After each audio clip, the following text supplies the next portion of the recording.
In my past life, I was turned to blood and dust in the final war against the gods, dying with endless despair. Now, I am reborn at the very moment the game Eternal launched. I thought this was merely a chance to undo all my regrets, but unexpectedly, a forbidden talent that had never appeared before bound itself to me. 000x reward. From this moment on, the trajectory of fate was completely altered. A starter pack yielded an epic artifact, a basic skill evolved into a high-tier forbidden spell, and a simple prayer by the roadside turned into a god's permanent favor. While other players were still fighting to the death for a single piece of black iron equipment, I was already clad in a legendary set, preparing to hunt the gods. This time, I will not only win, but I will also become the eternal sovereign who reigns above all deities. The last moment of my consciousness was an endless sea of corpses and blood. The grand army under my command had long been reduced to scorched earth, and the broken sword in my hand slipped from my grasp.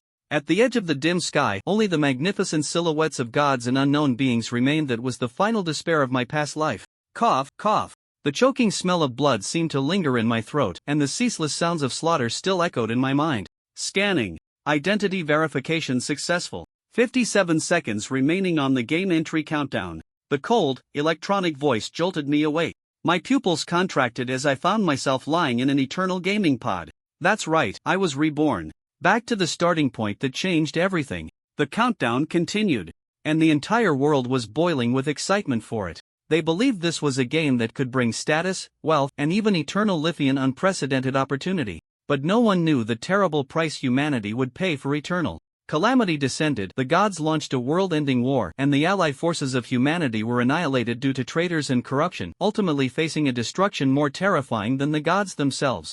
Watching the countdown approach zero, my gaze grew firm. This time, I would not only survive, but I would also seize every opportunity and become the absolute ruler who stands above all others. Welcome to the world of Eternal. As the prompt sounded, I quickly created my character. Chosen one. Human. Apprentice mage. Everything was the same as my past life. Next, I should appear in the Novice village. Randomly assigning a talent for you. Please wait. This abrupt prompt made my heart skip a beat. A talent? In my past life, no player had a talent, only the innate bloodline abilities of their race. Talent assignment successful. You have obtained the forbidden talent 000x reward. Entering the game. A white light flashed, and I was teleported into an endless expanse of white. This was the Frost Empire, Novice Village 1165, widely acknowledged by players in my past life as a hell-tier starting zone. The environment was harsh, the monsters were powerful, and resources were scarce. The variables at the start were more numerous than I had imagined. I immediately opened the talent panel, hoping this single variable would bring a sufficient advantage. 000x reward. Type talent unique. Quality forbidden. Effect when obtaining a reward, a special effect can be triggered, amplifying the reward by a factor of 10,000. No cooldown. A 000x reward. My heart pounded. This meant that every reward I received, whether in quality or quantity, would undergo a fundamental transformation. Even a single copper coin could become 10,000 copper coins. I immediately squeezed through the crowd in the center of the plaza and received the starter pack from the reconnaissance knight captain. The surrounding players were all complaining about how pathetic the gift pack was. Only I knew that for me, this was the first lever to shift the gears of fate. Notice opening starter pack. Notice unique forbidden talent triggered. Your reward has been amplified by 10000x. A brilliant crimson gold light flashed the color of a crimson gold tier item. Getting a crimson gold item from a starter pack was already shocking enough. But then, the system prompt sounded again. Notice 10000x amplification successful. The quality of your reward has been upgraded from crimson gold to epic. Notice, you have obtained the epic grade item book of deathly sacrifice. Epic grade. In the early stages of the game, this was a treasure that would drive any guild into a frenzy. I suppressed my excitement and checked its stats. Book of Deathly Sacrifice Epic. Quality Epic. Type Equipment Upgradable. Slot Auxiliary does not occupy an equipment slot. Level requirement none. Effect 1 Blessing from Death increases your intelligence by 200. Effect 2 Prayer from Death increases your magic attack by 75. Unique passive Deathly Sacrifice. Each time you kill an enemy, sacrifice it to restore 20 of your own mana and health. Equipment Advancement. Sacrifice 1000 monsters of a level not lower than your own to enter the second stage. 200 Intelligence, a 75 boost to magic attack, mana and health restoration on kill, and it didn't even take up an equipment slot. The power of this item exceeded my imagination. I equipped it without hesitation, and my attribute panel instantly skyrocketed. Chosen 1. Level 1. Class Apprentice Mage. Health 300. Mana 6300. Magic Attack 735.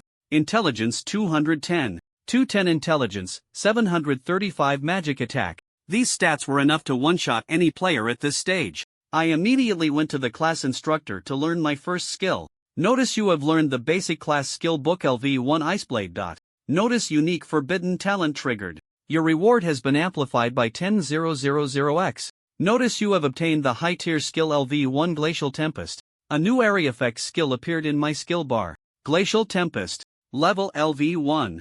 Type high tier skill AoE. Effect constructs a destructive storm of ice blades, dealing high damage to enemies in a designated area. Each ice blade deals 100 magic attack damage. Lasts 5 seconds, 40-second cooldown, consumes 1000 mana. An entry-level fireball spell only had a 120 damage bonus, but the total damage this skill could inflict over 5 seconds could only be described as terrifying. The only drawback was its massive mana cost, but for me, that would soon cease to be a problem. I headed straight for the church to receive a buff through prayer. This also fell under the category of a reward. Notice due to your pious prayer, you have received the blessing of the frost deity Isis healing.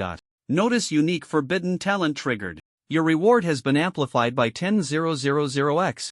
Notice 10,000x amplification successful. The quality of your reward has been upgraded from a normal buff to a permanent, rare buff. Notice you have obtained the permanent buff Grace of Ice. Grace of Ice. Type rare buff. Duration permanent. Effect ignore all negative effects from cold. Simultaneously gain a continuous mana regeneration effect. The colder the environment, the faster the recovery rate. With this permanent buff, my mana pool would be virtually infinite, enough to let me spam Glacial Tempest wantonly. My preparations in the Novice village were complete. I headed directly towards the level 5 monster grinding area outside the village, the ice-covered catacombs. This was the territory of the level 5 bronze elite monsters, Ice Wolves. They moved in packs and were an absolute no-go zone for current players. I reached the depths of the catacombs and saw a group of wandering Ice Wolves. Their stat panels showed they had 800 health and physical magical defense between 15 and 20. I raised my staff and cast a Glacial Tempest at them. Amidst the howling frost, countless sharp ice blades formed in an instant, engulfing dozens of Ice Wolves. 704, 703, 697. A series of shocking damage numbers appeared. The Ice Wolves, which represented death in the eyes of other players, shattered before me, collapsing instantly into the snow and frost. Notice you have killed a level 5 Ice Wolf, gaining a 120 experience bonus for killing a higher level monster. Notice unique forbidden talent triggered. Your reward has been amplified by 10,000x. Notice your level has increased to 2. Notice your level has increased to 3. Notice your level has increased to 5. One skill for consecutive levels. I was ecstatic. In my past life, the first player to reach level 10 seemed to have received a special reward. With this in mind, I tightened my grip on my staff and continued grinding. Notice you have reached level 10. Please proceed to a main city to complete your class advancement as soon as possible. After another cast of Glacial Tempest, my level instantly shot up to 10. At the same time, a dazzling golden light erupted and the first world announcement of the server's opening appeared. World announcement. Congratulations to Chosen One from Frost Empire's Novice Village 1165 for becoming the first player to advance to level 10. You will receive a heavenly Dao reward. This announcement instantly shattered the morale of countless players who were still struggling with level 1 monsters. As for me, I was looking at the reward selection interface before me. A choice between equipment, an item, or a skill. I unhesitatingly chose equipment, the scarcest resource in the early game. Notice 10,000x amplification successful. The quality of your reward has been upgraded from Dark Gold to Legendary. Notice you have obtained the legendary special equipment Tooth of the Ancient Frost Dragon. This was the tooth of a legendary creature from the Frost Empire, possessing an incredibly terrifying effect. Tooth of the Ancient Frost Dragon. Type Special Equipment. Quality Legendary. Active effect inflicts a deter effect on the target, causing them to enter a state of confusion. Passive effect grants immunity to a certain degree of mind control, with a chance to cause a fear backlash on the attacker. A stable and powerful crowd control skill coupled with extremely high mental resistance. The value of this piece of equipment was immeasurable.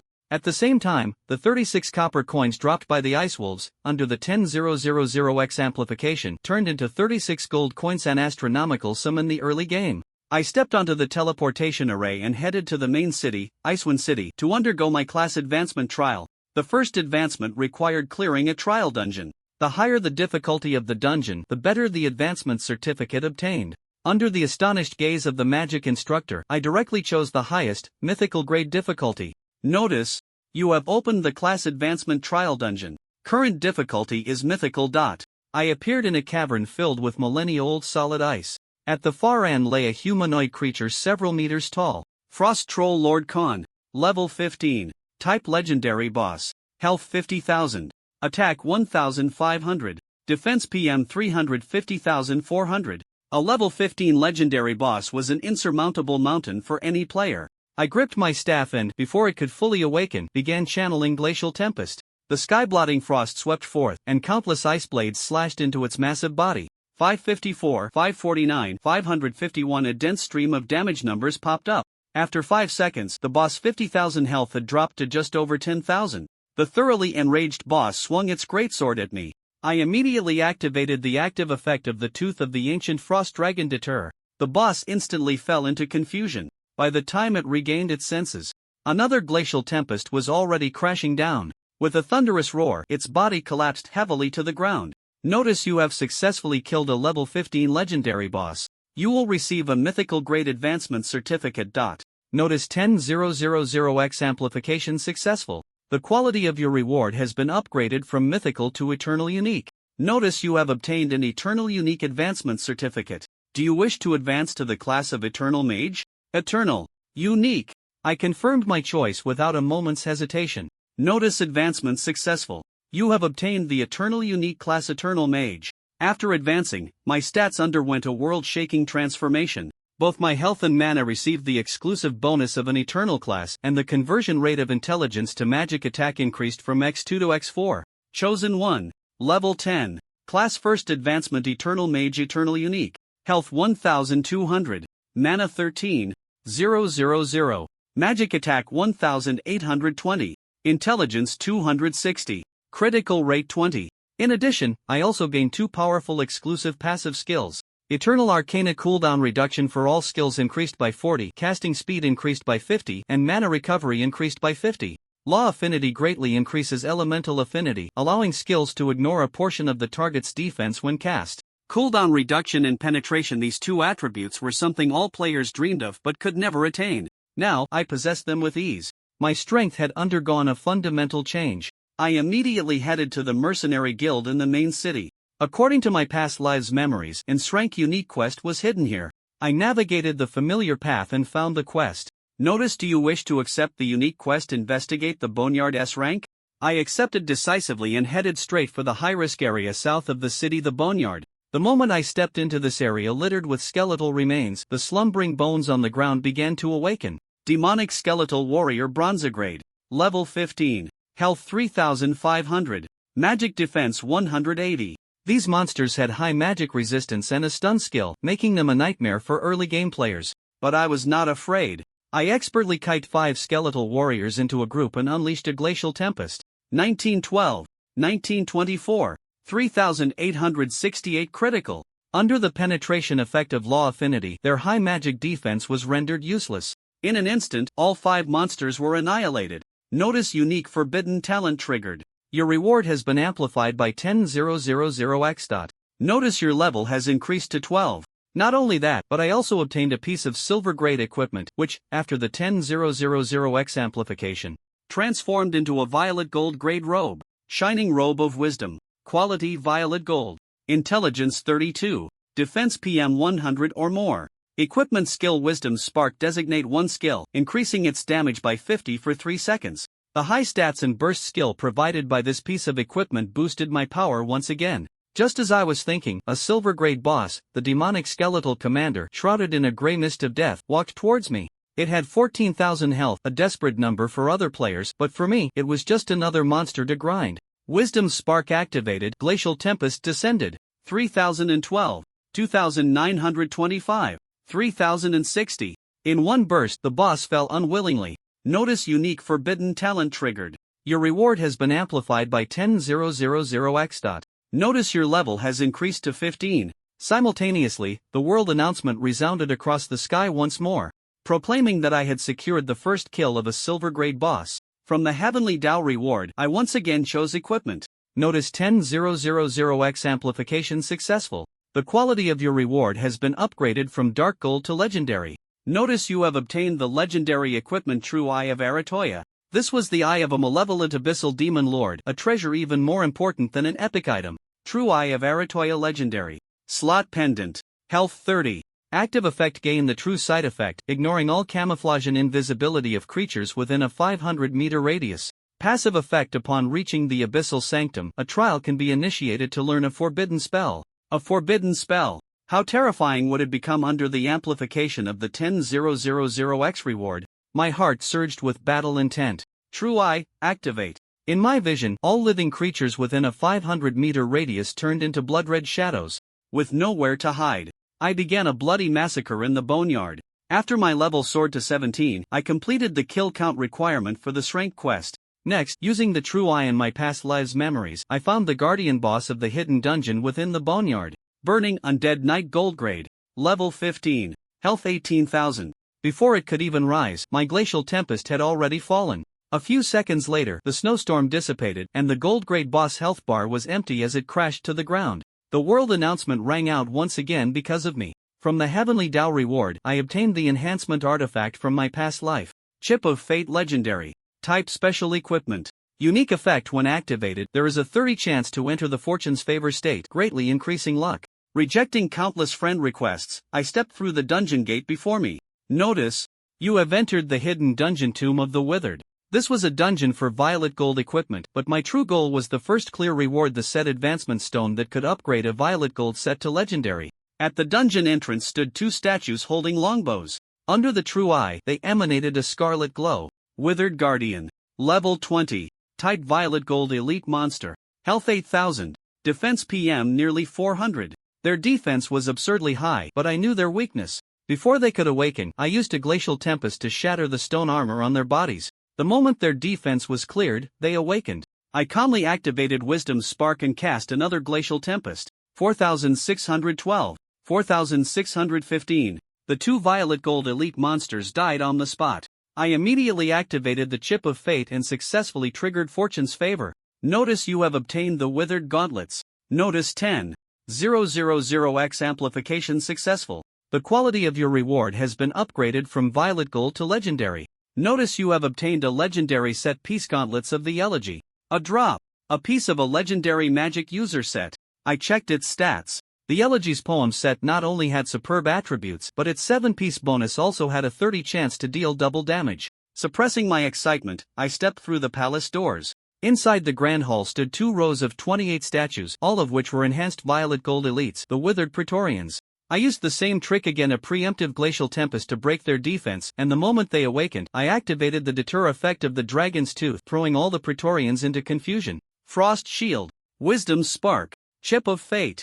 All-out offense. Fortune's favor activated again. As Glacial Tempest crashed down, my screen was filled with critical damage numbers exceeding 10,000. A few seconds later, all 28 Praetorians were annihilated. Notice unique forbidden talent triggered. Your reward has been amplified by 10000x. Notice your level has increased to 24. The effect of Fortune's favor hadn't worn off yet. Right in front of the boss on the throne, I began looting the corpses. 21 pieces of violet gold equipment under the blessing of the 10000x reward and luck all began to glow with a legendary light.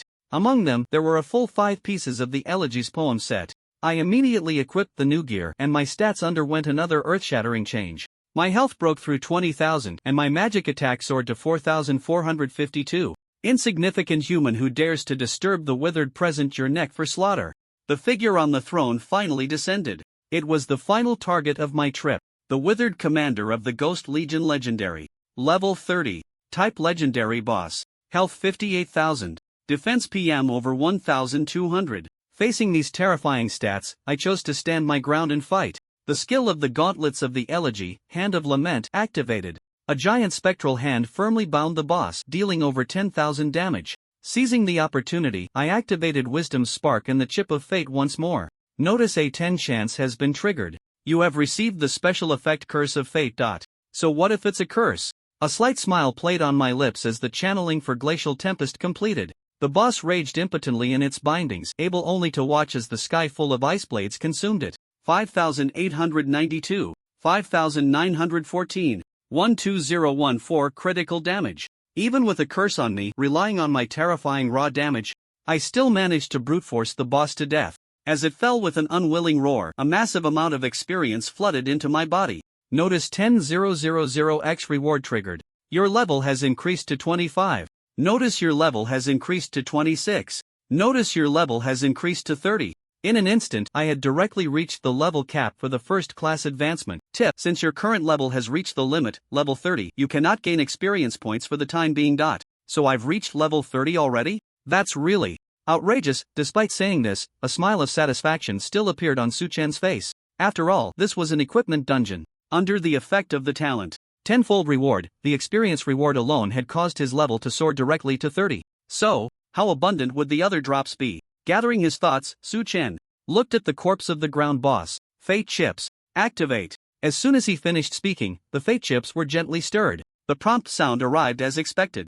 Tip: triggered 30% chance. You have gained a special effect, Blessing of Luck. Not bad this time. With the Blessing of Luck in effect, Suchen decisively began to loot the corpse. As he picked up the items, brilliant and dazzling lights reappeared. Tip: you have obtained the Reaper's longbow. Tip: you have obtained the robe of the Reaper. Tip: you have obtained the set advancement stone, legendary. The moment the drops appeared, tenfold reward activated. Tip: tenfold amplification successful. The quality of the rewards you obtained has been upgraded from purple gold to legendary quality. Tip: tenfold amplification. Tip: you have obtained the longbow of Death's Decay. Tip: you have obtained the robe of the Lamenting Song. Robe of the Lamenting Song. Looking at the dazzling legendary glow in his backpack, Suchen silently acknowledged that it wasn't easy. The last piece of the Lamenting Song set had finally dropped. Tip: you have successfully gathered all parts of the Lamenting Song set. Do you wish to equip this gear to trigger the full bonus of the 7-piece set? No rush for now. Suchen was not an impatient person. Successfully gathering the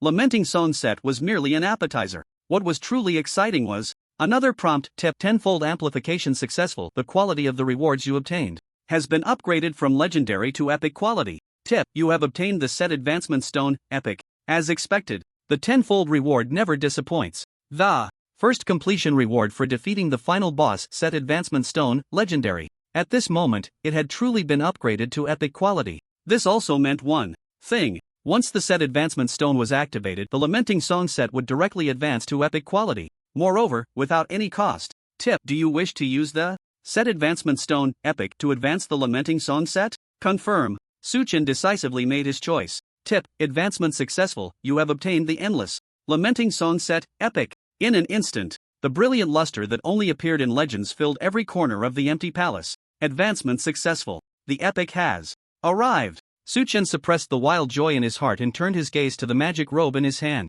Endless Lamenting Song robe, epic, required level 20 required. Class, mage quality, epic type, armor slot, top health plus 4000 intelligence plus 200 physical defense plus 429 magic defense plus 432 equipment durability, never wears out, epic equipment. Special attribute, equipment skill, endless morning activates the power contained in the equipment, causing enemies in a designated area to fall into a special state.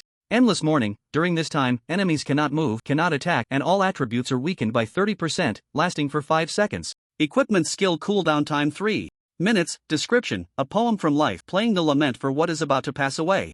Even though he was mentally prepared, Suchen was still shocked by the epic equipment. Goodness. The attribute bonuses of these 7 pieces of equipment had actually doubled directly, but that wasn't the most exciting thing. When the Elegy of Sorrow advanced to an epic set, the corresponding set attributes underwent a tremendous change. 1 piece increases personal defense by 20%. 3 pieces increases attribute resistance by 25%. 5 pieces reduces control time by 40%. 7 pieces plays the Sigh of Elegy. The next attack has a 30% chance to deal a fatal blow that ignores defense.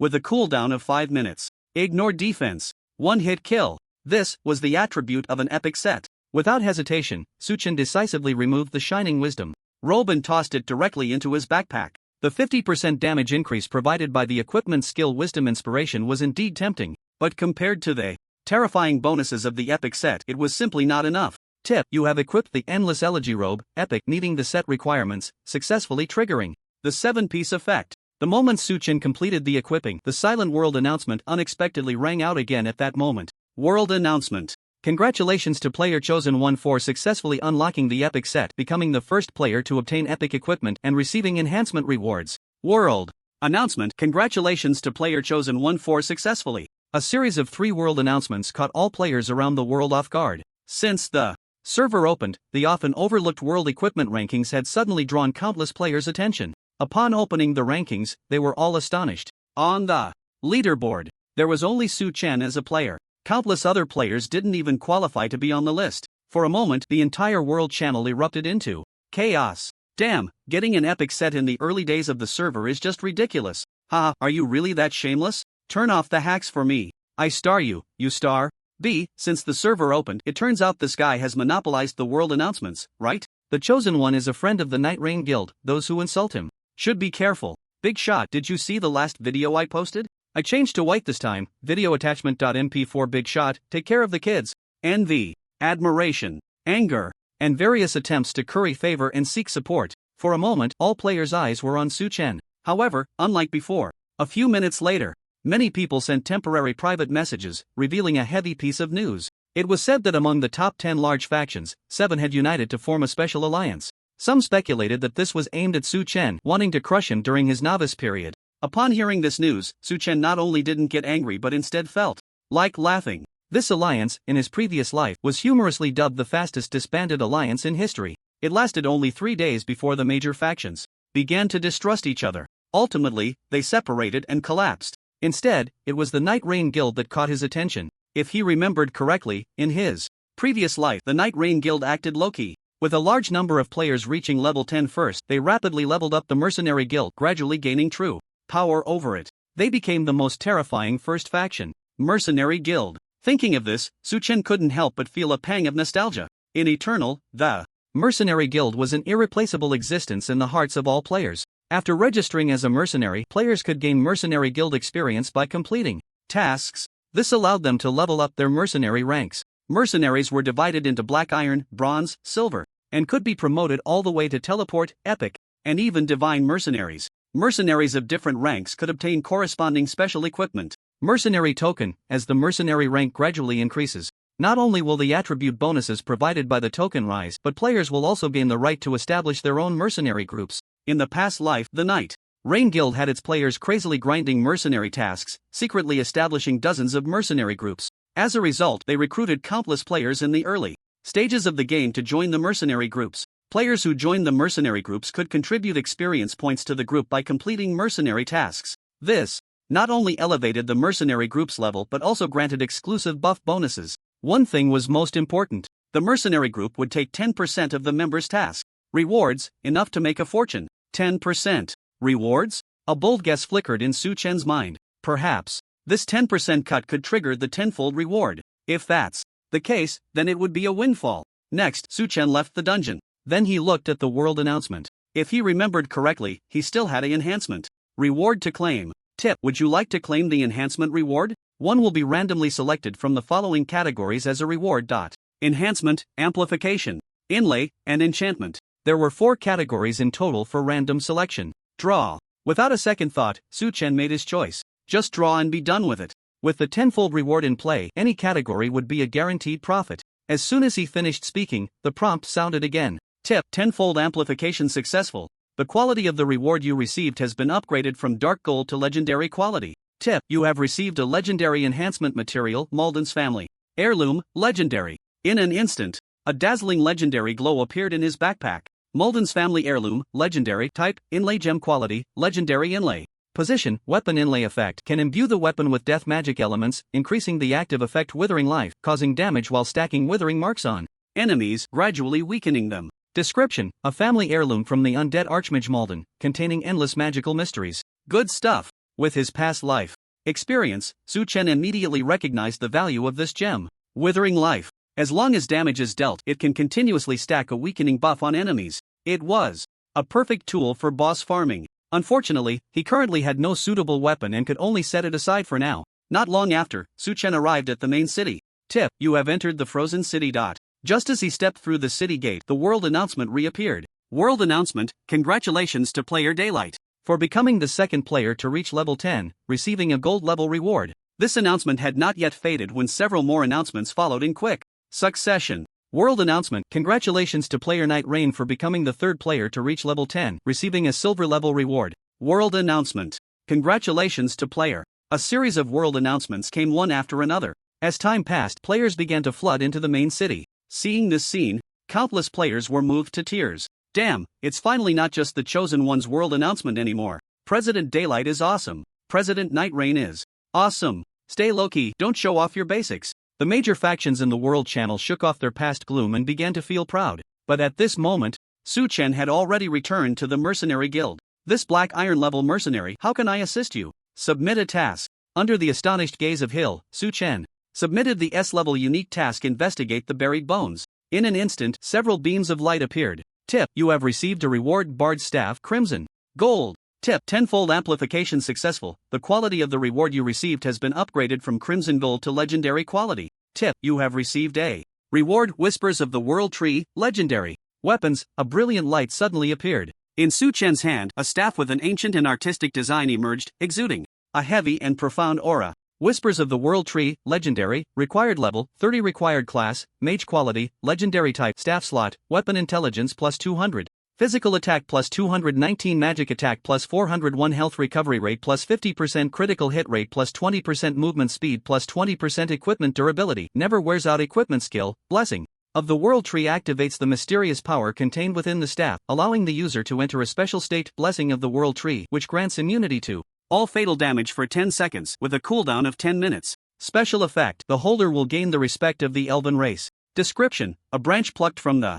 World Tree by the Elven Queen, which not only contains mysterious power but also bears the whispers of the Elven Queen. The moment Su Chen saw the staff, an endless joy surged within him. Truly a legendary piece of equipment. Not only was it derived from the World Tree, but it also had countless connections to the legendary powerhouse, the Elven Queen. Just the special effect of gaining the respect of the Elven race was enough to make it a top-tier legendary item, not to mention the additional attribute bonuses and that 10 seconds of immunity to fatal damage. It was simply extraordinary. Finally, I have a weapon. Su Chen suppressed his excitement and looked at his mercenary rank. The rewards were not over yet. There was also mercenary experience, which could trigger the tenfold reward. Sure enough, the system notification sound arrived. As expected, the tenfold talent reward was also activated at this moment. Notification: congratulations on completing the S-Rank unique mission. Experience rewards are being distributed.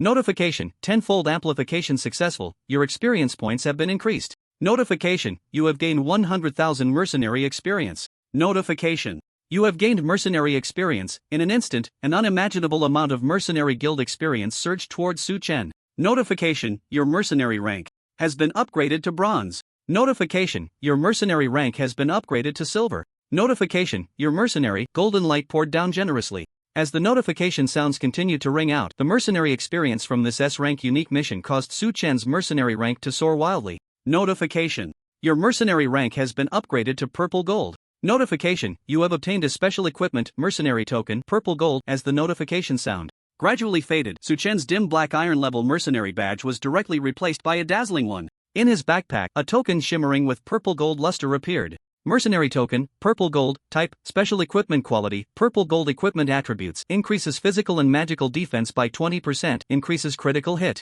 rate by 10%. Special effect: after creating a mercenary group, you can obtain a dedicated mercenary territory, purple gold level. Description: as a purple gold level mercenary, this token symbolizes the holder's identity. Glancing at the attribute bonuses, Su Chen tossed the black iron level mercenary token, which only had 5 points of dual resistance, directly into his backpack.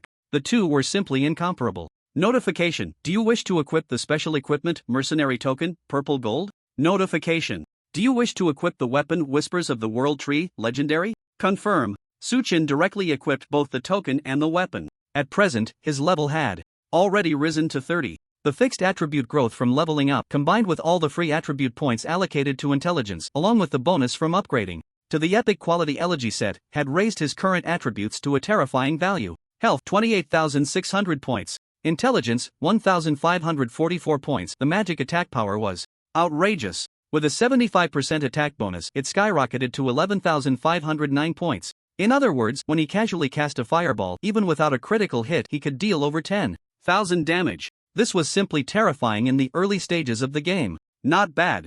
After glancing at his own attributes, Su Chen nodded in satisfaction. Unfortunately, he had reached the current level cap. To avoid wasting experience, he needed to complete his class advancement as soon as possible. With that thought, Su Chen looked at the quest bar. After reaching level 30, the second class advancement quest had quietly unlocked. Hint: the second class advancement quest has been unlocked. Do you accept? Note: due to your class being the unique eternal class, this quest will be elevated to hell level difficulty. Hell level difficulty? Su Chen couldn't have asked for more.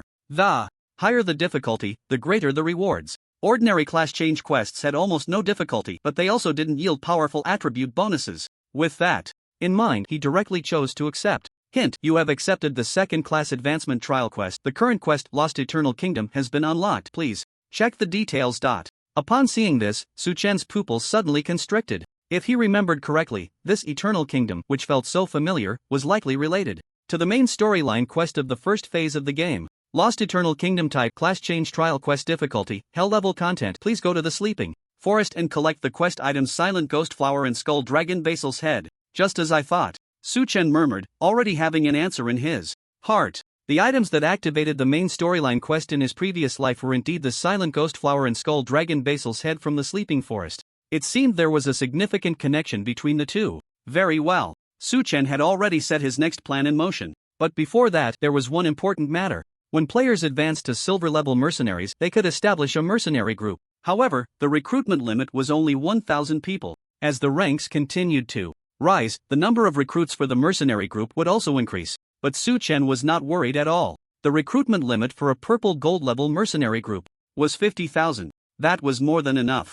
As time passed, a large number of players flooded into the main city. This was the best time, as he could draw 10% of the mercenary group's members' quest rewards, and with the 10,000-fold increase in rewards, the benefits he would gain were absolutely terrifying. Without hesitation, Su Chen quickly submitted his application to establish a mercenary group. Hint: the player meets the conditions to establish a purple gold level mercenary group. The mercenary group has been successfully established. Hint: please give your mercenary group a catchy name. Chosen One. As soon as Su Chen finished speaking, a brilliant golden light reappeared. The world announcement echoed in every player's ears. World announcement: congratulations to player Chosen One for becoming the first player to establish a mercenary group, earning 500 world reputation points. World announcement: congratulations to player Chosen One for becoming another 3 consecutive world announcements followed. The 4 characters Chosen One once again became the topic of discussion among countless players. Wow, the big shot created a mercenary group? Pick me. I'm in Frozen City, already heading to the mercenary guild. Damn, this is actually a purple gold level mercenary group with a quota of 50,000? Chosen One, give me a spot. I'm an 11 level berserker. Berserkers bleed more than a period, even dogs don't play. Congratulations, Chosen One. The words purple gold level mercenary group stunned all the players. For a moment, the world channel fell into silence. All major factions collectively went quiet. At that moment, Su Chen made a new move. Hint: do you want to spend 50,000 gold coins to issue the highest level mercenary recruitment order? Currently, Su Chen has accumulated a total of 80,000 gold coins. This is all thanks to the 10,000-fold reward. Confirm. He did not hesitate and directly issued the highest level of mercenary recruitment order. The target players from the Huaxia region entering the main city. Tip player Eing Monster applies to join the mercenary group. Tip player I Love You walks alone in the dark alley applies to join the mercenary group. Tip player. As the recruitment order appeared, the world channel was instantly stirred up. Countless players, in shock, made a new discovery. Even if they were not in the Frozen City, they could still join the chosen mercenary group through the mercenary recruitment order. In no time, many people submitted applications to join the mercenary group. Among them were some players with potential from their past lives. Approved. Facing the applications, Su Chen directly approved them all. He was not worried at all about the infiltration of spies from various factions. The reason was simple. The entire mercenary group, to put it bluntly, was just a tool for him to earn 10,000-fold rewards. Next, he just needed to be a hands-off manager and wait to reap the rewards. Next, Su Chen decided to earn some gold coins first. To enhance his strength, he needed a large amount of gold. There are many ways to earn gold, and he chose the simplest one. A few minutes later, Su Chen left the mercenary guild and appeared in a shop in a back alley. Unlike other shops, this special store sold only one type of item: jars. Sealed special jar. Type, item effect: after opening, you can randomly obtain one item, the quality of which is completely random. Please choose carefully. Once bought, no returns or exchanges. Description: I used to be a gambler. Tip: do you want to purchase this item? Confirm. Without hesitation, Suchen directly cleared out the current stock of the shop, buying 100 sealed special jars. In one go. Tip: successfully purchased sealed special jar. Current quantity held is 100. With the last jar in hand, Suchen nodded in satisfaction. The price of these jars was quite high. The cost for 100 jars was a full 30,000 gold coins. Even in his past life, not many people were willing to be gamblers, because players had statistically found that the chance of getting good items from the jars was incredibly low. Most of the time, they yielded only ordinary items and a few gold coins. Even now, if players saw this scene, they would probably exclaim, "The boss is confused." In other words, it was bound to be a significant loss. But Suchen was not worried at all. In fact, he even opened one jar on the spot. Tip: opening sealed special jar. Tip: jar opened successfully, you have received a reward: worn court longsword, bronze. Tip: 10,000-fold amplification successful, the quality of the reward you received has been upgraded from bronze to purple gold quality. Tip: you have obtained the brilliant guard long blade, purple gold. Sure enough, the corners of Suchen's mouth curled slightly. Just this one-handed sword was enough to incite a frenzy among countless players. Continue. Suchen found a secluded spot and activated the special effect of the legendary equipment Fate Chips. Tip: you have successfully triggered the special effect of Fate Chips, Lucky Favor. After trying twice, Suchen obtained the Lucky Favor buff. Then he took out a jar from his backpack. Tip: opening sealed special jar. Tip: jar opened successfully, you have received a reward: 14 gold coins. As the prompt sounded, Suchen found 14 gold coins in his hand. In an instant, the 10,000-fold reward took effect. Hundreds of thousands of brilliant gold coins appeared before him. 140,000 gold coins received. Continue. Suchen did not stop and began to open jars frantically. Hint: opening the sealed special jar.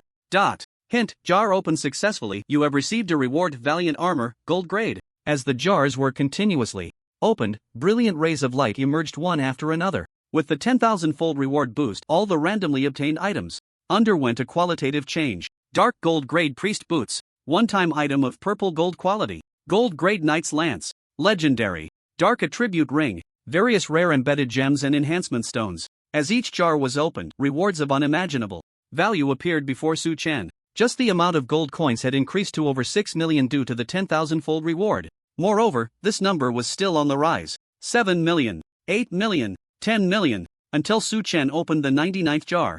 The amount of gold coins he obtained had already surpassed 10 million. The other gains were even more indescribable. Besides the gold coins, there were a total of 55 pieces of equipment and items below the crimson gold grade. Just casually throwing one into the auction house would likely cause a frenzy. And there were quite a few higher quality rewards as well. The number of legendary grade equipment was 17 pieces. There were 3 pieces of epic grade equipment. Unfortunately, these top-tier items required too high a level. Currently, Suchen couldn't equip any of them. I hope the last jar has a surprise. Saying this, Suchen opened the final jar. Hint: opening the sealed special jar.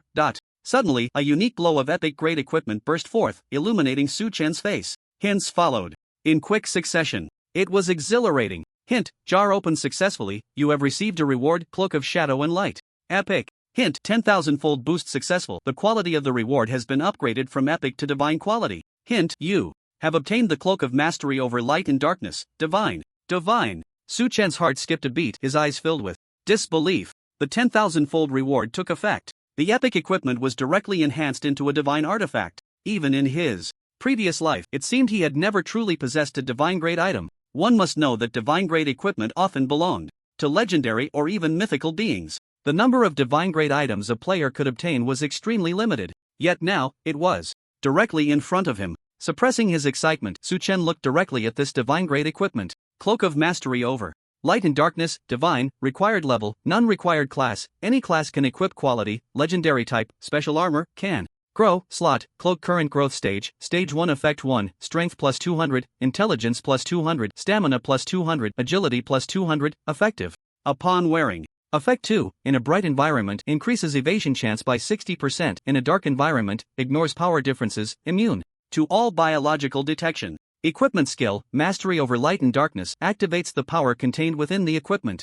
allowing the wearer to enter the mastery over light and darkness state, lasting 30 seconds, cooldown time 1 hour. Note 1, while in the mastery over light and darkness state, switching to light form grants all skills additional light attribute enhancement, immune to light attribute damage. Note 2, switching to dark form grants all skills additional dark attribute enhancement, immune to dark attribute damage. Equipment advancement requirement: slay 1000 elite monsters not lower than your own level 0/1000. 2. Advance the equipment to the second stage, increasing the duration and enhancement effects of mastery over light and darkness, and boosting equipment attribute bonuses. Description: light and darkness, eternally opposed. Truly a divine artifact. It's ridiculously powerful. This was the only thought in Su Chen's mind upon seeing this equipment. This growth-capable artifact is currently only at the first stage, yet it can already provide a 200-point boost to all attributes. If it advances to the second stage, it will likely be more than just a simple doubling. Moreover, the most outrageous part is the equipment skill, mastering light and darkness. This seems to be a special state skill, also known as a transformation skill among players. Once the special state mastering light and darkness is activated, he can transform into a terrifying being, significantly enhancing all skills. Additionally, there are two forms he can shift between. It's simply terrifying. At the same time, Su Chen felt incredibly fortunate that this was a growth equipment with no level requirement. Otherwise, if it had a higher level requirement, he would have to wait an eternity to wear this gear. Tip: equipment worn successfully. No nonsense. Su Chen directly equipped this artifact. In an instant, light and darkness intertwined and entangled with each other. Mysterious, intricate, and with a heart-pounding, shocking aura. The cloak made of light and darkness slowly floated behind Su Chen, like a swirling mass of chaotic mist, adding an air of mystery to him. Not only that, after wearing the cloak of mastering light and darkness, divine level, Su Chen exuded a special aura with every move he made. With a 200-point boost to his attributes, Su Chen's stats soared once again. Currently, his health reached 39,000 points, and his intelligence was 1,744 points. As his stats rose, his magical attack power surged to 12,909 points. But this was not the end. Su Chen glanced at his backpack, which was filled with various dazzling rare items. Besides equipment, there were also some enhancement materials. Among them were 5 equipment enhancement stones, all of dark gold quality. Enhancement stone, dark gold, type, enhancement.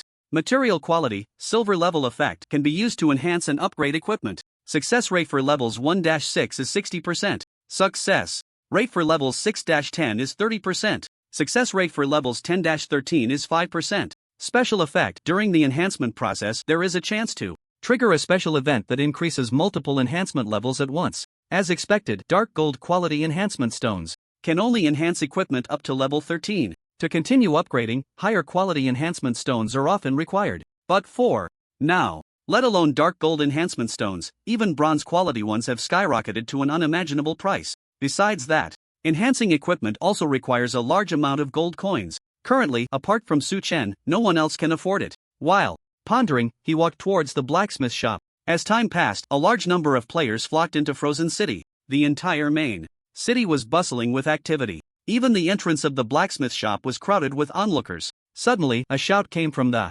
crowd in front of the blacksmith shop. Bronze level necklace comes with a passive skill, enhancement +4. Does anyone want this little gem? Also, is there a boss offering package enhancements? Following the voice, Su Chen's eyes widened in surprise. Someone actually dared to offer package enhancements in the early game? With enhancement stones being so rare, weren't they afraid of losing everything? While he was contemplating, he spotted the little gem equipment displayed in the crowd. Useless inventor's gear. Pendant, bronze, required level, 20 required class, none quality, bronze type, jewelry slot, necklace intelligence +3 stamina +2. Equipment durability 2121, equipment skill, useless modification activates the power contained in the pendant, allowing the last action to be repeated, with the number of repetitions ranging from 1 to 10, cooldown time of 5 minutes. Note: each repetition deducts an additional 10% of the user's health, and when health is at 1, it cannot be triggered. Description: there are no useless inventions, only masters who cannot apply them. Haha, useless modification, why not just throw this garbage equipment into the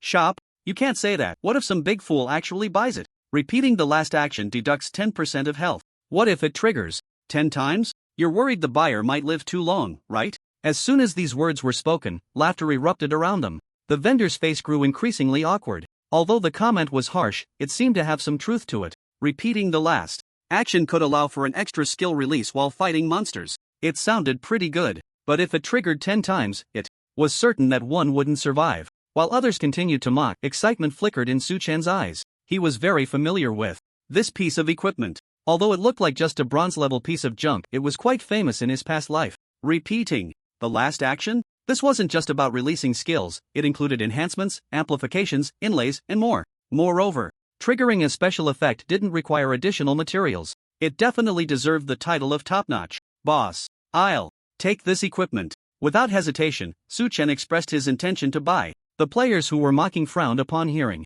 this. Could it be that someone would actually buy this thing? Wasn't that just pure foolishness? Thinking of this, the players all turned to look at Su Chen. The next moment, everyone was dumbfounded. What the hell? The shine on this guy's equipment could blind someone. Look at his cloak. This is definitely legendary. No, it's epic equipment. Isn't this the chosen one? Captain, I just joined the mercenary group. Take me to farm some monsters. Su Chen's luxurious equipment, which was almost blinding, alone with the cloak radiating a mix of light and dark energy, completely stunned all the players. At the same time, it left them puzzled. Who would believe that the chosen one, dressed in luxurious gear, would be here buying a piece of bronze junk, selling at a loss for 3 gold coins? Is that okay? Just as everyone was confused, the vendor cautiously spoke up. There was no bargaining. Su Chen bought the equipment for just 3 gold coins. Tip: you have successfully equipped the item gear pendant of the useless inventor. Bronze. After the purchase, Su Chen equipped it immediately and began preparing for enhancement. 1, 2, 3, 1 enhancement. Stone after another was neatly arranged. Then he took the staff in his hand and placed it on the enhancement workbench. Tip: do you want to consume enhancement stones, dark gold, to enhance the Whisper of the World Tree, legendary? Seeing this scene, many players gathered around. The dazzling light and mysterious aura indicated that this staff was of exceptional quality. At least it was a legendary weapon. Under the envious and jealous gazes of the crowd, Su Chen looked at the artifact, Cloak of Light and Dark Shadows, Divine. The legendary weapon was just a test. The main event was still to come. Thinking of this, he activated the special effect of the legendary equipment Fate Chips. Blessing of Luck was received. Enhancement began. Tip: enhancing equipment. Accompanied by the slow dissolution of the dark gold enhancement stones, a faint glow gradually covered the surface of the staff. It took only 2 or 3 seconds. The prompt sound rang out again. Tip: enhancement successful. Tip: your equipment enhancement. Level +1. Now's the time. Before the prompt sound could completely finish, Su Chen activated the equipment skill Useless Modification. Tip: special effect triggered. You will repeat the last action performed, with a repeat count of 9 times. Suddenly, Su Chen's health plummeted wildly. The enhancement +1 effect had not yet disappeared when a continuous stream of dazzling light followed.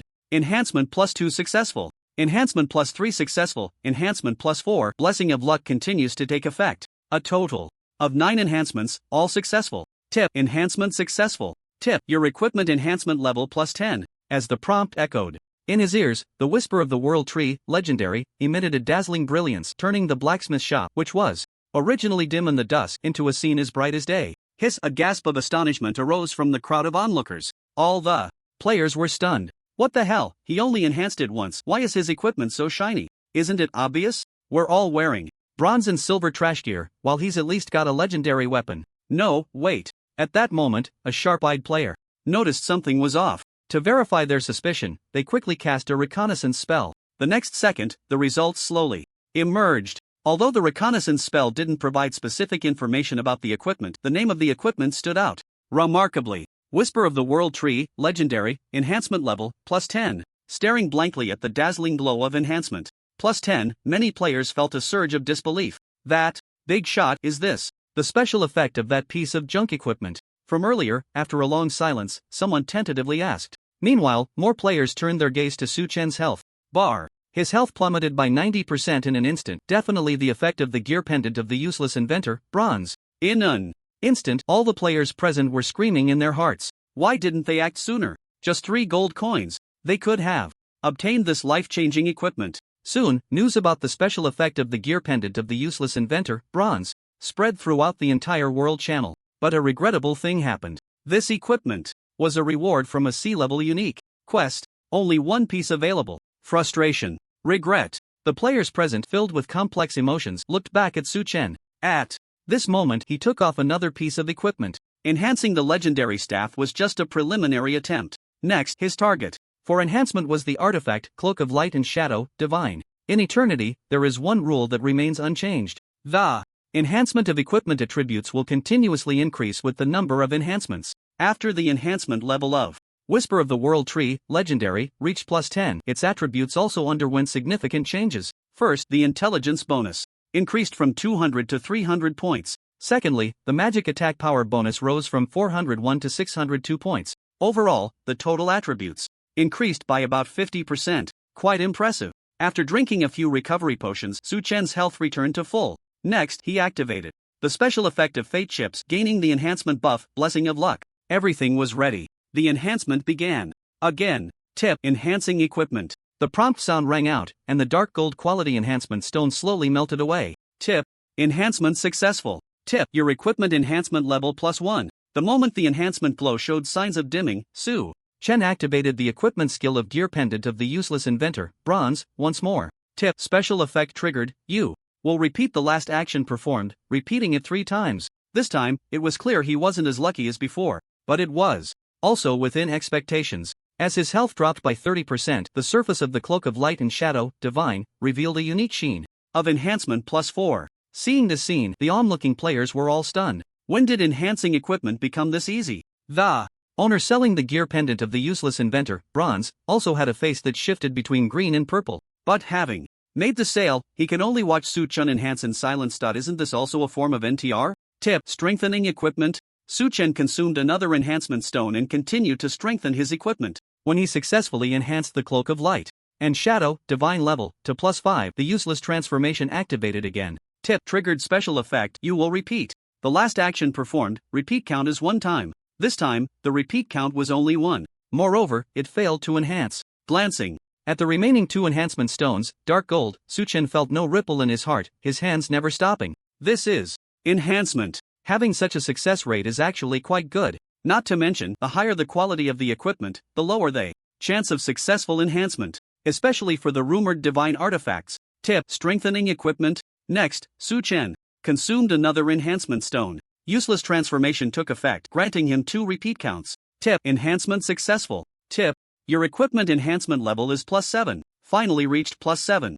Looking at the divine artifact in his hand, Su Chen used the last enhancement stone. Success or failure hinged on this moment. Full health restored. Su Chen continued to enhance. Tip: enhancement failed. The moment the prompt sounded, Su Chen decisively activated useless transformation. In an instant, a brilliant light enveloped the surface of the cloak woven from light and shadow, emanating a dazzling and shocking beam of light. Tip: triggered special effect. You will repeat the last action performed. Repeat count is 10 times. 10 times. Watching the radiant light pouring out, Su Chen felt a surge of alertness. Each additional repeat action would deduct 10% of his health. 10 times meant he would die instantly. But Su Chen was prepared for the rapidly dropping health bar. He activated the equipment skill of the legendary staff.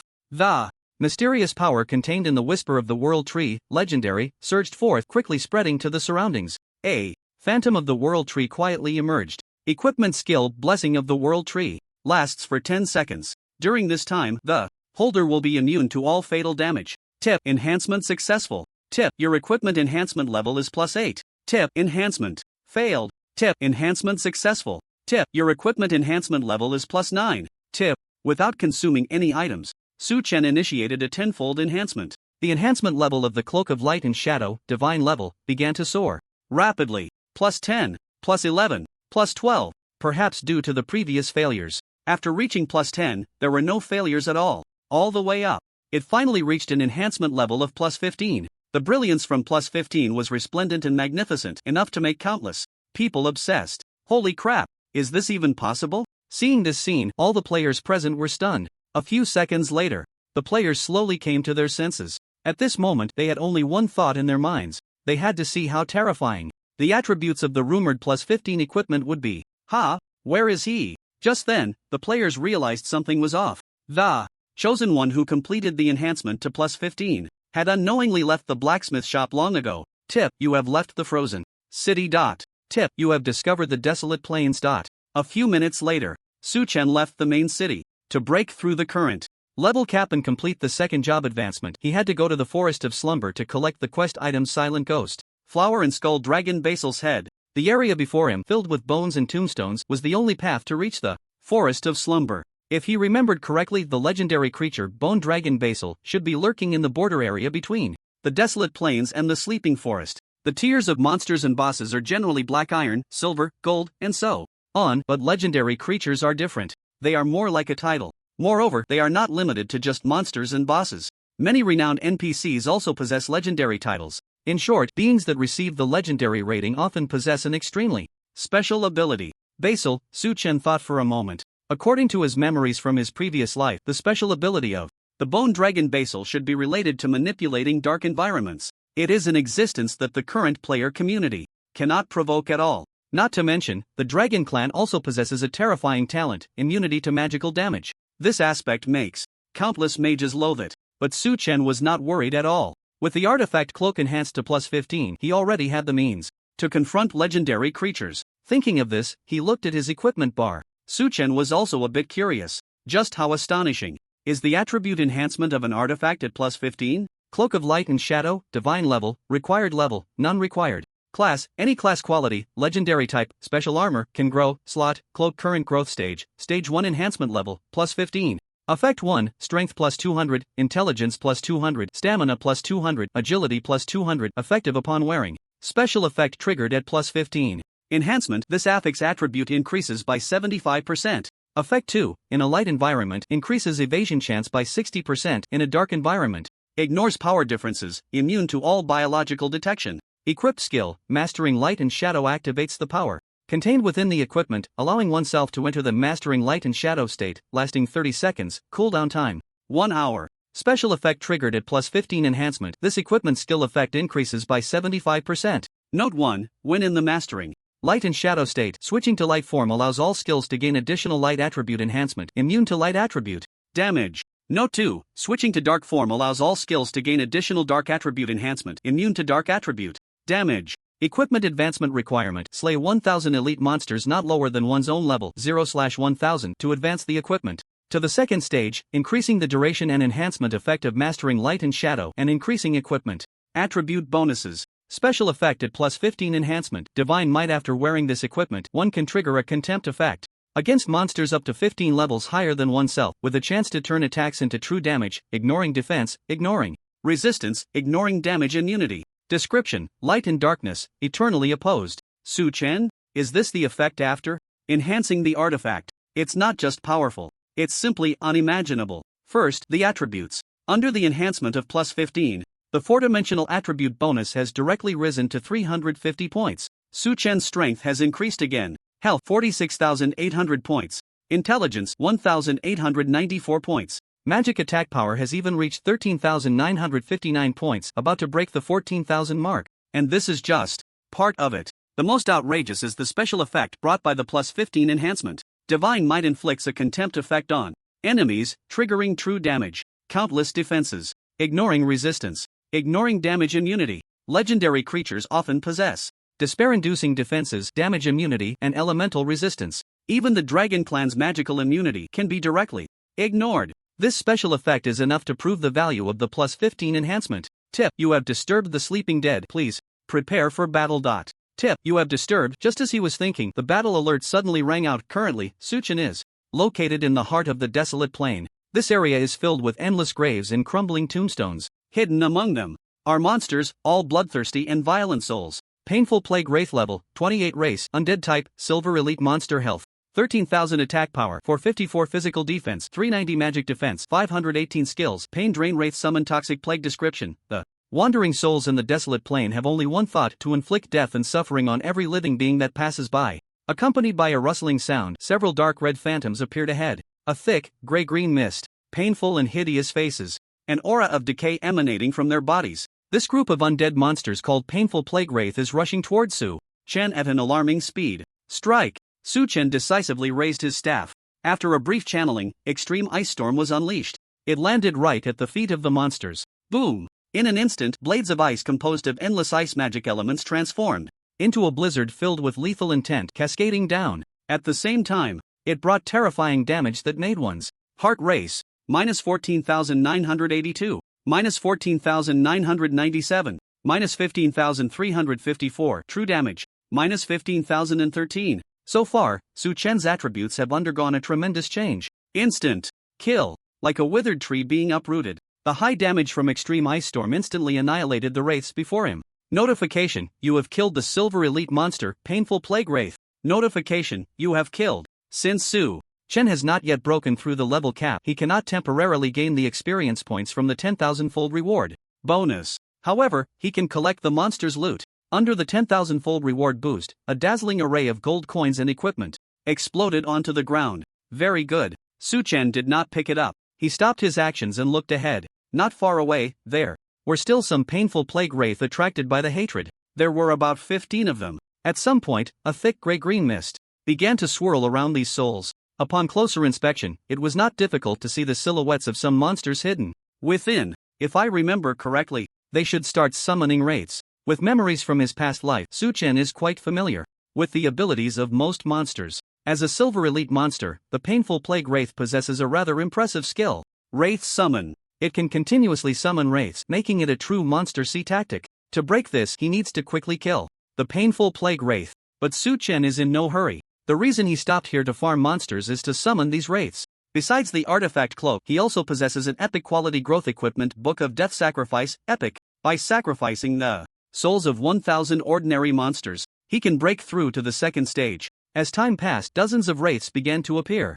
Not far away. It's time to reap. Su-chan raised his staff, excitedly looking at the large group of summoned wraiths. With Su-chan's currently terrifying magical attack power, if he faced this group of summoned ordinary monsters, a single fireball spell could annihilate them. But he still chose the most satisfying way to farm. High-level area attack skill, Extreme Ice Storm. With a brief channeling, countless ice magic elements rushed together. A blizzard composed of innumerable ice blades quietly took shape. The slaughter began. Boom! As the blizzard formed by the extreme cold ice blades descended, the summoned wraiths appeared particularly feeble. Minus 14,985. Minus 14,971. Minus 15,007. Minus 15,354. Real damage. Minus 15,026. Tip: you have killed the summoned monster wraith. Tip: you have sacrificed the soul of the wraith. The Book of Death Sacrifice, Epic. Current level is 97/1000. Tip: you have sacrificed the extreme ice storm rampaged through. The wraiths affected by the skill turned into mere shards of ice.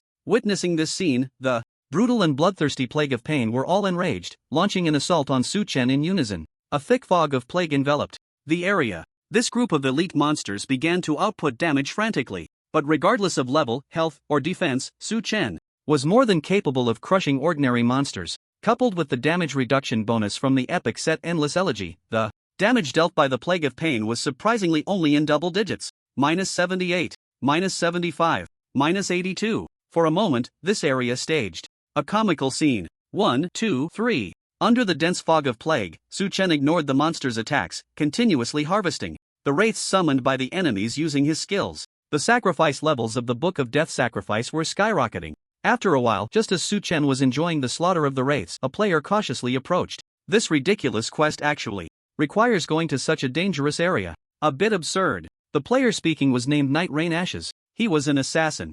Although he was complaining, there was an unmistakable joy hidden in his eyes. Half an hour ago, under the arrangement of the guild, Night Rain Ashes successfully established a mercenary group. Not only that, he also received an A-level quest with quite a generous reward. The task was quite dangerous for ordinary players. He had to go to the desolate plains to collect the scattered death moonflowers.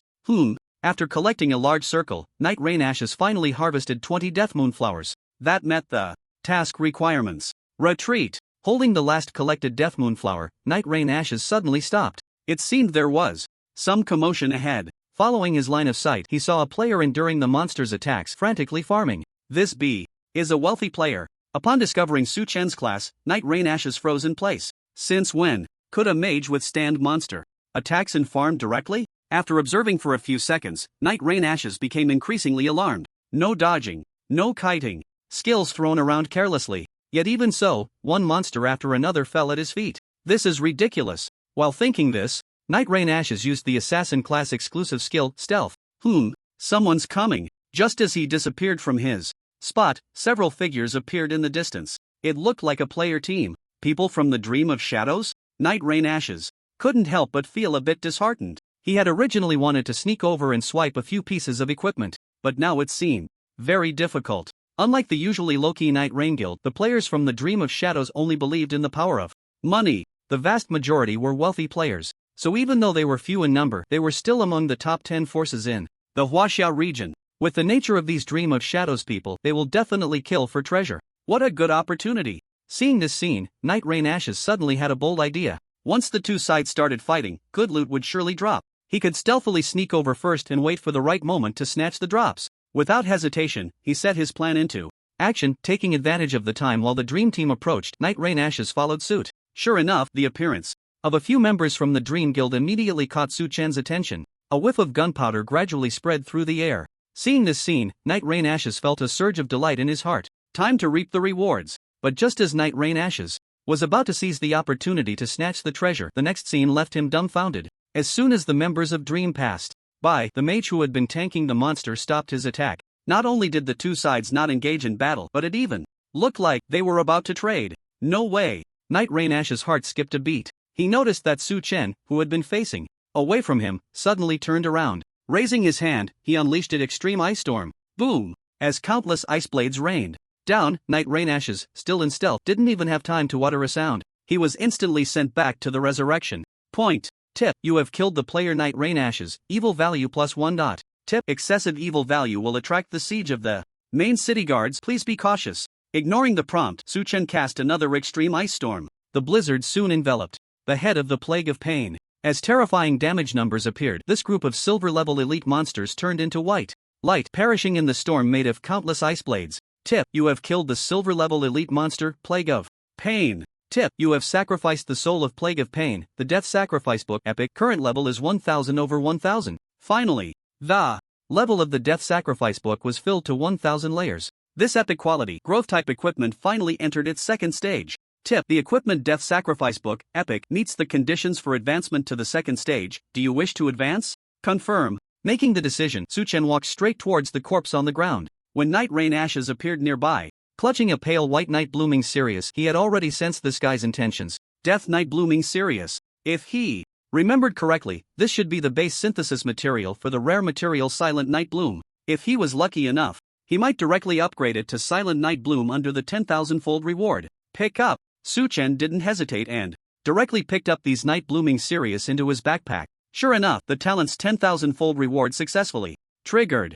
A total of 20 Silent Night Blooms, just enough to meet part of the job change quest's requirements. With the Silent Night Bloom in hand, Su Chen only needed to obtain the skull of Bone Dragon Basil to fulfill the quest requirements. However, he didn't expect that the drop rewards from killing players could also trigger the 10,000-fold reward. Not bad. This made Su Chen develop a bit of interest in PvP. With this thought, his gaze involuntarily fell on the few players from the Dream Guild. Oh, the players shivered inexplicably upon seeing this. However, Su Chen had no intention of attacking. Compared to drops, he valued the trade with Dream more. Unlike the Night Rain Guild, the Dream Guild, as one of the top 10 forces in his past life, had very few members, but each one was a wealthy big shot. Their demand for top-tier equipment was enough to crush all large forces. Most importantly, throughout, the Dream Guild maintained an absolutely neutral stance. They would never get involved in conflicts with other forces. In other words, this group only liked to see the high damage numbers they racked up while farming monsters. Currently, Su Chen's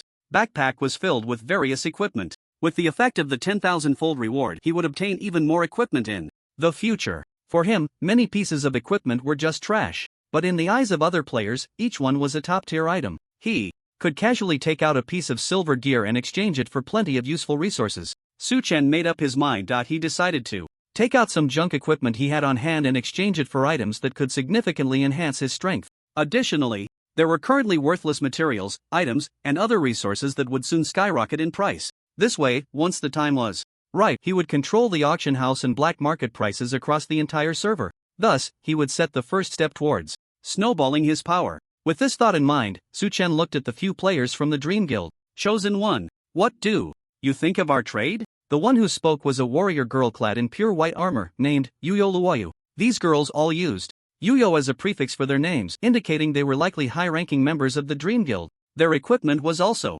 quite exquisite, putting them in a different league compared to other players. Yet, in front of Su Chen, they seemed to pale in comparison. Seeing him effortlessly take down Night Rain Ash, they couldn't help but feel a bit anxious. But as a dazzling light flickered, a dozen pieces of silver-grade equipment appeared before them. It was at this moment that Yuyo Luoyu and the others realized a crucial point. This person possessed an epic-grade set. How could he possibly waste time toying with them? 2 minutes later, both sides had preliminarily negotiated the terms of the trade. A total of 14 pieces of silver-quality equipment would be exchanged for 1,000 ordinary quality pearls and 3,000 moonlight stones. First were the pearls. In the early stages of the game, killing monsters had a chance to drop ordinary pearls. Currently, only Su Chen knew the specific function of the pearls. Once players broke through level 30 and completed their second class advancement, they could combine low-quality pearls into rarer ones. Then, by embedding the pearls into equipment, they could grant various special effects. They could be considered an incredibly rare strategic resource. As for the moonlight stones, they were essential materials for equipment enhancement. When players broke through level 30, they would unlock the enhancement system. By that time, these materials, which were originally not very valuable, would skyrocket to an outrageous price. Meanwhile, equipment would continuously depreciate as levels increased. However, these two items would only become more sought after. After completing the trade, Su Chen continued deeper into the area. The president of the Dream Guild, Yuyo Yimeng, was preparing all the resources for the trade. By the time he returned to the main city, he should be able to trade. I need to hurry. Su Chen decided to complete the second-class advancement task before the trade, because only then would the moonlight stones and pearls truly come into play. While thinking, his figure gradually disappeared into the gray mist. Tip: you have left the desolate plains. Tip: you have discovered a new area, the sleeping forest. After a few minutes, Su Chen slowly came to a stop. Not far ahead, a dark gray mist enveloped a sea of black, withered giant trees. As he looked around, he could see no end in sight. These withered giant trees formed a menacing and terrifying black ocean. Something feels off. After walking for a few more minutes, Su Chen's heart sank. He glanced at the map and then carefully surveyed his surroundings. He clearly remembered that not far ahead was the area where the legendary boss, Bone Dragon Basil, resided. But now, there was not a single monster in sight. It was so quiet that one could hear a pin drop. Could it be, for some reason, this bone dragon has left here? Su Chen's expression grew serious. Unlike other monsters, legendary creatures often possessed higher intelligence. Although they had areas where they frequently lingered or resided, they could also temporarily leave. No, wait. Su Chen thought of another possibility. What if this legendary boss had sensed his arrival in advance? True Eye. Just before stepping into the monster's territory, Su Chen activated the True Eye of Alatoya. In an instant, all colors around him faded away. Eye in the distance, amidst a realm of black and white, a towering, blood-red figure stood out strikingly. Baelzer. Su Chen's gaze suddenly narrowed. This legendary boss had indeed hidden itself, quietly waiting for him, the prey, to come to it. Truly cautious and cunning, Su Chen tightened his grip on the staff in his hand, stepping forward one step at a time. As his footsteps grew closer, the legendary boss's panel slowly materialized before his eyes. Evil Wing Bone Dragon Baelzer, Legendary, Level 30 Race, Bone Dragon Type, Legendary Boss Health 400715/500000 Attack Power, Physical Defense, Magic Defense. Skills: the power gap is too great. Reconnaissance cannot uncover specific information. Description: a legendary creature that dwells in the forest of slumber, severely injured for some reason, yet still capable of instilling endless fear in everyone. At this moment, the bone dragon was hiding in a deep pit. Even though it was covered by rotting branches and fallen leaves, Su Chen could still see its magnificent body, nearly 100 meters long, through True Eye.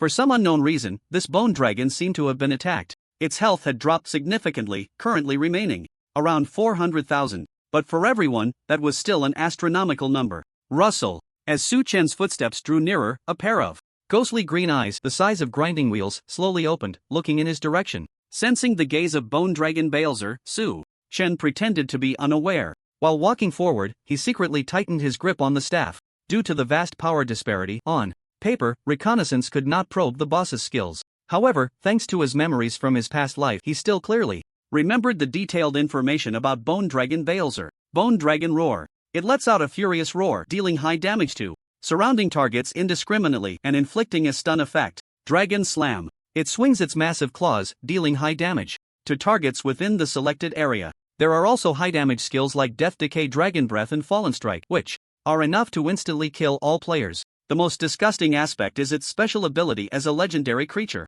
Stasis. This is a passive skill that can put surrounding targets into a stasis state, significantly extending the cooldown time of skills. A usual 10-second cooldown could even turn into 10 minutes. Terrifying. Su Chen had a rough guess in his mind. The first skill Bone Dragon Baelzer would use should be Bone Dragon Roar, this indiscriminate area skill. So he had to strike first. Sure enough, the moment Su Chen stepped into the boss's attack range, dirt and branches were sent flying into the sky. Bone Dragon Baelzer opened its gruesome, bloody maw. The roar from the bone dragon was about to cover every inch of the surrounding land. But Su Chen was not the least bit flustered. He had long since taken out his equipment from his backpack. Frost Ancient Dragon's Tooth, Legendary. Active. Effect: the holder can actively activate the Frost Ancient Dragon's Tooth to inflict a stunning effect on the target, causing it to Enter a state of confusion for a certain period, with the duration varying based on the target's strength. Cooldown time 5 minutes. Without any hesitation, Su-Chen decisively activated the active effect of this equipment. In an instant, a magnificent and vast phantom of the Frost Ancient Dragon emerged behind him. The overwhelming dragon might from the ancient dragon surged towards the gaping maw of Bone Dragon Balzer with unstoppable force. Roar accompanied by a heavy dragon roar. Bone Dragon Balzer's skill was interrupted on the spot. Then, it fell into a state of confusion, unable to move. Clearly, even among legends, there are distinctions.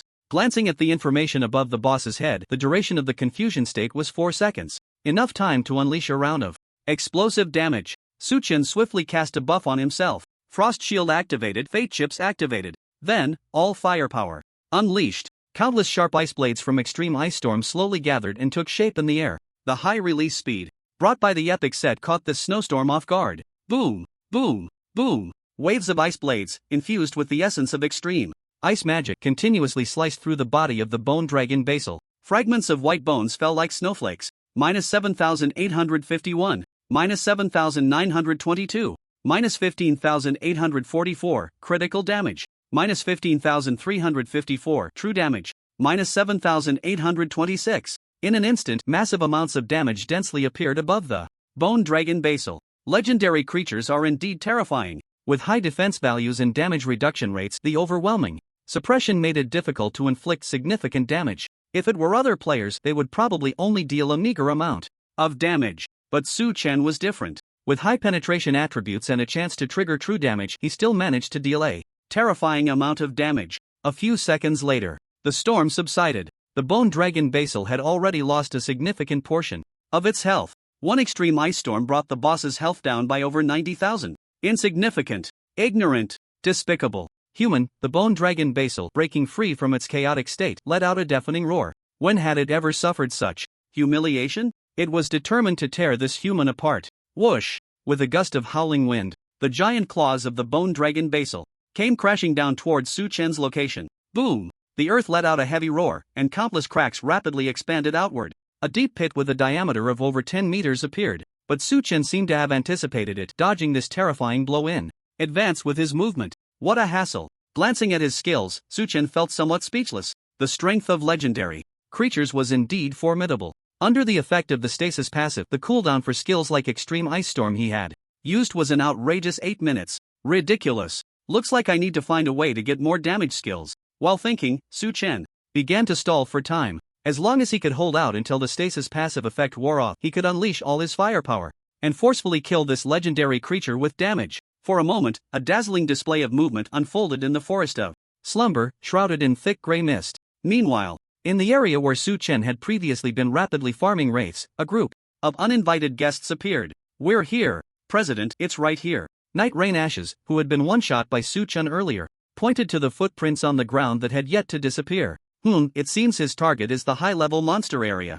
After a brief silence, a deep hoarse voice came from beside him. If Su-Chen were present, he would immediately recognize the owner of the voice. It was the president of the Night Rain Guild. This player, who had always been patient in his past life and eventually became a legendary figure, quickly made a decision. All members use acceleration potions. Taking advantage of the opponent's red name, they followed the footprints on the ground to chase after this chosen one. In an instant, tens of thousands of elite players from the Night Rain Guild surged into the desolate plains. At the same time, President Night Rain led the core players straight towards Su-Chen's location. Boom! At this moment, just after dodging the Bone Dragon Basal's fallen heaven strike, Su-Chen suddenly heard a notification sound in his ear. It was a message from Gentle Rain. Earlier, for the sake of trading, both sides had added each other as friends. Su-Chen clearly remembered that the wealthy girl had been overjoyed at that time. Now she was coming to find him. Could it be that there was a problem with the trade? Thinking this, Su-Chen looked at the friend system. Gentle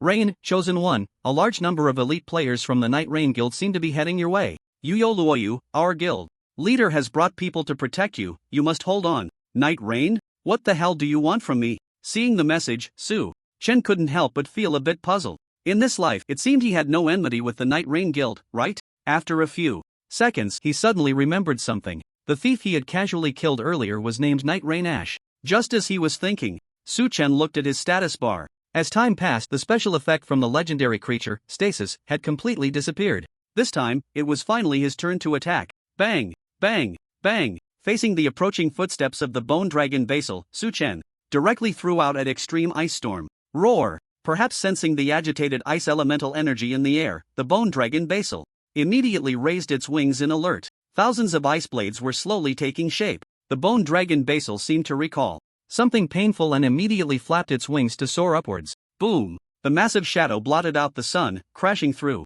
towering trees. It kicked up countless dirt and splintered wood, but Su-chen was faster. Before the bone dragon Basil could take off, the extreme ice storm slammed hard into its abdomen. High damage numbers appeared once again. -8,467, -8,572, -17,208, critical damage, -15,354, true damage, -15,354, true damage, weak point attack. This time, the extreme ice storm dealt even higher damage than before. The bone dragon Basil's health dropped instantly. Only half of its health remained, but at the same time, its counterattack reached Su-chen in an instant. Boom! Fallen heaven strike. It dove down at high speed, dealing massive damage to the target. Boom! Just as Su-chen finished casting his skill, a deafening roar followed and he was slammed hard into the ground. But above his head, two words that made the dragon despair appeared. Dodge! A look of surprise and anger emerged in the bone dragon Basil's eyes. Without hesitation, it raised its massive claw and struck down at Su-chen.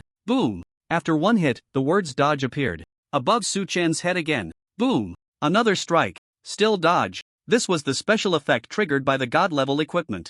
Cloak of Light and Shadow, god level. Effect 2, in a bright environment, increase dodge chance by 60% in a dark environment.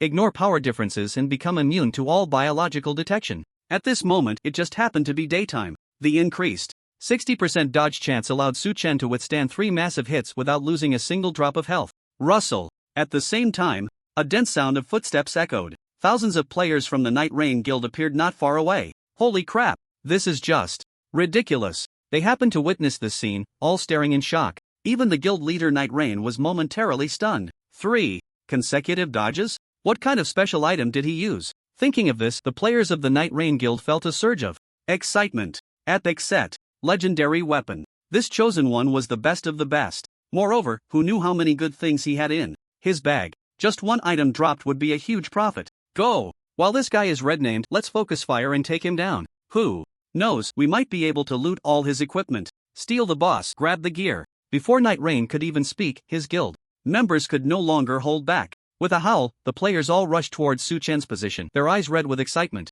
Arrows, magic skills, warriors charging, knights colliding, countless skills erupted like brilliant fireworks. At the same time, the bone dragon Basil did not stop. It radiated a crimson glow, and a special status appeared above its head. Berserk. During this time, immune to all damage. Attacks will receive a high amplification and will not be affected by any control effects. Duration 3 minutes. The Berserk Bone Dragon Basil continuously swung its massive claws, trying to tear the human mage in front of it into pieces. Faced with this scene, Su-chen immediately reacted. With the high-speed bonus from his epic set, he skillfully dodged all incoming skills. Thus, an incredibly absurd scene unfolded in the sleeping forest. Thousands of players. The sky was darkened by the bone dragon. At this moment, they were all chasing the same figure. Pure Sword Tomb. A mage in an acceleration set? This is the bonus. From the epic set, we need to find a way to apply a slow buff on him. I star you, you star B. This is really disgusting. In an instant, the entire area was filled with curses. But even in their fury, they could not inflict any damage on Su-chen. They could only eat dust. Many players were trampled into meat patties by the bone dragon Basil along the way, sent back to the resurrection point. Gradually, except for the priests and a few ranged classes, most players from the Night Rain Guild were gathered within a few 100 meters. Su-chen glanced at the boss. As time passed, the berserk state had completely disappeared. Many players began to have other thoughts. They wanted to take the opportunity to steal the boss, but they underestimated Su-chen. At the same time, they also underestimated the unpredictable power of the bone dragon Basil.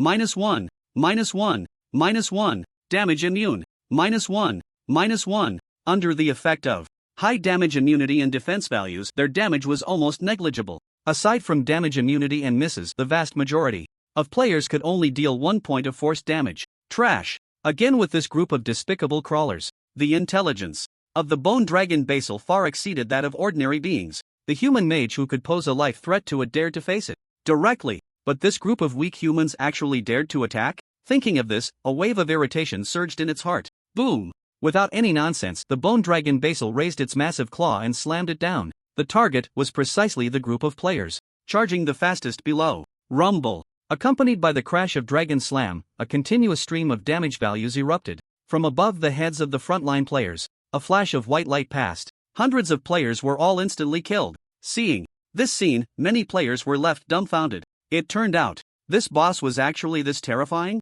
Just as they were in shock, Suchen stopped in his tracks. The berserk state of the bone dragon Basil had ended. His true attack was about to truly descend. Buzz. With a rumbling sound, the surrounding light attribute magical elements surged violently. It seemed like just an instant. The surroundings immediately fell into absolute silence and darkness. All the light attribute elements surged in like a tide. Su Chen's figure had already disappeared. In its place was a figure resembling a deity descending into the mortal realm. The equipment skill. From the artifact Cloak of Shadow over Light and Darkness, Mastering Light and Darkness. Activated at this moment. Mastering Light and Darkness activated the power contained within the equipment, allowing oneself to enter the Mastering Light and Darkness state. During this time, all skills would receive additional light attribute bonuses, and immune to all light attribute damage.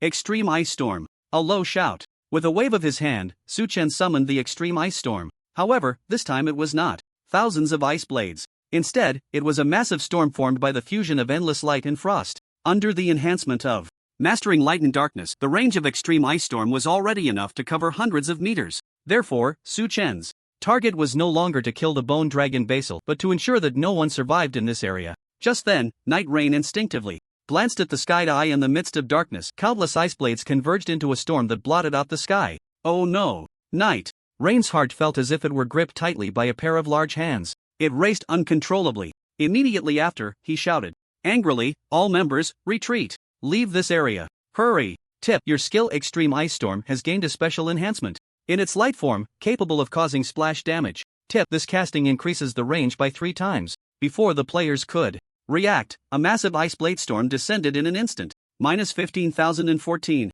minus 14,998, minus 15,127, minus 30,102, critical damage, minus 15,144. Where the extreme ice storm swept through, it was filled with extreme cold ice blades infused with light elements. Every second, blood red damage values erupted. White lights flickered continuously. All players caught in the wave had no time to react. Whether they were low-health mages, priests, and assassins, or hunters, warriors, knights, and other classes, there were no exceptions. They all perished instantly. What the hell? What's going on? How did all the frontline players just get wiped out? Quick, retreat. Get out of this area. The other surviving players suddenly realized something was wrong. In the face of the extreme ice storm, even the tankiest frontline fighters were as fragile as a piece of paper. Even withstanding a single ice blade's impact became a luxury. Tip: you have killed player. I want to get free stuff. Tip: you have killed player Grandpa. Ed, what can you do about me? Tip: you have killed player Night Rain Loneliness. Tip: the moment the extreme ice storm took shape, hundreds of kill notifications flooded in. There was no time for players to escape. The sky was filled with ravaging ice blades. All that remained on the ground were countless corpses. With the special form of Mastering Light and Darkness enhancing it, the extreme ice storm unleashed a terrifying power. Except for a few healers and archers on the very edge, the remaining thousands of players were all killed in an instant. Not only that, but even the boss's health was plummeting. From around 200,000, it dropped directly to 70,000 points. Very good. Finally, I can focus on farming the boss. Without hesitation, Suchen raised his staff high and began to channel a new round of extreme ice storm. Not far away, a knight, as graceful as an orchid in a secluded valley, rushed over with more than 100 female players wearing the Dream of Ghosts insignia. Just in time, they witnessed this scene. This, so dazzling. That glowing figure, is it the chosen one? Ah, what skill is this? One-shotting the entire map. Woo-woo, did we spend fake money on our charges? Seeing the ground covered in corpses, the pay-to-win players from Dream of Ghosts felt a chill run down their spines. They had worked hard to grind levels, bought gold from studios, and scoured the world for equipment. The luxurious gear they had painstakingly crafted couldn't even deal 1% of the damage? This was absurd. In an instant, this group of players was deeply shaken. But soon, their spirits reignited. Even their guild leader, Yudo Yimeng, couldn't help but clench her delicate fists. We just need to spend more money. Revise the future development plan, invest a large amount of resources to buy equipment from the chosen one. But first, we need to protect our big clients. After saying that, Yudo Yimeng commanded the guild members to directly enter the battlefield. They did not attack the boss, nor did they plan to steal kills. They formed a circle directly, shielding Su-chen behind them. Seeing this scene, the remaining players of the Night Rain Guild erupted in curses. Although the Dream of Ghosts Guild was not large in number, but each of them was a tycoon among tycoons. They were all equipped with high-priced gear, and in terms of strength they could easily crush hundreds of them. Retreat. First, evacuate from here and regroup with the main force. Seeing that even the president had been taken down in an instant, the remaining members of the Night Rain Guild felt a wave of boredom wash over them. They decided to retreat first. Once they regrouped with the reinforcements, they would come back to deal with this chosen one. Wait, look over there. Just as they were about to leave, all the players from the Night Rain Guild turned their gaze towards the boss. Boom! Taking advantage of the special form of Master of Light and Darkness not yet dissipating, Su-chen unleashed another extreme ice storm. A storm formed by thousands of ice blades smashed down at the bone dragon basal at a 45-degree angle. Roar! With the sound of ice blades and light elements exploding, the bone dragon basal let out a deafening wail. At the same time, its health was plummeting. 50,000, 40,000, 30,000. Seeing this scene, the remaining players of the Night Rain Guild all had red eyes. Only one thought remained in their minds. Damn it! Isn't it just one life? Let's give it a shot. While the Chosen One's skills are on cooldown, let's steal that boss. In an instant, hundreds of ranged players from the Night Rain Guild charged towards the boss. They ran wildly while starting to cast their skills. At the same time, glancing at Su-chen's expression, Yu Yiming furrowed her brow slightly as if realizing something. She immediately issued a command to everyone. Evacuate. From here. The Chosen One is about to make a move. Upon receiving the order, the girls from the Dream Guild reacted quickly and immediately turned to run. Ha, this group of girls is scared of us. What big spenders. Their mental fortitude is lacking. Come, find me another day and I'll give you some private coaching. While running wildly, the players from the Night Rain Guild didn't forget to taunt. But above their heads, a dazzling light suddenly appeared. Ha, strange. Why is the sky so bright all of a sudden? The players from the Night Rain Guild all looked up, collectively gasping in shock. Unbeknownst to them, a massive hand-shaped shadow had appeared above them, blocking out the sun. This was an equipment skill provided by an epic-grade gauntlet, Hand of Lamentation. It could create a giant hand shadow that would bind selected enemies and deal high damage, 300% magic attack power bonus. Boom! Before everyone could react, this shadow had already descended with endless might, crashing down on them. Minus 41,877, true damage.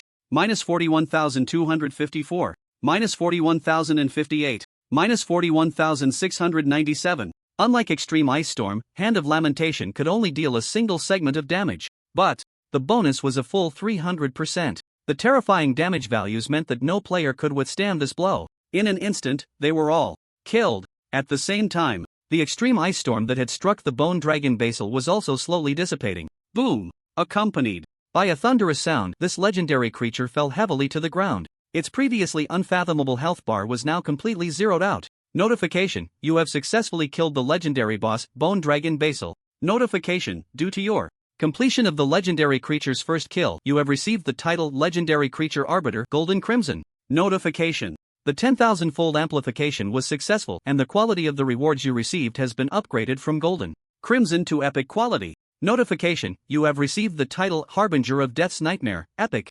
Notification: due to your new title, the title system has been activated. Not bad. Su-chen felt a wave of relief. He had anticipated that killing a legendary monster would yield title rewards, but he never expected that under the 10,000-fold amplification, this title could actually be upgraded to Epic quality. Reading the Nightmare of Death, Epic type title requirement, none wearing restrictions quality. Epic effect 1, death sentence can place a death mark on the target, which will inevitably trigger a kill effect when their health drops below 5%, guaranteeing a one-hit kill. Passive effect takes effect upon wearing. Effect 2, death nightmare when killing a target, there is a certain chance to trigger a special reward, learning one skill mastered by the target. Passive effect takes effect upon wearing. Introduction: reading the Nightmare of Death means that even the corpse will not be spared. Seeing this title, Su-chen exclaimed, "What a guy!" Titles often do not provide attribute bonuses, but they can offer various special effects. An epic quality title is indeed powerful. Not only can it grant the wearer a kill effect, but it can also have a chance to plunder skills mastered by the enemy in life. It's simply terrifying. Together, the two effects are far more than just 1+1. Tip: title equipped successfully. Reading the Nightmare of Death, Epic has taken effect. After equipping the title, Su-chen focused his gaze on the boss. If he guessed correctly, the quest item, Skull of the Bone Dragon Basal, should have dropped as well. Sure enough, he was not mistaken. The next moment, a prompt sounded. Tip: you have obtained the quest item, Skull of the Bone Dragon Basil. Tip: the requirements for the class trial quest, Lost Eternal Kingdom, have been met. Please proceed to the main city to submit the quest. Seeing this, Suchen slowly breathed a sigh of relief. Although the quest item could not trigger the 10,000-fold reward, the conditions for completing the quest were still satisfied. Next, he just needed to head to the main city to submit the quest, and he could break through level 30, completing the second advancement of his profession. Just as he was thinking, the world announcement rang out again. Brilliant golden light instantly appeared before every player's eyes. World announcement: congratulations to player chosen 1 for achieving the first kill of the legendary boss Bone Dragon Basil. Their heroic deeds will forever be recorded in the epic chapters of the Tower of Eternity. World announcement: congratulations to player chosen 1, you have received a reward, treasure map, purple gold, 200 gold coins. World announcement: congratulations to player chosen 1. There were a total of 2 world announcements, each repeated 3 times. The dazzling and brilliant light even brought many players to tears. What the hell is a legendary boss? Damn, the rewards for this first kill are so generous? I don't understand. What is the epic chapter of the Tower of Eternity? I've never heard of it. Heh, it's just a hollow name, not even as good as a piece of bronze gear. In an instant, the world channel erupted. Countless players were left in confusion. Legendary boss, Tower of Eternity, epic chapter. These terms were completely unknown to them, but for the major factions, the more mysterious something was, the more they feared it. When the world announcement appeared, the entire Huaxia region began to stir. Holy Light City, Poison Fog Marsh. Pay close attention to the movements of the Chosen One. His development speed is too fast, it needs to be curbed. The president of the second force in Huaxia, Aoshua, pierced through the elite monster in front of him with a single shot, then turned to look at the guild's senior members beside him. Don't think about pulling him in. He pulled out the brilliant spear from the monster's corpse. Looking incredibly calm, he won't be content to stay beneath others. In the City of Night, the sacrificial tomb, the president of the fourth force in Huaxia, Junxi, was currently smiling as he watched the world announcement. I heard the Chosen One has established a mercenary group. He really is someone to be wary of. As he spoke, a hint of excitement gradually appeared in Junxi's eyes. An interesting man. Almost simultaneously, like these two forces, many large factions were also unable to sit still at this moment. Some wanted to build a good relationship with Su Chen, while many others aimed to curb his development. The entire Huaxia region had fallen into a state of brewing storm, as if a mountain rain was about to come. At this moment, Su Chen was counting his spoils, looking quite pleased. Completing the legendary boss first kill had granted him a wealth of rewards, and it also triggered the 10,000-fold reward. The purple gold quality treasure map was directly amplified to a legendary quality treasure map. As long as he found the treasure location, he could dig up a legendary quality chest. Not only that, under the effect of the 10,000-fold reward, he also received a whopping 2 million gold coins. At this point, he could confidently say that no other force in the entire game was as wealthy as he was. Strengthening, amplifying, inlaying. As long as his level broke through 30, all of these could be achieved by throwing money at them. But all of this was just an appetizer. The real main event was yet to come. After completing the first kill, his heroic deeds would be recorded in the epic chapters of the Eternal Tower. This meant he could unlock the Eternal Tower Trials. Once he completed the challenge, he would at least receive a legendary quality pet. If the 10,000-fold reward was triggered, he might even directly obtain a divine pet. Chosen boss, congratulations, congratulations. If there's nothing else, I'll take my leave now. Just as he was thinking, the delicate and melodious voice of Yu Yiming interrupted Su Chen's thoughts. Having agreed with Su Chen to go to the main city for trading later, she left with the guild members. As for the scattered drops on the ground, the girls from the Dream Guild didn't touch a single one. Su Chen was not surprised by this. This was precisely the reason he had always traded with the Dream Guild in his previous life.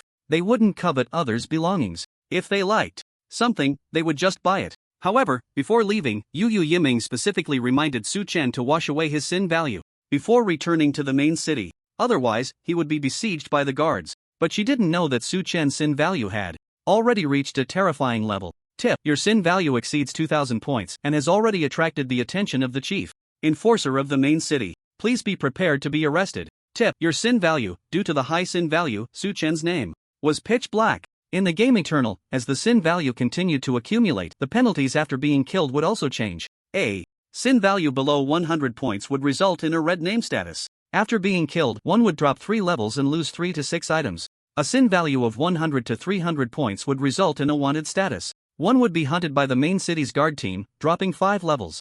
Upon being killed and losing 70% of items in their backpack. A sin value exceeding 500 points would result in a capture status. The powerful enforcer leader, formidable even in the late game, would pursue them relentlessly. If killed during this time, they would drop all items, including gold. Unless the sin value could be reduced to below 100 points, they would continuously suffer from the enforcer leader's pursuit. However, Su-chen was not panicked. Instead, he directly stowed away his staff.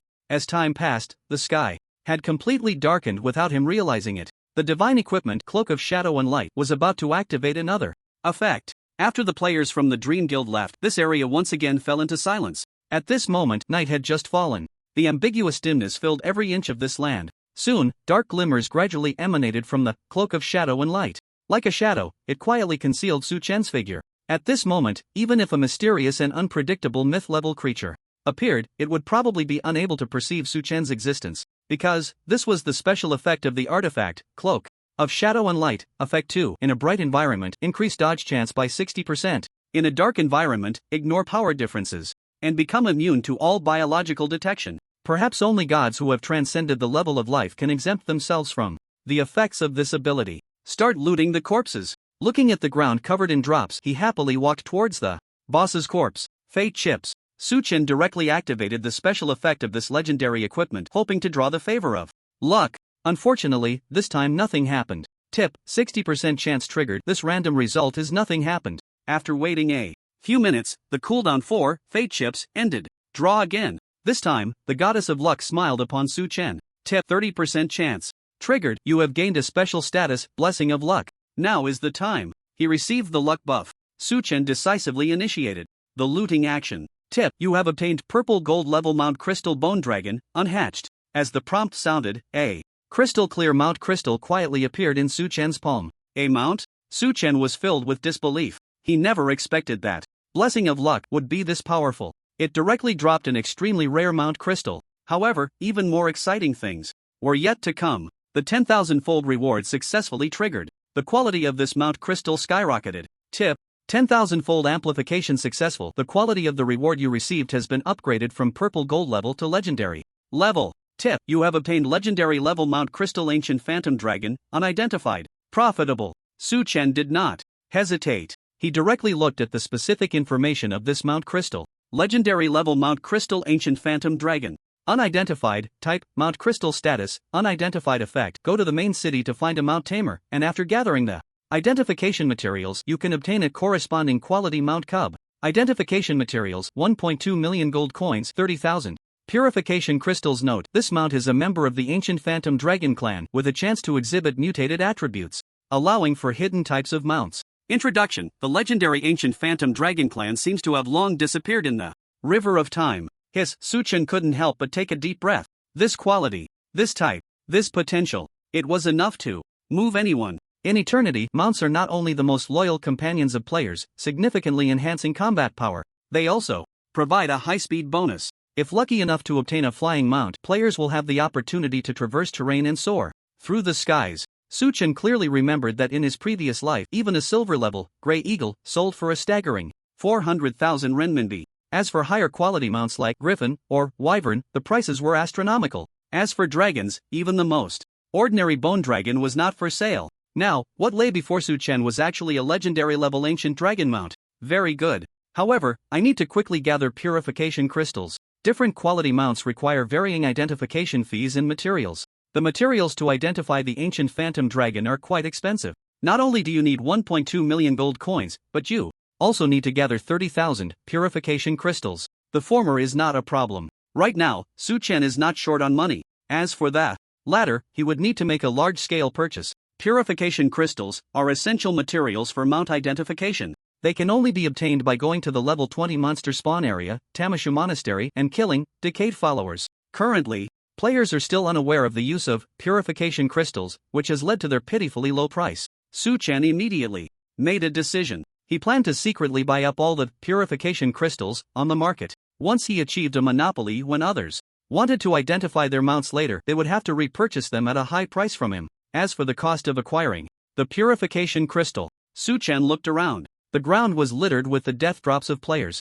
For now, the equipment of these players was nothing but trash, with only black iron and bronze quality. But in Su-chen's eyes, it was different. It had already been verified. 10,000 times reward. This unique eternal level talent could turn decay into the miraculous. Even black iron level equipment could become the most sought after treasure in the eyes of other players. He began to loot the corpses. It was a visual feast, accompanied by his picking actions. Those originally dull and lifeless pieces of equipment now shone with brilliant light. Loot. Tip: you have obtained equipment rusty guard spear, black iron. Tip: 10,000 times amplification successful. The quality of the reward you received has been upgraded from black iron to gold quality. Tip: you have obtained equipment shining royal guard spear, gold. Sure enough, the 10,000 times reward triggered once again. The originally black iron quality trash had directly transformed into a gold level weapon. Su Chen understood one thing. Aside from himself, the players of Yumeng were probably the ones most willing to spend money. The equipment they wore was already considered the ceiling among players. But even so, they would wear only gold level equipment in the Guild of Yumeng without even set attributes. All were mismatched. The eternally low drop rate was evident. Continue. Like a ghost, Su Chen hid in the darkness and began to loot frantically. Loot, loot, loot, loot. The 10,000 times reward triggered. Obtained Wisdom Guardian Robe, gold. The 10,000 times reward triggered. Obtained Advanced Healing Potion. The 10,000 times reward triggered. Obtained Cruel Executioner Greatsword, dark gold. At this moment, with Su Chen's picking actions, one piece of equipment and other drops appeared in his backpack. The 10,000 times reward was triggered again and again. Those originally dull and lifeless drop rewards at this moment all underwent a qualitative change. Tip: you have obtained a special skill book, Lava Fireball, Intermediate. Skill book? Seeing this prompt, Su Chen couldn't help but feel a shock in his heart. As a special skill, Lava Fireball could only drop from monsters with a pitifully low chance. It was something quite precious to everyone. He didn't expect that someone could resist learning this intermediate skill, but for him, it was definitely good news. Under the effect of the 10,000 times reward, the basic skill Ice Blade technique could be amplified to the advanced skill Extreme Ice Storm. By analogy, the quality of this intermediate special skill would definitely be above advanced. The thought only lasted a moment. The next second, the 10,000 times reward successfully triggered. Tip: 10,000 times amplification successful. The quality of the reward you received has been upgraded from basic to master quality. Tip: you have obtained a special area attack skill book, Meteor Feast, master level. Indeed, he was not mistaken. Under the effect of the 10,000 times reward, this skill had truly surpassed advanced quality. Master Su Chen silently recited the name of the skill in his heart, his starry eyes shining brightly. In the game Eternal, skills were also divided into different qualities. In addition to basic, intermediate, and advanced skills, there were also master level and forbidden spell level skills. To master a master level skill, players had to complete the ultimate certification of their profession and become a Grand Sorcerer. As for the rumored forbidden spells, they required extremely harsh conditions and enough extraordinary opportunities. This was enough to prove the value of Meteor Feast. Tip: you have mastered a new skill.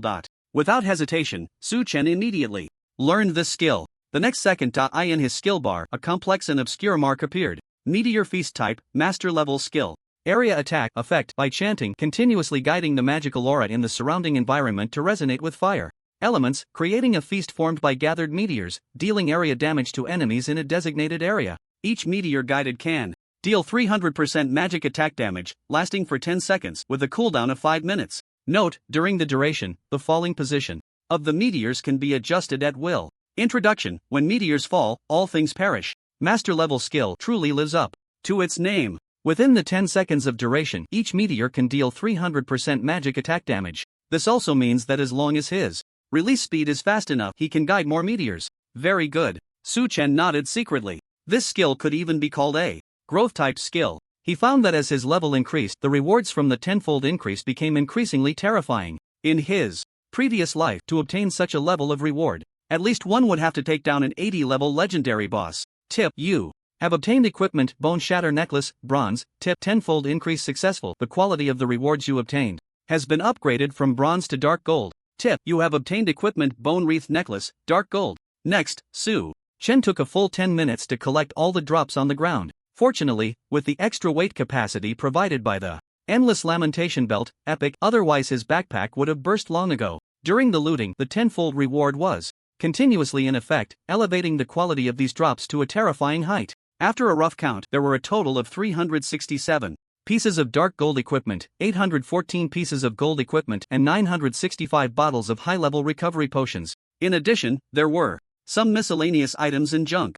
After a round of harvesting, Su Chen made a fortune. He could hardly imagine how many resources these equipments could be exchanged for. Even the wealthy Yumeng Guild couldn't possibly consume all these equipments at once. But Su Chen was not worried at all. If he remembered correctly, there was a good place to fence in Frozen City. Moreover, he had already gathered all the items needed for the job change quest. The timing was ripe. He immediately returned to the city. Withdraw. As soon as the words fell, Su Chen's figure disappeared into the darkness. Sleeping Forest returned to its previous state. Only a dead silence remained. Tip: you have entered Frozen City. After a few minutes, Su Chen passed through the grand and towering city gates, returning to the main city. Along the way, everything was uneventful. He did not encounter any obstacles. The reinforcements from the Night Rain Guild seemed to have vanished, and he hardly saw any guild members leveling up. As expected, Su Chen had anticipated this. Night Rain was very cunning. After missing a strike, he chose to remain silent. They probably wanted to accumulate strength in the dark and wait for the right moment to act. Su Chen didn't mind. In the face of absolute strength, all tricks and schemes were futile. It was likely that many large forces were treating him as prey now. But who knew? Were they not also Su Chen's prey? After all, just the fact that the tenfold reward could take effect when picking up player drops was enough to make him rich. Tip: you have entered the first floor of the Mage Association. Tip: you have entered the second floor of the Mage Association. Tip: you have entered. In no time, Su Chen arrived at the Mage Association. Unlike the job change quests for ordinary players, the trial task of Lost Eternal Kingdom would trigger the first main storyline quest after the server opened. So he had to go to the 5th floor of the Mage Association to find Archmage V-List. Only then could he submit the quest. Soon, Su Chen found Archmage V-List. Even though he had seen her several times in his past life, he was still stunned by V-List's breathtaking beauty. Unfortunately, Su Chen wasn't in the mood for anything romantic, he just wanted to grow stronger. Without hesitation, he chose to submit the quest. The next second, a prompt sound rang out. Prompt: Quest Lost Eternal Kingdom submitted successfully. Prompt: you have completed your second career advancement and become an Eternal Archmage. Prompt: current level cap has been raised to level 60. Prompt: you have comprehended a new skill. A series of prompts flooded in. With the second career advancement, a mysterious and profound aura quietly enveloped Su Chen. Perhaps this represented eternity. Just as Su Chen was about to check the new skill he had comprehended, the scene before him was replaced by a dazzling golden light. As the brilliant radiance burst forth, the world announcement once again echoed in the ears of all players. World announcement: congratulations to the player chosen one for becoming the first player to achieve a second career advancement and receiving the Heavenly Dao reward. World announcement: congratulations to the player chosen one. Another 3 world announcements appeared, causing countless players to feel a strong discomfort, crying out in despair. It's not fair. I'm only level 14, and this guy is already at second advancement? Chosen one. Take care of the kids. I'm your star, can you stop demoralizing us? Just as everyone was filled with envy and jealousy, the world announcement rang out again. This time, the protagonist of the announcement was still Su Chen, but the content of the announcement took all players by surprise. World announcement: congratulations to the player chosen one for successfully triggering the first main storyline of the server launch. All players, please work together to help the chosen one unlock the main storyline.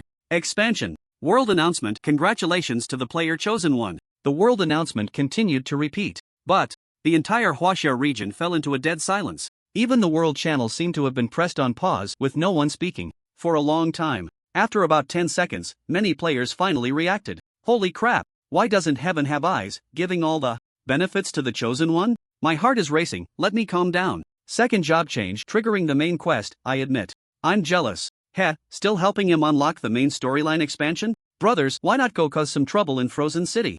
I'm a primary school student, can you give me a legendary piece of equipment? In an instant, the entire Huaxia region was thrown into a frenzy. Many people rushed to the teleportation array leading to Frozen City, even if it cost 1 gold coin. The major factions were also stirring. Whether it was the second career advancement or triggering the main quest storyline, it made the major factions wary. Most of the factions unanimously made the same decision. No matter what, they had to participate in the main quest storyline. If they couldn't do that, then they would ruin the storyline. Therefore, the major factions in the Huaxia region also began to take action. In no time, the teleportation array in Frozen City was packed with players from other main cities. It was a spectacle. At this moment, Su Chen had already left the Mage Association. Seeing the bustling Frozen City, he couldn't help but feel a sense of nostalgia. Unsurprisingly, when he triggered the main quest, he had already guessed the plans of the major factions. They would undoubtedly target him. Perhaps they would even unite to sabotage the main quest's progress.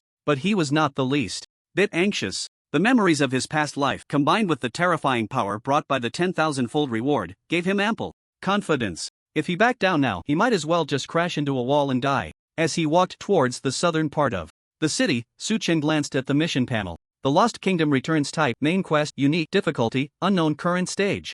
Investigation, first stage, content. The skeletal dragon Basil in the sleeping forest seems to have been attacked by an unknown creature. Please head to Maltown located on the eastern side of the sleeping forest to investigate, as it is said that they too have suffered an attack from an unknown creature. Note, please complete the current stage mission within 6 hours. Introduction, V-list. Sense the breath of the Lost Kingdom from the skull of the skeletal dragon Basil. Perhaps they did not perish in the long river of history and are about to make a comeback. The Lost Kingdom. Su Chen was not unfamiliar with this. He clearly remembered. In his previous life, this main storyline was only triggered in the mid-game. Because it involved the Lost Kingdom, it also led to an unprecedented monster siege event. The players involved suffered heavy casualties. Even the so-called eternally frozen ice city almost became ruins. This is indeed challenging. As he spoke, Su Chen looked at his skill bar. After submitting the class change trial mission, his profession changed to Eternal Grand Mage. Not only did his level cap break through to level 60, but he also comprehended new skills, Eternal Leap, Order Stasis, and Eternal Judgment Shackles. Unexpectedly, all the newly comprehended skills were active release skills. Eternal Leap type, exclusive skill of the Eternal Grand Mage effect. Actively releasing this skill allows resonance with space, enabling a leap displacement in a specified direction during which the user is in an untargetable state and immune to all damage. Cooldown time, 1 minute, consumes 10% of mana. Note, can ignore cooldown time and overdraw leap counts, with each use consuming double the mana. Leap. Common magic professions usually master a displacement skill in the later stages of the game, which is blink. But Su Chen did not expect that the displacement skill he comprehended would be a leap that is untargetable and ignores damage. Overdrawing counts, double consumption. Su Chen estimated. With his astonishing mana recovery speed, he could easily perform 6 consecutive leaps. This meant that his agility would far exceed expectations. Not bad, not bad. Su Chen felt great and looked at the other 2 skills. Order Stasis type, exclusive skill of the Eternal Grand Mage effect, actively releasing. This skill can cause everything within a 200-meter radius to fall into a state of stasis, with no effect on the user. Cooldown time, 10 minutes. During the duration, consumes 5% of mana per second. Eternal Judgment Shackles type, exclusive skill of the Eternal Grand Mage effect. By chanting, it can summon shackles with judgment effects, dealing high damage, 500% damage bonus, to a specified enemy, and also inflicting a bind effect, duration 5 seconds. Skill cooldown time, 25 seconds, consumes 2000 mana points. Hiss. These 2 skills truly exceeded Su Chen's expectations. The former is a terrifying control skill. Although it consumes a lot of mana, just the ability to freeze everything within a 200-meter radius is enough to prove its terrifying nature. The last skill is also quite absurd. Releasing Eternal Judgment Shackles directly binds the enemy. Although this is a single target skill, the terrifying 500% damage bonus is enough to prove that Eternal Judgment Shackles is a godly skill for soloing bosses. These are all his reliance for completing the main storyline. He glanced at the time. The first stage of the main quest has a time limit of 6 hours. Time is tight. Su Chen had a plan in mind. He was prepared to use this brief moment to significantly enhance his own strength. A few minutes later, he arrived at his destination with ease. Tip: you have discovered Talina's small shop. As soon as he entered, Su Chen saw a cute and adorable figure leaning over the counter, playing with a small cat. The shelves behind her were completely empty, with only a few bottles of recovery potions scattered on top. It looked rather ordinary. Hello, mysterious mage. The special effect brought by the god-level cloak allowed Su Chen, who was in the dark, to be exempt from all biological detection. Therefore, he could freely enter and exit all shops without worrying about his sin value. Good evening, Talina. Su Chen smiled at the petite and lovely Talina, then took out a large pile of equipment from his backpack. Clatter. As the equipment was piled onto the counter, the originally dim shop instantly brightened like daylight. This large pile of equipment numbered over 1,000. Su Chen did not intend to sell all of it to the Dream Guild. It wasn't that they lacked the financial means, but rather due to demand. What Su Chen wanted was not gold coins. He sought more resources, as well as materials and items that would skyrocket in price later on. Clearly, the Dream Guild was not capable of that at the moment. So from the very beginning, Su Chen had made corresponding plans. On the Dream side, he would only sell a small portion of the equipment in exchange for a large amount of reso. If he embedded low-quality gems that came with terrible attributes, he might as well just throw them away. The same goes for the 675 silver quality enhancement stones. If the quality of the enhancement stones is too low, there's even a risk of the equipment breaking during the enhancement process. And once he gets his hands on those 56,000 purification crystals, it means he has completed one of his goals. What he needs to do next is simple: synthesize gems and enhancement stones, and identify the legendary Mount Ancient Phantom Dragon. He glanced at the sky. There were still about 6 hours until dawn. There's just enough time. Without hesitation, he waved goodbye to the adorable Talina and then walked towards the central area of the main city without looking back. The synthesis platform. As a public facility, it is generally located near the central square of the main city. After a few minutes, accompanied by the sound of footsteps, Su Chen, transformed into a shadow, arrived at his destination. Several imposing synthesis platforms stood alone on the south side of the central square. Tip: you have activated the synthesis system and meet the usage conditions for the synthesis platform. Tip: do you want to spend 30 gold coins to rent a basic synthesis platform? No. The rental price for the synthesis platform is quite steep. The basic synthesis platform requires 30 gold coins, the intermediate one requires 200 gold coins, and the advanced one requires 1000 gold coins, along with a world reputation level of somewhat famous. As for the master level synthesis platform, the requirements are even more outrageous. Not only does it cost 10,000 gold coins for a single synthesis, but the world reputation level must also be raised to well known. For players, this is no less than an astronomical figure. In his previous life, Su Chen often calculated carefully. For synthesizing low-value items with a high success rate, he would use the basic synthesis platform. Only for precious treasures would he rent the advanced synthesis platform. As for the master-level synthesis platform, even in the late game, there were very few players who could raise their reputation to the well-known stage. But now it was different. With the 10,000-fold reward in hand, Su Chen could confidently say that what he lacked the least right now was gold coins.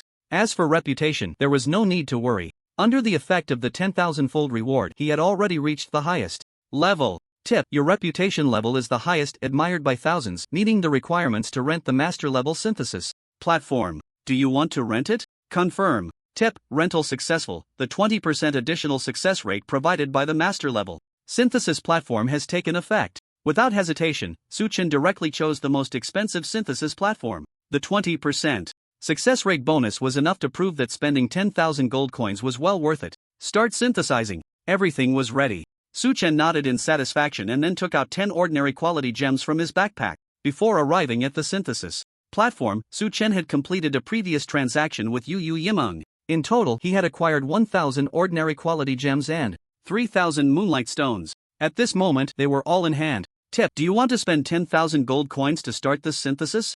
As the gems were placed on the synthesis platform, the prompt sound arrived as expected. According to the rules, if the synthesis was successful, he could obtain a gem of a higher quality. Unlike enhancement stones, the quality of gems has many similarities with skills. They are classified as ordinary, basic, intermediate, advanced, master level, and the highest quality, divine. This is also the reason why Su Chen acquired a large number of gems. If he had the chance, he even wanted to synthesize a divine gem. Tip: do you want to spend 10,000 gold coins to start this synthesis? While he was thinking, the prompt sounded again. Su Chen, seeing this, still did not rush. Before synthesizing, he first activated the special effect of the legendary equipment Fate Chip. After some attempts finally, he randomly drew the buff Blessing of Luck. Next, he glanced at his talent 10-fold reward. Then he took a deep breath. Whether a miracle would happen next depended on the synthesis result. Synthesize. Ding. 10 ordinary quality gems melted away in an instant. Immediately after, a dazzling light flashed. An incredibly familiar prompt sound quietly rang in his ears, causing his heart to tremble. Prompt: synthesis successful. Your item has been synthesized into a basic gem. Prompt: triggered unique forbidden talent. Your reward has received a 10-fold increase. Seeing this scene, Su Chen's face showed an expression of utter astonishment. The reason was not the successful synthesis of the gem, but the second prompt. He never expected he had actually triggered the unique forbidden talent 10-fold reward. Prompt: 10-fold increase successful. The quality of the reward you received has been upgraded from basic to advanced. Prompt: you have obtained the item Gift of Life Gem, Advanced Gem. The quality gap between basic and advanced was like a chasm between heaven and earth, because the success rate of synthesis was too low. According to statistics from players in his previous life, even with the enhancement of a master-level synthesis platform, the actual chance of synthesizing a basic gem into a mid-level one was only 3%, a 20% chance multiplied by the most basic synthesis rate. And from mid-level to advanced, there was a pitiful 0.45%. If using a lower-level synthesis platform, the success rate could only be described as tragically low. But for him, it was different. Blessing of luck, coupled with the effect of tenfold reward, his success rate would likely receive an epic enhancement. Very good. Realizing that tenfold reward could apply to synthesis, Su Chen's mood became incredibly pleasant. Continuing. While the buff of Blessing of Luck had not yet disappeared, Su Chen took out another 10 basic gems from his backpack and placed them on the synthesis platform. These were the resources he had just traded from Talina. The total number was 1,500. Perhaps, the basic gems would not directly upgrade to master level quality after triggering tenfold reward, but the success rate of synthesis would far exceed that of ordinary gems. The efficiency should greatly increase. Prompt: do you want to spend 10,000 gold coins to start this synthesis? Start. In an instant, a dazzling light suddenly emerged from the synthesis platform. 20 basic gems disappeared in unison. In their place was a brilliant glow. Prompt: synthesis successful. Your item has been synthesized into a mid-level gem. Prompt: triggered unique forbidden talent. Your reward has received a tenfold increase. Prompt: tenfold increase successful. The quality of the reward you received has been upgraded from mid-level to advanced. Prompt: you have obtained the item Blazing Radiance Gem, Advanced Rare. Advanced Rare? Su Chen felt a surge of joy in his heart. He guessed correctly. Although the gem had only been upgraded from mid-level to advanced quality, under the effective tenfold reward, this gem underwent an unpredictable change. Rare. For synthesized items, this was a special state. It meant that this item had an additional rare effect. The occurrence of such a situation was even less likely than winning the lottery. Thinking of this, Su Chen hurriedly looked at the gem. Blazing Radiance Gem, Advanced Rare, Type, Gem Inlay Requirement, above Crimson. Gold level weapon quality, Advanced, Rare, Inlay effect. Blazing after inlaying, it can grant the weapon fire attribute damage, increasing fire attribute attack damage. Physical weapons increase damage by 30%, ranged magic weapons increase damage by 15%. Additional rare effect: after embedding sharpness, the weapon can gain a sharp effect, causing enemies to suffer from bleeding. And lame effects, lasting for 30 seconds, can only be triggered by dealing physical damage. Not bad. A hint of appreciation appeared in Su Chen's eyes. This gem was not very suitable for ranged magic professions like mages and priests, but for melee, physical damage professions, it was truly top-notch. Very good. It's a nice start. Seizing the moment, Su Chen decided to continue synthesizing. Tip: synthesis failed. Your synthesis materials have been destroyed. With a bang, all 10 primary gems vanished. But Su Chen didn't mind at all. He continued to synthesize. Tip: do you want to spend 10,000 gold coins to start this synthesis? As the prompt sounded, brilliant light once again appeared on the synthesis table. Tip: synthesis successful. Your item has been synthesized into a medium-level gem. Tip: triggered unique forbidden talent. Your reward has received a 10,000-fold increase. Tip: 10,000-fold increase successful. The quality of the reward you received has been upgraded from medium to high rare quality. Tip: you have obtained the item Spirit Burst Gem, high rare. This time, the synthesized gem perfectly matched the magic profession. However, Su Chen did not stop his actions. He directly took out a large number of primary gems and began to synthesize frantically. Tip: synthesis successful. Your item has been synthesized into a medium-level gem. Tip: synthesis failed. Your synthesis materials have been destroyed. Tip: synthesis failed. Your synthesis materials have been destroyed. Tip: synthesis successful. Your item has been synthesized into a medium-level gem. Although the synthesis probability was at a touching low level, under the effect of Blessing of Luck, his success rate surprisingly maintained around 20%. This probability was simply outrageous. If other players saw this, they would probably exclaim that they had seen a ghost. Synthesize, synthesize, continue synthesizing. As Su Chen moved, the number of gems in his backpack began to gradually increase. Basically, they were all high rare quality. 10,000-fold reward triggered. Obtained defensive counterattack, high rare. 10,000-fold reward triggered. Obtained Frost Slow, high rare. 10,000-fold reward triggered. Obtained Power Awakening, high rare. Not long after, all 1,000 primary gems were consumed. Without pausing, Su Chen threw in another 1,490 ordinary quality gems into the synthesis table. Tip: 10,000-fold increase successful. The quality of the reward you received has been upgraded from medium to high quality. Tip: you have obtained the item Spirit Burst Gem, high. As the prompt sound slowly faded away, the ordinary quality gems were all synthesized into high quality gems. Consuming 1,000 primary gems successfully yielded 210 high rare quality gems. Su Chen's calculations were correct. The success rate was about 20%. The 1,500 ordinary gems synthesized into 442 high quality gems. The success rate was slightly higher than that of primary gems, around 30%. Su Chen did not expect the success rate to be this high. Indeed, the money was well spent. Whether it was Blessing of Luck or the master level synthesis table, they all played their expected roles. Very good. Su Chen was in a great mood. He decided to continue synthesizing. This time he directly took out 10 high rare quality gems and placed them on the synthesis table. For qualities above high, there were only master and divine levels. Once the synthesis succeeded, even if it did not trigger the 10,000-fold reward, the gem quality would be upgraded to master level. There was one thing Su Chen was a bit uncertain about. Once the 10,000-fold reward took effect, could it enhance the gem that was upgraded to master level to an even higher quality? Tip: do you want to spend 10,000 gold coins to start the synthesis? Combined. Su Chen activated the synthesis platform without hesitation. One thing he was absolutely clear about was that the synthesis probability of high-level rare quality gems would be far lower than that of low-level gems. If he wanted to succeed, he would have to try several times. So, overthinking was pointless. He took action directly. As he moved, a dazzling light burst forth rapidly, but the next second, the noise from the teleportation platform came to an abrupt halt. Tip: synthesis failed, your synthesis materials have been destroyed. Bang, bang, bang. The moment the alert sounded, all 10 high-level rare quality gems shattered. Continue. Failure was inevitable. If synthesis were that easy, master quality gems would have flooded the market long ago. To obtain the best of the best, one must be willing to spend money. He took out another 10 high-level rare quality gems and activated the synthesis platform again.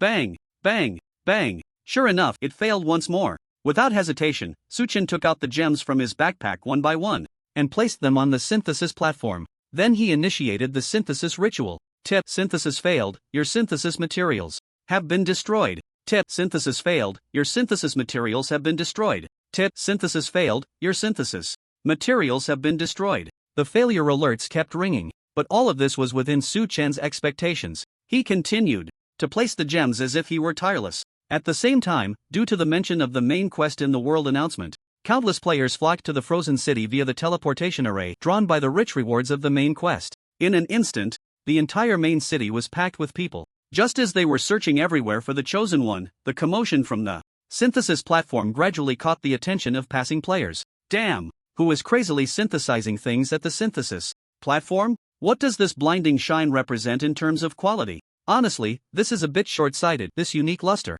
is only found in dark gold quality. Okay, nonsense, it's clearly a high-quality item. Wait, there seems to be only one player in the entire server who can use the synthesis platform. As soon as this was said, all the players present exchanged glances. A name surfaced in their minds. Damn, it's the chosen one. Although the special effect of the cloak of light and shadow, God level, concealed his figure, keeping Su Chen shrouded in shadows, he was quickly recognized. The synthesis platform, which could only be activated after completing the second job transfer, became the most direct proof of his identity. After recognizing him, many players approached. A lot of them were curious about what he was synthesizing. There were also several female fans who gathered around to see if the chosen one was handsome. Moreover, many players had other plans in mind. Keep an eye on him. This is a safe zone. Report immediately when he leaves the main city. Quickly arrange for the guild members to prepare for assembly. The chosen one has appeared. Hurry and notify the guild leader. In an instant, the entire frozen city was rife with undercurrents.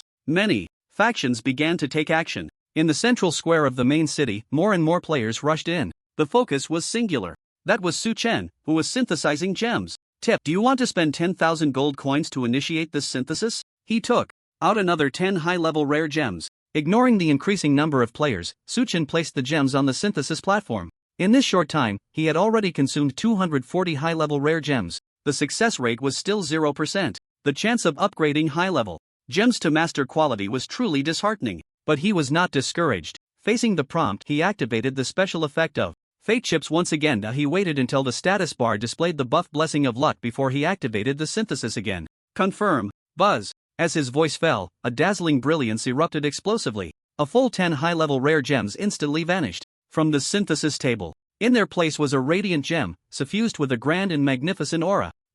At that moment, a pleasant notification sound followed. Notification: synthesis successful. Your item has been synthesized into a master level gem. Notification: unique forbidden talent triggered. Your reward has received a 10,000-fold increase. Notification: 10,000-fold increase successful. The quality of your reward has been upgraded from master level to divine level. Notification: you have obtained the item Light Gem of Judgment and Catastrophe, divine level. The moment the notification sounded, a dazzling light, indescribable in words, suddenly burst forth from the teleportation platform. Boom! Without giving anyone time to react, a magnificent and brilliant beam of light shot up into the sky, piercing the clouds. The aura emanating from it was as if it were proclaiming a catastrophe, or judging all sins and punishments. This, damn it, what top-tier item has the chosen one gotten now? What the hell is this light effect? My illumination spell isn't even this flashy. Dog whistle. I don't want to play anymore, I'm deleting my account. Bathed in the shimmering light rain cascading from the brilliant beam, countless players were left defenseless,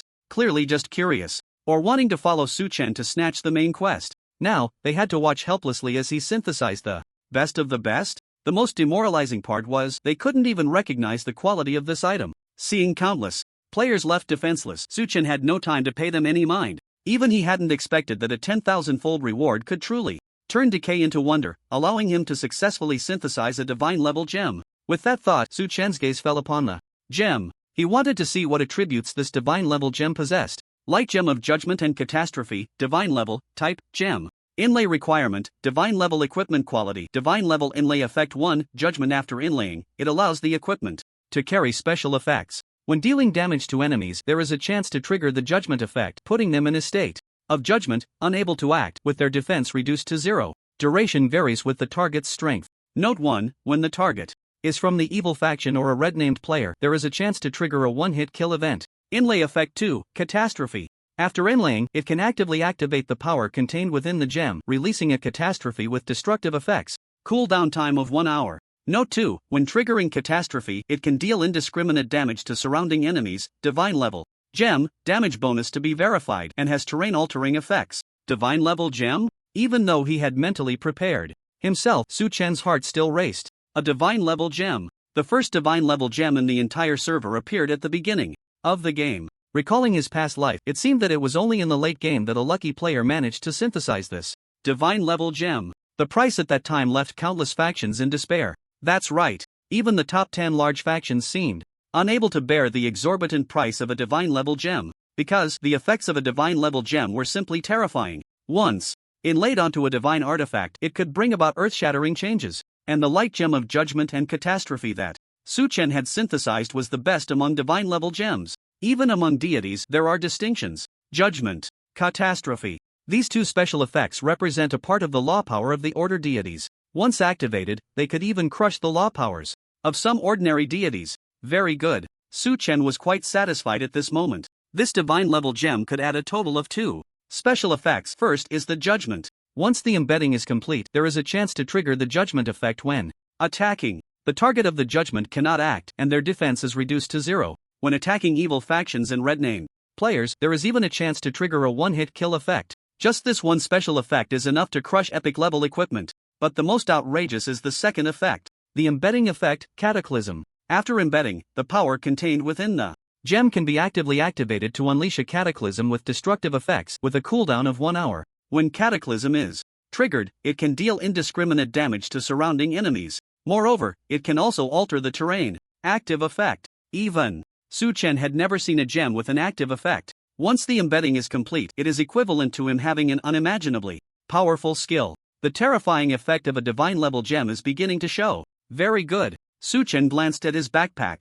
Previously, he had synthesized a total of 210 high-level rare gems and 442 high-level gems. Including this synthesis of the divine-level gem, a total of 250 gems were consumed. Among them, there were 190 high-level rare gems and 60 high-level gems. At this moment, he still had 20 high-level rare gems and 382 high-level gems left. Continue synthesizing. While speaking, Su-Chen activated the special effect of Fate Chip. Once the status bar displayed Blessing of Luck, he took out 10 high-level rare gems again. Buzz. The synthesis platform emitted a dull sound once more, drawing countless players' astonished gazes. What the hell? How is he still synthesizing gems? Is there anyone who can tell what quality this scammer's gems are? I really want to kill this guy and loot his equipment and gems. Go to sleep with your bronze gear? Witnessing the scene of the divine-level gem synthesis, countless players felt uneasy. Meanwhile, the major factions began to act secretly. Gather. All elite guild members, assemble at the edge of the desolate plains. The fiery ones went to the east gate, so we'll head north. All members of the Prairie Fire Guild, drop what you're doing. We're gathering at the southern Ghost Valley. Unlike those players watching the excitement, the major factions had a keen sense of smell. At this moment, they all realized the true value of this gem. At least it was of master-level quality. It's Could even possibly be a divine level gem. Almost simultaneously, the major factions located in Frozen City began to formulate their next plans. While quickly gathering, they observed Su Chen and the movements of other factions. Once there was an opportunity, they would strike directly. In the face of master level or even divine level gems, killing and looting was the most reasonable choice. For a moment, the seemingly bustling Frozen City was secretly hiding countless deadly intentions. What a good plan! Su Chen ignored the prompt sound of synthesis failure. Then he took out 10 high-quality gems once again and placed them directly on the synthesis platform. Prompt: do you want to consume 10,000 gold coins to start this synthesis? Confirm. Buzz. The synthesis platform started up again. The brilliant light quickly dispelled the surrounding darkness. Keen observation skills. The understanding of the major factions' past lives. The divine level quality gem that could make countless people excited. These factors combined directly led Su Chen to guess the hidden deadly intentions behind the major factions. If it were other players, they would surely face heavy consequences once they left the city. But Su Chen didn't care. Since they wanted to ambush, then let them wait. Boom! Just as he was thinking, a dazzling light burst forth once more. The pleasant prompt sound also arrived as expected. Prompt: synthesis successful. Your item has been synthesized into a master level gem. Tip: you have triggered the unique forbidden talent, and your reward has received a 10,000-fold increase. Tip: the 10,000-fold increase is successful, and the quality of the reward you received has been upgraded from master level to divine level. Tip: you have obtained the item Guardian Oath Pearl, divine level. As the notification sound rang out, countless players gasped in shock. Another notification sound followed. A pearl radiating brilliant light appeared on the synthesis table. Many players, upon seeing this, had their eyes turn red, their hearts racing. Only one thought remained in their minds: rush over, snatch this pearl away. But everyone understood that this was simply impossible. Just like enhancing equipment, whether it was synthesis, forging, crafting, or cooking, there were protective mechanisms in place. Cannot be picked up, cannot be touched. Moreover, they would be instantly killed by the Enforcer Commander with a single blow. Faced with this situation, countless players could only wail in their hearts. Instead, various factions hastened their gathering efforts. Some even stopped pretending. Players from major guilds who were keeping watch simply stood beside Su Chen. Another divine level. Without checking the attributes of this divine level pearl, Su Chen continued to synthesize. Time was of the essence. There were less than 2 hours left until the deadline for the main quest. He not only had to reach Marl Town in time but also had to activate the main quest storyline before dawn. Otherwise, Enforcer Commanders above level 100 would launch an unrelenting pursuit against him.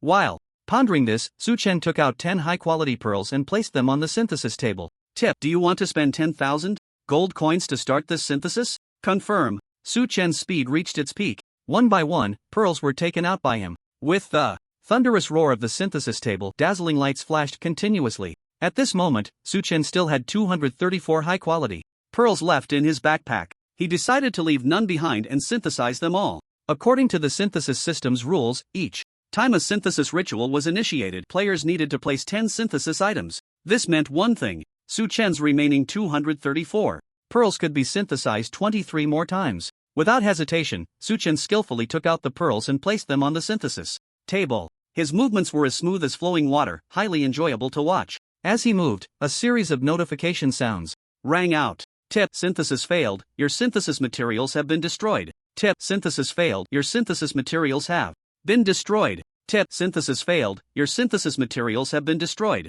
Bang, bang, bang. Each time a pearl shattered, it corresponded to a failure. All the players present felt a pang of pain. Many large factions were even gritting their teeth in anger. In their eyes, these pearls were their property. How could they allow him to squander them like this? For a moment, many high-ranking guild members who were secretly observing covered their hearts in agony. Stop it. Finally, someone couldn't hold back. A player named Finghua Lanyan wanted to stop Su Chen's wasteful behavior. Aren't you just wasting it like this? I advise you. Before Finghua Lanyan could finish speaking, he suddenly noticed that Su Chen seemed to be looking at him. Remembering the tragic fate of the Night Rain Guild, he immediately shut his mouth. Tip: do you want to spend 10,000 gold coins to start this synthesis? 10 high-quality pearls were once again placed on the synthesis table by Su Chen. Confirm. Buzz. With the roar of the synthesis table, brilliant light once again emerged. Tip: synthesis successful, your item has been synthesized into a master level pearl. Tip: you have triggered the unique forbidden talent and your reward has received a 10,000-fold increase. Tip: the 10,000-fold amplification was successful and the quality of the rewards you received has been upgraded from master level to master rare level. Tip: you have obtained the item, Shadow of the Extreme Void Pearl, Master Rare. Seeing this scene, Su-Chen couldn't help but feel a bit puzzled. Before him, the towering beam of light rising from the synthesis platform seemed to differ in scale and size from that of a divine-level pearl. It appeared that, although it was not as grand as when synthesizing a divine-level pearl, it was still much more magnificent and shocking compared to the scene of synthesizing a master pearl. At this moment, Su-Chen seemed to grasp a hint of a pattern. Unlike high rare pearls, the synthesis of high pearls had a chance to produce divine-level quality pearls. At the same time, there was also a possibility of obtaining master rare-level pearls. Thinking of this, he looked at the attributes of this pearl. If he guessed correctly, this pearl should possess a rather terrifying additional effect. Shadow of the Extreme Void Pearl, Master Rare. Type: Pearl Inlay requirement, Epic level or above armor quality, Master level, Rare. Inlay effect: Extreme Shadow. After inlaying, it allows the armor to carry the shadow attribute, increasing movement speed by 50%. After moving for 10 seconds, the effect of sprinting can be obtained, allowing a dash forward for a distance. Additional rare effect: Void Step. After inlaying, it can activate the power contained within the pearl, putting oneself into a void state, during which one remains in an invulnerable state, immune to all control effects. Duration: 40 seconds, cooldown: 5 minutes. Epic. Su-Chen was not mistaken. Master quality pearls could only be inlaid on legendary quality equipment. Divine quality required inlaying on artifacts, and master rare corresponded to epic level equipment just below artifacts. This pearl, besides providing a 50% movement speed bonus and stacking a passive movement effect, also had a special effect. Void Step. Not only could it allow him to stay in the air for a full 40 seconds, but during that time he would also remain in an invulnerable state, immune to all control effects. Continue synthesizing. Next, Su-Chen began to synthesize all the remaining high pearls one by one. Failure, failure, still failure.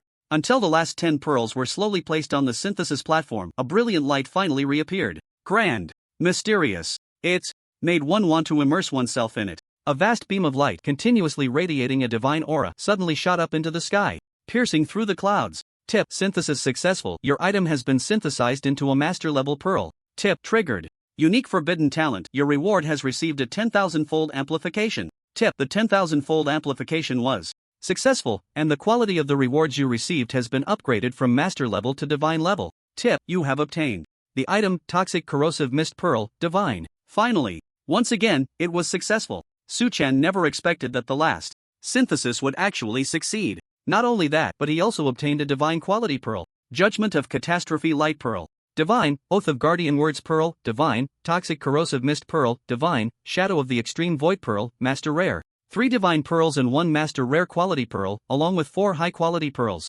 These were all the harvest from this synthesis. Just taking out one would be enough to drive all players crazy. Perhaps even NPCs would be unable to resist the urge to kill for treasure. Withdraw. Glancing at the time, Su-Chen placed all the pearls into his backpack. Among them were the Oath of Guardian Words Pearl, Divine, and the Toxic Corrosive Mist Pearl, Divine. Time was tight. Before leaving the main city, he still had many things to do. It would be better to check the detailed attributes of the 2 divine pearls when heading to Mar Town. With this thought, Su-Chen scanned the surroundings. He discovered most players were in a state of confusion, but there were still quite a few pairs of eyes fixed on him. These were players sent by various major factions. To this, Su-Chen paid no mind. He simply grasped his staff and quietly squeezed his way out of the crowd. As expected, those players assigned to keep watch followed closely behind. There were also shadows lurking in the dark, relaying everything happening here to the large forces gathered outside the city. Still leveling up? Stop grinding, monsters, come and watch him. Upon learning that Su-Chen possessed 4 suspected god-level quality orbs, these factions halted all their ongoing activities. At this moment, they were all patiently waiting. But they did not know that Su-Chen was not only still in the city but was also heading towards another shop. Tip: you have discovered the Mount Breeding Shop. Tip: since you have activated the mount system, you meet the conditions to enter the Mount Breeding Shop.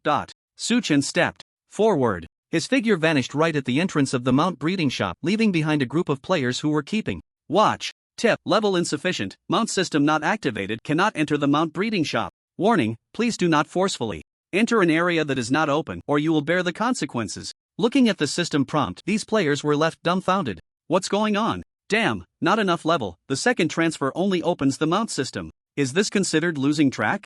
Bro, which guild are you from? Are you also here to keep an eye on him? Faced with the warning, no one dared to act recklessly. There was no choice. This group of players who had followed could only choose to wait in place. Meanwhile, Su-Chen had already acquired a mount crystal radiating with the luster of legendary quality. Legendary Mount Crystal Ancient Phantom Dragon, unidentified. Type Mount Crystal. Status, awaiting identification. Effect, go to the main city to find a Mount Breeder, and after gathering the identification materials, you can obtain a corresponding quality Mount Cub. Identification materials, 1.2 million gold coins, 30,000. Purification crystals. Note, this mount belongs to the ancient Phantom Dragon clan and has a chance to exhibit mutated attributes, allowing for hidden types of mounts. Description: the rumored ancient Phantom Dragon clan seems to have long disappeared in the river of time. This is the reward for defeating Bone Dragon Basil. Once the identification is completed, Su-Chen will definitely obtain an ancient giant dragon mount. Tip: do you wish to consume materials and gold coins to initiate this mount identification? Confirm. As soon as Su-Chen's voice fell, 1.2 million gold coins and 30,000 purification crystals were submitted to the Mount Breeder. Then, as the Mount Breeder looked on in astonishment, the identification began. Tip: the result of this identification is completely random. Identification range: Ancient Phantom Dragon Clan. As the prompt sounded, a full 30,000 purification crystals nearly filled the entire Mount Breeding shop and began to slowly melt away. Tip: identifying. Next, a familiar scene unfolded for Su-Chen. As the purification crystals continued to dissolve, mysterious glowing points gradually emerged. As if they had life, these glowing points were drawn towards the legendary Mount Crystal. Soon, the seal contained within the Mount Crystal began to crumble inch by inch. The ferocious and violent aura was gradually purified. This was the greatest effect of the purification crystals. In the game Eternal, there are many ways to obtain mounts. 1. Directly conquer the mount. This method is often aimed at bosses and monsters. It requires not only sufficient strength but also luck, opportunity, and understanding of the monster's habits, etc. Mounts obtained through this route often have mediocre strength. After all, monsters that can be forcibly conquered by players, their strength is bound to be low. 2. Capture the mount. This method requires unlocking the secondary profession of beast tamer. By consuming capture items, players can catch pets or mounts. The mounts and pets obtained through this method are mostly warhorse type mounts, which offer good value for money. In the later stages of the game, they will become quite common. 3. Obtaining Mount Crystals through drops. This method differs somewhat from others. Once a player acquires a Mount Crystal, they must consume a Purification Crystal to cleanse the hostility and ferocity of the Mount's offspring within. Only then will the Mount acknowledge them. Because of this, mounts obtained through this method will have a loyalty of 100%. They will never betray. As for quality, it often varies depending on the type of Mount Crystal dropped. Just as he was thinking about this, a cracking sound quietly echoed from the Mount Crystal. The sound was incredibly crisp. It's done. It seemed to resonate with Su-Chen's thoughts. As soon as he finished speaking, the sound of the crystal shattering began to ring out continuously, one after another, drawing special attention. Bang! Bang! Bang! As the last shattering sound faded away, the original ferocity, hostility, and aggression contained within the Mount Crystal all vanished without a trace. Hint: purification complete. Your mount is awakening. Hint: do you wish to complete the Mount Bonding Ceremony? Faced with the prompt, Su-Chen felt a surge of excitement. This meant one thing: he would obtain the world's first mount, and it would be a legendary quality ancient ghost dragon. The dragon is proud, and the elf is reclusive.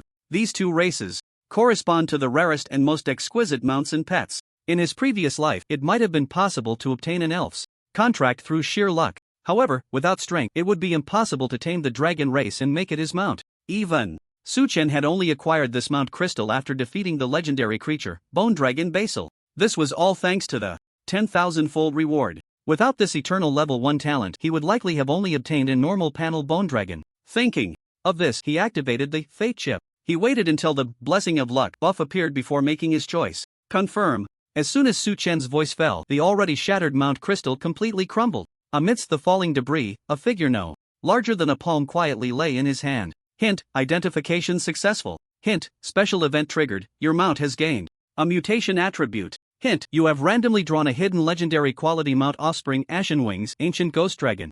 Legendary hidden mount. Su-Chen was overwhelmed with endless joy. He had truly triggered a special event. Blessing of Luck never disappoints. Great. Just as Su-Chen was about to check the specific attributes of the legendary mount, he suddenly stopped his actions. A brilliant and familiar golden light suddenly appeared before his eyes. This was the unique luster of a world announcement. At that moment he remembered. It seemed that the first player to obtain a mount would receive a heavenly reward. Moreover, once someone acquires a mount of purple gold quality or above, a world announcement would also be triggered. Not only would it open the World Mount Leaderboard, but it would also grant rewards for corresponding mount-related items. World announcement: congratulations! To player chosen 1, for becoming the first player to obtain a mount, receiving a heavenly reward, mount related, the world mount. Leaderboard is now open. World announcement. Congratulations to player chosen 1, for becoming the first player to obtain a legendary quality mount, receiving mount breeding stones, dark gold, mount skill book, dark gold. World announcement. Congratulations to player chosen 1, for becoming the first player to obtain a mount, receiving a total of 2 world announcements were triggered. Each one would flash 3 times in front of all players. In an instant, the dazzling and brilliant world announcement actually created a screen-shaking effect. Witnessing this grand event, all players fell into a state of daze simultaneously. At the same time, the major factions that had been waiting outside the main city for a long time all broke down their defenses at this moment. If your M. I've been waiting here for half a day, and this be H got a legendary mount? It really is like a clown. Faced with the suddenly appearing world mount ranking, many players were even angered to the point of laughter. Mount, legendary quality? Seeing the continuously refreshing world announcement, players from various factions were all astonished. No one expected that after completing the second job transfer and breaking through level 30, the mount system would actually be unlocked. For a moment, those factions that wanted to ambush and kill for treasure felt a headache. Earlier, they had received intelligence about thousands of players from the Night Rain Guild being directly killed. Now, with the addition of legendary mounts, the already terrifying chosen 1 would undoubtedly become even more troublesome. Just the speed advantage of the mounts was enough to make countless people feel despair. In an instant, these factions lying in ambush outside the main city fell into deep thought. At the same time, Su Chen's expression was also quite astonished. The talent tenfold reward took effect. The rewards provided by the world announcement had an unimaginable increase. First, there was the Heavenly Dao reward. Tip: the Heavenly Dao reward you received is mount related and is being distributed. Tip: you have obtained mount experience crystal, dark gold. Tip: tenfold amplification successful. The quality of the reward you received has been upgraded from dark gold to legendary quality. Tip: you have obtained the legendary item, mount experience crystal, legendary. Upon seeing this, Su Chen's astonishment was beyond description. It was not his fault. The mount experience crystal was a rather precious item among mount related items. Although the experience required for upgrading mounts would increase with quality, if it was a dark gold quality mount experience crystal, even a legendary mount would level up rapidly. Moreover, under the effect of tenfold reward, the quality of this mount experience crystal was directly upgraded to legendary. Its value was already beyond monetary measure. Not bad. Su Chen stroked the ancient phantom dragon in his palm, feeling extremely pleased. He knew this was just the beginning. 2 more rewards had also triggered the talent tenfold reward. Tip: you have received the reward, mount cultivation stone, dark gold. Tip: you have received the reward, mount skill book, dark gold. Tip: tenfold amplification successful. The quality of the reward you received has been upgraded from dark gold to legendary quality. Tip: you have received the reward, mount cultivation stone, legendary. Tip: you have received the reward, mount skill book, legendary. In an instant, 2 more legendary quality items appeared in Su Chen's backpack. Mount cultivation stone, legendary, type, item, mount related, quality, legendary requirement, mount quality above legendary. Effect: after use, it can cultivate the mount, allowing it to randomly gain a certain direction of enhancement with effects at the legendary level. Mount skill book, legendary, type, item, mount related, quality, legendary. Requirement: mount, quality above legendary. Effect: after use, it allows the mount to master a corresponding skill of legendary quality, completely random, no race restrictions. Seeing the detailed information of these 2 items, Su Chen felt immensely gratified. Truly, these were the rewards brought by the world announcement. Truly, the effect of the eternal unique quality talent enhancement. Once these 2 items are used, it is likely to bring about an unimaginable change. Use. Tip: do you want to consume the item mount cultivation stone, legendary, to enhance your mount? Tip: do you want to consume the item mount skill book, legendary, to grant your mount a new skill? Confirm. Without hesitation, Su Chen resolutely used these 2 legendary items. A dazzling brilliance burst forth, enveloping the Ashen Wings ancient phantom dragon, legendary. It was as if it was bathed in a rain of countless lights. The little creature rolled comfortably, looking adorably naive. But in the next second, the entire mount training shop fell into a dead silence. Golden griffins, gale wolves, swift wild boars, shadow warhorses. These ordinarily valuable creatures were all mounts fostered here by NPCs. Among them, many were rare and proud mounts. Like the golden griffin, Su Chen even spotted a juvenile wyvern. But at that moment, an overwhelming dragon pressure seemed to permeate every inch of the space, heavy as a mountain. It was suffocating. Without exception, all the mounts trembled uncontrollably. Tip: enhancement successful. Your mount has gained a speed enhancement. Please check. Hearing the prompt, Su Chen's eyes lit up. Speed. This is the most essential attribute of a mount, without exception. And for the ancient dragon clan, the importance of speed far surpasses everything else. Therefore, the enhancement result of the mount cultivation stone could only be described as perfect. However, the random skill obtained through the mount skill book, legendary, was a bit strange. Tip: comprehension successful. Your mount has randomly acquired a new skill, Holy Resurrection, special skill. Seeing the prompt, even Su Chen was dumbfounded. He never expected that the Ashen Wings ancient phantom dragon, legendary, would randomly acquire a skill that was contradictory to its attributes. If he remembered correctly, Holy Resurrection should be the exclusive core skill of the Sanctum Angel, existing only in rumors. Who would have thought that such a holy skill would appear on an ancient phantom dragon? Holy Resurrection, special skill, quality, unable to identify type. Mount skill, special, effect. When activated by the mount, this skill can channel light attribute magical elements in the surrounding area to deal high holy attribute damage to enemies within a specified range. Bonus to be verified, cooldown time 1 hour. Note: during the release, it can resurrect all friendly targets in the area, including the owner, restoring them to full status upon resurrection. Wow, seeing the effect of this skill and glancing at the little creature's status in his hand, Su Chen nodded in satisfaction. As an ancient phantom dragon, the little one did not have a repulsive reaction to the holy attribute skill. This was a fortunate thing. Next, he took out a crystal that was translucent and sparkling, Mount Experience Crystal, legendary. The little creature was still in its juvenile state, roughly the size of a palm. As a member of the ancient dragon clan, its size would grow with its level. Su Chen had a vague guess in his heart. Feeding it a legendary quality Mount Experience Crystal would likely lead to an unimaginable transformation. With that thought, he directly used the Mount Experience Crystal.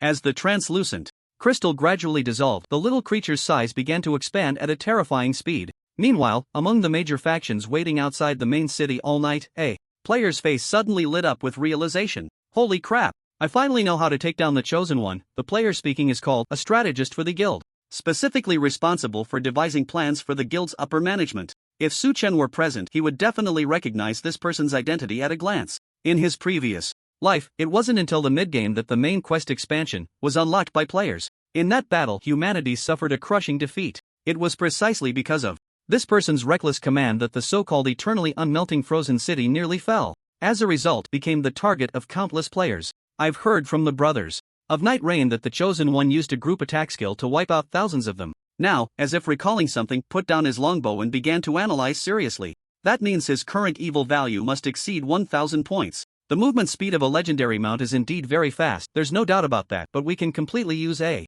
human wave tactic to form a solid wall. The more he spoke, the more excited he became, drawing a sand table demonstration on the ground. Yes, just like that. If he wants to leave the city, he must actively attack us, and at that time, his red name status won't be able to hide. According to calculations, his evil value will definitely attract the pursuit of the law enforcers. After a few minutes, under the persuasion of the major forces that had been waiting outside the city for a night actually united. Everyone, start organizing the formation. You, take a 100-man team over here, and you take your people over there. Hurry up and get in position. With the issuance of each command, the major forces began to implement the plan to build a human wall according to S ideas. They even started discussing the distribution of the top-tier equipment that would drop after killing Su Chen. It must be said that this plan was quite meticulous. Faced with such a blockade, if it were Su Chen from 10 minutes ago, he would probably have no choice but to surrender. But now, it was different. In front of the ancient phantom dragon, everything was vulnerable. Tip: successfully used the item Mount Experience Crystal. Legendary. Tip: your mount's level has increased to level 1. Tip: your mount's level has increased to level 2. Tip: your mount. As dazzling golden light fell, the level of began to soar rapidly. Level 1, level 5, level 10, level 15. Corresponding to the little guy's level continuously rising, its size expanded to over 10 meters. Its wingspan was nearly 20 meters. Tip: your mount's level has increased to level 16. Tip: your mount's level has increased to level 17. The legendary quality Mount Experience Crystal provided an enormous amount of experience. At this moment, the little guy's level was still rising. To avoid disrupting the Mount training shop, Su Chen decided to leave this place. The sky is where dragons roam. Tip: you have left the Mount training shop. Whoosh! A fierce wind rose, howling towards him. Su Chen leaped into the air. Then, he landed steadily on the little guy's broad back. Let's fly a bit higher. As soon as Su Chen's words fell, like an arrow released from a bow, shot straight into the sky. Tip: your mount's level has increased to level 20. Tip: your mount's level has increased to level 21. The notification sound was still echoing, galloping above the clouds, gradually expanded to 20 meters long. It looked large enough to block out the sun. A bit higher. With a shared understanding, under Su Chen's urging, the little guy excitedly soared towards the sky above. It seemed to have a feeling of piercing through the heavens. 500 meters. 1,000 meters. 1,500 meters. As the altitude increased, Su Chen was enveloped in a layer of crystal clear frost. However, due to the special effect of the permanent buff blessing of ice, he was not frozen into an ice sculpture. Instead, he was continuously recovering his mana. Under the favor of the frost deity, the bearer would ignore the negative effects brought by the cold, such as slowing, freezing, etc., while also gaining a continuous mana recovery effect. The colder the environment, the faster the mana recovery. This was the buff he had obtained at the beginning of the server launch. Now, Su Chen's goal was the second permanent buff. Unlike other main cities, Frozen City was located at the foot of the forgotten peak of extreme cold, which was covered in ice and snow year-round. According to clues provided on forums from his previous life, a mark floated 4,000 meters above Frozen City. Once touched, it would grant a permanent buff. Quite impressive. Just as he was thinking, a chilling wind that seemed capable of freezing the soul rushed towards him. Upon closer inspection, it was not difficult to find a mark resembling a crystal snowflake hovering not far ahead. Seeing this, Su Chen's starry eyes sparkled with excitement. Buff in hand. As soon as he spoke, the ancient ghost dragon, in sync with his thoughts, swooped towards the location of the mark. Tip: you have touched the forgotten frost mark and gained the buff, Frost Withering. Sure enough, the information was correct. Accompanied by the sound of the notification, a permanent buff appeared. The next second, tenfold reward took effect. This buff immediately underwent a qualitative change. Tip: tenfold amplification successful. The quality of the reward you received has been upgraded from permanent rare buff to permanent precious quality. Tip: you have obtained the permanent precious buff Ice's Annihilation. Another top-tier permanent buff. Very good. Su Chen nodded in satisfaction, focusing his gaze on this buff. Ice Annihilation type. Precious buff duration, permanent effect. With the recognition of the frost laws, the bearer can fill a 300-meter radius with frost aura, applying a slowing effect every 3 seconds. With a chance to cause a special effect, Annihilation, dealing 10 times magic attack damage to the target. Description: a blessing from the frost laws. Unlike Blessing of Ice, Ice Annihilation comes from the laws themselves. It emphasizes not protection for oneself but extreme ice attribute damage. A constant slowing effect enveloping the area. The high damage with a tenfold increase. This alone proves the terrifying might of Ice Annihilation. It's time to act. Glancing at the time, he noted that only 51 minutes remained to complete the first phase of the main quest. He had to hurry. Before the countdown ended, he needed to reach Marltown, located on the eastern side of the Sleeping Forest. Otherwise, the quest would fail directly. Let's go. Closing the quest panel, Su Chen gave instructions to the little creature. As time passed, the massive experience brought by the Mount Experience Crystal, legendary, had now been completely consumed. At this point, he could no longer refer to the ancient ghost dragon as a little creature. Tip: your mount's level has increased to level 30. Tip: your mount has entered the growth phase and awakened a new bloodline skill. Level 30. After entering the growth phase, the little creature's size had expanded to an impressive 40 meters. Its wings spread wide, resembling a canopy that blocked out the sun. Looking at its attribute panel, Su Chen couldn't help but feel a deep respect for this legendary quality Mount Experience Crystal. The increase in level could only be described as terrifying. Wings of Ash's Ancient Phantom Dragon, legendary, level 30. Race: Dragon, Ancient Phantom Dragon. Affiliation: Chosen 1. Attributes: Death quality, legendary. Current stage: Growth phase. Health points: 150,000. Physical attack power, shares Master Attributes. Magic attack power, shares Master Attributes. Defense power, shares Master Attributes. Skills: Dragon's Pressure, Death Phantom Shadow, Holy Resurrection. Special skill: Mist of Ashes, newly understood skill. Special attribute: Wings of Ashes unfurls its wings while gliding, scattering ashes across the sky, causing damage to enemies along the way, and inflicting a burning vitality effect with no cooldown on the special attribute. Mount equipment: none. Advancement requirements: Ancient Dragon Relic Withering. Epic: Ancient Dragon Crystal, epic. Introduction: a special existence from the Ancient Phantom Dragon clan with the potential to advance to an epic mount. Not bad. Seeing the little guy's attributes, Su Chen felt quite satisfied, just as he had anticipated. Aside from health points, magic points, and speed, most of the attributes of this ancient Phantom Dragon with special effects were shared with him. Perhaps for others this wouldn't be considered good news, but for Su Chen, it represented a higher ceiling. Moreover, the 4 skills were quite formidable. Dragon's Pressure emits the pressure of an ancient dragon, causing a shock effect on most creatures, which can increase damage to a certain extent. Death Phantom Shadow can enter a phantom state, during which it ignores physical obstacles, and speed will be maximized. Mist of Ashes, actively released, it can cover a designated area with Mist of Ashes, causing a vitality burning effect that deducts the target's health points. Coupled with its special attribute, Wings of Ashes, this legendary quality Dragon mount is even more terrifying than some epic mounts. Not to mention, this ancient phantom dragon also has the opportunity to advance. Let's go. Target, Marl Town. With a command, the nearly 40-meter-long ancient phantom dragon, like a massive ash mist obscuring the clouds and moon, soared straight towards the outskirts of the city. At this moment, outside Frozen City, a wall formed by players completely surrounded the main city. If anyone spotted the Chosen One, this human wall would instantly contract, effectively encircling and intercepting them. However, because of this, other players wanting to venture out to grind monsters and level up had to undergo inspections. For a time, the entire main city was shrouded in chaos. Yet, just as the major factions were still lurking in wait, a massive deathly ash mist swept over their heads. Strange. Quick, look at that dark cloud above. Why is it moving so fast? Almost simultaneously, several players exclaimed in surprise. The waiting process was quite torturous. Bored out of their minds, they happened to catch sight of this peculiar ash mist. Are you seeing things? What clouds? Night blindness must eat more carrots. False reporting. If the guild leader finds out, you're dead. When they looked up again, the figure of the ancient phantom dragon had already vanished. Hint, you have discovered Marl Town. The howling wind roared. In just a few minutes, Su Chen arrived at his destination, Marl Town. This small town, filled with defensive fortifications, is located on the eastern side of Sleeping Forest. The town is shaped like an inverted triangle, with cliffs on both sides. It perfectly blocks the road leading to Frozen City. Its strategic significance is quite important. Su Chen clearly remembers that shortly after the Lost Kingdom expansion was launched, monsters had overrun this small town, making it an excellent springboard for attacks. As expected, it has appeared, with its wings burning with grey flames. The ancient ghost dragon hovered in midair, providing Su Chen with an excellent vantage point. Looking out, he could vaguely see several figures hidden in the shadows outside the eternally dark Marl Town. NPC. Without hesitation, Su Chen activated the True Eye of Alatoya. In an instant, the entire world turned grey and bleak. Among the bushes outside the town, several crimson figures became particularly clear. As his gaze fell upon them, their attribute panels appeared before his eyes. Wailing Scout level 40 type, NPC faction, Dark faction, Lost Kingdom, Health, level difference too great to view, mana, attack power, skills, description. Once aspiring to touch the Eternal Realm, they vanished into the annals of history after an unknown disaster, but now they return in the form of the Lost Kingdom. It's them.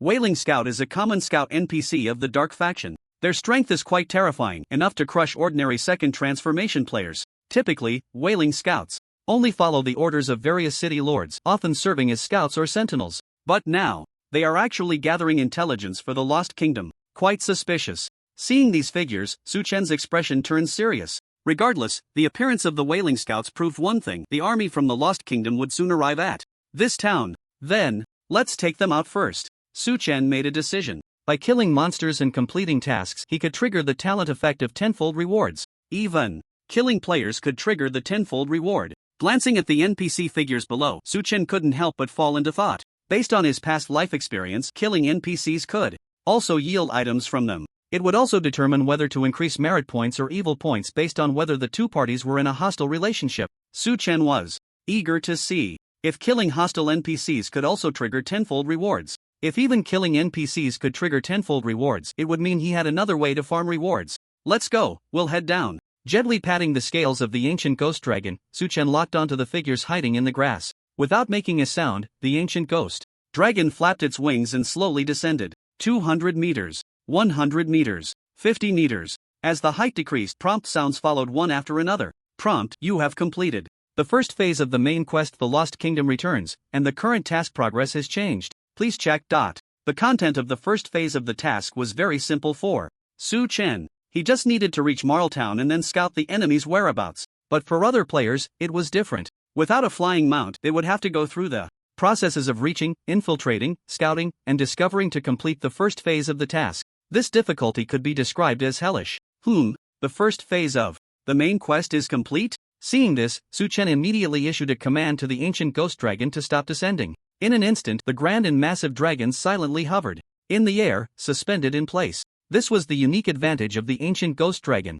The Wailing Scouts could never have imagined that a dragon nearly 40 meters long was hovering above them. They also never expected that a player had already locked onto them as prey. Glancing at the Wailing Scouts below, Su Chen did not act immediately. He opened the task panel and began to check the detailed content of the task. The Lost Kingdom Returns. Type: main quest, unique, difficulty, unknown, current stage, planning, second stage. Content: during the investigation in Marl Town, unexpectedly, NPCs from the Dark faction appeared here. There are two choices in this stage: Choice 1, take the initiative and try to extract information about the dark faction's schemes regarding the Lost Kingdom from the Wailing Overseer. Choice 2, avoid confrontation and return to the Frozen City to find V-list, reporting the intelligence gathered here.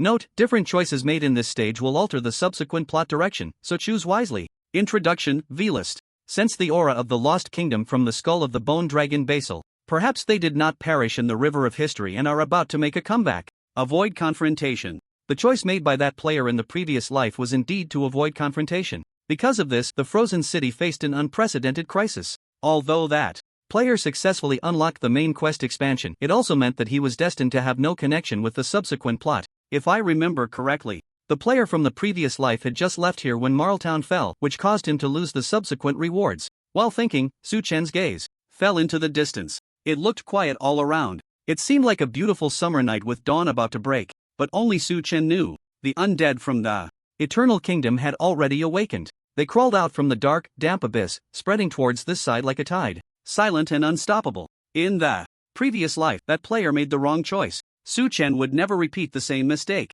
Moreover, the location of this small town was perfect. He could not allow it to fall into the hands of the decaying dark enemy. Therefore, he chose to take the initiative. Prepare to act. A thought was transmitted, and the ancient ghost dragon immediately responded. Ashes filled the air quietly. In an instant, a thick fog composed of countless ashes gathered. From a distance, this area looked like it was shrouded in an incredibly dim cloud. However, just as Su Chen was about to act, several figures below moved in unison. They hid in the darkness, slowly advancing forward. Following their line of sight, Su Chen discovered a team of guards in exquisite armor, wielding long spears, heading towards the gates of Marltown. The defensive structures of this small town were reasonably well built, but the troop strength was somewhat meager. It was evident that there were only 2 squads of guards in Marltown. At this moment, it was just the right time for a shift change. This also meant that the 2 squads of guards would effectively leave the town. According to memories from the previous life, to occupy a town, fortress, or even a main city, one must meet the same condition: there cannot be any living guards.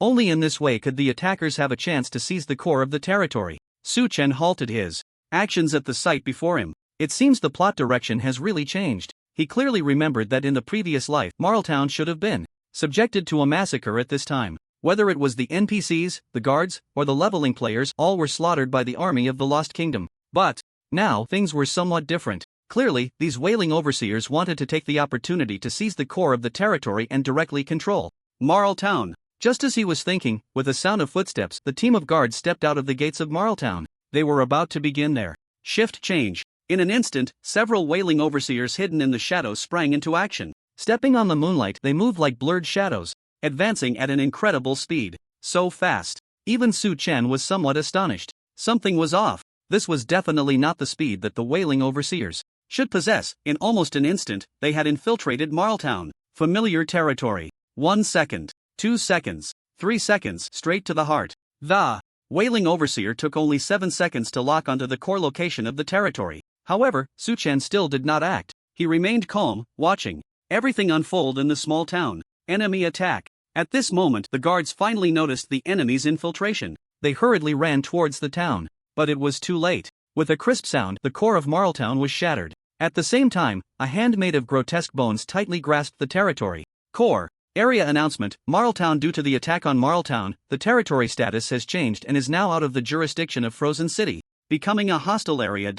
Area announcement: Marltown. Due to the area announcements echoed continuously. At this stage, the only player qualified to step into this area was Su Chen alone. Moreover, he was the only one who understood what this area announcement meant. The territory status had changed. It had become a hostile area. This also meant one thing: as long as someone could seize the territory core, they could claim this small town as their own. Because at this moment, Marltown had already broken free from the main city's jurisdiction. As long as it was reclaimed, it would become his personal loot territory. For the current players, it was still a rather unfamiliar and even distant concept. But in Su Chen's eyes, it was quite important. From the beginning, Su Chen had a plan to conquer the territory. But no one expected that the activation of the main quest would give him an early opportunity to occupy land. In the game, Eternal territory is a crucial core strategic point. As the game progresses, factions formed by players will rise one after another. By that time, due to conflicts, quest narratives, and other factors, player factions can choose to leverage or initiate wars, attempting to occupy a certain area.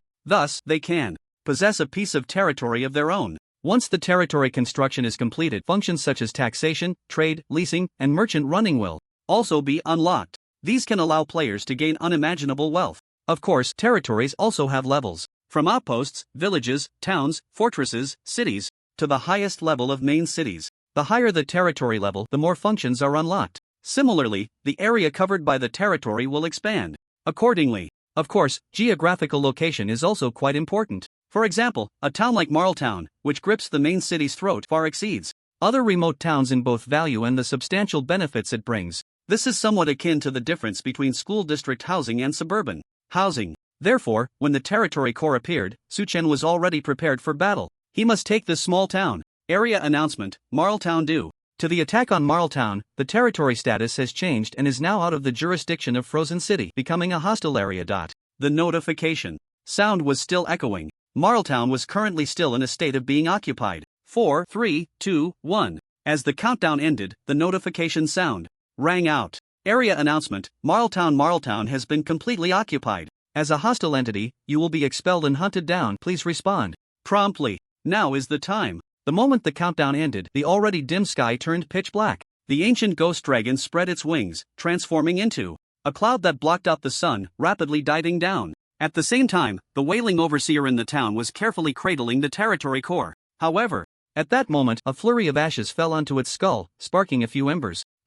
Why is there ash? A few wailing patrollers felt a sharp pain in the loss of vitality, quickly looking up. Confusion appeared on their withered, decayed faces. In an instant, a magnificent ancient dragon, like a ghost, appeared above them. It was almost within reach. Roar! With a roar, the pressure from the ghostly ancient dragon instantly spread out. Boom! Boom! Thousands of ashes fell like a deep red storm, carrying an endless terror, crashing down violently. This was the effect of the ancient ghost dragon's special attribute, wings of ash. When it spread its wings during its flight, it could scatter ashes across the sky, dealing a certain amount of damage to enemies along the way. Additionally, it had a burning vitality effect. Minus 12,929, minus 13,014, minus 12,781, minus 12,935. Each ash that fell could erupt with a heart-stopping value. Since the mount could share its owner's attack attributes, just a passive attribute, Wings of Ash dealt high damage. Calculating it out, each ash could deal 100% of magical attack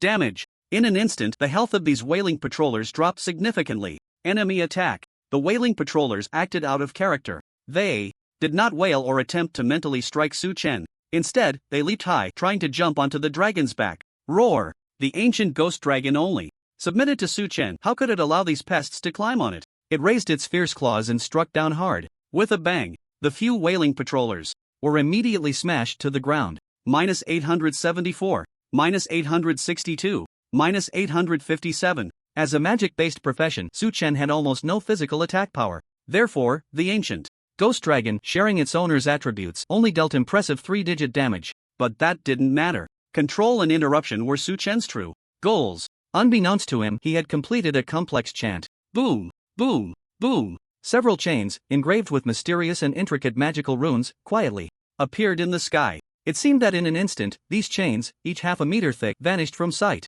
The next second, the chains pierced through the bodies of the wailing patrollers below. Damage values instantly appeared. Minus 69,012, minus 68,759, minus 68,914, minus 69,025. 13959 came from the exclusive skill of the Eternal Archmage, not only dealing terrifying damage but also pinning the enemies firmly to the ground. Eternal Judgment Shackles. By chanting, it can summon shackles with judgment effects, dealing high damage, 500% damage bonus to designated enemies. It can also attach a binding effect, lasting for 5 seconds. Although the Eternal Judgment Shackles could only deal a segment of damage, the 500% bonus was enough to severely injure the wailing patrollers. Extreme Ice Storm. Su Chen called out lightly, completing the skill chant. Before these NPCs from the Dark Faction could break free from the bindings, a storm carrying thousands of sharp ice blades suddenly struck. Boom! As a continuous stream of damage values kept appearing and vanishing. Tip: you have successfully killed the NPC Wailing Patroller. Tip: you have successfully killed the NPC Wailing Patroller. Tip: you have successfully. A round of skills bombarded. Down. Those few terrifying figures immediately vanished from sight. Who would have thought that the Wailing Patrollers, which many third transformation players found tricky in the past life, would be directly blasted into fragments at this moment. Tip: you have killed a hostile NPC and gained 10 merit points. Tip: You have killed a target of. The merit points for killing hostile NPCs are being distributed as scheduled. There are a total of 4 wailing overseers, all at level 40, and for each one killed, you can earn 10 merit points. It's enough to be described as generous. But Su Chen noticed that the merit points reward he received did not arrive as the system prompt indicated. Seeing this, a hint of joy appeared in his eyes. There was only one possibility for this situation. The 10,000-fold reward had taken effect. A total of 40 merit points. Enough to exchange for a piece of golden quality equipment in the merit store. If it were any other player, they would probably be ecstatic by now. After all, killing a hostile player only grants 1 merit point, which is equivalent to directly taking down 40 hostile players. But for Su Chen, without the enhancement of the 10,000-fold reward, this reward was hardly worth having. Just as he was thinking this, the prompt sound rang out. Tip: Unique forbidden talent triggered. Your reward has received a 10,000-fold increase. Tip: Unique forbidden talent triggered. Your reward has received a 10,000-fold increase. Tip: Unique forbidden talent. As the prompt sound echoed continuously, the 10,000-fold reward successfully took effect at that moment. Tip: You have gained 100,000 merit points. Tip: You have gained 100,000 merit points. A total of 4 NPCs provided a whopping 400,000 merit points. Crimson gold level top tier equipment. Purple gold level items. Dark gold level mounts and pets. Su Chen didn't even need to open the merit store to know what these merit points could be exchanged for. And once the merit points exceeded 500,000, players could exchange for legendary quality equipment and items. However, to obtain epic quality equipment, one often needs over 1 million merit points. Because in addition to killing hostile players, one can also gain substantial merit points through quest rewards. Su Chen clearly remembered that in his previous life, there was a ruthless player who, by continuously completing quests, eventually accumulated 1,200,000 merit points and successfully exchanged for an epic weapon. But Su Chen didn't need to grind like that. Now, his thoughts had been validated. Killing NPCs could also trigger the 10,000-fold reward. This meant that the speed at which he accumulated merit points would far exceed expectations. Descend. With a command, the ancient ghost dragon slowly landed on the ground. Without any hesitation, Su Chen grabbed the territory core from the ground. The prompt sound suddenly rang out. Tip: No resisting life detected. Within the territory range, occupation conditions met. Occupying Martown. Area announcement. Martown due to an attack on Martown. The territory status has changed. It is now out of the jurisdiction of the City of Eternal Night and has become the private territory of the chosen player. Area announcement.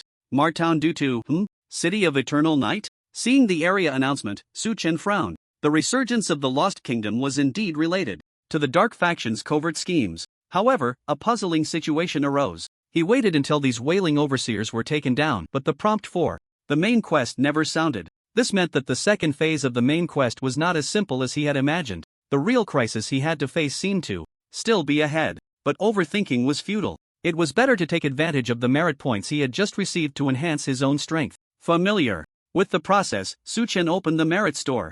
Tip: Do you want to spend 20,000 merit points to exchange for the item equipment slot opener, divine level? Tip: Do you want to spend 8,000 merit points to exchange for the item equipment slot opener, epic level? Confirm. Tip: Exchange successful. He spent a total of 28,000 merit points and finally he managed to obtain the item that could open gem embedding slots for divine artifacts and epic level equipment. This was not due to the exorbitant prices at the exchange shop but because divine equipment and some epic quality gear shared a common attribute: they never wore out. Therefore, to create slots for the divine artifact, Su Chen had to use the corresponding item. This was also the reason he had not embedded any gems earlier. The blacksmith shops in the main city could only open gem slots for equipment of gold quality or lower. For higher quality, one had to obtain them through drops, exchanges, and other means. Tip: Do you want to use the item to open a gem embedding slot for the equipment Cloak of Light and Dark Shadows, divine? Confirm. As a burst of light fell, a slot for embedding gems appeared on the surface of this divine equipment. Immediately, he took out 2 gems. The first one that caught his eye was a rare quality gem of the master level. Gem of Extreme Shadows Void Step. Tip: Successfully opened slot for equipment. Do you want to embed the gem? Confirm. As soon as he finished speaking, a radiant gem was embedded into the surface of the epic level equipment Endless Lamentation Boots. This rare master level gem had a powerful effect. In addition to a 50% movement speed boost, it also provided a 40-second hovering effect, during which he would be immune to all control effects. Next, he used the gem slot opener on the divine quality equipment. A slot for embedding gems also appeared on the surface of the Cloak of Light and Dark Shadows, divine. Su Chen still had 1 gem left in his hand. It shimmered with a special divine quality luster. Dazzling and brilliant. Gem of Judgment's Cataclysm, divine. In fact, Su Chen had a total of 3 gems in his backpack. besides the Gem of Judgments, Cataclysm, Divine. There were also the Gem of Guardian's Oath, Divine, and the Gem of Toxic Corruption Mist, Divine. All three were of divine quality. Su Chen needed to choose the most suitable gem from them to complete the embedding for the divine artifact. On his way to Marltown, he checked the specific attributes of the Gem of Guardian's Oath, Divine, and the Gem of Toxic Corruption Mist, Divine. They were just as he had expected. Although all three were divine gems, it was clear that the attributes of Judgment and Cataclysm were more suitable for the Cloak of Light and Dark Shadows. First, the embedding. Effect 1. Judgment. After embedding, it would allow the equipment to carry a special effect, causing damage to enemies with a chance to trigger the Judgment effect, putting them in a state of judgment where they could not act, their defense reduced to 0, with the duration changing based on the target's strength. Moreover, when the enemy was an evil camp NPC or a red-named player, there was also a chance to trigger a one-hit kill event. As for the second embedding effect, it was even more outrageous. Cataclysm. After embedding, it could actively activate the power contained within the gem, releasing a cataclysm with destructive effects. When triggering Cataclysm, it could deal indiscriminate damage to surrounding enemies and also had the effect of altering the terrain. These two effects, whether applied to the form of light or dark, seemed to achieve a perfect fit. Not to mention, the Judgment deity was different from ordinary deities. It was one of the main gods alongside light, darkness, death, and so on. Just this point alone was enough to prove its terrifying nature. Embed. As soon as Su Chen's voice fell, the gem shimmering with divine luster was embedded into the cloak woven from light and dark. Boom! A brilliant and magnificent beam of light shot up into the sky, illuminating every corner of Marltown. What is that? Damn, look over there. Seeing this scene, those players lying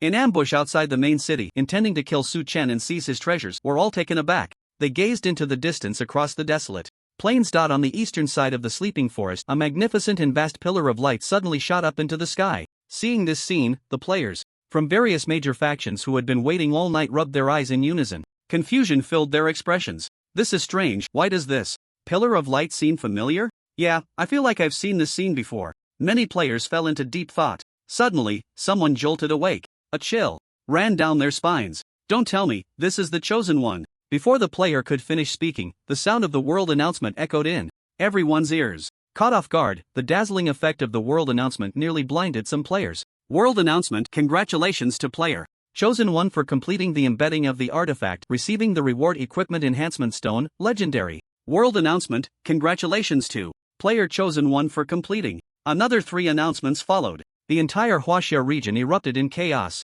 An artifact. This was something many dared not even dream of. And yet, this guy had completed the embedding? What was even more infuriating was that the world announcement actually rewarded an epic quality enhancement stone. It was simply outrageous. After seeing the specific content of the announcement, countless players gritted their teeth, feeling an immense bitterness in their hearts. But at this moment, the most distressed were the large factions lying in ambush outside Frozen City. Realizing they had been played, their faces turned grim. Some were cursing incessantly. When did he build the city? I didn't see it. I waited for him all night.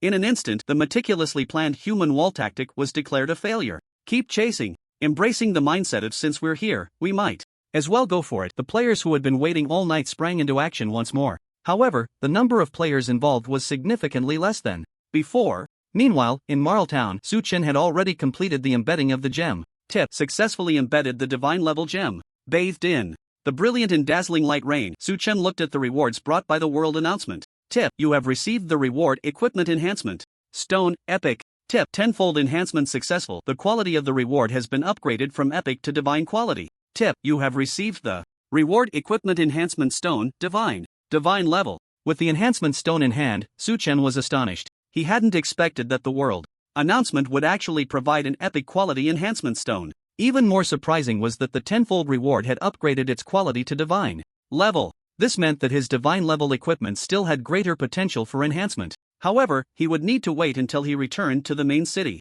to enhance this artifact at the blacksmith's shop. The most important thing now was Marltown. With this thought, Su Chen looked at the territory core. Tip. 6 seconds remaining in the occupation countdown. Tip. 5 seconds remaining in the occupation countdown. As the countdown continued to tick down, the territory core, radiating a soft light, gradually became imbued with his aura. 3, 2, 1. Finally, the countdown ended. This small town, which held the key to the main city, became his private property. Tip. You have completed the occupation of Marltown, gaining a new town-level territory. Tip. All permissions for Marltown have been unlocked. Tip. You have unlocked the Marltown building system. Tip. You have unlocked the Marltown trade system. Tip: you have unlocked. In an instant, a flurry of notifications began to flood the screen. Permissions for construction, taxation, trade, agriculture, population, and war were all unlocked at this moment. The world announcement, which had just fallen silent, once again resonated in everyone's ears. World announcement. Congratulations to the player, the chosen one, for becoming the first player to obtain a territory, receiving the reward town level territory special blueprint. X 1 inch. World announcement. Congratulations to the player, the chosen one, for becoming the first. Another series of 3 world announcements caught countless players off guard. Territory? Can this game actually allow us to seize territories? Many players were left speechless. So far, only a handful of players had discovered relevant clues through research. Of course, as long as you can take down the guards, you can occupy the main city. Additionally, according to the information found in the library, it seems that promoting your rank can also grant you land. With a few players explaining, the entire world channel erupted into a clamor. At this moment, everyone understood one thing. As long as one's strength was strong enough, even the vast Frost Empire could be conquered. Step by step. Receiving this news, the major factions rushing towards Marltown felt a surge of excitement. Hurry! Use speed potions, and try to get there within half an hour. If you encounter monsters on the way, try not to attract their aggro. Charge! Almost simultaneously, these factions shared a common thought. Aside from Marltown, which belonged to the Chosen One, other areas had their own ownership and background. They absolutely could not provoke them. But Marltown was different. A few stealthy assassin players had visited this small town. The defenses were in ruins and the guards were few and weak. Moreover, Marltown had no background or corresponding strength. In their eyes, it was no different from a small beggar. Thus, they now had another target. Seize the territory, Marltown. Meanwhile, in Marltown, Suchen wore a strange expression. Just seconds ago, when he successfully occupied Marltown. The moment the world announcement appeared, the main storyline also changed. Hint: due to your successful occupation of Marltown, the content of the second phase of the main quest has changed. Please check. Without hesitation, Suchen opened the quest panel. Quest content: due to your successful occupation of Marltown, and discovering that Nightshade City is secretly plotting something, you have attracted the enemy's attention. Quest requirement: within 5 hours, ensure that Marltown is not breached, and delay the enemy's advance outside the sleeping forest. As expected, the guess was not wrong. If he wanted to push the storyline in the most perfect way, he had to occupy this small town and choose to confront the enemy head-on.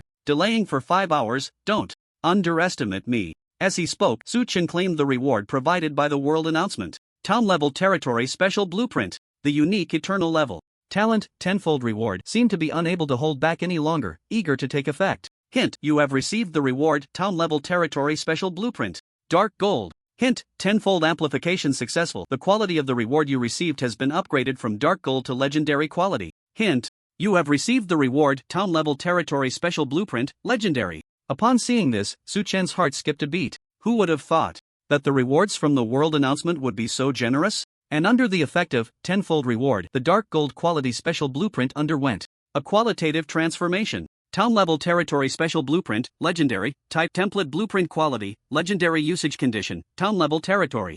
Effect: after use, you can randomly draw a territory special blueprint with a quality of legendary. Description: there is a 0.05% chance to additionally obtain a defense tower with a quality not exceeding crimson gold. Good stuff. Looking at this template blueprint, Suchen's mood was hard to calm for a long time. Based on memories from his past life. If he remembered correctly, the value of the special territory blueprint far exceeded that of the territory itself. Once a player seized a territory, they would automatically gain the right to build within it. Next, players could construct defensive structures, territorial buildings, shops, and more. They could also recruit NPCs and guard soldiers. NPCs could help players manage the territory, initiate trade, and cultivate land. Meanwhile, the guards were responsible for ensuring the territory's safety. The importance of this was self-evident. Currently, the defensive structures that could be built in Marltown were all standard templates with average strength. If faced with a tide of enemies, the outcome would likely be the same.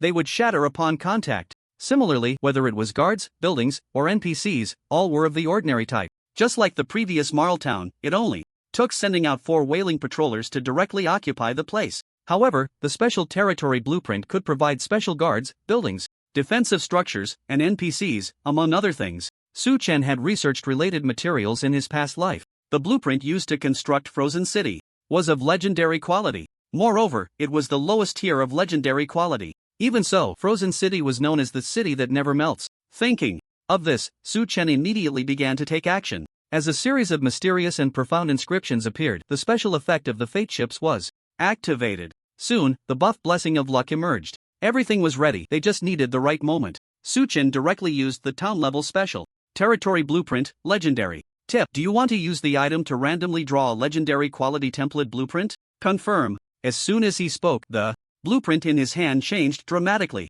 Ruined. Dim, a cold, oppressive darkness filled every corner around him. Tip: randomly drawing the blueprint was successful. You have obtained the special blueprint, Silent Night, Legendary. However, this was not the end. Under the effect of Blessing of Luck, a series of prompt sounds followed. Tip: triggered a 0.05% chance. You have additionally obtained the defensive structure, Lights Blazing Rapid Arrow Tower, Golden Red. Grade: at that moment, the talent tenfold reward activated once more. Brilliant light surged forth, instantly dispelling the surrounding darkness. Tip: tenfold amplification successful. The quality of the reward you received has been upgraded from Golden Red grade to Legendary quality. Tip: you have received the reward, Dawn's Destruction Giant Arrow Tower, Epic. Holy crap! Seeing this scene, Suchen couldn't help but mutter a silent exclamation. Dawn's Destruction Giant Arrow Tower, an epic quality defensive structure. This was a dimensional strike against the current player base. Not bad. Suchen suppressed his excitement and focused on the reward he had just obtained. Silent Night, Legendary. Type: Template Blueprint, Special, Quality, Legendary. Conditions for use. Town-level territory effect. After activation, it allows the territory to possess the Silent Night template blueprint, activating special guards, special NPCs, special buildings, and so on. Special attribute: Night of Silence. All enemies attacked by the territory will have a chance to be inflicted with effects such as blindness and permanent blindness. Description: as the scale of the territory expands, corresponding level blueprints will be unlocked. Dawn's Destruction Giant Arrow Tower, Epic. Type: defensive structure, Arrow Tower, Quality, Epic. Conditions for use. Town-level territory effect can be directly placed to construct an epic quality Dawn's Destruction Giant Arrow Tower, which can automatically lock onto enemies within a 1,500 meter range and unleash devastating strikes. Description: good stuff. This template was not only of legendary quality but also possessed the special attribute, Night of Silence. It was enough to make attackers pay a heavy price. Without hesitation, Suchen directly activated the construction system, then activate the blueprint. In an instant, a flurry of notification sounds began to flood the screen. Notification: you have successfully activated the special blueprint, Silent Night.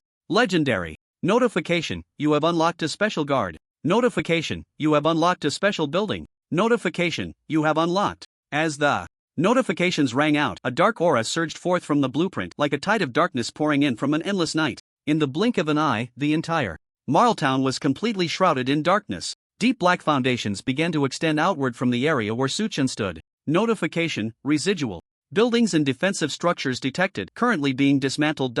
Under the transformation of the template blueprint, the dilapidated buildings and shops were all leveled to the ground. In their place were neatly stacked piles of materials. As for the original NPCs, they had long since fled. Start construction. Time was a bit tight. Suchen decided to first place the Dawn Destruction Giant Arrow Tower, Epic, and then build other defensive structures. As for the shops, that could wait. What he needed now was overwhelming firepower. Boom! With a violent tremor, a towering and magnificent giant arrow tower appeared in the center of the town. A sense of destruction washed over him.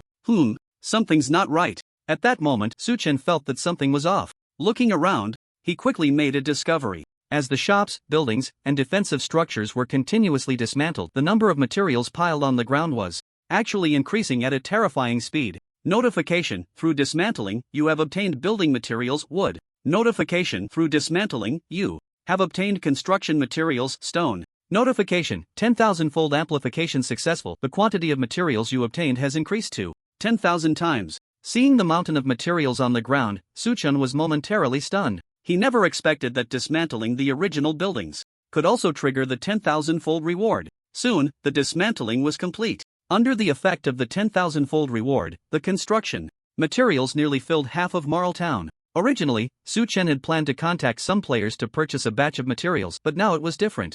The materials piled high before him were enough for him to lavishly spend. Start construction. Suchen directly opened the recruitment panel. To build a territory, he first needed to recruit a batch of craftsman NPCs. Taking this opportunity, Suchen planned to recruit other NPCs as well. Glancing at the recruitment panel, there were various types and qualities of NPCs available for recruitment, with prices ranging from dozens to tens of thousands of gold coins. Without hesitation, Suchen directly selected the most expensive special NPC. His goal was simple: to get it done in one go. he would throw money at it to create an iron barrier. Master level construction craftsman priced at 50,000 gold coins. Recruit. Master level forging craftsman priced at 80,000 gold coins. Recruit. Master level tailor priced at 80,000 gold coins. Recruit. With his actions, NPCs holding various tools continuously appeared in the town. All of them were master level. The reason Suchen did this was also because the NPCs he recruited would never charge him fees. For example, buildings like the synthesis table and forging table would also enjoy the same treatment. Unlike ordinary players, Suchen had a demand for enhancement, forging, crafting, and embedding that was even greater than many large factions combined. Calculating it all, the money he saved was enough to recruit several times more NPCs. It was definitely a huge profit. Very good. Start construction. After completing the recruitment, Suchen opened the construction panel. Looking at the mountain of supplies, he chose the highest quality building blueprint. With a wave of his hand, he decisively began construction. Wall of Knight's Protection, legendary. Build. Dark. Confinement Guard Magic Tower, legendary. Build. Dark Erosion Magic Tower, legendary. Build. Night Destruction Rapid Arrow Tower, legendary. Build. With each command from Su Chen, the construction craftsman began to build frantically. All the defensive structures were of legendary quality. Tip: the current construction of defensive structures has reached the limit. Tip: the current construction of defensive structures has reached the limit. There was no hesitation. It wasn't until the prompt indicating the construction limit sounded that his hands slowly came to a stop. He glanced at the time. Su Chen nodded in satisfaction. At this moment, only a little over 10 minutes had passed since he took over this small town. In such a short time, a fortress exuding a dark aura of destruction had already replaced the originally dilapidated Mal town. This efficiency was commendable. Next, Su Chen's gaze fell on the corpses on the ground. By killing hostile NPCs, players could not only gain merit points but also loot NPC relics from the bodies. Of course, unlike killing monsters, players couldn't benefit from every NPC, but this was still an opportunity for wealth. Su Chen couldn't let it slip by. Taking advantage of the fact that the corpses hadn't respawned, he decisively began to loot. Tip: you have picked up a reward, Horn of Seduction, Dark Gold. Tip: you have picked up a reward, Mysterious Letter, Quest Item. Tip: tenfold amplification successful. The quality of the reward you received has been upgraded from Dark Gold to Legendary. Tip: you have received a reward, Wailing Horn of Death's Shadow, Legendary. After a round of searching, brilliant light quickly spread out. Soon after, 2 items appeared in Su Chen's hands. The first was the Mysterious Letter. This was a quest item, and the tenfold reward would not take effect on it.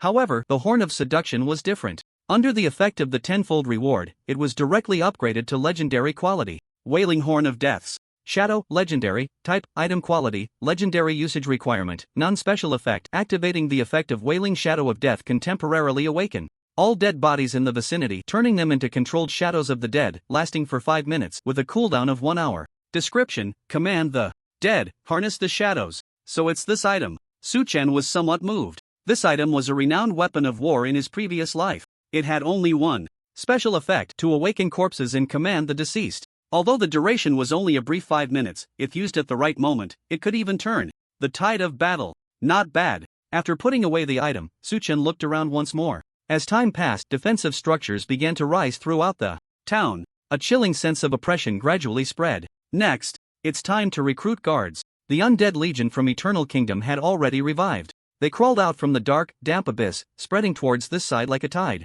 If it were other players, they would have probably fled by now. But from the very beginning, Su Chen had an incredibly crazy idea in his mind: to recruit a legendary quality guard army. With the activation of the special blueprint of the Mal town, he planned to directly block the incoming undead legion. If successful, the rewards would be elevated to the highest tier. At the very least, he could obtain a divine level equipment. Without hesitation, Su Chen opened the guard recruitment panel. The first figure that caught his eye was that of a level 40 ordinary guard who had gone out to change shifts. As if recalling something joyful, Su Chen secretly laughed in his heart. By now, those 2 teams of guards must be close to running back to the main city. While thinking this, his gaze fell on the last column. Storm Greatsword Warrior. Legendary quality.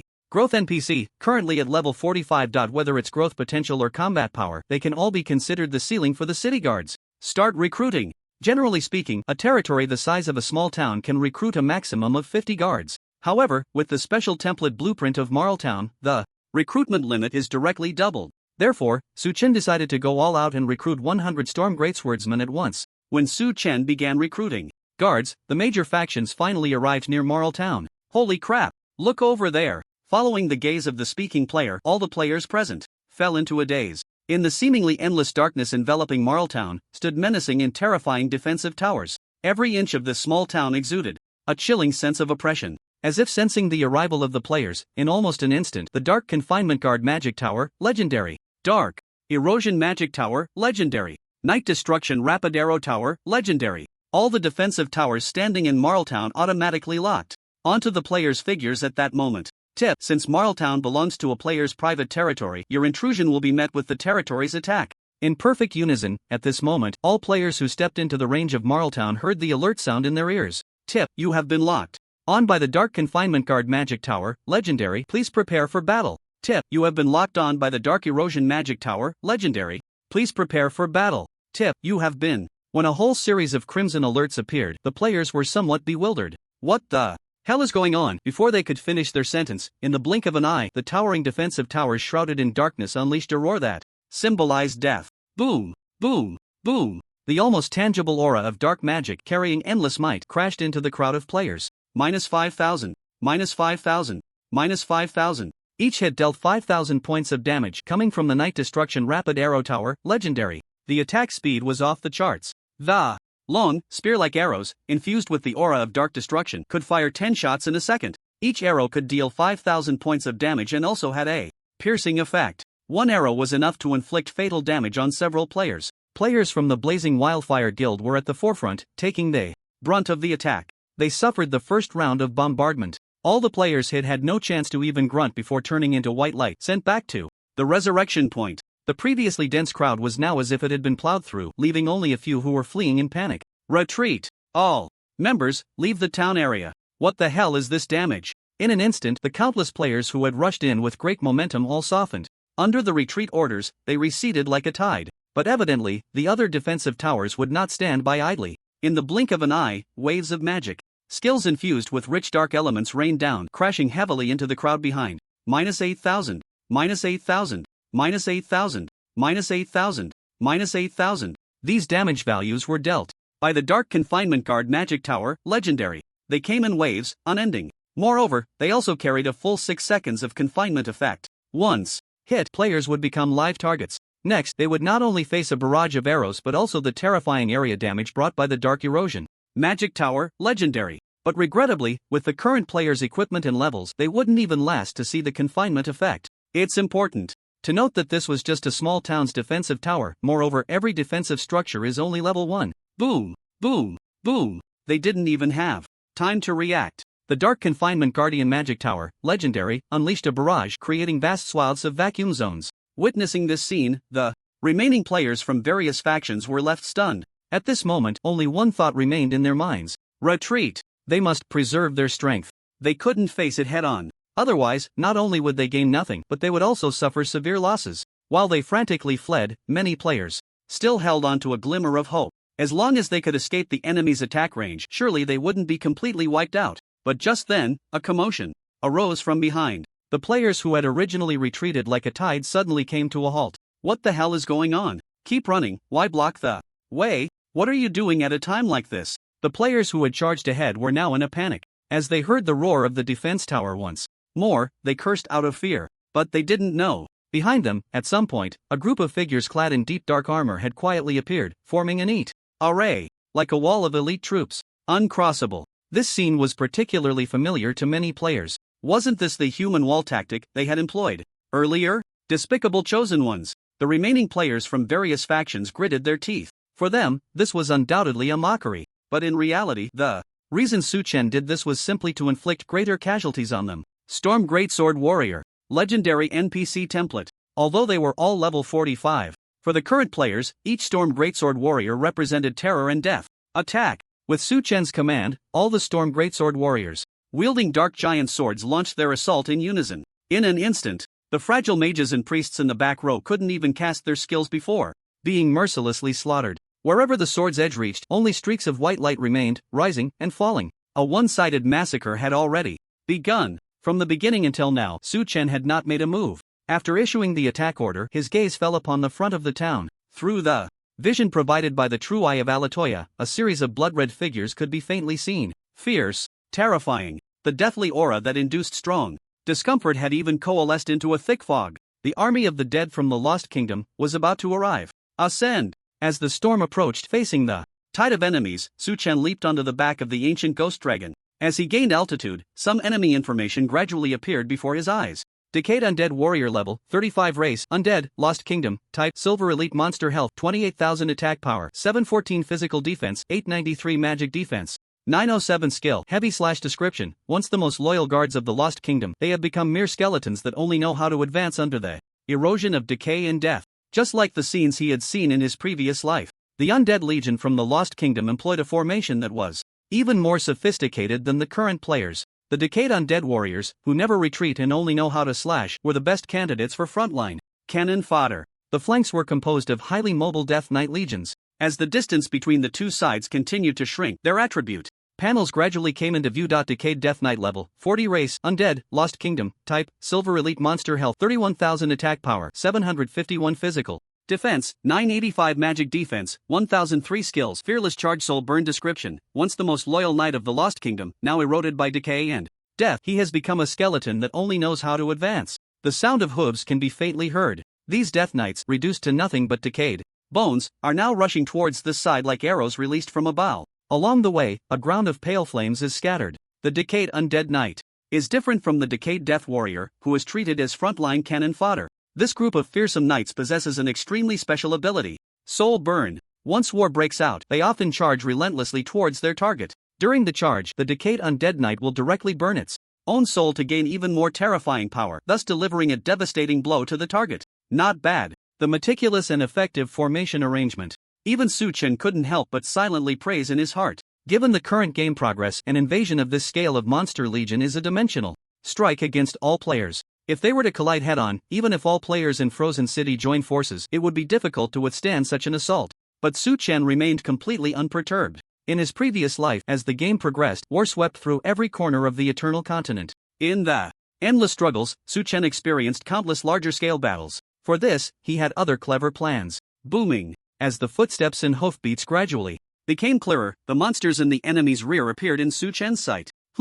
There's a change. Unlike his previous life, the monsters following the frontline cannon fodder were no longer the high-attack, low-health decayed undead sorcerers. Instead, they were a higher tier, the Decayed Corpse Demon. Decayed Corpse Demon level, 45 race, Undead, Lost Kingdom, type, Gold Elite Monster Health, 38,000 attack power, 987 physical defense, 865 magic defense. 896 skills. Fatal counterattack. Decayed Withering Bone Manipulation description. Under the erosion of time, countless fragmented bones in the depths of decay gradually gained consciousness and the power to manipulate bones. Bone Corpse Demon. Upon seeing this, a serious expression appeared in Su-Chen's eyes. Unlike the 40-level Silver Elite Monster Decayed Undead Sorcerer, the Decayed Corpse Demon deserves everyone's serious attention. The former only releases ranged spells. Although somewhat tricky, their health and defense are pitifully low, making them relatively easy to deal with. However, the Decayed Corpse Demon is different. This group of corpse demons, composed of countless bones, not only possesses powerful ranged skills but also has decent close-range defensive capabilities. The skill Fatal Counterattack is an eternal pain in the hearts of countless assassin players. Most importantly, they can manipulate the bones scattered around them. Just like the Decayed Death Warriors serving as frontline cannon fodder, even if they are reduced to mere remnants, the Decayed Corpse Demon can reassemble the bones, allowing them to rejoin the battle. If it were normal times, there would be targeted methods to counter this special ability. But once in a defensive battle against countless bone armies, the horror of this ability would be infinitely magnified. They're coming. Just as he was thinking, a dense and overwhelming sound of footsteps gradually echoed from the depths of the eerily silent jungle. As the sound grew closer, a cold, piercing, soul-chilling aura rapidly spread. The dead, crawling out from the abyss of the Lost Kingdom, have appeared. Roughly estimating the number of enemies, there are about 10,000. This should be the first wave of attacks. Next, countless enemies crawled out from the abyss, surging forward. Attack! Without a moment's hesitation, Su-Chen issued the attack order. In an instant, the ancient ghost dragon transformed into a blurred shadow, diving down at an incredible speed. The target of Su-Chen's attack was not the front row of decayed undead warriors but the Death Knights on the flank. Roar! Accompanied by a dragon's roar that shook the ground, ashes rained down from the sky. All the monsters enveloped in the mist were now frantically losing health. Ashen Mist. Actively released, it can cover a specified area with Ashen Mist, causing vitality burning effects and deducting the target's health points. Upon witnessing this scene, the tens of thousands of enemies below all raised their heads in unison. It looked utterly shocking. In an instant, the ocean of pale bones launched their assault. But during the ancient ghost dragon's skill release, Su Chen was not idle. Most intense and deadly fire elemental law, please unleash flames that can burn everything. Meteor falls, all things perish. As the chant concluded, a massive meteor radiating fierce flames quietly appeared in midair. The overwhelming aura it emitted was enough to make countless creatures tremble. This was a skill Su Chen had obtained earlier, possessing master-level quality. Meteor. Feast type master-level skill, area attack effect by chanting continuously guiding the magical aura in the surrounding environment to resonate with fire.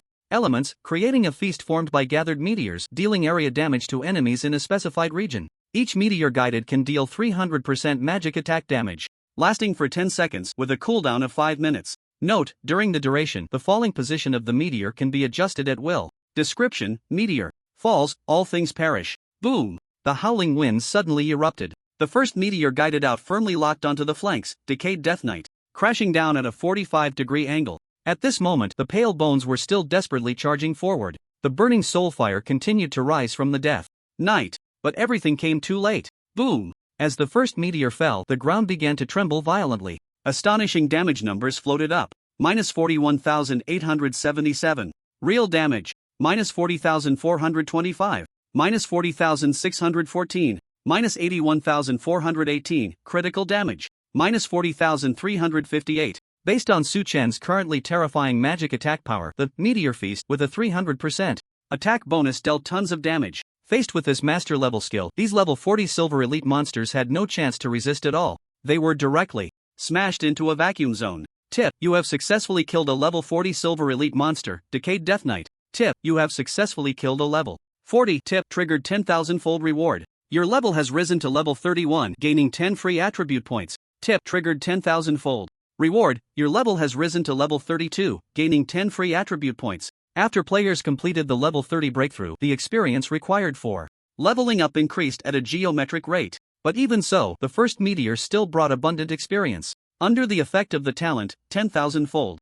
reward, his level skyrocketed to level 35. Not only that, after completing the second advancement of the Eternal Mage profession, the free attribute points gained from leveling up also increased from 6 points per level to 10 points. Compared to other ordinary professions, it was like a world apart. Boom, boom, boom. Everything happened in a brief moment. At the moment the first meteor fell, the skill of the was also completed. In an instant, a sound of breaking air echoed. The S-ranged skill was rushing towards him at an incredible speed. Su Chen was quite familiar with this skill. It was insidiously despicable. After a brief chant, it could gather a shadow infused with a decaying aura, dealing high death magic damage upon hitting the enemy, and also applying an immobilization effect. The cooldown for this skill was very short, only 8 seconds. Although its damage couldn't compare to the master level.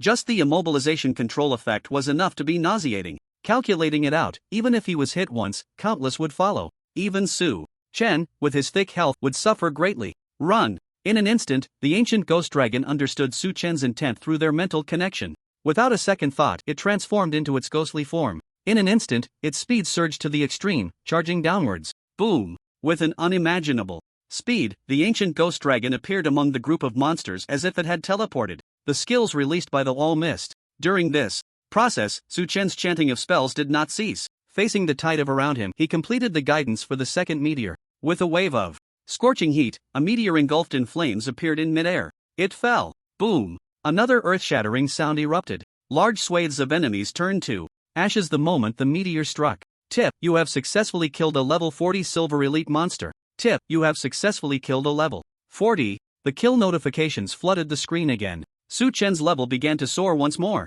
Tip: triggered 10,000-fold reward. Your level has increased to level 36, gaining 10 free attribute points. Tip: triggered 10,000-fold reward. Your level has increased to level 37, gaining 10 free attribute points. Tip: triggered 10,000-fold reward. As his level increased, the experience required for each level up would significantly rise. Even so, the flood of kills allowed his level to leap to level 38. He had risen 3 levels in one go. Not bad, not bad. Su Chen continued to guide and issued commands to the ancient ghost dragon. Roar! With a deafening roar from the dragon, its massive form soared into the sky once again. At this moment, the tide of enemies was less than 100 meters from the town. Crack, crack. The sound of bones grinding against each other echoed. The serving. As the frontline cannon fodder swung their rusted weapons fearlessly towards the defensive fortifications. Glancing back at Su Chen noticed that The who had finished the battle had already returned to the town. There, apart from a ground full of corpses, only silence remained. It was evident that, facing the frantically fleeing players, it was impossible to save all their lives. After all, the defensive fortifications had distance limitations. Once they escaped the attack range, the targets would be lost. As for they could only intercept a small portion of the players. The disparity in numbers was just too great. Recruiting 100 was already the limit for. However, achieving such results was enough to astonish anyone. Looking at the players' death drops, Su Chen nodded in satisfaction. He then turned his gaze forward. Countless were getting closer to the town. The real battle was about to begin. Attack! Su Chen decisively issued the command. Under his orders, all arrow towers and defensive towers were about to awaken once again. Dark Confinement Guardian Magic Tower, Legendary. Activate. Erosion of Darkness Magic Tower, Legendary. Activate. Night Destruction Rapid Arrow Tower. Legendary. Activate. The core defensive structure, Dawn Destruction Giant Arrow Tower, Epic. Also activated at this moment. Crack. Crack. As the activation command was given, the giant arrow tower standing in the center of the town, radiating endless dawnlight, gradually awakened. The epic quality Dawn Destruction Giant Arrow Tower could automatically lock onto enemies within a 1,500-meter range, unleashing devastating strikes. Buzz. Brilliant and dazzling light. Magic elements rushed to converge. Tip: do you want to activate the charging of the Dawn Destruction Giant Arrow Tower, Epic? Tip: in fully charged mode. This arrow tower will automatically attack enemies within its attack range, consuming double resources during this time. Confirm. As soon as Su Chen's voice fell, a terrifying pressure immediately spread. The towering Dawn Destruction Giant Arrow Tower began to charge rapidly. Double resources? Su Chen was not stingy with resources. Just the first wave of enemies numbered in the tens of thousands. If he could annihilate them all, with the 10,000 times reward boost, his gains would be countless times the resource consumption. Moreover, if he could achieve a perfect score in this main storyline quest expansion, under the effect of the 10,000 times reward, the rewards for this main storyline quest would surely be unimaginably rich. Meteor, descend. Facing the vast and magnificent horde of monsters, Su Chen's movements did not pause. Amidst the booming sounds from the arrow towers and magic towers, a meteor engulfed in raging flames appeared in midair. Boom! With a violent impact, the meteor, carrying endless might, smashed down fiercely into the horde. The real battle had officially begun. Meanwhile, the darkness retreated, and dawn quietly arrived. With the arrival of daytime, all players in Frozen City heard two announcements echoing in their ears. Regional announcement: Frozen City. Due to the chosen player's sin value exceeding 1,500 points, major cities will initiate a hunt for this player and issue a legendary bounty. Regional announcement: Frozen City. The system will announce the coordinates of the chosen player every 5 minutes. All players are encouraged to participate and claim the bounty rewards. Like a stone thrown into a calm lake, the two consecutive announcements sent ripples throughout the entire Frozen City. Chosen one? This is a legendary bounty? Upon seeing the content mentioned in the announcements, all players in Frozen City were stunned in place. Goodness. Tears finally going to punish this killing maniac. I said it, justice may be delayed, but it will never be absent. Brothers, charge. Upon hearing this news, the members of various guilds who had just been ruthlessly killed and sent back to the revival point gathered together. Seeing these two regional announcements, their tears couldn't help but well up in their eyes. President, this guy has finally been wanted. President, shall we invade Mar Town again? President, should we seek help from other forces? President. Hearing the countless appeals, the leaders of the guilds, led by raging flames, showed deep sorrow in their eyes. With our strength, I'm afraid. The leaders of the various forces all shook their heads with bitter smiles.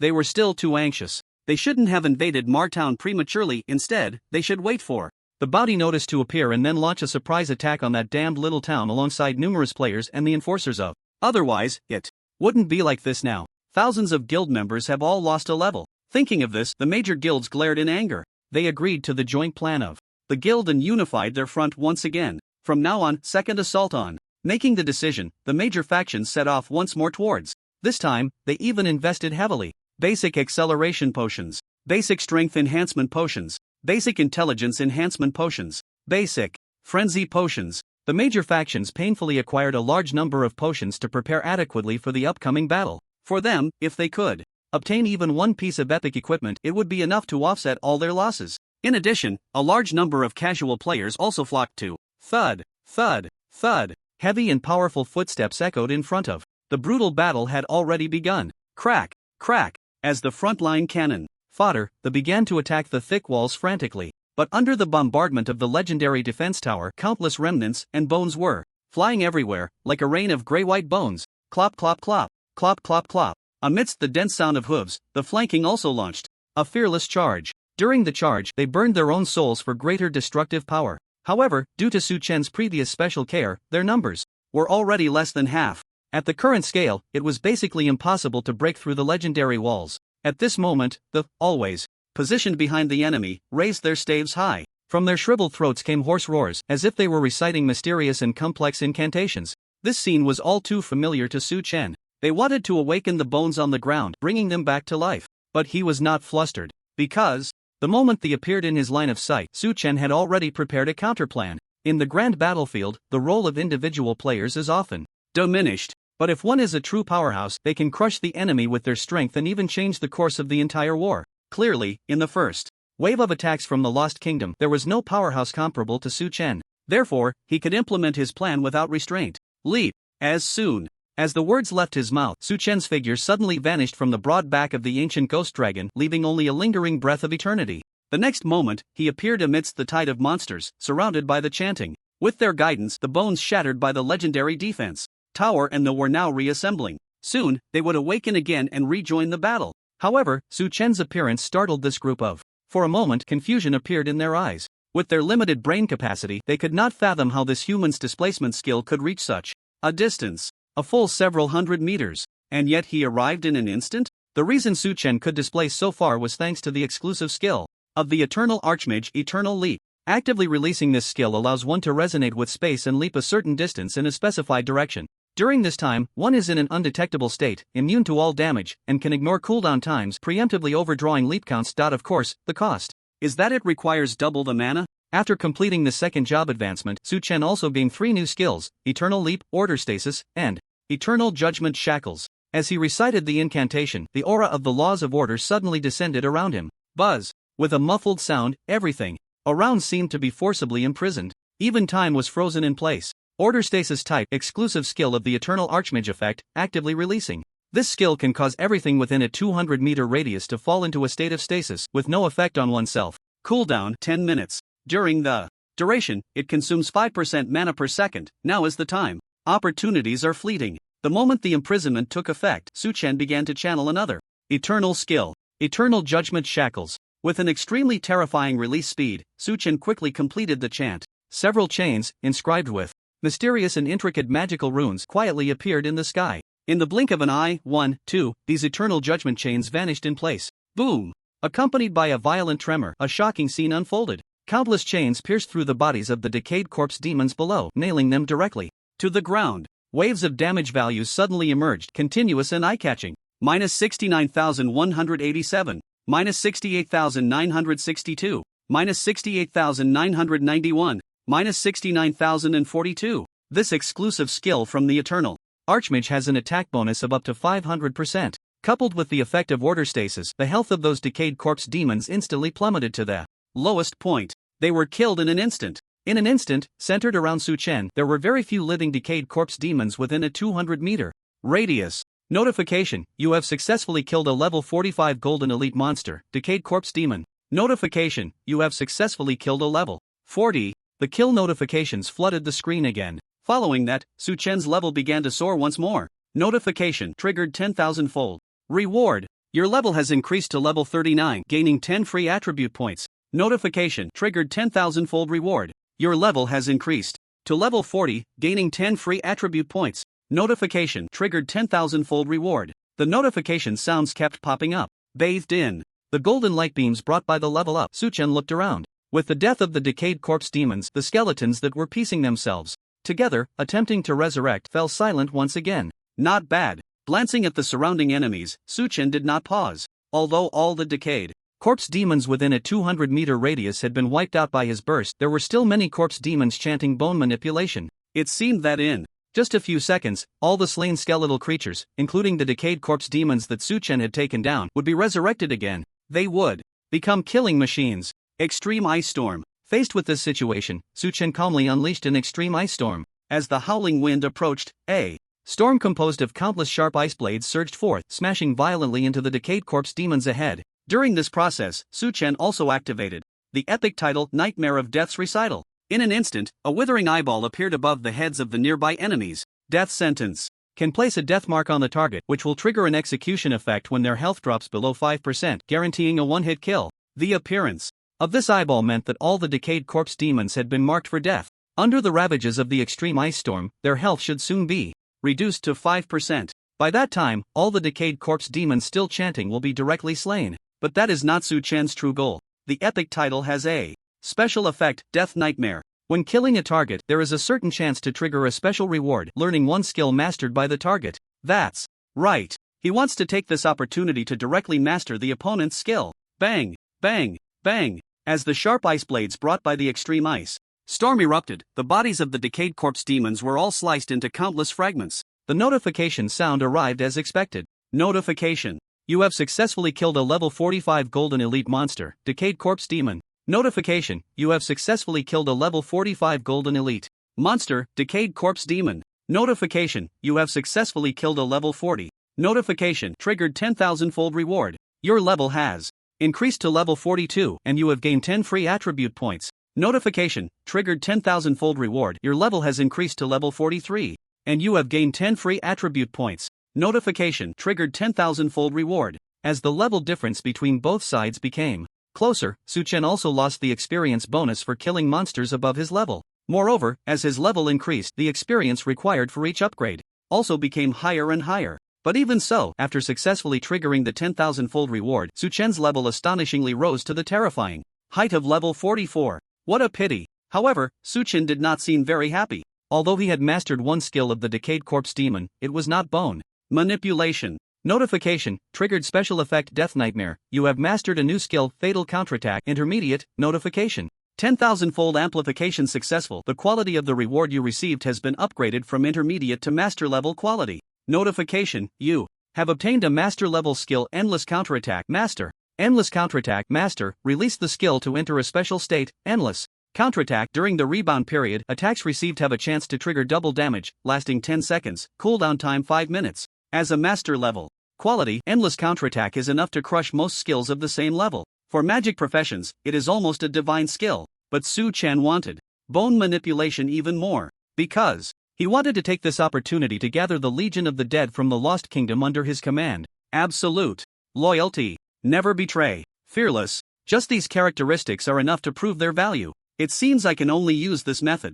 Although a bit regretful, Su Chen did not stop his actions, because he still had a backup plan. At some point, a new item quietly appeared in Su Chen's hand. It looked like a horn, radiating a unique glow of legendary quality, appearing ancient and mysterious. Horn of the Wailing Shadows of Death. Legendary. Type. Item quality. Legendary usage requirement. Non-special effect. Wailing Shadows of Death actively activate this effect to temporarily awaken all dead bodies around, turning them into controlled shadows of death, lasting 5 minutes, cooldown time 1 hour. Description. Command the dead, harness the shadows. Woo woo woo. It seemed like the sound of a horn from the ancient wilderness era quietly ringing out. With the howling wind, the sound emitted by the horn of the Wailing Shadows of Death spread to every corner of the battlefield. As time passed, the Storm Great Swordsman and the legendary defensive fortifications dealt outrageous damage. Whether it was the decayed undead warriors, the decayed death knights, or the decayed corpse demons, they were all suffering heavy losses at this moment. Crack, crack, crack. The moment the item took effect, the scattered fragments of bones on the ground began to piece together once more.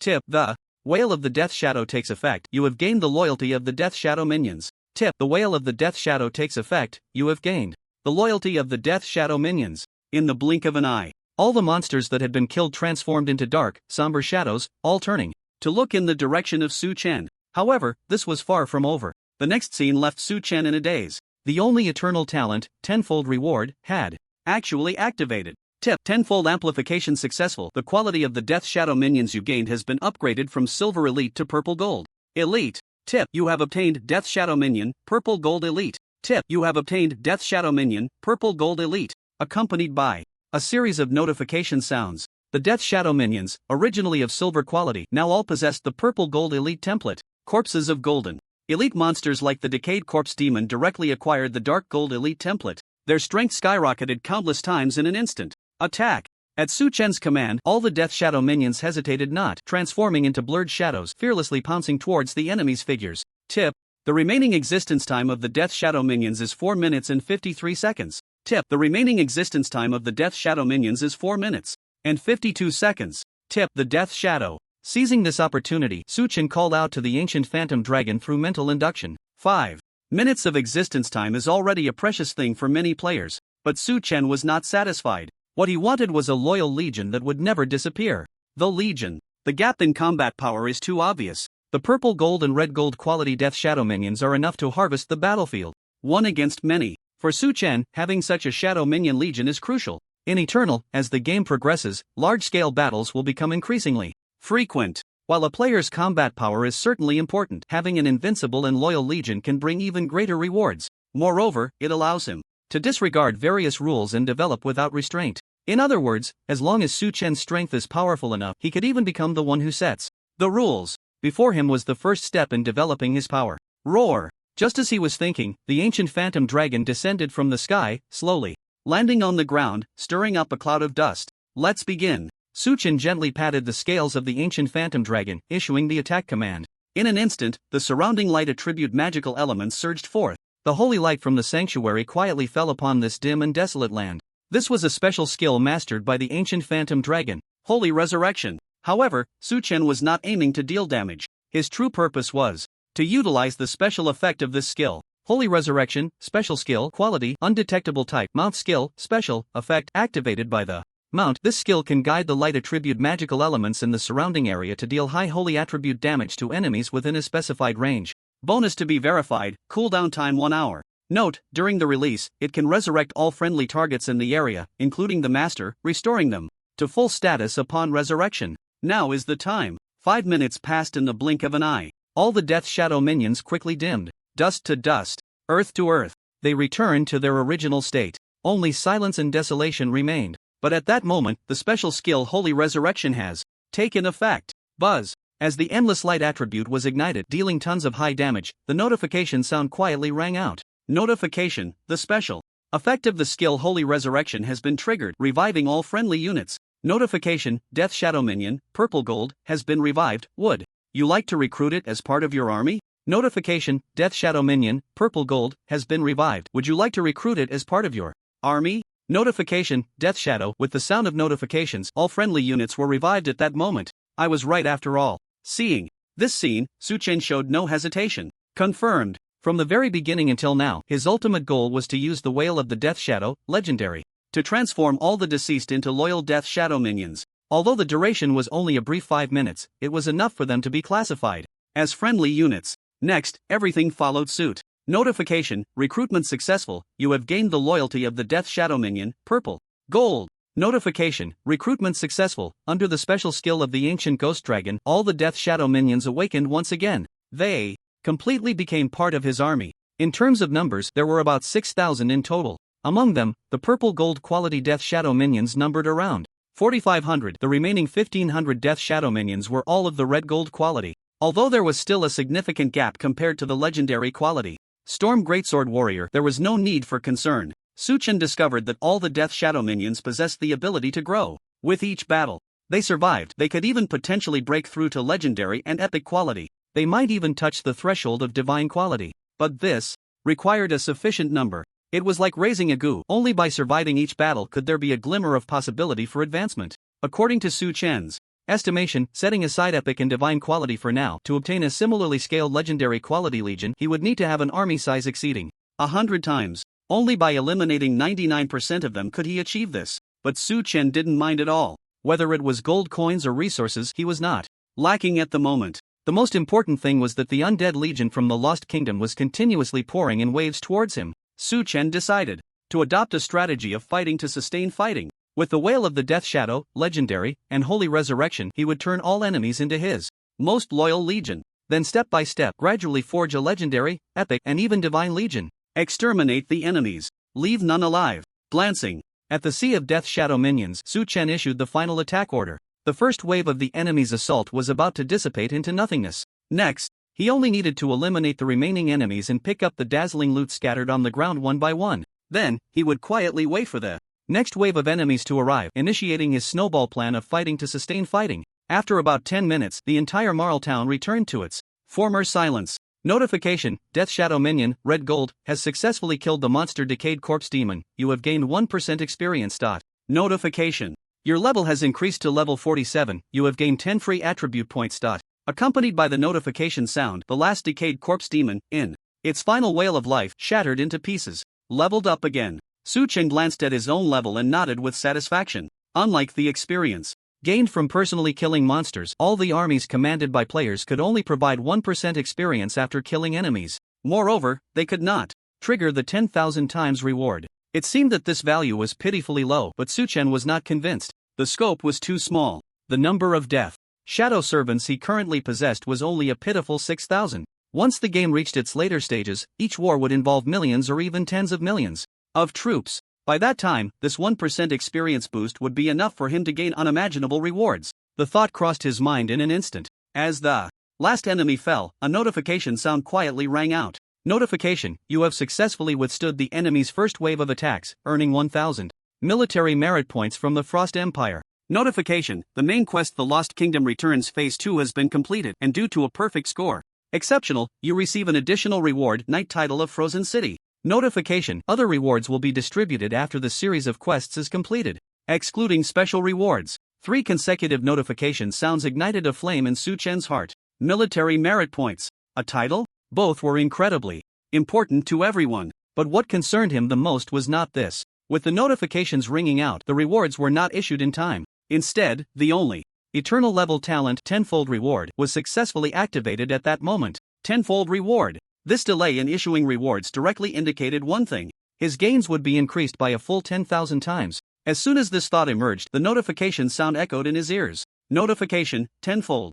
Amplification successful. The quality of your additional reward has been upgraded from Knight Title to Count. Notification: you have obtained Count Title of Frozen City. Notification: you have received military merit points from the Frost Empire, 10 million. Count. Upon seeing this, Su Chen stood in awe. Tenfold reward was indeed terrifying. After successfully taking effect, it directly elevated his Knight Title to the height of a Count. This change could only be described as earth-shattering. In Eternal, titles are divided into Knight, Baron, Viscount, Count, Marquis, and Duke. It can be said without hesitation that even the lowest Knight title is something everyone dreams of but is extremely difficult to obtain. Su Chen clearly remembered that in his previous life, players had counted that even in the later stages of the game, the number of players who obtained Knight titles in major cities was only a few hundred. And this was just the lowest title. Players who obtained Marquis or Duke titles were even rarer. The reason for this situation was simple. Players had to make contributions that ordinary people could not reach to obtain a title from their respective empires or major cities.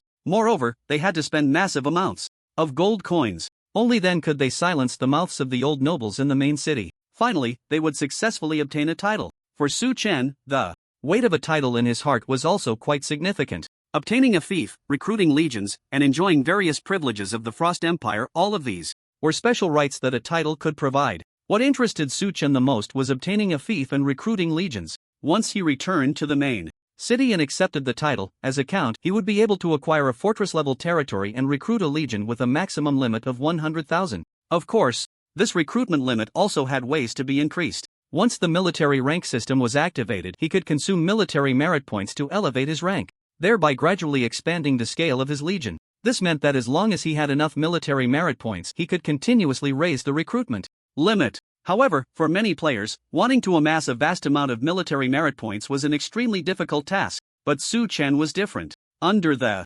effect of tenfold reward, he directly obtained a staggering 10 million military merit points. This also meant that once Su Chen returned to the main city, he could achieve a frenzied elevation of his military rank by consuming military merit points. Tip: all rewards have been distributed, please check. Tip: due to your acquisition of military merit points, the rank system has been unlocked. 2 prompts sounded in succession. A total of 10 million military merit points and the title of Count have successfully arrived. Immediately after, the unique dazzling light of the world announcement shone before countless players. World announcement: congratulations to player The Chosen One for successfully obtaining the title of Count of Frozen City, becoming the first player to receive a title, and receiving the reward, Territory Construction Template Blueprint, Purple Gold Level. World announcement: congratulations to player The Chosen One for successfully unlocking the rank system and receiving the Heavenly Dao reward, Rank Type. As the world announcement rang out, the entire Huaxia region fell into a frenzy. Countless players gasped in shock. With the progression of the game, many had gained a preliminary understanding of the title and Rank systems. What the heck? Wow, the Count's territory must be fortress level, right? Unfair. Why don't I get military merit for killing? What's that?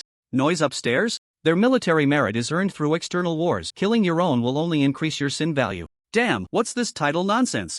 I heard the Lord of Frozen City is incredibly beautiful. Maybe there's something going on with this guy. In an instant, countless players began to complain. The chat content shifted from the rank system to which NPC looked the best. Some players were even ready to settle disputes with a fight. However, at the same time, unlike players from other regions in Huaxia, the major forces from Frozen City appeared particularly disciplined and focused. Stop looking, keep moving forward. All guild members, don't be intimidated by ranks and titles. Remember our goal. Received guild leader. Received guild leader. Soon, the desolate plains returned to its former tranquility, leaving only the sound of players rushing forward. Meanwhile, Marl Town was also silent. Su Chen was directing his legion to regroup while picking up the loot on the ground. Tip, you have picked up Death Knight armor, silver. Tip, you have picked up Staff of the Undead's Fury, gold. Tip, you have picked up Decayed Spear, silver. Tip, you have picked up. Amidst the series of prompt sounds, the loot from enemies was undergoing a qualitative transformation. 10,000 times reward, successfully triggered. Tip, 10,000 times amplification successful. The quality of the rewards you received has been upgraded from silver to purple gold quality. Tip, 10,000 times amplification successful. The quality of the rewards you received has been upgraded from gold to crimson gold quality. The rewards obtained from defeating enemies corresponded to their respective ranks. The ground was littered with loot, almost all of which were of silver and gold quality. Under the effect of 10,000 times reward, they all upgraded to purple gold or crimson gold level equipment. Not bad. After a count, having killed nearly 10,000 enemies, Su Chen had collected a total of 785 pieces of purple gold equipment and 241 pieces of crimson gold equipment. There were also some potions and items totaling around 1,000. The number of equipment drops was nearly the same. Overall, the drop rate was about 20%. This probability absolutely crushed that of killing ordinary wild monsters. Indeed, to get rich, one must choose to participate in monster siege events. Tip, you have picked up Magic Recovery Potion, Intermediate. As the last piece of loot was picked up by Su Chen, the Shadow of Death Servant Legion instantly prepared for battle. Roar, the roar of a giant dragon echoed throughout the area. Through telepathy, the ancient ghost dragon responsible for guarding the skies conveyed an important message. A giant dragon, radiating intense hostility, was approaching the area where Marltown was located at an extremely high speed. From the dragon's flight path, it was easy to deduce the situation. The enemy was indeed coming from the Frozen City. A dragon? After learning of the enemy's attack, Su Chen remained calm and collected all the loot into his backpack. Most of this equipment was around level 40 and 45. Currently, only he could equip them, all other players could not meet the wearing requirements. However, since the quality was mostly purple gold and red gold, they could only be temporarily stored in the backpack. Once he returned to the main city, he could exchange them for a large amount of resources. It wasn't until he finished counting the dropped items that Su Chen finally looked up at a black dot gradually appearing in the sky. Seizing the opportunity, the ancient phantom dragon cleverly descended in height, appearing beside Su Chen. With a leap, Su Chen landed steadily on its broad back. Let's go! As soon as he spoke, the ancient phantom dragon flapped its wings and soared into the clouds. At that moment, Su Chen directly activated the true eye of Alatoya, and in a grayish-white vision, he discovered the tracks of the uninvited guest. Frost dragon? With the wide view provided by the true eye, he spotted a dragon covered in menacing frost scales. It was nearly 100 meters long, but its wings and body were far inferior in proportion to the ancient phantom dragon. This should be an ordinary dragon. The reason for its grand size was that it had already reached adulthood. Based on Su Chen's rough estimate, once the ancient phantom dragon matured, its size would be several times that of this frost dragon. The howling wind gradually approached from afar. As the distance between the two parties shrank, Su Chen's pupils suddenly constricted. He noticed that on the broad back of the frost dragon, he could vaguely see a figure. Just as I thought, Su Chen was not mistaken. With the arrival of daytime, the special effect of the god-level equipment Cloak of Shadow and Light changed from concealing presence to enhancing evasion. His skyrocketing sin value had directly attracted the attention of the main city's law enforcement leader. Roar! As if sensing a crisis, the ancient phantom dragon let out an anxious roar, exuding a strong aura of death. Clearly, it was ready for battle. Don't be nervous. Su Chen gently patted its head, looking towards the law enforcement leader who was getting closer. Suddenly, a hint of surprise appeared in his eyes. Something seemed off. This law enforcement leader did not seem to be an NPC from the Frozen City. Without hesitation, he immediately cast a reconnaissance spell. In an instant, the panel of this law enforcement leader was laid bare before him. Law enforcement leader Frost Judgment Knight. Claude level, 40 type, NPC faction, light faction, Frost Empire, health 200,000 mana, 180,000 attack power, 1,167 skills, Frost Judgment Fearless. Charge Dragon Riding Technique Stealth Description, a Frost Judgment Knight from the Frost Empire's Sunset City, skilled in dragon riding techniques, allowing him to temporarily ride a mount that does not belong to him. As this knight from Sunset City appeared not far away, a notification sound rang out at that moment. Notice, due to your high sin value, the Frost Judgment Knight, law enforcement leader, is now pursuing you. Notice, this pursuit is in a no-death mode, please respond promptly. Su Chen was somewhat speechless. He truly did not expect that this law enforcement leader was actually a newly promoted level 40 NPC. But purely from the panel, this guy's strength was even weaker than that of an Dark Gold level boss. Seeing this, Su Chen's brows slowly furrowed. This was absolutely illogical. But soon, he noticed a clue. Although the strength of this law enforcement leader is quite lacking, he possesses an extremely rare skill. Dragon Mastery Giant Dragon. When the skill is activated, it can inflict special effects on dragon-type creatures and temporarily control a dragon mount that does not belong to the user for a duration of 30 minutes. Negative effect. When the skill's effect expires, the user must face the wrath of the dragon. Note, due to the skill's quality limitations, only ordinary dragons can be forcibly controlled. Upon reading this, Su Chen's eyes lit up. This skill is definitely worthy of his attention. Forcibly controlling a dragon is practically an alternative NTR mode. Perhaps this frost dragon is the temporary mount that Claude somehow acquired. Coupled with the peculiar skill of stealth, it is enough to prove that this guy is a habitual offender. At the same time, Su Chen also formed a preliminary guess. Noble title. That's right. Just now, he successfully obtained the title of Count of the Frozen City. Moreover, as the initiator of the main quest, he is also blocking the tide of enemies that are surging towards this main city. Based on his past life experience, he could completely use the special privileges granted by his title to potentially exempt himself from this bounty hunt. And even to maintain a semblance of fairness, the Frozen City would send out a law enforcement leader of average strength to conduct a lenient pursuit. After all, it's about time. If it continues, it would be impolite. However, the current turn of events seems to be going awry. This law enforcement officer from Sunset City not only lacks strength but also possesses a skill that makes even Su Chen's heart race. Coupled with the relentless pursuit, this is enough to prove one thing. The Frozen City, or the Great Mage V-List, should have ulterior motives. I see. Suddenly, Su Chen recalled a scene from his past life. The Frost Empire's territory is vast, covering a full 20% of the Eternal Continent, with 7 main cities standing tall. Sunset City is the highest royal city of the Frost Empire. In his past life, as the game plot progressed, the two major factions of Light and Darkness launched one war after another.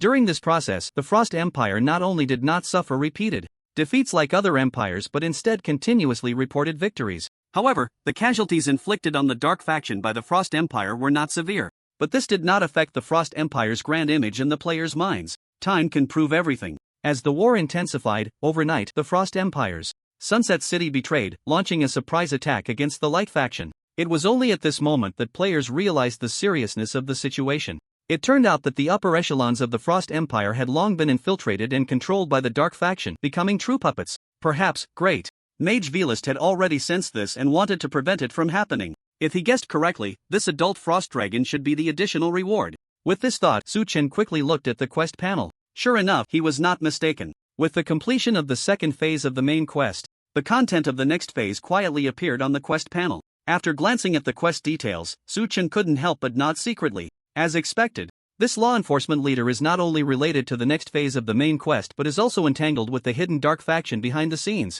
The Lost Kingdom returns type, main quest, unique, difficulty, unknown current phase, prevent betrayal, phase 3, content. Due to your successful prevention of the first wave of invasion from the Lost Kingdom, resulting in the complete annihilation of their forces, the enemy's intelligence transmission within the territory of Frozen City has been completely cut off. Next, you need to accomplish the following objectives. Mission Objective 1. Please take advantage of the enemy's absence to eliminate the remaining intelligence scouts near Marl Town, including the incoming Enforcer Commander. Mission Objective 2. Through interrogating the Marl Town guard who escaped back to the main city, V-List learned that the mysterious creature that previously attacked the Bone Dragon Basil in Marl Town is still hiding nearby. Please confirm its location in a timely manner to prevent its next move. Note, this phase has different mission objectives. The more you complete, the more generous the rewards will be, and it will also have different impacts on the subsequent storyline. Introduction. V-List sensed the aura of a lost kingdom from the skull of the Bone Dragon Basil. Perhaps they did not perish in the river of history and are about to make a comeback.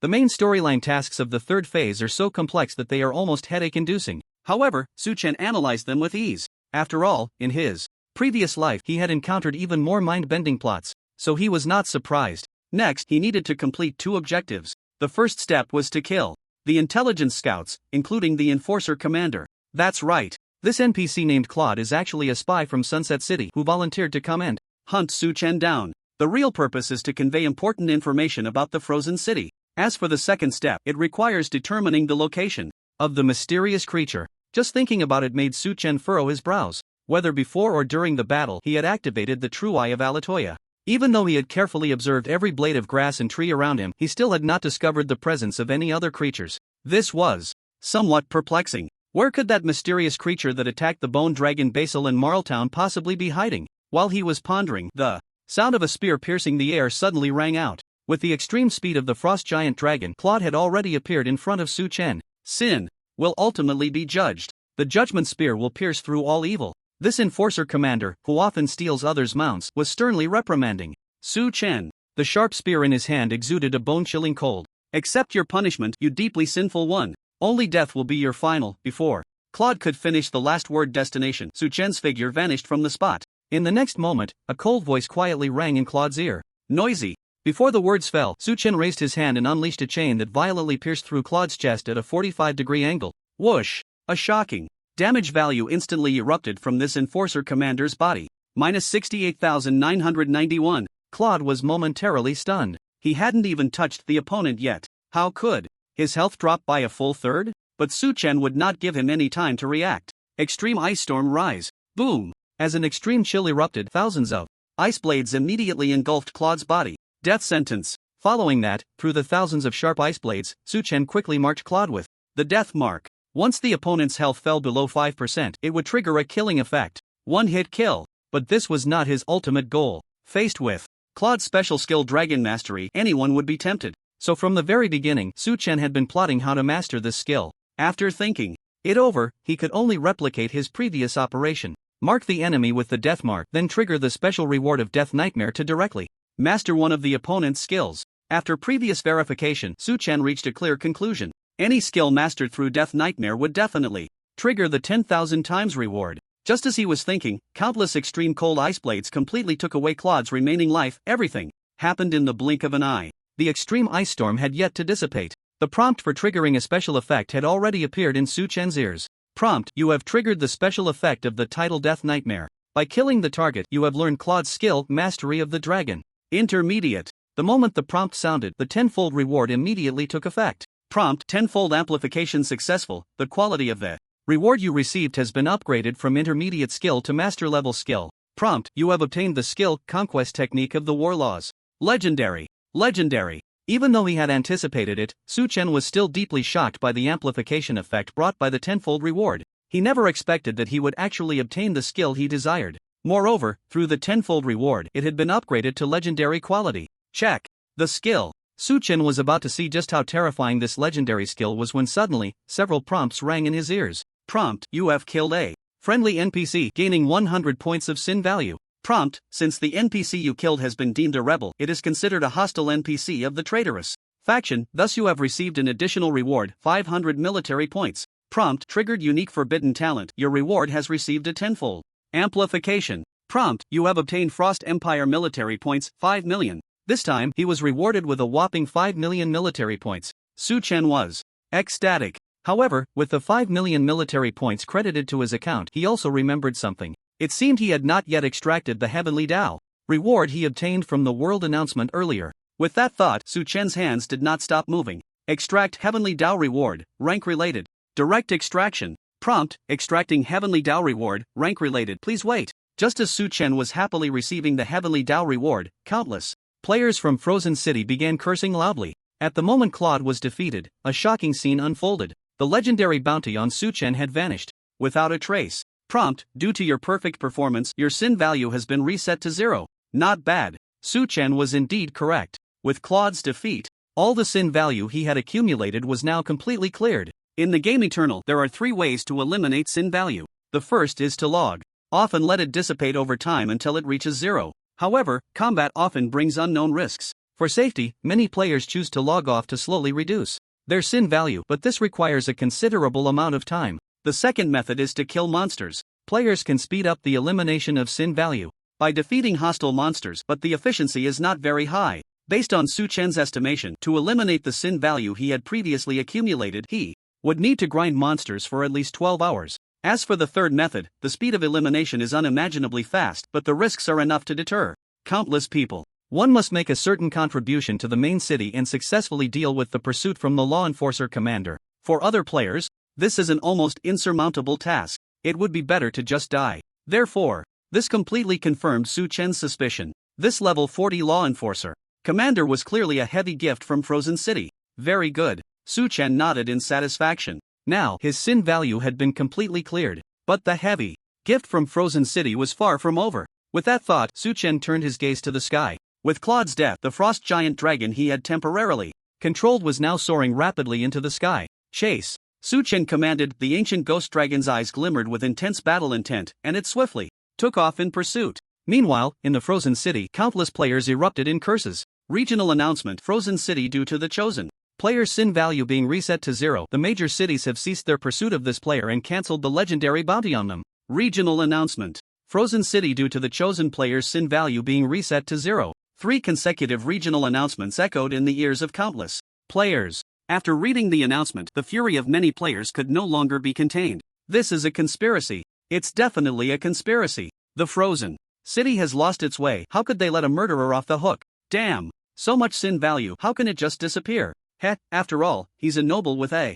title. Isn't it normal to have some privileges? In an instant, many disgruntled players began to cause trouble in the Frozen City. But within a few minutes, enforcers over level 100 appeared. Before they could even resist, the troublemaking players were swiftly arrested and thrown into prison. Meanwhile, outside the city, the various factions charging forward were all calm as can be. Brothers, pick up the pace. In 2 or 3 minutes, we'll reach the damned Mar Town. Hooray, let's go. Looking at the faint outline of Mar Town in the distance, these players were full of energy. On the other hand, many high-ranking guild members wore worried expressions. They realized that no matter how they weighed the pros and cons facing the towering defensive towers of Mar Town, their chances of victory seemed quite low. In their dilemma, they could only grit their teeth and march towards Mar Town. Tip: Legendary skill. Conquest technique of the laws of war has been activated. Currently conquering the target. Tip: Conquering the target. Current progress is 5%. Tip: Conquering the target. Current progress is 8%. Tip: Conquering. At this moment, above the tranquil Mar Town, a howling wind began to rise. As the ancient ghost dragon approached the frost dragon, Su Chen decisively activated the special skill he had just obtained. Conquest technique of the laws of war, master type. Master level skill, special, effect, activates the skill, allowing the user to enter a special state, conquest, gaining the blessing of the laws of war. Exerting terrifying suppression and pressure on the target to be conquered, with a high chance of making it your most loyal mount. Note, this state lasts for 20 seconds, and the success rate is influenced by the power disparity between both parties. Description: The laws of war conquer all. This skill from Claude underwent a tremendous transformation after being enhanced to master quality by the tenfold reward. Not only could it gain the blessing of the laws of war, but the ability to control targets was no longer limited to the dragon race. Instead, it applied to all non-humanoid creatures. As long as this condition was met, there was a chance for him to conquer them. Tip: Conquering the target. Current progress is 99%. Tip: Conquering the target. Current progress is 100%. Tip: Conquest successful. You have obtained a permanent exclusive mount, Frost Dragon, Golden Crimson. The moment the notification sounded, the Frost Dragon, which had been struggling to soar upward, completely submitted. Unlike the ancient ghost dragon, as an ordinary dragon, its quality was only Golden Crimson. But the next moment, the tenfold reward successfully triggered, changing its life level. Tip: The 10,000-fold amplification was successful, and the quality of the rewards you received has been upgraded from Crimson Gold to Hidden Legendary Quality. Tip: You have obtained a Hidden Legendary Quality mount, Wings of Extreme Cold, Ancient Frost Dragon, Legendary. Su Chen. Another legendary hidden mount. Moreover, it's from the ancient dragon clan that makes countless beings tremble. But what's exciting is that this is an adult legendary ancient dragon. Under the effect of the 10,000-fold reward, the moment it was upgraded to Hidden Legendary Quality, the Wings of Extreme Cold, Ancient Frost Dragon began a terrifying transformation. Boom! Boom! Rumble! In an instant, countless ice attribute magical elements floating in the air all rushed in at this moment. With a series of booming sounds, under the pull of the frost laws, countless ice elements converged into crystal-clear dragon scales. The breath that seemed to freeze everything rapidly spread out at this moment. From the scales, to the fierce claws, and then to the body stretching hundreds of meters. This legendary ancient dragon completed its transformation amidst the falling winds and frosts. Roar, accompanied by a dragon's roar that resonated through heaven and earth like a cover that obscured the sun. In the sky thousands of meters high, a magnificent dragon covered in frost and snow slowly spread its wings. Tip: you have gained the recognition of the hidden legendary quality. Mount Wings of Extreme Cold, Ancient Frost Dragon, Legendary. It will become your exclusive mount, never to betray you. The moment the prompt sounded, Su Chen moved. He leaped into the air, riding the howling wind, and landed steadily on the back of this adult ancient frost dragon. In the next moment, he opened the mount's attribute panel. Wings of Extreme Cold, Ancient Frost Dragon, Legendary, Level 65 Race, Dragon, Ancient Frost Dragon, Affiliation, Chosen 1. Attributes: Frost Quality, Legendary Current Stage, Adult Health Points, 2,400,000 Mana Points, 2,200,000 Physical Attack, Shares Master's Attributes Magical Attack, Shares Master's Attributes Defense, Shares Master's Attributes. Skills: Dragon's Might, Frost Annihilation, Mist of Ashes, Endless Extreme Cold. Snowstorm, Adult Skill, Special Attribute, Wings of Extreme Cold. When spreading its wings during flight, it can scatter endless winds and frosts, causing certain damage to enemies along the way under the influence of extreme cold. With additional freezing and slowing effects, Special Attribute has no cooldown. Mount. Equipment: None. Advancement requirements: Ancient Dragon Relic, Frost Annihilation, Epic, Ancient Dragon Crystal, Epic. Description: as a member of the Frost Dragon Clan, under the influence of a power that can affect all origins, it has advanced to a legendary mount. Like the Ancient Ghost Dragon, this Ancient Frost Dragon also belongs to the hidden dragon-type mounts. In addition to the special attribute Wings of Extreme Cold, it also has an additional adult skill. Endless Extreme Cold Snowstorm, Adult Skill. Activate the skill to gather all surrounding ice attribute magical elements, enhancing the dragon's breath, bringing Endless Extreme Cold Snowstorm to the area ahead, causing massive damage, with a chance to inflict freezing effects, lasting 10 seconds, cooldown time 30 minutes. Taking a glance, the adult skill is indeed powerful. Enhancing the dragon's breath, bringing Endless Extreme Cold Snowstorm. Each segment of damage can receive a full 300% magical attack power bonus. For sustained area damage, it can only be described as outrageous, truly worthy of an adult skill. Seeing this skill, Su Chen felt a surge of anticipation. If these two dragons can successfully enter their prime, how terrifying would the skills they comprehend be? In Eternal, both mounts and pets have corresponding growth stages. There are a total of Cub Stage, Growth Stage, Adult Stage, and Prime Stage. Aside from the two initial skills obtained at birth during the cub phase, both mounts and pets can comprehend a new skill at each growth stage. Once they reach the mature phase, the mount will activate its bloodline inheritance and grasp the most core skill. Based on speculation, Su Chen believes that the mature phase skills of these two giant dragons can at least rival forbidden spell skills. Blood Prophet. Su Chen was quite satisfied with this. Gently patting the scales of the giant dragon beneath him, he turned his gaze to his backpack. Just now, the rewards from the Heavenly Dao and the first-time nobility reward had finally arrived. Tip: successfully extracted the Thief Construction Template Blueprint, Purple Gold Level. Tip: successfully extracted the Heavenly Dao reward. Military rank type: you have obtained temporary military rank amplification token, Crimson Gold Level. With the sound of these two prompts, the talent tenfold reward also emitted a brilliant glow. Tenfold amplification successfully triggered. Tip: tenfold amplification successful. The quality of the rewards you obtained has been upgraded from Purple Gold Level to Legendary Quality.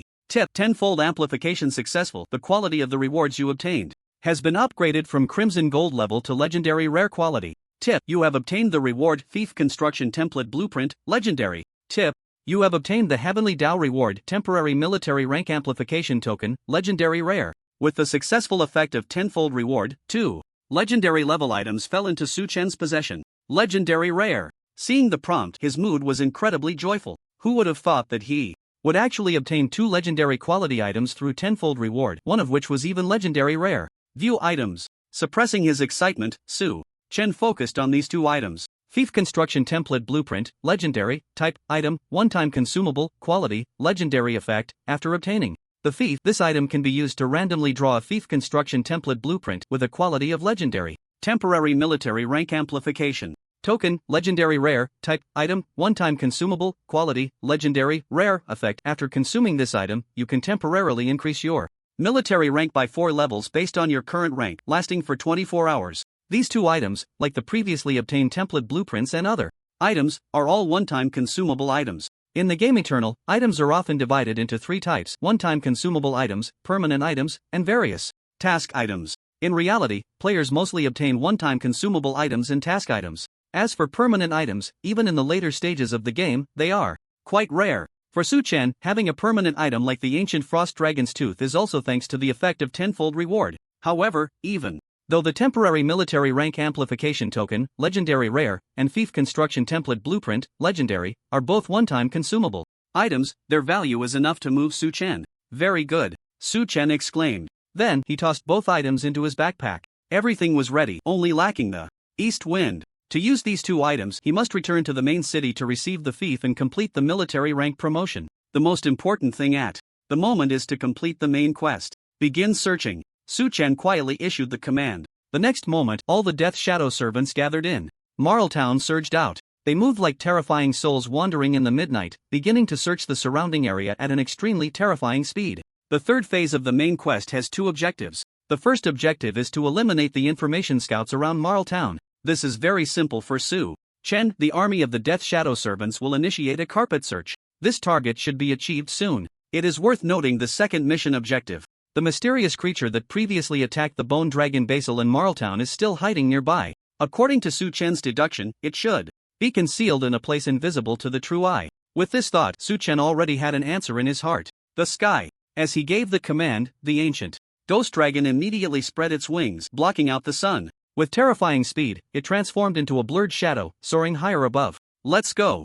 2. Gently patting the azure crystalline scales, Su-chan issued a command to the ancient frost dragon. However, this command was somewhat different. As the wind and frost fell like rain, the ancient frost dragon, measuring hundreds of meters in length, instantly soared into the sky, charging towards the clouds. At this moment, in the area less than 2,000 meters from Marltown, players from various factions were left dumbfounded. What the hell is this? How come there are two giant dragons, and they're even more terrifying than the ones we saw before? Don't tell me these are the mounts of the chosen ones? Due to the close proximity, almost all players witnessed this shocking scene. For a moment, they felt their hearts racing. Their calves even began to tingle with cramping pain. Along the way, they had seen Claude forcefully riding a dragon, roaring past. Although it was just an adult frost dragon, it was enough to leave a significant impact on their young minds. Now, witnessing this scene with their own eyes, nearly all players involuntarily halted their steps. President, what should we do? President, what now? President, should we continue moving? President, say something. Such a shocking scene left the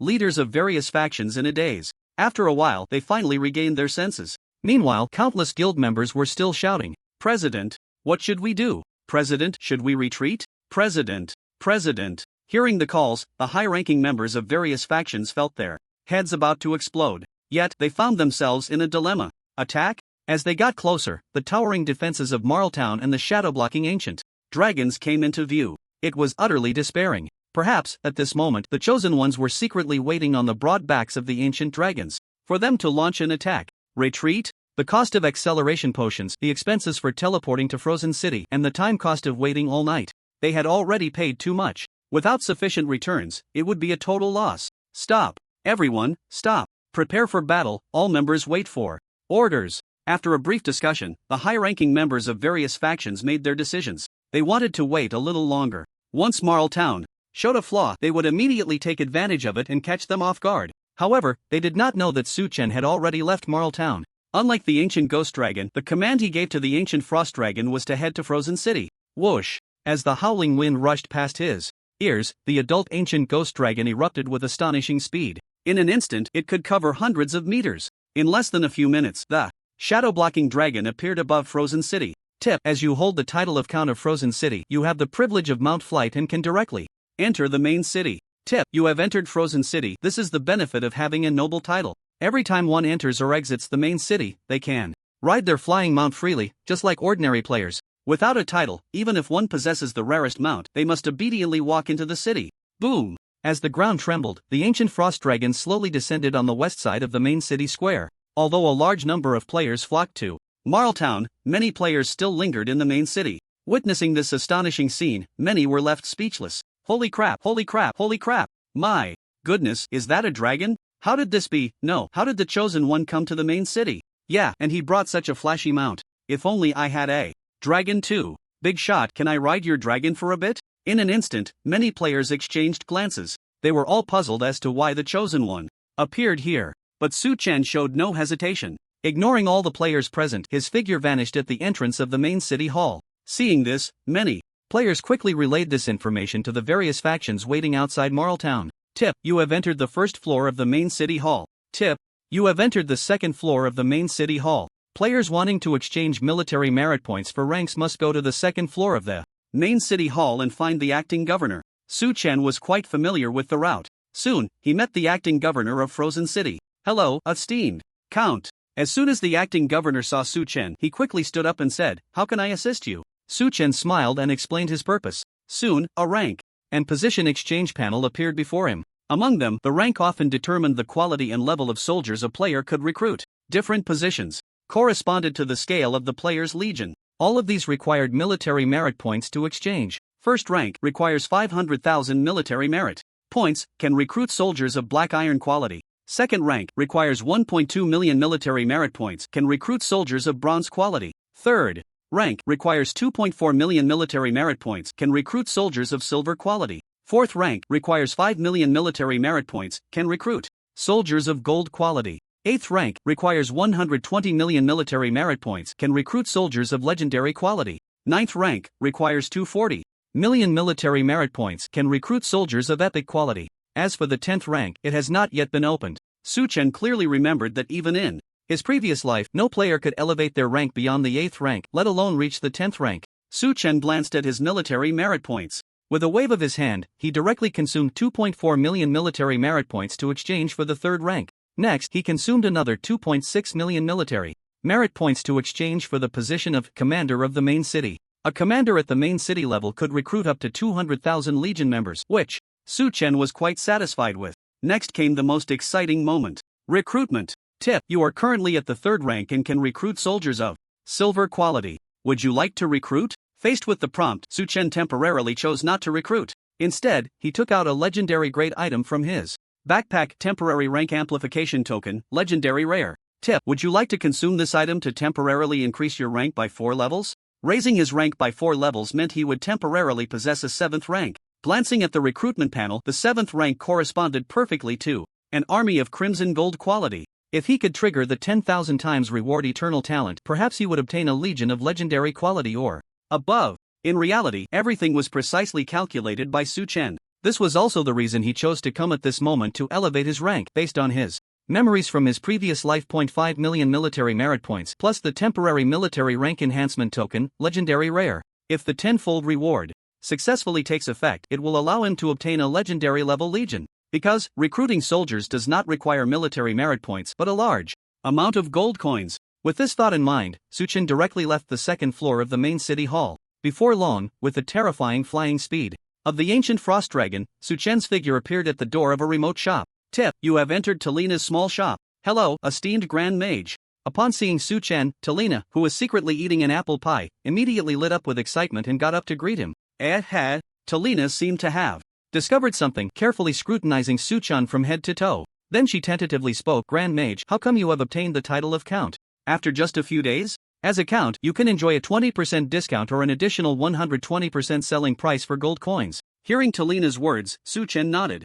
nonchalantly. The benefits of the title seemed to be gradually revealing themselves. However, based on his memories from his previous life, the discount for a Count was actually 30%. If sold, the gold coins obtained would also increase by 30%. So, he had to teach this little girl a lesson. A few minutes later, Su Chen began the transaction with satisfaction. To make up for the earlier deception of the Count, Talina generously gifted him a dark gold quality item. Tip: you have received a gift from Talina, fraud gem, purple gold. Fraud gem? Su Chen gasped in surprise. A beautiful and cunning figure suddenly appeared in his mind. In his previous life, during the midgame, Princess Vin Nia from the Dark Empire successfully disguised herself as a night elf princess using a legendary quality fraud gem. After some plotting, she managed to steal a world tree seed from the Moonwell. This led to the emergence of a mythic quality world tree in the late game for the Dark faction. Moreover, it was the only world tree left in the world. While he was lost in thought as the fraud gem was placed into his backpack, the 10-fold reward quietly took effect at that moment.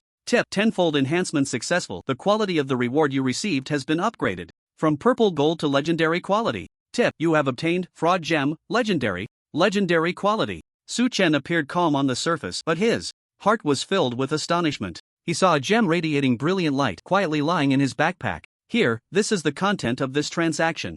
Make sure to count it carefully, don't have any funny ideas. Upon hearing Su Chen's warning, Talina pouted, looking aggrieved as she said, "You think too little of people." Just as she was speaking, Su Chen pulled out a large number of equipment and potions from his backpack. Just the equipment alone amounted to 3,142 pieces. Among them, nearly half were of purple gold and red gold quality. These were all spoils from defeating players and the Legion of the Dead. In an instant, brilliant light filled every corner of the small shop, even casting a golden hue over Su Chen's figure. Seeing this scene, Talina seemed to be greatly impacted, standing there in a daze for several seconds. "Don't worry, although you are stingy, I will definitely take it seriously and absolutely won't miscount." The little girl couldn't understand how this adventurer could obtain so many top-tier equipment. Compared to other players, he seemed like he was from a different world. Seeing Talina obediently starting to count the equipment, Su Chen finally turned his attention to the item he had just obtained. Fraud gem. Legendary, type, item, one-time consumable, quality, legendary effect. Consuming this item allows you to disguise yourself as a creature you have seen before,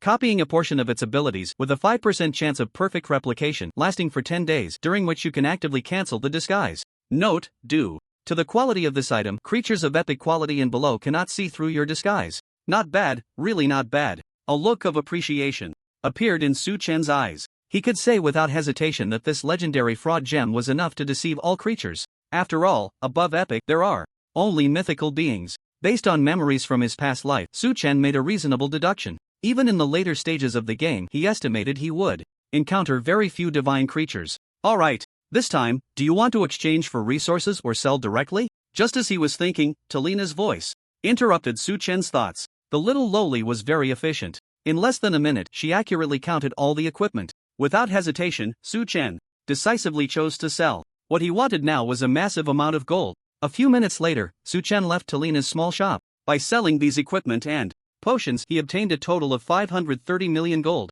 Next, it was time to recruit a legion. However, he wasn't in a hurry. Just now, the ancient phantom dragon had sent a message through telepathy. An army of players was attempting 10,000 times reward. If he could successfully trigger this unique eternal level talent, he might even obtain a marquis or even a duke's territory as a count. Perhaps to verify Su Chen's speculation. As he made his choice, the prompt sound quietly rang out at that moment. Prompt: would you like to merge with your original territory to claim your count's territory? Confirm. As soon as Su Chen's voice fell, the area surrounding Mar Town instantly changed its original state. The prompt sound followed suit. Prompt: territory claim successful. Prompt: you have obtained a town-level territory, special, please name your territory. Prompt: 10,000 times amplification successful, the quality of the reward you received has been upgraded from town-level territory to ordinary city-level scale. Prompt: you have obtained an ordinary city-level territory, please name your territory. Seeing this prompt, a hint of disbelief surged in Su Chen's heart.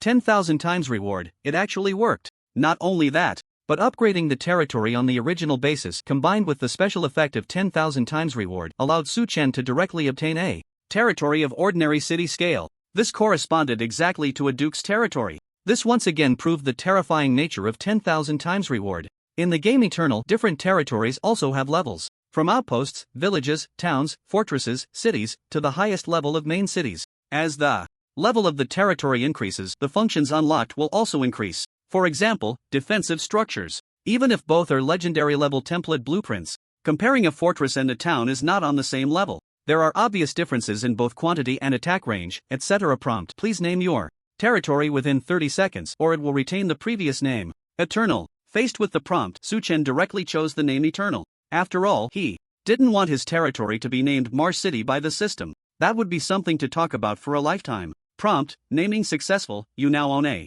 new territory, Eternal City. In an instant, a dramatic change occurred centered around Mar Town. Boom! As simple walls rose from the ground, a territory of ordinary city scale slowly unfolded on everyone's map. Eternal City. Belonging to the Chosen One. Prompt: you have trespassed into the private territory of the player Chosen One and will soon be expelled. Please prepare for battle. Prompt: you have trespassed into. At this moment, whether it was the various factions of players battling with Mar Town or the leveling players at the edge of the desolate plains and sleeping forest, they all heard the expulsion prompts ringing in their ears. What is this private territory? Many players were stunned. How did they trespass into the territory of the Chosen One while leveling in the desolate plains? It should be noted, Mar Town is still quite far from here. Just as they were puzzled, a world announcement completely dispelled all players' doubts. At the same time, it made them question their lives. World announcement: congratulations to player chosen 1 for obtaining an ordinary city level territory, becoming the first player to acquire a territory. World announcement: congratulations to player chosen 1 for obtaining. This time, all players were somewhat numb. Eternal City. They all roared wildly in their hearts. Here they were, worrying about not being able to farm monsters. Meanwhile, the chosen one had already obtained a city-level territory. Suddenly, the entire world channel fell into silence. No one spoke for a long time. At this moment, Su Chen had already left the Lord's palace. His figure reappeared on the second floor of the main city hall. Everything was ready. Next, it was time to recruit the legendary legion. Glancing at the gold coins he held, there were a staggering 530 million. With full confidence, Su Chen looked at the recruitment panel. In an instant, soldiers' NPCs corresponding to various ranks appeared before his eyes. First tier ordinary recruit, black iron level. Recruitment price is 500 gold coins, corresponding rank is first tier. Second tier ordinary guard, bronze level, recruitment price is 800 gold coins. Corresponding rank is second tier. Third tier elite guard, silver level, recruitment price is 1,500 gold coins, corresponding rank is third tier. At this moment, Su Chen's rank was third tier. Accordingly, he could only recruit silver level third tier elite guards. The other options were currently in a gray, unlocked state. Without hesitating to use the items in his possession, Su Chen directly took out the legendary item temporary rank amplification token, legendary rare, from his backpack. Prompt: do you want to consume the item to temporarily increase your rank by 4 levels? Confirm. As the token slowly disappeared from his hand, Su Chen's rank level immediately began to rise. Prompt: item consumed successfully, your rank has temporarily increased to 7th tier. Prompt: since your rank has been raised to 7th tier, corresponding options have been unlocked. With the sound of the prompt, Su Chen's rank directly changed to temporary 7th tier. The options that were originally gray in the recruitment panel also began to shine brilliantly. 4th tier brave guard, gold level. Recruitment price is 3,000 gold coins, corresponding rank is 4th tier. 5th tier valiant guard, dark gold level, recruitment price is 5,000 gold coins. Corresponding rank is 5th tier. 7th tier extraordinary swordsman, red gold level, recruitment price is 14,000 gold coins, corresponding rank is 7th tier. The previous ranks were completely ignored by Su Chen. Once recruitment was initiated, he would choose the highest quality legion available. Unfortunately, with his current rank, he could only recruit the 7th tier red gold level extraordinary swordsman. But it wasn't a big deal. If he could trigger the 10,000 times reward, these red gold quality extraordinary swordsmen would undergo an unimaginable transformation. If he couldn't trigger it, the red gold level legion would still be enough to crush the enemies at this stage. In any case, he would make a profit. Start recruitment. Time was of the essence. Su Chen had no time to waste. As he made his choice, the prompt sound arrived as expected. Prompt: do you want to recruit 35,000 7th tier extraordinary swordsmen? Red gold level, at the price of 12,000 gold coins? Confirm. Prompt: you have successfully recruited 35,000 7th tier extraordinary swordsmen, red gold level. The moment the recruitment was completed, the special glow of the 10,000 times reward also burst forth at that moment. Prompt: 10,000 times amplification successful. The quality of the rewards you received has been upgraded from red gold level to epic level. Prompt: you have successfully recruited 35,000 9th tier fearless extraordinary great swordsman, epic level. Prompt: detected that you have a personal fief. Do you want to deploy the recruited legion into the fief? Confirm. This was exactly the result Su Chen wanted. The fief brought by the title could not only serve as a place to accommodate the legion but also allow the newly recruited army to be deployed within it. In that instant, a total of 35,000 9th tier fearless extraordinary great swordsmen appeared in perfect formation in the fief belonging to Eternal City. It was unclear whether Su Chen did this intentionally or if it was a coincidence, but the deployment location happened to be right behind the players of various major factions. Damn! The rear players of the major factions were currently dodging attacks from the defense towers while trying to release their skills. Suddenly, a gust of wind howled in. They instinctively shivered. Before he had a chance to look back, the sharp blade pierced through their bodies directly. Boom! Boom! Boom! The epic level fearless extraordinary great swordsman, although at the same level as Su Chen, had attributes that could crush countless players. Just one of them could easily kill dozens of players. But their numbers were a staggering 35,000, appearing like a tide made of sharp blades, swiftly crushing towards the backlands of various factions. Charge! Charge! Charge! With each booming shout, all the fearless extraordinary great swordsmen launched their charge in perfect unison. Wherever the sword pointed, everything was reduced to fragments. Notification: 9th tier fearless extraordinary great swordsman, epic, successfully killed player. What are you doing? Notification: 9th tier fearless extraordinary great swordsman, epic, successfully killed player. Are you trying to chop my melon? Notification: 9th tier fearless extraordinary great swordsman, epic, successfully killed. Meanwhile, countless kill notifications echoed in Su Chen's ears, leaving him somewhat astonished. Epic level Legion, terrifying indeed, he murmured to himself as he gazed at the panel of this group of 9th tier Fearless Extraordinary Great Swordsmen. Fearless Extraordinary Great Swordsman, Epic level 47, synchronized with the Master, tier, 9th quality, Epic race, human class Fearless Extraordinary. Great Swordsman, hidden class, affiliation, chosen 1 health points, 300,000 mana points, 250,000 attack power, 2,250 physical defense, 2,012 magic defense, 1,987 skills. Fearless Charge Blade of Battle Intent Extraordinary Judgment Blade Storm Description, as a 9th tier epic army, the Fearless Extraordinary Great Swordsmen not only possess terrifying strength but also have extremely high growth potential. A magnificent panel. Astonishing attributes. Seeing the attributes of his epic army, Su Chen felt a deep respect. Whether it was health points or attack power, the Fearless Extraordinary Great Swordsman truly deserved to be an NPC soldier with an epic level panel. Just their defense alone was enough to instill despair in countless players. With their current attack power, it was even difficult to break through the Fearless Extraordinary Great Swordsman's defense, let alone inflict significant damage. However, the most noteworthy aspects were their skills and growth potential. Su Chen could say without hesitation that the data of the Fearless Extraordinary Great Swordsman had no weaknesses at all. They could be deemed perfect. Let's go. After completing the recruitment, Su Chen left the main city hall directly. As the Frost Ancient Dragon took to the skies, his figure gradually disappeared within Frozen City. On the spot, only the envious and reverent gazes of numerous players remained. In less than a few minutes, Su Chen's figure appeared above Marltown. Little guy. Through telepathy, he gently called out to the ancient phantom dragon. Soon, the sound of whistling wind appeared not far away. The little guy, in phantom form, swooped down after slaying several players, heading straight for Su Chen. The informants have all been dealt with. Have you found the trace of that mysterious creature? From the information provided in the main quest panel, Su Chen discovered that the nearby informants had been completely cleared out. Now, only the mysterious creature hidden in the shadows remained. Hearing Su Chen's words, the ancient phantom dragon raised its head, indicating him to look towards the horizon. Its meaning was clear. The enemy's position had been locked in, hiding above the clouds. Upon receiving this information, Su Chen immediately made a decision. He couldn't act recklessly just yet. Instead, he would pretend as if nothing was amiss, striving to maximize his benefits. The second objective of the main quest was not to have him kill this mysterious creature, but to lock in its position. Moreover, he aimed to thwart their next plan. If it had been Su Chen just a few minutes ago, he might have already taken action. After all, once he killed this enemy capable of inflicting severe damage on the legendary creature, Bone Dragon Basil, he might gain unimaginable rewards. But now, things were different. With the legendary level Legion deployed on the battlefield, he already possessed the strength to confront the Lost Kingdom head-on. Even if the enemy surged like a tide, he could keep them all at bay. Therefore, he was prepared to play the long game. Keep an eye on it. Notify me of any unusual movements. He issued commands to the ancient phantom dragon and then directly looked at the title system. Along with acquiring his fief, he had also unlocked a new exclusive title. Eternal City Lord, Legendary, Type of Title, Exclusive, Quality, Legendary Effect 1, Movement Speed.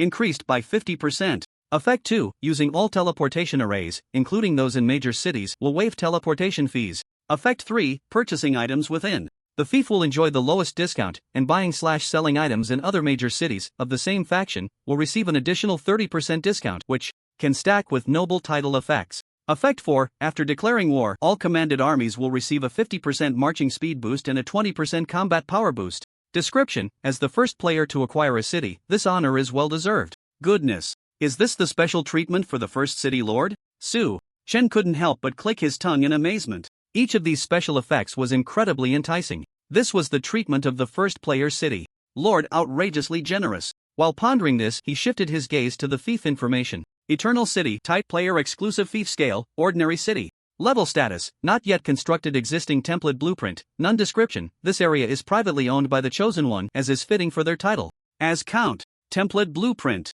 As expected, it was just as he had anticipated. Fiefs or territories obtained by players generally do not come with template blueprints. Therefore, they can only construct their domain in the most basic way. But Su Chen was different. In his backpack lay a legendary quality blueprint, perfectly corresponding to the player's personal fief, waiting for the big fish to bite. It seemed it would take some time. Su Chen decided to take this opportunity to first construct the main city. Prompt: do you wish to activate fief construction mode? Activate. Prompt: activation successful. Do you wish to select the ordinary template blueprint to begin constructing Eternal City? Sigh. I really didn't guess wrong. Upon hearing the prompt, Su Chen couldn't help but let out a long sigh. Since the Eternal City he was constructing belonged to a fief, although it was an upgraded vast territory based on Marl Town, in reality, the two were not of the same type. As a player's private territory, Marl Town still stood on the eastern side of the sleeping forest. Like a pearl embedded in Su Chen's expansive domain, it shone brightly.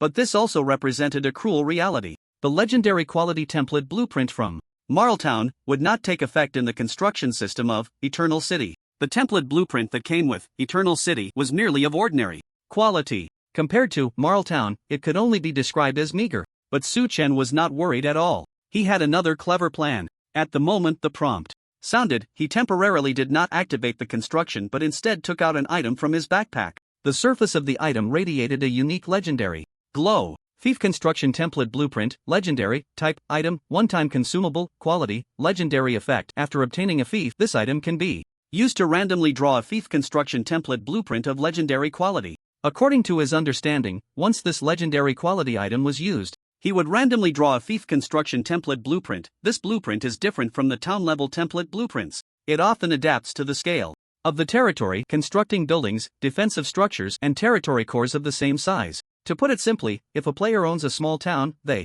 will randomly draw a town-level template blueprint. If they own a fortress, they will receive a fortress-level template blueprint. Since Su Chen owns an ordinary city, it means he will randomly draw a city-level template blueprint. Start drawing. Tip: Item consumption successful, randomly drawing territory construction. Template blueprint. Tip: Since your highest scale territory is Eternal City, a city-level template blueprint will be randomly drawn, with a quality of legendary. As soon as he finished speaking, the item in his hand emitted a brilliant light. Legendary quality city-level template blueprint. Great! Bathed in the dazzling light rain, Su Chen felt a surge of anticipation in his heart. If he could draw an excellent template, Eternal City would become an indestructible large city. Although it couldn't yet compare to the major main cities, the gap wouldn't be so obvious. Just as this thought emerged, a prompt sound quietly rang out, directly interrupting his train of thought. Tip: 10,000-fold amplification successful. The quality of the reward you received has been upgraded from legendary to epic rare quality. Tip: You have obtained a city-level construction template blueprint Immortal Eternal Night, epic rare.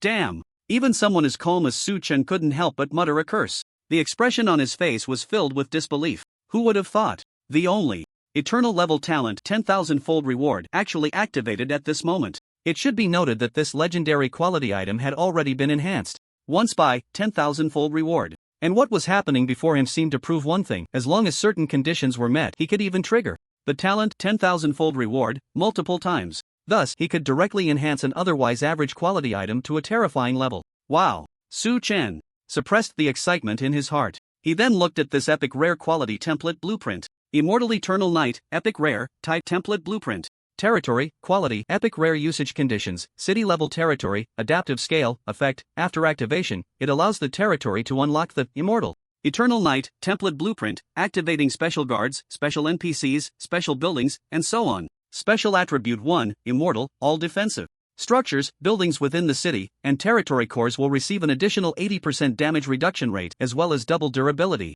Special effect 2, Eternal Night. Once construction is successful, the player's territory will permanently remain in a state of night, and all enemies invading the territory will be eroded by the dark aura. Description: As the scale of the territory expands, corresponding level blueprints will be unlocked. Damn! Su Chen couldn't help but exclaim again. It's no wonder he was so astonished. Even in his previous life, no player had ever obtained an epic quality city-level template blueprint. It seemed that only the template blueprints of the major imperial capitals were of epic quality, and main cities like Frozen City could only obediently use legendary quality blueprints. If it were anyone else, they would probably be equally amazed. Su Chen roughly estimated that with the enhancement of the epic rare quality template blueprint combined with the upgrades based on Marl Town, the territory area would be significantly increased. Calculating it all, in terms of both strength and scale, Eternal City would be able to stand shoulder to shoulder with the major main cities. The enhancement effects provided by Immortal Eternal Night were truly extravagant.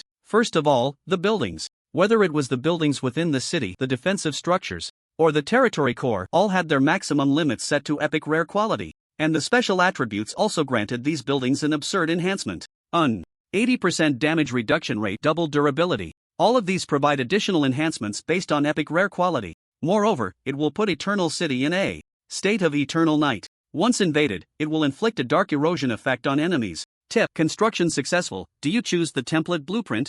Immortal Eternal Knight, epic rare, to start building the Eternal City? Confirm. Su Chen directly issued the command. Then, he recruited the corresponding epic rare quality craftsman, along with legendary craftsmen from Marl Town. A frenzied construction, remarkable for its speed, was set in motion. First, it was the Immortal Guardian City Wall, epic rare. Build. Rumble. As massive resources were poured into the construction, towering giant walls exuding endless dark energy began to rise. Without pause, Su Chen started the construction of defense towers. Immortal Guardian Barrier Magic Tower, epic rare. Build. Eternal Knight's Calamity Rapid Arrow Tower, epic rare. Build. Eternal Knight's Destruction Heavy Magic Tower, epic rare. Build.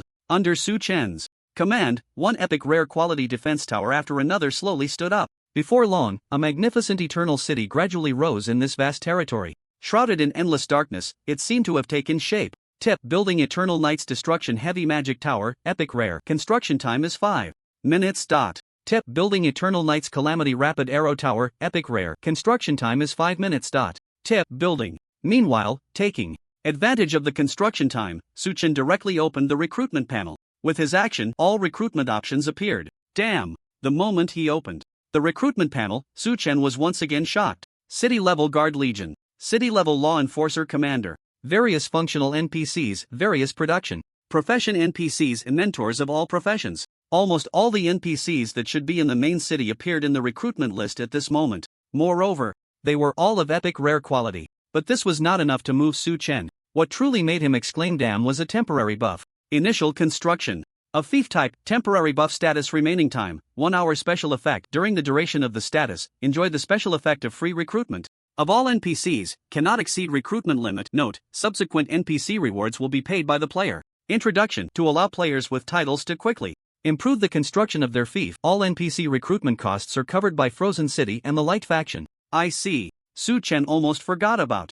this. In Eternal, once a player obtains a fief through a title during the first hour of construction, the recruitment costs for NPCs are borne by the main city and faction. Among them, the main city covers 30%. The player's faction has to bear the remaining 70%. In his previous life, the number of players who obtained titles was quite small. The vast majority were knights, barons, and viscounts, which are lower titles. So even if they reached the recruitment limit, for the wealthy main cities and factions, it was merely a drop in the bucket. But now, things were different. Comparable to the scale of a main city. Epic rare quality. If he recruited to the limit all at once, the costs would be astronomical. Perhaps even Frozen City and the Light Faction did not expect that someone would directly build a colossal entity comparable to a main city. Recruit. Su Chen didn't care about that. It's better to let him develop his power than to allocate massive resources to a waste like Frost Empire. This is the most brilliant investment. Without hesitation, Su Chen began the recruitment. First, it was the city-level Guard Legion. The Immortal Eternal Knight template blueprint provided two types of epic rare quality Guard Legions, the Immortal Guardian Legion and the Eternal Knight Destruction Legion, representing the ultimate in defense and offense, respectively. The Immortal Guardian Legion focuses on defense. Once formed, it will create an insurmountable immortal barrier. Meanwhile, the Eternal Knight Destruction Legion represents the pinnacle of attack. Both legions include various professions. After taking a look, Su Chen discovered that with the current level of Eternal City, the maximum number of guards he could recruit was 50,000. Only children make choices, adults want them all. Su Chen made his decision. He planned to recruit both legions directly. Tip: bulk. Recruitment successful. You have gained permanent loyalty from the Immortal Guardian Legion, epic rare, with a recruitment number of 20,000. Tip: bulk. Recruitment successful. You have gained permanent loyalty from the Eternal Knight Destruction Legion, epic rare, with a recruitment number of 30,000. Tip: due to the special effect of initial establishment of the territory, this recruitment incurs no cost. As the notification sounds rang out, the Immortal Guardian Legion, representing ultimate defense, and the Eternal Knight Destruction Legion, representing ultimate offense, all appeared in Eternal City. Sworn to serve the Lord of the City. Sworn to serve the Lord of the City. The shouts from the epic rare legions echoed in the skies above Eternal City, lingering for a long time. This also meant that Su Chen had gained permanent loyalty from these two legions.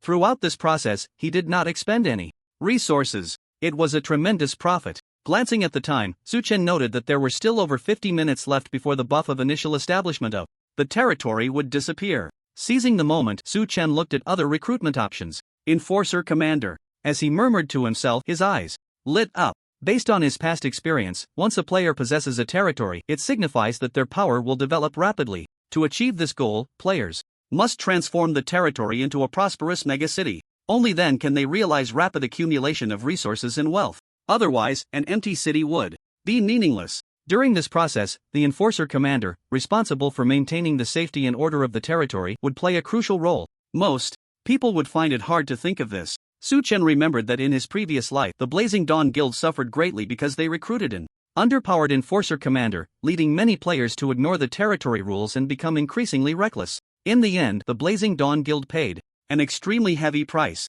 This was enough to prove the importance of the enforcer commander. While thinking, Su Chen looked at the recruitment panel and began recruiting for the enforcer commander. Tip: recruitment successful. You have gained permanent loyalty from the Immortal Storm Knight Commander Arella. Epic. Rare. Tip: recruitment successful. You have gained permanent loyalty from the Immortal Exceptional Swordsman Laden. Epic. Rare. Tip: recruitment successful. You have gained permanent loyalty from the Dark Resentment Sorcerer Caristel. Epic. Rare. Tip: recruitment successful. You have. As the notifications continued to sound, the formidable enforcer commanders appeared in Eternal City. Although their levels matched Su Chen's, their terrifying strength at the epic rare level was definitely not something the previous Claude could compare to. Soon, Su Chen completed the recruitment of the enforcer commanders, totaling 10, enough to deter all players with ill intentions. Next, taking advantage of the effect of initial establishment of the territory before it disappeared. Su Chen recruited all types of functional NPCs as well as production profession NPCs and mentors for various professions, to their maximum limit. Similarly, these NPCs all possessed epic rare quality. Only in this way could Eternal City be transformed into an immortal giant city. Tip: recruitment successful. You have gained the permanent loyalty of Master Blacksmith Bolton. Epic rare. Tip: due to your status as the City Lord, Bolton will serve you free of charge.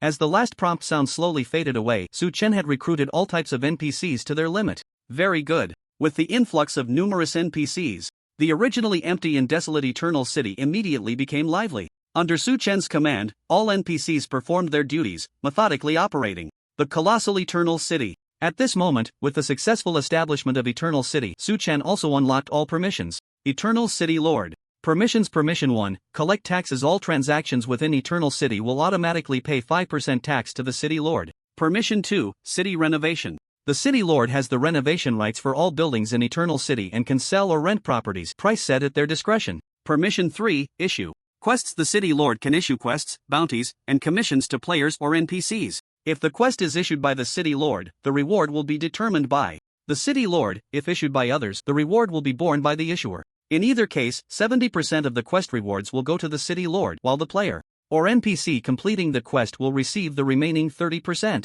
Permission 4. Glancing over it, Su Chen found that, as expected, the City Lord's permissions were indeed outrageous. Just the 5% tax revenue alone was enough to make him rich beyond measure. What intrigued him the most was the ability to issue quests. As the City Lord, he could issue quests, bounties, and commissions to players or NPCs and earn a 70% cut. The remaining 30% would be the earnings for the players or NPCs. Based on his memories from his past life, Su Chen was quite familiar with issuing quests. Generally, there were two scenarios. The first was quests issued by the City Lord himself. For example, if he wanted players to act as cannon fodder and fight against the undead army of the Lost Kingdom, he could easily issue a quest targeting all players. As the battle commenced, rewards would be calculated based on the number of enemies killed. In this case, Su Chen was the quest issuer, so he needed to provide the quest rewards. However, since he could directly take 70% of the rewards, it meant he only had to pay out 30% of the rewards under normal circumstances. It was an absurdly profitable deal. The second scenario was transferring quests. For instance, if Sister Mary lost her veil and wanted players to help find it, then she would bear the reward. Su Chen could still take 70% of that. This way, it was an even greater profit. Of course, the 70% was deducted in advance when the quest was issued. The rewards displayed in the quest only showed the remaining 30%. This was the benefit of having a fee for even a city, enough to accumulate wealth and resources that countless people could only dream of. After some thought, Su Chen decided to issue a quest to all players. The content was simple: assist Eternal City in defending against the monster siege from the Lost Kingdom. After deducting the 70% cut, Su Chen set the reward to be 1 military merit point and 5 gold coins for each monster killed from the Lost Kingdom. For the vast majority of players, this was already quite a generous reward. Tip: task content set successfully. Do you want to publish this task? Confirm. With the task published, a world Announcement aimed at the entire Huaxia region appeared. World announcement. The chosen one of Eternal City has issued a quest, defeat the siege from the Lost Kingdom. You can accept this quest in the quest log and receive generous rewards. World announcement. The chosen one of Eternal City has issued. A series of 3 announcements echoed in the ears of countless players. At this moment, a new quest appeared in their quest logs, waiting to be claimed. Tip: you have received an invitation from the chosen one of Eternal City. Do you accept the quest, defeat the siege from the Lost Kingdom? Tip: the reward for this quest is 1 military merit point and 5 gold coins for each siege monster killed. Upon seeing this tip, the world channel erupted into chaos. What the hell is this chosen one of Eternal City? Seriously, I'm crying. Such generous quest rewards, it's like a philanthropist. Stop talking nonsense. Are we accepting this quest or not? Of course we're accepting it. By the way, why do I find the chosen one more and more pleasing to the eye? Yeah, I think I'm turning from a hater to a fan. Haters, speak up. In no time, the vast majority of players chose to accept. They were indeed impressed by the task. Rewards given by Su Chen. But soon, many players were left dumbfounded. As the Eternal City slowly took shape, the epic rare template blueprint also provided a city-level teleportation array. Players could travel back and forth between Eternal City and major cities by paying a certain amount of gold coins. It was very convenient. However, unlike the main city, Su Chen set the teleportation price at 10 gold coins. Players who wanted to participate in this quest had to teleport to Eternal City first. Otherwise, by the time they ran over, the opportunity would be gone. With no other choice, the vast majority of players chose to accept reality. Just the thought of killing a monster to earn 5 gold coins and a military merit point made them grit their teeth and pull out 10 gold coins as the entrance fee to participate in this quest. Tip: you have entered Eternal City. Tip: you have entered Eternal City. Tip: you. Amidst the sound of prompts, a large number of players appeared in the grand and magnificent Eternal City. Hiss. Looking at this city, which was no less than the scale of a main city, all players couldn't help but gasp. While they were still worrying about a few gold coins, someone had already built a magnificent city comparable to a main city. In an instant, a wave of bittersweet emotions surged in the players' hearts. Enemy attack. A large number of enemies have appeared in the distance, expected to arrive in 5 minutes. But at that moment, a hurried shout from outside the city interrupted the players' thoughts. The fearless extraordinary Legion, which was previously responsible for eliminating players from various factions in Maltown, relayed the intelligence of the enemy's appearance. Many players were left in shock upon hearing this. The monsters are coming to siege? This is really something to look forward to. Let's go see how many of these monsters there are. Just the thought of the generous quest rewards made their hearts itch. Even more so, some had already started sprinting towards the city walls. At this moment, amidst the howling wind, the ancient frost dragon spread its wings and soared hundreds of meters into the air. Standing on the broad back of the dragon, Su Chen, with the excellent vision provided by the true eye of Alatoya, spotted the enemy's tracks. It was the army of the undead from the Lost Kingdom. This time, their scale was several times that of the first wave of attacks. Even with a rough estimate, there were at least over 100,000 monsters this time. The siege monsters from the Lost Kingdom were currently located to the northeast of Eternal City. The moment Su Chen received his territory, the 10,000 times reward successfully took effect, directly transforming his territory from the original Marltown into a colossal city comparable to the main city's domain. The territorial range of the major cities is not limited to the construction area of the city itself. Areas surrounding, like the desolate plains, actually belong to the main city's territory as well. Now, the territorial range of Eternal City is already enough to rival that of Frozen City. To the west, it borders the desolate plains, directly encompassing the sleeping forest within. Not only that, but further east lies the level 50 plus monster area, the Rotting Marsh. This seemingly endless swamp, shrouded in decay and death, has 90% of its area belonging to the territory of Eternal City. This means that the terrifying army of hundreds of thousands of undead, like a tide, has already invaded his land.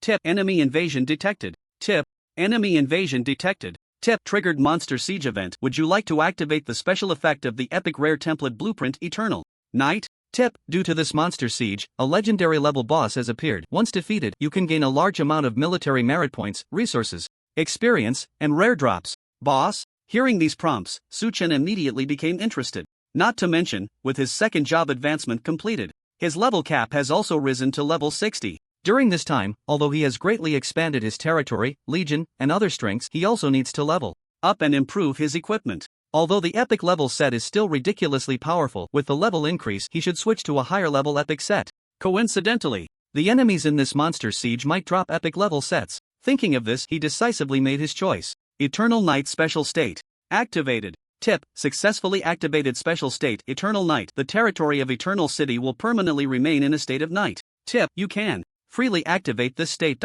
Tip: in the Eternal Night state, all enemies invading the territory will be eroded by the aura of darkness. As the special effect activated, darkness suddenly covered everything. The eerie Eternal Night swiftly enveloped every inch of his territory. Under the tranquil and desolate moonlight, countless skeletons and specters were madly rushing through the marsh, long shrouded in decay and death. Like a grey-white tsunami, they swept towards the side. At a spine-chilling speed, it wouldn't take a few minutes before they would be at the city's gates. Boom, boom, boom. At this moment, the teleportation array of Eternal City was still flashing with light. Expert players from various major cities were stepping out one by one from the teleportation array. Their fists were tightly clenched, their eyes filled with excitement. Among them were quite a few players who were famous in their previous lives. Never has there been such a wonderful start. As soon as they stepped out of the teleportation array, these players couldn't help but shout. They all looked full of fighting spirit. However, the players who had surged onto the city walls earlier fell into silence. Monsters, following their line of sight, wherever these players looked, there were dense ranks of undead armies. The sheer number was enough to make one's scalp tingle. Such a shocking scene would leave anyone frozen in place. Damn it! I knew the chosen ones were always despicable. Quick, retreat. After more than half a minute, this group of players gradually reacted. Goodness. They originally thought this was a great opportunity to make a fortune. If luck was on their side, they might even take off directly. Turns out, they were here to be cannon fodder? Damn it, I'm out. Retreat. Some players, thinking their strength was insufficient, had only one word in their minds at this moment: run. But just as they stepped onto the teleportation array, wanting to escape, the prompt quietly sounded, hint, you have accepted the task to crush the siege from the Lost Kingdom. Once you leave this area, it will be considered an automatic forfeiture. Soon, before them, a series of scarlet words appeared. The penalties are as follows. First, you will be permanently blacklisted from Eternal City. Not only will you be unable to enter this area again, but you will also be permanently barred from trading, gifting, or commissioning with any forces related to Eternal City. Second, forfeiting the task requires a 100-fold penalty payment. If you are unable to pay, you will receive a special status of debt, and any future income will automatically go towards paying the penalty and late fees until fully repaid. Third, forfeiting the task will result in being hunted down by forces related to Eternal City. As long as it is a task, forfeiture penalties can be set. Of course, many simple tasks often do not impose excessive penalties. These penalties are like a shackle. From the very beginning, Su Chen completed the relevant settings. Once the player army forfeits or rebels, they will be immediately punished. He always believed one thing: players would definitely make the most correct choice. After all, compared to these penalties, death might well be considered a privilege. Sure enough, the moment the penalty prompt appeared, all players became much more obedient. Let's fight. Life is precious. We can't let this group of skeleton monsters look down on us. Exactly. If we kill a few more, we might drop epic gear. Goodness, why not say we'll drop divine gear? Perhaps no one knows just how tough the mouths of players from the Huaxia region are. But at this moment, they were indeed ready for battle. As time passed, the rumbling sound of countless skeletal armies moving came from outside the city. The earth seemed to tremble in response. Charge! Get ready, get ready! Woo woo woo! The dull sound of horns spread to every corner of the battlefield in an instant. The grandest and most magnificent war since the opening of the server was about to begin at this moment. Creak! With a grinding roar, the towering gates of Eternal City swung open with a crash. What the hell is this? The Chosen One is playing with fire, opening the gates and going all out from the start? Damn, look over there. Players followed their gaze. A line of uniformed figures, exuding a terrifying pressure, was continuously pouring out from the city gates. Death Shadow Servant Legion, numbering 6,500. Storm Greatsword Legion, numbering 100. Fearless Exceptional Greatsword Legion, numbering 35,000. The two epic legendary legions, Immortal Guardian Legion and Eternal Night Destruction Legion, numbered 20,000 and 30,000 respectively. At this point, all of Su Chen's forces had gathered and were ready for battle. The total number of Su Chen's forces exceeded 90,000. Majestic in uniform. With the opening of the city gates, they stood before Eternal City like an unyielding wall of elite troops. At this moment, the vast majority of players were also ready for battle. Among them, ranged professions like archers and mages had all climbed onto the city walls, preparing to use their height advantage to chant their magical skills and unleash various arrows. In this way, they could effectively avoid casualties while bombarding the enemy. Warriors, knights, and many melee units like assassins and shield guards were now gathering behind the city gates alongside the priests. The total number of players was close to 1 million. Just the teleportation fees alone provided Su Chen with 10 million gold coins. What kind of tactic is this? Shouldn't we let the defense towers wear them down first? Could it be that he wants his legion to wear down the enemy first?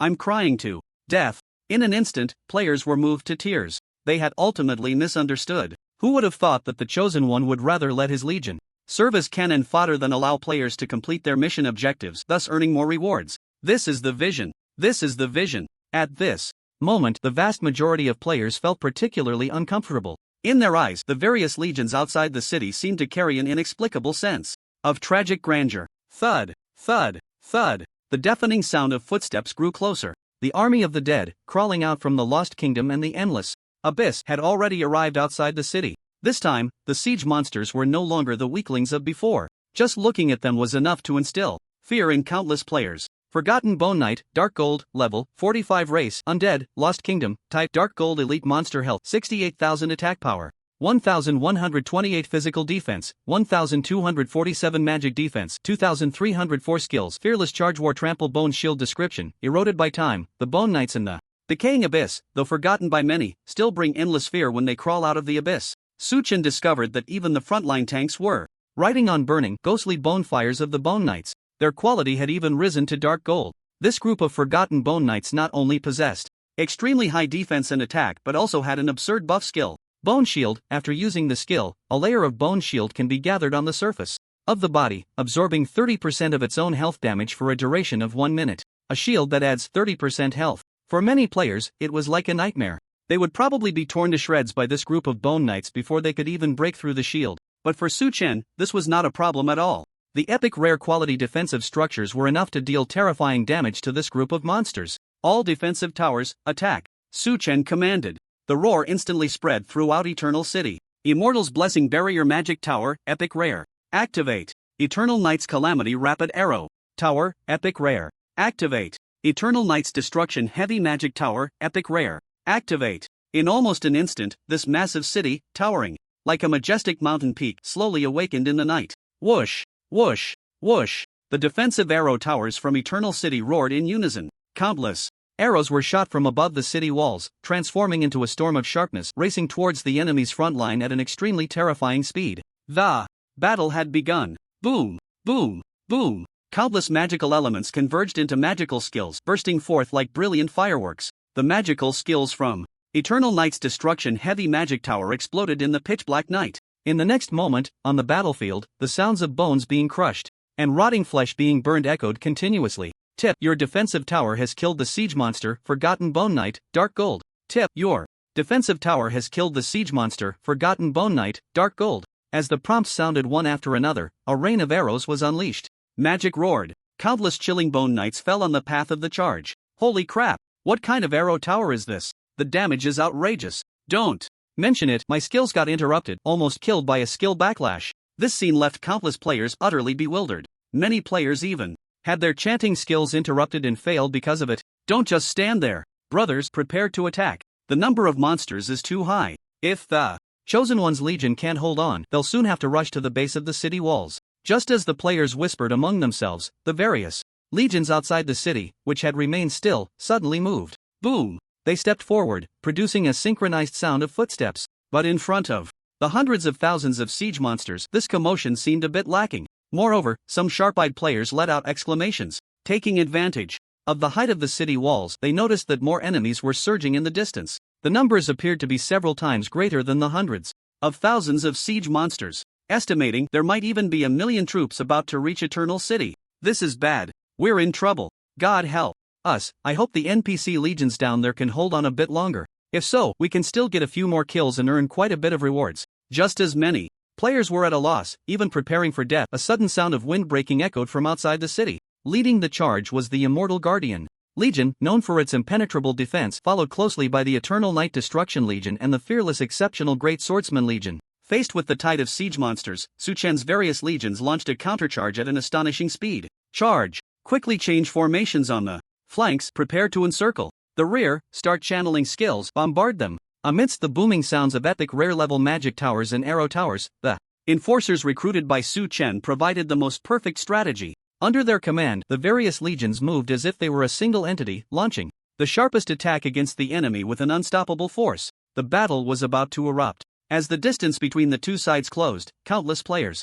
broke into a sweat. The enemy's numbers were 3 times that of their own legion. Just in terms of numbers, the gap was enough to induce despair. Not to mention, among these siege monsters there were several colossal beings. But in the next moment, players nearly popped their eyes out. Boom! As the two sides collided, a brutal melee began. The scenes players had imagined did not occur. The various legions from Eternal City not only did not get crushed by the overwhelming tide of siege monsters, but instead, like a sharp war spear, they forcefully penetrated the enemy's front line with overwhelming might. Whose subordinates are these, so fierce? What kind of quality are these NPC legions? They're incredible. Do you think there's a possibility that these siege monsters are actually weak just relying on their numbers? It really could be. As the various legions from Eternal City began to slaughter the siege monsters madly, many players could no longer sit still. The players on the city walls were extremely frustrated. With their attack range, they couldn't even touch the siege monster army. Meanwhile, the melee players gathered at the city gate could no longer remain seated. Each kill was worth 5 gold coins and a merit point. Due to the distance, they couldn't use reconnaissance to check the attributes of the siege monsters. But from what they could see, whether it was the defense towers or the NPC legions, killing these siege monsters seemed as easy as slaughtering chickens or dogs. With that being the case, why not rush in? In an instant, countless melee players felt a surge of excitement. Without a second thought, they charged towards the outside of the city. Charge, brothers, with these NPC legions holding the line, let's go for the kill. By the way, the chosen one is really loyal. I'm getting teary-eyed, he's just too gentle. While running, many players cheerfully praised Su Chen. But at that moment, a commotion arose in the front lines. The army of hundreds of thousands of players suddenly slowed down significantly. What the hell? What's going on? Why aren't we running anymore? Just as the players in the back were feeling a bit lost, an unexpected message came from the front row. Damn it, this group of siege monsters seems to be elite monsters of dark gold quality. It looks like there are even purple gold elite monsters behind. Hearing this, the players in the back were stunned. They had only one thought in their minds. Those front row bastards wanted to monopolize the kills of these siege monsters. To prevent them from succeeding, they had to quicken their pace. With this thought, the players in the back rushed forward recklessly. Meanwhile, the front row players were at their wits' end. As the tide of siege monsters drew closer, they used detection and discovered the specific levels and qualities of these monsters. Just the skeletal knights in the front row were all level 45 dark gold elite monsters. Looking around, amidst the tide of siege monsters, there were a few towering figures slowly approaching. As they walked, they casually picked up several skeletal knights, tossed them into their mouths, and began to chew. Even without using detection, the front row players knew full well that these skeletal giants, made up of countless bones and rotting flesh, were definitely bosses of dark gold quality or higher. Crack, crack. With the chilling sound of chewing, the aura of these terrifying bosses seemed to grow stronger. Therefore, the front row players just wanted to stop and retreat as soon as possible. The NPC legion from Eternal City could indeed withstand the tide of monsters, but they could not. However, the arrow was on the string, and it had to be released. The players in the back, unaware of the situation, continued to surge forward madly. Thus, an absurd scene unfolded outside the city. A legion of hundreds of thousands of melee players was being pushed forward by their own momentum. Soon, they collided with the army of siege monsters. Boom! As soon as they made contact, many front row players were taken down by the skeletal knights wielding long spears. Meanwhile, players kept pouring in from behind. In almost no time, thousands of players were sent back to the resurrection point. A brutal slaughter began. Hint: monsters from the Lost Kingdom have initiated a siege event. Hint: you have discovered the hostile boss, Forgotten Skeletal Giant, Crimson Gold. Please prepare your countermeasures. Hint: you have discovered the hostile boss. Meanwhile, Su Chen, riding an ancient frost dragon and soaring through the skies, also spotted the boss mixed in with the siege monsters. Instantly, he became interested. If he wasn't mistaken, among this group of dark gold bosses, there seemed to be a legendary quality figure. Detection. As the distance between them closed, the attribute panel of the legendary boss quietly appeared. Forgotten Skeletal Giant, Legendary, Level 45 Race, Undead, Lost Kingdom. Type: Legendary Boss, not yet rated as a Legendary Boss. Health: 550000/550000. Attack Power: 3572. Physical Defense: 4108. Magic Defense: 4587. Skills: Skeletal Slam, Greatsword Smash, Skeletal Storm, Devour Recovery. Description: eroded by time, the former general of the Lost Kingdom, now in the depths of decay, has gradually turned into a monster that only knows how to devour bones. Although forgotten by countless people, one day it will return to the world. Recovery? This seems a bit tricky. The moment Su Chen saw the boss's attributes, he realized the key skill of the opponent: Devour Recovery. If he remembered correctly, this skill should allow the boss to recover health by devouring surrounding skeletal creatures. Not only that, Every time it devours a skeletal creature, its attributes will increase slightly. It seems to be a tricky enemy. Moreover, this legendary quality boss might drop legendary equipment. Once the tenfold reward takes effect, the rewards will likely be elevated to an enticing level, enough to catch Su-chen's attention. Just as he was thinking this, a pair of eerie green eyes quietly locked onto Su-chen's figure. The system prompt soon followed. Prompt: you have attracted the attention of the legendary boss Forgotten Skeletal Giant, and it is about to attack you. Before the prompt sound faded, a fierce wind howled. This skeletal giant, as massive as a mountain, raised its arms covered in rotting flesh and white bones high into the air. Accompanied by a harsh grinding sound, it drew a skeletal giant sword engulfed in pale flames from its back. At that moment, an ancient frost dragon happened to swoop near the skeletal giant. The distance between them was less than 10 meters. Now's the time. The instant the skeletal giant sword, burning with pale flames, was swung down by the boss, a smile crept onto Su-chen's lips. Eternal Judgment Shackles. Successful casting. Distance? He had never put himself in a dangerous position unless he wanted to take action himself. In an instant, Su-chen completed the chant for the skill. Several chains inscribed with mysterious and intricate magical runes quietly appeared in the sky. 1, 2, 3, countless massive chains composed of the aura of eternal judgment unleashed a deafening sound as they sliced through the air. The next moment, a fierce wind surged. Accompanied by intense tremors, a shocking scene unfolded. Countless chains fell like an eternal lotus blooming in the air. Before this legendary boss could strike that awe-inspiring blow, its grand and massive body was brutally pierced by numerous chains. Even its beloved skeletal giant sword was pinned to the ground. And with Su-chen's movement, the countless chains piercing the skeletal giant's body erupted with high damage at that moment. Minus 69,187.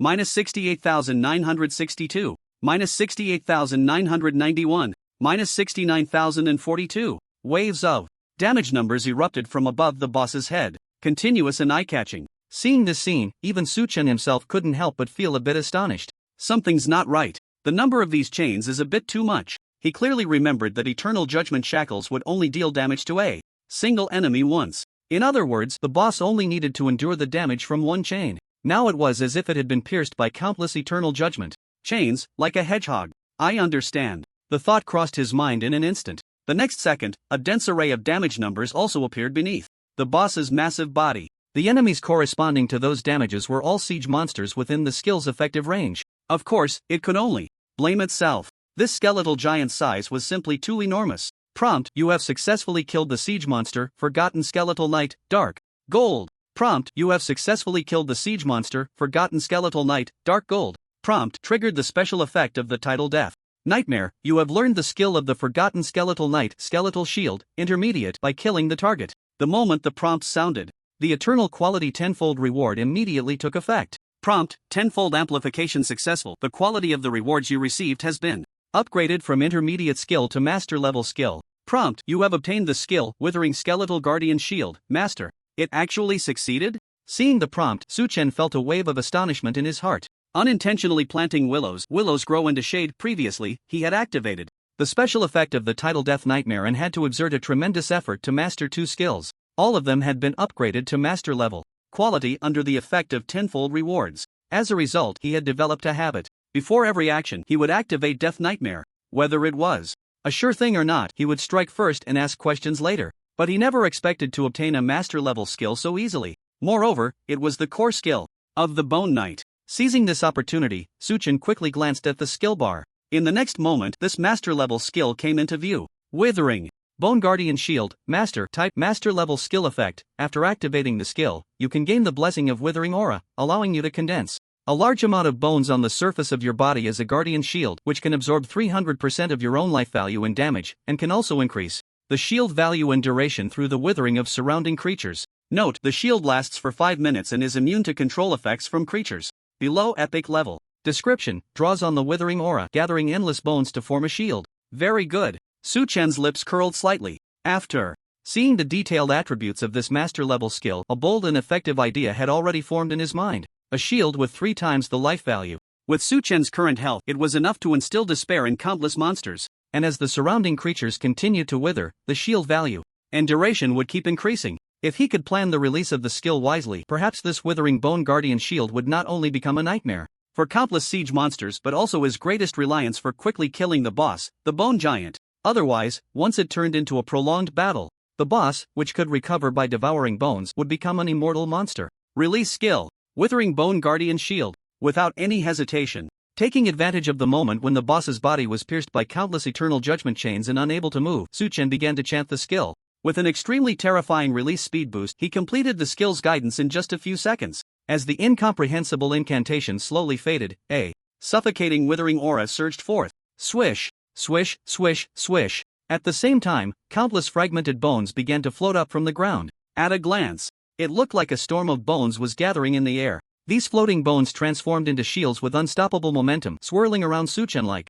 stars surrounding the moon, constantly rising and falling. Seeing this scene, the players who were being slaughtered by the siege monsters broke out in a cold sweat. Goodness, this chosen one looked increasingly sinister. The eerie, terrifying, and particularly unsettling withering aura and bones all gathered on one person, making him resemble the ultimate villain boss. In contrast, even the countless undead monsters seemed a bit more agreeable at this moment. But at that moment, countless players were moved to tears. Carrying countless bone fragments and a rich withering aura, Su-Chen leaped directly from the back of the dragon. Boom! With a loud crash, his figure disappeared from the sight of the players, completely submerged among the countless siege monsters. What the hell? Such a romantic way to die. Too bad the brain isn't functioning well. Why was the chosen one stuttering just now? Oh, it turns out he got stuck in my heart. Little boy, get out of the way. Why aren't you rushing up to attack? Among the players, there were many clever ones. The moment Su-Chen disappeared among the siege monsters, they realized it was an excellent opportunity to attack. Opportunities like this don't come twice. If they could launch a fierce offensive while the enemy was restrained, they might suffer heavy casualties. But afterward, they would definitely reap a blood profit from the monster kills. Attack! Charge for me! Hurry! In an instant, hundreds of thousands of players surged forward as if they had been injected with adrenaline. They shouted and charged at the siege monsters. At that moment, surrounded by countless bones, Su-Chen felt a wave of speechlessness. What were these players thinking? He had no intention of drawing fire for them. What he wanted to do was simple. Eliminate this terrifyingly resilient boss as quickly as possible. Then, collect the loot, trigger the 10,000 times reward and make a huge profit. With that thought, Su-Chen didn't hesitate and immediately unleashed the skill he had obtained earlier. The next moment, a brilliant golden light erupted from the center of the countless skeletal monsters, illuminating half the sky. Endless counterattack. Master, release the skill to enter a special state, endless counterattack. During the rebound period, attacks received have a chance to trigger double damage, lasting 10 seconds with a cooldown of 5 minutes. The previous eternal judgment chains had already verified a truth. A massive enemy would endure more attacks. Moreover, if there were other creatures nearby, they would also suffer splash, penetration, and collateral damage. This was what Su-Chen intended to exploit. Endless counterattack would rebound all damage received and had a chance to trigger double attacks. If he remembered correctly, this skill also had a hidden effect. If it killed an enemy, it would extend the duration by 5 seconds. With the Withering Bone Shield and Endless Counterattack combined, alone with a round of firepower from Su-Chen, it would be enough to completely shatter the skeletal giant with high recovery. Bang! Bang! Bang! The moment the master-level skill Endless Counterattack was activated, a dazzling light erupted around Su-Chen. With the high shield support, Su-Chen's toughness was several times, even dozens of times, that of a top-tier tank warrior. Even if he fell into a tide of monsters, he wouldn't be instantly killed. Instead, a special effect occurred. It was like a drop of water falling into a boiling pot of oil. At that moment, both the boss skeletal giant and the monsters fell into a frenzied state. They were left with only one thought in their minds: tear off this human's head, rip his flesh apart inch by inch and chew it down into their non-existent stomachs. In an instant, countless attacks rained down on Su-Chen. The sounds of clashing echoed across the battlefield. Tip: you have been attacked by the siege monster. Under the effect of the master-level skill Endless Counterattack, this damage is fully rebounded to the opponent as an area attack. Tip: you have been attacked by the legendary boss, Forgotten Skeletal Giant. Under the effect of the master-level skill Endless Counterattack, this damage is fully rebounded to the opponent as an area attack. Tip: the special effect of the master-level skill Endless Counterattack has been triggered. This time, it is double damage reflection. Tip: you have been attacked by the siege monster. In an instant, countless damage values erupted. But it was different from what was imagined. All this damage appeared above the monsters' heads as a rebound. Moreover, the most shocking scene unfolded. Because the damage rebound was area damage, it meant that every monster had to face the damage caused by their companions. At that moment, Su-Chen was like a merciless rebound machine, returning all the damage he received back to the surrounding monsters. Swish, swish, swish. Countless damage values erupted from the area he occupied, like a brilliant firework that completely dispelled the surrounding darkness. At the same time, it illuminated the faces of countless players and monsters. Seeing this scene, even the players felt a rush of excitement for siege monsters and legendary bosses. This behavior was undoubtedly a mockery. Damn, that's a dirty trick. It seems he's using a reflection skill, making the monsters attack themselves. I'm really not trying to stir things up, but I can't stand this happening to me. But I'm curious, even with full damage reflection, you need a certain amount of health to sustain it, otherwise you'd be dead by now. Yeah, who can withstand so many attacks? Just when many players were left dumbfounded, a level 20 player who had just changed jobs timidly raised his hand. Could it be? Have you all not thought about trying a detection spell? Upon hearing this player's words, the others widened their eyes in shock. The next second, countless detection spells fell upon Su-chen.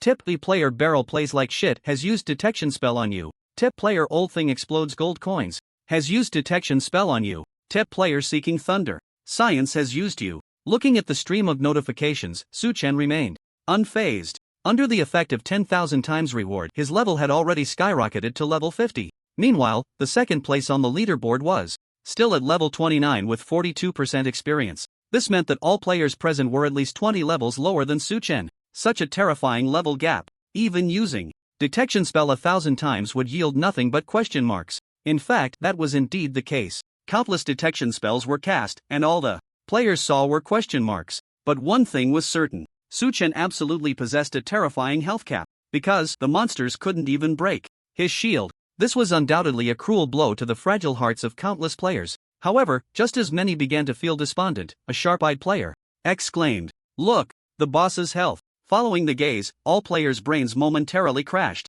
Even their actions came to a halt. At some point, the boss's thick, despair-inducing health bar had actually disappeared by more than half. Moreover, it was plummeting at a terrifying speed. Creak creak. Realizing the danger, the boss frantically grabbed nearby skeletal creatures and tossed them into its gaping maw. As the sound of chewing echoed, numbers indicating health recovery popped up above its head. But in the face of endless counterattack and shield of decaying bones protection, this recovery speed seemed particularly feeble. In less than 10 seconds, it would become a cold corpse. They never expected that the Chosen One would use the reflected area damage to literally bounce the boss to death. But there was one thing they didn't anticipate. Due to the sheer number of monsters, even in the center of the horde, Su-chen could only attract a small portion of the skeletal creature's aggro. Besides the various legions from Eternal City, players still had to face countless monsters. Assaults. Just as they stood there in a daze, a tide of skeletal creatures surged forward. In an instant, the player legion suffered heavy casualties. Tip: you have been killed by a siege monster and are in the process of resurrecting.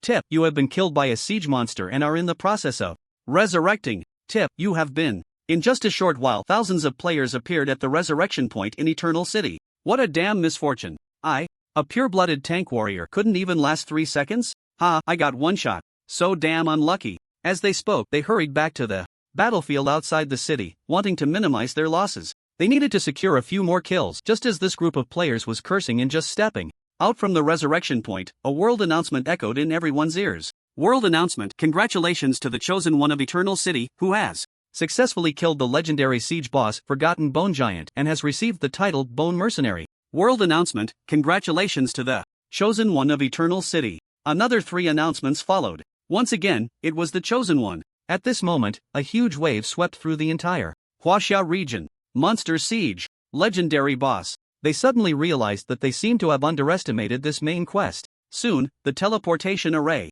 of Eternal City was filled with countless beams of light. Players who originally did not want to participate, along with various factions, began to flock in. But Su-chen had no time to pay attention to these. As the boss, the Bone Giant, fell heavily to the ground, a unique glow of legendary quality quietly emerged. At the same time, the only eternal level talent tenfold reward also emitted a brilliant light at this moment. Legendary. Su-chen did not hesitate at all, and immediately began to loot the corpse. Tip: you have successfully killed the legendary siege boss, Forgotten Bone Giant. Tip: triggered tenfold reward. This time experience points have received a tenfold increase. Tip: your level has increased to level 51 and you have gained 10 free attribute points. Tip: your level has increased to level 52 and you have. With the appearance of the kill announcement, dazzling golden light of leveling up continuously emerged. From Su-chen, tenfold reward was triggered. He leveled up 3 times effortlessly. Su-chen was very satisfied with this. As the game progressed, once a player's level reached 30, the experience required for leveling up would increase significantly. This could be seen from the leveling progress of other players. And once they reached level 50, leveling up by just one level would require several days of monster grinding. But under the effect of tenfold reward, Su Chen easily reached level 53. Anyone else would probably be quite satisfied with this. But that was not the most interesting part for him. The unique luster of the legendary reward had already appeared. If tenfold reward was triggered, the gains would likely exceed expectations. Without any hesitation, Su Chen began to loot the corpse at the fastest speed. Tip: you have picked up Lost Bone Heart, legendary. Tip: you have picked up Lost Bone Eye, legendary. Hiss. Looking at the prompts, Su Chen couldn't help but take a sharp breath. Double yellow. He had long known that the drops from siege monsters would be enhanced somewhat, but he never expected to obtain 2 drops at once. The probability of this was even lower than picking up equipment while walking. Just as he was thinking, the prompt sound rang again. Tenfold reward also displayed its unique effect at this moment. Tip: tenfold amplification successful. The quality of the rewards you received has been upgraded from legendary to epic. Tip: tenfold amplification successful. The quality of the rewards. Tip: you have received the reward Death Swirl, Heart of the Lost Ring, epic. Tip: you have received the reward Death Swirl, Eye of the Lost Necklace, epic. Indeed, Su Chen was not mistaken. Under the effect of tenfold reward, both of these pieces of equipment had completed their transformation from legendary to epic. Moreover, they seemed to be part of an epic set. Not bad. A look of satisfaction appeared in Su Chen's eyes. The only eternal level talent was indeed powerful. The monster siege had just begun, and he had already obtained 2 pieces of epic gear. Next, perhaps even gathering the entire epic set would no longer be a luxury. Bang, bang, bang. The death of the boss did not mean that his battle was over. At the same time, countless siege monsters were rushing towards him, trampling over the corpses scattered on the ground, continuously launching attacks. But under the effects of the shield and counterattack, everything seemed so weak and powerless, letting Su Chen stand like a sculpture in place. On the other hand, a commotion arose among the players. Tip: player Ice Sugar Snow Pear paid 10 gold coins and has been teleported to Eternal City. Tip: player This Kick Kicks Out a Midsummer paid 10 gold coins and has been teleported to Eternal City. Tip: player. At this moment, countless players rushed to use the teleportation array, flooding into Eternal City. Each of them had accepted the quest issued by Su Chen. Even more so, many were spamming messages in the regional channel. Chosen boss, we're here to support you. Is this Eternal City? It's really damn big. All members of the Holy Radiance Guild rushing to support the siege battle of Eternal City. All members of the Suspenders Guild rushing to support the siege battle of Eternal City. The entire Huaxia region had a staggering number of players, reaching over 1 billion. Aside from those forces wanting to target Su Chen, more large factions maintained a neutral and observant stance. But this time was different. Faced with rewards that were unimaginably rich, many factions could no longer hold back. They had realized the seriousness of the situation. This siege battle might be an opportunity for everyone. If they missed it, they might lose their chance to dominate and develop, and perhaps even fail to maintain their original status. Therefore, the moment they stepped into Eternal City, they all expressed sufficient goodwill towards Su Chen. Looking at the spamming in the regional channel, Su Chen's face showed no change in expression. He had seen this situation in his past life. The intentions of these factions were clear. The experience from killing siege monsters and the quests issued by Su Chen were quite a good profit. Although it wasn't enough to become rich or take off, it was better than grinding monsters. This was also Su Chen's brilliance. Relying on his memories from his past life, he firmly grasped the thoughts of all players. The conditions he offered were perfect. But they didn't know that Su Chen could use the 10,000 times reward to increase the 70% rewards taken from their quests to a full 10,000 times. This operation was simply harvesting leaks. Moreover, it was harvesting the leaks of all players. Thinking of this, Su Chen also posted a message in the regional announcement. Regional announcement: Eternal City. The Lord of Eternal City sincerely thanks all players and guilds for their strong support. To show sincerity, all players participating in the siege battle will enjoy a 15% discount on transactions in Eternal City from now on. Regional announcement: Eternal City. The Lord of Eternal City sincerely thanks. Su Chen sent this regional announcement 5 times in a row. All players within the territory of Eternal City received this announcement at the same moment. Seeing this scene, the players who had originally come for profit all showed expressions of astonishment. Then, they all stood in respect. Chosen boss is generous. Eternal City will surely become the trading area and partner of the Oath Guild from now on. The Holy Radiance Guild will also regard Eternal City as the best trading partner. The Judgment Guild also recognizes Eternal City as. In an instant, countless factions expressed their intentions. A 15% discount. This was a price that all main cities could not offer at this stage. Its importance to early players was self-evident. However, from Su Chen's perspective, it was different. As the Lord of Eternal City, this magnificent city and all surrounding territories belong to his private property.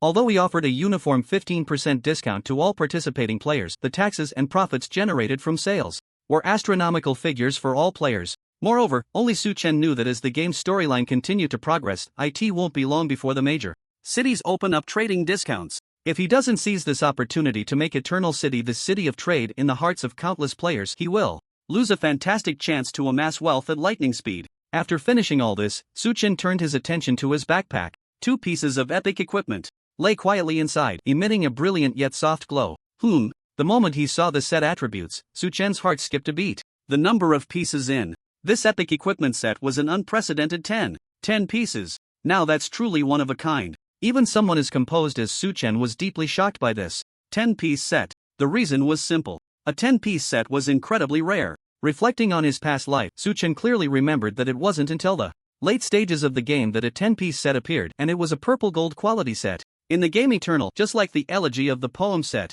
player's armor consists of 7 pieces: helmet, top, gloves, shoulders, belt, pants, and shoes. In addition, there are 2 rings, a necklace, and a bracelet as wearable jewelry. There are also weapons, cloaks, and auxiliary equipment, among others. The jewelry totals 4 pieces. Items like cloaks, weapons, and auxiliary equipment do not have set attributes. This means that if one can gather a complete set, theoretically, there could be a maximum of 11 pieces of equipment. But this is only the ideal scenario, because in his past life, aside from that purple gold quality 10-piece set, there had never been an 11-piece set, even when the game was in its final stages. Therefore, for all players, including Su Chen, the 10-piece set was the rarest and highest tier of existence, its value deemed immeasurable. Suppressing his excitement, Su Chen looked at the 2 pieces of equipment. First, he examined the set attributes. Set Death as Whirl Lost. 2-piece set attribute, increases personal movement speed by 40%. 4-piece set attribute, increases personal penetration damage by 30%. 6-piece set attribute, increases personal cooldown reduction by 40%. 8-piece set attribute, due to the lost effect brought by Death's Whirl, every time damage is dealt to a target, there is a 20% chance to put them into a lost state for 8 seconds. Passive attribute with no cooldown. 10-piece set attribute, Death's Whirl can apply a lost mark to the target, and after killing the target, there is a chance to make them your vassal, summonable at any time. Also applicable to boss and legendary creatures. Lost mark? The special effect of the 10-piece set was indeed terrifying. 40 movement speed, 30% penetration damage, 40% cooldown reduction, and the control effect of the 8-piece set. These bonus attributes were enough to move Su Chen. Most importantly, the effect of the 10-piece set. After killing a target, it could make them a permanent vassal, summonable at any time. This was fundamentally different from the Shadow of Death's minions, because this form of summoning would not lose any of their strength from when they were alive. Moreover, it also applied to boss and legendary creatures. Not bad, not bad. After reviewing the set effects, Su Chen chose to check the specific attributes of the 2 pieces of equipment. Death as Whirl. Heart of Loss Ring, Epic, required level, 50 required class, no requirements quality, Epic type, jewelry slot, ring strength plus 400 intelligence plus 400 casting speed, plus 30% death magic damage plus 50% equipment durability, never wears out, Epic equipment special attribute, equipment skill, Heart of Loss activates the power contained within the equipment, granting oneself the bonus of the Heart of Loss, allowing for a short time to gain a 100% critical hit bonus, lasting 15 seconds. Cooldown time 3 hours. Description: having never died, how can one speak of being lost? Upon seeing the attributes of this equipment, a hint of astonishment appeared in Su Chen's eyes. He never expected this piece of equipment actually provides a 15-second state of 100% critical hit. Only Su Chen knows what this 15 seconds of 100% critical hit means to him. With his high release speed and cooldown reduction, 15 seconds is enough to unleash multiple master-level area damage skills. Moreover, with just a 400-point boost in strength and intelligence, he can crush countless pieces of equipment. Not to mention, there are also bonuses for release speed and death magic damage. A level 50 epic equipment, terrifying indeed. Very good. Su Chen felt extremely pleased. He immediately turned his gaze to another piece of epic equipment. If he guessed correctly, the strength of this equipment would definitely not be lower than the Death Rapture. Heart of the Lost Ring, Epic. Death Rapture, Eye of the Lost, Epic, required level, 50 required class, none quality, Epic type, jewelry slot, necklace. Health plus 400 maximum mana plus 12,000 magic damage reduction rate plus 30% equipment durability, never wears out, Epic equipment special attribute, equipment skill, Eye of the Lost activate the power contained within the equipment, granting oneself the bonus of the Eye of the Lost, allowing one to briefly discern the target's weaknesses. Hitting a weakness deals double damage, lasting for 15 seconds with a cooldown of 3 hours. Description: how can one speak of being lost if they have never died? Weakness. Upon seeing the word weakness, Su Chen's heart skipped a beat. As expected, he was right in his previous life. This game truly has a rule for increased damage to weaknesses. In his past life, some players discovered by chance that hitting certain parts of an enemy would increase damage. However, against different targets, these weaknesses were elusive. Even the same monster could have different weaknesses. A few players were quite persistent, always trying to study the patterns of weaknesses. Unfortunately, by the late game, they had not cracked the weakness system. And now, the true weakness system had appeared right before Su Chen. This also meant that as long as he equipped this item, he could discern the enemy's fatal weakness within 15 seconds. In an instant, he could unleash all damage. Once combined with the 100% critical hit time from the Death Rapture, Heart of the Lost Ring, perhaps these 15 seconds would be enough to deal multiple bursts of damage. For Su Chen, this was even more important than god-level equipment. Without hesitation, Su Chen directly equipped both pieces of equipment. The epic set pieces brought nearly terrifying bonuses. Instantly, his attributes surged significantly. First was his health. The epic necklace provided a fixed maximum health boost of 12,000 points plus an additional 400 points from strength. His health cap rose to 106,800 points. After completing his second job change, his health boost ratio had jumped from the original 40 times to 80 times. Although his free attribute points had not yet been allocated, his level had already reached a terrifying height of level 50. Even the attributes gained from leveling up were enough to push his health over the 100,000 mark. After all, the Eternal Mage is the most special class. The attribute boosts are enough to crush all other classes. And in terms of intelligence, the moment the Death Rapture, Heart of the Lost Ring took effect, his intelligence also rose to 2,494 points. Similarly, after completing the second breakthrough of his class, his intelligence boost also received a corresponding increase. The new portion added after the second breakthrough changed from a 4 times boost to a terrifying 8 times boost. Calculating it all, his magic attack power rose to 22,359 points. Keep in mind, this was still in a state where attribute points had not been allocated. Next, Su Chen allocated all 200 free attribute points gained from levels 30 to 50 into intelligence. In an instant, under the effect of the 75% magic attack increase from the epic equipment book of Death Sacrifice, his magic attack power surged to 25,159 points. He had directly broken through the 25,000 mark. At the same time, as he equipped these two pieces of gear, the notification sound followed closely. The set attributes were activated.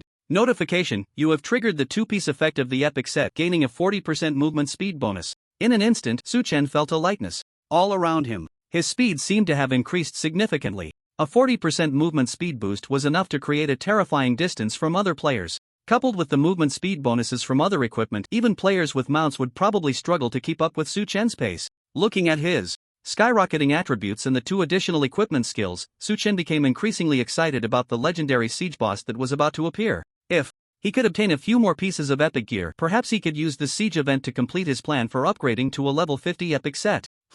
Almost forgot. Thinking of the boss, he suddenly realized he still had a reward to claim. When he previously defeated the Bone Giant, a world announcement was triggered. At the same time, it also brought a title reward. For all players, titles were rare items that could be encountered but not sought after. For Su Chen, their importance was even more self-evident. After all, once he triggered the tenfold reward, even a lowly title could undergo a qualitative transformation. Claim. Announcement reward. As soon as he finished speaking, the rewards from the earlier world announcement were instantly extracted. The system notification followed suit. Notification: you have received the title Bone Contractor, Golden Red. Notification: tenfold amplification successful. The quality of the reward you received has been upgraded from Golden Red to Epic quality. Notification: you have received a special title, Fear of Endless Bones, Epic. Special title? Upon seeing this, Su Chen suddenly became interested. If he remembered correctly, unlike other rewards, special titles were somewhat similar to the exclusive title Eternal City Lord that Su Chen had previously obtained.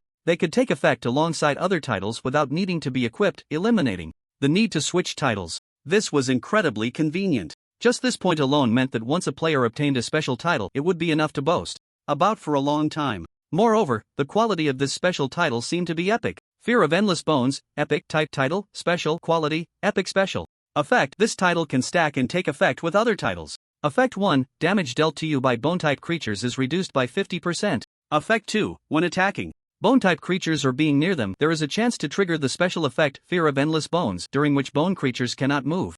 attack, or speak, and there is a chance they will enter a state of no defense, with the duration depending on the power difference between both parties. Effect 3. In the Ruin Kingdom City of Remains, you will automatically gain disguise, and when purchasing items or trading, you can enjoy a 40% discount. This effect can stack with noble effects. Description: who will step into the City of Bones again? It must be said that this title truly lives up to its epic quality. Just the fact that it can take effect alongside other titles is enough to prove its substantial value. As for reducing the damage dealt to him by bone creatures by 50%, this bonus made Su Chen incredibly pleased. After all, he was about to face countless undead armies crawling out from the Ruin Kingdom. Not to mention the triggered special effect, Fear of Endless Bones. As long as he launched an attack or was near bone creatures, there was a certain chance to instill fear in them. Not only would it render them immobile, but it would also directly reduce their defense value by 100%. It's simply outrageous. As for that City of Bones mentioned in Effect 3, it's rather intriguing. City of Bones? The moment Su Chen saw these words, he immediately perked up. Although the main storyline expansion of the Lost Kingdom in his previous life was not showcased to all players, the vast majority didn't even know what the main plot was about. However, he vaguely remembered that a bored player in his past life had compiled some information about the Lost Kingdom. Coincidentally, Su Chen had also read the post by that player. What left the deepest impression on him was that the former main city of the Lost Kingdom was later known as the City of Bones. It was said to contain endless lost treasures, and even rarer existences. Unfortunately, no one had ever found the City of Bones, so even Su Chen had no clues about it. He could only set it aside for now, treating this epic title as having only 2 effects. Yet, he had a premonition that as the main storyline progressed, perhaps in this life he would have the chance to step into the legendary City of Bones. His contemplation took less than a breath. After reading the title, Su Chen immediately waved his staff and began to chant a spell. The ancient ghost dragon, which had been hiding high in the sky, transmitted a lot of information about the enemies to him. The mysterious creature mentioned in the quest was currently hiding in the horizon, seemingly guiding countless skeletal armies on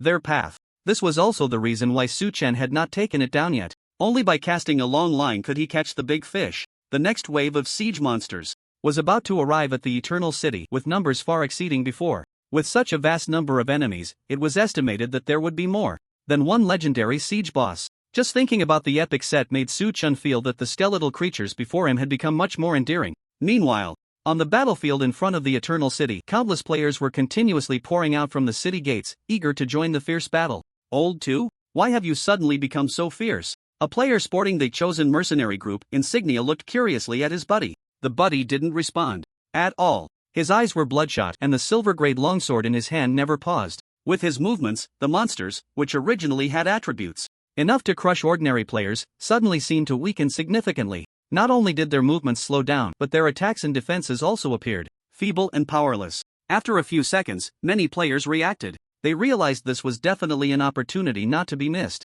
Kill, brothers, charge. The enemy numbers seem to be dwindling. Why not rush to claim some kills? Fight for a future. Fight for the bankruptcy of a chosen one. At this moment, whether they wanted to befriend Su Chen or had enmity with him, all players exerted their full strength, madly pouncing towards the siege monsters. Fearless. Just then, Su Chen, who had been surrounded by countless siege monsters, suddenly vanished from his spot. He activated the skill Eternal Leap, directly teleporting onto the broad back of the ancient frost dragon. Then, he stood with his hands behind his back. Whoosh, whoosh, whoosh. As the fierce wind howled, the ancient frost dragon slowly descended above the city gate. Okay, brothers, everyone look at me. I have an announcement. Looking at the countless players, Su Chen suddenly shouted loudly. On the battlefield, Authentic Imitation wielded his sword. He had already killed 9 skeletal creatures in a row, and the killing intent in his eyes had accumulated to a terrifying degree. No matter how terrifying the enemy numbers were, all he needed to do was repeat one action. Continuously swinging his sword. Continuously swinging his sword. That was enough to slay them at his feet. As time passed, he found that his sword was becoming sharper, and the damage he dealt to enemies was increasing. This also gave rise to a guess in his heart. He was definitely not an ordinary person. He could enhance his attributes through battle. Looking at the damage of this sword, wasn't it getting higher and higher? Just as he was thinking this, a fierce wind howled through the sky. Immediately after, a voice calling out reached his ears. Okay, brothers, everyone look at me. I have an announcement. Looked up at the sky and spotted the figure standing on the back of the giant dragon. The chosen one? He felt a bit dazed. What exactly did this renowned Lord of Eternal City want to express? The thoughts of other players were largely the same. Subway, elderly, mobile phone. At this moment, this was the common expression of all players. Goodness. The boss isn't out there grinding monsters to make money but is here declaring himself an idiot? This is truly a grand display of filial piety. Nonsense, I'm mainly worried about the safety of Eternal City. If it's destroyed, all the rewards will be gone. For a moment, many players began to whisper among themselves. They couldn't understand either. Why would the Chosen One waste time like this instead of obediently grinding monsters? Just as they were thinking, Su Chen's voice rang out again. All players who kill monsters will receive exclusive points for Eternal City in addition to quest rewards. Points can be exchanged for honorary titles in Eternal City, and once you obtain a title, you can enjoy numerous benefits. Following that, Su Chen repeated these few sentences 3 times in a row. It ignited the passion in countless players' hearts. Honorary titles. Although not as prestigious as those in major cities, they were still quite useful. Just from the surface, this Eternal City, whether in terms of defensive construction or the quality of resident NPCs, was enough to rival the major cities. Who wouldn't be tempted? Moreover, there were quest rewards to be claimed. Even if one died a few times, it would still be worth it. In an instant, countless players went completely mad, charging fearlessly towards the remaining siege monsters. The bloody battle was about to begin. At this moment, they were truly giving it their all, and the player named was even more frenzied. Due to dying in the siege battle, he would only lose 10% of his experience points, so he adopted the most aggressive approach, trading injury for injury, trading life for life, just to kill more monsters. After all, obtaining a title in the major cities was an incredibly difficult task, and the title in Eternal City seemed to be right in front of him. Players sharing the same thoughts as were everywhere. At this moment, all players were united as one. Something that countless forces failed to achieve in the past life was easily accomplished by Su Chen. Very good. The plan is feasible. Su Chen nodded in satisfaction and once again charged towards the countless skeleton army. His goal was simple: to throw out enough bait to make countless players fight fiercely against monsters. He could then receive unimaginable rewards. The reason was simple. Just moments ago, he activated the effect of the epic title Fear of Endless Bones. Any skeleton creature near him had a chance to fall into a defenseless state, as fragile as a piece of paper. This also led to a significant increase in the player's efficiency in killing enemies. This was also the reason why he felt himself growing stronger. But Su Chen was not a philanthropist. He wasn't doing all this to enhance the player's monster grinding speed. He wanted to harvest the benefits. Once the skeleton creatures were affected by the epic title Fear of Endless Bones, it would automatically determine that Su Chen had participated in the assist. According to the rules of monster grinding in Eternal, even if players were not in a party, they could still receive a 0.01% reward for participating in an assist, unless they died. This was considered a form of compensation. For many players, it was better than nothing. But under the effect of tenfold rewards, this 0.001% reward compensation would directly increase to 100%. Just imagine, all the monsters killed by countless players grant Su Chen a complete reward. The level of horror is simply beyond words. But this is not his ultimate goal. As time passes, the number of siege monsters, far exceeding previous counts, is about to arrive at Eternal City. This also leads to another change in the main quest. Hint, due to the emergence of more siege monsters, the content of the third phase of the main quest has been updated. Hint, the difficulty of the main quest has increased again, and the task objectives and content have been updated. Please check. With the sound of the prompt, the second task objective of the main quest has quietly changed. Among them, the words City of Bones have appeared. Main quest objective 2, due to the increasing number of the Lost Kingdom's army while searching for mysterious creatures, please participate in killing more enemies. According to VList's deduction, this may give you a chance to obtain clues about the City of Bones. The task content is already quite clear. It even hints at a fact to Su Chen. As long as he participates in killing enough monsters, he can step into that legendary Lost Main City. Therefore, Su Chen uses his title as bait, allowing countless players to crazily work for him on tasks while also helping him rack up a massive number of kills. He has truly taken the concept of harvesting players to the extreme. If Capital saw this, they would probably shed tears. City of Bones. Su Chen murmured, a look of nostalgia appearing in his eyes. In his previous life, he had perused related records in the library of Holy Light City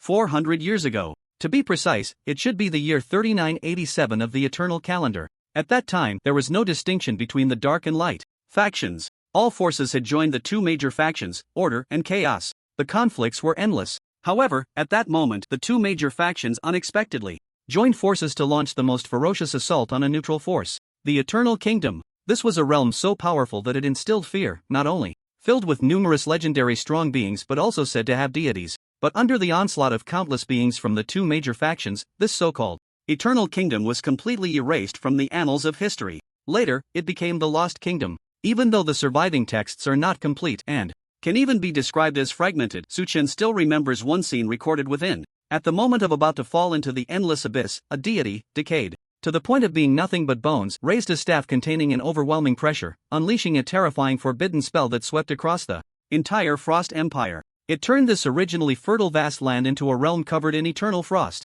and that peak, known as the highest mountain of the eternal continent, the forgotten peak of extreme cold, was a spectacle created by this staff. Since then, Suchen has longed to possess such a staff himself.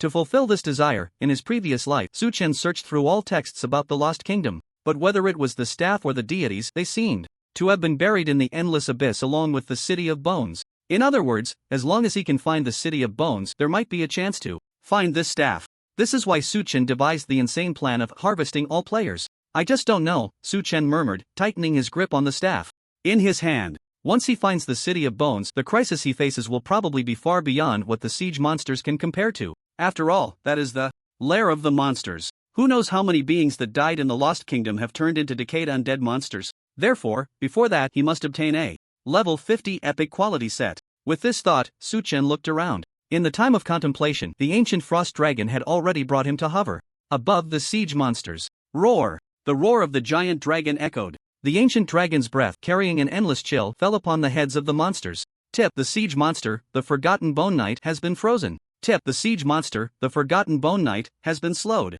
As the prompts rang out one after another, all enemies struck by the azure frost dragon's breath fell into a frozen or slowed state. All the legions, all the players. At this moment, they all surged forward like they were on adrenaline, launching their fiercest attacks. Tip: you participated in an assist kill and received a small amount of experience and gold. Tip: you participated in an assist kill and received. Tip: the 10,000-fold amplification was successful. Your rewards have increased from 0.001% to 100%. Tip: the 10,000-fold amplification was successful, you received. At this moment, countless assist kill notifications appeared before Suchen's eyes. The meager rewards that were originally worthless had all been boosted to 100% under the effect of the 10,000-fold reward. Although it couldn't compare to personally slaying the monsters, the quantitative change was enough to cause a qualitative shift. This was equivalent to countless players and legions working together solely for him. Moreover, the quest rewards obtained by players from killing monsters could also provide Suchen with a 70% share, and this portion could all trigger the 10,000-fold reward. Calculating it all, his earnings would be enough to be described as massive. The harvesting plan was on, so what Suchen needed to do now was to get as many assists as possible. Only then could he maximize his profits. Go! With a command from Suchen, the ancient frost dragon immediately understood its master's intent. The winds and frost surged. It spread its enormous wings, suddenly transforming into a blurred, grand shadow, soaring forward. Roar! Amidst the dragon's roar, the frost dragon's breath poured down, covering countless monsters. Is it snowing? Is that snow? Many players were taken aback. They looked up and saw a magnificent dragon shadow passing by, and besides the heart-stirring frost dragon's breath, countless large snowflakes began to fall. The area was far beyond what one could imagine. What the heck? Look at those monsters. Hey, they seem to be frozen. Following their line of sight, all the siege monsters, their bodies covered in snowflakes, had all unwittingly fallen into a slowed and frozen state. Meanwhile, the players were unaffected, still lively and active. This snowfall was not from the dragon's breath, but from the special attribute of the ancient frost dragon, wings of extreme cold. By spreading its wings while soaring, it could unleash endless frost. Under the influence of the extreme cold aura, it could deal a certain amount of damage to enemies along the way, along with freezing and slowing effects. This was a special attribute with no cooldown time. Therefore, while the damage was average, the negative effects it brought were quite powerful. Next, the ancient frost dragon only needed to spread its wings and circle in the air, and Suchen would gain unimaginable assist kill counts. It shouldn't take more than 20 minutes. With about 1 million siege monsters, they will reach Eternal City. But fortunately, this wave of siege monsters is still skeletal creatures. Taking advantage of this time, Suchen enjoyed the free labor of all the players while observing the movements of the next wave of siege monsters. The eastern side of Eternal City was the area for monsters above level 50, Rotting Marsh. Although this area also belonged to Suchen's territory, he hadn't had the chance to develop it since he had just acquired it. It was filled with swamps and rotting toxic mists. Who knows how many terrifying monsters were hidden inside. Suchen estimated that even with the terrifying strength of the major legions, cleaning up this area will take some time. However, the harsh road conditions and dangerous environment have significantly delayed the advance of the siege monster army. What surprised him even more was that a full 1 million skeletal creatures came crashing through. They didn't care whether the enemy was tough or not. These skeletal beings, who never knew fear, tore apart the monsters hidden beneath the swamp into pieces. Nice. Su Chen felt a sense of relief. He instructed the ancient ghost dragon to keep an eye on the mysterious creatures in the sky. If there was any sign of movement, it was to report immediately and intercept. Meanwhile, he continued to let the ancient frost dragon unleash its breath and endless frost, applying a state of no defense on the monsters. Pattern. What do you mean by pattern? Although the chosen boss looks like a pesticide spraying plane, I have to admit he really is cool. Woo woo, so touching. The chosen boss not only provides task rewards but also assists us for free. If there's a vote for the top 10 eternal figures, I'll definitely vote for him. From a distance, in the hearts of all players, Su Chen's reputation had changed. His image gradually became great and selfless. Time passed second by second. Under the united efforts of countless players, the remaining skeletal creatures were completely wiped out. Of course, the epic and legendary legions under Su Chen played a crucial role. Otherwise, the battle wouldn't have ended so easily. Area announcement: Eternal City. Thanks to everyone's joint efforts, this siege attack has been successfully repelled. Area announcement: Eternal City. The next wave of siege monsters will arrive in 3 minutes, and the difficulty will significantly increase, with special monster bosses appearing. Please prepare for battle. Hiss, the special monster boss is about to appear. Looking at the suddenly ringing area announcement, all players collectively gasped. The countdown ticked away, second by second. 3 minutes later, the players didn't even have time to clean the battlefield before they heard a series of rumbling sounds coming from afar. Boom! At this moment, the earth trembled. A thick aura of death rapidly enveloped this area at an extremely terrifying speed. Looking out, under the dark clouds, a million skeletal army was continuously surging towards them. The momentum was shocking, grand, and magnificent. Here they come. This group of skeletons is back. Brothers, get ready for battle. In the last round, I chopped off 14 siege monsters' heads, so what do you think? Am I cool or what? This time I'm going to kill 100. Awesome, I only killed 5. Through the recent battle, countless players had long since swept away their fears. At this moment, they rolled up their sleeves, confidently marching towards the tide like enemies. Mere siege monsters. No matter how many there are, I can cut them down with a single sword. Gradually, the distance between both sides grew closer. The monsters' incredibly ferocious appearances gradually came into the player's view, causing many hearts to skip a beat. This round of siege monsters seemed to be much stronger than the previous dark gold level monsters. Without hesitation, the players quickly stopped in their tracks. Then they all cast detection, looking at the detailed attributes of the monsters. Lost Bone Guardian, purple gold, level 50 race, undead, Lost Kingdom, type purple gold elite monster health, 95,000 attack power, 1,428 physical defense, 2,162. Magic defense, 1,927 skills. Heavy strike guardian formation. Lost death oath description, eroded by the passage of time, the eternal guardians of the Lost Kingdom, who perished in the past, have been corrupted by the abyss filled with endless decay, gradually forgetting all past experiences, leaving only the rich battle intent accumulated over hundreds of years. My god. Wow, this is a purple gold elite monster. Goodness, look at the armor. Hee, even if it's a purple gold elite, I can still take them down one by one. In almost an instant, the players who detected the attributes of the siege monsters all wore blank expressions. Except for a few who were having their delusions of grandeur, the rest felt an endless despair rising in their hearts. Purple gold elite monsters. They usually wouldn't dare to provoke them. Yet now, they faced a staggering number, 1 million. Who could withstand that? But thinking about the punishment for abandoning the quest, they hesitated. That seemed even worse. It would be better to be killed by the purple gold elite monsters. At worst, they would just lose 10% of their experience. If they could slay one, perhaps they could earn even greater rewards. It seems we can only pin our hopes on the various legions of Eternal City and the Chosen One. Therefore, many players felt a burning shame on their faces. Just moments ago, they had been overly confident. Now, they had to rely on the Chosen One to carry them. Truly, fate plays tricks. Just as they were thinking this, Su Chen's voice came again from above. All participating players, the rewards for killing siege monsters of purple gold level or above will be doubled, including Eternal City points. This announcement undoubtedly served as a shot of adrenaline for all players. They no longer hesitated. Everyone drew their weapons and charged toward the vast sea of siege monsters. Boom! The defensive arrow towers and magic towers from Eternal City unleashed a fierce roar. Like brilliant fireworks, they engulfed the front line siege monsters entirely. The epic quality defensive structures once again displayed their terrifying lethality. Fight! Fight! Fight! Death Shadow, Servant Legion, Storm Greatsword Legion, Fearless Exceptional Greatsword Legion, the epic Immortal Guardian Legion and Eternal Night Destruction Legion. All the legions under Su Chen's command transformed into a sharp blade, charging toward the siege monsters with unstoppable force. Su Chen replicated his Previous actions. The ancient frost dragon spread its wings, continuously soaring above the battlefield.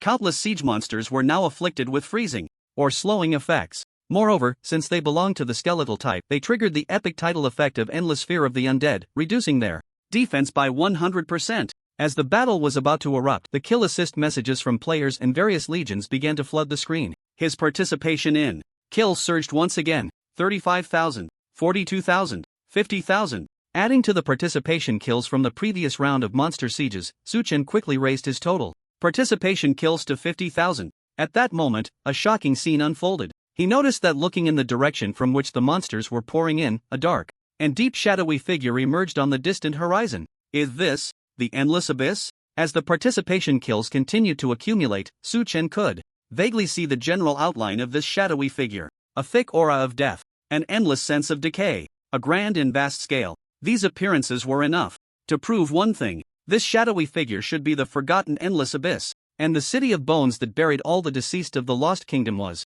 hidden within this abyss. Suchen already knew everything in his heart. As time passed, to make the city of bones fully appear, he had to continuously accumulate participation kills. Only then could he step into this forbidden land that no one had ever entered. Additionally, there was one more thing to verify: whether this city of bones could only be seen by him alone. With this thought, Suchen directly contacted the president of the Dreamy Guild, Yu Yimeng. As expected, she should also be in the battlefield below at this moment. As soon as the message was sent, Yu Yimeng responded. Not just her, but the entire Yimeng Guild's wealthy members rushed to support Eternal City. After some inquiries, all players, including Yu Yimeng, could not see the Endless Abyss shadow. I see. At that moment, Suchen felt a sudden clarity in his heart. It seemed that the city of bones was only open to him. The reason was due to the main storyline quest. What he needed to do next seemed to become simpler. Seizing this opportunity, he aimed to gather as many epic sets as possible before the city of bones appeared, in order to face this unprecedented opportunity. Let's go! Suchen decisively issued the command, urging the ancient ghost dragon to dive swiftly towards the tide-like siege monsters below. Among the massive horde of siege monsters, numbering in the millions, several grand figures composed of countless bones stood out remarkably. There was no need to use detect. Even players in the back row could guess the strength of these colossal beings. Without exception, they should all be legendary quality bosses. In the howling wind, the ancient frost dragon descended suddenly from the sky, carrying endless extreme cold and frost. Its target was already locked on the closest boss to the major legions and players. This was definitely a tough nut to crack. With the current combat capabilities of the players and major legions, they were simply no match for a legendary boss. After all, the templates were different. Even a legendary legion was merely an NPC guard template, but the boss was different. Compared to the previous legendary boss, the Bone Giant, this newly appeared legendary boss exuded a uniquely fierce aesthetic. Its body was in complete form. Clearly, it was not a shoddy assembly like the Bone Giant. This also meant that the boss's behavior, intelligence, and coordination abilities were far superior to those of the Bone Giant. What was even more daunting was that this legendary boss not only wielded a war spear engulfed in ghostly blue flames but was also covered in a deep, dark, heavy armor. The complex and mysterious patterns, the perfect and exquisite curves, and the ever-swirling aura of death all testify to this boss's extraordinary identity in life. The Soul Bone Commander. Suchen immediately recognized the identity of this boss. That's right. Although this main storyline expansion was not perfectly showcased in his past life, during the world-shaking siege of Frozen City, it was this grand and massive figure that swung its war spear, cleaving the city walls and instilling endless fear in countless players and even NPC guards. Very good. Suchen was not afraid. Instead, he became even more excited. There was a rule in Eternal: the more luxurious the equipment on a monster during a siege battle, the more precious the loot it would drop. For Suchen, this was definitely an excellent opportunity. Frost Shield. Suddenly, an endless breath of frost enveloped Suchen. As a gust of cold wind swept through, a layer of crystal-clear frost shield covered his body. Poof! Easily crushed. As the ancient frost dragon approached, the boss and Suchen locked eyes, a surge of battle intent erupting in their gazes. Detect. In an instant, Suchen cast a detect. The boss's attributes immediately appeared before his eyes. Ghostly Bone Commander Sack, Legendary, Level 50 Race, Undead, Lost Kingdom, Type, Legendary Boss, not yet rated as a Legendary Boss. Health, 700,000/700,000. Attack Power, 8162. Physical Defense, 20141. Magic Defense, 20,127. Skills. Death Affinity War Side Strike Burning Belief Ghostly Silence Blade Introduction. Eroded by the passage of time, the former ruler of the Bone City in the decayed abyss of the Lost Kingdom has now become a ghostly skeleton. Even though countless people have forgotten it, the war scythe in its hand will remind everyone of the terror of that moment. As expected of you. Seeing the boss's attributes, Su-chen exclaimed in admiration. These stats are simply explosive. Compared to the legendary quality boss, Forgotten Bone Giant, Sack, equipped with luxurious gear, has attributes that are several times higher. The strength of the two is not even on the same level. This is the power of spending money. Moreover, it is a special existence. Ghostly skeleton. As the name suggests, although this boss's body is made up of countless bones, the way it is assembled is not a chaotic pile like the Bone Giant, lacking in aesthetics. Instead, it is forged into a more powerful body, guided by its own soul. This way, it can not only unleash its full strength but also significantly enhance its defensive attributes. At least it won't shatter with a single hit. A ghostly skeleton, huh? Su-chen did not let the ancient frost dragon approach the boss in a rush, but tightened his grip on the staff, ready to channel a skill. This scene was also noticed by many players. A small group of them, gazing at the boss's grand and massive form, began to whisper among themselves. It's obvious that the chosen one wants to take down this boss. Even if we can't get the meat, we should find a way to sip some soup. Several players ranked in the top 20 began to formulate a battle plan.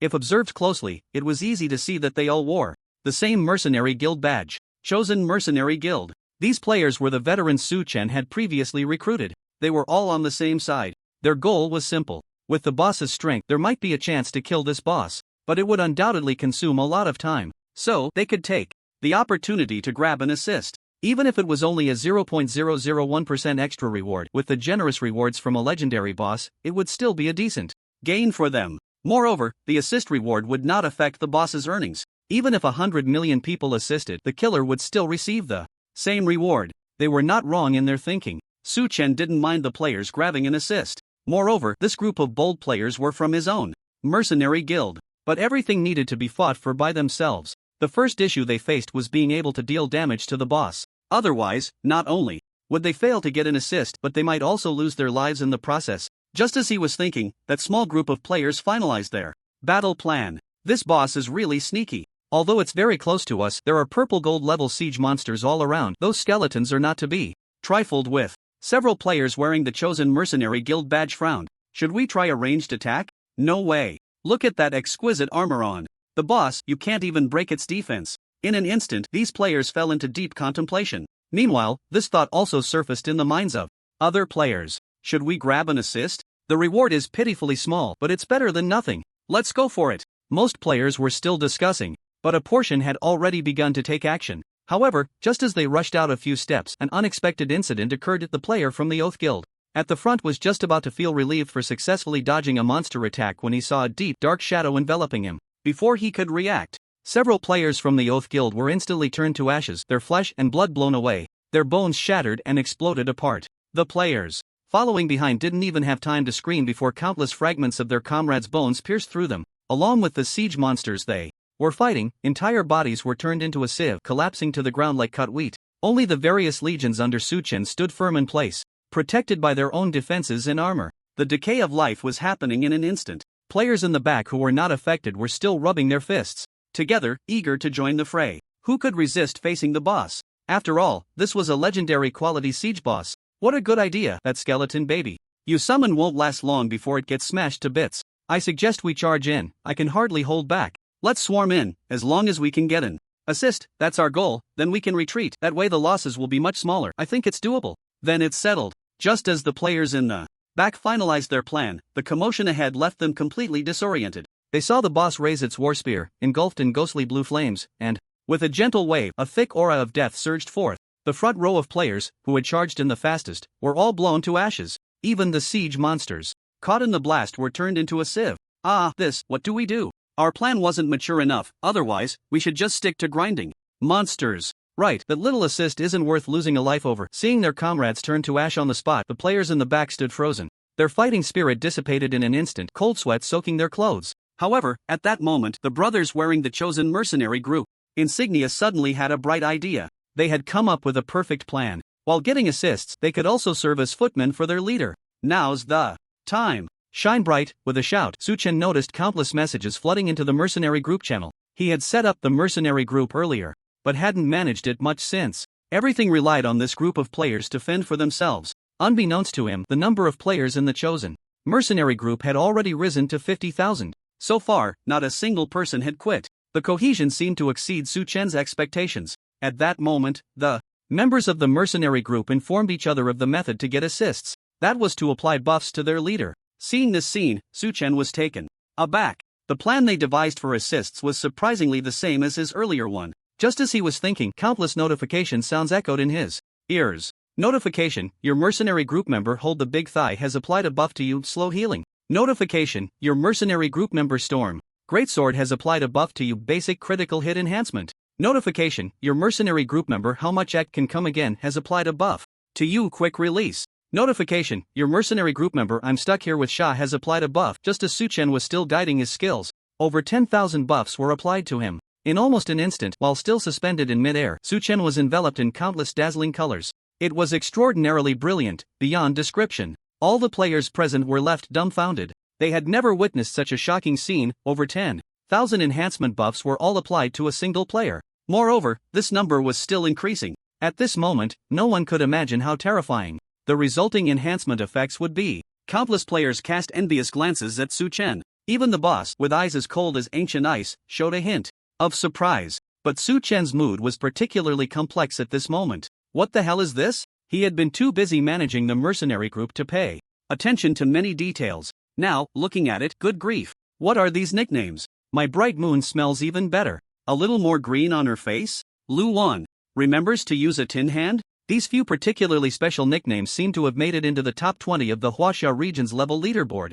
It was this group that first suggested giving Su Chen enhancement buffs. As time passed, the enhancement buffs on Su Chen increased even more. The number skyrocketed from 10,000 to 50,000. At this moment, even he himself couldn't tell how powerful his attributes had become. The only proof was the giant meteorite that had instantly formed above his head. Meteor Feast. Smash! Su Chen no longer hesitated and directly swung his staff. In an instant, the sound of breaking wind echoed. That meteorite fell from the sky at a 45-degree angle, smashing down hard on the boss. Boom! As the meteorite struck, countless clouds of dust erupted and spread outwards. At the same time, a terrifying damage value slowly emerged from above the boss's head. Minus 140,152. A full 140,000 damage. It was like a sharp blade, piercing the eyes of countless players. What the hell? Nuclear explosion. What kind of damage is this? I spent all my savings to buy a golden staff and I can only deal 4-digit damage. There is a difference between people. Brothers, do you want to give me a buff too?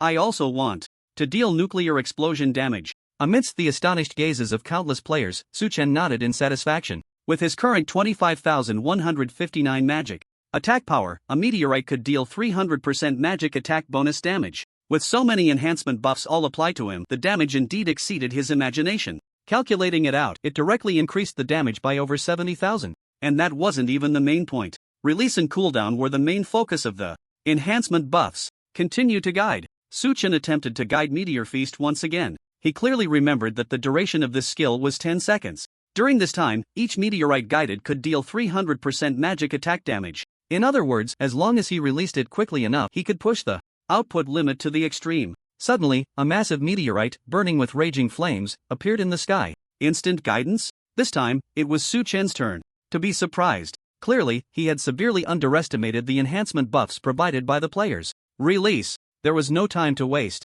The meteorite in the sky smashed down hard again, dealing another terrifying damage of around 140,000. Su Chen remained silent. His staff continued to wave. Boom, boom, boom. One meteorite after another gradually appeared above the battlefield. Then, like dumplings being dropped, they smashed down hard on the boss's head. At this moment, the boss, along with countless players, were all dumbfounded. They had originally thought that the terrifying damage was enough to leave them in shock. Now, this grand and shocking scene was enough for them to remember for a lifetime. As for the boss, it had a health pool of 700,000, a number that was utterly despairing. But at this moment, it was like a dam breaking. In less than a few seconds, it was completely wiped out. My goodness, what the hell is this? Countless players were left speechless. In their eyes, the chosen boss riding on the broad back of the ancient frost dragon radiated countless buff effects, resembling a small sun. However, as he continuously waved his staff, in almost an instant, countless meteors appeared. No one had time to react as these meteors,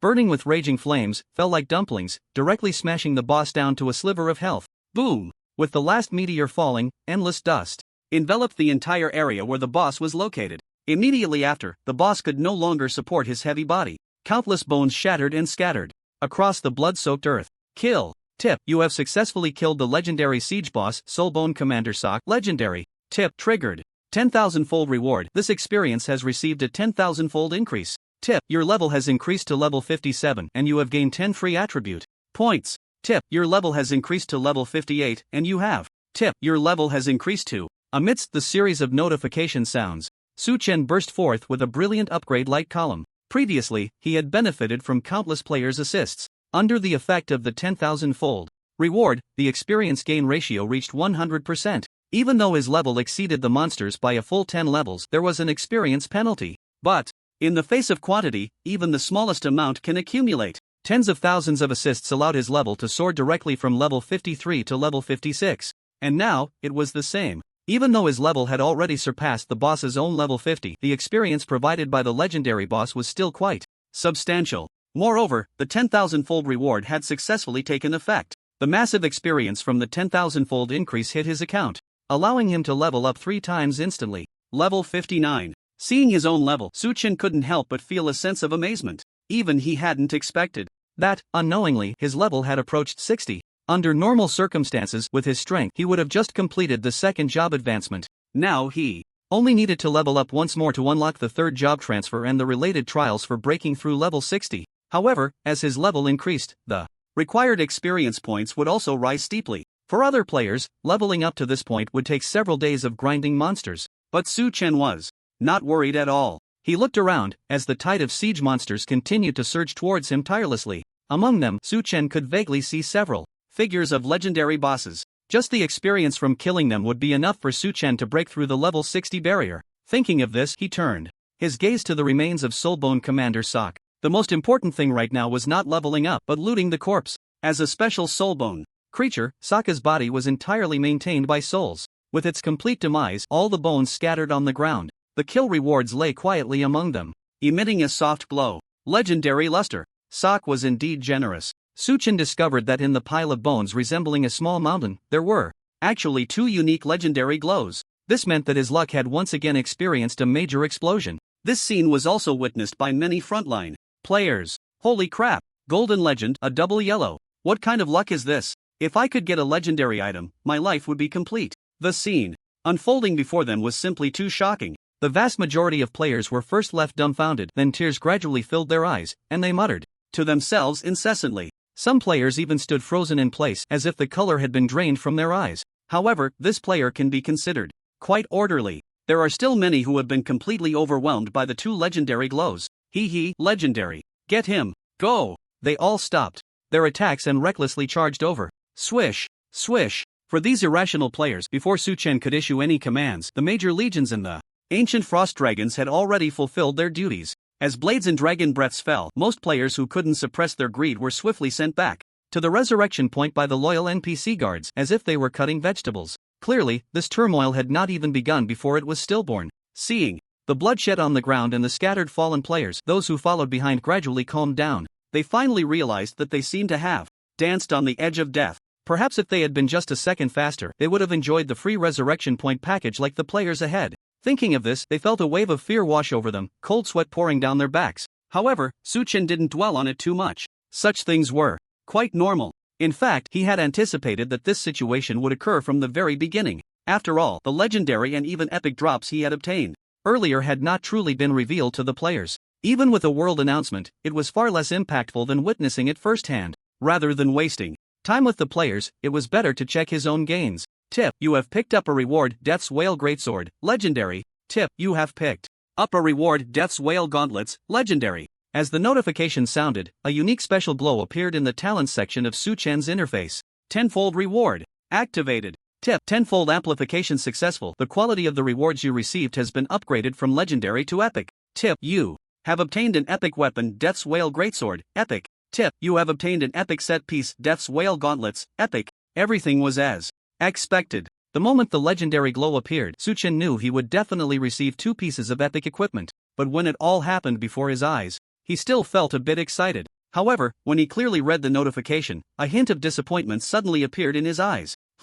Something seems off. He glanced at his own 50-level epic 2-piece set and his heart skipped a beat. Oh no. If he wasn't mistaken, these gauntlets corresponded to the Death's whale set, which was completely different from the Death's whale lost set he was wearing. With a sense of regret, Su Chen looked at the epic gauntlets. He wanted to see whether the whale set corresponded to heavy armor or leather armor. But the next moment, the notification sound suddenly rang out, catching Su Chen completely off guard. Tip: due to your possession of the Death's Whale Lost set, you meet the conditions for the two sets to transform into each other. Would you like to convert this equipment into the same set piece? Seeing this prompt, Su Chen froze in place. Wow, a convertible set. This situation seemed to have never occurred in his previous life. The turn of events could be described as full of twists and turns. Su Chen discovered that these two sets could actually transform into each other. But there was only one opportunity. This meant he could convert the whale set into the lost set. Similarly, the lost set could also be converted into the whale set. The two seemed to have an extremely special connection. With confusion, Su Chen shifted his gaze away from the system prompt and looked at the detailed attributes of the whale set. Set: Death's Whale. 2-piece set attribute, increases own movement speed by 40%. 4-piece set attribute, increases own penetration damage by 30%. 6-piece set attribute, reduces own cooldown by 40%. He discovered whether it is the wailing or the feeling of being lost. The bonuses from the 2-piece, 4-piece, and 6-piece sets in front are all identical. The difference lies in the special effects that follow. First, the 8-piece set attributes. When equipping all 8 pieces, the wailing effect brought by Death's Whirl can be activated, allowing one to play the endless wailing sound that awakens the heart. Not only can it weaken enemies, but it can also put allied units into a special state called Wrath of Wailing, significantly enhancing attributes and combat power, including oneself. Although the specific values need to be verified personally, the duration lasts for a full 5 minutes. Strong. Very strong. This was Su Chen's immediate evaluation. It must be said that the 8-piece effect of Death's Whirl Wailing is considerably stronger than that of being lost. After all, the latter can only provide a control effect and its duration is a mere 8 seconds. Among epic sets, it is quite good, but compared to the wailing set, it seems somewhat lacking, inflicting a weakened state on enemies and enhancing the combat capabilities of all allied units, including oneself, is enough to leave Su Chen in shock. For a moment, he became increasingly eager for the grand finale of the 10-piece set. 10-piece attributes. Activating all the Death's Whirl breaths in the set allows one to play the wailing sound forgotten in the River of Time. After killing a target, there is a chance to revive it from the River of Time, and it will offer its soul, becoming the most loyal follower under your command. Applicable to boss and legendary creatures as well. It's settled. The moment Su Chen saw the 10-piece attributes, he had already made up his mind. It must be the wailing set. Similar to the previously obtained lost set, after killing a target, he could turn it into a member of his own. But the two are fundamentally different. As different as heaven and earth. The lost set can transform dead enemies into the most loyal vassals. In this way, what he gains can only be undead minions. Just like the Death Shadow minion, their strength would be significantly weaker than when they were alive. But the wailing set is different. Once the wailing sound forgotten in the River of Time is played, there is a chance to revive the target after killing it. If he guessed correctly, the followers obtained in this way would possess their peak strength from when they were alive. The difference is already quite obvious. Su Chen decisively abandoned his previous choice and replaced the 2 pieces of the lost set he was wearing with the wailing set. It is worth mentioning that every piece of these two sets, from attribute bonuses to equipment skills, is basically similar. The only difference is the set effect. Therefore, Su Chen directly skipped the previous equipment and looked at the epic level gauntlets in his hand. Death's Whirl Wailing Gauntlets, Epic, Required Level 50, Required Class, Mage Quality, Epic Type, Armor Part, Hands. Health plus 15,000 Intelligence plus 200 Physical Defense plus 649 Magic Defense plus 703 Casting Speed plus 40% Equipment Durability. Never wears out equipment skill. Wailing Hand gathers the endless meaning of wailing in both hands, greatly increasing casting speed, 60% bonus for 30 seconds, cooldown time for the equipment skill is 3 minutes. Note, during the duration of Wailing Hand, personal mana consumption speed increases by 20%. Description, accompanied by the forgotten years, only endless sorrow flows through the world. The attribute bonuses of these gauntlets are quite impressive. Not to mention, the 15,000 health bonus is enough to make Su Chen's health cap soar once again. The intelligence bonus also brought Su Chen considerable surprise, even after removing the previous level 20. Legendary gauntlets. The actual enhancement brought by this equipment is a full 13,000 points of health cap and a 100-point intelligence bonus. And the equipment skill Wailing Hand is an exceptionally powerful buff state. In just 30 seconds, the release speed can increase by 60%.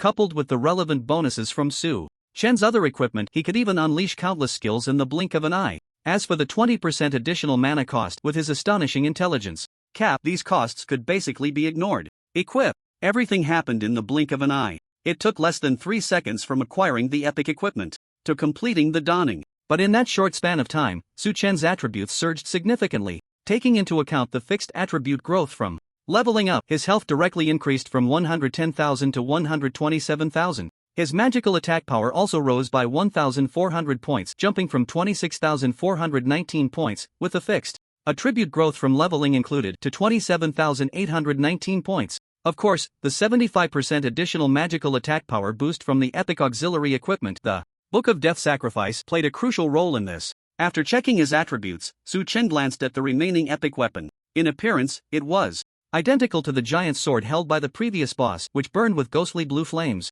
The only difference was that the terrifying amplification effect of the 10,000 times reward had caused it to undergo a qualitative change. It must be said that this giant sword was indeed a top-tier item among epic equipment. Unfortunately, as a mage, Su Chen could not utilize it to its full potential. Treating it like useless trash, he placed the boss's giant sword, epic enhanced version, into his backpack. Looking around, he noticed countless warrior players staring at him with resentful expressions. Some were even pounding their chests and lamenting, repeatedly uttering phrases like wasting a treasure and a pearl covered in dust. Their mood was utterly terrible. Because everyone understood one thing: even if they offered a price, Su Chen would not sell this top-tier equipment. Of course, they couldn't afford it anyway. So, they could only watch helplessly as Su Chen left, continuing to search for the next legendary siege boss. Due to the conspicuous nature of legendary bosses, Su Chen quickly locked onto his next target. Less than 300 meters away, there was a skeletal boss riding a giant dragon. It seemed that the previous battle had caught its attention.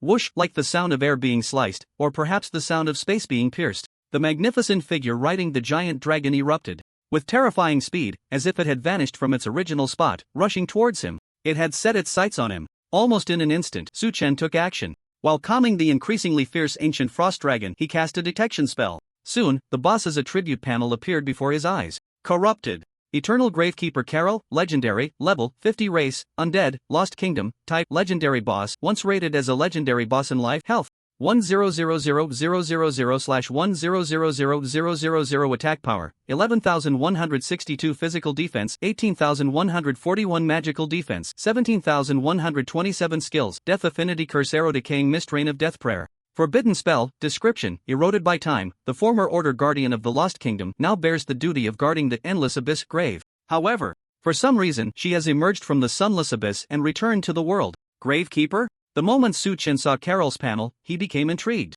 Since the main storyline expansion of his previous life had not yet fully unfolded, this was a boss that had never appeared before. Once a legendary creature, with a full 1,000,000 health and over 10,000 attack power. The staff and magical robe exuded a mysterious aura, except for a slightly lower defense compared to the previous spectral bone commander. All other attributes were enough to instill despair. The various features on her body seemed to describe a fact: the terrifying nature of this boss would far exceed any creature encountered before. Moreover, the giant dragon she rode was a legendary quality infernal bone dragon. This meant that this mysterious gravekeeper would possess unparalleled speed in the world, even when compared to the special existence among legendary mounts, the ancient frost dragon. It was only slightly inferior. But none of this was the key point. What truly made Su Chen wary was Carol's skills. Death Affinity Curse Arrow Decay and Withering Mist Death Prayer Rain. Forbidden Spell. Among them, Death Affinity should be a standard feature for most legendary bosses in the Lost Kingdom. It not only allowed them to have higher damage for death-type skills but also significantly reduced their cooldowns.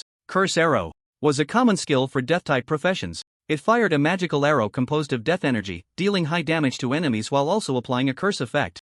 Generally, one could learn it after the second-class change. However, if released by a former legendary creature, its power would likely be formidable. As for Decay and Withering Mist and Death Prayer Rain, Forbidden Spell, they should be exclusive skills of Carol. Just the names alone were enough to prove their terrifying nature. Moreover, forbidden spells corresponded to the meaning of taboo incantations. Once released, they could definitely bring about destruction, far beyond other skills. She must not be allowed to cast a forbidden spell. Su Chen's heart immediately rang alarm bells. His own safety was manageable, as he had means to protect himself. But the various legions under his command would absolutely not withstand the lethal damage unleashed by a forbidden spell. Once hit, the damage would be catastrophic. As for the players, they could only rely on their own abilities. With this thought, Su Chen decisively made a decision. He must first release control skills. Without a second thought, almost in an instant, he activated the equipment skill, Wailing Hand. In that moment, an endless sense of wailing appeared around him. In the blink of an eye, it converged onto the surface of his hands. Tip: successfully released equipment skill. Your casting speed increased by 60%. As soon as the prompt sounded, Su-chen immediately began to channel the skill. Order stasis. During the release of this skill, everything within a 200-meter radius, except for Su-chen, fell into a state of stasis. Without exception. In the blink of an eye, centered around Su-chen, an endless breath of eternity suddenly erupted. Order, at this moment, descended. Within a 200-meter radius, all players, various legions, siege monsters, including Carol and the infernal bone dragon beneath her, were as if the pause button had been pressed, unable to move an inch. Even the birds scattered in the sky froze in place. But there was one exception.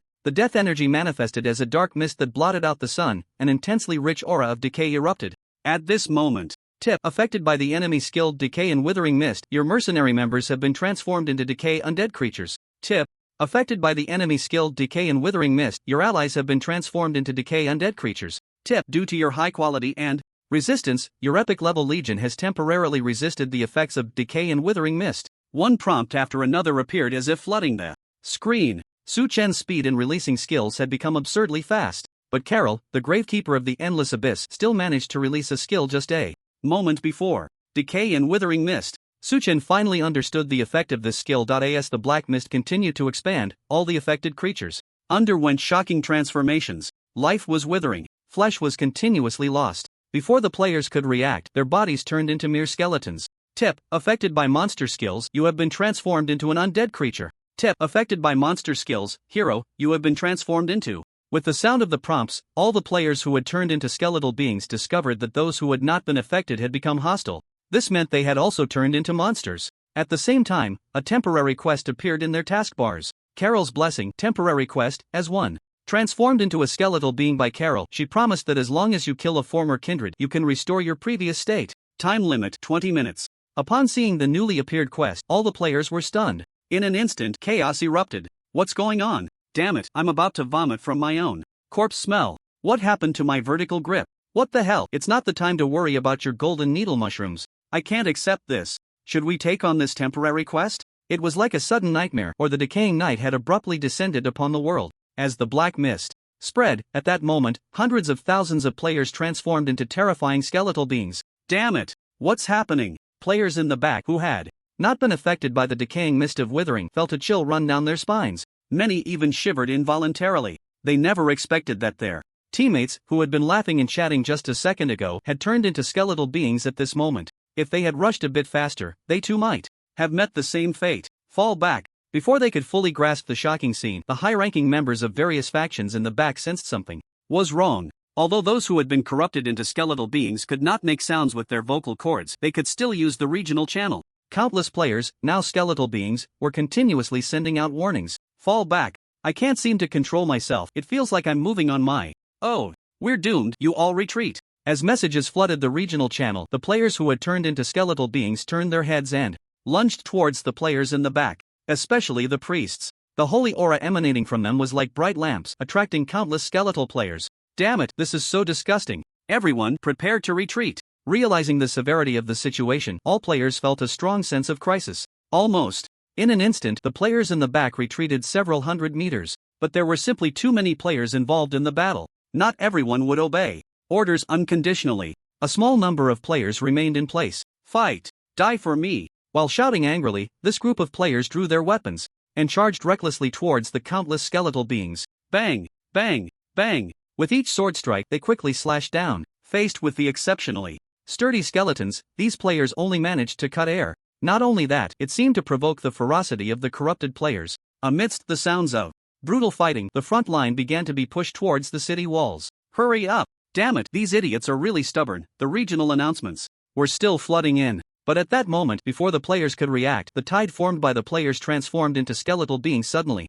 stopped its advance. The players on the city walls had the clearest view. They were all stunned, their expressions particularly complex. With Su-chen's command, the major legions from Eternal City rushed in. Although the numerical difference was several times greater, they still withstood the impact of over 100,000 corrupted players thanks to their legendary and even epic level stats. Not only that, as the battle commenced, the terrifying offensive from the various legions quietly erupted. Countless fragments of bones scattered across the ground like a snowstorm. Tip: you have been killed by the Eternal Night Destroyer. Guard, losing 10% of your current level experience. Tip: you have been killed by the Immortal Guardian Guard. As the major legions struck with thunderous force, the battle suddenly tilted overwhelmingly in their favor. The skeletal army formed by the players was utterly unable to withstand a single blow. Like withering grass, in just one encounter, a full fifth was crushed. Tip: your immortal guardian guard successfully killed an enemy creature, your current level has increased. Tip: your death shadow servant successfully killed. It was like harvesting wheat. The major legions began their reaping, simultaneously experiencing the joy of a bountiful harvest. Countless players, after becoming hostile creatures, could provide a significant amount of experience. However, Su Chen's level was too high, which is why he decided to let the major legions take action to eliminate this group of corrupted players. Only in this way would every resource be utilized effectively. Thus, under Su Chen's command, a massacre against the corrupted players unfolded, including the ranged classes on the city walls. Nearly all players located in Eternal City were left stunned. Only when faced with the reality did they realize just how terrifying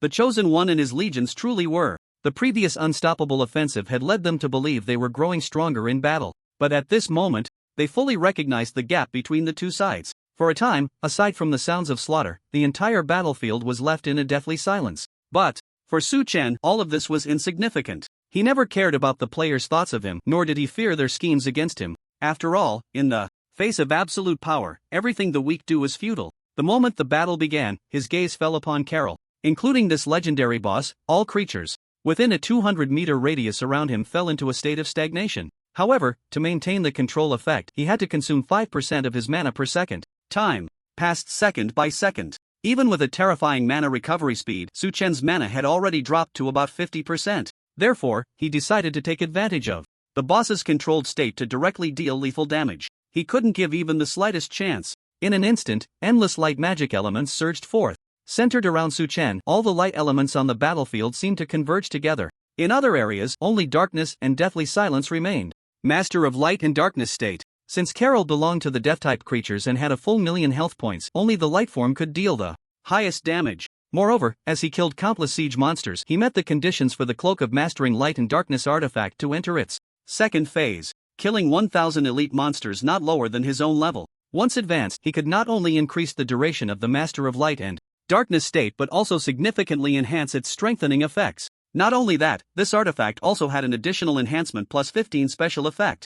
Divine Might Vast. After equipping this gear, it can trigger a contempt effect against monsters not exceeding 15 levels above his own, with a chance to turn attacks into true damage, ignoring defense, resistance, and damage reduction. The time to prove its strength had come. As the endless light magic elements surged in, Su Chen's body swelled dramatically. Not only that, behind him, a dazzling pair of light wings emerged, as if a deity of light had descended. Su Chen was enveloped in radiant holy light, surrounded by countless fiery rays of light cascading down from the sky. This scene was enough to make countless people tremble. Even the skeletal beings, unafraid of life and death, paused their actions. They all raised their heads in unison. In their hollow eye sockets, the flames of their souls flickered, as if they already knew their impending fate. Extreme ice storm. Successful guidance. In an instant, thousands of ice blades gathered and took shape. The ultimate cold intertwined with the scorching light at this moment, transforming into endless sharpness that rained down upon the battlefield. But this was just the beginning. The moment extreme ice storm was unleashed, Su Chen, like a deity descending, waved his staff.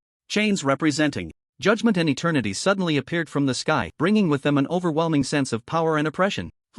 It's eternity. The moment. Countless massive chains, engraved with mysterious and intricate magical runes, appeared in the sky. Carol, the guardian of the endless abyss, slowly revealed a different expression on her pale and stunning face. She felt her long withered and decayed heart even beat for a moment. Her gaze regained a hint of clarity. Eternity. Carol murmured to herself while a pale flame suddenly surged around her slender body. At that moment, her body, which had been firmly imprisoned, began to move slowly. Only Su Chen understood what this meant. The fire of the soul burned. At the cost of complete annihilation, it exchanged for a fleeting moment of mobility. Forbidden spell? Su Chen's expression showed no change. His hands continued their movements without pause. In the blink of an eye, 1, 2, countless chains imbued with the essence of eternity and judgment vanished from their place, all rushing towards Carol. And at that moment, bathed in the pale flames, her body and soul turning to ash, Carol suddenly raised her arm. Facing the countless judgment chains rushing towards her, she did not unleash any skills. Instead, she grasped her heart beneath her decayed ribcage with all her strength and threw it towards Su Chen.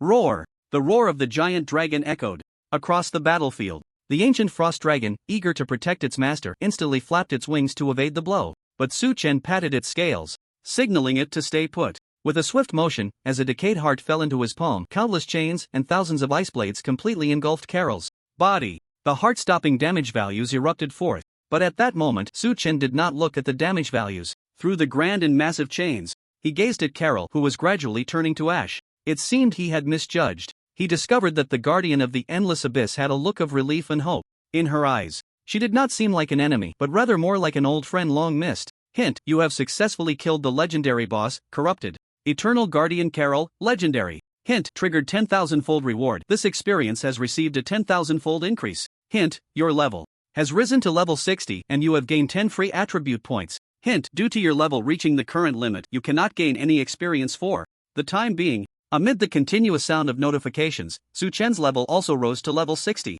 Next, he just needed to find a Grand Sorcerer to unlock the third advancement trial for his profession. At that time, the level cap would also be broken. However, now was not the best time. Indeed, it's not a siege boss. After glancing at the notification, Su Chen gradually formed a guess in his heart. No matter her identity or her willingness to burn her soul to hand over her heart, Carol seemed to be telling one thing. There was definitely an unknown secret within her. Perhaps it was related to the city of bones buried beneath the endless abyss. Looking up at the distance, he discovered that as the major legions killed the corrupted players, he could also gain participation kills. This also led to the faintly visible abyss and the phantom of the city of bones becoming increasingly clear. Perhaps it wouldn't be long before he could step into that area lost in the river of time. With this thought, Su Chen focused on the decayed heart in his hand. What exactly did Carol want to tell him? This was something he was very curious about. Decayed Guardian's Heart, Legendary, Type Quest Item Quality, Legendary Holder, Chosen One Effect. Holding this item grants partial access to the Lost Kingdom and the City of Bones.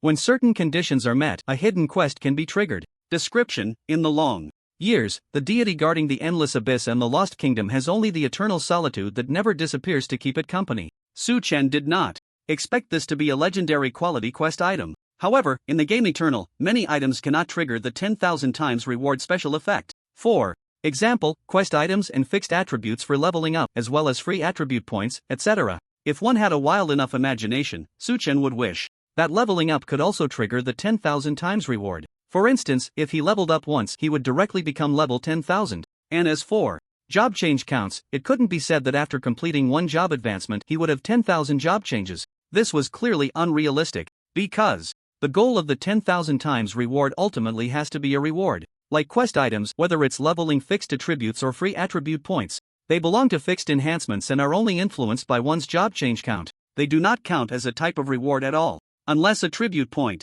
rewards are obtained from other channels. Therefore, the importance of a legendary quest item is self-evident. Meet certain conditions? Deity? Su Chen looked at the decayed heart in his hand and couldn't help but fall into deep thought. Perhaps he had guessed one thing wrong. Perhaps the one truly guarding the tomb of the Lost Kingdom was the deity that had perished in the river of time. However, due to the incomplete main storyline from his previous life, this Lost Kingdom was like an impenetrable fog, bringing him endless confusion. It seems that only at the moment the City of Bones opens will the answer be known. He had a vague premonition that this Lost Kingdom could not only bring him unimaginable rewards but could also lead to a transformation of his life level that he had never heard of before. So, the next thing he needed to do became increasingly clear. Collect the rewards dropped by Carol. Gather the epic set. Then accumulate enough participation kills to unlock the City of Bones buried in the endless abyss. Looking around, as the battle progressed, those players transformed into skeletal beings by Carol fell back to their resurrection points under the onslaught of the major legions as if they were being chopped like vegetables. Then, they were astonished to find that after resurrecting, they had returned to their previous forms. It seemed that the temporary quest Carol's blessing was just a cruel joke played by this legendary boss. This news spread rapidly among the surviving corrupted players who, like grasping at a lifeline, looked towards the major legions fighting fiercely. Perhaps due to Carol's demise, although they were still skeletal beings, they could now slightly control their bodies. So, they made a decision. They actively took the skills from the major legions, hoping to be sent back to the resurrection point quickly. After all, it's just a game. No one will really die. After all, aside from a few unconventional players, no one wants to end up as a skeleton. In an instant, a scene unfolded on the battlefield that left countless people dumbfounded. All the players who had been corrupted into bones voluntarily offered their heads to the blades of the major legions. As beams of white light flashed by, they reappeared, lively and bouncing, at the resurrection point. At the same time, they expressed their profound gratitude to the major legions and the Chosen One. For a moment, Su Chen, who had ordered the slaughter of countless players, became in their hearts a compassionate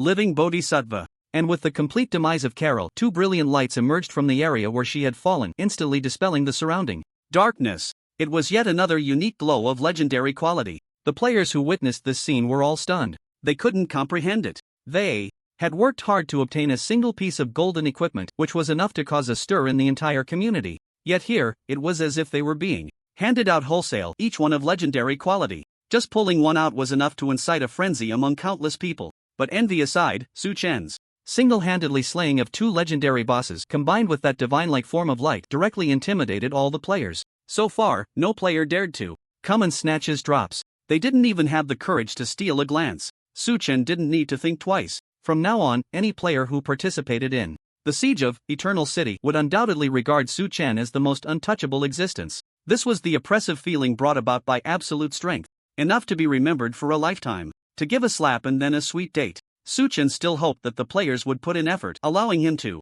accumulate enough kills. Moreover, these were all his beloved chives. Each player could create a vast amount of wealth for him in the not-so-distant future. So, he thought, I need to soothe their little wounded hearts. Under the gaze of countless players, Su Chen descended towards the drops on the ground while addressing all the players. Okay, brothers, everyone look at me. It was the familiar opening line. Upon hearing Su Chen's voice, many demoralized players turned their attention towards him. All players, please pay attention. If I'm not mistaken, as long as we repel this wave of monsters, this siege event should come to a successful conclusion. To not let down everyone's strong support, I, as the Lord of Eternal City, guarantee that after the siege ends, the points exchange system will be opened. All players will receive exclusive points for Eternal City, which can be used not only to promote to the honorary titles of Eternal City, but also to exchange for various rewards, including equipment. Su Chen paused for a moment, noticing that the emotions of countless players were instantly stirred. And indeed, everyone was clear on one point. In this siege battle alone, the Chosen One had killed countless monsters, but the endless drops scattered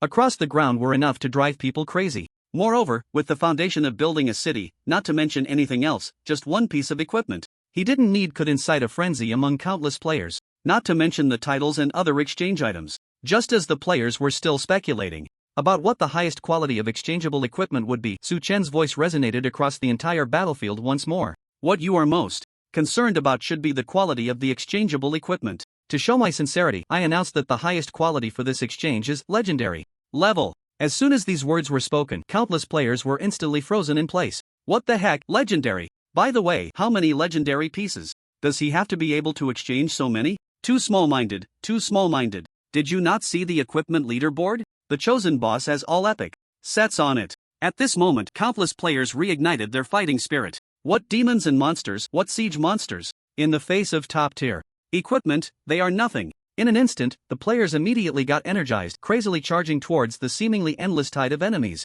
In the previous battle, although the players suffered casualties of over 100,000 due to corruption, they could respawn infinitely. Therefore, they were least afraid of a protracted battle. On the contrary, the siege monsters, under the impact of the major legions and the skills released by Su Chen, had their numbers reduced from an initial million to around 840,000. As long as the major legions could hold on, victory in this battle was only a matter of time. It is worth mentioning that as the Lord of Eternal City, Su Chen had absolute authority over all buildings. At the very beginning, he set the respawn points to a fee system. Each time a player respawned, they needed to pay 1 silver coin. For countless players, even if they were strapped for cash, this was an acceptable price. But for Su Chen, it was quite different. This was a special effect that could trigger the 10,000 times reward. This meant that each time a player respawned, it would bring him a whopping 100 gold coins in profit. Just from the previous tens of thousands of corrupted players killed by the major legions, he had already gained about 10 million in extra revenue. And now, in order to help the major legions hold on a little longer, players sent out a large number of priests,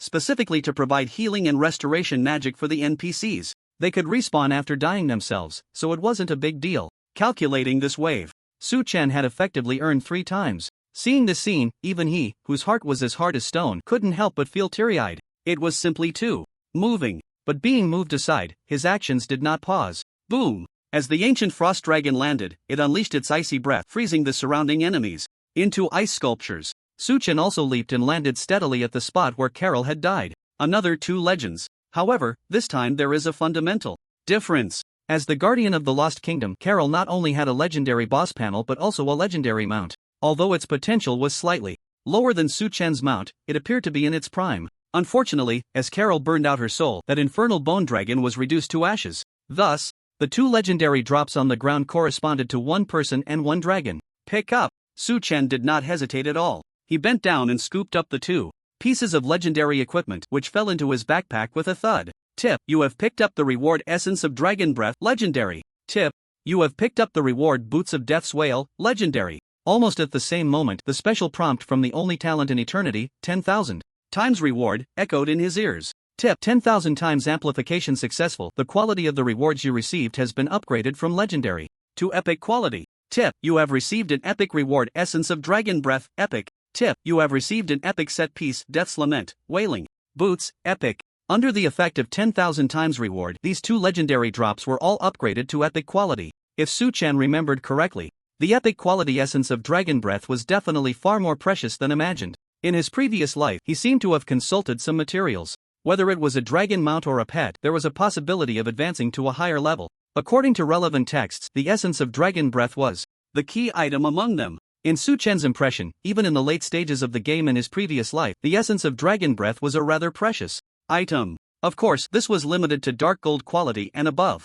In Eternal, the Essence of Dragon Breath was a very interesting item. No matter how its quality changes, its name remains these 6 words. But the effect is as if there is a world-shaking difference. The corresponding epic quality item, Essence of Dragon's Breath, often requires the defeat of dragons of epic quality or higher to have a chance of obtaining it. Moreover, it also depends on luck. Only with the blessing of fortune can one have a chance to possess the legendary quality Essence of Dragon's Breath. For example, now with Su Chen. With this thought, his gaze immediately fell upon the item radiating an epic special luster. Essence of Dragon's Breath, epic. Type, item quality, epic. Requirement, dragon. Species of legendary quality or above. Effect: when a dragon mount or pet reaches adulthood, this item can be used to initiate a quality promotion ceremony. If successful, there is a chance to enhance the quality of the dragon mount or pet. Description: due to the item being of epic quality, there is a chance for the pet or mount to comprehend special skills during the quality promotion. Not bad. Su Chen felt immensely gratified. He truly did not expect that Carol not only burned her own soul and passed her decayed heart to him but also had her dragon underlings send him an epic quality Essence of Dragon's Breath. He glanced at his 2 dragon mounts. Among them, the ancient phantom dragon was still in its growth phase. However, the ancient frost dragon was different. It had already entered maturity before becoming his mount. Therefore, it met the conditions for using this item. Without hesitation, Su Chen allocated this advancement opportunity to the ancient frost dragon. Prompt: do you wish to consume the item Essence of Dragon's Breath to initiate the quality promotion ceremony for your mount Frostwing, Ancient Frost Dragon, epic? Prompt: since this item is a one-time consumable, it will automatically disappear after use. Please choose carefully. The prompt sound had not yet ended when Su Chen made his decision. Confirm. As soon as he finished speaking, an endless brilliance surged forth from the Essence of Dragon's Breath like a torrent of water. In an instant, the ancient frost dragon, which was sitting obediently beside him, was completely enveloped within it. An unprecedented transformation was quietly taking place. Prompt: your mount is undergoing a quality promotion ceremony. Do you wish to withdraw it to the mount space? Seeing this, Su Chen waved his hand and directly returned the hundreds of meters long ancient frost dragon to the mount space. Instantly, a vacuum zone appeared in the area. At that moment, countless siege monsters rushed towards him like they had found a gap. Frost armor. With a wave of chilling cold that made one shiver, countless ice elements in the air rushed to form an incredibly solid shield. Following that, Su Chen activated the master-level skill Shield of Withered Bones Protection and Endless Counterattack. A shield comparable to the health thickness of a legendary boss quietly surrounded him. At this point, both the shield and counterattack were fully activated. Even if Su Chen stood still, countless monsters would be killed by their own damage under relentless attacks. Bang! Bang! Bang! Under the frenzied attacks of countless siege monsters, Su Chen looked towards another epic quality drop. Death as Whirlwind Wailing Boots, epic. Required level, 50. Required class, mage quality, epic. Type, armor slot. Feet health plus 12,000 physical defense, plus 629 magic defense, plus 782 movement speed, plus 60% durability. Never wears out equipment skill. Shadow of Wailing Death. Active release of the endless wails in death aura contained within the equipment, allowing the wearer to enter a phantom state during which they cannot be targeted by enemies. Each time damage is dealt, the wearer can move a short distance. Duration, 45 seconds. Cooldown, equipment skill cooldown, 3 minutes. Note: after the duration of Shadow of Wailing Death ends, the wearer's movement speed will be reduced by 30% for 10 seconds. Description: accompanied by the forgotten years, only endless sorrow remains in the world. Another piece of the Wailing set. Together with the previously obtained Death's Whirlwind Wailing Gauntlets, epic, the requirement for the 4-piece set has been met. Equip it directly. The next moment, a prompt sound quietly arrived. Prompt: you have triggered the 4-piece effect of the epic set, gaining a 30% penetration damage bonus. Su Chen glanced at his penetration rate. His expression froze for a moment. Unknowingly, his penetration rate had risen to a terrifying value. Even without consuming penetration buffs, he could deal nearly true damage. And that wasn't even the main point. Death's Whirlwind Wailing Boots, epic, not only increased the main attribute movement speed bonus by 60% but also provided him with an additional 10,000 health points. Even after deducting the 4,000 health points from the epic quality Endless Elegy boots, it still gave him an extra 6,000 health points. As for the skill of this equipment, it was even more heavyweight. Shadow of Wailing Death. Once activated, it would enter a phantom state, unable to be targeted. This meant that only area of effect skills could deal damage to him. During this process, each time he dealt damage, he could move once. This could elevate his mobility to a terrifying level. Even after the duration ends, there would be a 10-second period of 30% reduced movement speed. But with Su Chen's terrifyingly accumulated movement speed, a mere 30% reduction was insignificant. Continue. Seeing this, Su Chen immediately looked deeper into the battlefield. The 4-piece set had already caused such a dramatic change in his attributes.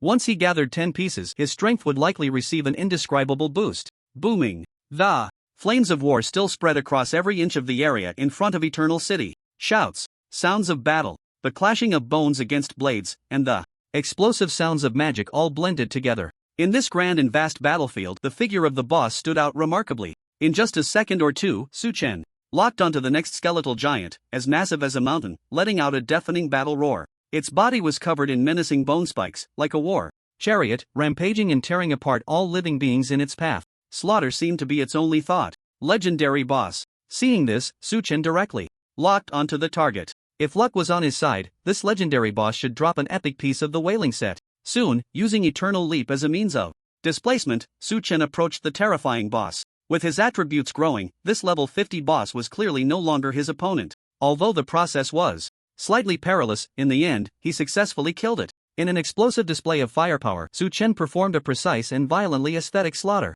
show for countless siege monsters and players. With the final skill crashing down fiercely, the legendary boss known as the Destruction War Behemoth could no longer support its heavy body. With a rumble, amidst the violent tremors of the ground, the boss fell to the dust-covered earth. Tip: you have successfully killed the legendary boss, Destruction War Behemoth Godo, legendary. Tip: triggered 10,000-fold reward. This time experience points have received a 10,000-fold increase. Tip: due to your level reaching the current cap, you cannot gain any experience for now. As the kill announcement echoed, a prompt indicating the activation of a title special effect quietly appeared in Su Chen's ear. Tip: triggered title special effect Death Nightmare. You have learned Godo's skill War Roar, advanced through killing the target. Based on previous experience, Su Chen knew that triggering the title special effect was entirely based on luck. At any moment, he might learn a new skill from a monster. Therefore, he would activate the title effect in advance before each battle. Unfortunately, the legendary bosses he had killed earlier had not yielded any benefits. But luck might be late, but it would never be absent. As the Destruction War Behemoth Godo fell, an advanced skill appeared before Su Chen's eyes. At the same time, the 10,000-fold reward took effect immediately. Tip: 10,000-fold increase successful. The quality of the reward you received has been upgraded from advanced skill to master rare skill. Tip: you have obtained the skill War Law Roar, Master Rare. Master Rare? Su Chen was momentarily stunned. Then a look of joy appeared on his face. The increase brought by the 10,000-fold reward was indeed absurdly strong. If he remembered correctly, Master Rare skills should be second only to forbidden spells. However, this skill did not seem like something a mage could cast, but regardless, this Master Rare skill was worth his attention. War Law Roar, Master Rare, type, Master Level. Rare skill effect. After activating the skill, you can gain the blessing of the War Law, granting yourself endless fighting spirit, and within the next 5 seconds, you can unleash the War Law Roar, granting all friendly units within 500 meters a 30% boost to all attributes. Special effect. Fear. At the moment the War Law Roar spreads in all directions, enemies within a 500-meter radius will fall into a state of fear, temporarily weakening their attributes by 30%,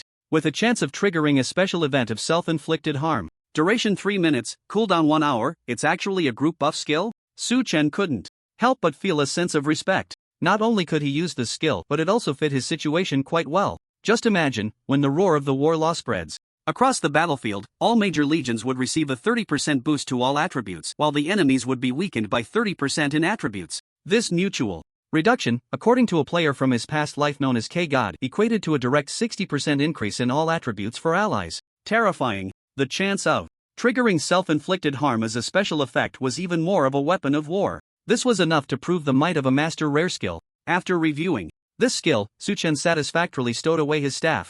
Then, he looked at the drops provided by the Destruction War Behemoth Godo, Legendary, and began to collect. Tip: you have picked up the reward Death Wailing Robe, Legendary. Tip: 10,000-fold increase successful. The quality of the reward you received has been upgraded from Legendary to Epic quality. Tip: you have obtained the Epic set piece Death Wailing Robe, Epic. This was definitely something worth celebrating. The Wailing set's robe had dropped. It must be said, Su-Chen's luck was quite extraordinary. So far, he had yet to obtain a duplicate of the Epic level Wailing set pieces. And like the equipment of other professions, he had only dropped a giant sword. He decided to place it in the exclusive points exchange shop of Eternal City, making it a true treasure of the store. The points required for the exchange were set by Su-Chen at 10 million. Perhaps it would take until the late stages of the game for players to gather enough exclusive points for the exchange. This was a grand vision Su-Chen had drawn, one that could never be realized. Quietly finishing his vision, Su-Chen glanced at the battlefield. As he killed the Destruction War Beast, Godo, Legendary, various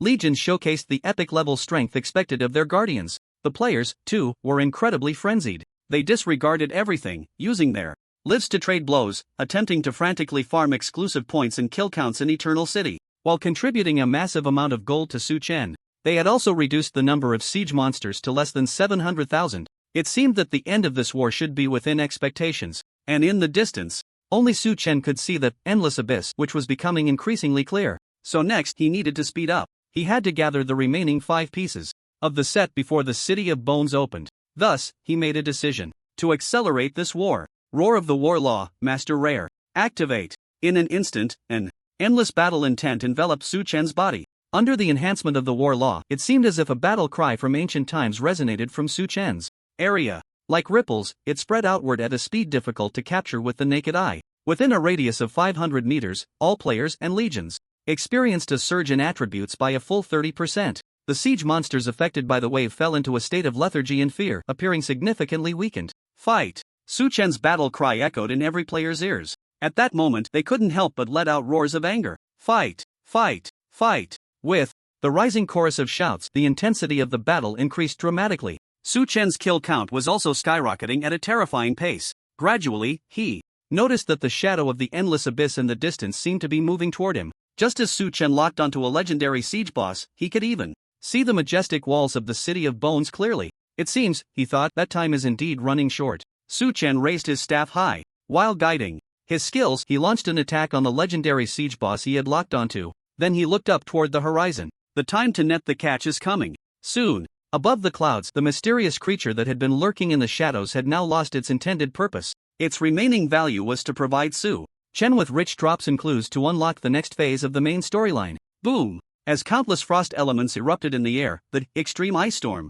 gathered thousands of ice blades, carrying an extreme chill, and smashed down on the head of the boss before him. A terrifying damage value floated above the opponent's head. This was still a legendary boss, but its attributes were significantly lower than those of the previous Carol. After all, equipment played an extremely important role in the enhancement. In reality, this was the normal strength of a legendary boss. Therefore, Su-Chen's killing process became much smoother. In less than a few minutes, the opponent had already collapsed, completely becoming a cold corpse. Boom! With the fall of this legendary boss, Su-Chen quickly began to loot the body. Tip: you have picked up a reward, Soul Blade, Legendary. Tip: 10-fold amplification successful. The quality of the reward you received has been upgraded from Legendary to Epic quality. Tip: you have received an Epic reward, Soul Reaver Blade, Epic. The moment Su-Chen saw this equipment, his face darkened. As expected, good luck would not favor him forever. The Epic level Wailing set he wanted did not arrive as anticipated. So he didn't even look at it and casually tossed this Epic level equipment, which could incite countless players to scramble for it, into his backpack.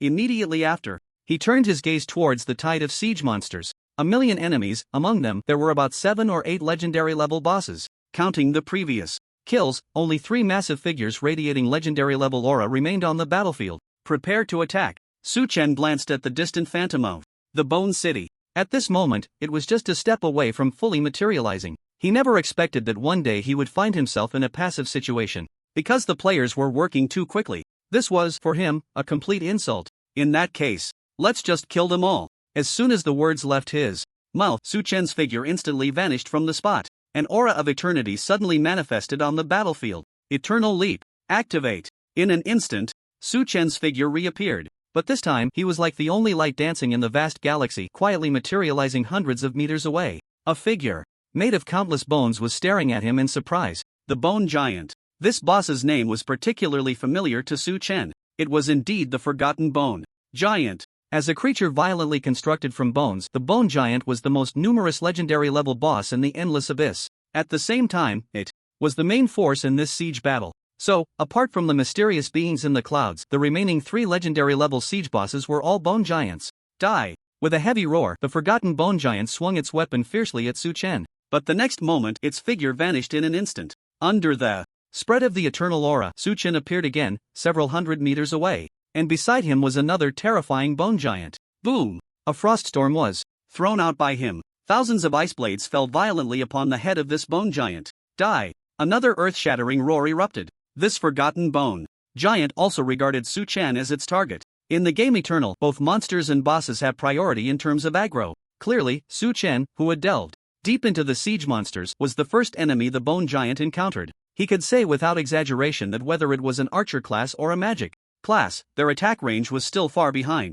This also confirmed one point: in the time to come, Su Chen would become the only target of the Forgotten Bone Giant. If it were other players facing such a situation, they would probably have already wet themselves in fear. But Su Chen was not afraid, he was delighted. This was exactly the effect he wanted. He had to slay all the legendary level bosses before the Bone City fully materialized in the world. So, he repeated the process. With the surge of the eternal aura, his mysterious figure vanished once more from the boss's sight. The next moment, Su Chen successfully attracted the aggro of the last Bone Giant. Thus, on the battlefield, the Bone Giants thudded, thudded.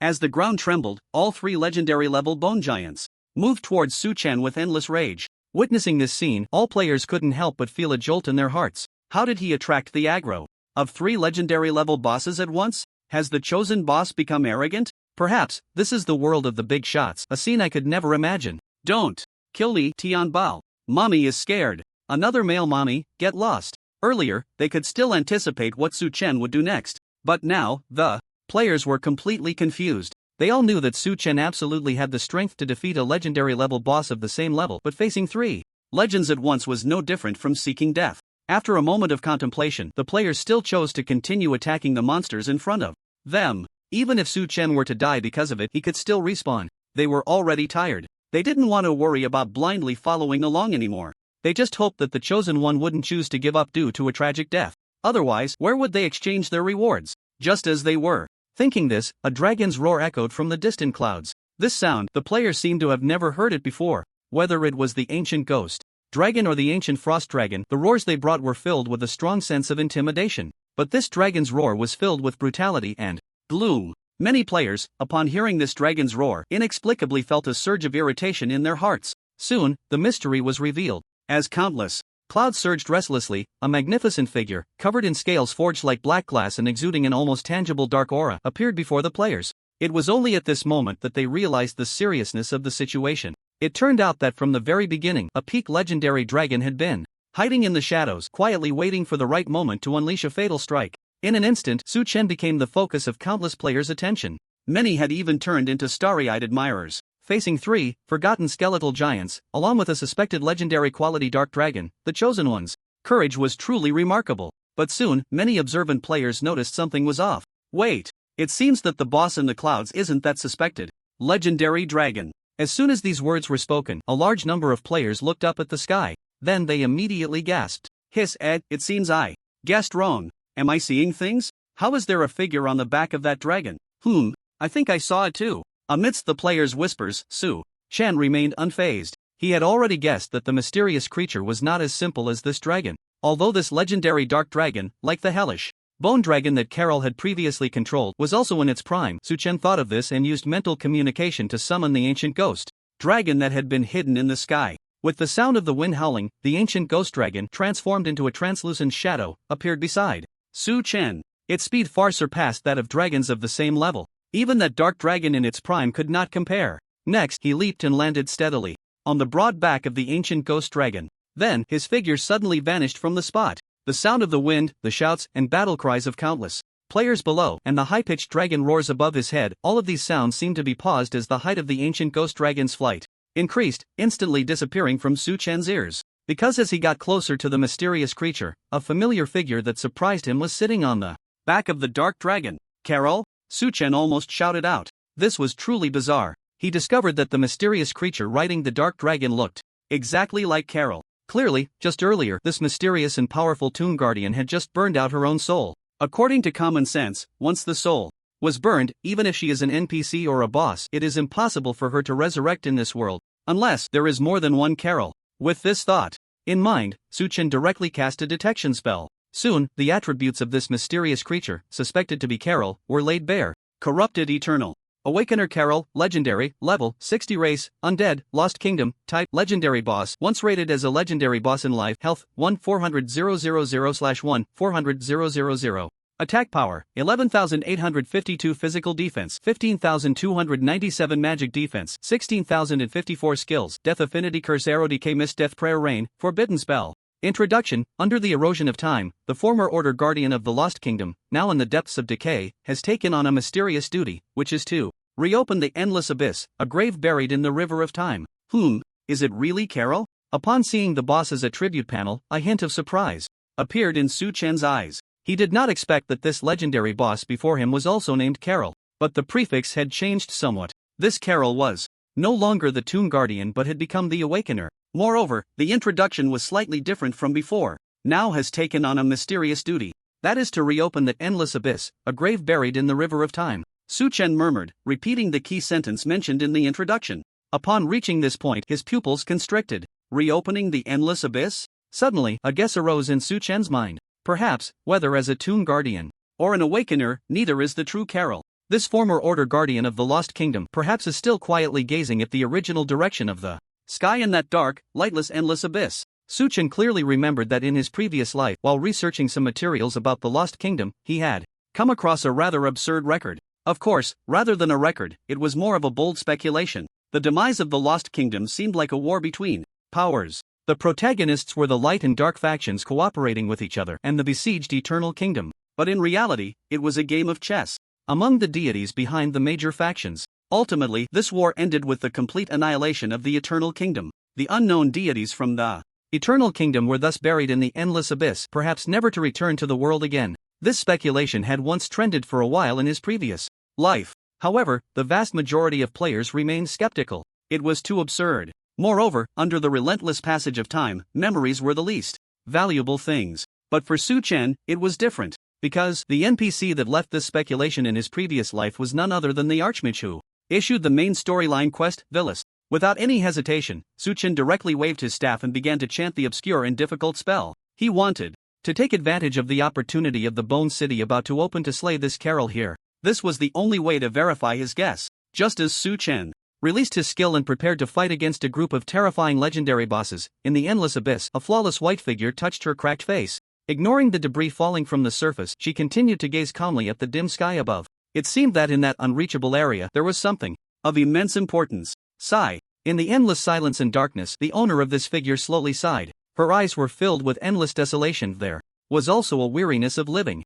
For her, the self that had lost its life was nothing but a collection of rotting, stinking bones. Even if she could maintain a superficial flawlessness, deep down, she was still decaying. The final outcome was nothing more than surviving in the endless abyss of darkness and silence, alongside those bones, rotting, stinking, until the last shred of sanity was worn away, becoming a pile of decayed dust. Now, there happened to be an opportunity to step outside. Even breathing a breath of fresh air would leave her without regrets. With this thought, she focused her gaze on a decayed heart in her hand. Thump, thump. It seemed that, with the passage of time, this heart, shriveled from decay, was slowly awakening. The faint heartbeat sounded so jarring. In the stillness of the endless abyss, if Su Chen could see this scene, he would surely be astonished. This fair and flawless figure was absolutely beyond his familiarity. There was not a single difference from the Carol who was battling outside. Of course, the only difference was the terrifying aura emanating from her. Moreover, beside this figure in the endless abyss, there was a magnificent and grand array of bones.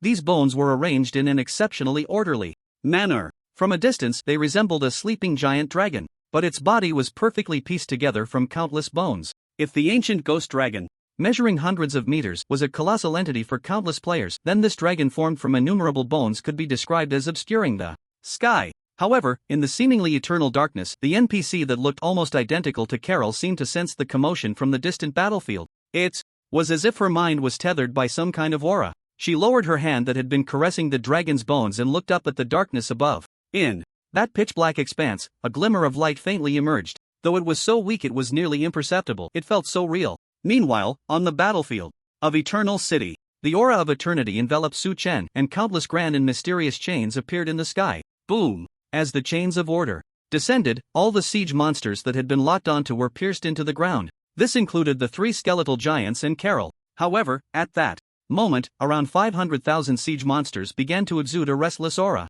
The crimson light seemed to represent an unending slaughter. All the skeletal beings swelled in size. In an instant, all the siege monsters, regardless of their size or attributes, surged dramatically. Players colliding head-on with them felt an immediate increase in pressure. Damn! Why are they so fierce? Did this group take Viagra? They sent me back to the resurrection point in just a few hits. The power increase is so fast, it might be due to some kind of enhancement. Damn, I can barely hold on, and you guys are still discussing this. Heal me. Oh no. I'm down. Almost in an instant, the battle situation shifted from players having the upper hand to a one-sided massacre. The inexplicable enhancement of the monsters dealt a heavy and painful blow to the players. It was like cutting wheat. Large groups of players were transformed into beams of white light, sent back to the resurrection point. Since running back to retrieve their corpses took time, the combat power facing them dropped significantly in an instant. This was a vicious cycle. Under the attack of nearly 500,000 frenzied skeletal beings, the various legions under Su Chen began to suffer casualties. There was no way around it. The enemy was simply too numerous. Although the quality of the various legions far exceeded that of the monsters, more than half of them were epic quality immortals and destruction legions. But in the face of sufficient numbers, quality can sometimes seem pale and powerless. All things considered, the total number of troops under Su Chen's command was only around 100,000. The difference in numbers made it impossible for him to block the advance of all the skeletal creatures. Gradually, with the rustling sound of footsteps, the siege monsters drew closer to the walls of Eternal City. Boom! Boom! On the walls, towering defensive towers unleashed earth-shattering roars. Hint: feeling the pressure from the enemy, the Eternal City defense system has been upgraded to 120% full operational status. Arrows, magical skills, and defensive barriers were all operating at a high load of 120% at this moment. The battle had entered a fever pitch. In the center of the battlefield, Carol, who was firmly pinned to the ground by the chains of order, expressionless, waved her staff. As a thick, dark aura emanated, 3 legendary boss skeletal giants turned their heads in unison towards the direction of Eternal City. Hint: the legendary boss Forgotten Skeletal Giant's hatred towards you has dissipated and will temporarily not attack you. Hint: the legendary boss Forgotten Skeletal. 3 announcements rang out in succession. Without anyone drawing aggro, these skeletal giants ceased their pursuit of Su Chen. They moved like mindless zombies, ignoring whether the surrounding skeletal creatures would be crushed underfoot, heading straight for the city walls. Their target had already become Eternal City. Damn it, the Chosen One is really useless. Can't even hold aggro? These 3 legendary bosses could probably take down the walls with the defenses intact. What do we do? By the way, we don't have anyone dealing damage to these skeletal giants. This aggro transfer is too abnormal. I get it. This is a plot kill. The Chosen One has provoked someone he shouldn't have. Eternal City must be eliminated. Seeing this heart-stopping scene, countless players fell into a state of agitation. Disagreements arose. Some angrily criticized Su Chen for being useless and unable to hold aggro. Others calmly analyzed the reasons for the OT, believing it wasn't his fault. Some despaired, thinking that with the current player strength, Eternal City wouldn't be able to hold out. Of course, many players were still rushing towards the battlefield outside the city. They were killed, resurrected, and then rushed back only to be killed again. This group of players was filled with frustration. A significant portion of them wore the badge of the chosen mercenary group. After the previous battles, they had long recognized Su Chen as the one in charge. Even though he had been milking the players, it didn't mean they weren't anxious. In the blink of an eye, the mercenary group channel was flooded with countless wails. "Boss, I can't hold on much longer. What, brother, this boss deals so much damage. I've died several times already." "Me too." Do we have any girls in our mercenary group? Come, I'll reimburse your resurrection gold." "Almost. According to the statistics, our mercenary group has a male-to-female ratio of 4 to 6. There are more girls than guys, and they're all the boss's fans. Do you really want to reimburse the boss's fans? Then forget it. Quick, heal me, I'm going to die." The messages in the mercenary group channel quickly accumulated to tens of thousands. The vast majority were asking the boss what to do. But these flood of messages did not affect Su Chen's actions. On the contrary, the speed at which he cast his skills increased even more. The frenzy of countless siege monsters and the skeletal giant's departure from aggro seemed to come as a complete surprise. But only Su Chen saw through it all. The source of all abnormalities came from the figure sitting on the back of the dark dragon. Only he could see it. In the distant horizon, a barely visible crack appeared. Decay, death, endless darkness. These eerie auras were continuously surging forth. And as Carol waved her staff, the speed at which these auras emerged suddenly accelerated, leading to this unexpected scene. Therefore, to resolve the crisis, one must start from the source. Full firepower. In the howling winds at an altitude of 1,000 meters, Su Chen's face showed no expression, but his hands did not pause for a moment. As he continuously waved his staff, all the buff enhancements were applied to himself. Even the Blessing of Luck was activated. Not only that, the special form of the artifact Cloak of Light and Shadow was also activated at this moment, like the arrival of a deity of light. At this moment, on the dimly lit, blood-soaked battlefield, Su Chen, cloaked in endless brilliance and radiance, became the most dazzling and brilliant focus in everyone's hearts. It's time to strike. Wow, you're only getting ready to attack now? Sai, who told you to be my treasure? Here's a buff for you. Tian Bao. Don't do this next time, you scared Mom to tears. Mommy, I have a high-level buff skill that increases health limits. Just give me a heal and I'll buff Tian Bao. If we can successfully end this battle, I want to join the chosen mercenary group too. If the previous battles had brought countless players endless, painful memories and despair, then at this moment, Su Chen's actions were equivalent to giving everyone a calming pill. Although the effect had yet to take place, everyone secretly clenched their fists. Even if they couldn't see the mysterious crack in the distant sky, nor the eerie aura gradually spreading across the battlefield, they still vaguely guessed the source of the anomaly. Carol. Therefore, they all charged at the countless monsters. It wasn't to deal damage, but to stack a few buff enhancements for Su Chen. 100, 1,000, 10,000. Almost simultaneously, at the moment Su Chen began to chant his skill, tens of thousands of players desperately applied buffs to him. If anyone could hold on for a few seconds amidst the monster horde, they would hear their murmurs before they fell. This is my last ripple. And just then, Su Chen's skill was unleashed. The buffs given by the players, while unable to change the tide of battle, did indeed enhance a portion of combat power. Better than nothing. With the sudden explosion of magical energy, skills were unleashed by Su Chen at a terrifying speed. Then, they smashed down upon Carol's slender body. However, before releasing the skill, Su Chen had already placed a death mark on Carol. Once this legendary boss fell, he would have a chance to acquire one of its skills through the special effect of the tidal nightmare of death.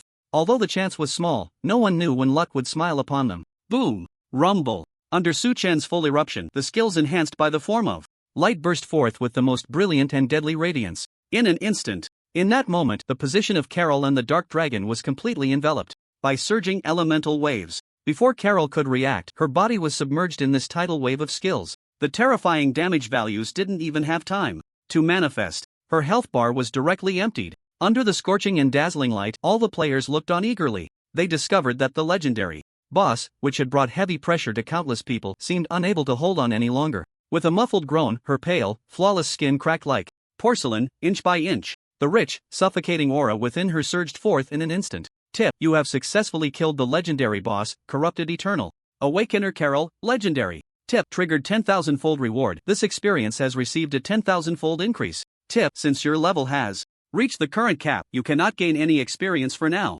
At the moment the notification sounded, Carol's body shattered completely. Along with the dark dragon she rode, they transformed into countless fragments that flew through the air. However, what was astonishing was that these fragments were not made of bones. They resembled a scene that Su Chen had forcefully shattered, turning into countless phantoms that gradually faded in the air before disappearing. Only 2 glimmers of legendary quality remained. Another 2 pieces of legendary loot. But Su Chen did not immediately pick them up into his backpack. Instead, he stood still, lost in thought. Fragments. Awakener? Upon seeing this, Su Chen couldn't help but furrow his brow. According to the texts he had consulted, in his past life, at the moment the Lost Kingdom was completely submerged in the endless abyss, countless beings were still alive. Under the erosion of the endless abyss, they had all been corrupted into numerous skeletal creatures. Numb, unaware, only the remnants of past memories fragmented and scattered in the dark, sunless endless abyss, including that unknown deity who created the forgotten pinnacle of extreme cold.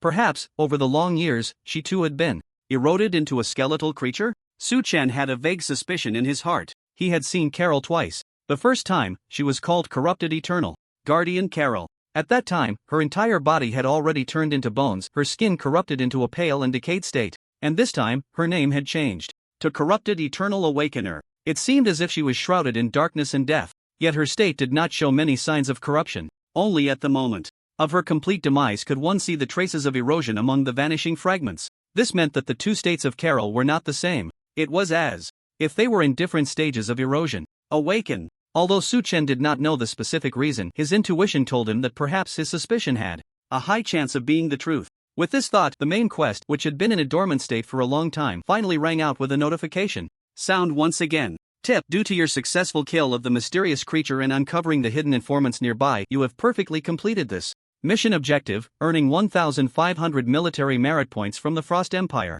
Tip: main quest The Lost Kingdom Returns Phase 3 has been completed, and due to this perfect score, exceptional, you have received an additional reward, Stone of Forgotten Insight, legendary. Tip: other rewards will be distributed after the series of tasks is completed, excluding special rewards. As the notification sounded, the special glow of the 10,000-fold reward burst forth.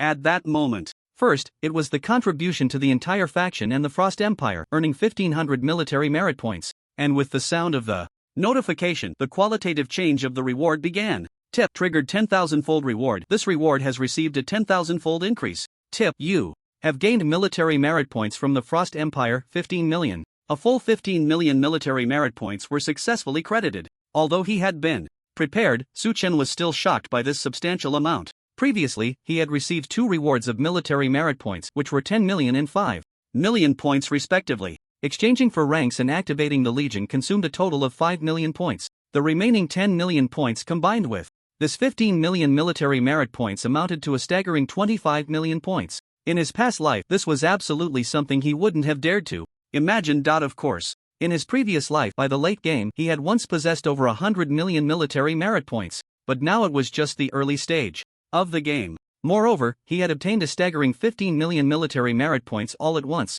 In terms of purchasing power and the effects achieved, the two were not even on the same level. However, Su Chen did not feel proud or complacent, nor was he satisfied with this, because the plans he was formulating were not limited to the entire Frozen City or the Frost Empire region, but rather the whole world. Therefore, the most important thing at the moment was to continue advancing the main storyline. After all, under the effect of the 10,000 times reward, the rewards from the main storyline expansion were truly heavyweight. With this in mind, Su Chen directly looked at the task panel. As the task progressed, the subsequent task content gradually emerged, but it seemed a bit different from what he had imagined. This was not the next stage of the task. The Lost Kingdom Returns type, main quest, unique, difficulty, unknown, current stage, seeking the truth. 4th stage, unactivated content. Due to your successful kill of the mysterious creature and the elimination of the surrounding informants, it seems that there are clues related to the City of Bones among the items she left behind. Please find the clues and kill the siege monsters to unlock the next stage, 4th stage, of the storyline. Introduction. Velist felt the breath of the Lost Kingdom from the skull dragon Basil's head. Perhaps they did not perish in the long river of history and are about to return. Upon seeing this, Su Chen suddenly recalled the objectives of the 3rd stage of the task. According to Velist's deduction, killing the mysterious creature might give him a chance to obtain clues about the City of Bones. So, this clue should be hidden within Carol's corpse. But the corpse? Su Chen suddenly looked up. It was as if he had thought of something and suddenly gazed towards the horizon. As time passed, Carol, the Eternal Awakener, transformed into countless fragments. It seemed that they were not falling downwards but were instead surging towards the crack leading to the endless abyss. This might be the clue. Following the direction of the drifting fragments, Su Chen's pupils suddenly constricted. Those fragments were not moving randomly. Instead, they were constructing an extremely special and rhythmic outline, like a door. A door? Su Chen murmured to himself, his eyes filled with disbelief. Not only that, but the skeletal creatures that had been killed on the ground were also gradually turning to ashes. With the howling wind, the ashes soared into the sky, swirling towards the shadow of the endless abyss. Indeed, it was a door. As time passed second by second, countless fragments and ashes slowly began to form the outline of a giant door. However, it would still take some time for it to fully take shape. According to the clues mentioned in the main quest, to unlock the next stage of the storyline, he needed to complete 2 tasks. He had already found the clue. The remaining task was to kill all the siege monsters. Only then could he find the clue to enter the City of Bones. Realizing this, Su Chen shifted his gaze to the center of the battlefield below. As the source of the monster mutation, with Carol's death, these skeletal creatures would normally revert to their previous state. But something unexpected happened. As the outline of the giant door gradually became clear, all the skeletal creatures once again received a boost. Their size expanded once more, and the pressure and aura they emitted became extremely frenzied. It was as if they had forcibly increased in quality by one tier. The damage they dealt to players surged significantly. The casualty ratio for both sides began to rise at an exaggerated speed. Even the powerful legions were experiencing a much more absurd rate of attrition than before. In an instant, players' corpses littered the ground. At the resurrection point, there was a sea of people. It wouldn't be long before the players would completely collapse. Tip player used the resurrection point function. You earned 1 silver coin. Tip player used the resurrection point. As players paid the resurrection fees, the 10,000 times reward was continuously activated. Tip triggered 10,000 times reward. This reward has received a 10,000 times amplification. Tip, you have received a reward 100 gold coins. Tip, you have received. A massive amount of gold coins flooded into Su Chen's account in an instant. However, he did not show any signs of joy. The players were dying too quickly. At this rate, who would help him grind for kill participation? He glanced at the endless abyss in the sky, which had become crystal clear. It was perhaps only a step away from solidifying completely. He couldn't miss the opportunity at the last moment. That said, Su Chen remained calm. In his heart, he already had a detailed plan. Previously, he had completed the 3rd stage of the main quest with a perfect score, thus earning a special reward. If he wasn't mistaken, it should be a skill comprehension stone, and it was a legendary comprehension stone, which was extremely rare. With this in mind, he directly extracted the task reward. Tip successfully extracted the reward Forgotten Comprehension Stone, legendary. As the prompt sounded, the talent 10,000 times reward also emitted a brilliant glow. The 10,000 times amplification was successfully triggered. Tip 10,000 times amplification successful. The quality of the reward you received has been upgraded from legendary to epic. Tip, you have received a reward Forgotten Comprehension Stone, epic. At the same moment the prompt sound disappeared, a stone radiating a soft and mysterious glow appeared in Su Chen's hand. The reward was in hand. Epic quality. Without hesitation, Su Chen looked directly at this epic quality item. Forgotten Comprehension Stone, epic type, item, one-time consumable. Quality, epic unique effect. Consuming this item allows you to randomly draw 1 master level skill from the Forgotten series, with a chance to obtain a rare master level skill. The description of this item was simple, but the information contained within was quite important. It could randomly draw 1 master level skill, with a chance to obtain a rare master skill. Moreover, it was from the Forgotten series of skills. As expected, the Forgotten series skills corresponded to the powers and laws once mastered by the Lost Kingdom. Looking at the engraved patterns on the Comprehension Stone, Su Chen resolutely used this item. His intuition told him that if the previous patterns were accurate, he might trigger another 10,000 times reward when drawing the skill.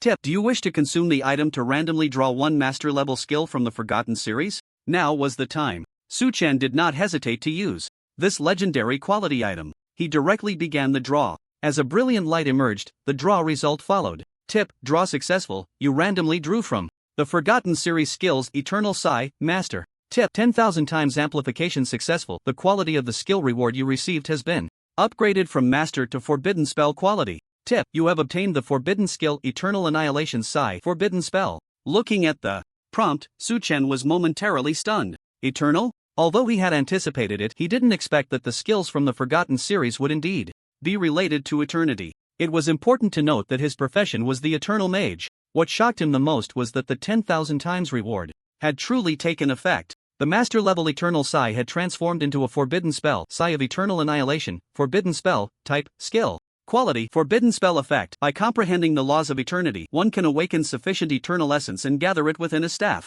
After a certain period of chanting, one can unleash the Sai of Eternal Annihilation, dealing unimaginable damage to enemies within a 500-meter range, 500% to 5,000% magic attack. Damage bonus, along with an annihilation effect, with a cooldown of 6 hours. Note, the skill damage varies based on one's understanding of the laws of eternity and the duration of the charge, with a maximum damage output of 5,000% magic attack bonus. Note, during the charging period, 8% of one's magic value is consumed per second. Introduction, everything begins with eternity. Goodness. As a mage of the eternal system, Su Chen naturally understood what the two words eternity represented. In the game eternity, the source of all creation comes from the laws of order. This is the starting point, and all things will eventually perish. Representing the end is the law of destruction. However, the fusion of destruction and order into everything, representing the entire process and its rules, is the law of eternity. Therefore, eternity is forbidden. At the same time, it is the root of everything, the eternal kingdom. Slowly reciting these Words, Su Chen's starry eyes gradually brightened. He vaguely seemed to have guessed something. Perhaps the demise of the Eternal Kingdom was not merely a scheme by the two major factions to suppress a newly rising power. Rather, it was out of fear. Indeed, Su Chen's heart skipped a beat. Light represents order. Darkness symbolizes destruction. It was precisely because the Eternal Kingdom once comprehended the law of eternity that it became the target of a joint assault by the two factions. One could also say that once one attempts to grasp the law of eternity, they must become an enemy of the entire world. If that's the case, I feel quite tragic. As a player who chose the Eternal Mage profession, Su Chen felt no fear. Instead, he appeared relaxed. The approach taken by the Eternal Kingdom was to comprehend the law of eternity, which was still not aggressive enough. That was why it was besieged and perished before it could grow. But Su Chen was different. He took an unconventional path. For the law of eternity, his choice was to control it. He would inevitably become a being that all living creatures would look up to in a very short time. If he could not break through the subsequent targeting and encirclement to grow smoothly, then there would be no need to continue controlling the law of eternity. With this thought, Su Chen looked towards the battlefield. Time flew by. During this period, the casualties among players had reached a terrifying number. The siege monsters, having been enhanced twice and fallen into a berserk state, were charging towards the Eternal City. The distance was already less than 100 meters. Su Chen casually reached out and collected all the drops from Carol and the Dark Dragon. Tip: you have picked up a reward, Death's Whale, Legendary. Tip: you have picked up a reward, Essence of Dragon's Breath, Legendary. Whale. Set an Essence of Dragon's Breath? Su Chen's eyes sparkled with joy. Carol was indeed generous. If he wasn't mistaken, once the tenfold reward took effect, he would gain another epic quality piece of the whale set. At the same time, he had also secured the items needed for the ancient ghost dragon's quality upgrade. Just as he was thinking, the notification sound arrived as expected. The tenfold reward was successfully triggered. Tip: tenfold amplification successful. The quality of the rewards you received has been upgraded from legendary to epic. Tip: you have received an epic reward, Essence of Dragon's Breath, epic. Tip: you have received an epic set piece, Death's Lament, Whale of the Dead bracelet, epic. Unlike before, this time the piece of the whale set that dropped corresponded to a bracelet. Whether its attributes or equipment skills, they are quite formidable. Death's Lament, Wailing Words bracelet, epic. Required level 50. Required class, no requirements. Quality, epic. Type, jewelry slot. Bracelet strength plus 400, intelligence plus 400, critical hit rate plus 30%, equipment durability never wears out. Epic equipment special attribute, equipment skill, Wailing Words activates the power contained within the equipment, granting a bonus of lost words to oneself, allowing for a significant recovery of mana. It can instantly restore 40% of mana and subsequently restore 10% of mana per second for a duration of 6 seconds, with a cooldown of 20 minutes. Truly worthy of an epic set. Su Chen had just learned a forbidden spell that perfectly matched this bracelet. Eternal Annihilation. This forbidden spell skill does not deal constant damage. Instead, it gradually increases based on the charging time and one's understanding of the laws of eternity. It can deal up to 5000% bonus magic attack damage. This multiplier is simply terrifying. But there is one point worth noting. During the charging process, it will consume 8% of mana per second. This means that if there are no means to recover mana, achieving maximum damage will not be an easy task. However, with this equipment, the situation changes. The 400 points of intelligence and strength bonus, along with the 30% critical hit rate, are not even the main point. Just the mana recovery from the equipment skill could potentially allow this forbidden spell to reach its charging limit. This is undoubtedly an unimaginable hint. So Su Chen wasted no time and directly equipped this epic bracelet. At the same time, he looked towards the battlefield. At this moment, hundreds of thousands of siege skeleton monsters were only a few steps away from the city wall. The defense system of Eternal City had long been operating beyond its limits. But unexpectedly, the players had not given up. They were still tirelessly charging towards the monsters. It's understandable. Reviving only costs 10% of experience and 1 silver coin. If they could secure a kill, it would be a huge profit. Hint: your level has increased to level 30, meeting the conditions for the second job change. Hint: due to your level reaching the current cap, you cannot gain any experience temporarily. As the battle intensified, over 1 million players gathered in Eternal City. Although the vast majority had died several times, and there was even one player who had died a full 32 times, the experience gained from killing siege monsters was still incredibly rich for them. After all, they were killing monsters that were over 20 levels higher. Therefore, many players had reached the significant milestone of level 30. The trial tasks for the second job advancement had long appeared in their task bars. Su Chen initially guessed that this batch of players would definitely retreat from the battlefield to complete their second job trials. But unexpectedly, not a single person left the area of Eternal City. This truly moved Su Chen. After all, while it wasn't exactly a timely help, the revival benefits provided by the players had earned him over 100 million gold coins. Such quality resources are worth recognizing, but he did not know the truth of the matter. In reality, the players had long been going crazy. Who could resist the urge to change jobs when faced with the second job tasks? But thinking about leaving Eternal City would automatically fail their previous tasks, and those exclusive points for Eternal City would also disappear. So, countless players forcibly suppressed the urge to flee and continued to fight the siege monsters. Yet, they all held onto a hope in their hearts. If there were a plot twist, it could instantly wipe out these monsters. If only it could be like that. Just as they were thinking, the ranged classes on the city wall were all frozen in place.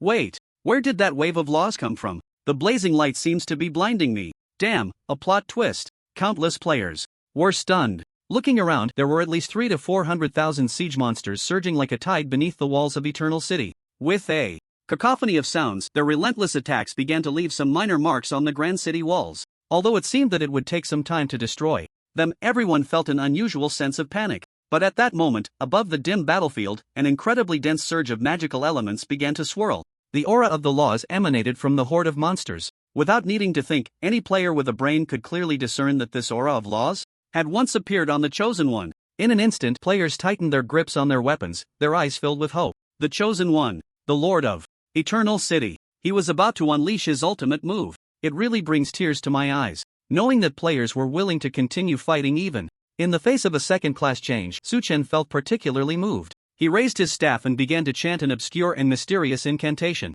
This brutal siege battle was reaching the point where it needed to come to an end. From the source of all things, from the beginning of all things to the moment of destruction, transcending countless laws, the eternal, as the incantation was recited, the surrounding aura of eternal laws began to stir wildly. Centered around Su-Chen, the chaotic magical elements and various law auras began to spin frantically, forming a vortex that overshadowed the battlefield. This scene was enough to shock players all over the world. Damn, the heavens are serious. By the way, is the gap between people really this big? Yeah, I'm still casting fireball spells, and he's already unleashing skills that could destroy the world? I don't understand, is this a forbidden spell? Damn it, I'm a warrior, who should I ask? Amidst the whispers of the players, Su-Chen, through his understanding of eternal laws, was awakening more and more of the aura of eternal laws and continuously gathering it around him. As he chanted the incantation, an aura that could instill fear in countless beings quietly emerged. This was the aura of annihilation. However, contrary to everyone's expectations, Su-Chen did not unleash this terrifying forbidden spell but continued to chant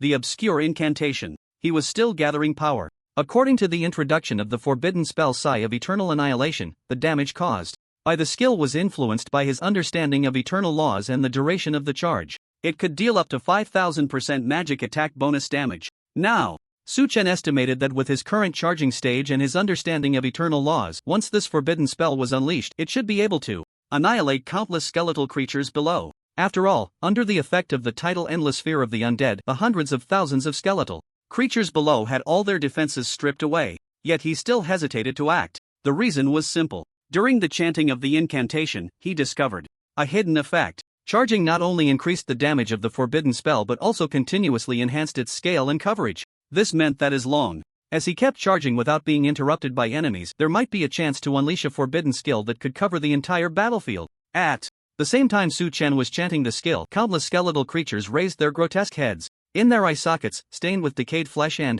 blood, a rare complexity of emotions emerged. This was something that could never happen under normal circumstances. But as beings that once belonged to the Eternal Kingdom, they still held a faint memory of the eternal aura deep within their souls. This led them not to flee. Instead, they seemed to be drawn in. Turning their heads to look in Su-Chen's direction, it looked like sheer joy. Oh no! The forbidden spell of the Chosen One is most afraid of being interrupted. Players silently thought it was bad news. Some even exclaimed in shock. They realized that not only had the terrifying number of siege monsters locked onto the Chosen One, but even the three-headed legendary boss, the Bone Giant, had also stopped its attack. Everything seemed to have fallen into an absolute state of stillness. All the enemies on the battlefield raised their heads, their gazes fixed firmly on Su-Chen. In the next moment, these skeletal beings abandoned the heavy city walls and rushed towards the direction of the forbidden spell, like moths to a flame. Damn! There's a cheat! This scene left countless players stunned. Many warrior players were taken aback. When did mages also have taunting skills? Or was it a special effect brought by the forbidden spell? The astonishing taunt effect coming from a magic class was, for countless warrior classes, a sheer insult. And witnessing the next scene, the mage players couldn't help but shed tears of sorrow. The forbidden spell. It seemed like it was about to appear. All magic class players felt their hearts race. This was the first time since the server opened that someone had unleashed a forbidden spell, including NPCs, and this historic moment was unfolding right before their eyes. How could they not be excited? Looking towards the battlefield, the first thing that caught everyone's eye was the countless monsters surging like a tide, including the 3 massive bone giants. They all unusually flocked towards Su Chen, seemingly without any intent to attack. Instead, it was as if they were anticipating something. At the end of their line of sight was a vortex formed by the aura of the eternal law and countless magical elements slowly swirling above most of the battlefield, encompassing all the monsters within. Eternal descent. Annihilate everything. As the final incantation was slowly recited from Su Chen's lips, the charge was complete. Prompt: do you want to release the forbidden spell Sigh of Eternal Annihilation? Prompt: based on your current understanding of the eternal law and the charging time, the damage multiplier for this skill releases 2600% of magical attack power. 2600%. Looking at the prompt, Su Chen couldn't help but feel a bit shocked. Since all the skeletal beings and bone giants had surged towards him like a tide, he didn't continue to charge. But who would have thought that with his peak second transformation understanding of the eternal law, combined with such a long charging time, he could only unleash half the power of this forbidden spell. It was enough to prove the terrifying nature of forbidden level skills. That's enough. Su Chen hesitated not at all. He directly looked at the countless monsters frozen on the battlefield below and then slammed this forbidden level skill down hard. Boom! A rumbling sound quietly echoed. At that moment, it seemed even the air trembled in response. All the aura of the eternal law, carrying endless magical elements, plummeted down with lightning speed, like the heavens collapsing. Rumble. When the suffocating forbidden spell slowly descended, time seemed to stand still. All players closed their eyes at the same moment. Blood tears immediately dripped from the corners of their eyes. The prompt sound rang out at that moment. Prompt: affected by an unknown force, you have fallen into a state of blindness. Prompt: affected by an unknown force, you have fallen into a state of trembling. Prompt: affected by an unknown force, you have fallen into a state of fear. Prompt: affected by an unknown force. In almost an instant, the players' ears were filled with a barrage of prompt sounds. A series of prompts rushed forth one after another. What frustrated them the most was the state of blindness. Damn it, I'm blind. Clearly it's our allies, how the hell can they blind us? Ugh, I can't even move. Wah, I think it will take me 3 minutes to regain my sight. Countless players voiced their complaints, but their hearts raced. In the second before the blindness struck, they witnessed an unforgettable scene. An endless breath of eternity descended like the apocalypse, engulfing all the skeletal creatures within. Then, it crushed them like withered grass. As powerful as a forbidden spell that could topple the heavens, it directly encompassed all skeletal creatures within its range. This was the last scene the players saw. It was so shocking that it would be etched in their memories for life. But then, something even more terrifying happened. Crack, crack, crack. In almost an instant, without any reaction time, all the enemies hit by the forbidden spell turned to fragments. Then, they were ground to dust. In a daze, only 3 skeletal giants remained on the battlefield, still at a loss. This strike, even a legendary level boss would be severely injured. Tip: you have killed the purple gold level siege monster, Lost Skeletal Guardian. Tip: you have killed the purple gold level siege monster, Lost Skeletal Guardian. Tip: due to your level reaching the current cap, you cannot gain any experience temporarily. Tip: you have killed the purple gold level siege monster, Lost Skeletal Guardian. The remaining number of siege monsters was originally around 350,000. With one forbidden spell, not a single skeletal creature could survive.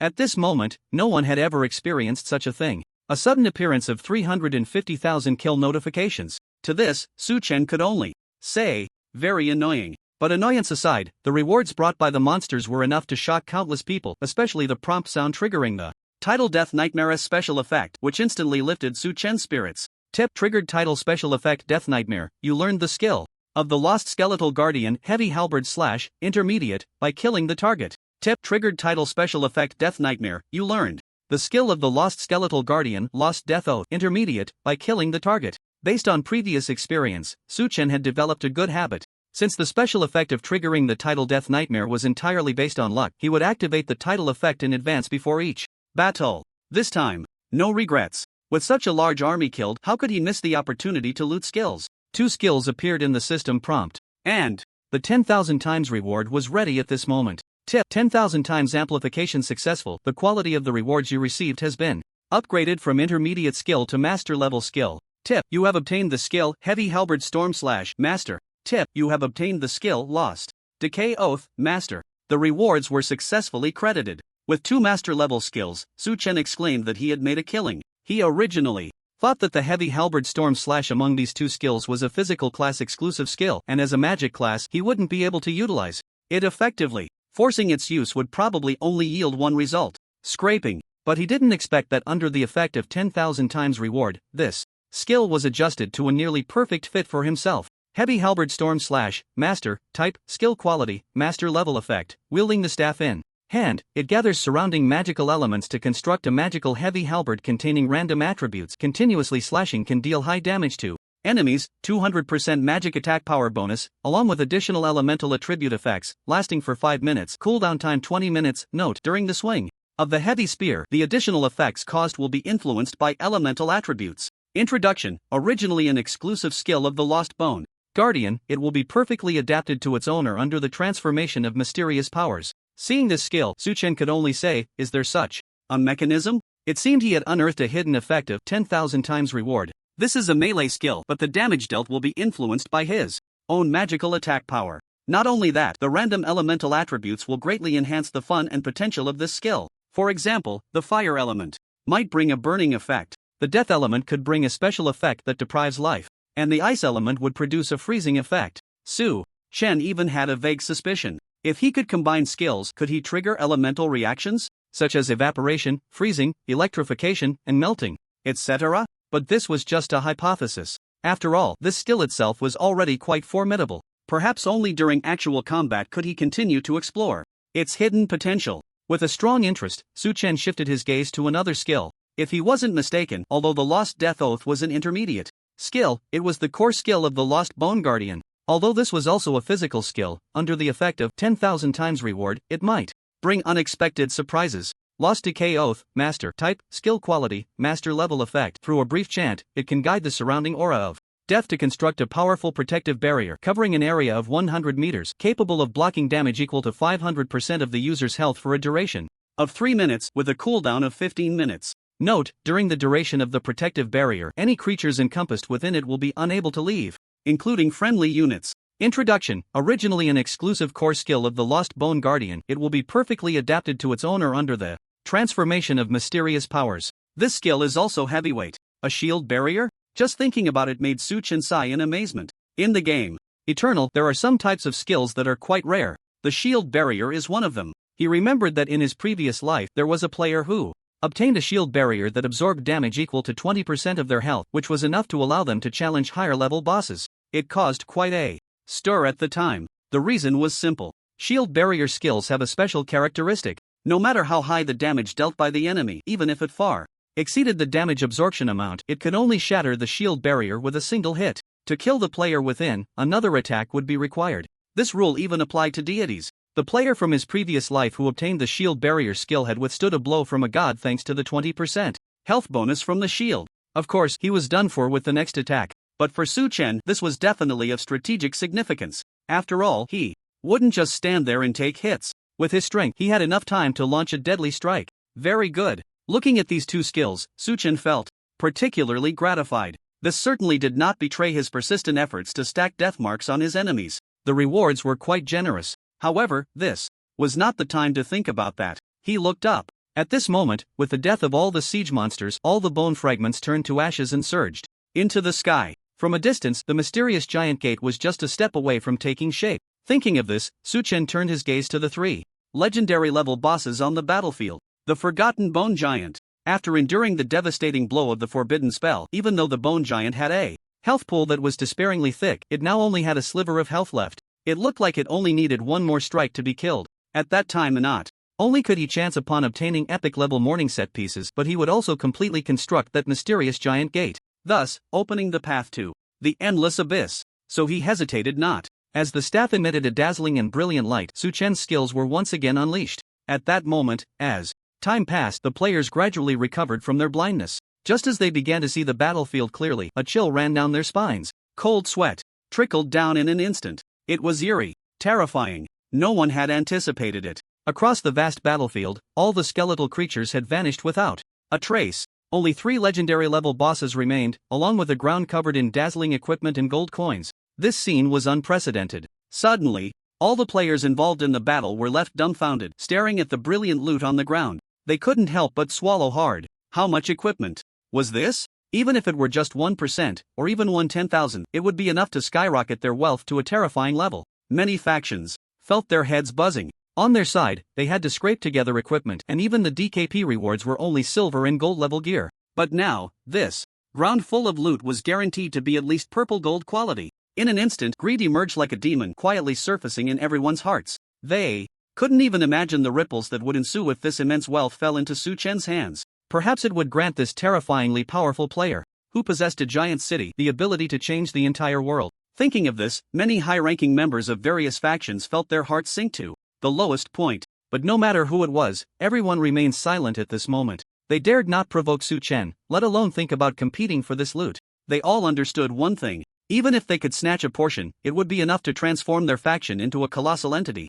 However, they were not foolish players. Only those with a hole in their heads would think of seizing the equipment. For the long-term development of their factions, they not only couldn't snatch it, but they also had to help Su Chen guard this loot. When the time came, even if they had to pay a hefty price to buy it, it would be an incredibly worthwhile endeavor. Therefore, all factions remained silent. But the solo players had no such concerns. How do we split those equipments? The player who spoke was named Chun Lu Yao Dao Wai Pachiao. He gazed at the ground full of loot and couldn't help but speak up. Instantly, all eyes turned to him. He felt a bit uneasy under their scrutiny. Why don't you try to snatch it? Did you not see the forbidden spell? Or do you want to live your life in the novice village? Many players chimed in to reprimand him, causing the greedy thoughts of several solo players to vanish in an instant. This loot, they couldn't take it. Otherwise, they would pay a price they couldn't bear. Just as they were thinking this, the three colossal skeletal giants remaining in the center of the battlefield could no longer support their heavy bodies. With a loud crash, the three legendary level bosses fell to the ground.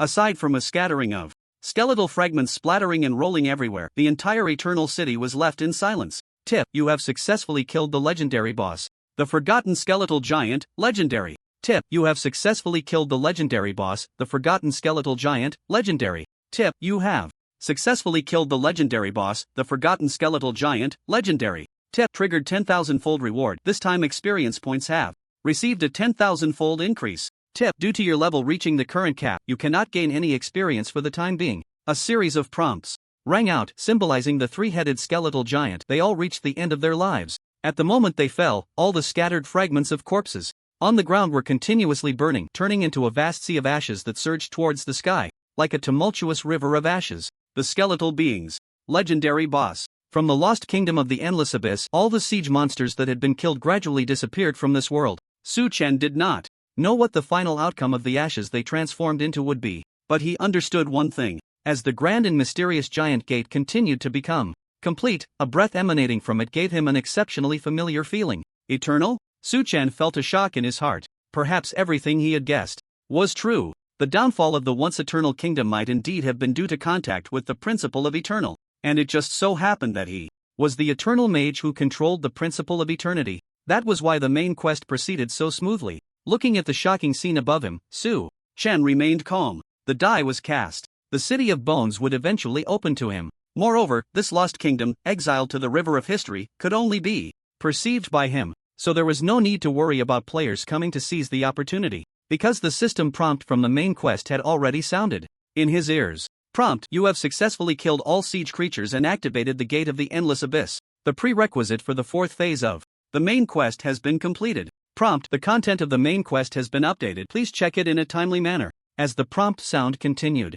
to ring, Su Chen slowly descended with the ancient ghost dragon, preparing to pick up the legendary quality loot on the ground while looking at the quest. The Lost Kingdom returns. Type: main quest, unique, difficulty, unknown, current phase, seeking the truth, fourth phase, content, due to your successful killing of the mysterious creature and the elimination of the surrounding informants, it seems that there are clues related to the City of Bones among the items she left behind. While you completely eradicate the siege army, the Gate of the Endless Abyss has successfully opened. Next, you need to complete the following objectives. Quest Objective 1. Please head to the Endless Abyss when the Gate of the Endless Abyss opens. Locate the specific position of the Lost Kingdom, also known as the Forgotten Eternal Kingdom, and find a way to enter it. Quest Objective 2. From the clues provided by Carol, it seems that the Lost Kingdom holds the source of this anomaly. Please go to the City of Bones for investigation. Note: this phase has different quest objectives. The more you complete, the more generous the rewards will be, and it will also have different impacts on the subsequent plot. Introduction. Velist felt the breath of the Lost Kingdom from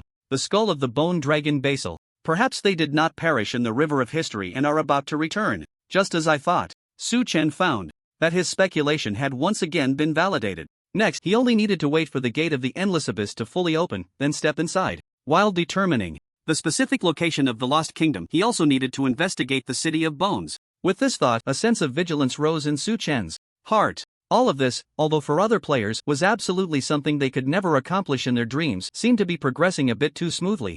Under his efforts, the once unreachable Lost Kingdom and City of Bones were about to unveil their mysterious veil. This made him somewhat anxious. After all, no one knew what was hidden within. Even Su Chen himself could only obtain fragmented information from the texts of his past life. However, one thing was certain.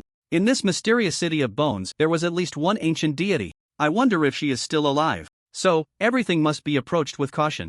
As the pinnacle being of the entire eternal world, the deity could undoubtedly instill endless fear in everyone. Therefore, one must remain vigilant. While pondering this, Su Chen looked down at his feet. As he checked the task details, the ancient ghost dragon had already landed steadily on the ground. Before him lay a dazzling array of loot scattered across the ground. Among them were 4 items radiating a unique legendary glow, waiting for Su Chen to pick them up. Without hesitation, Su Chen picked them up one by one. Tip: you have picked up the reward Death's Whale shoulder pads, legendary. Tip: you have picked up the reward Skill Seal Stone, Void Spike, legendary. Tip: you have picked up the reward Blade of the Mourner, legendary. Tip: you have picked up the reward Death's Whale leggings, legendary. A total of 4 legendary drops. Their names and types were clear at a glance. Among them, 2 were parts of the whale set, which was quite good. As for the Blade of the Mourner, it was a legendary weapon for warriors. For Su Chen, its only purpose was as a prize for exclusive point redemption in Eternal City. It was like a big pie, capable of attracting countless players to work for him.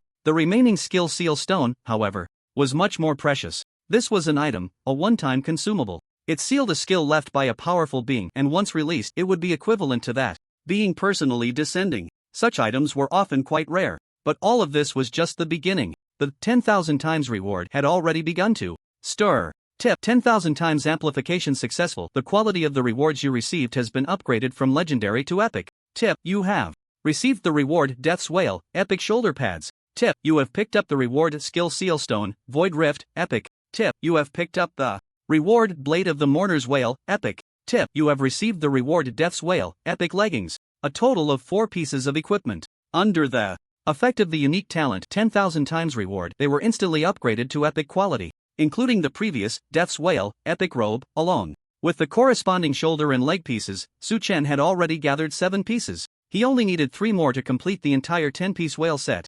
Although the siege battle had already ended and there were no legendary bosses left on the battlefield, Su Chen had a premonition. Once he stepped into the City of Bones, he might be able to gather the remaining pieces of the whale set. Thinking of this, Su Chen's gaze fell on the 2 pieces of the whale set. The first to catch his eye was the shoulder pads. Death's Whale, epic shoulder pads, required level 50, required class, mage quality, epic type, armor slot, shoulder. Health plus 15,000 physical defense plus 815 magic defense plus 786 critical rate plus 50% durability. Never wears out equipment skill. Whale of Despair, gather the endless sorrow around your body, and after a brief charging process, unleash a whale that terrifies enemies within a 200-meter radius, dealing high damage, 450% magic. Attack bonus to those hit. Cooldown time for the equipment skill, 10 minutes. Note: enemies hit by Whale of Despair will be stunned, duration, 10 seconds, and will be unable to hear any sounds for a short time, duration, 30 seconds. Description: accompanied by the forgotten years, only endless sorrow remains in the world. The shoulder pads.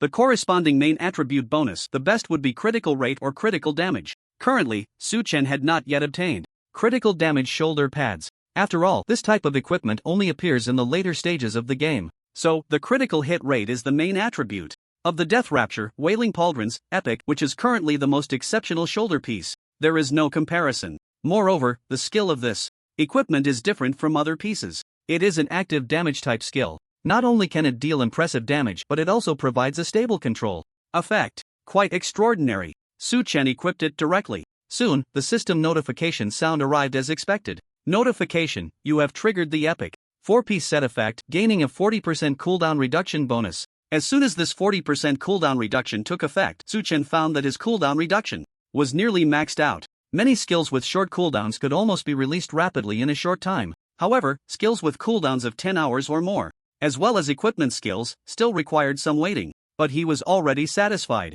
With that thought, Su-Chen looked at another piece of the whaling set. The leg armor. Death Rapture, Whaling Leggings, Epic, Required Level 50 Required Class, Mage Quality, Epic Type, Armor Slot, Legs Health plus 15,000 Physical Defense, plus 758 Magic Defense plus 741 Mana Recovery Speed plus 50% Equipment Durability. Never wears out equipment skill. Wailing Guardian gathers the essence of endless wailing around the body, temporarily increasing defense by 50% and granting immunity to negative continuous damage effects such as bleeding, life deprivation, and poisoning for 5 minutes. Equipment skill cooldown time, 30 minutes. Note, when Wailing Guardian is activated, there is a 5-second invulnerability period, allowing one to ignore most control effects. Description: accompanied by forgotten years, only endless sorrow remains in the world. Unlike the shoulder piece in Eternal, if the main attribute of the leg armor is mana recovery speed, it proves to be an exceptional piece of equipment. Of course, if it were health recovery, that would also be good. But for a mage, the mana bar is sometimes more valuable than the health bar.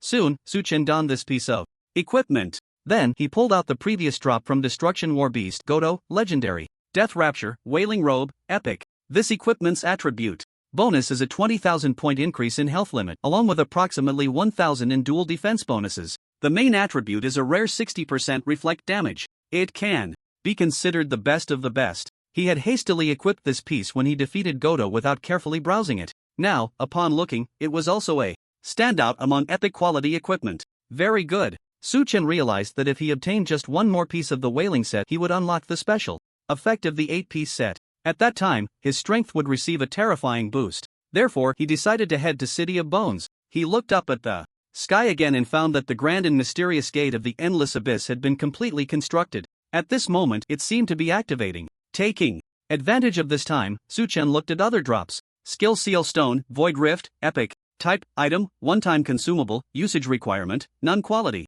Epic Item Effect, a consumable item that can activate the sealed skill within the item, Void Rift, unleashing the spatial magic contained within, capable of creating a Void Rift that deals terrifying damage, 500,000 points, to enemies, with a chance to inflict a crippling effect, unable to recover. Note, using this item requires consuming at least 10,000 points of mana. Introduction: the Void Grand Sorceress, Alia, once sealed a skill that rivals forbidden spells in power. Its destructive force and damage will leave an indelible shadow on enemies, provided, of course, that they are still alive. Spatial skills? Su-Chen understood the weight of those words. In Eternal, both spatial and temporal laws are powers that the vast majority, including legendary beings, cannot master. Yet once possessed, one would inevitably gain the potential to look down upon everything. In his past life, this NPC named Alia was renowned throughout the world. With her mastery of spatial magic, she could freely create magical teleportation arrays and use spatial rifts to instantly kill enemies. In the words of players, she was so cool that no explanation was needed. For Su-Chen, spatial magic was equally precious.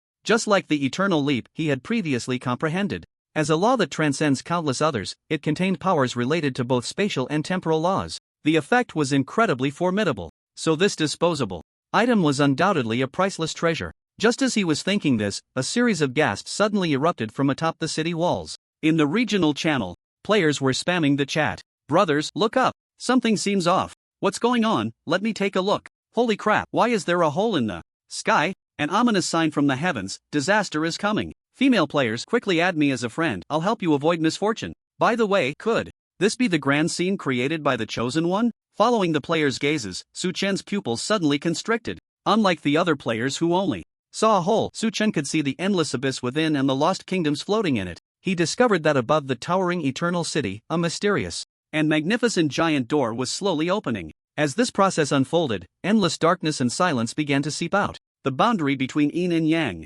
formed a stunning spectacle centered around Su-Chen, half in darkness and half in radiant light. Upon seeing this, all the players, including the major legions, under Su-Chen's command, stood frozen in place. Although they could not see this mysterious and grand scene, Su-Chen's figure was exceptionally clear. As endless light and darkness fell from the sky, an illusory staircase appeared before Su-Chen. Taking a step forward, Su-Chen's left foot slowly landed on this heavenly ladder. Although everything appeared incredibly ethereal, to Su-Chen, it felt no different from a solid staircase. He understood that this was the guidance and call of the Abyssal Gate, wanting to carry his steps. Step by step, he walked towards the Eternal Kingdom, buried in the river of time, until he completely pushed open the long-sealed Abyssal Gate. Thus, Su-Chen stepped onto the heavenly ladder that no one else could see, as if walking through the air, continuously moving towards the horizon. Just this scene alone was so shocking for players at this stage. If they could witness it all with their own eyes, the turmoil in their hearts was unimaginable for Su Chen. Holy crap! Moon step? What kind of skill or equipment is this? I suspect this is very likely a special effect of the main storyline quest. Laughing to death, the main storyline quest isn't even completed and there's already a plot? For a moment, many players began to voice their complaints. This abnormal situation resembled the CG of previous game plots. It made them doubt that the Chosen One had likely entered the game storyline. Nevertheless, many players still maintained a skeptical attitude. Su Chen's strength was beyond doubt. But as for the main storyline quest, let's not go there. After all, whose main storyline quest would be so rudimentary that all players couldn't see it? But since the siege battle had just ended, the mission and rewards for this battle were still being settled. So the players simply lounged around, trying to verify whether the Chosen One had entered the game's storyline. What should we do? Brothers, should we verify? I'll go first. Chosen One, you're just a joke. I'll catch you and rip that hood off. Just as they were discussing, suddenly the entire regional channel fell into silence. All the players gasped in shock. At that moment, they all had the same thought. Goodness, they were just joking around. How could someone take it seriously? Directly performing a live act of cursing the Chosen One? However, despite this, they were incredibly curious. Had the Chosen One triggered the mission storyline? If so, as part of the defense of Eternal City, would they also get a share? Or was this unusual scene related to the distribution of their upcoming mission rewards? With that thought, many players became excited. They changed their usual demeanor and all hoped for the Chosen One to successfully trigger the main storyline. After all, when it came to their own interests, no one could refuse more rewards. Just as the players were eagerly waiting, Su Chen had already approached the gate of the Endless Abyss, which emanated a mysterious aura. In a vision only he could see, magnificent and intricate runes were gradually lighting up on the surface of this giant gate. Hint: the conditions to open the Endless Abyss gate have been met. Would you like to open it? The moment the prompt sounded, Su Chen extended his palm. With a gentle push, this towering gate, which was dozens of meters high, was effortlessly pushed open a crack. In an instant, the decaying and withering aura from the Endless Abyss surged out, transforming into a shadow that blotted out the sky, completely engulfing Su Chen's figure. At the same time, the sound of the world announcement echoed in the ears of all players. Moreover, it was not just one world announcement. Congratulations to player Chosen One for successfully opening the special area at Endless Abyss and obtaining the special title Abyssal Initiate, Dark Gold. World announcement: as the first player to open this area, the Chosen One will gain priority exploration rights in the Endless Abyss. For the next 24 hours, the Endless Abyss will become his private exclusive area. If he successfully completes the exploration during this time, the area will be permanently open to him. Otherwise, it will become a public area. 2 world announcements each flooded the screen 3 times, bringing an unimaginable shock to all players in the Huaxia region. In an instant, all players were frozen in place. And within the entire area of Eternal City, only silence remained. Only the messages in the world channel continued to flood the screen. Countless people were frantically asking what had happened. Priority exploration rights for 24 hours? If successful, the Endless Abyss would be permanently open to the Chosen One, becoming his exclusive area. The scene of Su Chen casting the forbidden spell seemed to still linger in their minds. This meant that as long as he was strong enough, the players wouldn't even have a chance to sip soup. It was utterly despairing. After this battle, the players had long recognized Su Chen's formidable strength. They unanimously believed that it was almost a sure thing for Su Chen to complete this main storyline. Some even began to place bets on how many hours earlier Su Chen could complete the exploration of this area. But they did not know that at this moment, Su Chen's feelings were particularly complex. As he took a step forward, everything around him instantly changed. From the previously smoke-filled battlefield of Eternal City, it transformed into a dimness so oppressive it was suffocating. Hint: you have discovered the area Endless Abyss. The moment Su Chen appeared, this abyss, which had been silent for countless ages, immediately trembled. As time passed, the strange noises coming from the Endless Abyss grew increasingly intense. In an instant, an endless aura of decay and death emerged from the surrounding darkness, transforming into countless specks of starlight. With an extremely terrifying speed, they swept toward one direction. That direction was right in front of Su Chen. Looking in the direction of the decay and death aura, a bubble, both dreamlike and dangerous, floated within the abyss. The aura emanating from it felt eerily familiar to him. Eternity? Su Chen murmured, his heart filled with shock. As his gaze fell, a reflection emerged. Within the bubble, everything seemed to suddenly magnify. Layer upon layer of reflections became instantly clear. Among them, a mountain of bones, towering like a majestic peak, stood in solitude. Equally solitary was a nearly transparent figure, breathtakingly beautiful to the point of suffocation. It seemed she sensed Su Chen's gaze and slowly opened her eyes. Unlike any NPC or creature Su Chen had ever seen, the pupils of this figure reflected the vast galaxy. Just then, their eyes met.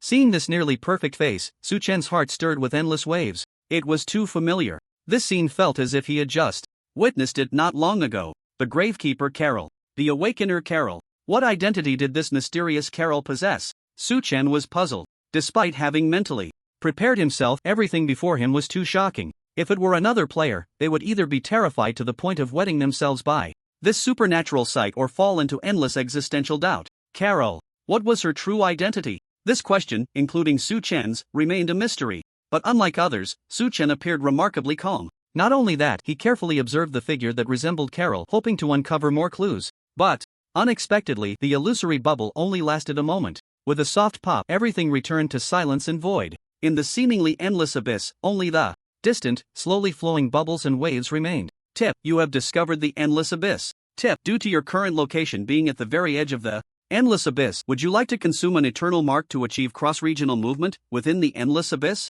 Tip: eternal marks can be collected within the endless abyss or obtained by completing commissions.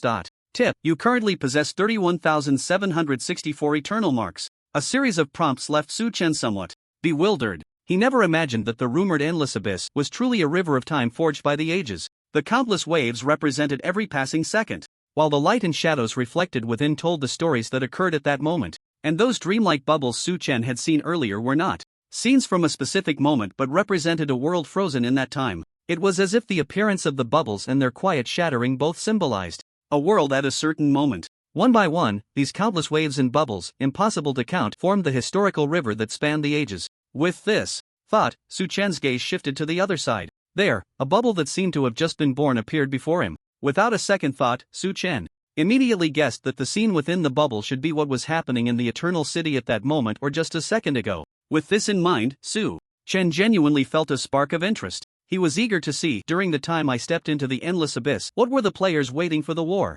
settlement doing in Eternal City? And what was the state of this grand and vast giant city at this moment? With a sense of curiosity, Su Chen's gaze fell upon the surface of this dreamlike bubble. The first thing that caught his eye was the heavy and imposing city wall. The magnificent Eternal City, after experiencing a battle that could be described as epic in scale, had suffered unimaginable attacks. If it were another main city, like Frozen City, perhaps a corner of the wall would have already been breached. Once that happened, a brutal street battle would be imminent. But Eternal City was different. It was not a main city, but under the construction of an epic template blueprint. Aside from having a slightly smaller territorial range, it was not weaker than any other main city. In fact, it was even stronger. Therefore, even though it had been struck by a million siege monsters, the surface of the Eternal City walls was scarred, but did not suffer catastrophic damage like a corner collapsing. But that was not the main point. During the time Su Chen had entered the endless abyss, all the defensive structures that had been attacked began to autonomously repair themselves at different speeds.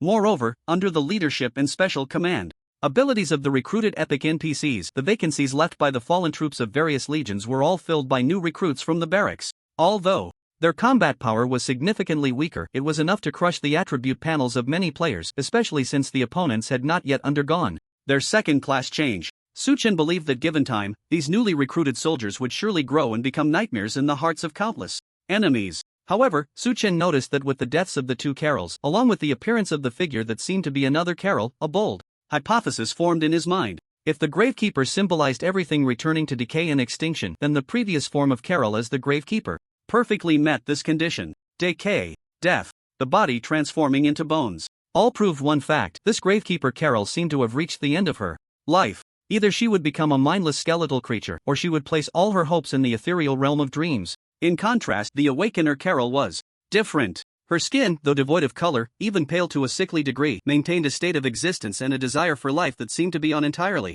different levels. In other words, the Awakener Carol possessed a vibrant vitality that was enviable to the extreme. However, with the complete demise of these two Carols, this time she appeared to be different again. The state of this Carol looked neither as steady as the former nor as lively as the latter. It was as if she was in a transitional state or undergoing an event state. In short, it felt more real or more logical. And with the deaths of the previous two Carols, the high-end combat power in the Lost Kingdom, or the City of Bones, was left with only this figure before Su Chen. He estimated that there was a strong possibility that in the upcoming main storyline tasks, everything he needed to investigate would be closely related to this figure. Thus, a meticulous plan began to form in his mind. Next, he would continue to search for information about Carol and fragments of the past to uncover relevant information about the Lost Kingdom. After all, only by probing into the specific location of the Lost Kingdom could he advance to the next phase of the main storyline tasks. Otherwise, simply unlocking the location of the City of Bones would likely not suffice.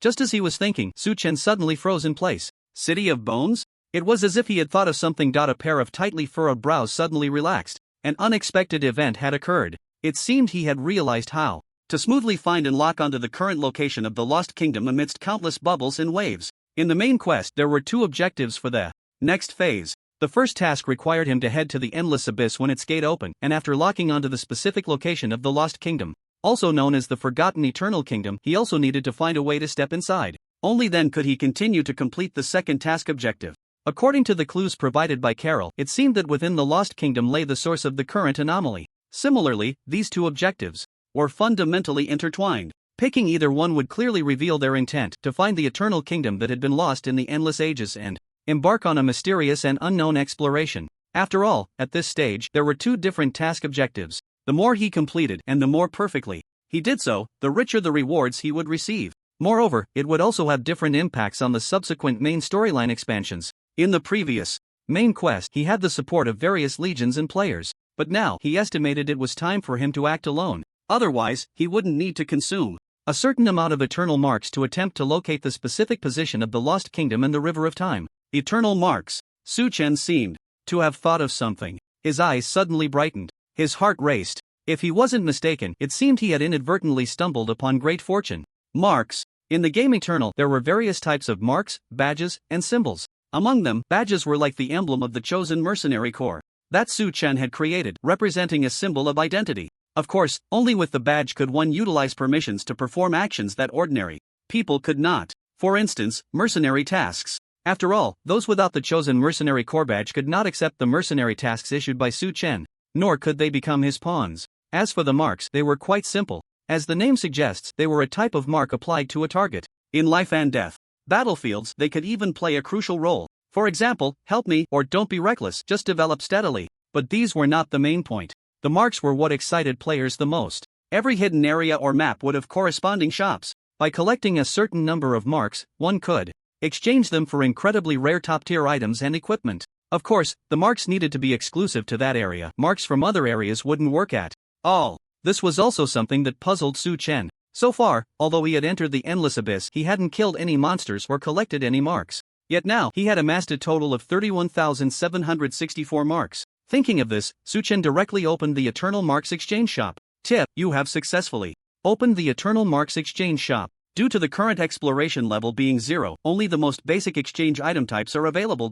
Basic exchange items? As the prompt sounded, the Endless Abyss exclusive exchange shop slowly appeared before Su Chen. However, it only contained some of the most basic exchange items. Su Chen had thought so too, but when he saw these exchange items, his astonishment was beyond words. From black iron to purple gold grade equipment, pets, mounts, items, enhancement materials, and so on, everything was available, and the exchange prices were ridiculously low. The purple gold grade set Bloodthirsty Executioner had an exchange price of only 5 eternal marks for each piece. Purple gold grade equipment enhancement stones, the exchange price is 3 eternal marks. If I remember correctly, Su Chen possesses a total of 31,764 marks. This is definitely an astronomical number. Once the exploration of this area is completed, more shop items will be unlocked. He could even realize his dream of completely emptying the shop. Taking a glance, the 24-hour priority exploration rite had just started counting down. Su Chen's gaze fell directly on those waves and bubbles, and the notification sound echoed in his ears once again. Notification: due to your current location, which is at the very edge of the Endless Abyss, would you like to consume eternal marks to achieve cross-region movement within the Endless Abyss? Notification: eternal marks can be collected within the Endless Abyss or obtained by completing commissions. Notification: you currently possess 31,764 eternal marks. Faced with the notification, Su Chen casually picked a bubble. After observing for a while, he finally understood the story and past behind it. This should be from decades ago, during the time of the Dawn Empire, when a monastery rebellion broke out. And this bubble just happened to record that very event. Notification: would you like to go to the Shadow of Time, the Dawn Empire Monastery Rebellion? Notification: this quick movement will consume 15 eternal marks. The moment he saw the notification, Su Chen became excited. 15 eternal marks were enough for him to achieve quick movement. Unlike other players, Zhu Ming possessed a vast amount of eternal marks. He could easily reach any point in time within the endless abyss. Through quick movement, by continuously exploring, he could ultimately obtain the most valuable clues and reach City of Bones. Without hesitation, Su Chen began his search. Soon, he locked onto a solitary dream bubble. The scene presented within seemed to be the endless abyss from a few years ago. Notification. You have consumed 12 eternal marks and will quickly move to the endless abyss, 6 years ago. As the notification sound rang out, a teleportation array quietly appeared. Buzz. The moment the eternal marks disappeared from Su Chen's hand, the special glow of the teleportation array lit up. Su Chen's body suddenly vanished from the spot. But he did not know that this news would soon reach all players' ears. World announcement. Congratulations to the player chosen one for becoming the first player to enter a special area, earning the title within reach, Golden. World announcement. Congratulations to the player chosen one for becoming the first player to enter a special area. World announcement. Congratulations. A series of 3 world announcements rang out. All players couldn't help but gasp in surprise. However, they were not overly shocked, because, as soon as Su Chen stepped into the endless abyss, players waiting for the siege battle results noticed something was off. At some point, a scene appeared in their view. It was exactly the scene of Su Chen in the endless abyss. Just as the teleportation array's light shone, Su Chen's figure suddenly disappeared from the spot.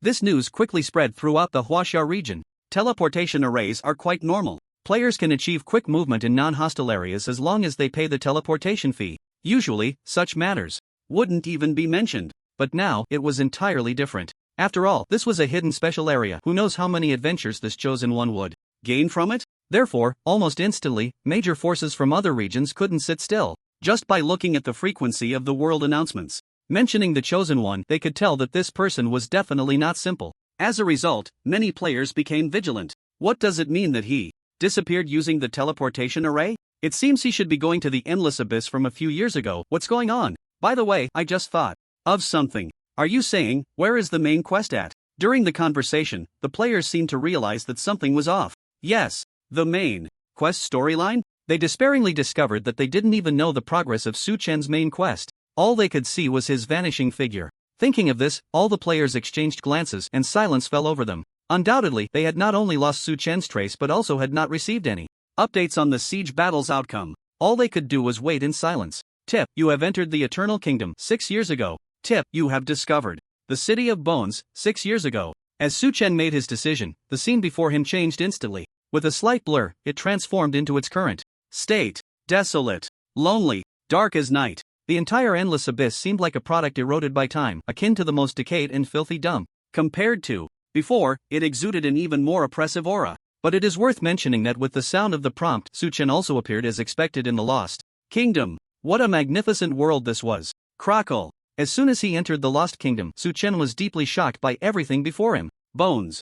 Countless, almost endless bones scattered across the vast, seemingly endless past Eternal Kingdom. Whether in scale or the intensely rich aura of death, it far exceeded Su Chen's imagination. Even in his previous life, he had never witnessed such a breathtaking scene. In comparison, the million skeletal creatures that appeared during the siege battle seemed to be less than 10%. However, the skeletal creatures here remained in a dormant state. Even though Su Chen, a living human, appeared here, the entire past Eternal Kingdom was still filled with endless tranquility. Something's not right. Without any hesitation, after stepping into this area, Su Chen directly summoned the ancient phantom dragon. With a leap, Su Chen appeared on the little guy's illusory back and his speed instantly soared to its peak. Although he had additionally obtained a dragon's breath essence, he had no intention of letting the ancient phantom dragon evolve for the time being. After all, once evolution was initiated, he might be stuck without a mount for a long time. Roar! As soon as the ancient phantom dragon appeared, it raised its head and let out a deafening dragon roar into the surroundings. Roar, roar! The territory of this past Eternal Kingdom was simply too vast.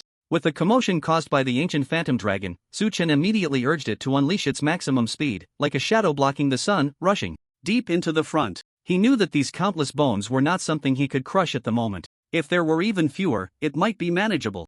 Therefore, in the face of danger, Su Chen chose to go all in. Every area had its own focal point. He had to seize the opportunity to find clues about this place before the countless skeletal creatures awakened. He had a vague premonition that once he figured out the clues here, the requirements of the main quest would likely be completed automatically. Without any hesitation, Su Chen's focus sharpened. He maneuvered the ancient phantom dragon beneath him, swiftly gliding past grand stone pillars of palaces, taking the shortest route forward. Only the sound of howling wind remained in his wake. According to his memories from his previous life, quests like this main quest often only allowed players to play a supportive role, not the main force. But Su Chen was different. He not only had to push the main storyline but also confront the enemies head-on. Although this was incredibly dangerous, the rewards were proportional to the risks. Under the effect of the 10,000 times reward, he couldn't even imagine how generous the returns would be. As the ancient ghost dragon continued to soar, the surrounding scenery seemed to rewind, constantly retreating. Soon, Su Chen sensed something was amiss.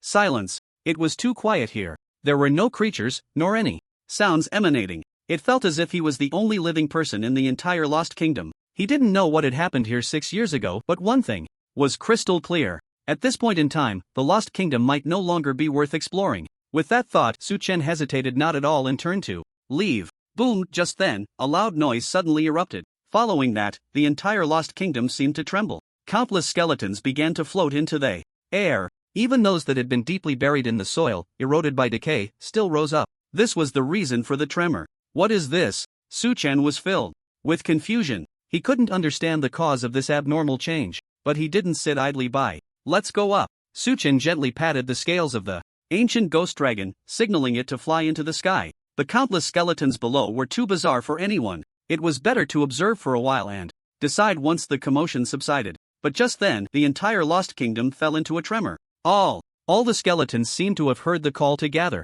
rushing towards a certain direction. In the air, a thick, nauseating aura of death and decay began to sort and piece together countless skeletons. Skeleton knights, decayed corpse demons, forgotten skeletal giants, and so on. The monsters that had appeared during the siege battle re-emerged in this abyssal Lost Kingdom. At the same time, the entire area seemed to be activated. The rich aura of decay and death surged and spread, completely covering every inch. Su Chen was acutely aware of this. In his previous life, he knew that the endless abyss was never short of decay and death. But upon closer observation, he made a new discovery. Eternity. First, a faint breath of the law of eternity emerged from the decay and death. Then, as countless skeletal beings were pieced together into wholes, the intensity of this breath of eternity continued to rise. It surged towards Su Chen's direction at an imperceptible speed. Based on his memories from his previous life, Su Chen was well aware that in the early stages of the game, all deities seemed to have vanished into the passage of time. But in reality, deities do not perish, they merely sleep. The power of faith is often insufficient to sustain a deity's presence in the world at all times.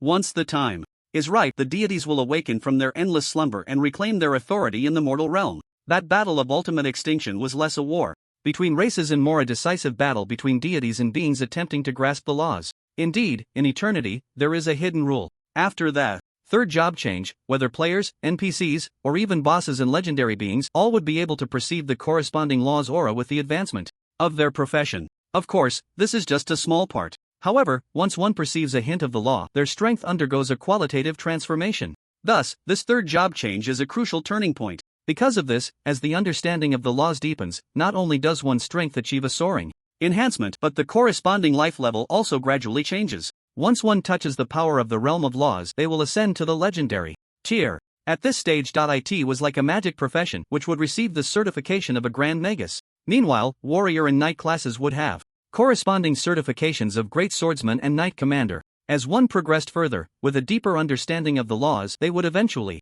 be able to merge a portion of the law's power and ascend to demigod status. At this stage, demigod beings would possess strength that transcends the mundane. Once they made a move, it would be enough to deal devastating blows to other beings. However, nothing is absolute. Among demigods, there are also slackers. For instance, the frost ancient dragon that dwells atop the forgotten frost peak once used its racial talents and countless years of strength accumulation to turn a demigod into ice shards. Moreover, after ascending to demigod status, although their lifespan would extend to a terrifying number, there is always a limit. Only by fully comprehending the laws and defeating the corresponding deity could one become a deity of that law. Once at this stage, one could truly be said to represent the law. Ordinary players might spend their entire lives unaware of these secrets. Even Su Chen, after experiencing the War of Annihilation, only came to understand the relationship between becoming a deity and mastering the laws. But now, he had a new hypothesis. Even if one fully comprehended the laws and merged oneself with them, if they were to be ambushed by other deities working together, they would likely not escape the fate of death.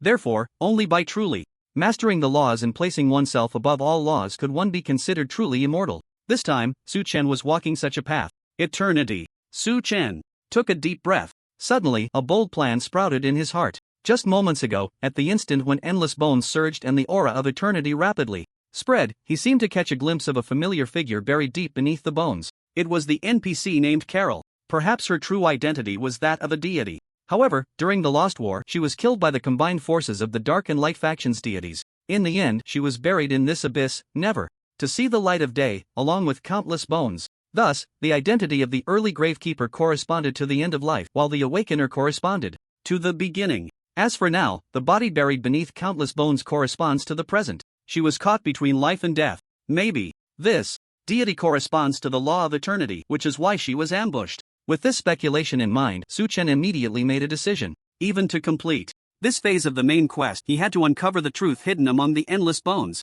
If his speculation was correct and the other party mastered the law of eternity, it would mean that as long as Su Chen could defeat her, it would be equivalent to having foreseen the divine position of the law of eternity. Once he fully mastered the law of eternity, one day he could directly achieve a transformation in the level of life, becoming the eternal god above all deities. Of course, this was just a bold idea. The most important thing right now was the main quest. Without any hesitation, Su Chen waved his hand, and the ancient ghost dragon suddenly spread its wings. With a sudden burst of ash and the aura of death, the ancient ghost dragon transformed into a transparent shadow, carrying Su Chen towards the direction of the countless bones. On the surging back of the dragon, Su Chen tightened his grip on the staff. At that moment, he saw the body buried beneath the bones. But unexpectedly, at the moment of their reunion, Carol opened her eyes once again. Silence, decay. In her grayish-white pupils, Su Chen could see no trace of life or vitality. But all of this was fleeting. In less than a breath's time, the bones surged up again, burying her body once more. At that moment, Su Chen realized something. It seemed he had guessed wrong. These countless bones were not under the control of Carol. Instead, they felt like a shackle, deeply burying him beneath the countless remains. Attack! Su Chen immediately made a decision. The requirement for this phase of the main quest was to uncover the truth. Therefore, he had only one choice. Even if it meant forcing it, he had to shatter the bones before him into pieces. As he issued the command, the ancient ghost dragon let out a deafening roar and charged violently into the countless bones. Boom! A sound of impact echoed. Countless bones shattered, flying everywhere. A gap was successfully opened. But the next moment, countless bones quickly filled the space again, causing frustration. However, Su Chen felt a surge of determination and continued to issue commands. He had to be quick. He needed to shatter the bones repeatedly in the shortest time possible. As long as the speed of destruction far exceeded their regeneration speed, he could gradually expand the gap and achieve his ultimate goal. Bang! Another heavy impact resounded, and the tomb and shackle formed by the countless bones revealed another opening, larger than before. Because at the same moment, Su Chen also launched an attack. With an absurdly high magical attack boost, his damage could only be described as terrifying. Faster! Without any hesitation, Su Chen waved his staff. At the moment the ancient ghost dragon crashed into the countless bones again, he unleashed the extreme ice storm. In that instant, thousands of ice blades carrying the essence of extreme cold began to viciously slice through the bones, trying to close up. But it wasn't over yet. With a brief chant, and under the terrifying release speed, a meteor burning with raging flames fell from the sky. Boom! Meteor feast was successfully guided. This meteor, gathered from the sky, created a vast blank area in the bone shackles. Moreover, it seemed to have angered these bones. Crack, crack. Crack, crack, crack. Like a storm gathering, all the bones began to stir restlessly. They seemed to have gained independent consciousness, revealing their most ferocious sides. The attack came in an instant. Whoosh, whoosh, whoosh, whoosh, whoosh, whoosh. As the sound of fabric being torn echoed, countless bones sliced through the air like blades, rushing towards Su Chen's direction. The speed was so fast it caught one off guard. But at that moment, after completing the guidance of the second meteor for Meteor Feast, Su Chen leaped into the air and executed a move unimaginable to ordinary people. He left the broad back of the dragon and directly stepped onto the slanting meteor that was crashing down, heading towards the direction of the bones. Boom! Boom! Boom! Countless bones sliced through the massive meteor like blades. As sparks flew, the surface of the meteor was shattered. However, in an instant, Su Chen reached above the layers of bones. Rumble! At the moment the meteor collided with the bones, multiple shields of light appeared around Su Chen. In an instant he resembled a human sun, illuminating the dark and lifeless area. But this was just the beginning. As the shields stacked upon him, Su Chen activated the master-level skill Endless Counterattack. All damage inflicted upon him would be reflected back to the source at 100%. During this time, there was also a chance to deal double damage. Even though Su Chen had to endure this portion of damage, with the shield support he could achieve a no-damage counterattack effect. Buzz! As a dazzling light emerged, Endless Counterattack took full effect. All damage and force applied to Su Chen by the bones were reflected back at that moment. In an instant, all the bones were forcefully repelled by their own power. A human-shaped gap appeared in place now. After making a crucial breakthrough, Su Chen leaped forward. Eternal Leap activated.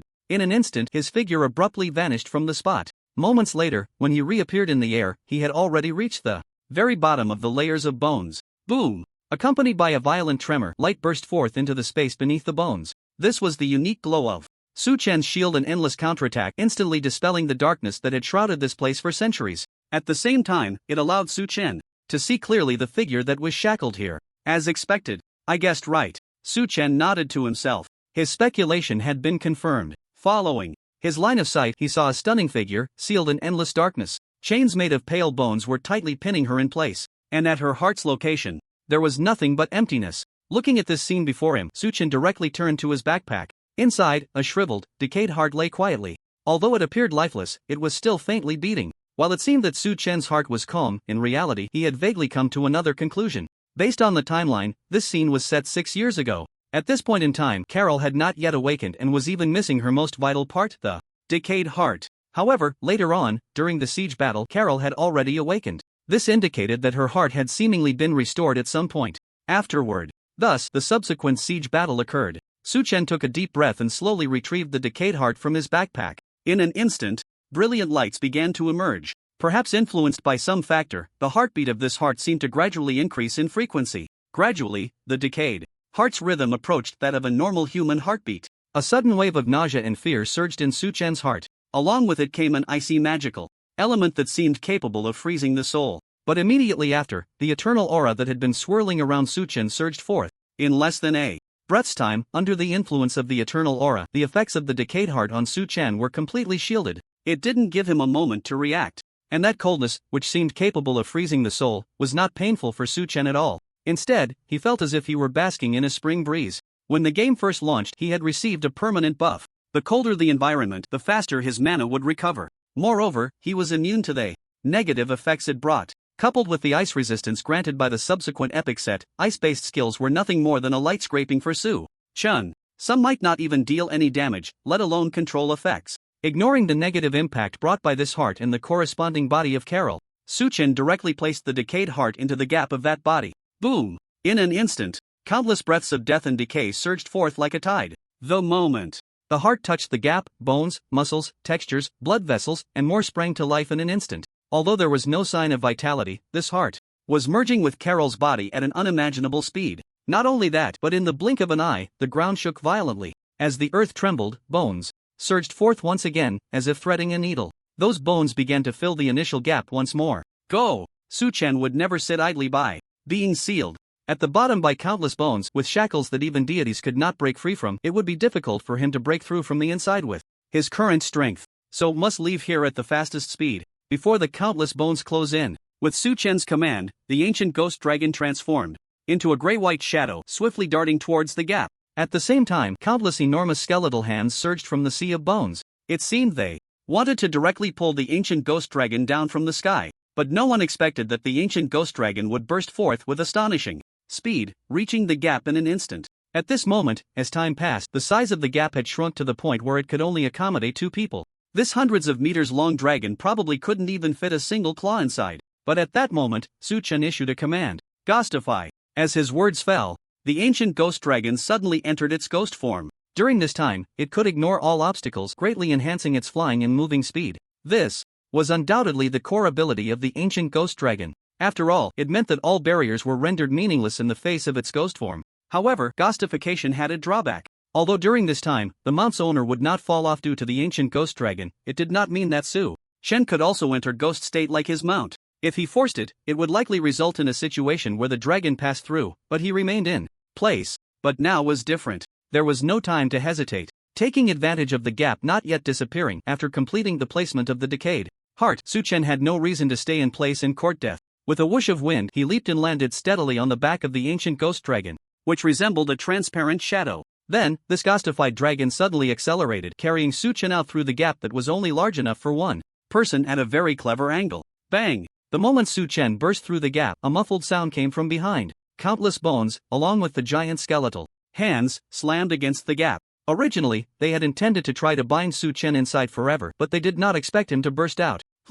Ignoring the rage of the bones, Su Chen looked down from the air. It seemed he had discovered something amiss. At this moment, the ancient ghost dragon was suspended in midair, just high enough to give Su Chen some advantage in height. A casual glance made his pupils suddenly constrict. Earlier, he had personally placed the decayed heart into the gap in Carol's body, and now, this healing skeletal gap seemed to bear some resemblance to it in a certain way. The heart. A bold guess surged in Su Chen's mind. He did not speak but directly issued a command to the ancient ghost dragon to ascend higher. As the wind blew like a knife, the seemingly endless sea of bones below was about to reveal its outline. Gradually, Su Chen noticed that the general outline of this gap indeed resembled the shape of the Carol heart gap exactly. Continue to increase height. Su Chen kept issuing commands, urging the ancient ghost dragon to endure the decay and death aura from the endless abyss and soar into the clouds. After all, the ancient ghost dragon was not afraid of decay because it itself represented decay and death. Feeling the howling wind in his ears, Su Chen continued to make the ancient ghost dragon ascend while looking at his backpack. If he remembered correctly, the recent world announcement seemed to have provided a golden reward. Title: Within Reach Golden. Extract. Taking advantage of the ancient ghost dragon's ascent, Su Chen extracted the reward from the world announcement into his hands. Tip: You have received the reward, Title Within Reach Golden. Tip: 10,000 times amplification successful. The quality of the reward you received has been upgraded from golden to epic title. Tip: You have received a reward, Glimpse Across the Long River, Epic. The moment Su Chen saw the prompt, disbelief surged within him. There was no way around it. According to the rules of the 10,000 times reward, generally speaking, items or rewards of at least the crimson gold level that can be upgraded by one quality level represent an unprecedented transformation. To achieve a leap from crimson gold to epic level, directly crossing two quality levels, would require extraordinary luck.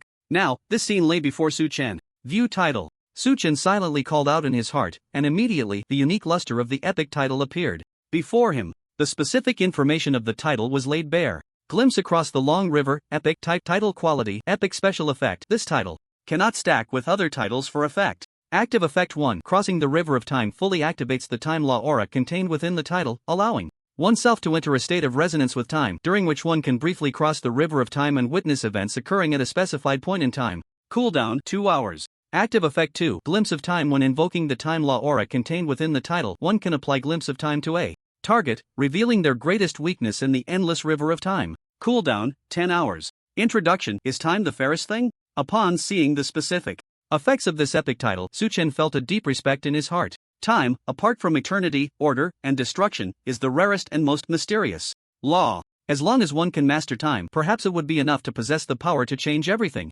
Clearly, the effects brought by this title are terrifying, beyond ordinary imagination. First, after equipping the title, one can use Effect 1 to investigate events occurring at a specified point in time. Knowing oneself and knowing the enemy ensures victory in 100 battles. Effect 2, on the other hand, belongs to a combat support type effect. It allows one to see the target's greatest weakness. Now, Su Chen had already activated the critical hit attack system. According to the rules, as long as during the battle, whether through ambush or direct confrontation, once a critical hit is landed and an attack judgment is made, the damage dealt this time will receive a significant boost. Moreover, it will trigger various negative effects. For example, if a monster's eye is shattered, it will cause blindness. If an enemy's leg is severed, they will lose a significant portion of their mobility, and so on. These are the effects of critical hit attacks. Finding the greatest weakness means that Su Chen can strike their absolute critical point in one blow. The damage increase effect can definitely be described as quite terrifying. However, for Su Chen, the most important thing right now is the main quest. Coincidentally, he had just obtained this epic title, so it would be better to wait until he glimpses the entirety of the Lost Kingdom before activating the title. He also wanted to see what had happened to Carol and this Lost Kingdom later on. Glancing around, Su Chen noticed that as the height of the ancient ghost dragon continued to rise, the endless ocean of bones below seemed to present a slight possibility of being fully revealed to him. Therefore, the height must continue to rise. Seizing this opportunity, Su Chen decided to take a break. Besides the title he had just obtained, he also had an announcement reward that he had not yet claimed. Similarly, this was also a title. World announcement. Congratulations to the player chosen 1 for successfully opening a special area, Endless Abyss, and obtaining the special title Awakening of the Abyss, Dark Gold. Without hesitation, Su Chen directly chose to claim the reward. The prompt sound arrived as expected, bringing exciting and exhilarating news. Tip: You have received a reward, Title Awakening of the Abyss, Dark Gold. Tip: 10,000 times amplification successful. The quality of the reward you received has been upgraded from Dark Gold to Legendary title. Tip: you have received a reward lost in the Endless Abyss, Legendary. How lucky! Su Chen murmured to himself. The tenfold reward had successfully activated, directly elevating a Dark Gold level title to Legendary quality. This was enough to prove the terrifying nature of this talent, as well as Su Chen's extraordinary luck. A Legendary title, in Su Chen's eyes, was clearly no longer the most valuable. After all, he possessed more than one epic level title. But in the eyes of other players, let alone a Legendary title, even a silver level title was enough to draw considerable attention. For instance, this morning, before Su Chen even stepped into the Endless Abyss, he saw players discussing titles in the regional channel. A player named had obtained a silver level title by defeating monsters. The effect was simple yet somewhat eerie, causing many players to burst into laughter. This title was called openly, and honestly, a sneak attacker. It could only trigger its special effect when a sneak attack was launched from the front, dealing triple extra damage. The damage boost was indeed explosive, but the triggering method was a bit hard to handle. This was quite normal in Eternal. After all, the title system primarily served a supportive role, and it was normal for it to occasionally have some fun. However, the titles Su Chen had obtained had never experienced such a thing, because their quality was simply too high. For example, the Legendary title he had just acquired, Lost in the Endless Abyss, Legendary type title quality. Legendary unique passive effect. Lost in the Endless Abyss. When wearing this title, all traces of the wearer in the areas they appear or pass through will be hidden, creating various illusions that temporarily trap enemies tracking them in the Endless Abyss. Note: when a target is temporarily trapped in the Endless Abyss, there is a chance they will be permanently lost within, buried in the river of time, unable to see the light of day again. Description: a title exclusive to the Endless Abyss, possessing uniqueness. Su Chen initially thought this was just an ordinary Legendary title. So when he saw that it only had one passive effect, he was greatly disappointed. But he did not expect that this passive effect would be so terrifying. It could conceal his traces, while temporarily trapping enemies tracking him in the Endless Abyss. Moreover, there was a certain chance of permanently burying them within, unable to return from the river of time. Not bad. The moment Su Chen clearly saw the title Lost in the Endless Abyss, Legendary, a crazy idea sprang to his mind. If he wasn't mistaken, the countless bones below seemed to be chasing after him. During the time he was checking the title, the ancient ghost dragon continued to ascend, and countless bones surged in. He originally wanted to use the height advantage to explore the entire Lost Kingdom, but unexpectedly, these bones relentlessly pursued him, blocking his view. In that case, Su Chen made a decision. Without any hesitation, he cancelled all other titles and equipped this Legendary title. If these bones counted as enemies, then perhaps he could trigger the passive effect of the title Lost in the Endless Abyss, Legendary, banishing them all into the Endless Abyss. In an instant, a shocking scene unfolded. The moment Su Chen equipped the title, a mist of confusion that could obscure everything surged rapidly from the center of his location. In an instant, it covered everything within his reach. Not only that, but all the pursuing bones didn't even have time to react before they suddenly vanished from their original spot. Hint: the passive effect of the title Lost in the Endless Abyss, Legendary, has been triggered. The target has been temporarily banished to the Endless Abyss. Hint: triggering the title Lost in the Endless Abyss. As hints rang out, one after another, the originally obstructing bones were all exiled into the Endless Abyss. That's right. Although they now resided in the Lost Kingdom, which also belongs to the Endless Abyss, under the effect of the title Lost in the Endless Abyss, Legend, these bones were temporarily banished to other areas. And because of this, at this moment, Su Chen could finally see the scene below clearly. Majestic, grand, vast and boundless. The sea of bones below, which seemed to stretch endlessly, actually formed a fixed shape. Su Chen had previously speculated about this. Just like Carol, who was shackled beneath layers of bones, these bones, when viewed from the highest point, should also present a humanoid form. But Su Chen did not expect that he was wrong. And very wrong at that. The sea of bones, pieced together from countless skeletons, actually resembled a staff. As for Carol's position, it was not the heart, but corresponded to the position where the gems were embedded in the staff. Buzz. At that moment, the decayed heart seemed to completely merge with Carol, buried beneath the bones. With a powerful heartbeat, the earth trembled. At the same time, a magnificent beam of light shot straight into the sky. Crack, crack, crack.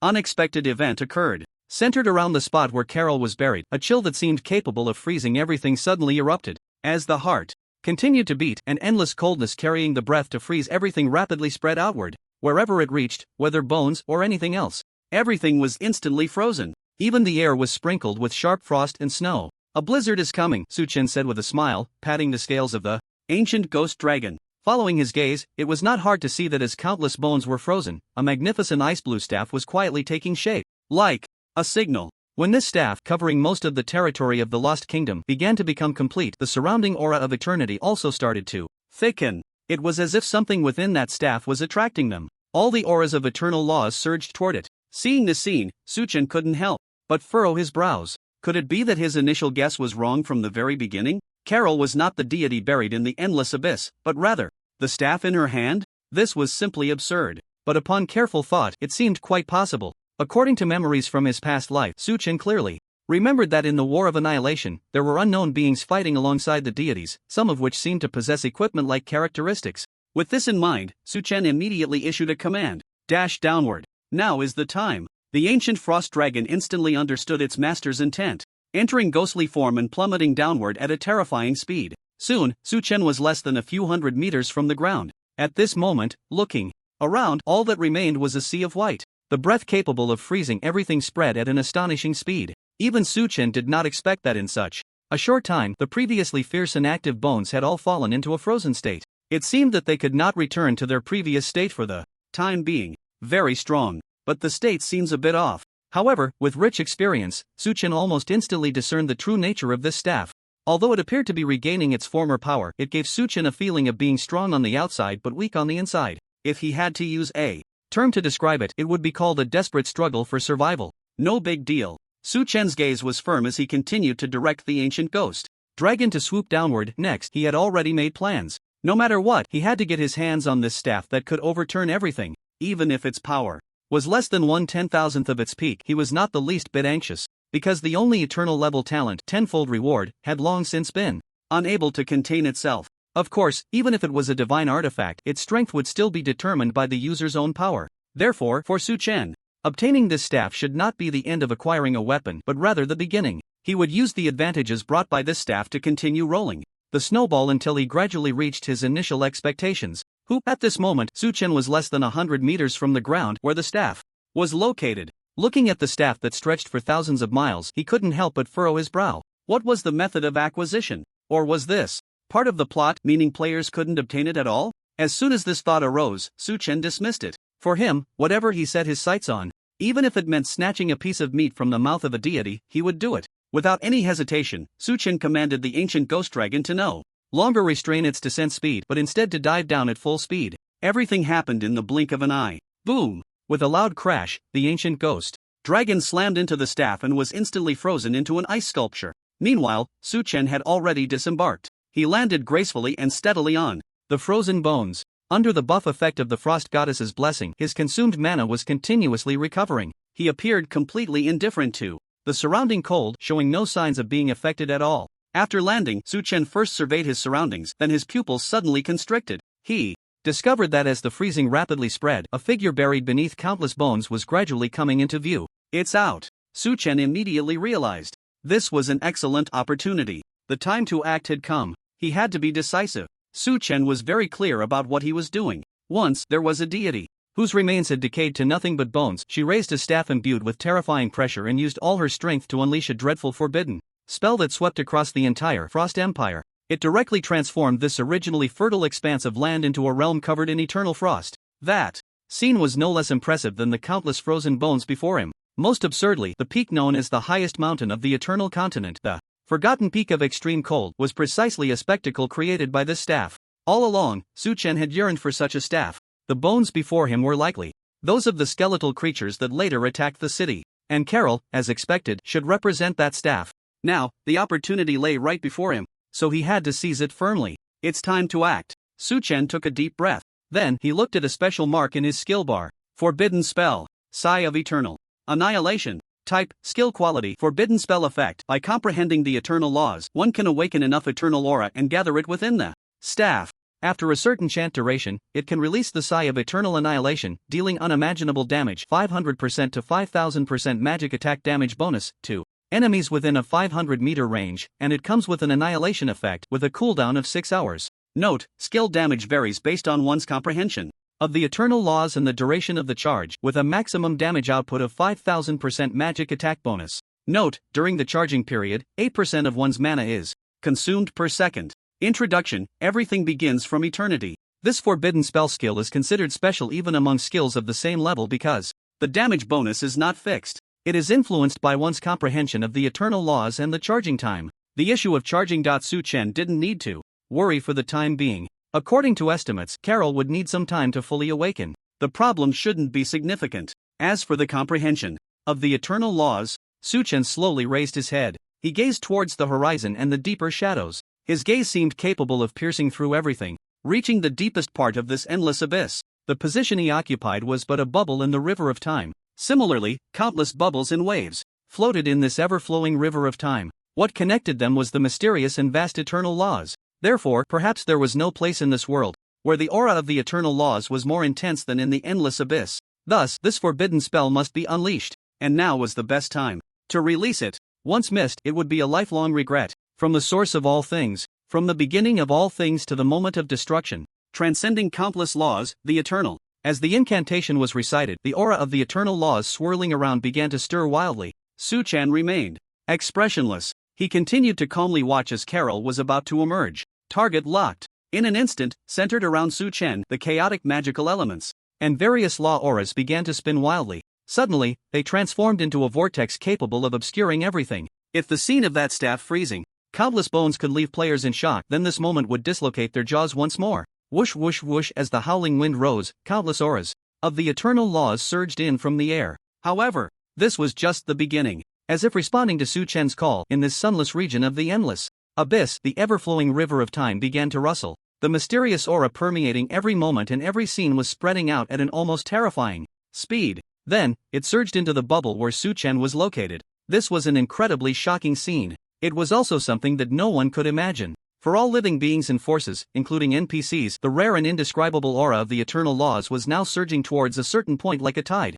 The direction corresponded exactly to the bubble where Su Chen was. At this moment, as Su Chen continued to chant, the obscure incantation echoed around him. At this moment, the surging magical elements seemed to sense something. In an unusual manner, they all converged to the sides, as if automatically avoiding a stronger aura. A look of surprise just appeared on Su Chen's face. Soon, it was replaced by shock. The eternal laws. Countless nearly tangible auras of the eternal laws surged from the depths of the distant endless abyss. Suddenly, Su Chen felt an influx of countless profound and mysterious auras and insights. Tip: due to the influence of a special environment, you have gained some new understanding of the eternal laws. Tip: due to the influence of a special environment, you have gained some new understanding of the eternal laws. Tip: due to the influence of a special environment. As the prompts rang out, a miraculous scene unfolded. Su Chen's comprehension of the eternal laws seemed to directly ignore the limitations of level and profession, rapidly ascending. It should be noted that after he reached level 60, he had not had the chance to start the trial task for the third profession advancement. This also led to one thing: Su Chen was still at the second transition. But at this moment, the nature of things changed. Under the influence of the intensely tangible eternal laws, a very special aura appeared around Su Chen. Domain? This, based on memories from his past life, Su Chen immediately recognized the changes happening to him. There was nothing else, apart from the differences in attributes and laws. This scene was not just similar to the moment he awakened his domain skill in his previous life after the third transition, it was exactly the same. This is unreasonable. Although Su Chen said this, being able to grasp a domain skill in the second transition stage was definitely something worth celebrating, even if it was in advance. Just as he was thinking about it, the notification sound rang out again, leaving Su Chen, who was already quite shocked, even more astonished. Notification: due to your deepening understanding of the eternal law, you will comprehend a corresponding domain skill. Notification: since your current job status is second advancement, the domain skill you comprehend this time will be intermediate. Notification: after you complete the third job advancement, you can normally comprehend the corresponding domain skill. Goodness. Su Chen could only say that this was a preview of the youthful version. But who would refuse something for free? This was a domain skill that only third transition powerhouses could master, and it was worlds apart from other types of skills. Moreover, the most important point was that Su Chen speculated that although this domain skill was only intermediate, if the 10,000 times reward successfully took effect, it would likely bring about a qualitative transformation. And the timing for that transformation was now. As the aura of the eternal law around Su Chen intensified to an extreme, a domain covering a radius of dozens of meters was about to coalesce. At that moment, the notification sound arrived as expected. Notification: comprehension successful. You have comprehended a new skill, Eternal Erosion, intermediate domain skill. Notification, 10,000 times reward successful. The quality of the skill reward you received has been upgraded from intermediate to master level. Notification, you have obtained a new skill, the Passage of Eternity, Master. Master level domain skill? Su Chen's heart raced. The intensity of comprehending a domain skill was related to the affinity with the corresponding law. Even in his previous life, the number of players who obtained master level domain skills was only a handful. Each one was a fierce competitor in the top 5 of the leaderboard. Moreover, they all paid an unimaginable amount of money, time, and effort. If they knew about this, they would surely be devastated. After all the effort he put in, someone had directly comprehended a master level domain skill just by releasing a forbidden spell? And the most outrageous part was that this was a free skill. Once Su Chen completed the third job advancement task and successfully transitioned 3 times, he should be able to obtain another domain skill. The quality would definitely not be lower than the current one. Thinking of this, Su Chen suppressed his excitement and focused on this skill. The Passage of Eternity, Master, Type, Domain. Skill, exclusive skill for Eternal Mage class, quality, Master level effect, mobilizes the aura of the Eternal Law that one comprehends or masters to construct a domain, causing all enemies within it to suffer an unavoidable erosion effect during which vitality, time, magic, speed, etc. will erode. Note, can actively exempt the effect on a specific target. Description, everything begins with eternity. As an additional skill Su Chen obtained in advance, the Passage of Eternity was undoubtedly the pinnacle among master-level domain skills. Erosion of vitality needs no explanation, it simply means losing health. However, it would also simultaneously reduce the maximum health.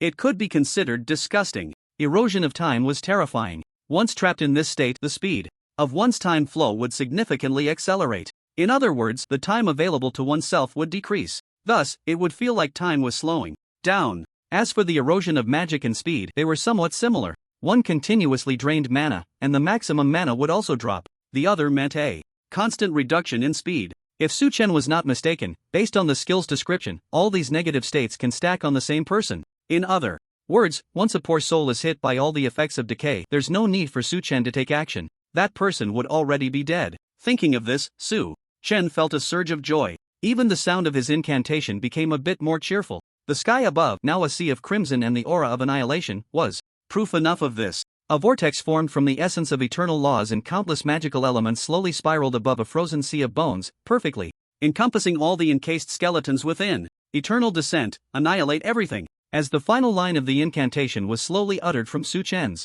lips, the build-up was complete. Hint, do you wish to release the forbidden spell Sigh of Eternal Annihilation? Hint, based on your current understanding of eternal laws and the build-up time, the damage multiplier for this skill release is 3,100% of magical attack power. 3,100%, Su Chen clearly remembered that the last release of a forbidden spell had a damage multiplier of 2,600%. This was enough to prove how significant this enhancement was. Su Chen glanced at Carol's status. She seemed to be on the verge of awakening. Without hesitation, Su Chen shouted. He aimed directly at Carol in front of him and then slammed down this forbidden spell level skill with a damage multiplier of 31 times. Buzz. As the forbidden spell descended, a booming sound quietly erupted. Following that, endless annihilation and the essence of eternity instantly blossomed to their most brilliant peak. At that moment, it seemed even the air trembled in response. However, whether it was because the essence of eternity surged into this bubble-like world or due to some other unknown reason, when the forbidden spell fully took shape and the essence of eternal laws connected the entire river of time, players in Eternal City were suddenly presented with a scene that left them utterly shocked. It was as if they were there in person. They could actually see everything happening around Su Chen. Hooray! Finally, we don't have to wait in vain. I bet this is another main storyline. By the way, this seems like a grand scene. As the players turned their gaze towards Su Chen, a collective gasp echoed around them. The endless sea of bones, the mysterious giant staff frozen for miles, and the forbidden spell that was brewing and about to be unleashed brought everyone an indescribable shock. At the same moment, a familiar notification sound seemed to ring in the players' ears once again. Hint. Affected by an unknown force, you have fallen into a state of blindness. Hint. Affected by an unknown force, you have fallen into a state of trembling. Hint. Affected by an unknown force, you have fallen into a state of fear. Hint. Affected by an unknown force. In almost an instant, all players heard a barrage of notification sounds. Damn it, I'm blind again. 2 forbidden spells in one day. How ridiculous is this cooldown reduction? By the way, which player can withstand this forbidden spell right now? Let's discuss seriously. As soon as this was said, many players fell into silence. They didn't want to admit it, but they had to. Even the tankiest warrior, equipped with the best gear and buffed by countless others, would find it absolutely impossible to withstand. This one forbidden spell. Just thinking about it left all the players feeling frustrated. It wasn't just because they had gone blind twice in one day, but because, at this point, it seemed they had never truly witnessed the moment the forbidden spell fully blossomed, and now they were burdened with so many negative buffs. It was simply a blood loss. I'm done, logging off. Give me some compensation. I can't recover from this blindness. I have to die. I can't move anymore. The warrior girl next to me just agreed to give me her contact information. Damn it. Damn, the impact can still be felt across a zone. It's really disgusting. Amidst the countless players' helpless complaints, the might of the forbidden spell erupted completely at this moment. It seemed capable of toppling the very heavens and earth. An endless aura of eternity descended like a calamity, encompassing all the bones, including Carol. Then, with an unstoppable force, it obliterated them. The overwhelming forbidden spell, as powerful as the collapse of the heavens, engulfed most of the Lost Kingdom. As the formidable forbidden spell crashed down, all the frozen bones were crushed into fragments and dust by its terrifying might. It was as if everything was being swept away. Wherever the forbidden spell reached, all bones and solid ice withered instantly. Even that grand and massive staff shattered at that moment. Soon, everything, just like the name of the forbidden spell, withered, annihilated, except for that mysterious Carol. This was the forbidden spell. After releasing the forbidden spell, Su Chen glanced at Carol. In the next instant, his pupils suddenly constricted. Something seemed off, as countless bones were completely dissolved by the annihilating aura. That grand and massive staff had long since vanished. Except for Carol, only a dim, dust-covered ancient staff remained in place. This was the unreasonable part. According to Su Chen's previous deductions, combined with various clues, one thing was clear. Carol should not be the deity that touched the eternal law. She resembled that staff more. But now, Carol had not been obliterated by the forbidden spell. Instead, a dim ancient staff appeared in her place. It was obvious. Su Chen had guessed wrong. From the very beginning, the staff had been hidden among countless bones. Only by completely shattering the ocean of bones could that staff reappear before him. And Carol should have no connection to the staff. She was more like the deity holding the staff. However, under the exile of time and the erosion of the endless abyss, she had long grown weary of everything. Perhaps, if there were no obsessions, her greatest hope would be a peaceful death. But now was not the time to ponder this. After being struck by the forbidden spell, although Carol was not killed in one blow, her aura and awakening speed had greatly slowed. This gave Su Chen plenty of time to breathe. Looking at that once renowned, almost legendary mysterious staff now laid out before him, Su Chen was incredibly decisive. He immediately bent down to pick it up. If he didn't seize this opportunity to get the staff, once Carol, this deity, awakened, he might not even be able to save his own life. Without any hesitation, Su Chen reached out and grabbed it. Feeling the staff in his hand, he immediately tried to consume eternal points to leap to another time point. At the same time, a prompt sounded in his ears. Prompt: do you wish to go to the Shadow of Time, the rebellion of the Dawn Empire's monastery? Prompt: this quick move will consume 15 eternal marks. Previously, Su Chen had chosen the Endless Abyss from a few years ago. If all went as expected, the events recorded in the bubble before him should be the rebellion that erupted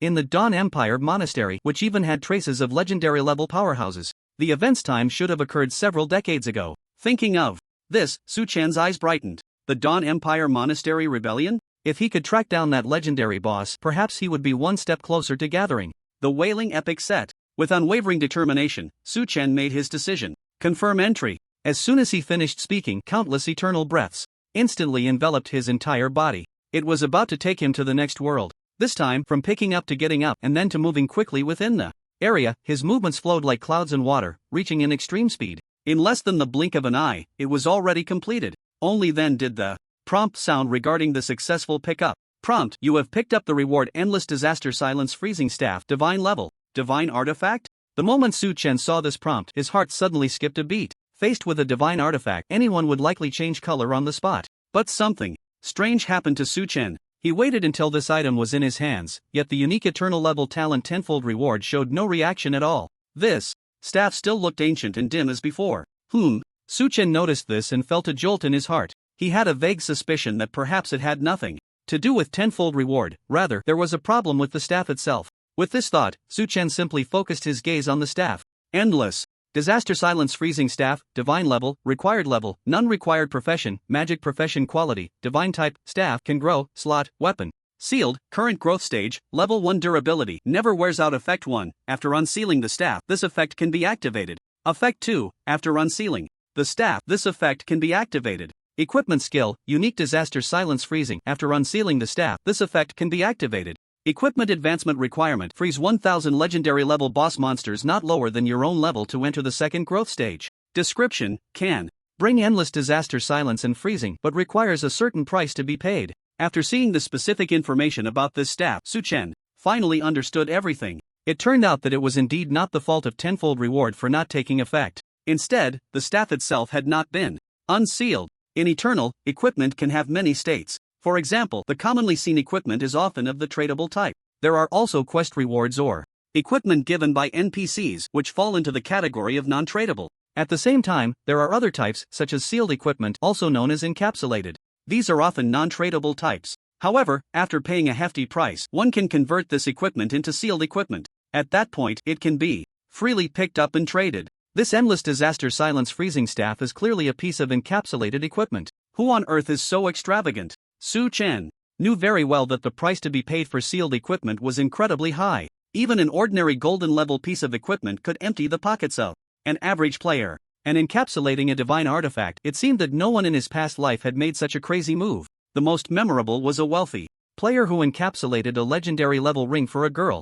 It was said that he consumed a third of a top-tier force's resources, but reality is often full of drama. After the girl received this priceless gift, she vanished without a trace, leaving countless players dumbfounded. Thus, this feat was dubbed the greatest act of misfortune in history. So even if one thought about it with their toes, they could understand how much price was required to encapsulate this divine artifact. However, it is worth mentioning that the method to unseal it is comparatively much simpler. One just needs to equip it directly. But in doing so, this equipment would be bound to oneself. To trade and freely pick it up again, it would need to be encapsulated once more. For Su-chen, this was not something he should worry about at all. He had no intention of handing over the divine artifact, nor did he have the habit of being a sycophant or a big fool. Tip: equipping this staff will automatically the effect of this equipment. Tip: this equipment is in a damaged state, and this action will carry certain risks. Faced with the prompt, Su-chen directly ignored it. Damaged state? He was completely unafraid. With the 10,000-fold reward in hand, as long as this equipment was of divine quality, it could be enhanced to a level that would move even the gods. Equip.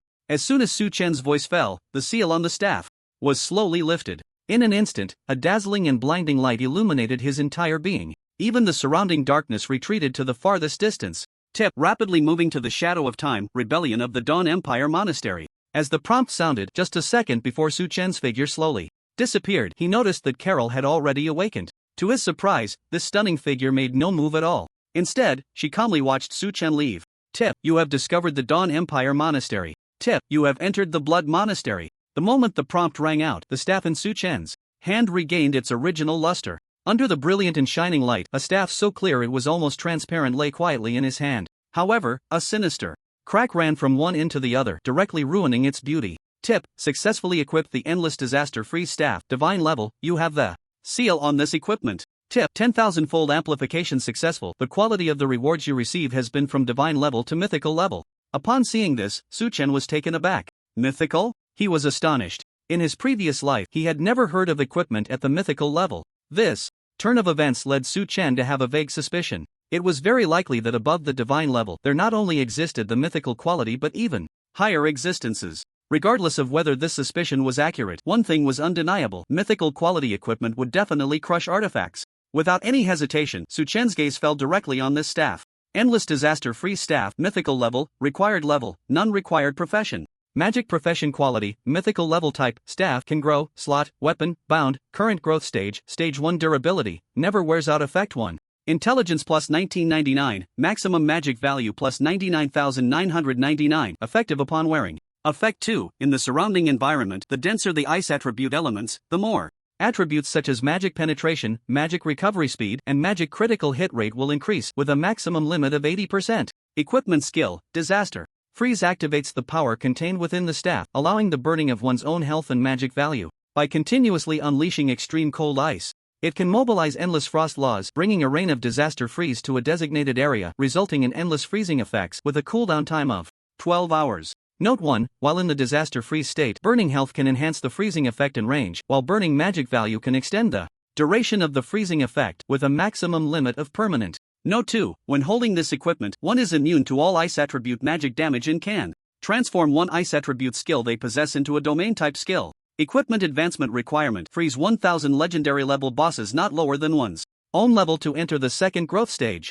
Description: can bring endless disaster and freezing but requires a certain price. The moment Su Chen saw this equipment, he was shocked by two numbers: a 1999-point intelligence bonus, a 99999-point maximum magic value bonus. This terrifying bonus value was merely one of the effects of this equipment. The most outrageous part was that this mythical level equipment actually had growth attributes based on the previously acquired divine level equipment. It is not difficult to discern a pattern. Whenever it comes to growth type equipment, the attributes it enhances will increase with the growth stage. This means that the terrifying bonuses brought by this equipment are far from over. As the growth stage of the equipment rises, the enhanced attributes will also increase accordingly. Moreover, the skills provided by the equipment will also see changes in their effects and duration. Overall, growth equipment is something that is a rare find for everyone. According to statistics from players in the past life, two pieces of equipment with the same attributes and levels, the one with growth attributes will be worth several times, even dozens of times more than the other.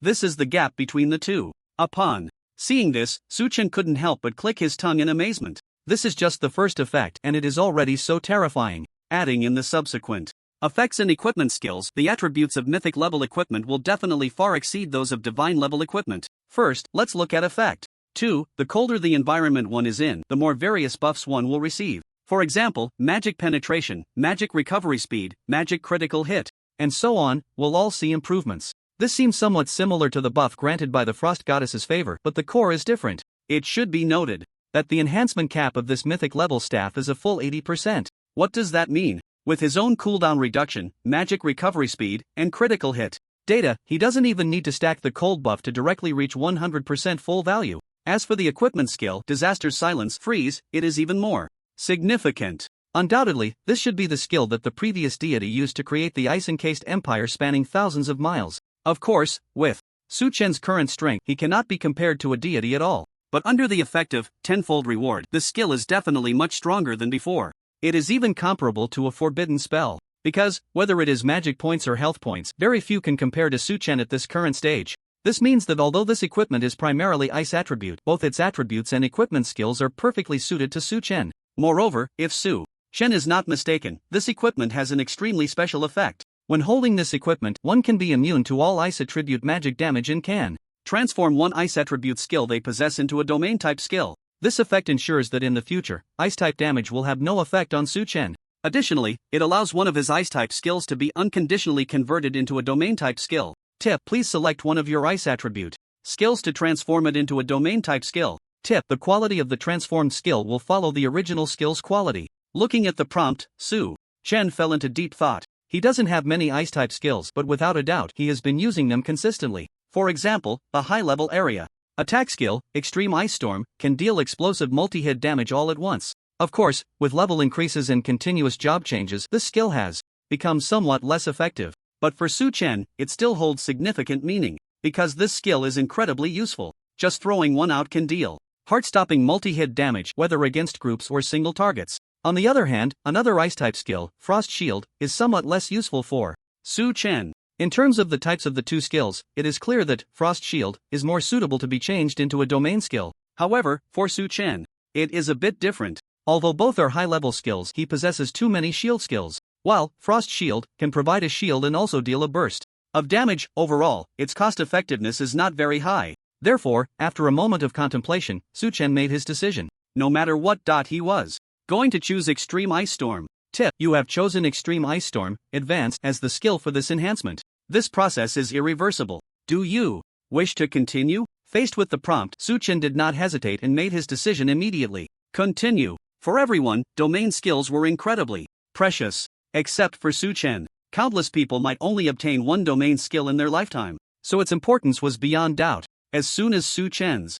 voice fell, the skill Extreme Ice Storm quietly underwent a change. The system prompt sounded once again in his ears. Tip: promotion successful. You have obtained the domain skill Extreme Ice Storm Domain, Advanced. Tip: 10,000-fold enhancement successful. The quality of the skill reward has been upgraded from Advanced to Master Rare quality. Tip: you have obtained the domain skill Extreme Ice Domain, Master Rare. At the moment the prompt rang out, the 10,000-fold reward instantly unleashed its intended effect, elevating this advanced skill to Master Rare quality. For Extreme Ice Storm, this was an extraordinary upgrade. Without hesitation, Su Chen directly focused on the skill bar. He wanted to see just how terrifying this domain skill, now upgraded to Master Rare quality, truly was. Extreme Ice Domain, Master Rare, Type, Domain Skill, Area Attack Quality, Master Rare Effect. By guiding and directing the frost laws he has mastered, he resonates with ice attribute magical elements, constructing an extreme ice domain that inflicts extremely high ice attribute magical damage on all enemies within the domain, along with multiple negative effects such as freeze, slow, and stiffness, consuming 3% of mana per second.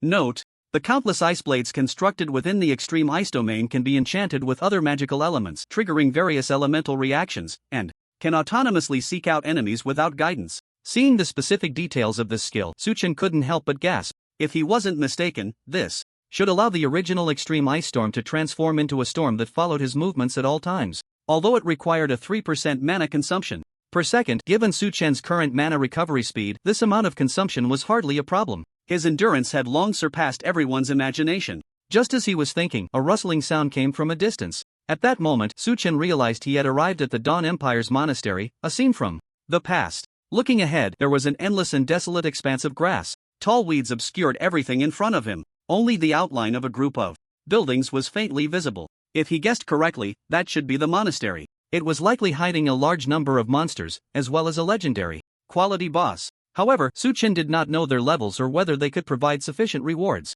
But overthinking was pointless. Suchen directly lifted the staff in his hand and stepped forward. At the same time, the temperature in the air suddenly dropped. Snowflakes began to swirl down from the sky. Almost instantly, an extreme chill enveloped Suchen. From beginning to end, Suchen had only one goal: to complete the main quest. At this stage, he had two objectives. First, he needed to find and lock in the location of the Lost Kingdom. For him, this was not a particularly difficult task, but the real test was just beginning. Through the clues provided by Carol, it was not hard to learn that the source of this anomaly seemed to be hidden within the Lost Kingdom. Therefore, the second task objective required him to head to Bone City for investigation. Previously, through sufficient kills, Suchen had already met the conditions to enter Bone City. Next, he just needed to find the true location of the Lost Kingdom to enter the rumored City of Bones. The true location. Suchen certainly understood the meaning of this phrase. Unlike those fleeting illusions, the real Lost Kingdom was hidden at some point in the endless river of time. So he had to find it as soon as possible. Then he could open the City of Bones. With this thought in mind, Suchen prepared to consume a certain amount of eternal marks to achieve rapid movement. After all, time was precious. Although this incident at the monastery was quite lucrative, it probably had no effect on the main quest. With this in mind, he stopped in his tracks and chose to move quickly. Tip: do you want to go to the Shadow of Time Rebellion of the Dawn Empire Monastery? Tip: this rapid movement will consume 15 eternal marks. The first thing that caught his eye was again the Rebellion of the Dawn Empire Monastery, which left Suchen somewhat speechless. Without any hesitation, he chose another area as his target and began to move quickly. Tip: rapidly moving to the Shadow of Time, Battle of the Setting Sun. As the prompt sounded, Suchen's body slowly disappeared from this overgrown area. In the next moment, the sounds of battle erupted in his ears. Woo woo woo! With the dull sound of horns, countless beings fell into a frenzy of slaughter. The light camp, representing order, and the dark camp representing destruction, had surprisingly joined forces to attack the rumored Eternal Kingdom. Without any hesitation, it was clear that they had only one target: the magnificent giant city not far ahead, which left countless people genuinely shocked. Suchen believed that, although the Eternal City did not belong to the main city level, it was not inferior to the towering frozen city. However, compared to this giant city, the Eternal City seemed like a toy. If all went as expected, this should be the predecessor of the rumored City of Bones. There were records in ancient texts that the Eternal Kingdom had consumed countless resources and energy to build this giant city, and the name seemed full of coincidence. The former name of the City of Bones was also called the Eternal City. After 41 years, the Eternal Kingdom gathered the pinnacle of technology and production skills from around the world, consuming endless resources, which allowed this giant city to stand before the world. No matter who it was, upon witnessing this shocking scene, they would inevitably have the same thought: if only they could possess such a giant city, their lives would be without regret. However, Suchen clearly knew one thing: in the face of absolute power, everything seemed so fragile. Even this magnificent giant city ultimately could not escape the fate of being buried in the river of time. Of course, Suchen estimated that perhaps until the very end, this city, which could be considered the pinnacle of the world, had never truly been breached. The reason for the Eternal Kingdom's disappearance overnight remained a mystery to this day. Seeing this scene, Suchen felt a bit conflicted. As a dreamlike illusion, this past was only extremely brief. He could not be sure whether the true entrance to the Lost Kingdom was hidden here. Just as he was thinking, a strong wind howled towards him. Purify the filth. Exterminate the Eternal. Perhaps it was the rich aura of eternity emanating from Su Chen that attracted the attention of countless enemies. At this moment, both the NPC armies of the Light Camp and the Dark Camp turned to look in his direction. Tip: your appearance has attracted the attention of the enemy. Please prepare for battle. Tip: you have entered combat mode. Rapid movement is temporarily unavailable. Tip: you have entered combat mode, temporarily. At the moment the prompt sounded, Su Chen picked up the staff in his hand and began to unleash his skills. Since he couldn't leave, then he simply decided to participate to the end. Frost. A light shout echoed. Instantly, endless ice attribute magical elements appeared around Su Chen, swirling continuously, transforming into an extremely cold realm that enveloped a 200-meter radius around him. The domain skill was activated. In an instant, countless ice blades converged from the air, slashing, freezing, slowing. Various overwhelming sensations of pressure surged forth in an instant. The Extreme Ice Domain, a rare master-level domain skill, revealed its terrifying side at this moment. Slash! With a wave of his hand, the domain fully expanded. At this moment, Su Chen shot forward rapidly. Accompanying him were countless ice blades cold enough to slice through any body.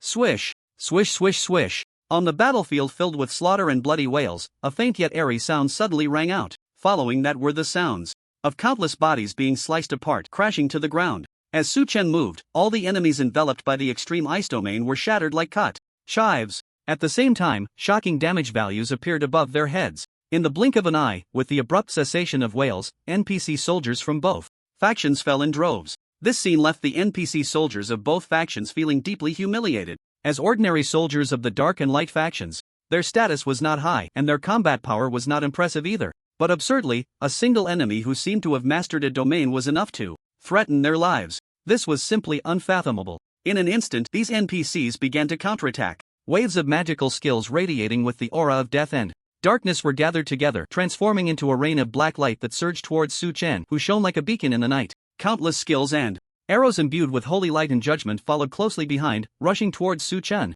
Tip: the Judgment Guardian has initiated a duel with you. Do you accept? Tip: the Death Sorcerer has used the skill Death Flame, launching the first attack against you. Tip: the Nature Hunter has released hunting dogs, attempting to control your movement. Tip: you have been locked on by the assassin's killing intent. In an instant, Su Chen's figure was completely submerged in a sea of skills. However, what happened next filled the other NPCs with a sense of humiliation. The two factions joined forces, working together to attack the so-called Eternal Kingdom. Unexpectedly, they appeared to be obediently huddled in the giant city, defending. Yet, they quietly emerged behind their army. This could no longer be called a death wish. Even a third transformation powerhouse who mastered a domain would likely not escape unscathed. But this was merely their wishful thinking. Su Chen, relying on his absurd movement speed and displacement skills, dodged the vast majority of lethal damage. As for other locking skills, just the various shields were enough to handle them. Coupled with Su Chen's terrifying and despair-inducing magical and physical defenses, the damage from these NPCs was temporarily insufficient to significantly drop his health.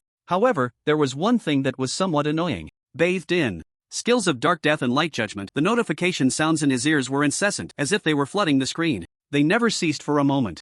After some thought, Su Chen decided not to take action for the time being. These should all be past events flowing in the river of time. If he acted rashly and caused unknown changes to the subsequent history, it would be a big problem. Therefore, he decided to observe the changes. After all, these small fry were not worth his effort for now. Thus, Su Chen, using his displacement skills and skilled positioning, along with his absurdly thick shields, freely traversed through the enemy army. Looking around, there was simply no one who could threaten him.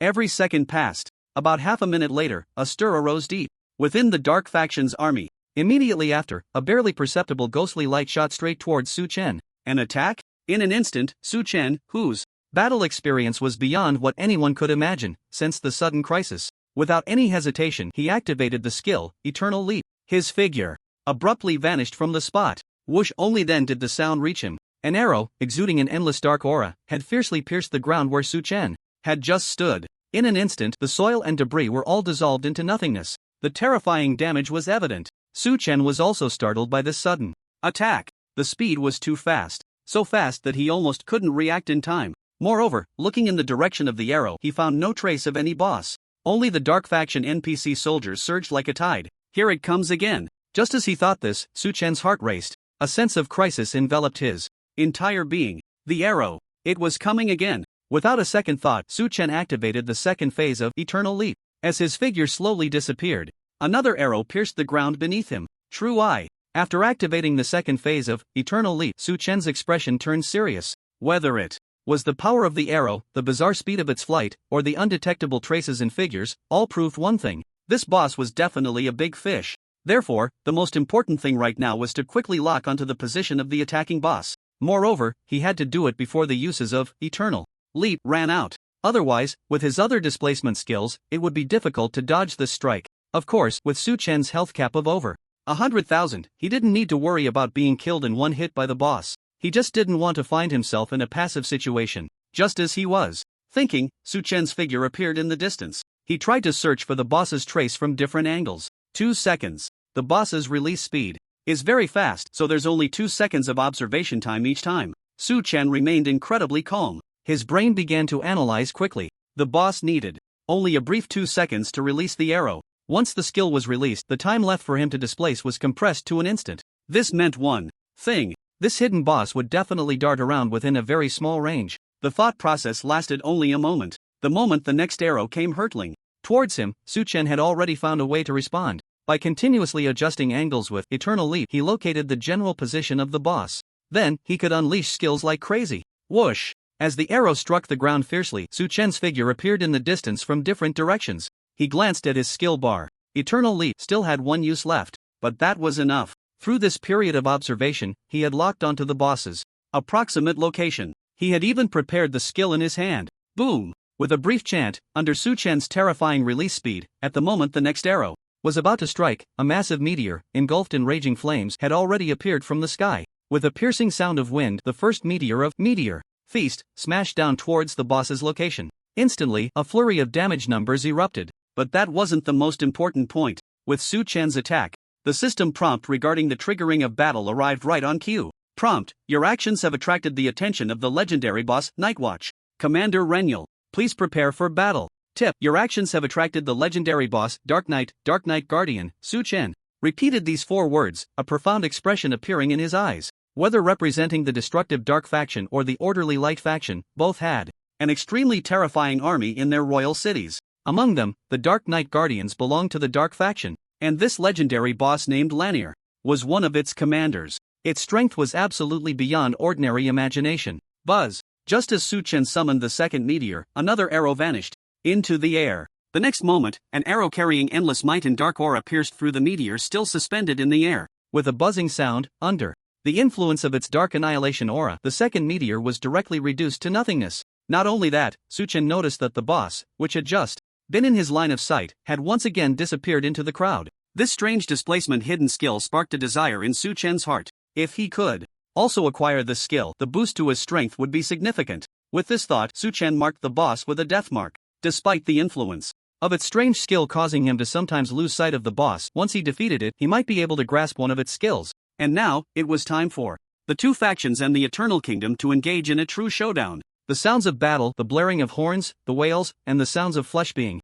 torn apart converged above the battlefield. Clearly, it transformed this place into a true hell on earth. Countless severed limbs and corpses lay scattered, and blood had dyed the entire land red. As for Su Chen, amidst the flurry of arrows, he was continuously closing in on the boss's position. This battle was a thing of the past, completely unrelated to him. But the boss was different. Once its drops underwent the enhancement of the 10,000 times reward, it would guarantee at least an epic level piece of equipment. Perhaps, it could even help him gather one piece of the Wailing Epic set. In an instant, with Su Chen's terrifying release speed and the ancient ghost dragon's extremely high flying speed, the offensive and defensive positions of both sides gradually reversed. Su Chen became the one pursuing. Watching the boss's figure that kept disappearing and reappearing, Su Chen expressionlessly cast one skill after another. He didn't care whether they hit or not. After all, for a mage, casually casting an area skill was more effective than anything else. Boom! Boom! Boom! The sounds of skill releases echoed one after another.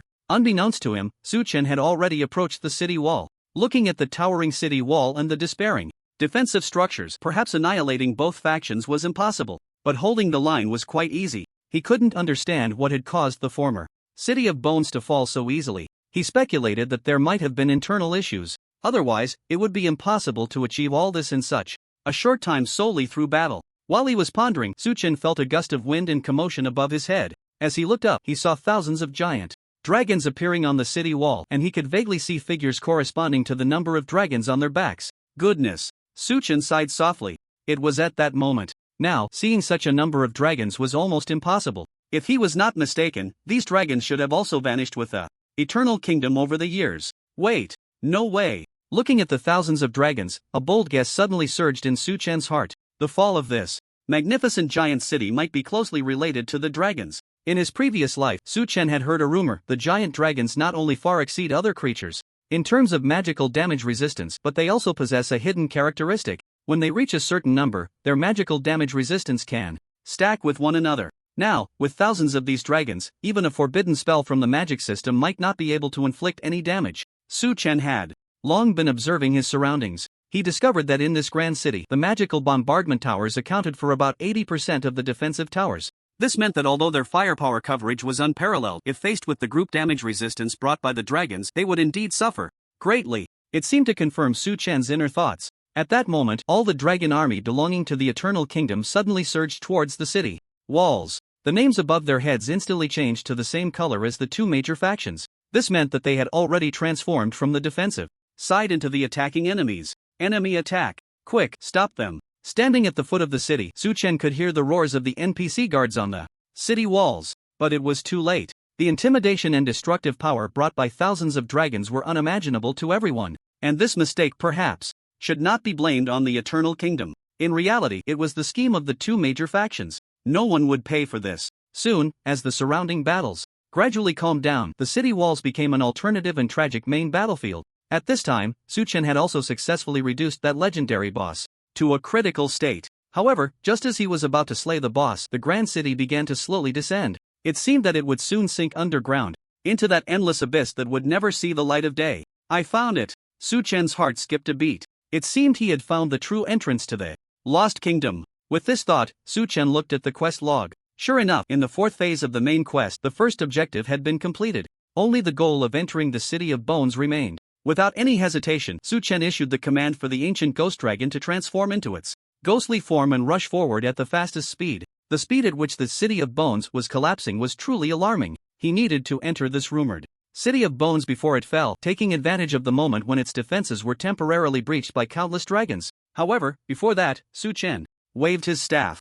With a surge of magical elements, a figure on the battlefield could no longer support its weight and slowly fell into the dirt. Tip: you have successfully killed the legendary boss, Nightwatch Commander Lenyul. At the moment the notification sounded, the ancient ghost dragon swooped down over the boss's corpse. As the wind suddenly dropped, Suchen completed the loot pickup. Tip: you have picked up the reward skill book Stealth of the Shadows. Tip: you have picked up the reward Death's Whale Waistguard, Legendary. Tip: tenfold amplification successful. The quality of the reward you received has been upgraded from high to master level skill. Tip: tenfold amplification successful. The quality of the reward you received has been upgraded from legendary to epic quality. Tip: you have received skill book Whispers from the Dark Master. Tip: you have received Death's Lament Whale Waistguard, epic. As the notifications rang out, the double epic rewards brought Suchen immense surprise. And if he wasn't mistaken, this waistguard should also be part of the whale set. But time was of the essence. Opportunities were fleeting. Suchen planned to enter the City of Bones first and then check out these drops that made him feel incredibly satisfied. Boom! Just as he was thinking, with extraordinary flying speed, the ancient ghost dragon truly stepped into the giant city just before it collapsed. In the next moment, endless darkness swallowed all light. The feeling of falling surged through his entire body. Suchen understood, his mission objective should be completed soon. Sure enough, the notifications came one after another. Notification: you have successfully determined the location of the Lost Kingdom and stepped into the City of Bones, fulfilling the requirements for the fourth phase of the mission. Notification: the main storyline mission, the Lost Kingdom Returns, has been updated. Please check it out. Suchen had anticipated all of this. After all, the entrance that no one could find back then was incredibly difficult to access. But now, with the ancient ghost dragon spreading its wings, he had already appeared in this abyss filled with decay and the scent of death. Notification: you have successfully entered the hidden area of the Lost Kingdom. Notification: you have successfully entered the hidden area of the City of Bones. As the notifications rang out, Suchen still found it hard to believe. He never expected that the two major factions would use such an unexpected method to bring this magnificent city to ruin. This proved one thing: to achieve a goal, sometimes it's worth taking some unexpected approaches. Perhaps it could yield different results. And that was exactly the case now. The descent continued. It felt as if the entire Eternal Kingdom was plummeting into the abyss, like experiencing a cinematic cutscene. During this process, everything began to gradually decay and fall apart.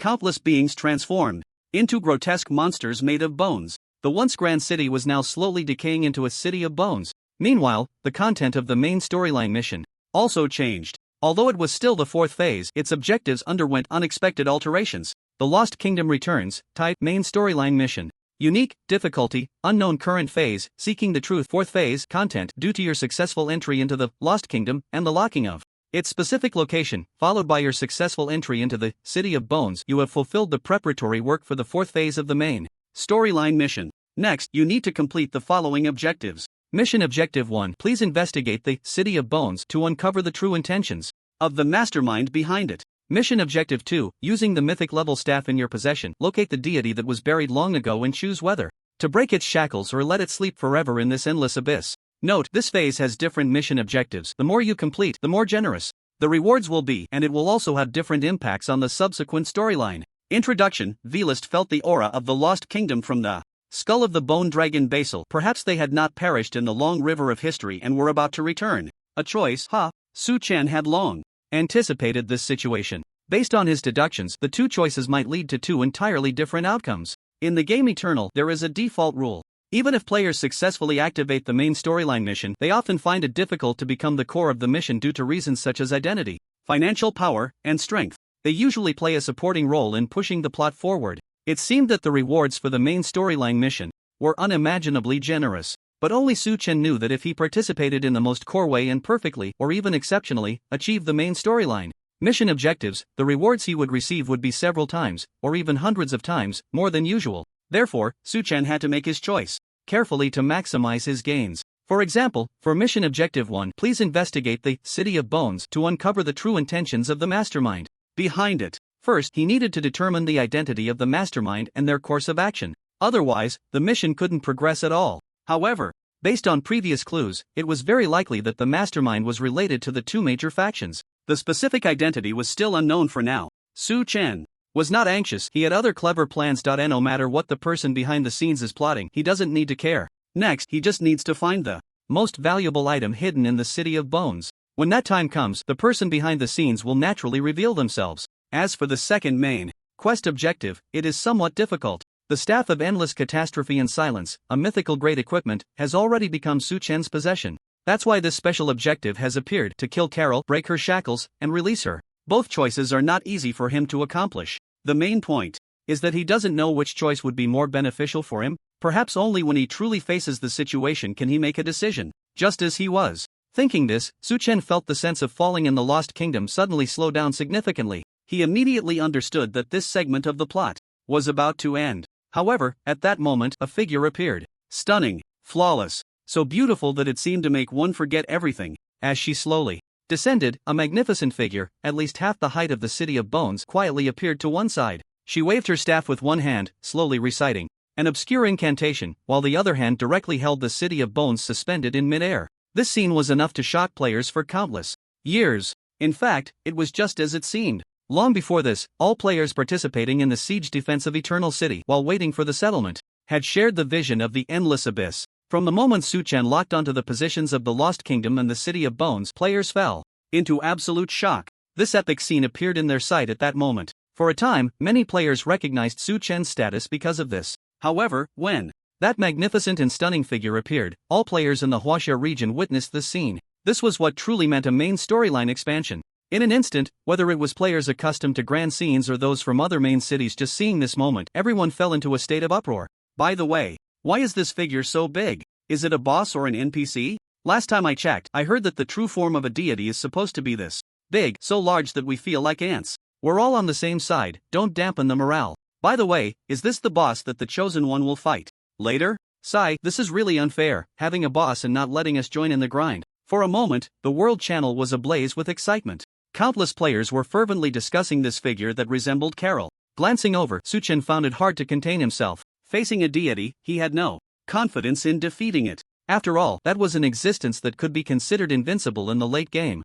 Unless Su-chan also gained the recognition of the laws, he would need to obtain divinity before he could ascend to become a deity. Only then would he have the chance to deal with those deities. Therefore, he would not act rashly before understanding the true intentions of this magnificent giant shadow. Just as he was thinking, a rumbling sound echoed throughout the endless abyss. It was the tremor of the earth and also the sound of space and time being altered. The giant figure, suspected to be a deity, suddenly waved its staff, and the endless frost laws almost crystallized into countless shards, rushing upward in an instant. Its target corresponded exactly to the area of the Frost Empire. In an instant, all players' gazes shifted along with the staff that emitted an endless chill, moving to the outside of the abyss. Looking around, everywhere in sight was full of life. This scene of birds singing and flowers blooming caused many players' brains to crash on the spot. What's going on? Where is my vast Frost Empire? By the way, where did all this frost on the ground go? In the players' minds, the Frost Empire had nothing to do with vitality. It was covered in ice and snow all year round, with winds blowing from the forgotten peak of extreme cold filled with bone-chilling coldness.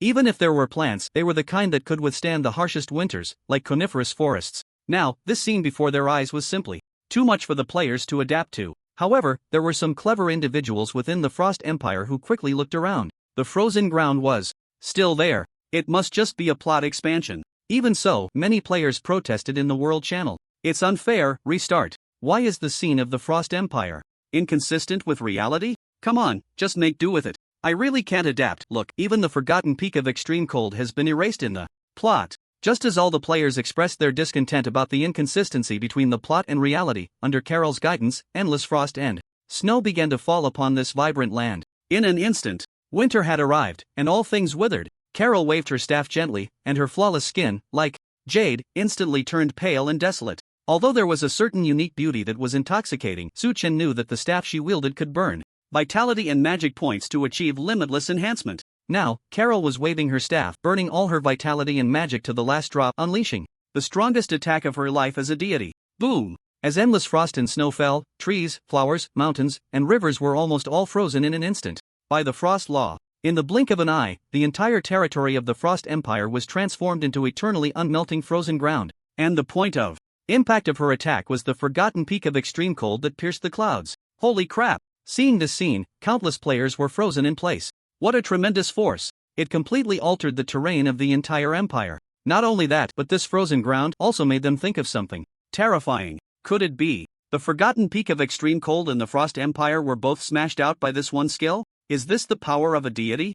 I can't believe it. Many players found it hard to accept this reality. It must be said that the shock brought by this expansion was absolutely unparalleled. In an instant, the World Channel, Regional Channel, and the players' Mercenary group channels all began to flood with messages. This scene was simply spectacular.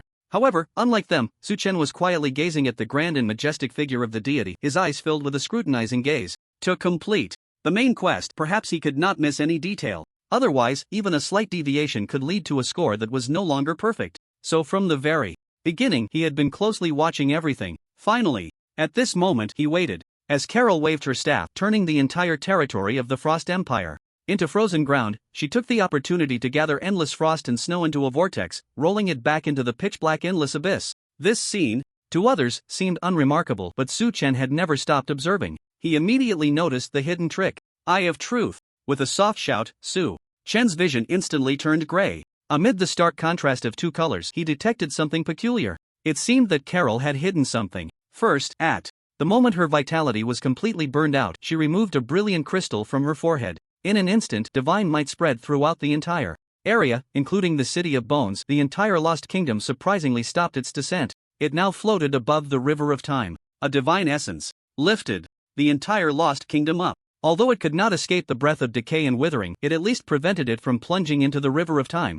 becoming just a splash. This action was incredibly dazzling for everyone. This was also the reason why the skeletal beings of the Lost Kingdom could crawl out from the endless abyss once again. Thinking of this, Su-Chen couldn't help but feel a surge of heat in his heart. Divine essence. If this plot were true, it would mean that beneath the Lost Kingdom there was another divine essence. However, this was not what interested Su-Chen the most. A facade of open roads. While secretly moving through the dark, at the moment Carol took out the divine essence. Seizing the opportunity, she quietly buried a speck of light towards the forgotten peak of extreme cold. Perhaps it was a coincidence. Perhaps it was destined. As a master of eternity, Su-Chen instantly sensed the aura contained within this speck of light. It was the crystallization of the eternal law, rich to the extreme. He even had a bold guess. Perhaps this speck of light was a fragment of the eternal divine essence. It seems the next target has increased. After perceiving everything, Su-Chen continued to watch the plot with great Interest. It seemed that this main storyline expansion pack was not yet over. There should still be some subsequent plots to reasonably arrange the time. Su-Chen decided to take this opportunity to check the rewards he had just obtained. First was that master-level quality skill book. If he remembered correctly, this should be the core skill of the previous legendary boss. Although the title did not forcibly seize it, it was still dropped. This was quite gratifying. Hint: you have mastered a new skill, Whispers from the Dark, Master. Rubbing his hands together, the skill book transformed into countless specks of light, fluttering everywhere. And in Su-Chen's skill bar, a new skill appeared. Whispers from the Dark, Master, type Master-level skill effect, Instant Guidance. Skill: gathering the dark elements in the air, hiding oneself in darkness and shadows, allowing for instant movement over a distance, and during this time, perfectly concealing one's tracks. As long as no active attack is initiated, one will not be perceived by any living being. Duration 120 seconds, cooldown time 3 minutes. Introduction: Whispers from the Dark, more like the subtle distance between lovers. Good skill. At first glance, Su-Chen recognized the value of this skill. An instant guidance skill. Then hiding between darkness and shadows, allowing for a short distance teleportation. During this time, it would perfectly conceal one's tracks. This seemed quite similar to the skill used by the previous boss, but under the effect of the tenfold reward, one of its effects caught Su-Chen's attention. As long as no active attack is initiated, one will not be perceived by any living being. This was a skill for hiding tracks. It was somewhat like the special effect brought by Su-Chen's divine cloak. When one is in the night, it would completely obscure all information, making one undetectable. However, although this skill has a cooldown time, it can still obscure everything even during the day. This point was incredibly precious. Besides this skill, Su-Chen also obtained a piece of equipment by defeating the boss. Death's Whirl Wailing Waistguard, Epic. The attributes provided by this equipment, like other parts, were quite considerable. Health plus 15,000 points. Both defenses were over 1,000, and the weight limit was raised to 99.99, plus an equipment skill that increases temporary health limits. This epic level armor made Su-Chen particularly satisfied. Not only that, as he completed the equipment, the prompt for activating the attributes of the wailing set arrived as expected. Hint: equipment worn successfully. Tip: triggering the epic 8-piece set. Effect can activate the wailing effect brought by Death's Frenzy. 8-piece set. Su-Chen did not expect to gather all 8 pieces of the wailing set so quickly. When equipping all 8 pieces, the wailing effect from Death's Frenzy can be activated, allowing the sound of endless wails from within to be played. Not only can it weaken enemies, but it can also put allied units into a special state, Wrath of Wailing, significantly enhancing attributes and combat power, including his own. Although the specific values still need to be verified personally, just the 5-minute duration is enough to make Su-Chen's heart race. Next, he only needed to obtain 2 more unique pieces of the wailing set and the 10-piece set effect would be activated. While he was thinking, he looked up at the sky. As the plot continued to unfold, the unknown deity suspected to be Carol had already exhausted all vitality. The divine essence burst forth with dazzling light, lifting the entire lost kingdom above the river of time. As for the outside world, the ice extended for tens of thousands of miles. The embryonic form of the Frost Empire emerged. This scene shocked all players. They finally realized that the damned main storyline expansion could create such a grand spectacle. What kind of outrageous rewards could that entail? While the players whispered among themselves, the lost kingdom was completely buried beneath the endless abyss. Although supported by the power of the divine essence, preventing it from withering away, countless beings had turned into bones under the erosion of decay and death. Seeing this, Su-Chen's heart became clear. If he wasn't mistaken, the true intention of the planner mentioned in the mission objective should be this divine essence. Therefore, what Su-Chen needed to do next was to seize it all. Only then would the real big fish be unable to resist surfacing. However, he also needed to be cautious. The second mission objective stated quite clearly, with the mythic level staff in his hand, he could find the deity that had been buried back then. Then he would need to choose whether to unveil the deity's confinement or let it sleep forever in this endless abyss. So he had to confirm one thing. Would making a decision pose a certain threat to himself? If not, how much benefit could it bring? As the plot expansion temporarily came to a close, the time point in this area seemed to have synchronized with the outside world. But if he remembered correctly, the position of the divine essence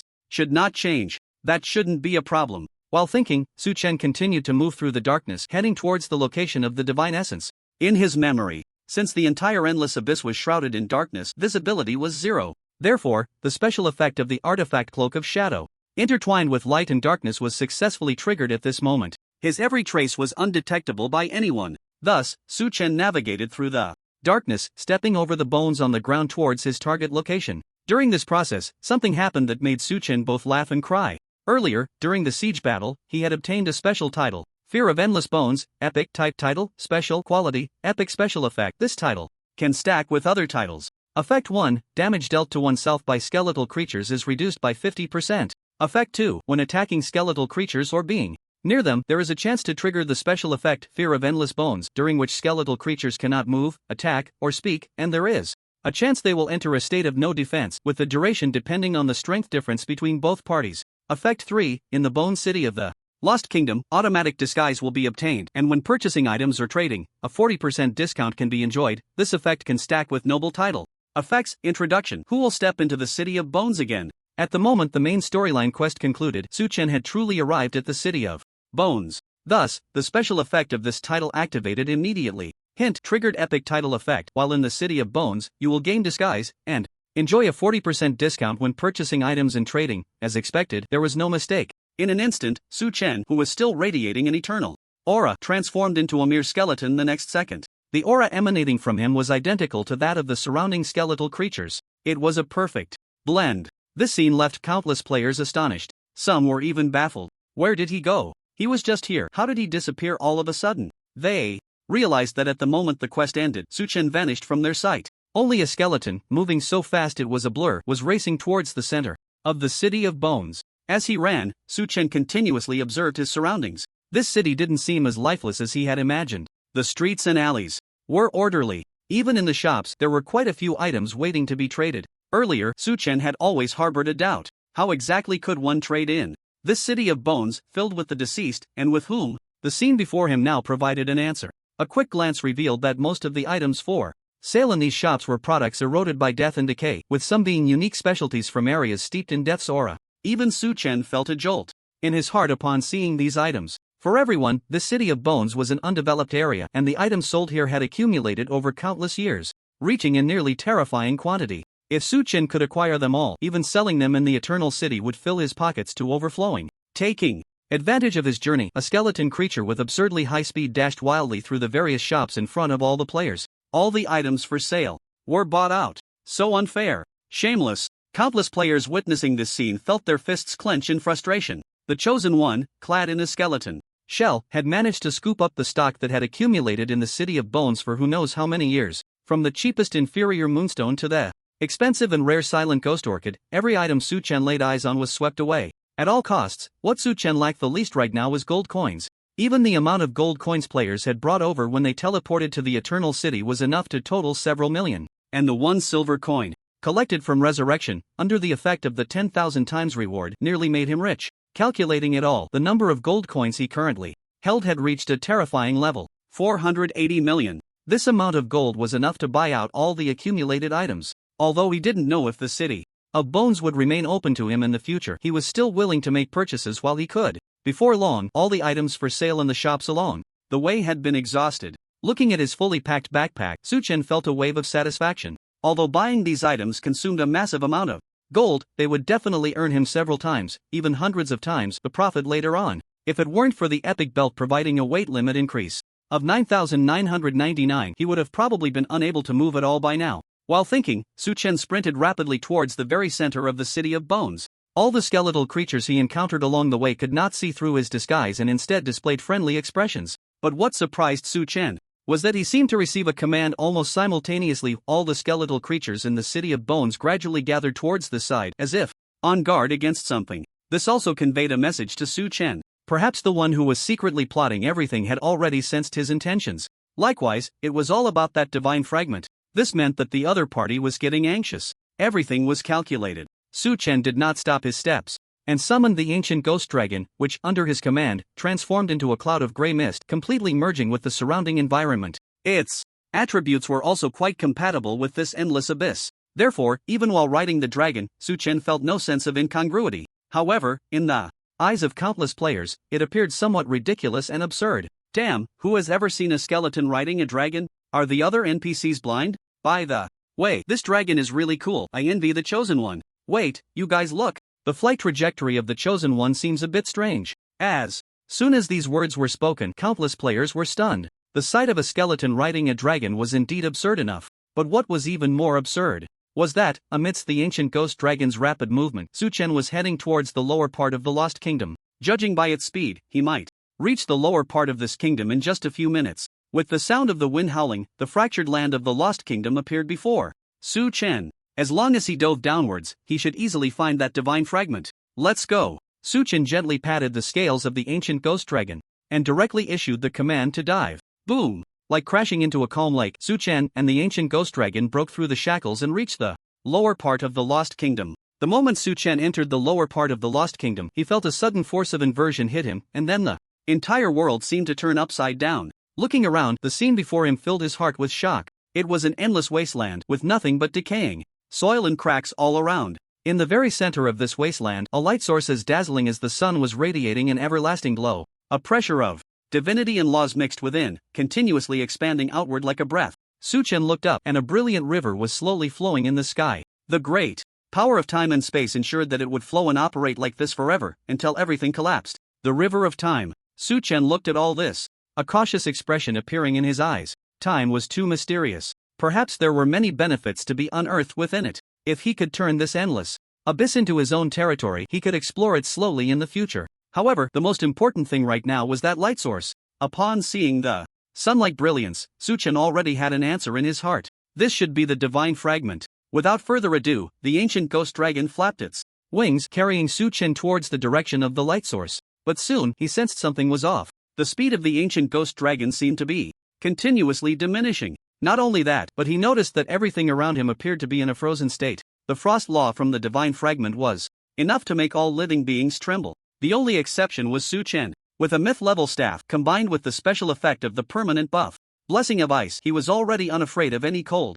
In fact, the colder it was, the stronger his attributes and combat power became. This area, recklessly eroded by the divine fragment, was simply a paradise for him. Retrieving the ancient ghost dragon into the mount space, Su Chen stepped forward and soared. Ahead, under the enhancement of the epic set, his movement speed had reached an absurd level. To others, he seemed to flicker by like an afterimage. However, just as he was advancing towards the area where the divine essence resided, a flawless white figure in the endless abyss was watching everything from afar, her eyes reflecting a newfound interest, a stark contrast to her previous weariness. She looked just like the former Carol. The only difference was that a decayed heart had been placed in her chest. The angle and position were identical to where Su Chen had previously placed it. Thump. It seemed that, as time passed, this shriveled heart, due to decay, was slowly awakening. At the same time, she was rushing towards Su Chen at a terrifying speed. This scene naturally caught Su Chen's attention. Seeing all of this, an absurd thought surged in his mind. Could it be that the one orchestrating everything from behind was indeed this former deity? Su Chen observed carefully and soon furrowed his brows. Behind Carol, there were dozens of chains binding her, with mysterious patterns and magical seals swirling on them, appearing particularly striking. They were divine-level seals, and moreover, they were frost attribute divine-level seals. Familiar. With the plot trajectory from his past life, Su Chen quickly grasped the key to the situation. Thus, the answer became clear. This fallen deity had sealed herself away. Sealing oneself? Su Chen felt speechless. No matter what, he had not guessed that Carol was actually a patient with multiple disorders affecting perception, thought, emotion, and behavior, leading to a disconnection in her mental activities. In other words, over the long years, she had split into multiple personalities and bodies.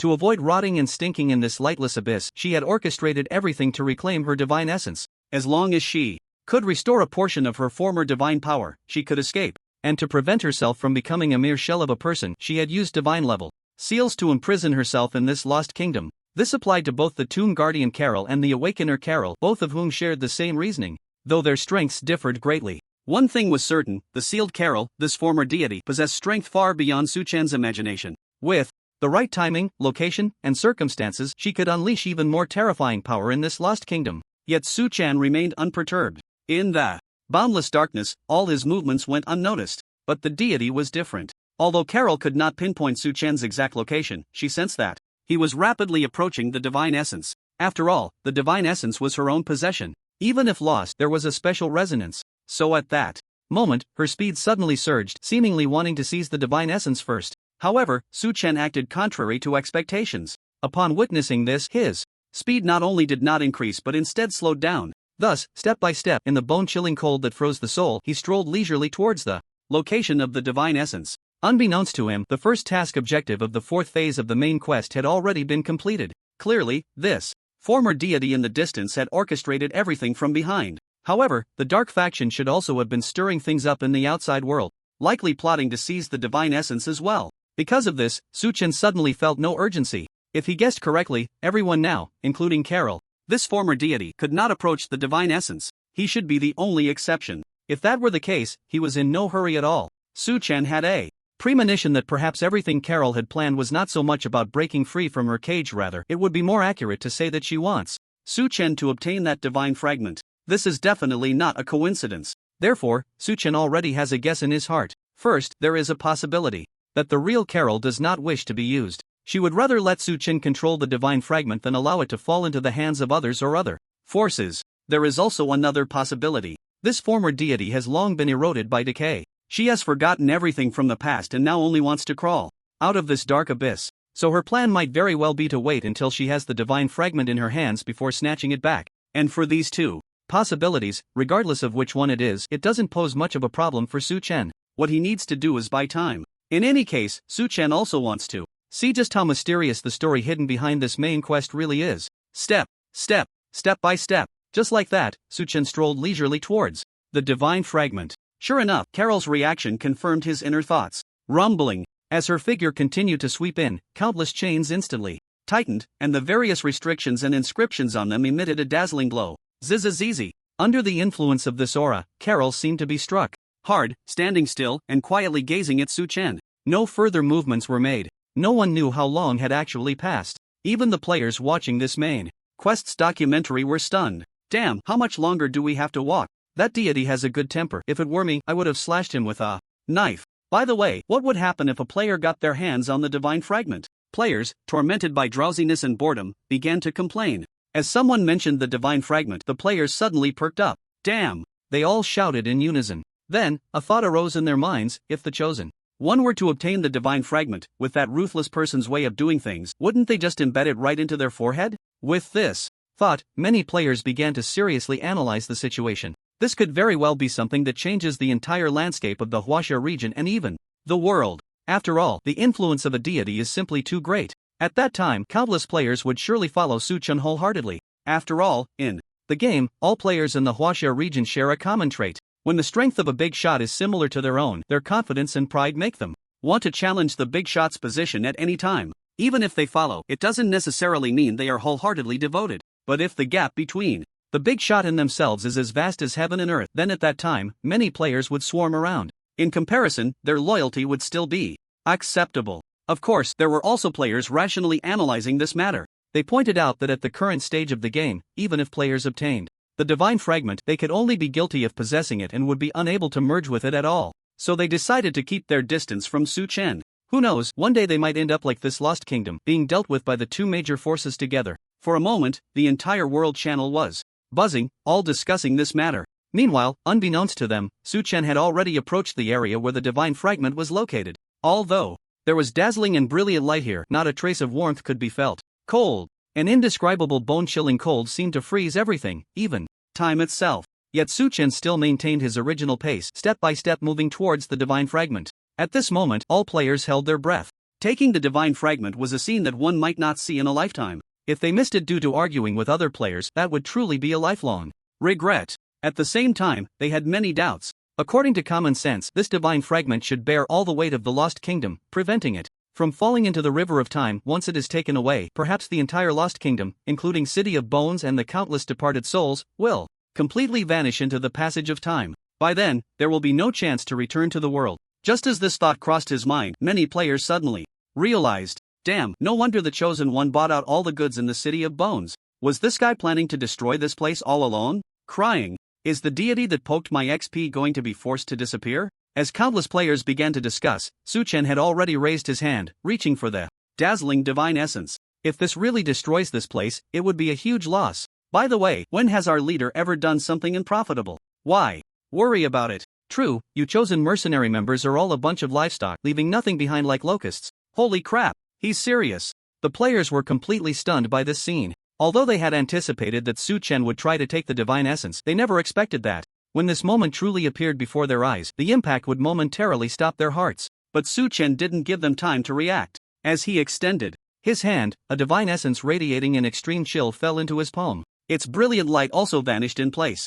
The entire back of the Lost Kingdom instantly plunged into darkness. Of course, this made no difference to the Lost Kingdom. The real difference lay in the trembling earth and the feeling of falling once again. Hint, you have picked up Frost Divine Essence, Divine Level. Hint, due to your removal of the item that maintains the balance of the Lost Kingdom, if it is not restored within 1 minute, it will lead to the complete disappearance of the Lost Kingdom from the River of Time.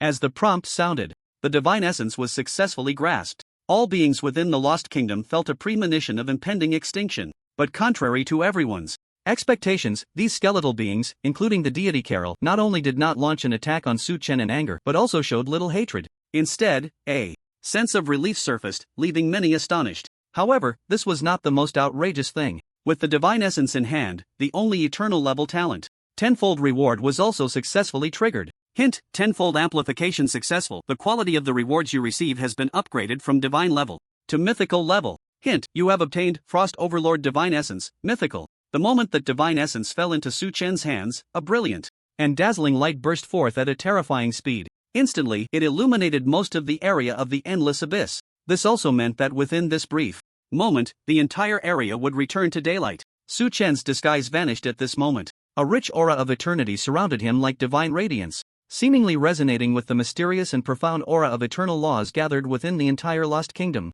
Not only that, even the River of Time seemed to momentarily halt its flow. In an instant, all the eternal auras contained within the countless realms of time surged towards Su Chen. This scene left all players dumbfounded. Holy crap, this is so damn cool. By the way, what element is this? I've never seen it before. Me neither. Wait, look at that. DOD. While discussing, a sharp-eyed player suddenly exclaimed. Following their gaze, Carol, who had been quietly watching Su Chen, suddenly raised her arm. Seemed to be the breath of an eternal law, stimulating this former deity. On her pale, cracked face, the decaying aura slightly receded, revealing a hint of astonishment. Immediately after, she waved her hand, flipping the entire Lost Kingdom upside down. In that instant, countless skeletal beings also changed their previous demeanor. Their eyes turned crimson, and in a state of extreme madness, they surged toward the direction where Su Chen was located, without any hesitation. Su Chen raised the staff in his hand, Endless Disaster Silence Freezing Staff, mythical. This staff was 3 feet 2 inches long, entirely presented in a deep blue transparent state, embedded with mysterious and profound magical patterns. It represented forbidden power and symbolized a myth that ordinary people could never reach. As soon as it appeared, all players, as well as all skeletal beings and that former deity, couldn't help but hold their breath. A divine artifact? I can't understand it, but I'm greatly shocked. By the way, did you notice that this staff seems to be the same one that deity held in the previous expansion pack?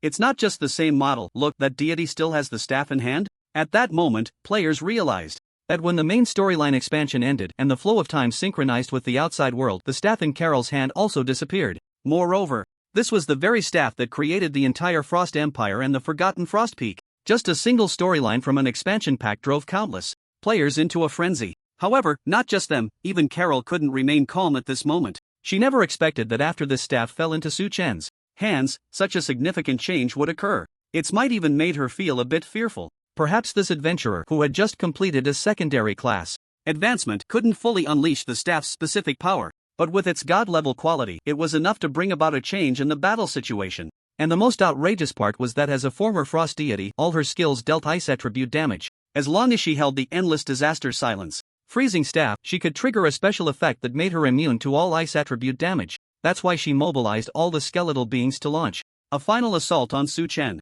Moreover, it had to be done before Su Chen could unleash the terrifying might of the staff. Boom! Millions, even tens of millions, of skeletal beings were now crawling toward Su Chen. Darkness, death, and the stench of decay made them far more terrifying than before. The most important factor was their number. Even with a giant city and countless players setting up defensive lines, they had only faced a maximum of 1 million siege monsters. Now, the number of these skeletal beings was simply incalculable. Perhaps it could only be described as endless. At this moment, Su Chen clearly realized the opponent's intent to attack. However, he did not panic. Instead, he raised the mythical staff in his hand. As a series of incantations began to resonate, his health and mana slowly started to burn. The surrounding ice attribute elements and frost laws also began to converge. All of this was thanks to the special effect of the mythical staff.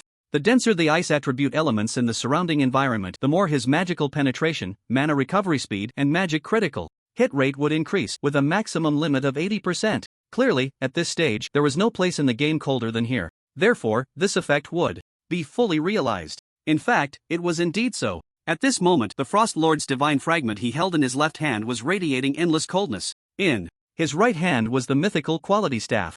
Almost in an instant, as the incantation echoed, Su Chen activated the equipment skill of the mythical staff, Disaster. Silence freezing. He activated the power contained within the staff, burning one's own health and mana by continuously unleashing the extreme cold ice. One can mobilize the endless laws of frost, bringing forth a disaster of freezing rain over a designated area. This can create an effect that freezes everything into nothingness. This equipment skill not only contributed to the creation of the future Frost Empire but, under the effect of the tenfold reward, has transformed into an enhanced version. When in the state of disaster's freeze, burning health can enhance the freezing effect and the release range. Burning mana can extend the duration of the freezing effect with a maximum limit of permanence. Just this point alone was enough to catch Su Chen's attention. According to memories from his past life, during the final stages of the game, the frost that covered the surface of the Frost Empire year-round eventually melted away. So this also proves one thing. The original disaster's freeze did not bring about a maximum duration that was truly permanent. Because of this, Su Chen decided to use this skill to accomplish something that even the deities had never achieved. The chill that freezes all, please bring forth. As Su Chen recited the incantation, the frost magic elements and the aura of frost laws in the air surged towards him like a storm. This scene was absolutely no less imposing than the might brought by the deities in the previous main storyline. Holy crap, is this another forbidden spell? By the way, why do I feel like this skill seems a bit familiar? Of course it's familiar. Isn't this just the scene where the deity created the Frost Empire with a single wave of their staff? Then why can the Chosen One use this skill too? Unfair, do it over. In an instant, all the players were stunned by the scene before them. Endless chill. Thousands of frost flakes falling like withered petals. It seems somewhat similar to the skill released by Carol earlier, but in reality, its coldness was even more intense. However, due to the disparity in strength between the two sides, part of the skill's might was smoothed out. This also led to the two scenes appearing almost identical at first glance. Similarly, Su Chen's health and mana were continuously depleting. Tip: you have used a high-level recovery potion, restoring 25% health. Tip: you have used a master-level recovery potion, restoring 50% health. Tip: you have used a mana recovery potion, restoring 15% mana. Tip: you have used. Without any hesitation, he directly consumed potions. Coupled with numerous buffs and passive effects, Su Chen's recovery speed for both health and mana far exceeded everyone else's. But no matter how fast it was, it couldn't match the speed of this skill's consumption. Therefore, only by consuming potions could the power of this skill be maximized.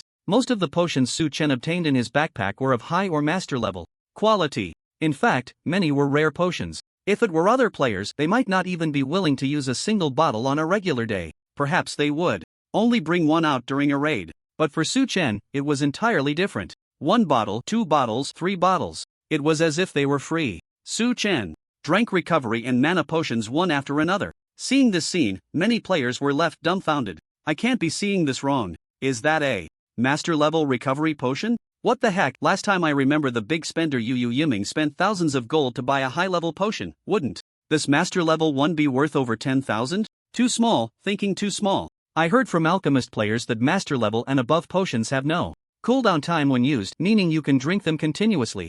Of course, the premise is that you have enough money to splurge. Many players suddenly realized. Clearly, they had grasped the true essence of the game. If Su Chen were to hear this, he would probably raise both hands in agreement. As long as there are enough resources in gold, the speed of power enhancement is much faster than others. There are other aspects as well. For example, right now, he keeps taking drugs. It's precisely because the potions above the master level do not require cooldown time. As long as he has them, he can keep drinking. Potions are the one thing Su Chen has in abundance. Even when killing ordinary monsters, the basic recovery potions that drop can be instantly upgraded to advanced recovery potions under the effect of the 10,000 times reward. And if it's an advanced recovery potion, it will definitely be upgraded to master level quality by the 10,000 times reward. This has led to a small mountain of master level potions piling up in his backpack. Moreover, the items he had previously purchased in Bone City are now playing their due role. As he downs one potion after another, Su Chen's health remains in the most dangerous stage. Yet, he has not fallen. Instead, the raging wind and frost are becoming even more intense. With the massive amount of health being poured down, the range and effects of the blizzard will gradually reach their limits. Meanwhile, the outpouring of magic points has also extended the freezing effect brought by this skill to 117 hours. And this number is still climbing. Gradually, a storm sweeping across the entire Lost Kingdom is about to pour down from the sky. Look, what does this chosen one want to do? Why do I feel like his target isn't those countless skeletal monsters? Don't tell me he wants to freeze the entire Lost Kingdom? What a joke, brother, it's about to fall. Under the gaze of countless players, Su Chen's eyes are firmly locked onto Carol, the former deity, to hide his intentions. At the same time, countless skeletal creatures are already less than a kilometer away from him. Perhaps in less than a minute, these countless skeletal creatures could tear him to shreds. Hurry! Su Chen's eyes burst with endless fighting spirit. He has deceived everyone, including all the players, the former deities, and those countless skeletal creatures. Boom! Boom! Boom! As a series of footsteps like mountains shaking the ground resound, countless skeletal creatures swarm over from the other side of the Lost Kingdom, arriving before Su Chen. At this moment, a prompt sound also rings in Su Chen's ears. Prompt, guidance successful. With the current investment of magic points and health, this skill will cause a permanent freezing effect. Without any hesitation, Su Chen, who has only 3% health left and has been standing at the back of the Lost Kingdom, directly unleashed the skill containing great terror. To everyone's surprise, Su Chen's target was no longer the former deity nor the skeletal creatures rushing towards him, but the entire Lost Kingdom. Boom! As the skill was released, endless frost and snow poured down. The overwhelming chill was enough to wither and freeze everything. Suddenly, it came crashing down. Wherever it reached, living beings and all objects touched by the breath of the frost law instantly entered a frozen state. Rumbling. As the breath of the frost law continued to spread, the entire Lost Kingdom was gradually being covered by solid ice. Not only that, but the edges of the freeze were constantly expanding outward. It seemed there was a trend, a desire to freeze this Lost Kingdom and then wedge it against the walls of the endless abyss. It appeared that, although the freezing range caused by Su Chen was not as vast as the deities burning their lives, this scene still left an indelible impression in the hearts of countless players. I was too narrow-minded.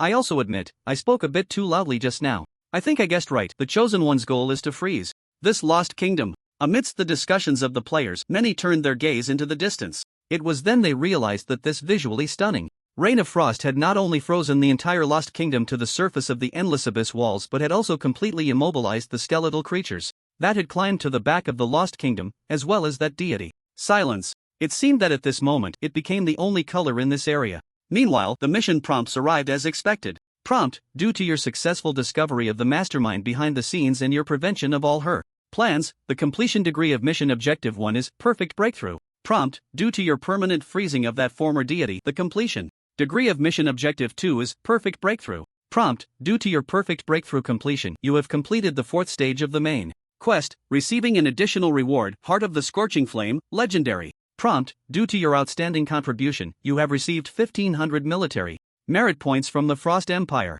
Prompt, due to your completion of the 4th stage of the main quest, the relevant content for the next stage has been updated, please check it. A series of prompts brought Su Chen a great surprise. The 10,000-fold reward was now playing its expected role. Prompt, reward extraction successful, you have obtained the item, Heart of the Scorching Flame, Legendary. Prompt, you have received 1500 military merit points. Prompt, 10,000-fold amplification successful, the quality of the reward you received has been upgraded from legendary to epic. Prompt, 10,000-fold amplification successful, the number of military merit points you obtained this time has been increased 10,000 times. Prompt, you have obtained the item, Heart that Burns Everything, Legendary. Prompt, you have received military merit points from the Frost Empire, 15 million. Seeing the prompts, Su Chen exclaimed that he had made a fortune. Just from the extra rewards, he had obtained an epic item and 15 million military merit points. If he completed this main quest, how shocking would the rewards be? He had a vague premonition that with the progression and development of the plot, this main quest seemed to be nearing its end. It wouldn't be long before he could claim the final reward. But for now, he decided to check the item he had just obtained.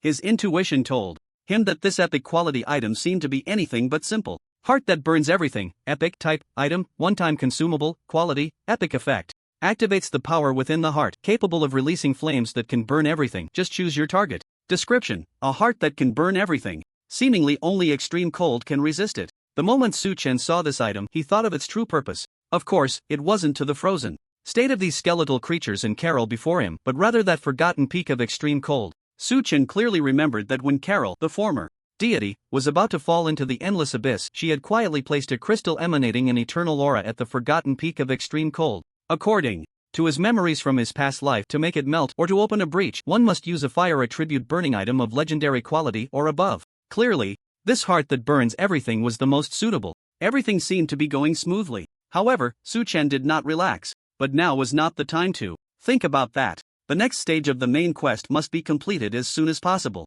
He always had a premonition that other forces, such as the Dark Faction, also wanted to take advantage of the situation. They just couldn't get in for now. Suppressing the excitement in his heart, Su Chen turned his gaze to the taskbar. Regardless of the ancient deities or those skeletal beings, they have all been permanently frozen at this moment. Even if the frozen state is to be lifted, it requires Su Chen to personally cast the relevant. For now, there will be no crisis looming. Therefore, he can take this opportunity to check the content of the next stage of the task. The Lost Kingdom returns type main quest, unique difficulty, unknown current stage, the end of everything, 5th stage, content. Through your exploration of the City of Bones, you have uncovered the true intentions of the schemer behind it, the former deity Carol, and successfully thwarted her plans. Meeting the second task objective to ensure she remains forever asleep in this endless abyss has preliminarily resolved a major concern, but the most critical issue at hand is the placement of the Lost Kingdom in this endless abyss. Thus, you have two choices ahead of you. Choice 1. Prevent the Lost Kingdom from falling into the river of time, avoiding its ultimate fate of becoming a fleeting illusion, and imprint it with your essence.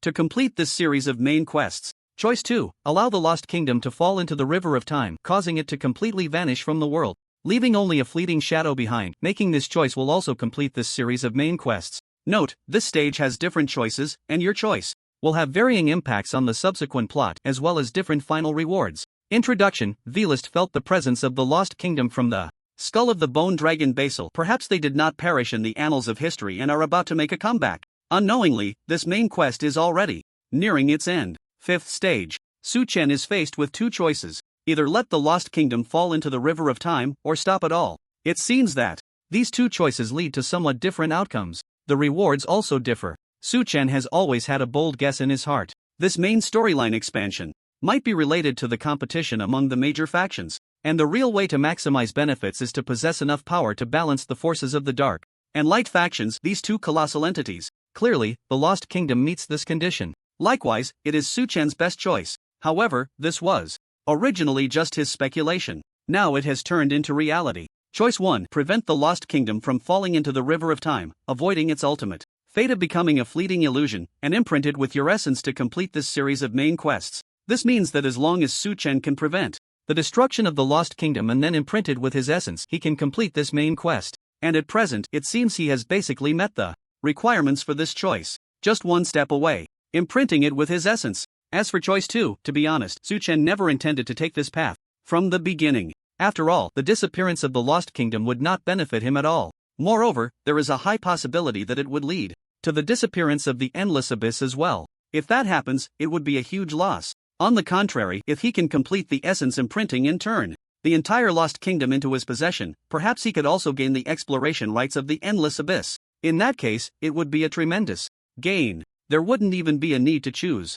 Walking in the endless cold silence, Su Chen pondered a question. How should I imprint my essence? First, Su Chen looked at the divine fragment he had obtained earlier. Perhaps it would tell him the answer. Frost Lord Divine Authority, Mythical, Type, Item, Special. Item, Quality, Mythical Belonging. Chosen 1 effect, holding this item grants the bearer the qualification to activate the Frost Lord Divine Authority. As the divine authority of the Frost Lord, it allows the holder to temporarily merge with the Frost laws, enabling all ice-based skills they release to receive extremely high enhancement effects, specific values to be verified, and grants immunity to all ice attribute damage and control effects. Duration, 5 minutes. Cooldown, 24 hours. Effect, fusion. After fusing with the divine authority, the bearer can obtain the identity of the Frost Lord. Once they become a divine level existence, they can control the vast majority of Frost laws, gaining divine level enhancements and benefits, with specific effects to be verified. Fusion conditions: the bearer must reach level 120 and complete the legendary rank certification, or master the vast majority of Frost laws. Introduction: once a Frost Divine Authority, it was elevated to divine level authority under the influence of some mysterious power. Upon seeing the detailed attributes of this divine authority, Su Chen couldn't help but be astonished. Wow! These attributes, although there are no specific numerical descriptions, they are enough to drive everyone crazy, including himself. However, reason told him that he could not fuse with this divine authority for the time being. First, he did not meet the fusion conditions. He needed to complete the legendary rank certification after reaching level 120 or master the vast majority of Frost laws. As for the first condition, he could not meet it for now. Moreover, mastering the Frost laws was unnecessary for him. Not to mention, the priority of the eternal laws absolutely surpasses other laws. Therefore, he could not give up something rarer and more powerful for a Frost law. Furthermore, according to this divine authority, it only required mastering the vast majority of frost laws. Whether in his past life or this life, Su Chen understood one principle: to stand at the pinnacle of the world, one must completely master a certain law. Otherwise, it means there are weaknesses in one's existence. Therefore, unless he found a better way to solve this problem, it was best not to rashly fuse with this divine authority and inherit the identity of the Frost Lord. Fortunately, this divine authority also has the method of holding. Su Chen could activate the divine authority to temporarily merge with the Frost laws. This way, he effectively obtained a 5-minute experience card of the Frost Lord. Not only would there be no worries, but the 24-hour cooldown would allow him to experience it once a day. The only downside was that the power it brought might be significantly reduced and it could attract the covetous eyes of terrifying strong beings. But Su Chen was not afraid at all. He had a faint premonition that perhaps one day he could completely master other laws through the eternal laws. Moreover, the opportunity to imprint his aura in the Lost Kingdom might only require temporarily merging with the Frost laws in the way of holding. Tip: do you want to activate the Frost Lord Divine Authority to temporarily merge with the Frost laws in the way of holding the Divine Authority? Tip: the temporarily merged Frost laws will adapt to your level and job advancement progress. Now is the time. Without hesitation, Su Chen made his decision. Confirm. As soon as he finished speaking, the Frost Lord Divine Authority in his left hand immediately burst forth with brilliant and dazzling light. In an instant, the entire Lost Kingdom, and even this abyss, was illuminated as bright as day. Correspondingly, the aura of the Frost laws quickly spread out. Tip: you are temporarily merging with the Frost laws in the way of holding. Tip: since you temporarily possess the identity of the Frost Lord, you have successfully resonated with the Lost Kingdom. Do you want to imprint your aura within it? Tip: once the imprint is completed, the Lost Kingdom and this abyss will only be open to you, becoming your exclusive territory. Special. As Su Chen moved, a series of prompts followed. Indeed, he was not mistaken. Simply by holding it, he could complete the imprint of his aura, and moreover, he could make the entire Lost Kingdom and even the endless abyss his personal exclusive territory. There was no reason to refuse. Su Chen made a decisive choice. He selected to imprint his aura. Immediately, the endless frost laws, carrying Su Chen's aura, instantly spread to every inch of this forgotten kingdom. Intertwining and merging, it ultimately became imprinted within. As this process unfolded, the entire Lost Kingdom radiated an extremely special glow. Unexpectedly, it was the aura of the Eternal Law. Unlike the Eternal that this kingdom previously worshipped, this was a version of the Eternal Law that belonged solely to Su Chen, completely under his control. And this change happened to resonate in a very special way with the river of time located beneath the endless abyss. Everything seemed to be happening at the same moment. A turn of events that even Su Chen did not anticipate seemed to be rushing in like a bolt from the blue. Tip: imprinting your personal aura on the Lost Kingdom. Current progress 5%. Tip: imprinting your personal aura on the Lost Kingdom. As the prompt sound rang out, the progress of the imprinting aura continued to rise. 5%, 10%, 20%, 30%. During this process, Su Chen suddenly realized that he had actually resonated with the river of time. Although it was so faint it was hard to detect, it indeed existed. This left him somewhat astonished. It also reminded him of something. Eternal Law. This is an extremely special law that blends order and chaos, beginnings and endings, life and death, as well as light and darkness, among other laws. It is no exaggeration to say that the very essence of the world comes from the Eternal Law, including time. Therefore, while all of this was unexpected, it was also within reason. Everything was merely his personal speculation. Perhaps the final answer would only be revealed when the progress was completed. Meanwhile, all the players who witnessed this scene through visual sharing were dumbfounded. From the very beginning, Su Chen unleashed a mythic level staff skill, freezing the entire Lost Kingdom in this lightless abyss. Then he activated the Frost God's divinity, temporarily transforming into the Frost God, and completely imprinted his aura in this vast kingdom scattered with countless bones. This entire process actually took only a few breaths. Thus, the visual shock it brought was absolutely beyond words to describe. My goodness, what's going on? I just sent a kiss emoji to my girlfriend. How come I can't understand what's happening? I suspect I'm playing a fake game. What do you think the Chosen One has gained to create such a grand scene? Who knows? I guess it's a divine artifact. I bet it's a divine pet. Hee. I think it should be that sealed deity, Sob, my wife. All the players held their breath. No one wanted to believe all of this. At the same time, no one could imagine that someone could create such a shocking scene at this stage. Just looking from a distance was enough to make them feel a tingling sensation on their scalps. If these players knew that Su Chen was about to possess the Lost Kingdom as his exclusive private territory, countless people would probably break down. It should be noted that at this current stage of the game, he was the only one with a player-exclusive private territory. Just as the players were still in a daze, Su Chen's imprint progress was already nearing completion. 98%, 99%, 100% as the progress bar reached full value. This realm, lost for hundreds of years, was completely stamped with Su Chen's personal aura. A prompt sound followed. Prompt: you have successfully imprinted your aura in the Lost Kingdom. From now on, this area will be exclusively open to you, becoming your private territory. Special prompt: you have obtained a special exclusive territory, Lost Kingdom. At the same moment, the unique eternal level talent tenfold reward also emitted a dazzling and brilliant light. Buzz. In an instant, the entire dim Lost Kingdom was illuminated as bright as day.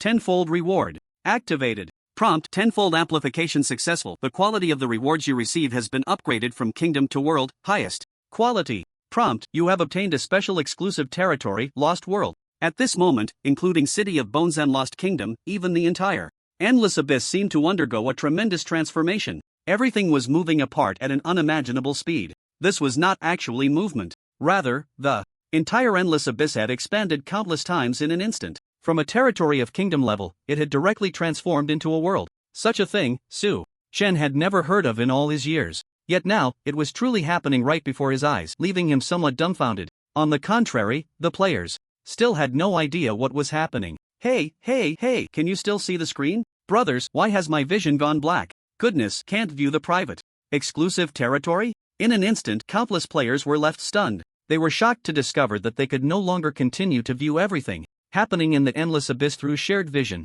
What lay before them had turned into a pitch-black void. However, just as they were at a loss, the voice of the world announcement arrived as expected. World announcement: congratulations to the player chosen one for obtaining a world-level territory, Lost World, and earning the title Creator. World announcement: congratulations to the player chosen. It repeated 3 times. The world announcement struck countless players like a bolt from the blue, adding another unsolved mystery to their already limited game knowledge. World-level territory? Is there such a thing? Wasn't it said that territories could only be upgraded to kingdom level at most? I haven't read much. Did the world announcement make a mistake? For many, territory was an extremely distant term. Perhaps in their entire lives, they might not even own a small town. So, they were not very sensitive to the concept of world-level territory. But for the major factions, it was different. They understood the importance of territory. If they could buy it, they would spare no expense to secure a piece of land. Su Chen had heard recently that a wealthy individual wanted to purchase a small town as their territory.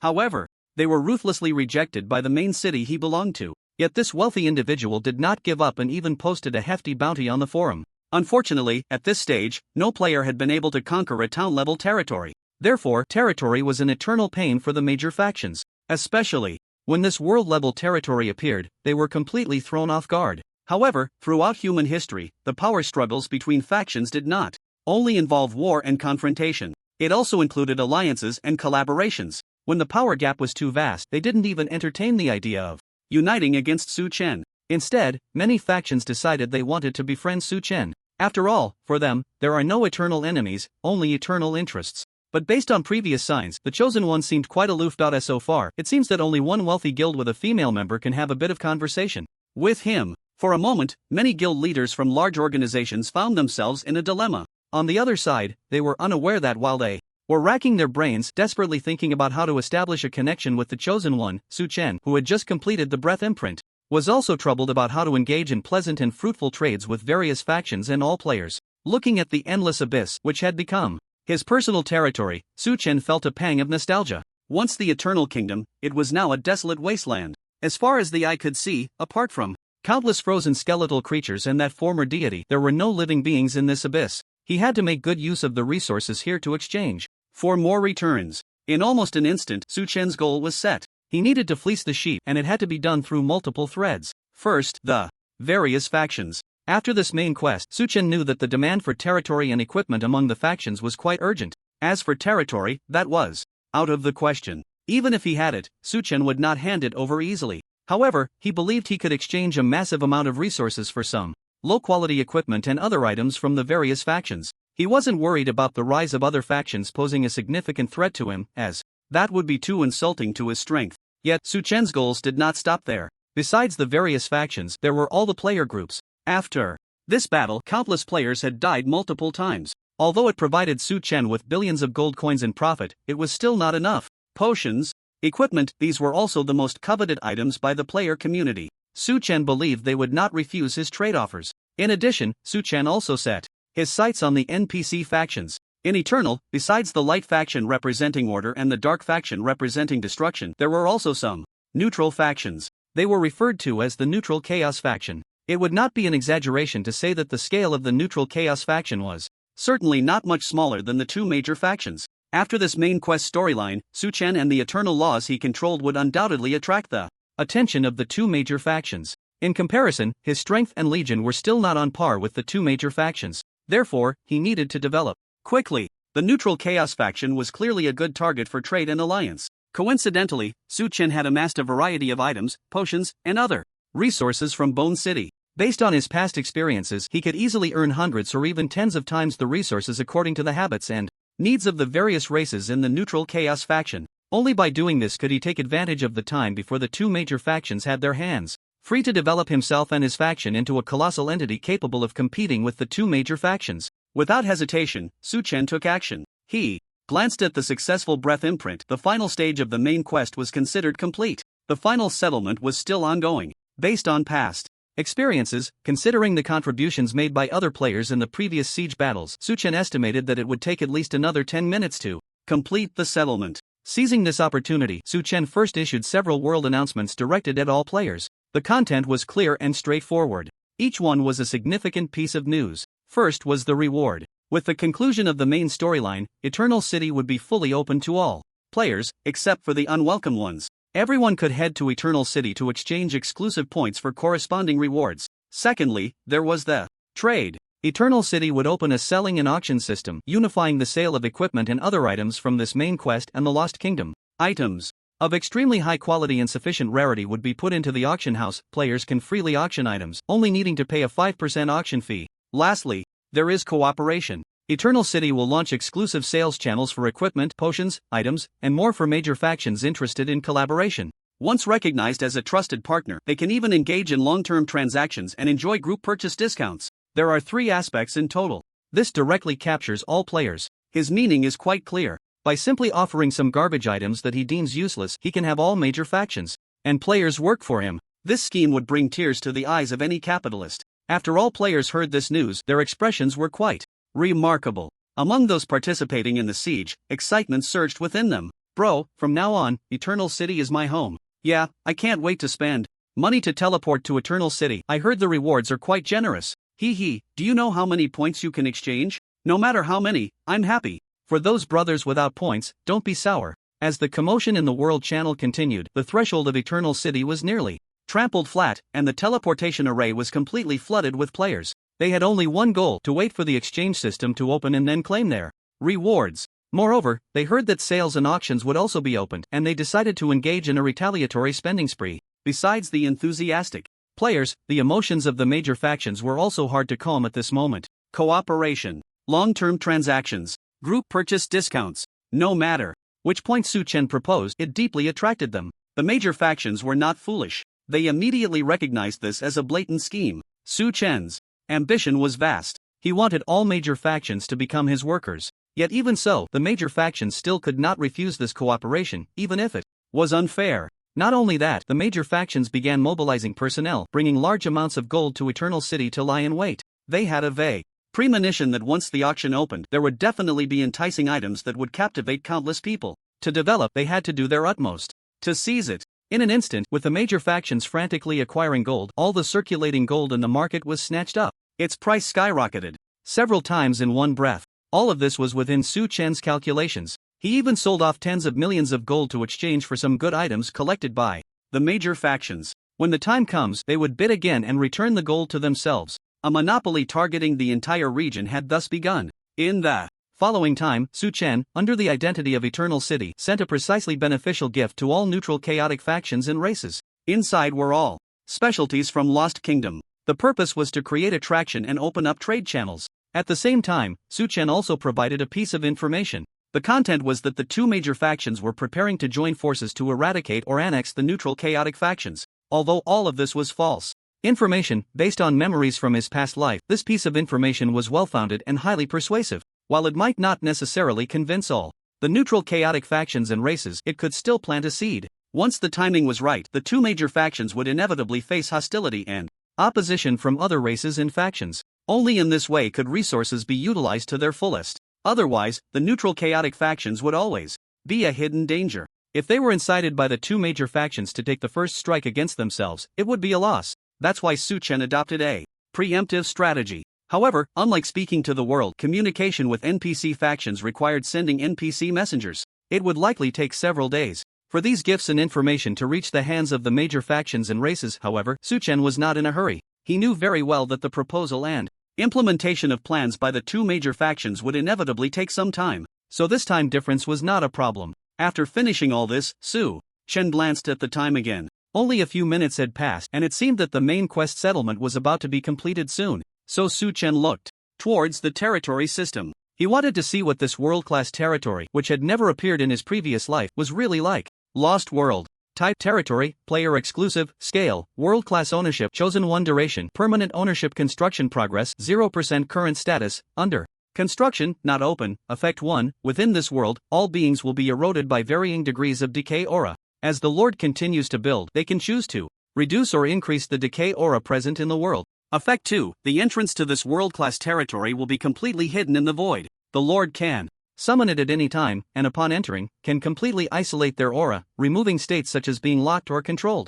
Summoning time is unlimited. Special effect: as someone who has grasped a small part of the river of time and ages, the chosen Lord can adjust the flow of time in this world to a certain extent, as well as pause and resume time, with specific limitations depending on the actual situation. Note: frequent manipulation of time, causing it to stagnate and resume, may risk causing this world to collapse. Please use with caution. Introduction: a world-class territory may be the best reward for you. After a rough glance, Su-chen was still deeply shocked by this world-class territory. Although it seemed that the range of this lost world was much smaller than the eternal world he was in, it should be considered a small affiliated world. However, compared to territories like the Frost Empire and the former Lost Kingdom, it was many times larger. Overall, as a territory, it was definitely sufficient. It even exceeded his expectations. According to Su-chen's estimation, he might not be able to fully develop this world-class territory even by the late game, but anything was possible. Just the fact that he could summon this territory at any time and then make it disappear into the void was enough to prove its terrifying value.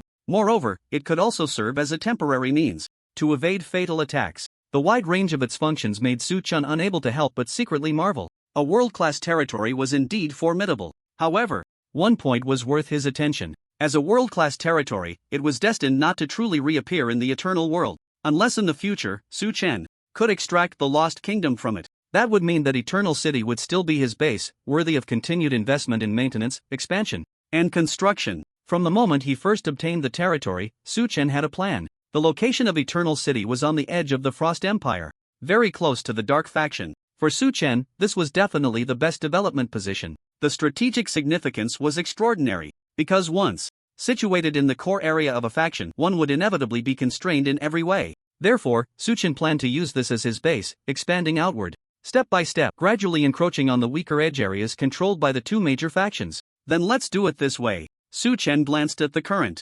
status of Eternal City and was momentarily stunned. Goodness! In just a few minutes, the vast Eternal City was already at full capacity. Countless players were arriving here via the main city-level teleportation array from other areas, all waiting for the upcoming auction and sales system, as well as the exclusive points exchange store. They looked like they wanted to make a fortune. But from a macro and long-term perspective, the biggest winner was definitely Eternal City. Very good. Not bad, not bad. Su-chen felt pleased and looked towards the previous world announcement, the reward for the final stage of the main quest. Is this world-class territory? It has long been distributed. However, the total rewards for the main quest are just one step away from being finalized. If I remember correctly, the previous world announcement also provided a title reward. Su-chen decided to extract it first and see what kind of surprise the tenfold reward would bring. Extract. With Su-chen's command, a prompt sound suddenly appeared, and the talent tenfold reward unleashed its terrifying effect at that moment. Prompt: reward extraction successful. You have obtained the title Creator. Prompt: tenfold amplification successful. The quality of the reward you received has been upgraded from divine to mythic quality. Prompt: you have obtained the title Creator Mythic. Damn! No one expected that the reward from the world announcement would actually be of divine quality. Even Su-chen couldn't help but mutter a damn upon seeing this scene. There was no other reason. Just the fact that the tenfold reward had elevated it to mythic quality was enough for Su-chen to cheer. Without any hesitation, Su-chen focused his gaze on this title. Creator, Mythic. Type of title. Quality, Mythic. Ownership, Chosen 1. Special effect. This title can stack and take effect with other titles. Effect 1. When wearing the title, you can ignore the pressure and aura intimidation from all living beings and you will no longer be affected by negative impacts caused by level or rank suppression. Effect 2. When dealing damage, there is a chance to trigger the special effect of Creator's Divine Punishment, causing additional damage, specific values to be verified. Unique passive, Creator, when performing construction, repair, transformation, and other territorial construction actions, can reduce the required resources by 95% and decrease the construction time by 95%. Once construction is successful, there is a chance to obtain a finished product with special effects. Passive effect has no cooldown. Description: Creator. Simple. Brutal. The content of this title is not much. In fact, it can be summarized in 2 points. First, it ignores the pressure and aura intimidation brought by all creatures, including deities. And when attacking, there is a chance to deal extra damage. The specific values are still unclear, but a mythic title will definitely not be weak. The unique passive effect that follows is even more crucial. When constructing a territory, it can reduce resource requirements and time by 95%. This means that with only 5% of the investment, one can gain 100% of the return. No, Su Chen suddenly remembered. If he could trigger the tenfold reward, then it would be 5% of the investment, for a return of a full 10,000 times. This point seems to apply not only to the Lost World but also to the Eternal City and even the territories he would obtain in the future. No, Su Chen suddenly remembered. If he could trigger the tenfold reward, then it would be 5% of the investment for a return of a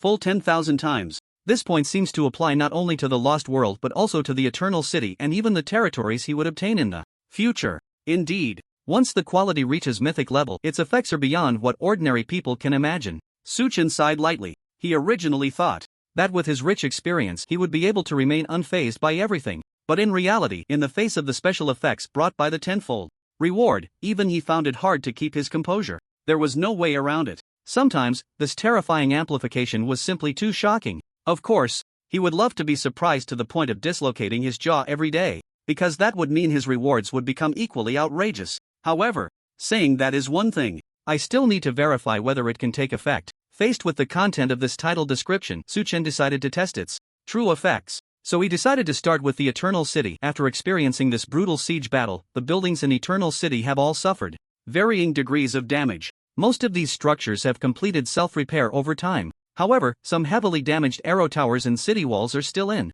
the process of self-repair. Therefore, Su Chen decided to start from this point to verify his hypothesis. He opened the territory panel and quickly found Eternal City. As the city lord, Su Chen could remotely manage construction, repairs, and renovations through the territory panel. So he simply selected all the buildings that had not been fully repaired yet and chose to accelerate the repairs. In an instant, a prompt rang in his ears. Prompt: do you wish to consume certain resources for rapid building repair? Prompt: triggering the unique passive effect of the title Genesis, Mythical. This repair will only require 5% of the resources. As expected, confirm repair. Su Chen made his choice without any hesitation. Prompt: repair time is 20 seconds, triggering the unique passive effect of the title Genesis, Mythical. This repair will only require 5% of the time. Very good. Seeing this, Su Chen closed the territory construction panel. His hypothesis had been completely validated. This mythical title indeed worked in other territories. This alone was enough to prove its terrifying effect. Therefore, he didn't even need to watch what happened next in the territory. Instead, the players were not so calm at this moment. At this time, within Eternal City, countless players crowded into this magnificent giant city. Many had never seen the defensive structures built from this epic template blueprint. Instantly, the towering defensive towers on the city walls and the brilliantly interwoven buildings within the city left them deeply shocked. The only downside was that some defensive structures were still in a damaged state, which made some perfectionist players feel uncomfortable. Hey, these are all artworks, why aren't they repaired? The chosen boss is so rich, why not fix them? Should we crowdfund to help him out? Dirt dog, didn't you see those buildings are self-repairing? Right, if they can self-repair, why spend money? Just as they were discussing this matter, suddenly a gasp arose. A sharp-eyed player pointed at the distant defensive structures and shouted, "Look, those damaged defensive structures. It seems they're about to accelerate repairs." As soon as he finished speaking, a prompt suddenly sounded. Area announcement: all damaged defensive structures in Eternal City are undergoing accelerated repairs. Please keep away from these buildings and wait for the repairs to finish. Before this area announcement could finish broadcasting, another area announcement quickly followed. Area announcement: all damaged defensive structures in Eternal City have been repaired. Upon seeing this scene, the players were left dumbfounded.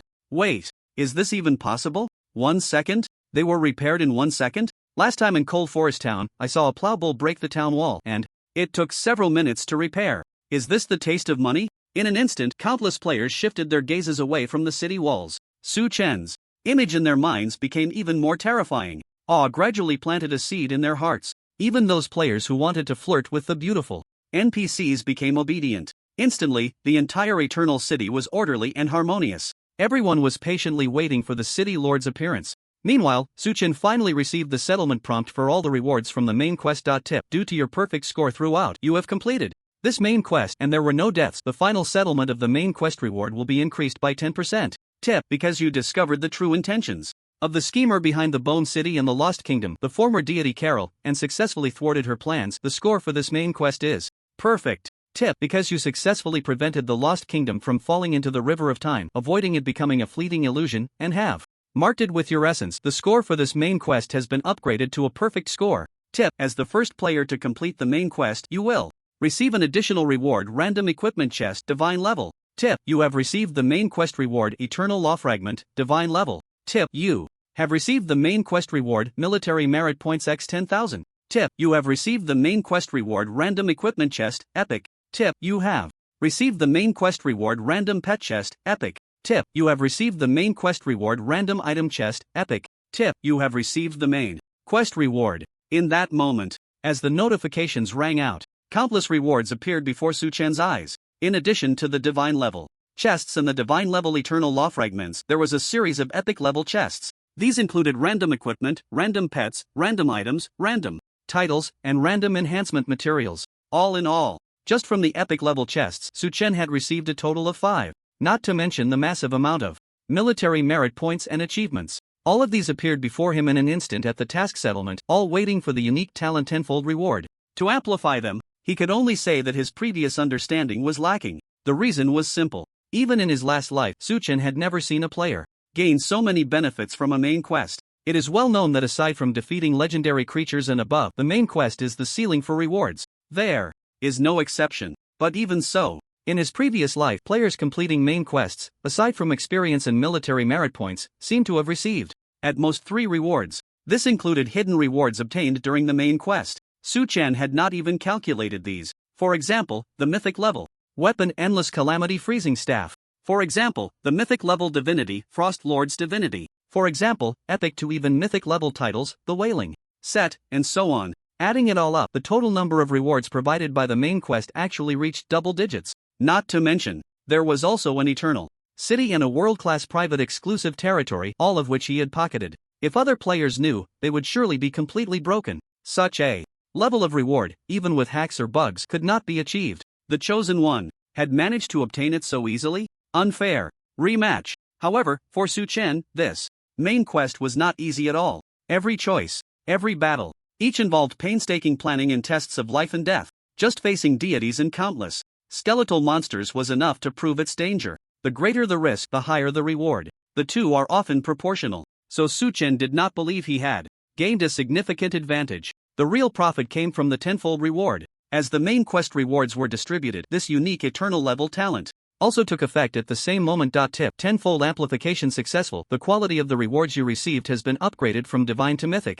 quality. Tip: the 10,000-fold amplification was successful, and the quality of the rewards you received has been upgraded from epic to divine quality. Tip: the 10,000-fold amplification was successful, and the quality of the rewards you received has been upgraded from epic to divine quality. Tip: the 10,000-fold. At the moment when the series of notification sounds rang out, all the rewards that Su Chen obtained underwent a qualitative transformation. Tip: you have received a reward, military merit points 100 million. Tip: you have received a reward, random equipment treasure chest, divine. Tip: you have received a reward, random pet treasure chest, divine. Tip: you have received a reward, random item treasure chest, divine. Tip: you have received a reward. This time, the main quest rewards are all at least of epic quality. This means that under the effect of the 10,000-fold reward, these epic qualities will also rise in value, transforming into corresponding divine rewards. In an instant, 5 divine treasure chests appeared in Su Chen's backpack, radiating a dazzling and brilliant light. It was enough to make countless beings intoxicated. But this was just the beginning. The real highlight was still to come. In addition to the epic rewards upgraded to divine quality, rewards that were originally of divine quality now exuded an unprecedented dazzling luster. Tip: you have received a reward random equipment treasure chest, mythical. Tip: you have received a reward eternal divine fragment, mythical. Indeed, Su Chen's expectations were not in vain. The only eternal level talent 10,000-fold reward had truly transformed these two divine rewards into mythical quality. Mythical. Su Chen's excitement was uncontrollable. In his previous life, he had never even heard of a player obtaining mythical equipment. Divine was already the ceiling. Of course, mythical equipment does not participate in the leaderboard rankings, so it cannot be ruled out that a few of the top divine players might be hiding the possibility of possessing mythical equipment. But one thing was clear to Su Chen: even the divine players of his previous life probably wouldn't have so many mythical rewards. This scene, perhaps in their eyes, was something they couldn't even imagine in their dreams. Yet now, it was unfolding before Su Chen's eyes.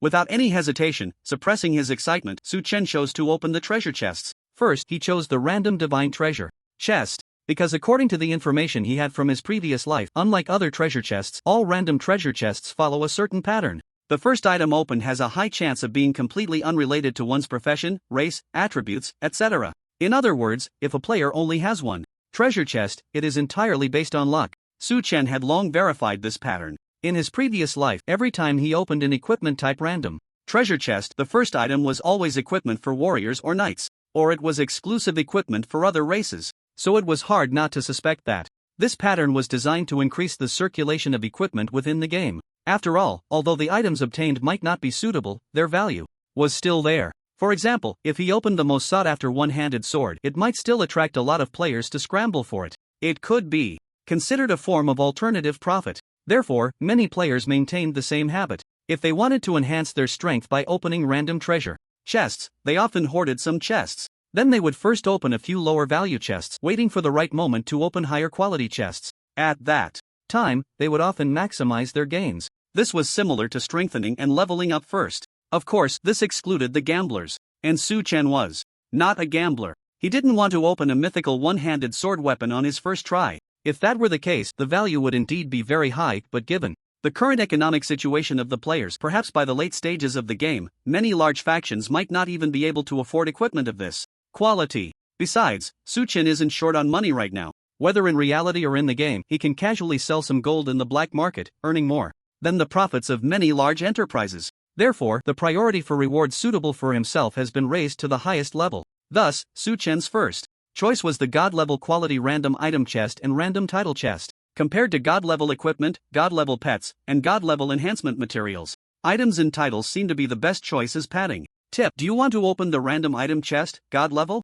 You will randomly draw an item of God level quality from this chest. Tip: since the reward quality opened from the chest has already triggered the special effect of the 10,000-fold talent reward, this time it cannot trigger again. Open. Su Chen had anticipated this, because this is exactly the rule of the random chest. So, without hesitation, he chose to open the chest. As a unique brilliance of God-level quality fell, a fragment exuding endless pressure appeared before Su Chen's eyes. Damn! Su Chen's eyes suddenly froze. Waves surged in his heart, instantly rising. Looking at this fragment that radiated a special luster and endless pressure, his eyes were filled with disbelief. Who would have thought that this was just the first draw from the random chest, and it actually yielded something? Tip: draw. Successful. The item drawn this time is Talent Rule Fusion Fragment, God level. Talent Fusion Fragment. Rule. Su Chen, who usually remained calm, suddenly became excited. If it were anyone else, they probably wouldn't be able to stay calm either, because this is not only a God-level quality item but also an extremely rare pet-type item.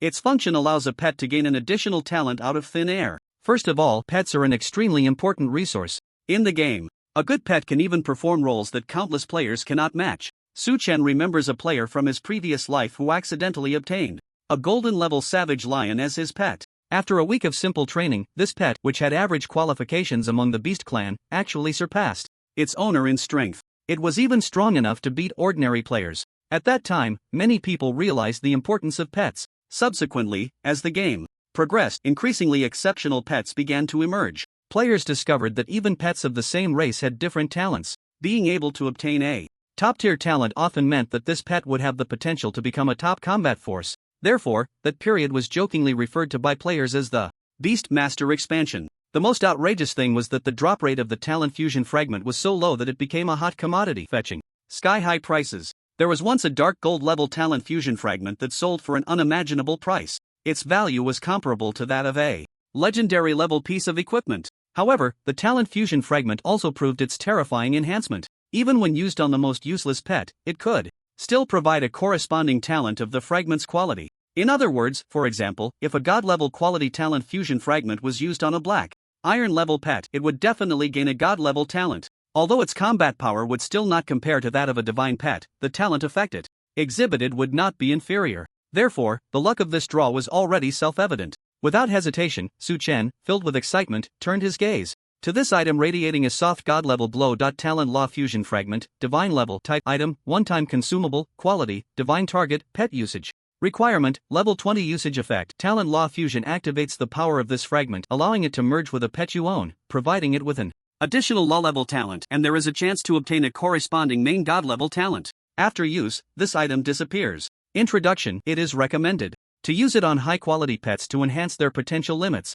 Goodness, I must say, the divine quality talent law fusion fragment still brought Su Chen a great surprise. Just this law level talent alone is enough to make any pet a top-tier divine pet. Moreover, there is a chance to obtain the corresponding main god's law. In Eternal, there are also differences in strength among deities. Laws such as poison, shadow, and ordinary frost, flame, etc., correspond to ordinary deities. Just like Carol, who is still in a frozen state, this former deity originally mastered the ordinary frost law. Laws that tend toward the origin, such as space, time, death, life, light, darkness, order, chaos, etc., are known as main god level laws. Deities that master these laws will obtain the main god divinity. Elemental laws like ice, fire, wind, and thunder often also belong to a part of the world's origin. As long as the stringent conditions are met, one can be promoted to the terrifying existence of a main god level based on their mastery level. However, the eternal law is an exception. Just a single eternal divinity fragment is enough to achieve a myth level quality rating, which proves that its true rank should far exceed that of a main god.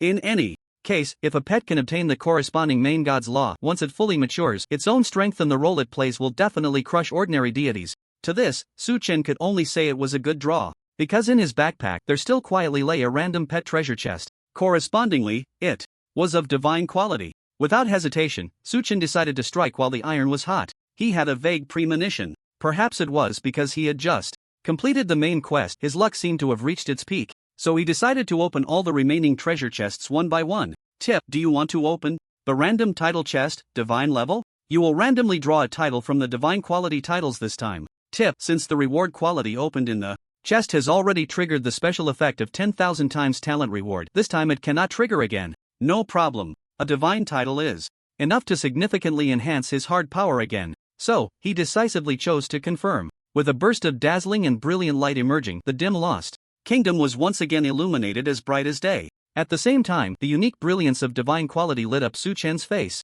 Tip: draw successful. The randomly drawn title this time is Word of Thunder, divine level. Thunder attribute? Looking at the title's name, Su Chen felt a wave of confusion. It seemed he had never obtained a thunder attribute skill before. This title might not provide as much of a boost as he imagined, but it wasn't a loss. After all, as a mage, plus the eternal law represents everything of the world's origin, he would eventually unlock thunder attribute skills. So whether as a cushion or as a means to enhance future skills, this title was enough to catch his attention. With that thought, Su Chen focused on this title. Word of Thunder, divine level, type, title quality, divine special effect. This title can stack and take effect with other titles. Unique passive effect: when the title is active, each time damage is dealt to an enemy, there is a 20% chance to inflict a thunder attack, dealing 5% to 50% of their maximum health as damage, with no cooldown.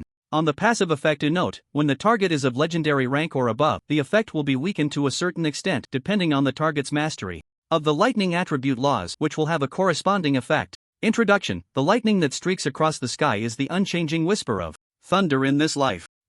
Upon seeing the detailed attributes of this title, Su Chen couldn't help but feel a sense of reverence. He had ultimately misjudged it. This title does not require him to possess lightning attribute skills, nor does it require him to master the laws of lightning. With each attack, there is a 20% chance to directly unleash a lightning strike. Not only are the special effects dazzling to the extreme, but its effects can also be described as terrifying. Moreover, the lightning attribute is also known as the uncrowned king. Like fire, frost, and others, thunder is one of the major fundamental elements that make up the world. Although the lightning attribute corresponds to ordinary divine ranks, its terrifying destructive power often grants it strength comparable to that of a main god. And once it is promoted to a main god rank like fire or frost, its might could rival the laws of main gods such as light and darkness, showcasing its terrifying nature. Not bad. A series of good fortunes made Su Chen full of anticipation for the other treasure chests. Besides the two chests he had opened, he still had the random equipment chest divine level, random enhancement material chest divine level, random pet chest divine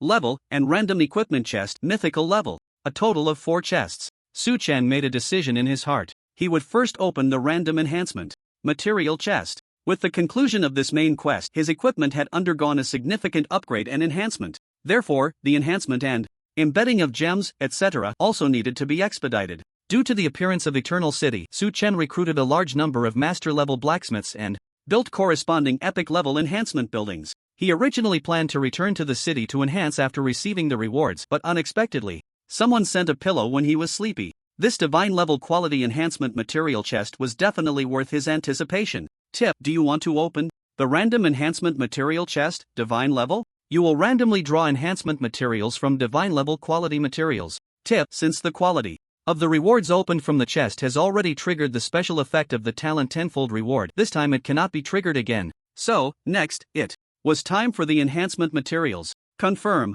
His blood surged. No matter what game it is, opening chests and drawing cards are the most exciting moments. Of course, unless you've saved up tens of thousands of original stones, only to end up with 90 draws yielding a small guarantee. In the end, you'd have to draw another 90 times to get a big guarantee. That would definitely blow your mindset. Of course, while there are always those who will pay for their wives, if one could hit the jackpot in one shot, absolutely no one would choose the former. As Su Chen made his decision, the unique brilliance of divine level quality once again illuminated this dark abyss. At the same time, it brought a delightful system prompt. Tip: draw successful, the randomly drawn enhancement material this time is Scorching Dominance Rule Amplification Stone, divine level. The moment he saw the prompt, Su Chen's heart skipped a beat. The amplification stone had finally appeared. As one of the rarest resources in his previous life, equipment amplification stones always held the most important place in players' hearts. No other reason. Simply because equipment amplification stones often grant equipment effects that differ significantly from the original, and they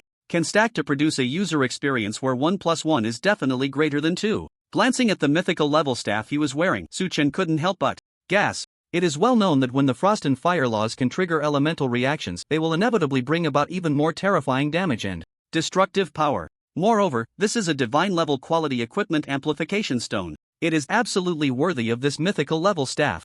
With that thought, Su Chen directly focused his gaze on this equipment amplification stone. Rule of Scorching Domination Amplification Stone, divine level, type, enhancement. Material, equipment amplification stone, quality, divine level usage level, level 60 usage requirement, equipment, weapon, amplification success rate, 99%.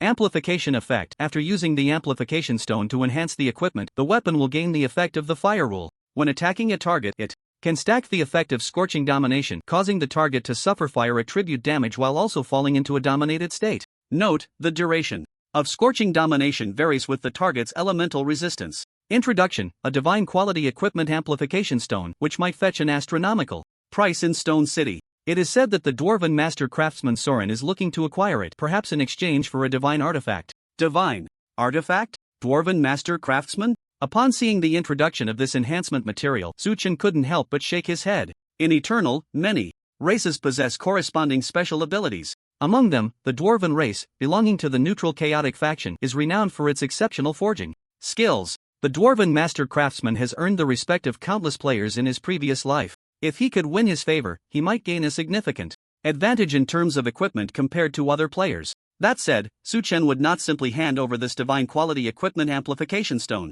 Master craftsman? With the tenfold reward, if he could elevate his blacksmithing profession to master level, the quality and attributes of his forged items would likely not be inferior to those of this master craftsman. With that thought, Su Chen placed the equipment amplification stone into his backpack. Once he returned to Eternal City, he would begin enhancing this mythical staff. Without further ado, Su Chen continued to open the box. Tip: do you wish to open the random equipment treasure chest divine level? You will randomly draw from divine quality equipment this time. Tip: since the reward quality opened from the treasure chest has already triggered the special effect of the tenfold reward, this time it cannot trigger again. This time, it was the equipment's turn. As the dazzling and brilliant light reappeared, the outline of a weapon gradually emerged before Su Chen.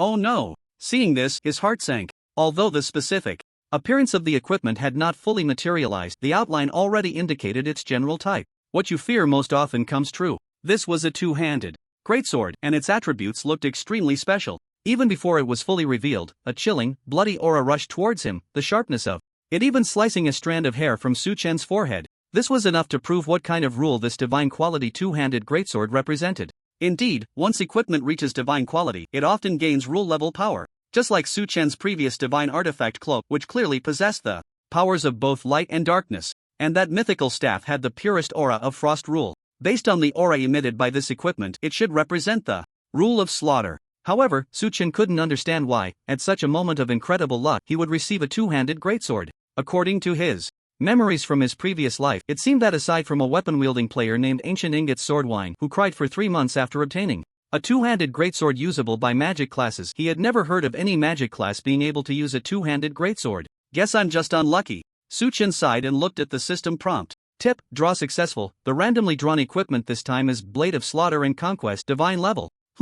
As expected, he was not mistaken. This two-handed greatsword, seemingly stained with blood and filled with endless sharpness and a murderous aura, corresponded precisely to the rule of slaughter. However, something strange seemed to be happening. His luck remained unyielding. If I'm not mistaken, this seems to be a two-handed sword for magic classes. Awesome! Admiration welled up in his heart. He never expected the rumors to be true. Just like that weapon, called Ancient Ingots Swordwine from back then, he had indeed dropped a two-handed sword for magic classes. However, as a magic class player, Su Chen could fully utilize this divine weapon. With that thought, Su Chen directly chose to check the specific attributes. Blade of Slaughter and Conquest, Divine, required. Level, 60 required class, Magic class quality, Divine type, two-handed sword, non-growth equipment, slot, special weapon, unbound, physical attack power plus 3000. Magical attack power plus 6000 attack speed plus 60% movement speed minus 20% universal lifesteal rate plus 50% magical critical hit rate plus 50% equipment durability, never wears.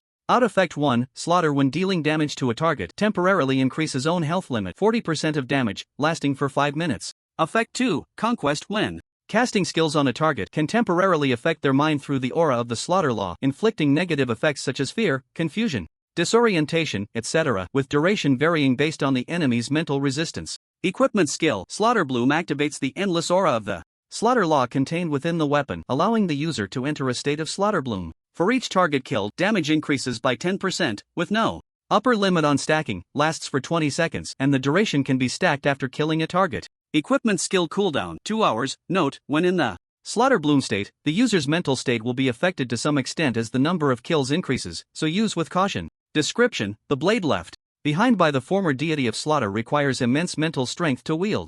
This weapon can definitely be considered a top-tier artifact. In reality, due to the different auras contained within divine weapons, the effects and specific strengths vary greatly. For instance, weapons containing the aura of the main god-level laws often exhibit stronger effects and attributes than those of ordinary laws. In Su Chen's memory, the Slaughter Law, as an extremely special law, can definitely be counted among the top tier of main god-level laws. This means that this two-handed sword is comparable to several renowned artifacts from his past life. Of course, compared to the mythic Endless Cataclysm Frozen Staff, there is still a certain gap, but the two are not of the same type of weapon. One is a growth-type staff, while the other is a two-handed sword corresponding to level 60. There is simply no basis for comparison. However, one point is worth noting. This weapon holds extraordinary significance for Su Chen. That is, equipment swapping. Currently, in the early stages of the game, the concept of equipment swapping has not yet been introduced by players. But once the game reaches the later stages, swapping equipment during battles will inevitably become a norm. Reasonably switching equipment based on the battle environment not only allows players to unleash the terrifying effects of various gear but also has a chance to break through their own power limits and deal even more horrific damage. In his past life, several god-level players who played Nuclear Explosion were staunch advocates of the concept of equipment swapping. This means that these two pieces of equipment not only do not conflict but will instead complement each other through swapping, achieving unprecedented limits. Very good. Su Chen had to admit that the rewards for this main quest far exceeded his expectations. Such a level of reward might not have even appeared in his past life. And this was far from over. Next, there were the most anticipated pets and the unboxing of mythic level equipment. Lost in thought, a treasure chest radiating a profound and vast aura appeared before Su Chen. This is a mythic quality treasure chest. The equipment obtained from it is guaranteed to be of mythic quality. This is an additional reward from the main quest, and when it first appeared, even Su Chen couldn't believe it. so he planned to seize the moment. First, he would open all the equipment chests and then he would go on to open the random pet chest. He had a vague premonition that he might obtain an unprecedented divine level pet from the random pet chest. As for the mythic quality, random equipment chest before him, he just hoped it wouldn't be another weapon. Otherwise, he would truly become a weapon master. While thinking this, Su Chen slowly opened the mythic quality chest. Tip: do you want to open the random equipment chest, mythic level? You will randomly draw from mythic quality equipment. This time, tip: since the quality of the rewards opened from the chest has already triggered the special effect of the 10,000-fold reward, this time it cannot trigger again. Open. The moment the prompt sounded, Su Chen immediately confirmed his choice. As the exclusive pressure and rich aura of mythic quality spread out, the equipment lying in the chest gradually revealed a rough outline. Goodness, a cloak? Su Chen's expression was somewhat complex. Logically speaking, cloaks are incredibly important in the eyes of all players, because cloaks and auxiliary equipment, among others, belong to extremely special categories. The drop rate is not only appallingly low but also very difficult to yield top-tier attributes. This was also the reason why the Cloak of the Master of Light and Dark Interwoven Shadows was enhanced to +15 in one go by Su Chen. But now a mythic quality cloak had appeared. This meant that the divine quality Cloak of the Master of Light and Dark Interwoven Shadows was about to be retired. If it were an auxiliary piece of equipment, Su Chen would probably be even happier. But with a cloak, he still felt fortunate. After all, if he randomly drew equipment or weapons from other professions, it would truly be a disaster. While thinking this, the system prompt for the completed draw followed closely. Tip: draw successful. The equipment drawn this time is the Proclamation of the Eternal Dawn, mythic level. The moment the prompt sounded, the rich aura of the Eternal Law once again filled this desolate abyss. Not only that, but as if in response, the Eternal Divine Fragment, one of the mythic rewards from the main quest, also rose with intricate runes, giving a sense of extreme mystery. Eternal? Unexpectedly, Su Chen could never have imagined that the mythic equipment he randomly drew actually contained the Eternal Law. Moreover, when it fully manifested before him, the mythic item that had quietly lain in his backpack, previously enhanced to Eternal Divine Fragment by the 10,000-fold reward, actually reacted faintly with it. This cloak looked full of mystery and illusion. The whole seemed to be composed of endless galaxies, swirling and flowing continuously. The rich aura of the Eternal Law emanating from it brought a soul-shaking sense of oppression. Without any hesitation, Su Chen gazed at this mythic quality cloak. The Proclamation of the Eternal Dawn, mythic level, required level, none required profession. Any profession can equip quality. Legendary type, special armor, can grow, slot, cloak current growth stage, stage 1 effect 1, Blessing of the Eternal Dawn, strength +500, intelligence +500, stamina +500, agility +500, personal mastery of the Eternal Law increased by 20%, effective upon wearing. Effect 2, Whispers of the Eternal Dawn, when using skills that contain the aura of the Eternal Law, there is a chance to trigger this effect, allowing all Eternal type skills to be cast without chanting for 10 seconds, completing instant release. Equipment skill. Eternal Dawn's arrival activates the power contained within the equipment, allowing the user to enter the Eternal Dawn's arrival state for 30 seconds, with a cooldown of 10 hours. Note 1, while in the Eternal Dawn's arrival state, one can summon corresponding laws based on their requirements. For example, if I say let there be light, the surroundings will be filled with the most intense aura of light attribute laws.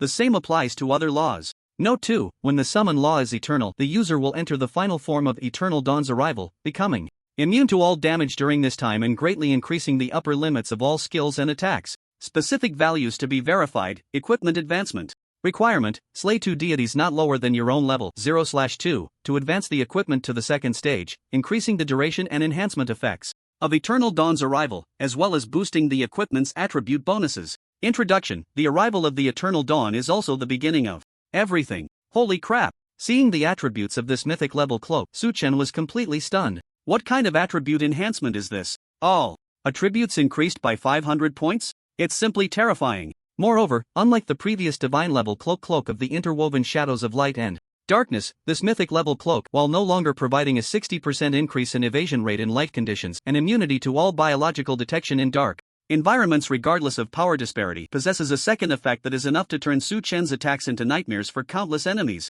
Within 10 seconds, all Eternal Series skills can be released instantly without chanting, even forbidden spells. And the triggering method for this effect is quite simple. As long as a skill containing the aura of the Eternal Law is released, there is a chance to trigger this effect. And this is not even its most core attribute. Eternal Dawn's arrival. This is undoubtedly the most outrageous state skill Su Chen has seen so far. It directly summons the specified law to descend upon the surroundings, inflicting unknown damage on enemies. Although the specific values are still unclear, a mythic level cloak, no matter how you stretch it, is unlikely to disappoint. With this thought, Su Chen turned his gaze to the eternal divine fragment. No reaction again? He noticed that he currently could not use this divine fragment, nor could it exert any effect. Perhaps it would only reveal its extraordinary splendor once all fragments are gathered, just like the Frost Lord's divine fragment. However, there is one point that Su Chen is somewhat puzzled about. If next time he obtains a divine fragment, can it be upgraded to a complete divine fragment under the effect of tenfold reward? Does this mean that he only needs to find 1 or 2 more eternal divine fragments to have the opportunity to become an eternal deity? However, just as Su Chen was pondering these matters and preparing to open the random pet treasure chest, an unknown storm was quietly approaching from the shadows. Frost Empire. Outside the frozen city. Rustle. As a series of soft footsteps sounded, a group of uninvited guests from the dark camp had quietly arrived at this large main city known as the City That Never Melts. Even though she had already been recognized as a legendary archmage, Ethia still felt no relaxation in her heart. Because within this main city, there were corresponding legendary NPCs, and not just one. So she just wanted to quickly complete the task arrangement and leave this place. This cursed place is too cold. Moreover, without the cover of dark aura, her throat felt itchy, making her want to cough. Rustle. Like a wildcat, she stealthily darted through the bushes, then began to move along the city wall. Accompanying her were several powerful night elves. Night elves is a unique branch of the elven race. It does not belong to the neutral chaotic faction. Instead, it has joined the dark faction. Its abilities in stealth and perception of dark magic far exceed those of other beings. Clearly, Euphia is also a high-ranking dark night elf, even possessing royal blood. Taking advantage of the cover of night, Euphia moved along the city wall towards the eastern gate, where a small team of sentry guards was stationed. But a few minutes later, the faint sound of blades piercing flesh echoed. Under the silent footsteps of the dark night elves, the sentry team lost their lives without a sound. Every territory has a template blueprint, and the frozen city is no exception. As a towering main city of the light faction, its template blueprint is of legendary quality. Even without activating the highest alert status, even advanced disguises cannot blend into the city. Clearly, Euphia had anticipated this long ago. With a subtle flow of dark energy, the bodies of the sentry team slowly dissolved, transforming into pale human skins scattered on the ground. Put them on. The guard change should be in 5 minutes. Euphia lightly parted her cherry lips and said to the dark night elves behind her, once we enter the city, head straight to the Lord's Hall. I will go to the Mage Association myself. Yes. The dark night elves all lowered their flawless faces, indicating they understood. In no time, under perfect disguises, several figures exuding the same aura as the original sentry team reappeared in the same spot. After adjusting for a moment, they picked up the torches and weapons from the ground. Then, marching in unison, they headed straight for the eastern gate. Creak. As the heavy eastern gate of the frozen city slowly opened, the patrolling guards in the distance turned their gazes this way. They raised their torches, watching the few sentry NPCs changing shifts with wary expressions. Bull, what the hell are you doing? Why didn't you take a detour for the shift change, you damn drunkard? You always like to open this heavy door. One of the patrolling NPCs shouted at the sentries. Clearly, he was already used to this. Although he said this, he did not make things difficult for them. Instead, he allowed them to return to the main city. I'm afraid Bull couldn't hold back. You know. A nearby patrolling NPC couldn't help but laugh. I heard he's taken a liking to a woman at the tavern lately, throwing around wads of cash every day. Maybe he misses that woman from Birding Town too much. This time, Bull actually closed the big door obediently. Hearing this, the captain of the patrolling guards felt a bit more cheerful. Oof. At least he has a bit of conscience. After the patrol team noticed that the city gate was tightly closed, they grumbled as they walked over. Damn pervert, he'll die in a woman's bed sooner or later. Don't say that. I heard you went to the tavern last night too. Want to go together tonight? As the patrol team left, Euphia, who had already stepped into the frozen city, let out a sigh of relief. She wasn't afraid of these guard NPCs with only second-tier strength. To take them down, she wouldn't even need to chant a spell. A casual wave of her staff could turn them into clouds of blood mist. But once the other powerful beings in the city were alerted, she could not afford the consequences of a failed plan. After all, no one wanted to deal with the evil spirits of the Dark Court, which, according to rumors, had once forcibly transformed a legendary-level prisoner into a war machine that only knew how to kill. In the Dark faction, strength is paramount. Compared to the order-respecting light faction, it is somewhat freer. But in reality, it is also more unfree. Because being based on strength means that the weak must follow the rules set by the strong. Even if they are legendary archmages, Ethia could only enjoy a certain degree of freedom, unable to act without reservations. Fortunately, as a legendary powerhouse, she only needed to complete this task to head to the Abyssal Hall to learn a forbidden spell. By then, she would meet the requirements to become a city lord. Even if it meant becoming the lord of a remote area, it would still count as a local sovereign, enough to enjoy unprecedented freedom and authority.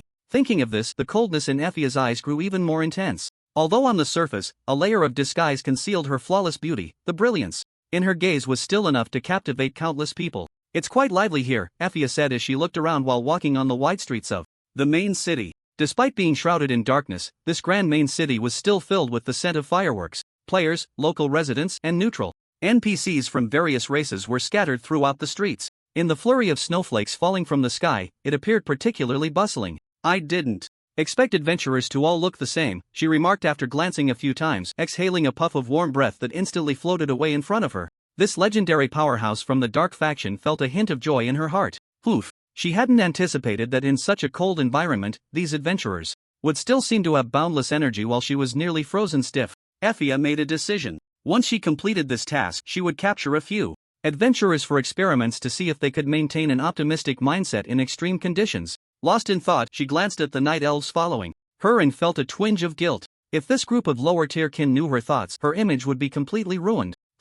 Once I get back, I'll capture adventurers for experiments. While setting her flag, Effie led the team toward their destination. As the wind and snow grew stronger, her figure gradually blurred. A few minutes later, in the bustling frozen city, several guard NPCs unexpectedly approached the Lord's Hall in front of all the players. Many players noticed this, but they were indifferent. It was common for NPCs to walk around the main city. The arrival of guards with spears should be normal, right? In fact, many players even gathered around, clearly hoping to strike it lucky and uncover valuable information or quests. However, disappointing events unfolded. No matter how they entangled themselves, the NPC guards remained unmoved, not even glancing at them. If this were the real world, most people would have left in disappointment by now. But this was different, it was a game. Seeing the scene, the rejected players not only felt no frustration but became even more interested. Brothers, I guarantee with my life that there's definitely a big quest in this. Yeah, I heard that the Chosen One followed the Grand Sorcerer for 3 whole days and nights just to snag a main quest. Why don't we?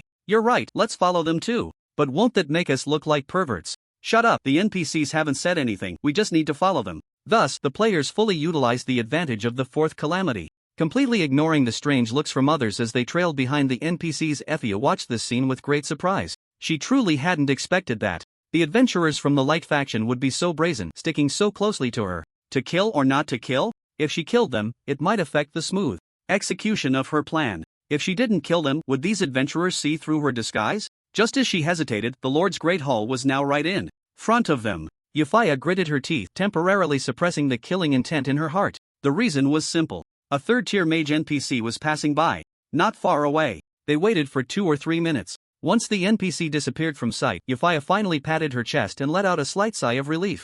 With this group of players following her, she couldn't act too out of the ordinary. It seemed the Mage Association was off the table, and she would have to change her plans. Without hesitation, under her gaze, several dark elves disguised as guard NPCs scattered. With a rustle of footsteps, they surrounded the magnificent Lord's Great Hall. Then, in front of the players trailing behind, they took out various magical materials and began to construct a magic circle. Seeing this scene, many players perked up. Holy crap! I told you these guards aren't ordinary NPCs. Is there a chance we're about to trigger a main quest? Hearing the words of the player next to them, the trailing group chimed in. I think it's likely. Maybe we brothers will become great figures like the Chosen One. By the way, I heard that those players who participated in the battle for Eternal City have already received their rewards? Yeah, those bastards have all seen their fortunes skyrocket. Not just that. Upon hearing this, an informed player suddenly got excited. I heard they all started redeeming rewards and even began to splurge in Eternal City. Damn it, I regret staying in Frozen City all this time.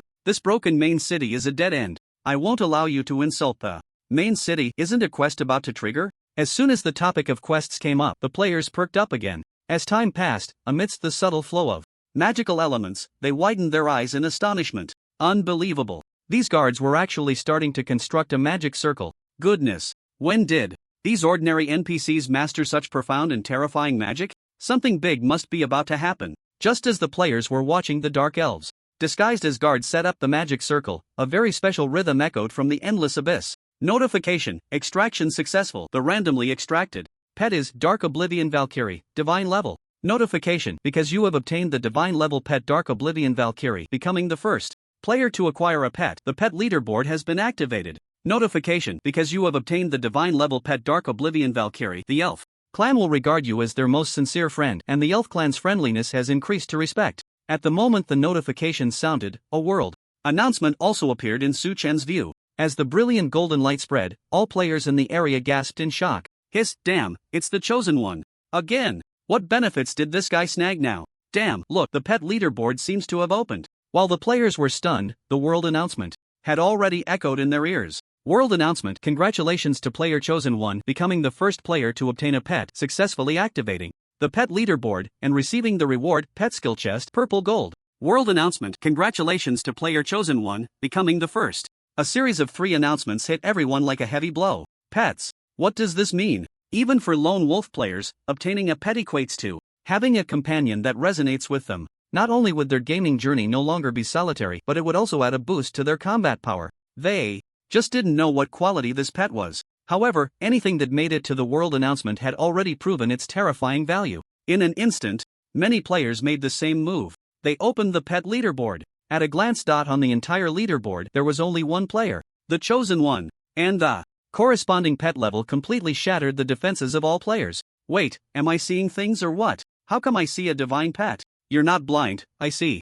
A divine pet too. No way, how come I see that I've obtained a divine pet? This guy is beyond saving, let's get someone to carry him away. In an instant, the news of Su Chen obtaining a divine pet spread throughout the entire Huaxia region. All players were left in tears. Just how high was this guy's luck? When the level 30 mounts were just released, he obtained a legendary mount. And now, corresponding to the pets that were only available at level 60, he somehow managed to get a divine pet. Does it have to be at the expense of others' defenses for it to be a happy game? Many players thought of this. They couldn't even control the depression in their hearts, letting tears wet their eyes. But Su Chen didn't care whether his happiness was built on the pain of others. At this moment, he was staring blankly at his pet. Divine pet, elf? If one were to follow his gaze, the players would surely be just as stunned as he was. Before them, an almost perfect figure was quietly emerging. Flawless white skin, waist-length hair like a waterfall, paired with light armor as transparent as black glass, it was like a visual feast. Absolutely beautiful. Heart-stirring. Su Chen couldn't even find words to describe this divine pet. In the game Eternal, the rarest mounts were from the Dragon Clan, and the most precious pets corresponded to the elves. The Elf Clan has many branches, such as Light Elves, Frost Elves, Nature Elves, and Night Elves, among others. Within the Elf Clan, there are often ranks, from the lower, middle, and upper tiers of ordinary elves to high elves and those with royal bloodlines. All possess varying degrees of beauty and terrifying power. Even in 2 lifetimes, Su Chen had seen many so-called stunning elves. He had even seen the top 10 most beautiful NPCs and players selected by others. But he had never seen such an exquisite face. Even an angel would probably pale in comparison. The name of this elf also reminded him of the related materials he had once perused. In his past life, Su Chen had researched some information about pets in the library. He had also visited the elf forest as a guest. This meant he had a deep understanding of the elf clan. Other players didn't know that above the royal blood elves, such as the elf queen and princess, there existed an even more mysterious entity. That was the Valkyrie. They often spent thousands of years in slumber. Each one possessed unimaginable terrifying power. According to the records, each race of elves could only have one Valkyrie at a time. The laws they represented corresponded to their own race. For example, the Valkyrie with the title of Dark Annihilation was the most esteemed existence in the Night Elf clan in terms of status, bloodline, and power. Even the Night Elf Queen would bow and pay her respects upon seeing her. And for elves of other clans, as long as they were not the same Valkyrie, they had to acknowledge her status. In fact, to some extent, they had to obey her commands.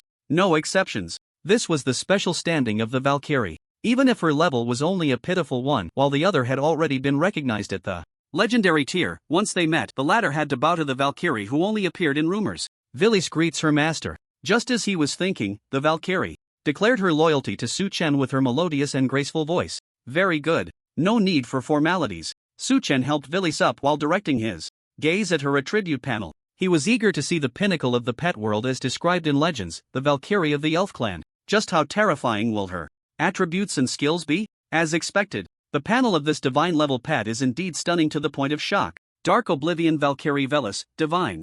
Level, type pet quality, divine level 1 current stage, not yet transcended race, Night Elf affiliation, chosen 1 faction, synchronized with the master.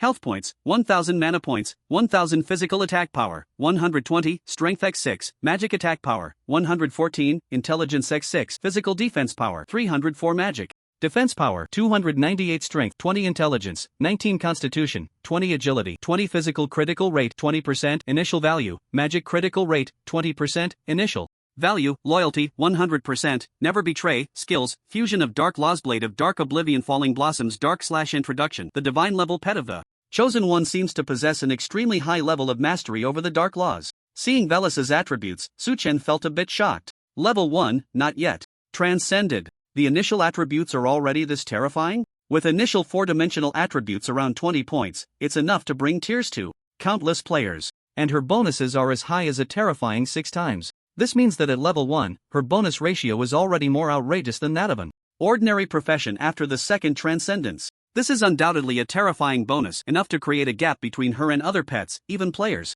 And there's one more crucial point. Her loyalty is 100%. This means that no matter what happens, she will unconditionally obey her master's commands and will never harbor thoughts of betrayal, even if Su-Chen ordered her to wipe out the elf clan. This is the rule. As solid as steel, unshakable. Of course, Su-Chen had no reason nor need to annihilate the entire elf clan. Based on his past life experiences, although the elf clan is somewhat resistant to outsiders, they are inherently peaceful and will not actively provoke players or other forces. They often gather in the elf forest, not participating in conquests or wars. However, once someone invades this vast forest, they will take up arms and unleash terrifying power that ordinary people cannot imagine, making the invaders pay a bloody price. While looking at Velus's panel, Su-Chen felt a wave of astonishment. It seemed he had overlooked something. Right, it's the skills. His mind was meticulous. Every time he obtained top-notch equipment, items, mounts, etc., he would carefully examine every attribute in line of text. The same goes for pets. However, just as he clearly saw Velus's skills, the waves in his heart surged violently.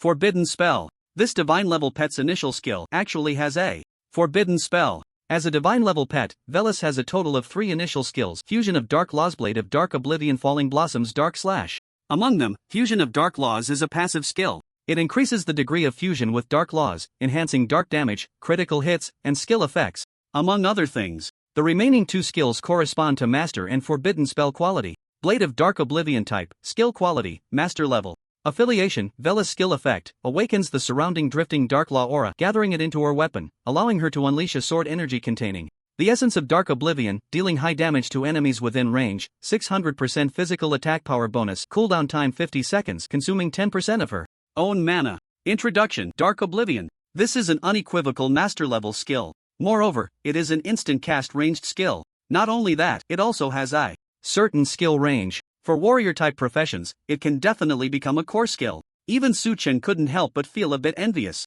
But this is not the main event. If he wasn't mistaken, another skill should be a genuine forbidden spell. Falling Blossoms dark slash forbidden spell, type, skill, combination. Skill, quality, forbidden spell belongs to Velus or the chosen one. Skill effect, fully activate the dark laws fused within oneself, resonating with the laws. Activated by the master, dealing multiple instant slashes to enemies within a designated area. During this time, both the pet and the master will transform into Swordlight, immune to all damage, with each slash capable of inflicting excess damage depending on the intensity of the activated law's aura, cooldown time of 6 hours. Note, to release this skill, the pet owner and the pet must jointly activate law level power to achieve the combination skill effect. Introduction. Swordlight like me, cutting through the chaos. Goodness, it really has the style of a warrior class forbidden spell. The moment Su-Chen saw this skill, his eyes couldn't help but light up. This is not just a forbidden spell. It is also an unequivocal combination skill. In Eternal, forbidden level skills are not exclusive to mages. All professions can master them. However, depending on the profession, the type and effect of the forbidden spell vary greatly. For example, the forbidden spells of knights often require top-tier mounts to unleash terrifying mixed damage. Similarly, priests have corresponding forbidden spells, but they are generally related to healing, protection, and various buff enhancements, with effects that are often astonishing. For professions like rogues and archers, the forbidden spells correspond to ultimate bursts after absolute concealment and the most precise and penetrating terrifying damage, respectively. As for warrior-type professions, their forbidden spells generally focus on high physical damage. Besides the grand effects of mage-type forbidden spells, the forbidden spells released by warrior-type professions are the most dazzling and magnificent. This combination forbidden spell is even the pinnacle of dazzling effects, transforming into swordlight, slashing down, the explosion of laws, the surge of elements. During this time, it is immune to all damage, enough to prove the terrifying might of this forbidden spell. Moreover, as a combination forbidden spell between the pet and the master, it can further unleash Su-Chen's own Terrifying power. Just imagine, once Su Chen activates the most mysterious law of eternity through mutual cooperation, perhaps he can elevate the upper limit of this forbidden spell to a truly terrifying level. Perhaps even he himself cannot imagine that scene. With this thought, Su Chen summoned the Endless Abyss Gate. The task rewards had already been claimed. There were still many things he needed to do next, such as heading to the Forgotten Frozen Summit and constructing the territories of Eternal City and Lost World. The most important thing at the moment, however, was to change jobs. According to the requirements, for the Eternal Mage's job change, to complete the third career advancement, he must go to the main city to activate the job change trial task. The nearest main city to him was the so-called Icebound City, which was said to never melt. While thinking, Su Chen stepped out of the Endless Abyss Gate, his figure appearing above Eternal City. With a gust of wind howling, the magnificent figure of the ancient ghost dragon immediately emerged. With a command, Su Chen's figure vanished from the spot. On the broad back of the dragon, he soared towards the distant towering main city like an arrow released from a bow. Just as Su Chen rode the ancient ghost dragon, sweeping towards Icebound City like a shadowy cloud, a strange and special magical fluctuation emanated from this main city, which was said to never melt. After a series of arrangements and a significant investment of magical crystals and materials, intricate and complex magic circles began to emerge.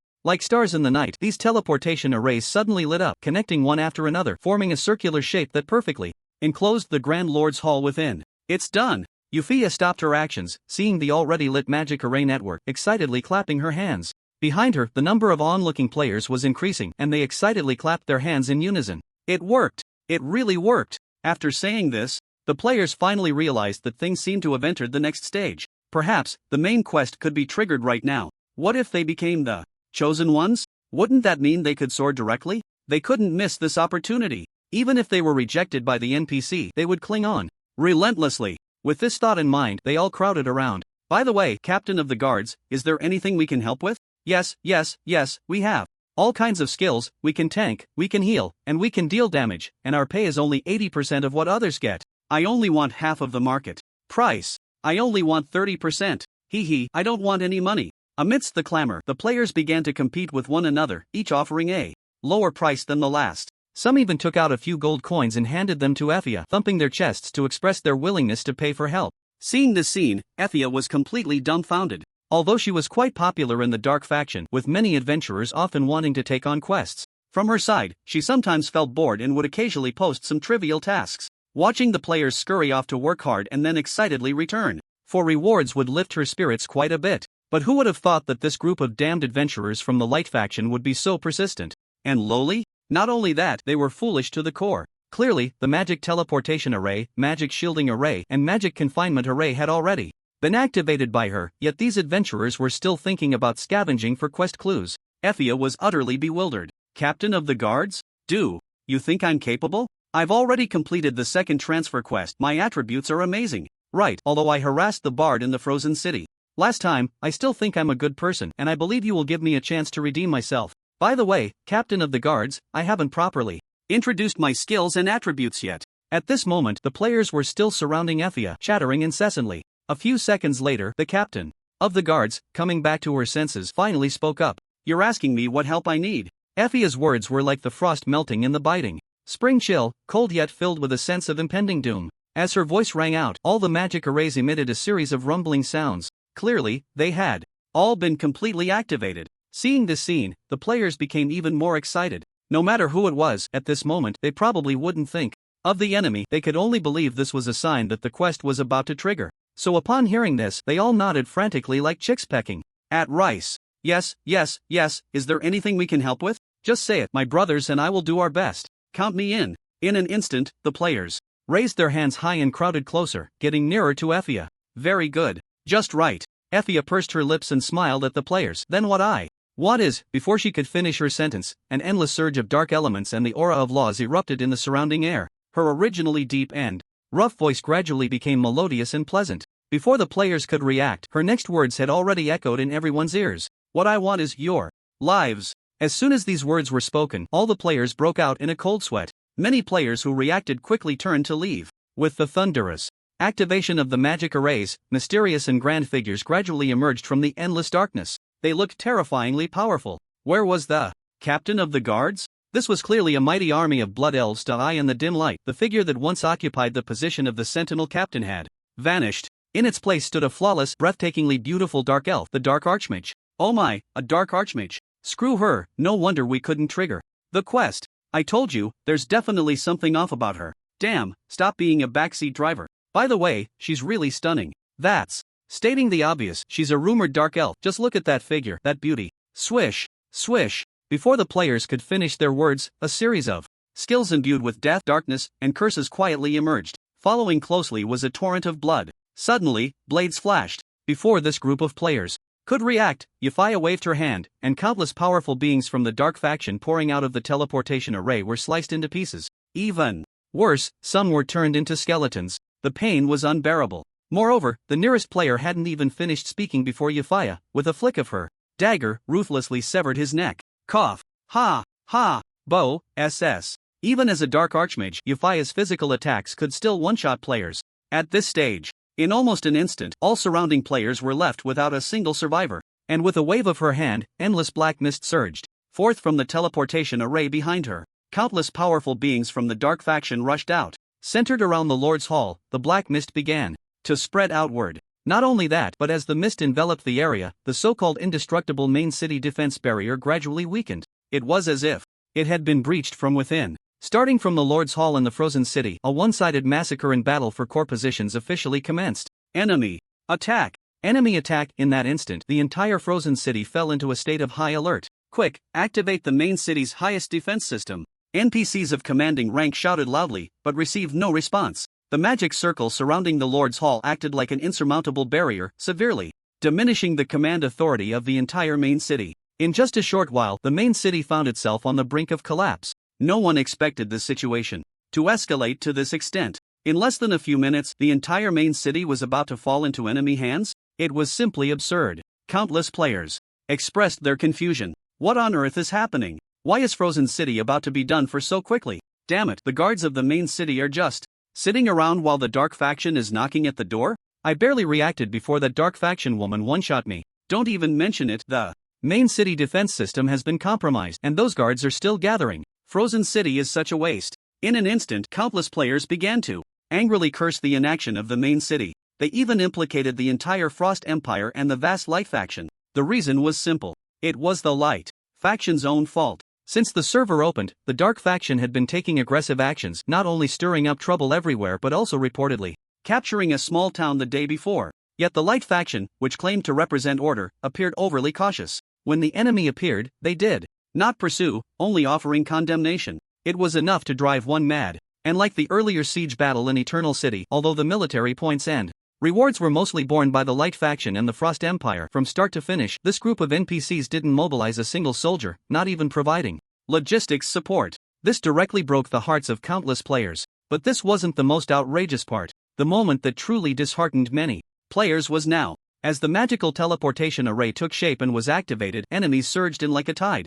At this moment, they all appeared in this grand and towering main city. It seemed that even an ordinary NPC soldier possessed at least third-tier strength. The sense of oppression it brought was simply beyond words. Yet, at such a critical moment, Icebound City still showed no reaction. This could no longer be called outrageous. Clearly, it was intentional. In an instant, many ambitious players, who considered themselves representatives of justice, felt a wave of discouragement. Although they had no idea how the situation would develop, they had completely lost faith in their own faction. Some even entertained the thought that if they had known it would turn out this way, they might as well have chosen the Dark faction as their starting point from the beginning. And the Dark faction didn't necessarily represent evil. Just like players who choose unconventional paths in martial arts games, those who opted for the dark side as their initial development route were merely a group of naturally rebellious individuals who enjoyed adventure and excitement, or wanted to stand out and didn't care about others' opinions. They weren't all evil troublemakers. On the contrary, even those who chose the righteous path had their share of scoundrels. This illustrates a point. Truly evil-hearted individuals aren't confined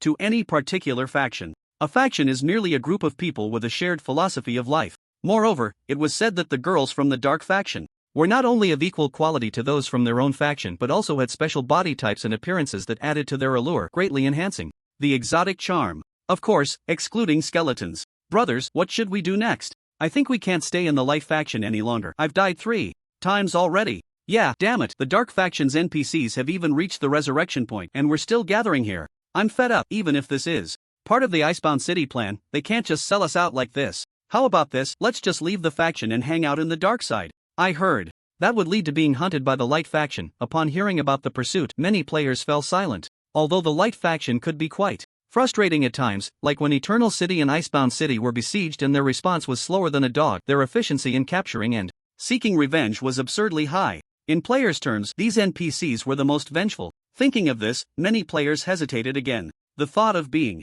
hunted was a headache for them, who were already at a disadvantage. Just as they were pondering, someone suddenly exclaimed, "What the hell? What are you all afraid of?" Hearing this, the players from Icebound City, who had been repeatedly killed, showed puzzled expressions. "What's going on? Do you have a good plan?" The player who had shouted, with an air of arrogance, straightened his clothes. A few seconds later, he continued, "Are you all stupid? Even if we were dark faction players from the start, wouldn't we still be hunted by the light faction? If we leave the light faction, who would still hang around here?" Upon hearing this, everyone was overjoyed. "Yeah, then why are we hesitating? Let's just leave." According to the game rules, once we leave the faction, we can use the teleportation array. Hooray, there was no choice. Countless players wanted to escape, but they couldn't. As time passed, from the magic teleportation arrays constructed near the Lord's Hall, countless dark faction NPCs emerged. There were even some players with considerable strength among them. They were like wolves and tigers, not only seizing half of the main city but also sweeping through everything in their path. Taking advantage of their numbers and strength, they occupied half of the resurrection point. The remaining half was still in a tug-of-war. Given the current situation, losing control of the resurrection point was only a matter of time. And once the resurrection point was lost, it meant one thing: in this lightning-fast war, all players left in Icebound City would be killed down to level 0, becoming a blank slate. Therefore, the only way out for them was clear. They had to leave the faction and then take the main city-level teleportation array to escape this cursed place. Although they would face pursuit, as long as they could hold on until they joined the dark faction, their lives would be smooth sailing from then on. At least they wouldn't be groundlessly killed. With this thought in mind, the players still remaining in Icebound City began to form groups in the channel. "Everyone, start grouping up. Let's move quickly and leave the faction together. Come on, my 100-man team is full. Hurry and form the next one." Amidst the players' shouts, 100-man team, 200-man teams, 500-man teams. Such unity had never been seen before. All players gathered at the fastest speed, forming 100-man team after another.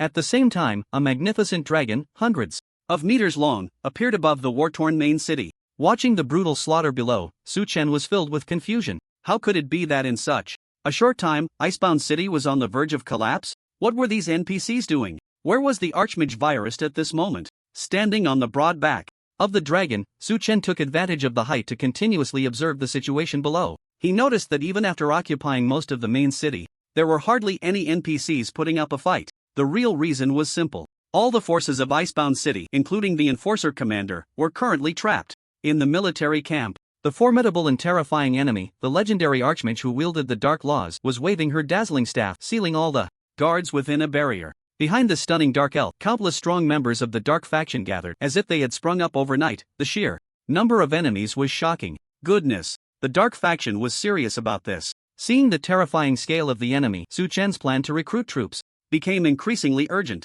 No, he had to recruit more NPCs as soon as possible. At the very least, he needed to reach the scale of the countless skeletal creatures in the Lost Kingdom to have a chance at defense. Otherwise, he would end up like those unfortunate players below, forced to huddle together for warmth.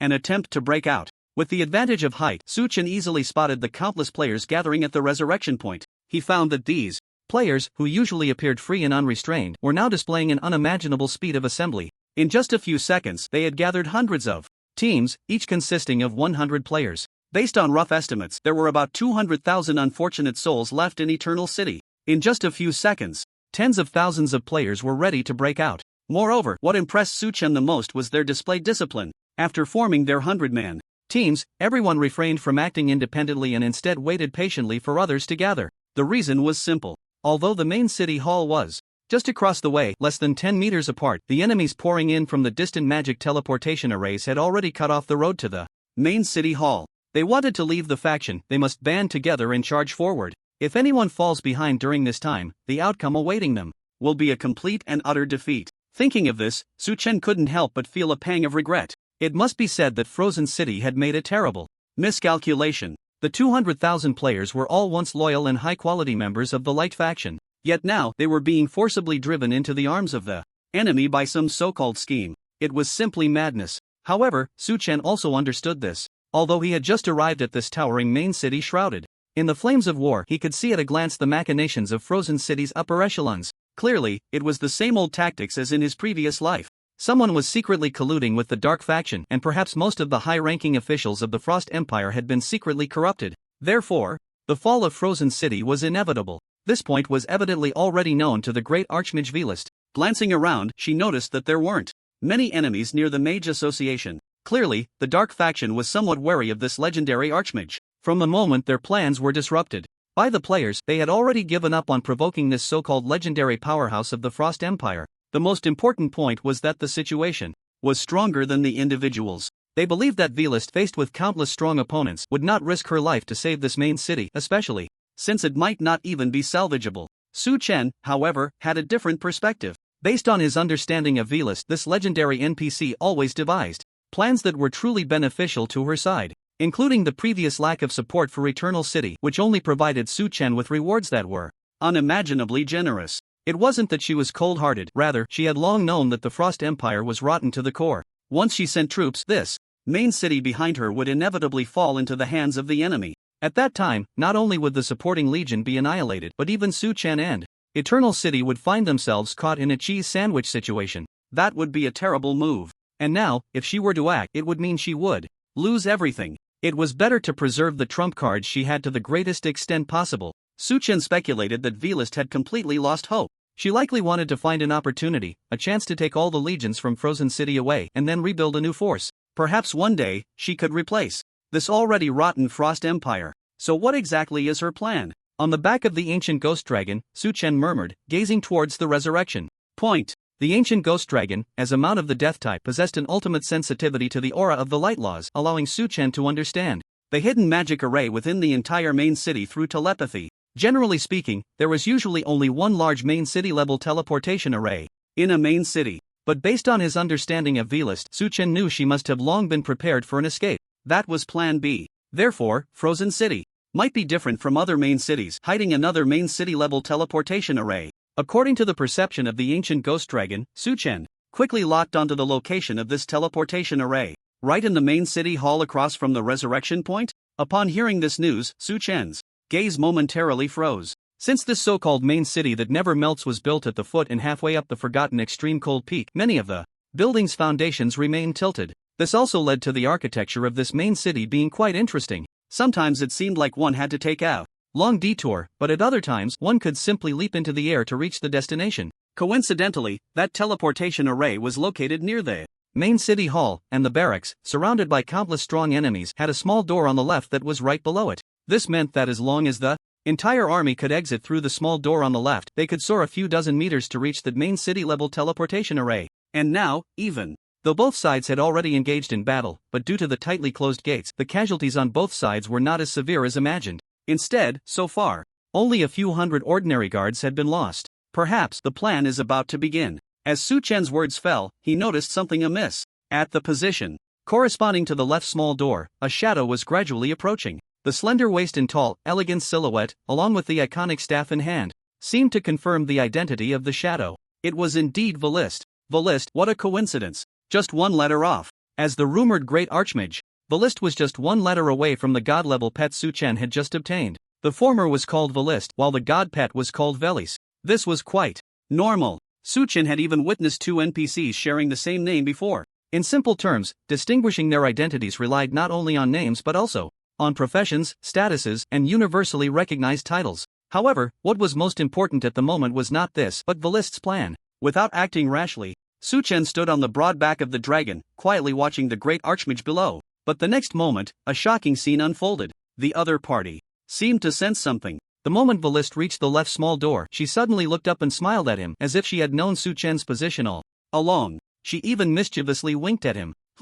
Su Chen had not anticipated that this stunning archmage would actually notice him. Moreover, it seemed she had known his location from the very beginning. Seeing that Velist was not as melancholic as he had imagined, and her mood did not seem to be dampened by the impending fall of this main city, but rather had a sense of relief, Su Chen understood. This woman must have hidden backup plans. Perhaps she had even factored him into her calculations. However, there was one thing that Velist might have miscalculated. It appeared that once the Frozen City fell, the Eternal City he controlled would become an isolated territory. Not only would it be strategically constrained by enemies, but it would also hinder the implementation of various tactics, putting him in a passive position. Perhaps this was Velist's confidence. She believed she would definitely come. But she did not know that Su Chen was not there to help but for his third-class advancement trial task. Nevertheless, Su Chen could not allow this archmage to fall, because just a moment ago, a new task had finally appeared in his taskbar. The third trial class advancement task. It had successfully triggered at this moment.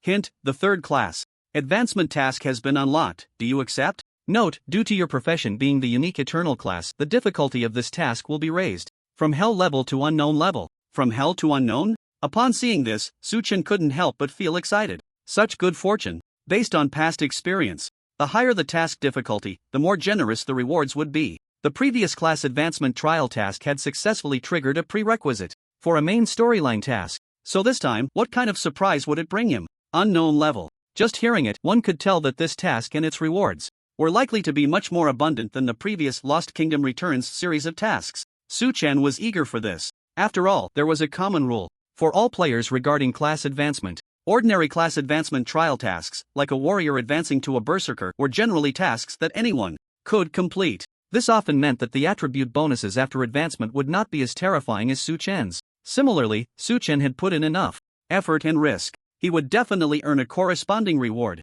So without hesitation, Su Chen resolutely chose to accept the task. Hint, you have accepted the third class advancement trial task. The current task, the Frosty Kingdom in Turmoil, has been unlocked. Please check the details. Upon seeing this, Su Chen's pupils suddenly constricted. Just by looking at the name of this quest, he could guess part of its content. The Stormy Winds. The Frost Kingdom. Doesn't that perfectly correspond to the Frost Empire and the soon-to-fall Frozen City? No wonder. This trial quest requires returning to the Frozen City to trigger it. At the same time, a wave of speechlessness rose in Su Chen's heart. Don't tell yourself. To complete this main quest, you must snatch this towering main city back from the hands of the Dark Faction, right? If that's the case, the price he would have to pay would be too great. The so-called Frost Empire not only cannot afford the corresponding rewards but also would not pay such a reward. Because from the very beginning, the fall of this main city was related to the decisions made by their higher-ups. In other words, the Frozen City would be taken by the Dark Faction, and there must be the tacit approval and covert assistance from the Frost Empire. Otherwise, with the border barriers between the two factions, the Dark Faction would not be able to infiltrate here for the time being. With this thought, a slight smile appeared on Su Chen's lips. If it really was as he suspected, that he needed to snatch this main city back from the Dark Faction, then he absolutely would not return it to the Frost Empire. If that were the case, there would only be one choice left. He would replicate the previous plan to seize Marltown. Once he reclaimed this main city, he would inevitably turn it into a part of his territory. Just from a strategic standpoint, that was enough to catch his attention. Moreover, everyone understands the principle of when the lips are gone, the teeth are cold. Once the Frozen City falls, his fief, Eternal City, would also be heavily surrounded by the Dark Faction. Since that's the case, he might as well turn this vast area entirely into his territory, just like the previous Marltown. With this thought, Su Chen's gaze fell on the trial quest that had just been triggered. If he wasn't mistaken, the quest content was indeed related to the main city below. The Stormy Frost Kingdom type, job change trial quest difficulty, unknown level content. Please go to the main city Frozen City, assist Velist in relocating and settling the main city's guard army, and prevent the Dark Faction's next invasion. Note, the survival rate of the main city's guard army will affect the quest rating and will also have a certain impact on the final rewards and the overall direction of the quest. Unexpectedly, Su Chen found that this quest did not require him to reclaim the main city. Perhaps the system also realized that this was basically an impossible requirement. So the things Su Chen needed to do next were only two simple tasks. But the difficulty was beyond ordinary imagination. First, save the surviving army of the Frozen City. Based on their survival rate, determine the evaluation of this round of the quest and its impact on the subsequent plot direction. In other words, if the casualties were heavy, Su Chen might face the unfavorable situation of reduced rewards or even quest failure. Therefore, to successfully and smoothly complete the third job change, he must protect the lives of these hundreds of thousands of NPC troops. Then, since that's the case, does it mean a truly bloody battle is necessary? Su Chen shook his head. He realized that the second requirement of the quest was to stop the Dark Faction's next expansion. In other words, he didn't need to take great risks to reclaim this towering main city. He could calmly complete this phase of the quest. It seemed that the system was still somewhat generous. However, Su Chen's plans did not stop there. Glancing below, as time passed, the magic circle set up by Velist was slowly taking shape. Next, Su Chen estimated that a bloody battle would occur nearby. At the same time, it also meant the official Opening of the expansion pack. In Eternal, every time an expansion pack was updated, it would occur within a few days after the corresponding main quest was completed, because various conditions that needed to be triggered would be met one by one. If he remembered correctly, the expansion pack corresponding to the Lost Kingdom returns should be related to the two major factions. So, there are 3 things Su Chen needs to do. First, he must complete the trial task and rescue the hundreds of thousands of NPC troops. Second, he must take this opportunity to seize the main city and the vast surrounding areas. Finally, that would be the content of the expansion pack. If he guessed correctly, after completing the previous main storyline task, the corresponding expansion pack had been in a state of waiting to be activated. The invasion of the Dark Faction, the supporting the enemy actions of the high-ranking officials of the Frost Empire, and the fall of this towering main city all seemed to foreshadow one thing. The expansion pack would be fully open the moment the main city was occupied. However, before that, different tasks would be triggered based on the player's specific identity and the importance of the expansion pack. The timing might be advanced, or could occur later in the expansion pack. Just as he was thinking, a prompt sound quietly rang in Su Chen's ears, causing him to shudder involuntarily. It's here. Prompt: since you possess the main city, kingdom, and an epic level or higher legion in NPC commanders, you meet the conditions to establish a faction. Would you like to establish a new faction to embark on the faction confrontation journey? Prompt: if the faction is successfully established, you will automatically leave your previous faction, but your reputation, military merit points, contribution values, etc., will not change. Faction? Su Chen was taken aback. A sense of incredulity welled up in his heart. Goodness. The game had only progressed to the first expansion pack, and he already met the conditions to establish a faction? If this news were to be shared with other players, they would probably think they misheard. A faction? Players can actually establish their own factions? It's simply ridiculous. Not only is it a joke, but it's downright absurd. Moreover, who would join a faction established by players and remain loyal? Isn't this just overlapping with the function of a guild? Besides, the guild token hasn't even appeared yet, and all major forces are gathering there.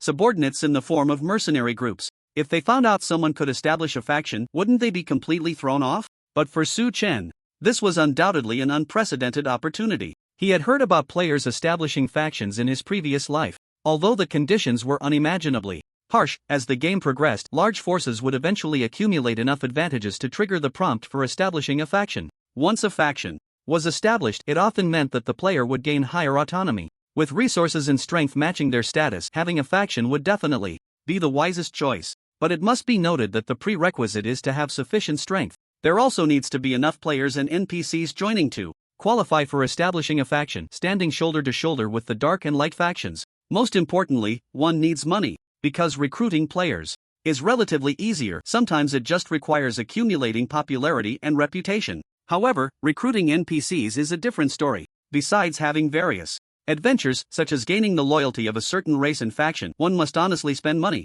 That's right. After establishing a faction, the highest commander of the faction can consume massive amounts of gold and resources to recruit NPCs of various qualities, races, and professions, thereby forming a legion that is loyal only to them. Only in this way can one have a preliminary level of self-defense capability. Otherwise, if the faction is established and immediately wiped out by the vanguard armies sent by the two major factions, it would mean a complete waste of time, effort, and a large amount of resources. Because even just establishing a faction requires some resource investment. However, Su Chen didn't mind at all. The investment of these resources was for a richer return in the future. After completing a main storyline task, Su Chen's wealth had already grown to an unimaginable level for everyone. First, there was gold. Due to having previously participated in countless kills, it was destined that a portion of the monster drops from this siege battle would be allocated to him. Moreover, with over 100,000 NPC troops, there was a massive amount of kills to be counted. All these drops added up, not to mention the portion from the task commission that Su Chen had issued earlier. Under the effect of the tenfold reward, his gold count had directly accumulated to a terrifying 17.1 billion. Su Chen could confidently say that he now possessed wealth that was unattainable for anyone else. Even the so-called Frost Empire might not be able to compare with Su Chen in terms of gold. According to memories from his past life, a force like the Frost Empire could mobilize funds around 15 billion. Of course, their fixed assets and the resources accumulated in their treasury over countless years were certainly beyond Su Chen's reach. However, a full 17.1 billion gold was enough for Su Chen to recruit a massive army of NPCs. Without any hesitation, Su Chen first issued a remote command to mobilize troops. He ordered all the NPC armies stationed in Eternal City to march towards Frozen City. Then, he turned to the players in Eternal City and released a task. The content was simple yet incredibly thrilling. Seize the main city. Player autonomy. Almost instantly, all players in Eternal City heard a notification in their ears. Notification: the Lord of Eternal City has shared a new task with you, do you accept? Notification: the Lord of Eternal City has shared a new. A new task? Looking at the notifications, the players all stopped their actions. They looked somewhat bewildered at the regional channel, wanting to inquire about the task's clues. To their surprise, many had already accepted the task the moment it popped up. Immediately, a wave of gasps echoed through the regional channel. It was quite a spectacle. Did you see that? The chosen boss said he wants to push back against Frozen City. Not just that, it seems he wants to take this main city for himself, so he issued us a task. So, are we just tools now? Hearing this, many players shook their heads. Goodness. Tools? An enemy gives 10 gold and 5 points of exclusive Eternal City credits. I ask you, would you be a tool? Absolutely. But I still want to say, I really don't want to be a tool. Alright then. For this naive player, many others expressed their helplessness. They wanted to tell him that life was just that. Messed up. It was either being a dog for NPCs or a dog for the big shots. There was no difference between the two. Of course, if one had to point out a difference, it could only be said that being a dog for the big shots at least wouldn't lead to humiliation. Many times, when a foul-mouthed NPC issued a task, they would constantly insult the players along the way. Some even wanted to kill such scum. Unfortunately, the system warned that if they killed, they would be wanted and reported. Not only would they lose their rewards, but they would also miss out on future task opportunities. Players, on the other hand, had more freedom. Even if they accepted a big shots task, they could choose to do it or not. Moreover, the inaction of the Frost Empire in Frozen City had left countless players holding their breath. To this day, there were still hundreds of thousands of players trapped at the resurrection point, dying repeatedly.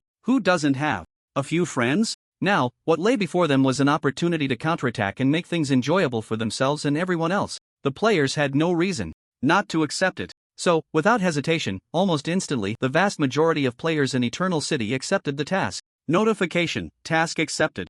Successfully, task content has been updated, please check. Due to receiving the main quest and siege rewards, with the auction and selling system yet to be activated, around 2 million players remained in Eternal City. Then, an astonishing scene unfolded before Su Chen. Just a few seconds after he posted the quest, he saw the number of players accepting the task skyrocketing. No, it should be described as surging at a jaw-dropping speed. 100,000, 500,000, 1 million, 1,500,000, 2 million. In less than half a minute, the number of players accepting the quest had already surpassed 2 million. And the most outrageous part? This number was still climbing. Although the growth rate was nowhere near as explosive as before, it was still increasing by the tens of thousands. Moreover, as the number of sign-ups grew, Su Chen's gold count was rising at a terrifying speed. Teleportation fees? Su Chen noticed that, in this short span of time, countless players had received this news. They arrived at Eternal City via teleportation arrays from other main cities. Their aim was not anything else but to seize this opportunity and gain substantial rewards, just like the players who had previously participated in the monster siege defense of Eternal City. Many players keenly sensed the value and benefits represented by Su Chen. Even if he appeared harmless, the schemes in his heart far exceeded anyone's imagination. Following the Chosen One would definitely not lead to loss, because some players had compiled statistics on the activities and records of Su Chen from the beginning until now. They discovered that this guy seemed to have never taken a wrong turn. There had even been no instances of him suffering losses. This indicated one thing: either the Chosen One was truly a lucky person selected by the heavens, or he possessed information that others did not have. But regardless, as long as they could stick with him, they would never suffer losses. Therefore, as time gradually passed, a large number of players appeared in Eternal City. The number of task responses surged from 2 million to over 3 million. Ultimately, it settled around 3.2 million. This was undoubtedly a terrifying figure. 3.2 million players had crowded Eternal City to the point of being impassable. They all looked at their taskbars, waiting for the quest to commence. Holy crap! Brothers, look, there's a teleportation array. I have a teleportation array over here too. There are 2 in the east of the city. Quick! Check the task details, it seems to have updated. Soon, with the exclamations of many players, the related tasks also released new content. Counterattack. Main city plan type quest, special, posted by The Chosen One. Difficulty, extremely easy, assessed by the poster. Current task content: construct a main city level teleportation array in Eternal City to travel to Frozen City and cooperate with the NPC army that is about to besiege the city to launch the main city counterattack plan. Note: please cooperate with the task issuer's commands during this period, otherwise they have the authority to evaluate your task performance, and serious violations will result in system penalties. Introduction: counterattack the past and make Frozen City the first main city of the Eternal Camp. Players gasped as they read the task details. There was no other reason, just the presence of these dozen or so main city-level magical teleportation arrays was enough to astonish them. In Eternal, even if one had not participated in the construction of territories, players had still provided the construction price of the main city-level teleportation arrays based on relevant literature. If all resources were converted into gold, it should be around 15 million. This meant that in this short time, the Chosen One had somehow spent over 200 million gold coins? My god, over 200 million? Where did he get so much money? He's built such a massive city, just from taxes alone. The numbers are something you could never hope to reach in your lifetime. Where do you think the money comes from? However, to be fair, these 200 million is still not a small amount. I estimate that the Chosen One has about this much money in hand. I think so too. Amidst the players' astonishment, Su Chen had also constructed a corresponding teleportation array in the distant frozen city. However, he only needed to build one. What he intended to do was to teleport the entire army of 3.2 million players scattered in Eternal City to a single point. Then, using the impact generated, he would deliver a heavy blow to the Dark Faction. After all, there is no better cannon fodder than players. A small expenditure of a few gold coins is enough to make them fight, kill, and even loyally rush towards death. As for NPCs, if they are not from the legion he recruited, it would be quite difficult to command them. During this time, Su Chen did not just construct a city-level magical teleportation array. Taking advantage of this time, he personally killed a legendary boss and prevented it from interrupting Velist's construction of the magic array. Whoosh, with a gust of wind howling, Su Chen leaped down from the broad and ethereal back of the ancient ghost dragon, landing steadily on the tiles in front of Velist. Thank you. What will you do next to interrupt? Hearing Velist's words of gratitude, Su Chen did not pay much attention but instead asked about her next plan, knowing full well. Velist's expression dimmed slightly at his words. You are not satisfied with me, but for some reason, you haven't said it directly. Perhaps you think what I did before was not fair enough? Upon hearing this, Su Chen fell silent. But the next moment, he sighed deeply. There is a person who has done everything he can to investigate, fight, and kill to complete a task released by a friend. He never thought of relying on anyone else but wanted to accomplish the task with his own strength, yet all of this was seen by that friend. At this point, Su Chen looked at Velist. But from beginning to end, this friend has shown no sign. Su Chen seemed on the verge of tears, his whole demeanor appearing dejected, evoking a sense of deep sympathy. He took a deep breath and continued. Yet even so, that person still overcame all difficulties. And at this moment, a dramatic scene unfolded. His friend encountered a crisis, and their life or death is currently uncertain. Su Chen's eyes were filled with tears as he looked at Velist and said, but until now, his friend has remained a mystery, yet this does not affect his desire to help. Everything is because of one word, that is, emotion. At this point, Su Chen's meaning was quite clear. He first expressed the grievances in his heart, then stated his position. Even after being deeply hurt, he was still willing to return to protect Velist without reservation. And all of this was for 2 words. Reward. From the very beginning, he had a vague premonition. This great archmage, who had survived from the opening of the server until the end of the game, seemed to possess secrets that no one could see through. However, it seemed that in the end, Su Chen did not know what this great archmage's secret was. But one thing is certain. If Su Chen belonged to the last batch of players to hang on, then Velist was the one who survived to the end among the NPCs. This renowned great archmage, whose fame had lasted for countless years, possessed a power that was quite mysterious. Even Su Chen, at this stage, was not confident he could match it.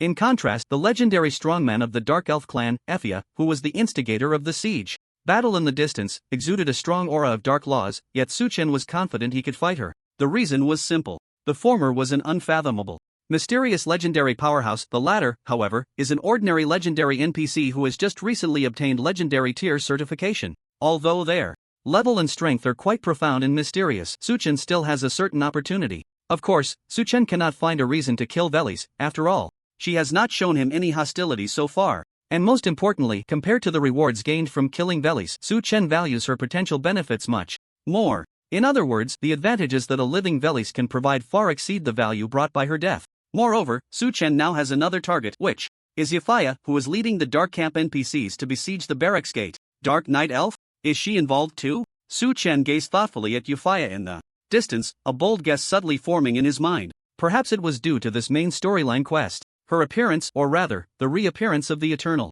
Law, has stirred up a wave in the 2 camps that were originally maintaining a surface calm. Perhaps with the passage of time, those NPCs who participated in the War of the Lost Kingdom hundreds of years ago have long perished with the years. But there will always be a legacy left behind. Legendary powerhouses like Velist, who have lived for who knows how many years, are not few. Therefore, regardless of the circumstances, both camps may adopt the same plan against Su Chen, who represents the new force of eternity. It is very likely that those neutral chaotic forces have also become their targets for recruitment. I must act quickly. Su Chen did not hesitate. He directly pulled out the previous options. Tip: since you own a main city, a kingdom, an epic level or higher legions, and NPC commanders, you meet the conditions to establish a camp. Would you like to establish a new camp to embark on the journey of camp confrontation? Tip: if the camp construction is successful, you will automatically leave the previous camp, but your reputation, military merit points, achievements, etc., will not change. Faced with these two prompts, Su Chen did not rashly choose before,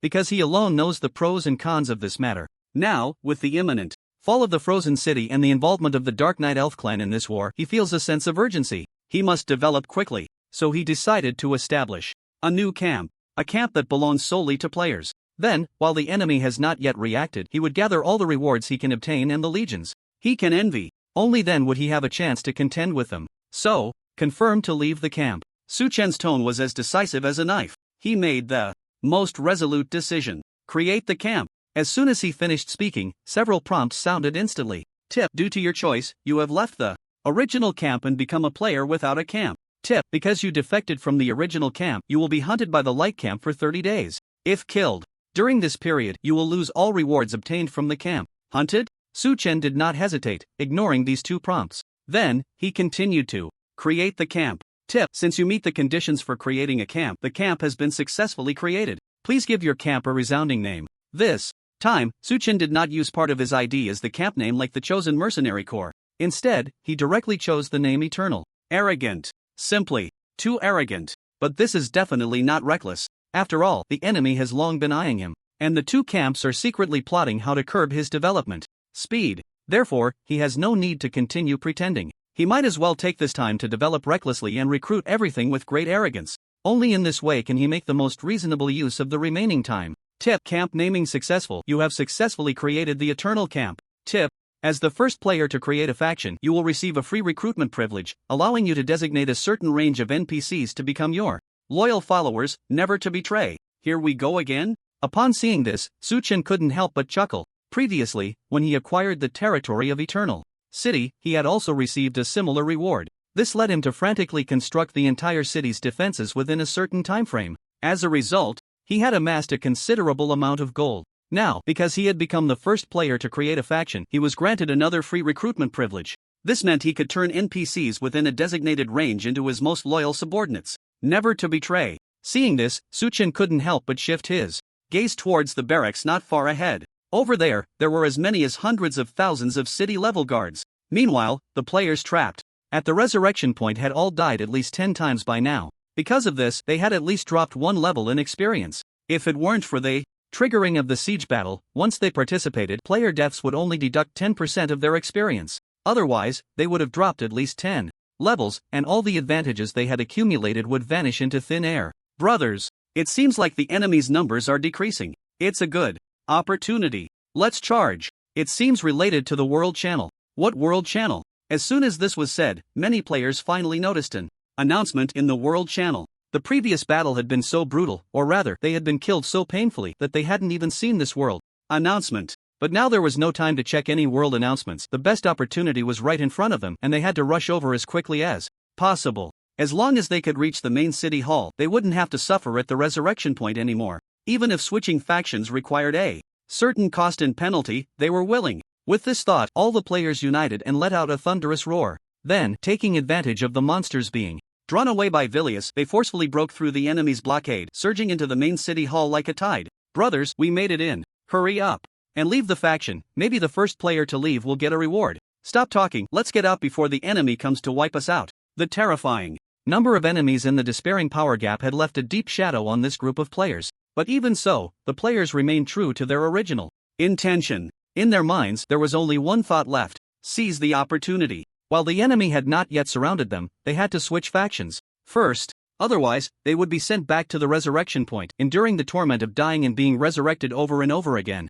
So, amidst the urging voices, finally, a player left the faction, becoming a factionless player. However, just as they were about to switch their faction to the dark faction, another option suddenly appeared. Tip: since you have left the light faction, please choose one from the dark faction and eternal faction as your affiliated faction. Tip: since you have left the light faction, next. Almost simultaneously, all players who had left the faction heard this prompt in their ears. It was then they realized that the faction they could choose to join seemed to have suddenly increased by one.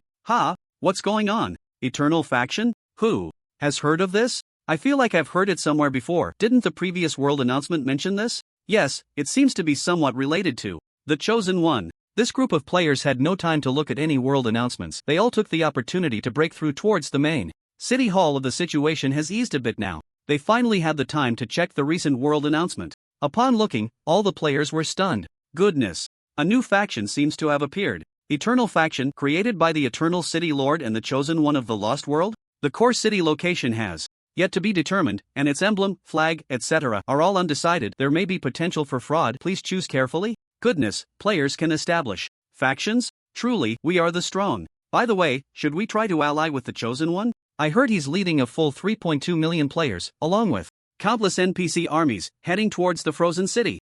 You go if you want. I won't be a dog for the players. Are you out of your mind? Following NPCs is also being a dog, right? I actually think the Chosen One respects the players more. Yeah, I heard that the players in the Chosen Mercenary Corps do things freely. There are many tasks in the Mercenary Corps, and they speak nicely. I really like being in there. I choose to join the Eternal faction. Indeed. We're about to clash with the two major factions. Just thinking about it is thrilling. In an instant, the players were all energized. The hundreds of thousands of players present all agreed on one point. That is, the light faction is as cowardly as an old dog. The dark faction has a deep-seated grudge against its own kind. Since neither faction is good, it's better to join the Eternal faction. Following the Chosen One, even if we can't eat meat, at least we can have a sip of soup. I heard that the players who participated in the last siege defense of Eternal City have already switched to golden quality gear. Looking at their own bronze mixed gear, many players shed tears of sadness. At this point, it's better to follow the Chosen One. Anyway, I heard he usually doesn't interfere with our freedom. Besides, it's just a faction. It's not like those large guilds that require daily clock-ins and KPI references, which are exhausting and hectic. Without any hesitation, the vast majority of players who left their factions made what they believed to be the right choice. Joined the faction. Eternal. Tep player traveled the world and joined the Eternal faction. Tep player gave me a thin one and joined the Eternal faction. Tep player Grandpa AO.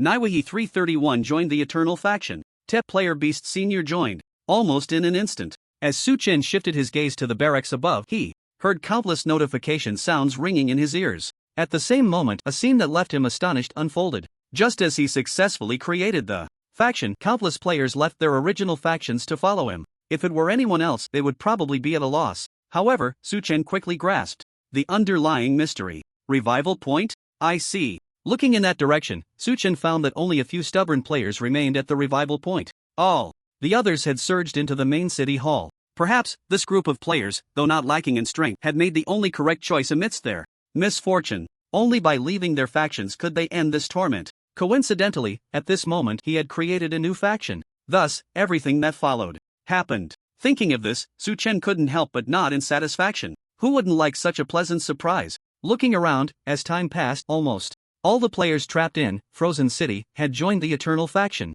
Their numbers reached a terrifying figure. 200,000. Tip: since the number of players in the Eternal faction you created has exceeded 200,000, you have unlocked a special unit, Eternal Guardian, Silver. Please choose fixed attributes for your Guardian. Special unit? Upon seeing this, Su Chen felt enlightened. He suddenly remembered that in his previous life, there were some special benefits associated with joining a faction. First, the number of players joining a faction would trigger different stages of special unit rewards. When the number exceeded 200,000, the Golden Grade Elite Guards would be unlocked. When it surpassed 2 million, the Dark Gold Grade Elite Guards would be unlocked. When it exceeded 30 million, the Purple Gold Grade Elite Guards would be unlocked. As the number of players joining the faction continued to increase, the quality of the special elite guards unlocked would also rise accordingly. Su Chen remembered a record regarding this matter, which mentioned that when the number of players joining the faction exceeded 3 billion, a corresponding legendary grade special legion would be unlocked. This was the highest quality of elite guards that could be unlocked.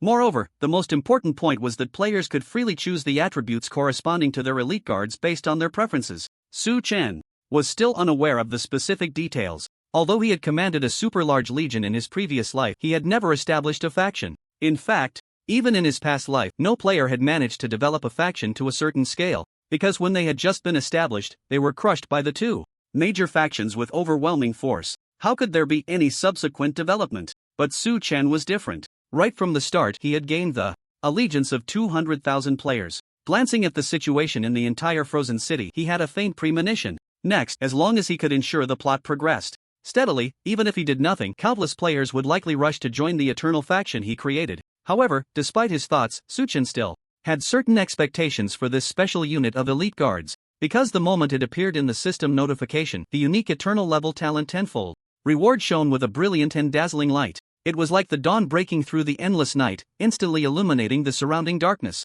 and silence. Notification: tenfold amplification successful. The quality of the rewards you receive has been upgraded from golden grade to crimson gold grade. Notification: you have unlocked the special unit Eternal Elite Guard, Crimson Gold. Please choose fixed attributes for your elite guard. As the notifications rang out, the corresponding attributes quietly changed at that moment. Initially, when this batch of special unit quality was golden grade, the selectable attributes were only the basic elements of ice, fire, wind, and thunder. But now, with the activation of tenfold reward, the Crimson Gold Grade Eternal Elite Guards had corresponding laws that included darkness, light, as well as life and death, which were attributes of the Supreme God level. Of course, as a Crimson Gold Grade Legion, this batch of Eternal Elite Guards only activated corresponding attributes and did not possess the power of the laws. But it was enough to shock countless people. After all, this was a special legion. Su Chen took a look. With the current level of the Eternal faction, he could recruit an army of up to 1 million. Although this batch of Crimson Gold Grade Special Eternal Elite Guards was indeed formidable, it still fell short in comparison to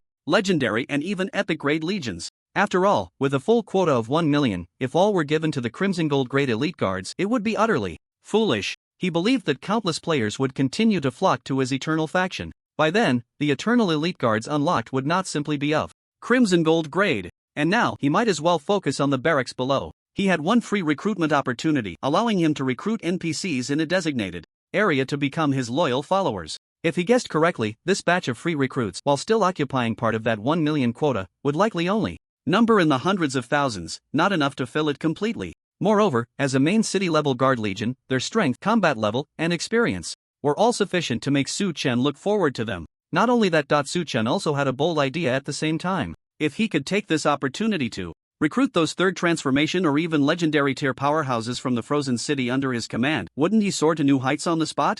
Although he wouldn't be able to punch the light faction and kick the dark faction, it would be enough to establish a foothold in this area. Without a moment's hesitation, Su Chen decisively chose the designated area and used his free recruitment privilege this time. Prompt: do you wish to consume your one-time free recruitment privilege to turn NPCs within the designated range into your loyal followers who will never betray you? Confirm. As he spoke, Su Chen specified the range for recruiting NPCs. It corresponded exactly to the barracks of the frozen city. He initially wanted to test it by shifting the designated range a bit to see if he could include the nearby Valist who was setting up a magic array. But what he didn't expect happened. The designated recruitment range far exceeded his initial plan. Not only did it cover the entire barracks and even Valist, but it also included a portion of the dark faction outside the gate. Since that was the case, Su Chen simply stopped with the fine-tuning. He directly specified the recruitment range to encompass the barracks, Valist, and a part of the dark faction's army. Then, the free recruitment commenced. However, he didn't notice that within the designated area, the number of NPCs had already far exceeded 1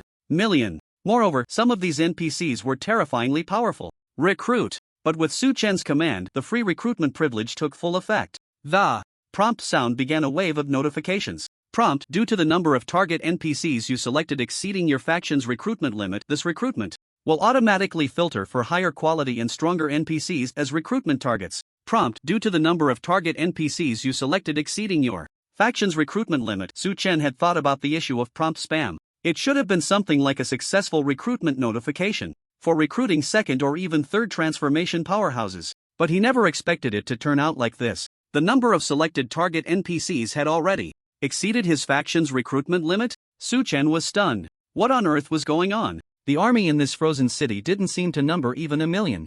At most, it was around 700,000. How could it exceed the limit? Could it be that the dark faction counts too? As soon as he thought of this, Su Chen almost exclaimed that he was from the light faction. But then he realized, goodness, he had already detached from his original faction and created a new eternal faction. This meant that the targets he could recruit were not just the entire barracks of the frozen city. The crowded dark faction army outside also fell within the scope of recruitment. And that wasn't even the best news. Once the limit was exceeded, the system could actually filter out higher quality stronger, and more terrifying members for him. This not only saved him a lot of effort but also greatly ensured the cost-effectiveness of this recruitment. Just as he was thinking this, the prompt sound rang in his ears again. This time, the content of the prompt was different from before. It had already turned into words indicating successful recruitment. Filtering had begun. Prompt: recruitment successful. You have gained the loyalty of a third transformation Frost Guardian. Due to triggering a special effect, this NPC's loyalty to you is 100% and they will never betray you.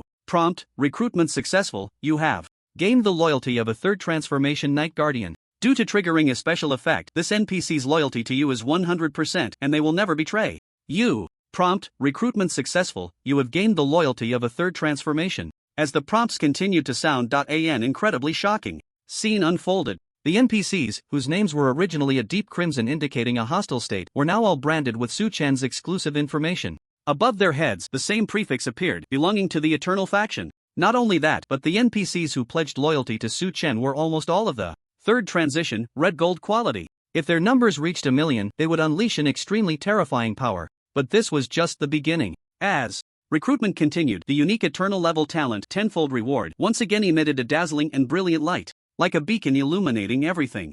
In the night, that resplendent and gentle light flowed like spring water, enveloping all the NPCs recruited under Su Chen in an instant. It was only now that Su Chen remembered that depending on the rewards, tenfold reward could also be enhanced to an unimaginable height. Even a silver quality guard could undergo a qualitative transformation. Moreover, due to the sheer number far exceeding Su Chen's million recruitment quota, these loyal supporters he had recruited were at least of third transition strength, with none below dark gold quality. This meant that once enhanced by tenfold reward, the legion Su Chen had just recruited might transform into the rumored million legendary level legion. According to memories from his past life, such a terrifying scale and quality of 1 million legion would only appear in the late game, and even then, it would be the absolute elite of the two major factions. Given the current game progress, not to mention anything else, as long as the two factions did not truly tear each other apart from the start, even the Frost Empire would likely not have a matching legion. Very good. As he spoke, Su Chen realized that tenfold reward had already taken effect. With each burst of brilliant light, the auras of the third transition NPC powerhouses in the legion recruited under Su Chen suddenly erupted. Their quality began to rise steadily. Tip: tenfold enhancement successful. The quality of the rewards you received has been upgraded from dark gold quality to legendary quality. Tip: tenfold enhancement successful. The quality of the rewards you received has been upgraded from purple gold quality to legendary rare quality. Tip: tenfold enhancement successful. The quality of the rewards you received has been upgraded from red gold quality to epic quality. With the activation of the unique Eternal level talent tenfold reward, all the dark gold quality NPCs were upgraded to legendary quality. Meanwhile, those of purple gold quality were also upgraded to legendary rare quality. Although still legendary, the rare attributes they possessed were enough to make them peak existences among legendary NPC guards. The number of NPCs of these two qualities was around 800,000. The remaining 200,000 NPCs were all of red gold quality. Under the effect of tenfold reward, the entire 200,000 army transformed into epic level troops. Holy crap! Even someone as calm as Su Chen couldn't help but feel excited at this moment. An epic level legion? The scale had reached a terrifying 200,000. It must be said that just relying on these 200,000 epic level legions was enough to handle several times or even dozens of times the same level of enemies. And the most exciting thing was their levels. Since these NPCs originally ranged from level 80 to 100, after the effect of tenfold reward, their levels were all unified to level 100. Peak third transition. Their combat power skyrocketed by who knows how many times. Tip: recruitment successful. You have gained the loyalty of a third transition legendary level Frost Guardian. Due to triggering a special effect, this NPC's loyalty to you is 100%, and they will never betray you. Tip: recruitment successful. You have gained the loyalty of the legendary level Nightwatch Guardian of the third transfer. Due to triggering a special effect, this NPC's loyalty to you is 100%, and they will never betray you. Tip: recruitment successful. You have gained the epic level. Amidst the series of notification sounds, a full million troops were branded with Su Chen's personal aura. Among them, 800,000 were legendary level NPCs, with 600,000 being Frost Guardians. Although their names remained the same as before, under the effect of the tenfold reward, they possessed a legendary level template, mastering the Frost Law, and their attributes received a significant boost. The remaining 200,000 troops among the 800,000 were all elite members of the original Dark faction, the Nightwatch Guardians. They mastered the Dark Law, their strength was profound and unfathomable. Moreover, those NPCs with higher quality and attributes all received a pure epic level template. Additionally, due to the promotion, their names underwent some subtle changes, appearing quite different from before. Tip: you have unlocked the special troop Eternal Guardian, Epic. Please choose a fixed attribute for your Guardian. An Epic level Guardian. Legion. They could freely choose corresponding fixed attributes. Upon seeing this, Su Chen's heart surged with an overwhelming wave of excitement. It should be noted that they were composed of part of the Dark Faction and the original NPC powerhouses from Frozen City. Their attributes were not uniform. He did not expect that this 200,000 Epic level Eternal Guardian Legion could freely choose their attributes. If only a main god level law could appear, or a corresponding special main god level law, Su Chen thought. He did not expect the Eternal Law to appear. After all, a single divine fragment corresponds to mythic level quality. If specific laws could be delegated to NPCs, they would at least need to be of divine quality. Therefore, he believed that even main god level laws like light and darkness would be enough to yield great profits. Even the previous 800,000 legendary level guardians had unlocked corresponding main god level laws. With this in mind, Su Chen directly began to make his selection. Tip: please choose one of the following attributes as the fixed main attribute for the Eternal Guardian, Epic. The moment he opened the attribute selection, Su Chen's eyes widened in disbelief. There actually was a law of eternity. However, it seemed somewhat incomplete. Eternal Law, Preliminary Mastery, Dark Law, Light Law, Guardian Law, Nature Law, Space Law, Death Law, Life Law. Su Chen discovered that he could choose from dozens of attributes for this 200,000 Epic level army, including the vast majority of main god level laws. Moreover, there were some extremely special laws, such as the Eternal Law and the Space Law. Preliminary Mastery. Upon seeing this, Su Chen couldn't help but fall into contemplation. If someone had asked him in the early days of the game which he would choose between the preliminary mastery of the Eternal Law and the complete Space Law, he would have chosen the former without hesitation. After all, as the most mysterious and rare law in the game, the Eternal Law would never disappoint anyone. But now, Su Chen no longer thought that way. As a player who had mastered part of the Eternal Law, coupled with the Eternal Divine Fragment in his possession, he knew that he would soon have the power to bestow the Eternal Law upon his subordinates. Calculating it out, if he chose the preliminary mastery of the Eternal Law, then the attributes would overlap. It would be better to choose the equally mysterious yet quite practical Space Law. Perhaps this entire 200,000 army could bring him unimaginable surprises. Without any hesitation, Su Chen directly selected the Space Law from among the various laws. Then, he made his final decision. Tip: you have chosen the Space Law as the main attribute of the Eternal Guardian. You can change or add other law attributes later to enhance its quality and strength limit. Tip: the Epic level Eternal Guardian under your command has unlocked the main attribute, Space Law. Tip: the Epic level Eternal Guardian under your command has unlocked new skills. Please check. Tip: the Epic level Eternal Guardian under your command has unlocked new skills. As the tips flooded the screen, an extremely mysterious aura, capable of altering the surrounding space, suddenly surged forth. It enveloped all the NPCs, corresponding to the identity of the Eternal Guardians. At the same time, several new skills instantly appeared in the skill bars of these Eternal Guardians. Space Teleportation Mastery, Type, Skill Quality, Master Level Affiliation, Eternal Guardian Passive Effect. Due to the Eternal Guardian's mastery of the Space Law, they can instantly reach their destination when using a teleportation array, greatly reducing the teleportation time. Active Effect: with the mastery of the Space Law, the Eternal Guardian can actively construct a teleportation array, allowing teleportation to major cities and previously visited marked points. Besides themselves, the teleportation array can only allow up to 10 beings to initiate teleportation, lasting for 10 minutes, with a cooldown time of 20 minutes. For constructing the teleportation array, the first thing that caught the eye was the skill, known as a god-level skill in the previous life, Space Teleportation Mastery. Nothing else. Just its active effect alone was enough to drive countless players crazy. Su Chen remembered that in his previous life, it wasn't until the later stages of the game that players who changed to the hidden class of Space Mage unlocked similar skills. From then on, that player was sought after by numerous large factions. Although only 10 slots could be teleported at a time, it had an extremely special hidden attribute. As long as a mark was made in advance, meaning the corresponding map had been visited, the teleportation array could pinpoint its location. In other words, as long as it was a place the player had been, the teleportation array could be constructed at the corresponding location. Just based on this, that player became an existence that countless people looked up to. According to statistics from players in the previous life, by the end of the game, the number of players with similar teleportation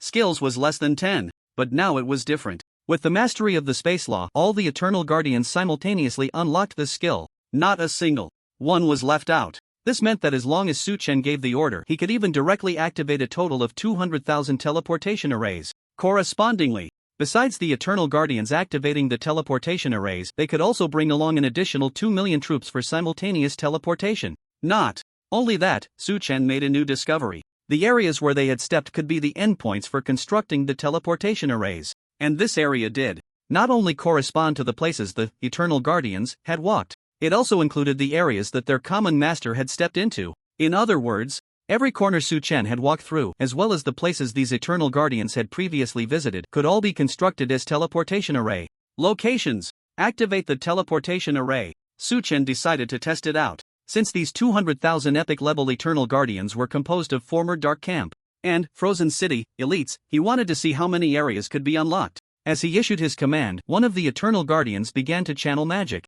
As the aura of the space law surged forth, magical patterns began to emerge from the ground. The prototype of the magical teleportation array was slowly presenting itself before his eyes. Tip: the prototype of the teleportation array has been constructed. Please select a designated area as your teleportation endpoint. As the prompt sounded, a special map suddenly appeared before Su Chen's eyes. The unfalling Frozen City, the towering Eternal City, the mysterious and unpredictable desolate plains, the familiar and eerie Novice village area. Apart from the Lost World, every area that Su Chen had stepped into appeared before his eyes. Not only that, far away in the Holy Light Empire's Dawn City, the vast majority of the Frost Empire's regions and many areas of the Dark Camp also shone brightly. These places all met the requirements for constructing teleportation endpoints. Su Chen discovered that there were corresponding core areas of the two major camps, including the Dark King City and Dawn King City. This meant that with just a command from him, once the 200,000 teleportation arrays were fully constructed, he could directly transport 2.2 million elite troops to the most core areas of the two major camps. A direct strike at the heart. It could be done in the blink of an eye. However, Su Chen currently had no plans to do so. After all, his forces were still in a growth phase. He needed to take advantage of this time to achieve rapid development. Rather than being a means of ambush, it felt more like a trump card. Directly teleporting to the enemy stronghold would not benefit him at all. But when the Eternal Camp grew into a colossal force, it would be different. Only then could it be called a true surprise attack, a direct strike at the heart. With this thought, Su Chen looked at the other skills of the Eternal Guardian. Dimensional Rift Slash. Type, skill quality, master level affiliation, Eternal Guardian passive effect. Due to the Eternal Guardian's mastery of spatial laws when guiding the dimensional Rift Slash, they can become immune to the damage it causes to themselves.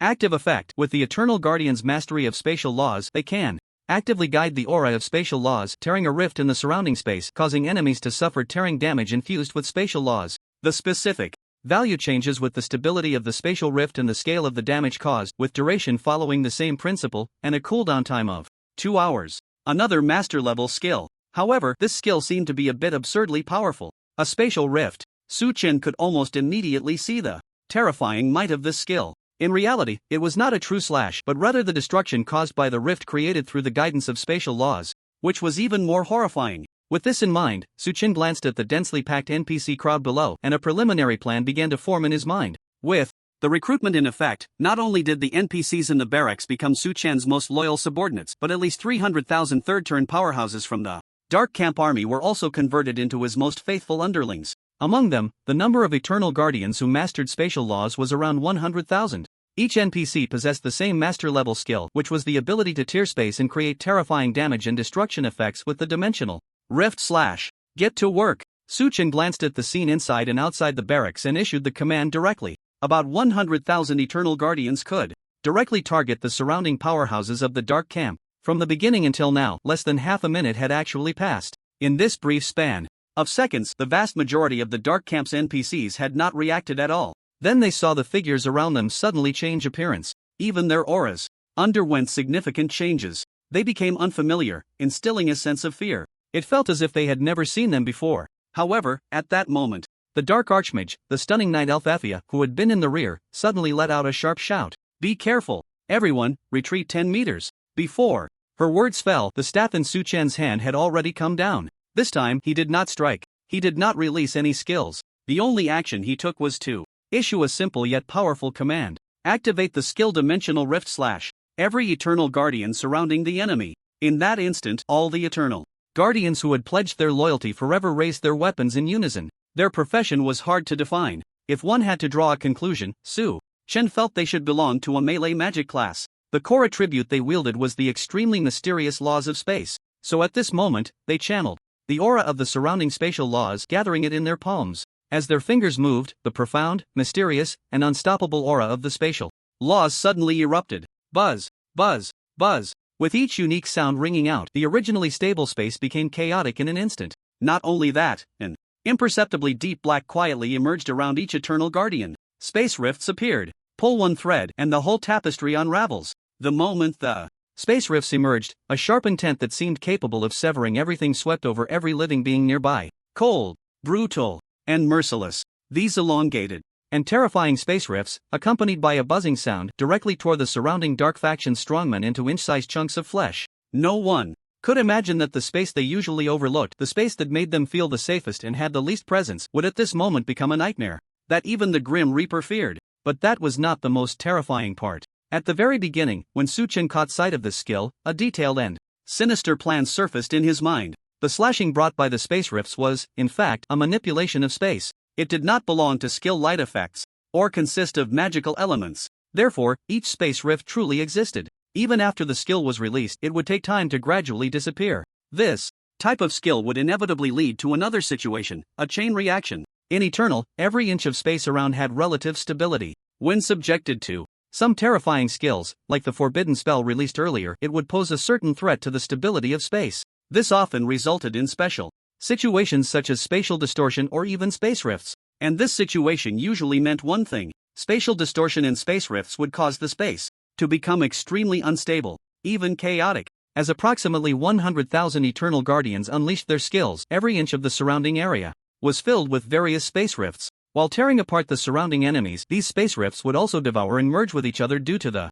unstable space. In the end, they would converge into a monstrous entity. Su-Chen had no idea how astonishingly large the final rift would be. He also did not know what terrifying consequences it would bring. Perhaps it could destroy half of the main city, but he did not care, because from the very beginning, he had never considered preserving the buildings of this main city. All he wanted was a main city. Now that he had the mythic level title of Genesis, the consumption and time for building all territories would be greatly reduced by a terrifying 95%. So he had long made a decision. If he could seize the frozen city, he must find a suitable template blueprint for this main city to achieve a true reconstruction. Moreover, he wanted to transform this main city, located at the foot of the forgotten Frost Peak, into a grand city that belonged solely to him. So no matter what, he could accept the consequences brought by this space rift. Unless, on the other side of the spatial gap, there lurked a terrifying creature that no one could contend with. Thinking of this, Su-Chen's heart did indeed skip a beat. He clearly remembered that in the final phase of the last battle of annihilation in his previous life, although he didn't last until the end, due to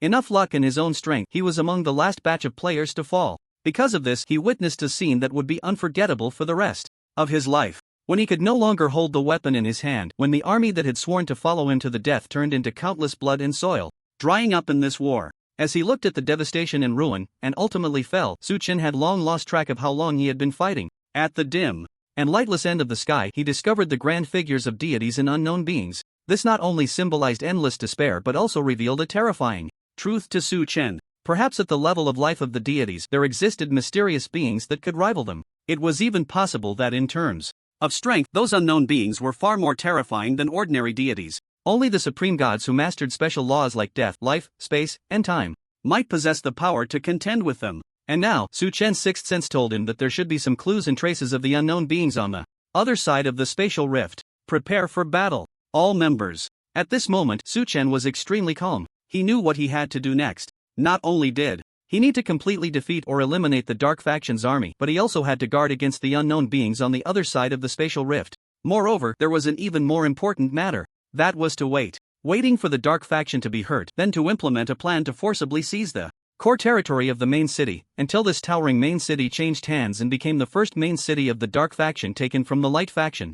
Only then would he take action to seize it. Just like the initial process of seizing Marltown. What Su-Chen wanted was not just a victory in a main city level battle. He also wanted to directly take this main city, which stood between Eternal City, the Dark Faction, and the Light Faction, into his own pocket. Just as he was thinking this, suddenly a regional announcement echoed in the ears of every player in Frozen City. In this moment, about 200,000 players had successively completed their departure from the faction, and they all coincidentally joined a new faction, the Eternal Faction. During the time Su-Chen was preparing to act, they were racing against time to reach the resurrection point. Since the Eternal Faction had not yet engaged in battle with the Dark Faction or the Light faction. In the eyes of NPCs from both the light and dark factions, this group of players was considered neutral beings and would not initiate attacks. The players clearly sensed this as well. They all restrained their urge to attack and quickly rushed towards the resurrection point.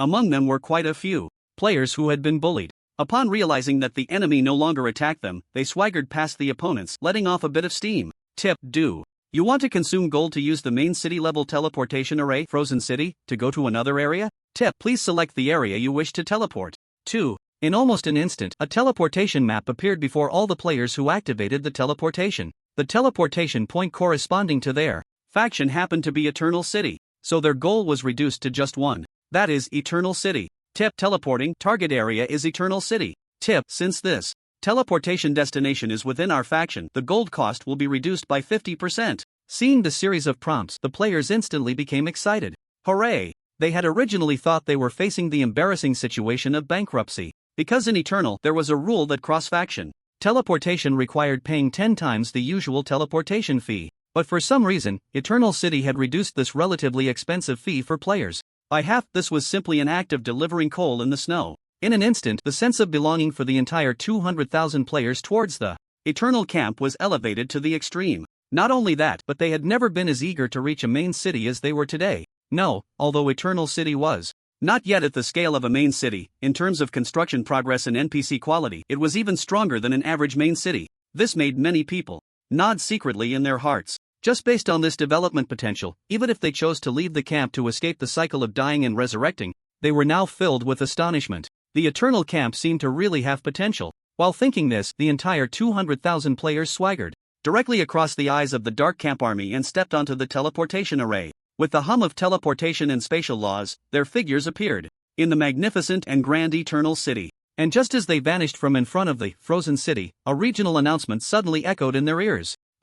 Regional announcement? What the hell? Hearing the exclusive prompt sound of the regional announcement, the 200,000 players were all dumbfounded. Regional announcement: Frozen City. Due to devastating attacks on Frozen City, the territory status has changed and it is now out of the control of the Frost Empire and the Light Camp, becoming a hostile area.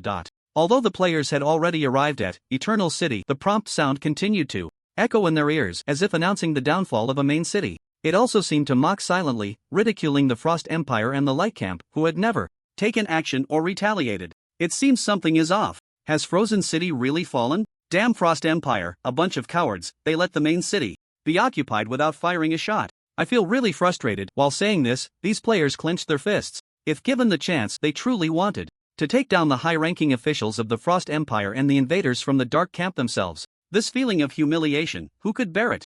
Unless one had a bit of a twisted mind and enjoyed being bullied. What should we do? What do you think we can do? Of course, we fight back. By the way, I saw on the World Channel earlier that the Chosen Boss is leading over 3 million players to counterattack Frozen City? Right, they should be gathering soon. Should we join them? I think that's a good idea. Damn it, this time I have to kill that group of Dark Camp Beyond. Wait, something seems off. While saying this, some players noticed something strange in Eternal City. Previously, whether on the forum or in the live streams opened by players, this giant city built by the Chosen Boss was always crowded. Not only were there various powerful NPCs, but players from major main cities wanting to trade, auction, claim rewards, and take on quests could even fill the giant city to the brim. But now, the vast Eternal City was surprisingly desolate. Only the epic guards, standing like statues on the city walls, and the scattered NPCs in the urban area remained. Besides that, not a single player could be seen. What the hell? Where is everyone? Don't tell me we arrived late. Have they already started marching towards Frozen City?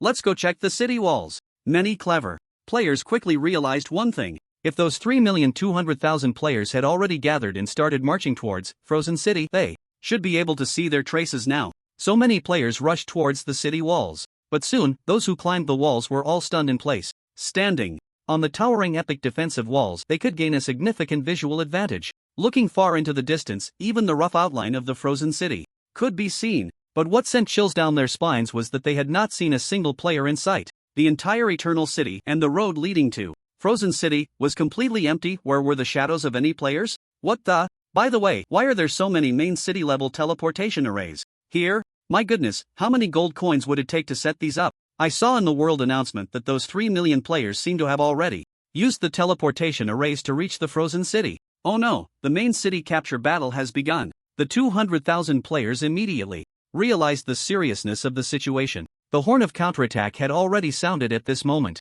and they had, at that moment, left the battlefield? Just thinking about the substantial rewards those players had gained in the previous siege of Eternal City made these 200,000 players feel heartbroken. They felt so useless. Even drinking soup seemed to be too late to catch the warmth. No way, we have to go back. Isn't there a teleportation array here? Let's use it to go back. Charge, I've been suffocating for too long. Before the words were finished, many anxious players had already stepped onto the return teleportation array. However, the next moment, the prompt sound that rang in their ears made them unable to hold back. Prompt: do you want to consume gold coins to use the main city level teleportation array, Eternal City, to go to another area? Prompt: please select the area you want to teleport to. Almost in an instant, a teleportation map appeared once again before all the players who had activated the teleportation. Their current location corresponded exactly to the teleportation point of their affiliated faction, Eternal City. But now their target had already changed. It was that main city that had changed hands, Frozen City. So without hesitation, all the players unanimously chose Frozen City as their teleportation destination.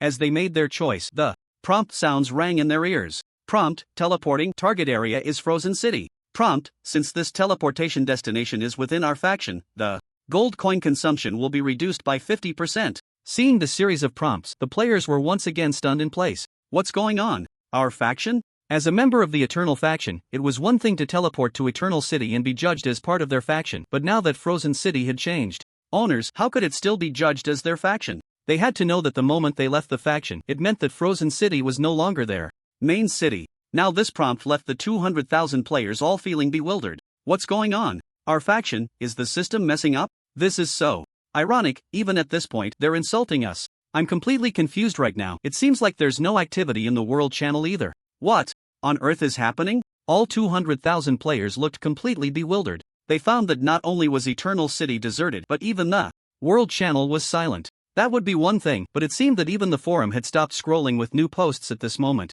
All of this gave these 200,000 players the illusion that, apart from them, everyone in the world had disappeared at that moment. Instantly, they felt a chill run down their spines. Everyone subconsciously left messages in the world channel. Some were asking what was going on. Some were asking where everyone had gone. Others lamented that it seemed like these 200,000 players had simultaneously traveled through time. Of course, it was also possible that only they hadn't traveled. For a moment, the entire channel was no longer silent, but rather became chaotic. Finally, the commotion here attracted responses from players in other regions. Faced with these 200,000 players who were severely lagging behind in information, others at this moment could only say two words: watch the live stream. Hearing this, the group of players preparing to teleport to the Frozen City were momentarily stunned. Live stream? What live stream? Let me check. So someone replied, I thought I had crossed over. What the hell? What the hell? What the hell? What the hell? Almost in an instant, the world channel was flooded with exclamations. The 200,000 players, upon opening the live stream, saw that all the streaming rooms were broadcasting the same scene. Among them was the army of 3.2 million players. There was also the Chosen One standing on the broad back of a giant dragon, leading his 1 million legendary and epic level legions. Of course, this was not the most eye-catching scene. Following the camera of the live stream, a massive crack, stretching nearly 1,000 meters, was now visible in the center of Frozen City. It looked like a deep, unseen mouth, seemingly ready to swallow everything, including the darkness. If one looked closely, it was not hard to notice that a significant portion of the powerful beings from the Dark faction had vanished. Based on the tense atmosphere displayed on the battlefield, even a fool could see that the enemies who had been taken down were likely torn apart and devoured by this spatial rift. The remaining numbers seemed hardly threatening. With the command of the Chosen One, all 3.2 million players surged like a tide towards the remaining enemies. Total annihilation of the enemy was perhaps a foregone conclusion. Witnessing this scene, many players were filled with sheer astonishment. No one had expected the turning point of the battle to come so swiftly. What was most shocking was actually the state of the towering main city, Frozen City. As it stood, Frozen City was still in a state of occupation. 4, 3, 2, and the countdown was gradually disappearing. Accompanying this was the system's notification sound. Area announcement: Frozen City. The Frozen City has been completely occupied. As a hostile entity, you will be expelled and hunted down. Please respond promptly. However, just as this notification sounded, the infamous Dark Archmage, Effia, who struck fear into all players or sparked their excitement, was being held by Su Chen. She looked pitiful, like a little chick. This was precisely why there had been a chilling silence in both the World Channel and the game forums earlier. It was utterly shocking. A legendary tier powerhouse actually being held in the hands of the Chosen One like this. Although players were well aware of one thing, Effia was an NPC who had just advanced to legendary status. But due to her dark elf race and the mastery of certain dark laws, which were god-level laws, no one had expected that the Chosen One could bring her to near death in the blink of an eye and firmly control her. The moment the countdown ended, above Frozen City, the already dim sky suddenly turned pitch black. The ancient ghost dragon spread its nearly 1,000-meter-wide wings, like a shadow that could obscure everything, sweeping across the sky. On its broad back, Effia, held by Su Chen, was carefully cradling a territory core. Unlike the territory core seen earlier in Marltown, the main city-level territory core radiated a magnificent glow and an intimidating aura that could genuinely shock countless people. Yet all of this seemed like a dream. Just as the legendary Archmage Effia seized the main city territory core, Su Chen immediately acted. He directly controlled Effia along with the territory core in his hands. However, everything happened in the blink of an eye, before all the players could even react. In Su Chen's hand appeared a two-handed greatsword exuding blood, slaughter, and a special luster. It was the magic class's exclusive two-handed greatsword, blade of slaughter and conquest, divine level. Upon seeing this scene, the players were all stunned in place. They couldn't understand why a magic class character would pull out a warrior's two-handed greatsword at such a critical moment. What was going on? Was it to humiliate that legendary archmage? Just as they were pondering this, almost all the players widened their eyes in unison. Something seemed off. That two-handed greatsword, burning with crimson flames, was not of legendary quality. It was even less of epic quality. Instead, it was a divine artifact that had only appeared in rumors. Oh my, a divine artifact. Heh, you ignorant fools, I drew 3 divine artifacts last time and also got a kitching. Aside from a few show-off players, nearly all the others were left with tears of envy. A divine artifact. Why would it appear in a player's hands at this stage? However, upon seeing this, many felt a bit more balanced. After all, a two-handed greatsword corresponds to either the warrior class or the extremely rare berserker. It was somewhat amusing to think of a magic class obtaining a physical class divine artifact. Just thinking about it made quite a few players laugh. But many large factions and wealthy bosses who had a broader perspective contacted Su Chen at the same time. They immediately offered astronomical prices. Heavenly Chosen Boss, I know you can't use this greatsword, so I plan to offer 200 million to buy it from you. What do you think? Heavenly General is indeed impressive, but could you part with this two-handed greatsword? I'm willing to offer 300 million real currency for a direct purchase. How about that? Heavenly Chosen Boss, can I touch your two-handed greatsword? After all, you can't use it. Heavenly Chosen Brother, can I rent your divine artifact for a few days? I'm a student and don't have much money. In almost an instant, as soon as the divine two-handed greatsword appeared, all sorts of characters came rushing in. Some wanted to use astronomical sums to acquire this divine artifact for themselves. Others sought to employ deceit for illegal gains. Even more were foolishly hoping to take advantage of their student status to get this divine two-handed greatsword for free. All of this was based on one assumption: as a magic class character, Su Chen should have no need for it. Many even thought that pulling out a divine two-handed greatsword at this moment was a form of advertising. The intention was quite clear. It was to make everyone scramble for this divine artifact and then hold an impromptu auction. Thus, within just a few seconds, the gold exchange rate in the black market soared to a terrifying height once again. Su Chen was no exception. Upon seeing this rate, his heart skipped a beat. Sigh. It's not that I don't want to sell. It's just that this two-handed greatsword really suits a magic class. Su Chen could only say that these warriors had a very narrow perspective. Who said two-handed greatswords were only suitable for physical classes? A magic greatsword could not only deal explosive magical damage but also give the frail magic class a sturdy build and the exhilarating feeling of critical hits. For him, its value even surpassed that of a staff of the same quality. After all, no one would refuse the rhythm and thrill of unrestricted combat. Of course, no one would refuse a good opportunity to make money. Like now. Without hesitation, Su Chen directly took out 1 billion gold coins and invested them into the black market trading system. In an instant, these gold coins were exchanged for real currency at an outrageous rate. In a flash, Su Chen's account in reality increased by a whopping 58 billion. That's right. Due to the appearance of the divine artifact, the gold exchange rate had risen to the absurd value of 1 to 580. And it is no exaggeration to say that all of this happened in an instant. It was almost in the blink of an eye. Many wealthy players who had private chats with Su Chen felt a surge of confidence. Boss Tian, I just received another 400 million gold coins, plus the original 200 million. What do you think? This is my last wave. Boss Tian, I offer 500 million gold coins, will you sell? There were no tricks, no pulling back. Those who were still negotiating with Su Chen, wanting to make a deal, were at least holding several hundred million gold coins in their hands. Just thinking about the artifact level two-handed sword ignited a fire in the hearts of these warrior elites. as long as they could get their hands on it. Who cared about the so-called chosen ones? Who cared about legendary powerhouses? They were all just a bunch of useless nobodies, mere chickens and dogs. Under the overwhelming might of the artifact level two-handed sword, everything would be shattered into pieces in the blink of an eye. No exceptions.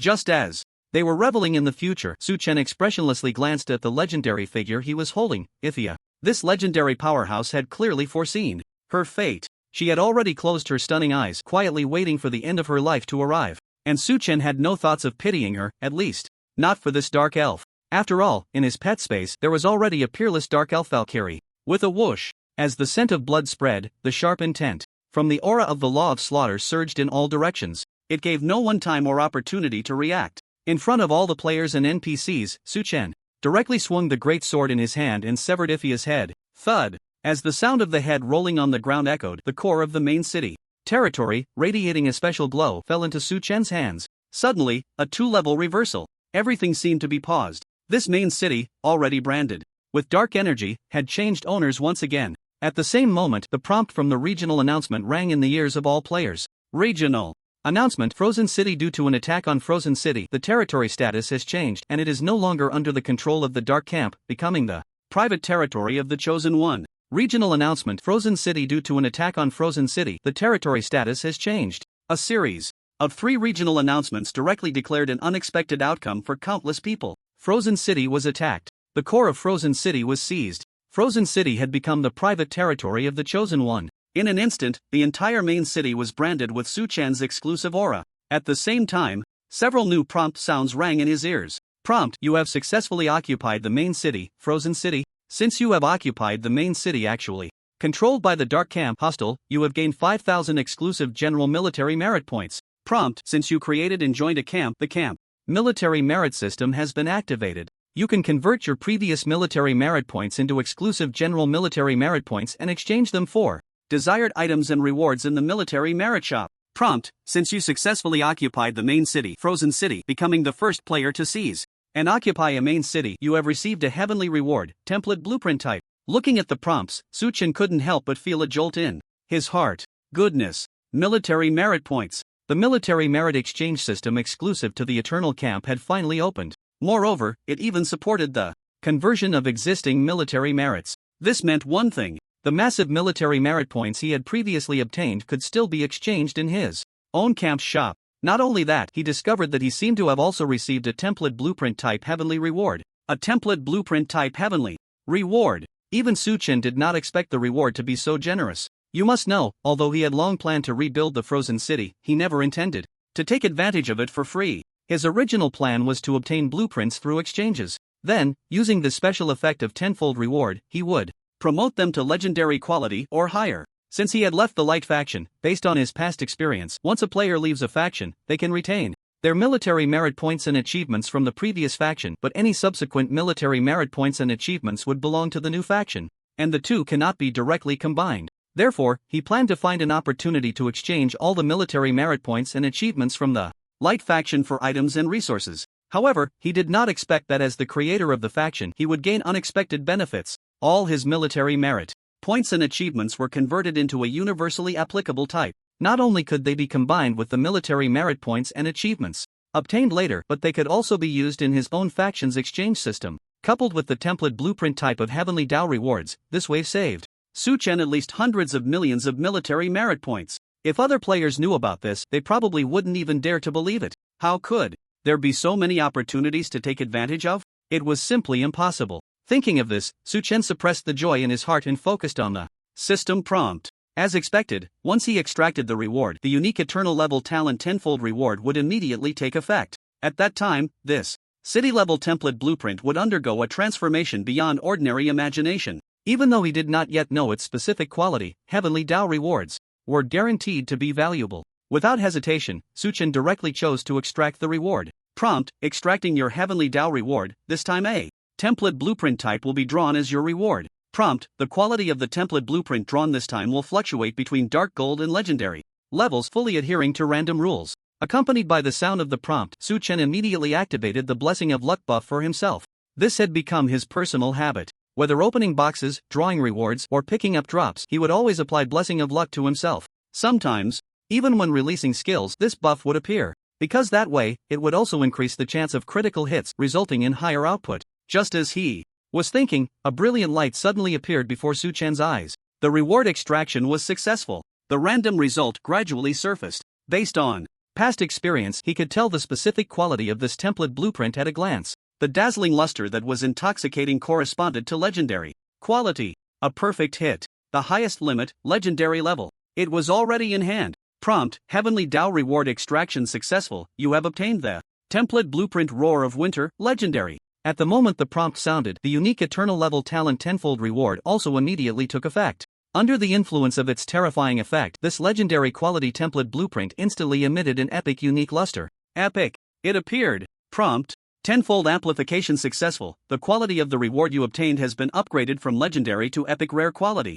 Prompt: You have obtained the epic level template blueprint Eternal Frozen Silence, epic rare. Prompt: detected that you own a city level territory meeting the usage conditions for the epic rare template blueprint Eternal Frozen Silence, epic. Do you wish to activate this template blueprint to replace the previous legendary template blueprint? The prompt sound continued endlessly, resonating without pause. But the information within it greatly uplifted Su Chen's spirits. Not to mention anything else, just this epic rare ice-type template blueprint was enough to make him feel lucky. After all, this was the territory of the Frost Empire. Not far away, the forgotten pinnacle of extreme cold stood tall amidst the wind and snow. The ice-type template blueprint is undoubtedly the most suitable choice for this main city. Eternal Frost Silence, epic rare, type template blueprint, main city level territory, quality, epic rare usage conditions, main city, adaptive. Scale, effect. Once activated, it allows the territory to unlock the Eternal Frost Silence template blueprint, activating special guards, special NPCs, special buildings, and so on.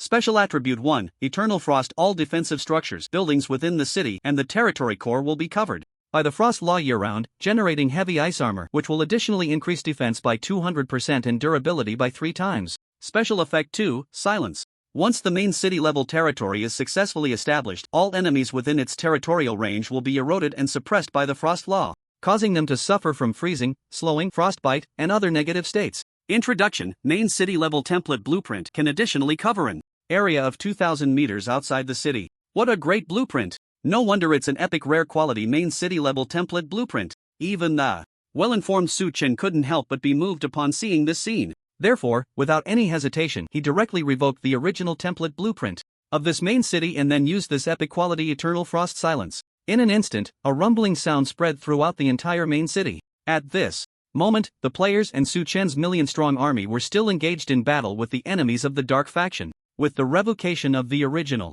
legendary level template blueprint, this main city, which had suffered from the brilliance of war, underwent a tremendous change. First, the city walls. Under Su Chen's command, the originally thick walls made of frost giant stones collapsed with a loud crash. After the automatic decomposition by the construction system, pieces corresponding to the original legendary quality frost giant stones appeared in the main city warehouse. During this process, Su Chen was unexpectedly met with something he had anticipated. As the unique Eternal Level Talent's special glow emerged, all the decomposed frost giant stones received a 10,000 times quality enhancement. It seemed somewhat similar to the fate of the legendary level template blueprint. Tip: demolition of the main city wall. Successful, you have obtained decomposition materials, frost giant stone, legendary. Tip: 10,000 times enhancement successful. The quality of the rewards you received has been upgraded from legendary to epic. Tip: you have obtained materials, Eternal Frost Giant Stone, epic. Tip: 10,000 times enhancement successful. The quality of the rewards you received has been upgraded from legendary to epic. Tip: you have obtained materials, Eternal Frost Giant Stone, epic. There were no tricks involved. The 10,000 times reward was just that bugged. After a simple decomposition, the originally legendary quality building materials instantly transformed into epic Eternal Frost Giant Stones. Their effects seem to have undergone a tremendous change as well. With the continuous notifications ringing tirelessly, countless Eternal Frost Giant Stones appeared in the main city's construction warehouse. The cold air emanating from their surfaces was even enough to freeze the surrounding air. Eternal Frost? Su Chen suddenly paused in surprise. Just as he chose to use the epic level template blueprint, the required construction materials were laid out before him. First was the main material for constructing the city walls. As an epic level template blueprint, the materials needed to build the walls often had many options, just like the previous Eternal City. But generally speaking, there was always one material that was the most suitable for the template blueprint. If it couldn't be found, players would have to make do with other materials or spend a massive amount of gold to purchase some from the construction shop. Suchin wasn't short on money, but he also understood one principle. The materials purchased from the construction shop had a quantity limit. Perhaps it was enough to build the Eternal City, but the frozen city before him is a main city. To build the walls of a main city, the portion purchased from the shop should not be enough. Of course, Suchin possesses the mythic title, Genesis. He shouldn't have to worry about this. But who would ever complain about spending less money? Clearly, this eternal frozen giant stone is the most suitable material for wall-type defensive structures. For him, the moment the prompt appeared, Suchin immediately exclaimed how lucky he was. Eternal frozen giant stone. Indeed, he never expected that the wall material most compatible with the epic blueprint Eternal Frozen Silence would be so easily obtained. Moreover, the quantity far exceeded his expectations, saving him a considerable amount of money. Eternal Frozen Giant Stone, Epic Type Material, Building, Quality, Epic Usage Requirement.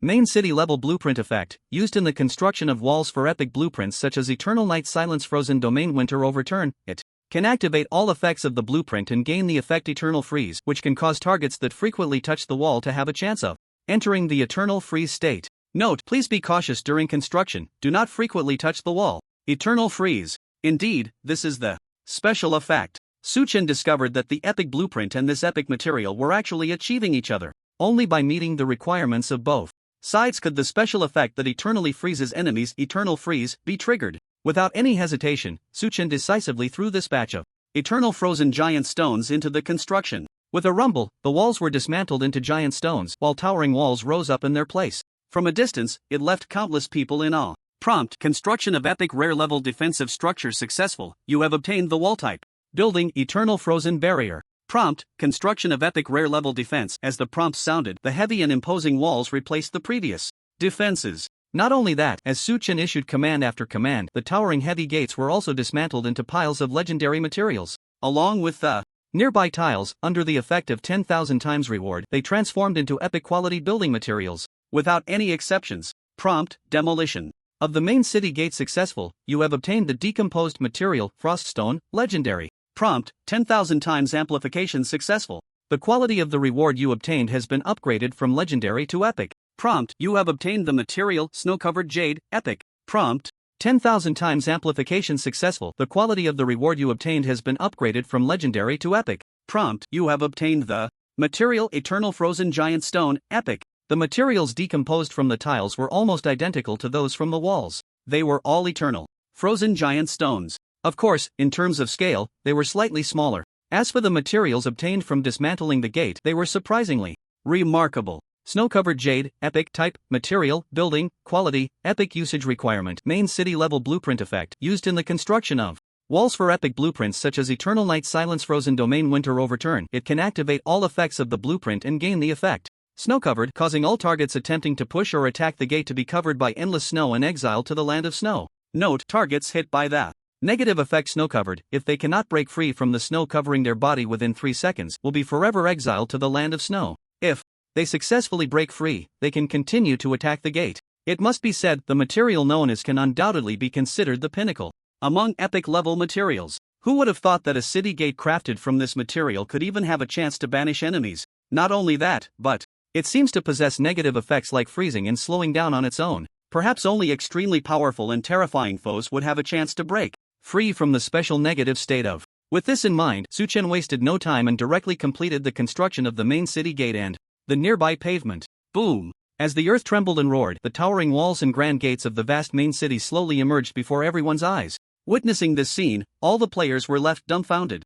In just a short moment, a sprawling main city had completed the upgrade of its walls and gates. Right under their noses? What kind of efficiency is this? For a time, everyone was at a loss, their minds filled with endless confusion. That was incredibly fast. Speaking of which, this chosen one is really cunning. First, they upgraded the walls to a higher quality, and now the NPCs of the Dark Faction are like fish in a barrel, they can't escape. I recognize the chosen one's scheming nature. Did you see those Dark Faction NPCs? They all looked green with fear. Wait a minute, I saw the construction of Eternal City last time. How come the walls are being built so quickly this time? They must be using some kind of item. The chosen ones are always abstract. I heard last time they spent a fortune to repair buildings. Holy crap, look over there. Amidst the commotion, several sharp-eyed players noticed something amiss. Look, our Eternal faction really has some clout. The first main city we built triggered an avalanche. Who Can compare? Exactly, I feel like this main city has more prestige than the royal city. But I can't shake this uneasy feeling, something seems off.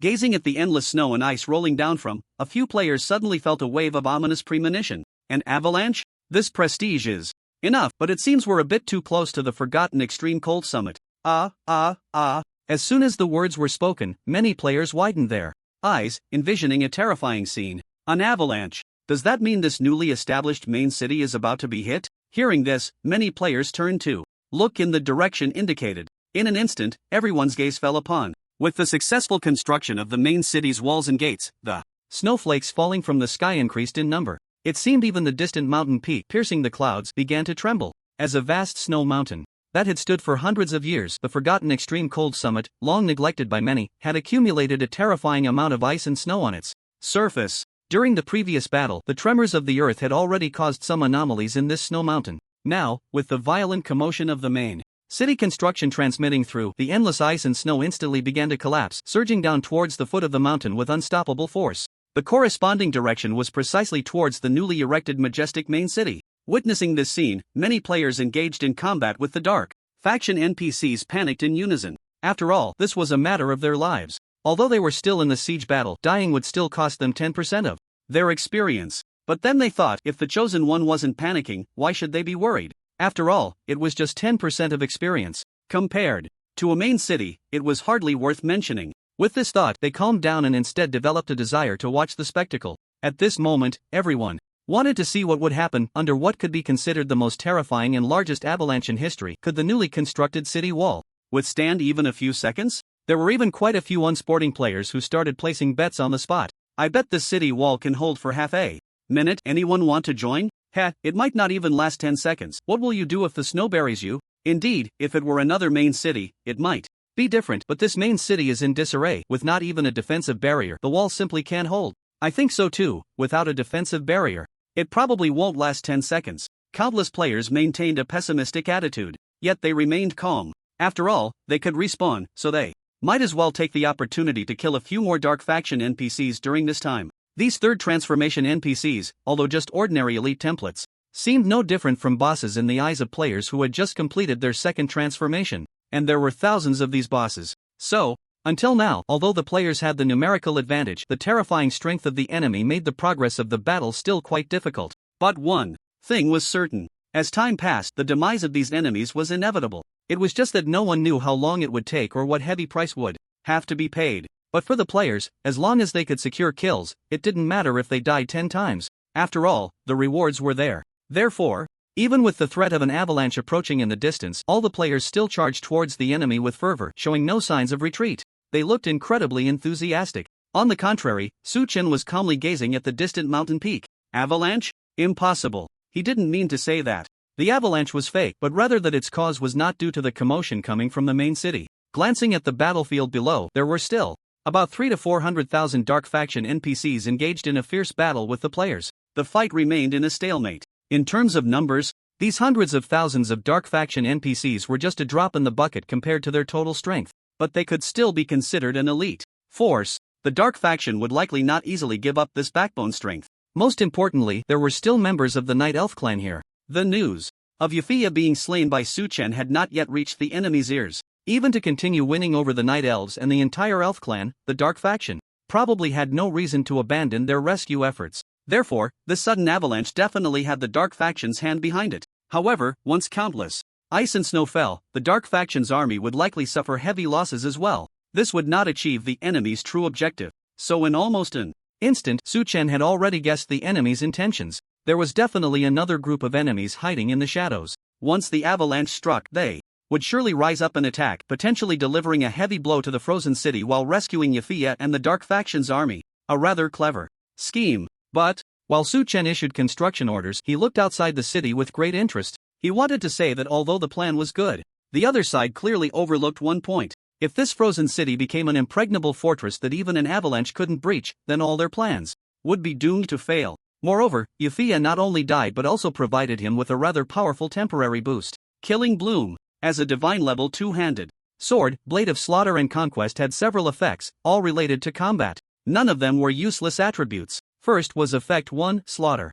When dealing damage to a target, it could temporarily increase one's maximum health 40% of the damage dealt, lasting for 5 minutes. Since Su Chen killed Yafia, only a mere 3 minutes had passed. As he issued the command, the towering main city's protective barrier slowly took shape. Once a threat approached, the epic rare quality protective barrier would immediately activate, firmly isolating it from the outside. As for Effect 2, Conquest, it was even more terrifying. When releasing skills on a target, it could temporarily affect their mind through the aura of the killing law, bringing about negative effects such as fear, confusion, and disorientation, with the duration changing according to the enemy's mental resistance. As long as Su Chen released his skill, even deities would be affected by various negative effects. No matter how many enemies there were, he could handle them with ease. But that wasn't the most important point. The equipped skill Killing Bloom was one of Su Chen's trump cards at this moment. Killing Bloom activates the endless killing law aura contained in the weapon, allowing oneself to enter a state of Killing Bloom. For every target killed, damage increases by 10%, with no upper limit on the number of stacks.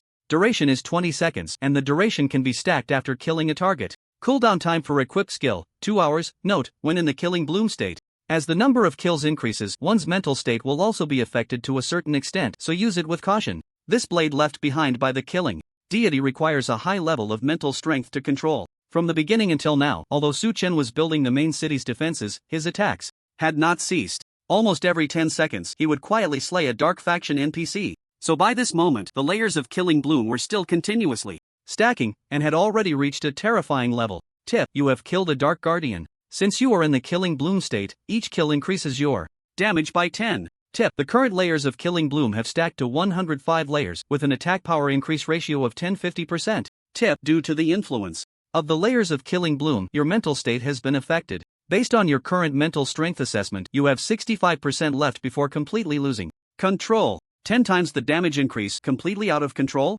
Su Chen's heart was as cold as iron. He had long been mentally prepared for this. From the moment he killed Yafia, he had already thought out his next plan. Given his current established faction and mastery of the Eternal Law Aura, the hidden enemies and forces would inevitably suppress his development. The real big fish had yet to surface. Its strength would undoubtedly be terrifying. Su Chen clearly understood one thing: his strength had indeed grown to a considerable level. However, compared to those veteran legendary tier powerhouses, it was still somewhat lacking. So even at the risk of completely losing control of his mental strength, he had to seize this opportunity to secure victory. At the very least, he needed to strike fear into the tiger. There's an old saying, a single punch opens the way, saving 100 punches later. He didn't want to be as cowardly as an old dog. Even if he became stronger in the end, it would feel dull. Since he had mastered the Eternal Law, which was said to be the source of all things, he had to rely on his own strength to carve a bloody path through countless obstacles and thorns. However, there was one thing he needed to handle with caution. As the layers of Killing Bloom continued to stack, the Killing Law also had some negative effects on him. Bloody, violent emotions brewed and spread in his heart, seemingly wanting to break free from shackles and unleash madness completely. Therefore, he had to know when to stop after reaching a certain number of layers. Otherwise, he would repeat the mistakes of a certain player from his previous life. Indeed, there was a player in his past life named the Abbot of Bema Temple, who gained the favor of the extremely mysterious Killing Law. Similar to this artifact level two-handed greatsword, the legendary spear obtained by Bema Temple also had a skill similar to Killing Bloom. As long as one kept killing, they could stack their damage. The negative effects were equally pronounced. As the number of kills accumulated, his mental state would also be affected to some extent. But Baima Si felt nothing at all. He only wanted to stack layers quickly and then slaughter his enemies. Thus, in a guild bloodbath, he carved out a bloody path. Not only did he intimidate countless players, but he also amplified his damage to a terrifying tenfold. Similar to Su Chen now, but his mental state was already on the brink of losing control. Perhaps this was the difference between divine artifacts and legendary weapons, or it could be the disparity in mental strength between Baima Si and Su Chen. As a player's head was sent flying high, his mental state completely locked up, out of control. Blood and slaughter completely consumed this player's mind. At the same time, Baima Si's power surged to a terrifying level. A battle that could be called the bloodiest and craziest in history began at this moment. Until the end. When the battle concluded, Baima Si ultimately returned to the resurrection point. Everything came to a close. However, at this moment, the players discovered something extremely terrifying. This player named Baima Si's head monk, even after dying and respawning once, still maintained his previous mental state. Out of control. Unable to dispel. From then on, this player was completely controlled by blood and slaughter, becoming a walking corpse. Thinking of this, Su Chen couldn't help but fall silent. Based on his past experiences, while the rules of slaughter were indeed outrageously powerful, their negative effects were enough to make countless people turn pale, including himself. So there was one thing he had to remember. No matter what, he could not let his mental state go out of control. However, there was a piece of good news worth celebrating. Perhaps due to mastering the eternal rules, or maybe because his mental strength far exceeded that of ordinary people, Su Chen had continuously stacked his damage to over 10 times while still maintaining absolute calm. Slash. As the great sword swung down, astonishing magical damage instantly erupted from the head of an NPC. Tip: you have killed the Dark Guardian. Since you are in a state of slaughter bloom, each kill will increase your damage by 10%. Tip: current layers of slaughter bloom have stacked to 106 layers, with an attack power increase of 1060%. As the notification sounded, the bloody and murderous aura surrounding Su Chen thickened a bit more. In the eyes of countless players, at this moment, he resembled a deity of slaughter descending, exuding a heart-pounding pressure and chilling killing intent. By the way, the avalanche is almost here, isn't the Chosen One worried? Worried about what? The main city can't be built in time. We can only wait to be buried by the avalanche. Fortunately, we don't have anything important. Dying doesn't matter. I see that the Chosen One seems to have already resigned to despair. That's true, but I always feel like he seems to be quite confident. Seeing Su Chen kill an NPC every 20 seconds or so, many players began to whisper among themselves. They unanimously concluded that the Chosen One must have started to give up. Otherwise, it was impossible for him to be in this state. Just as they were thinking, the rumbling sound in the distance grew closer. The ground began to tremble violently. It was as if a monstrous beast was rushing from afar. In the blink of an eye, it could smash him and even the entire main city into pieces. The temperature in the air suddenly dropped to an uncomfortable level. The strong wind mixed with snowflakes stung many players' cheeks. The avalanche was coming. It's here. At the same time, Su Chen looked at the white wave about to reach the city wall and couldn't help but murmur to himself. The moment to test the strength of the epic level blueprint was finally approaching. He temporarily did not activate the protective barrier. Glancing at the time after casually eliminating a dark faction's guardian, he looked again at the position of the city walls. The avalanche had already touched the towering walls. Boom! Suddenly, a violent crashing sound rapidly came from the direction of the walls. However, visually, the speed of the avalanche colliding with the walls seemed even faster. The seemingly endless white wave surged forward in an instant, pressing against the outside of the walls. At this sight, the vast majority of players couldn't help but close their eyes. In their minds, the scene of the brittle shark being snapped in half emerged. But reality often contradicts imagination. The seemingly despairing avalanche surprisingly did not break through the walls of this main city. Instead, it seemed to be influenced by some mysterious force. Countless ice and snow stuck to the thick outer walls. Tip: your territory, Frozen City, is under attack. Tip: the walls of Frozen City are under attack. Tip: due to an attack from an unknown target, the special effect of the epic rare level walls of Frozen City has been automatically activated. Tip: due to an attack from an unknown target, the special effect of the epic rare level gates of Frozen City has been automatically activated. In almost an instant, a series of alert sounds rang in Su Chen's ears.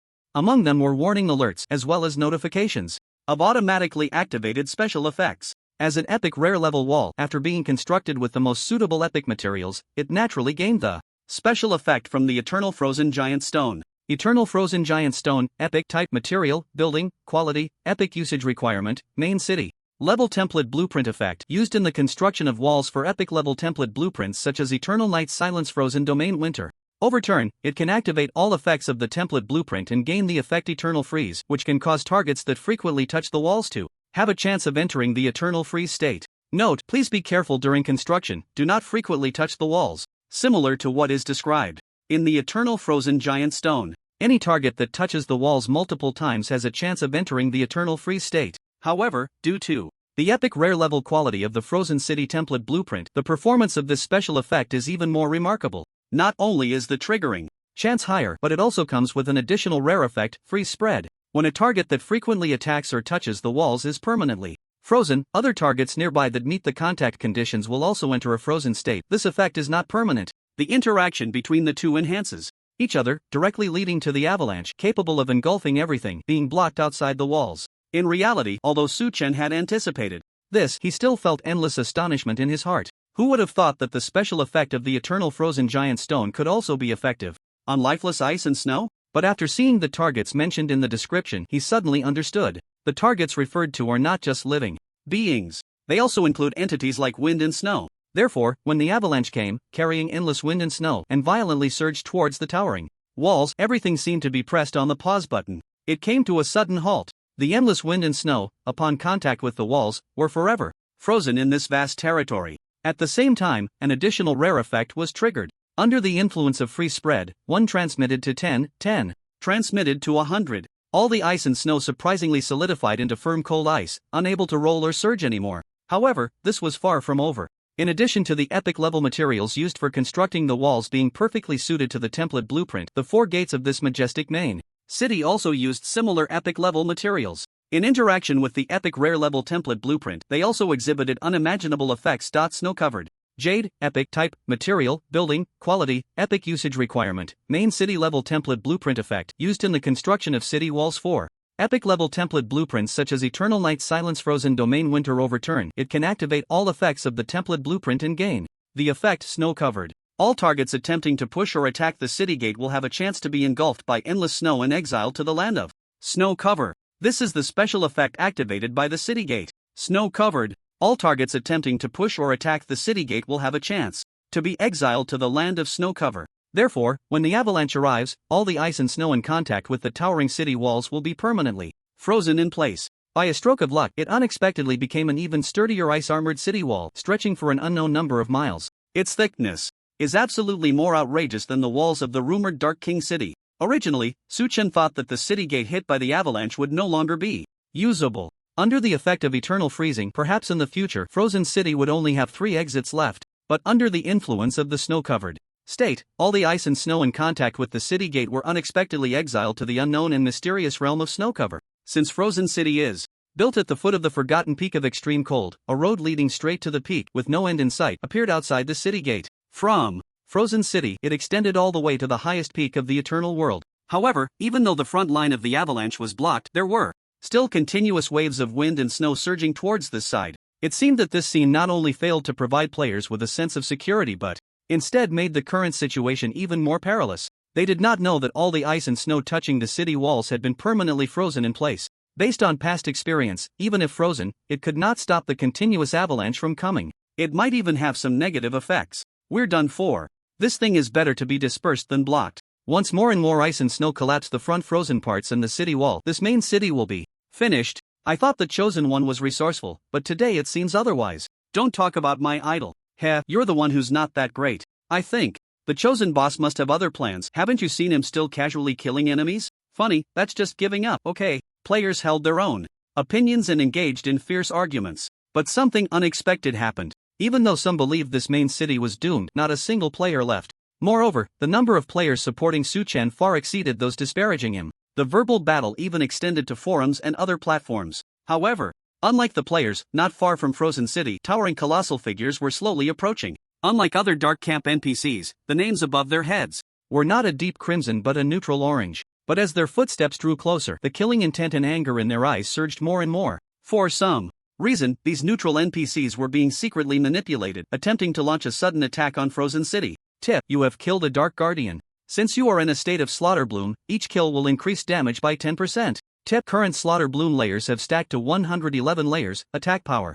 Increase ratio is 11-10%.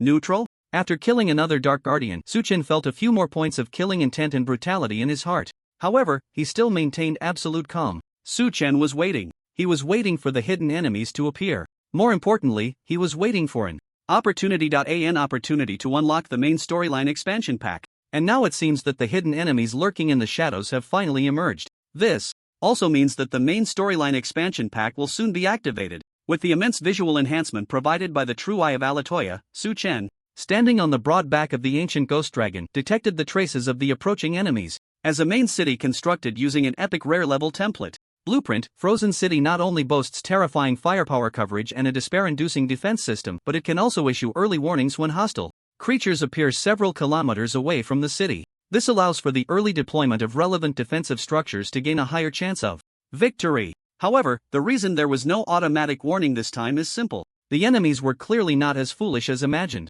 On the contrary, as NPCs of the Dark Faction, they employed an extremely clever method of invasion, provoking the neutral races to strike at the moment they reached Frozen City. Even though this would severely injure these neutral races, the effect it would bring was undoubtedly better than any other method. Most importantly, as NPCs of the Dark faction, they held no mercy for the neutral races. The law of the jungle, survival of the fittest, applies not only to the dark faction but to the entire game and all societies of intelligent beings. Therefore, in the eyes of the dark faction NPCs, even allied legions were merely tools to be exploited. It was evident that, based on memories from a past life, Suchen could almost identify the true identity of this group of colossal beings with just a glance. If he wasn't mistaken, they should be the one-eyed giant race rumored to be enslaved by both the dark and light factions. As a giant race, the one-eyed giants once had their moments of glory in the distant past. However, like brilliant fireworks, this glory was tragically brief. In the eyes of higher giants like frost giants and destruction giants, one-eyed giants could not earn the recognition of giants and were relegated to the status of slaves.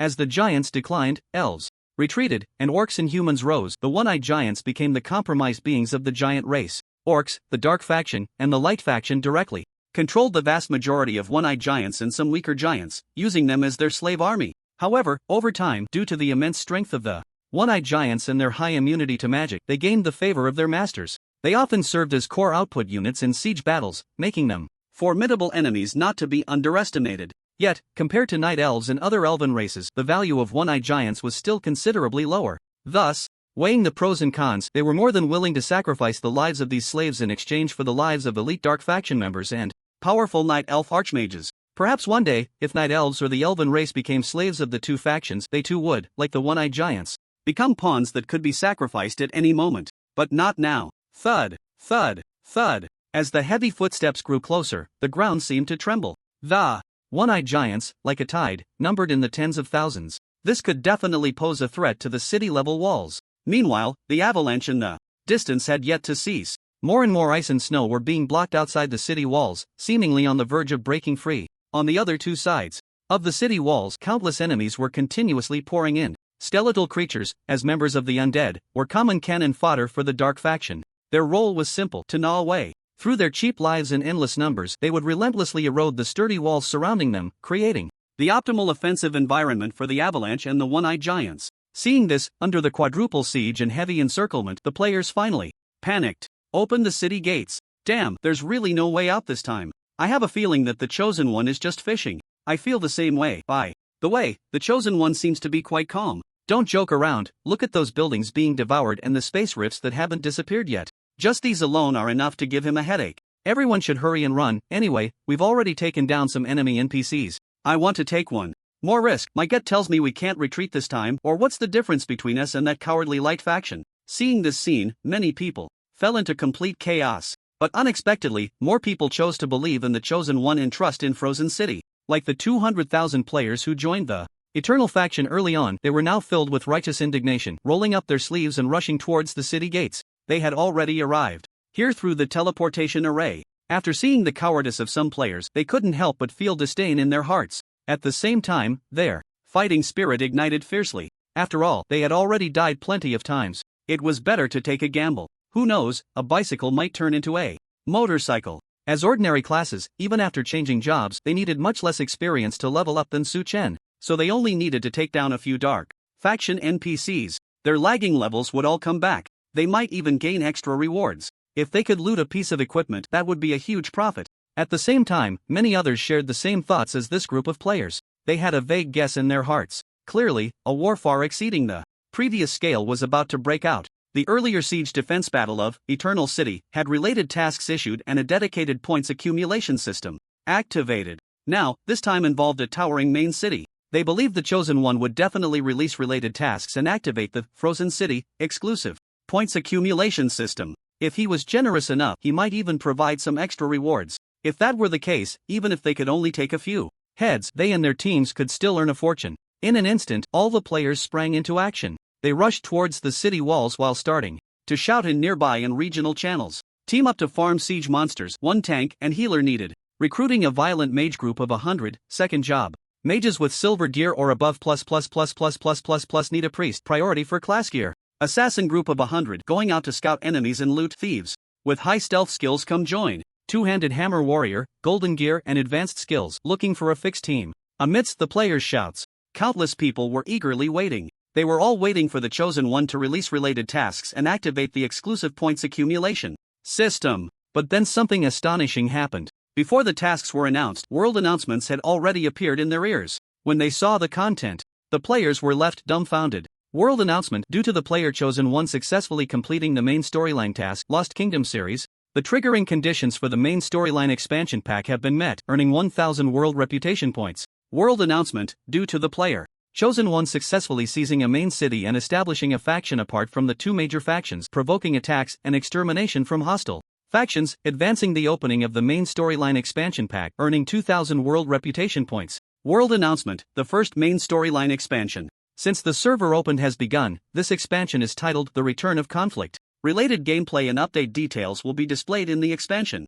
Details: we encourage all players to participate actively. 3 consecutive world announcements. Each one was repeated 3 times. This led to all players hearing the unique sound of the world announcement ringing in their ears. Expansion pack? What the hell? The Return of Conflict, I guess it should be related to the actions of the Chosen One right now. I feel the same, maybe we are involved too. That's right, this siege battle might be the key to unlocking the main storyline expansion. Brothers, look quickly, the specific content of the expansion has appeared. At this moment, players, nearly blinded by the world announcement, turned their attention to the new expansion. When the server opened, many learned some background stories about this game through guiding NPCs. First, there are 2 major factions: the Light faction, representing order, and the Dark faction, representing destruction, each occupying the most vast territories. The Light is in the north, while the Dark is in the south. The 2 factions have been in constant warfare while secretly encroaching on the lands of the neutral chaotic faction. However, one thing is clear: all races and factions must adhere to the surface peace. Although battles and conflicts often erupt in the border areas, they are usually minor skirmishes or alternative contests related to the distribution of interests. Even as they encroach on the lands, populations, and resources of the chaotic neutral faction, it all happens quietly in the background. The pace is quite slow. So, even though the 2 factions have been militaristic and secretly building up their strength, they have never truly clashed. But now, things are very different. With the fall of the main city, an avalanche has arrived, and the Dark faction, bringing the cannon fodder of the neutral chaotic faction, has launched an attack on a main city. This fierce battle can no longer be called minor skirmishes. It is evident that it has become a war between the 2 major factions and the neutral chaotic faction. Of course, this also includes the eternal faction established by the Chosen One. Therefore, the new expansion content corresponds to the true outbreak of war and conflict among the factions. The Return of Conflict type expansion content: as the Chosen One schemes to seize the frozen city, the Dark faction decides to attack this main city, attempting to take control of it, thus launching a sudden assault on the Chosen One and the eternal faction he established. Meanwhile, the Light faction, the original owner of the main city, is currently holding back, seemingly brewing unknown plans. Overnight, wave surge, conflict returns, and a grand battle between factions, powers, races, and individuals is about to unfold. Upon seeing this, many players were left speechless. The Chosen One truly has a lot of clout. This is the common sentiment among everyone at this moment. They even felt a bit envious of Suchen, who would refuse such a feeling of being in the spotlight. However, soon players were drawn to the subsequent content of the expansion. In addition to the background introduction of the expansion, various gameplay and reward modes have also been updated. These contents made players clench their fists, filled with anticipation and excitement. The reason is simple: the rewards are incredibly generous, full of sincerity. This expansion update Gameplay 1, Battlefield Merit System.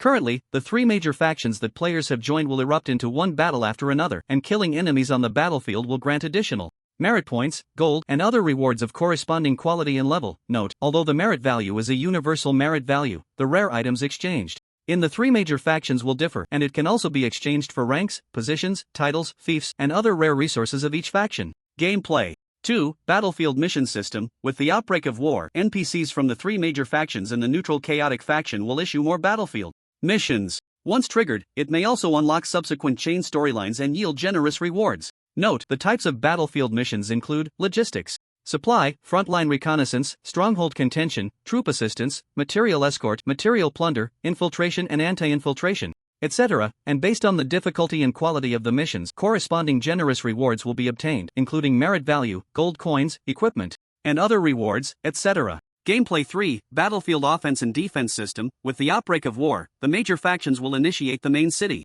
contention battle. All players can sign up at the corresponding faction NPC before it starts. Participating in the main city contention battle can earn offense and defense points through occupying or defending actions, which can be exchanged for and claim generous rewards. Note 1, when the points reach 200, a guaranteed reward will be obtained, and the right to auction the dropped items from offense and defense will be granted. As the points continue to accumulate, corresponding stage rewards that can be exchanged will be unlocked, and offense and defense points can also be accumulated collectively. Note 2, the dropped items. From offense and defense are rare items dropped by defeated bosses. The highest bidder within a limited time will own the item, with a 5% tax deducted, and the remaining auction amount will be shared among all participating players, meeting the requirement of 200 offense and defense points. Upon seeing this, many players were stunned. Who would have thought that the launch of the new expansion would unlock so many gameplay options? Just the main gameplay alone has 3 distinct types. First is the merit system. This has made countless players celebrate.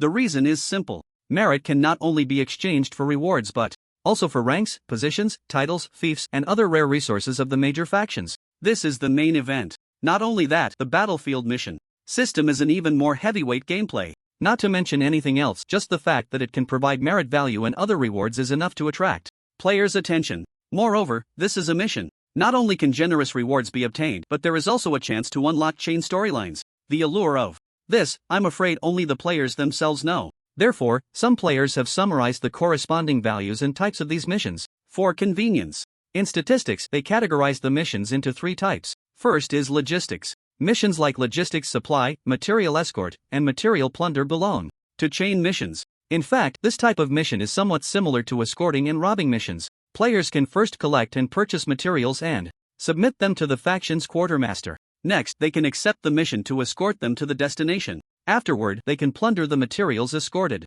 by the enemy faction, and once successful, they can complete another logistics supply mission. In this way, the 3 missions become a loop. Some players have even devised a crazy ultimate freebie plan on the forum. First is plundering materials. Players can form various 100-person teams and ambush on the enemy faction's main routes. Once a lone player or a player weaker than their 100-person team appears, they will rush in and attack. When the plundered materials accumulate to a certain extent, they can return to their own faction to submit the materials. Then they can go for a reward for escorting materials. Although the gameplay content does not mention the number of times a mission can be completed, players naturally have some understanding. Missions should have a limit on the number of times they can be completed. Therefore, if they can get freebies, they should try their best to do so. Of course, this also requires a certain level of strength. If one is too weak or has poor equipment, it would be equivalent to giving merit value to the enemy faction players, but in any case, this alternative chain quest of logistics has sparked countless enthusiastic discussions among players. The other 2 types of quests have also been summarized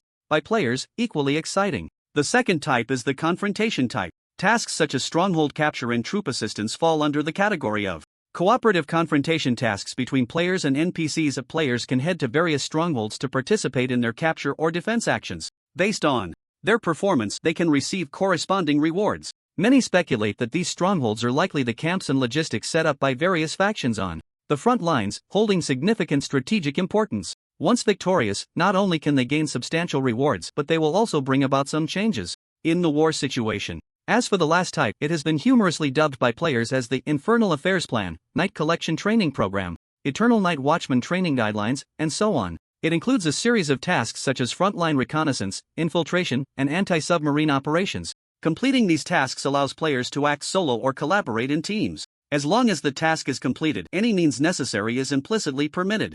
In reality, this resembles some limited-time hidden dungeons. Reconnaissance, infiltration, and anti-submarine operations often require ambushing and defeating corresponding boss and NPCs. Thus, referring to it as an alternative dungeon is quite fitting. However, if the infiltration and reconnaissance type of tasks are akin to small dungeons, then the faction offensive and defensive battles mentioned in the third gameplay type correspond to large-scale team dungeons. Unlike previous siege battles, with the launch of the expansion, the various factions have completely torn off the facade. From now on, the frequency of attacking major cities will far exceed players' imaginations. At that time, not only will countless hostile monsters appear, but corresponding siege boss will also come. Depending on their different qualities, defeating them will yield generous rewards. Of course, these rewards do not belong to any single player. However, if a player lands the final blow, they can receive a treasure chest corresponding to the boss's quality, similar to the rewards for normal boss kills. But beyond that, the boss will also drop additional group rewards. After the siege battle concludes, regardless of victory or defeat, these rewards will be placed in the faction auction, contested by all players who meet the 200-point requirement. Aside from having to pay 5% of the total auction amount to the faction's supreme commander, all other rewards will be shared among the players. Players have a scale in their hearts. Given the current demand for top-tier equipment and resources among the major factions, the auction amount is likely to be raised to an unimaginable height. In any case, they will profit significantly. Of course, one thing players are also acutely aware of is that high returns often come with high risks. Although dying in siege battles does not result in losing equipment, experience, or skill proficiency, it still causes a loss in equipment durability. However, this is not the main concern. What truly deserves attention is the penalty for failure. Failing a siege is manageable, but if the defense fails and the main city falls into enemy hands, players will receive corresponding defeat penalties. Not only will they enter a weakened state, but they will also gain a negative status of low morale. The proportion of task completion, merit, points, and other rewards will be correspondingly reduced. The more morale drops, the more the rewards will shrink. Of course, if the defense or capture of the main city is successful, players will also gain a buff of high morale. Similarly, the higher the morale rises, the greater the increase in corresponding rewards. This aspect is something Su Chen greatly appreciates. For him, it is undoubtedly a good way to motivate players. Under such rules, players will inevitably unite as one, fighting together towards the goal of victory. So, in addition to facing attacks from NPC-type enemies and monsters, players also have to deal with attacks and ambushes from other players and hostile factions, which adds an extra layer of thrilling competition to these epic team dungeons. Overall, the content of this update is enough to excite countless players. The rewards have certainly caught the attention of all players, including Su Chen. According to memories from his past life, it wasn't until the later stages of the game that the two major factions completely turned against each other, leading to a full-scale conflict. Only then would various players, similar to those in this update, gradually be introduced. However, there is one key difference this time. The main focus of the update is not solely on the two factions of darkness and light.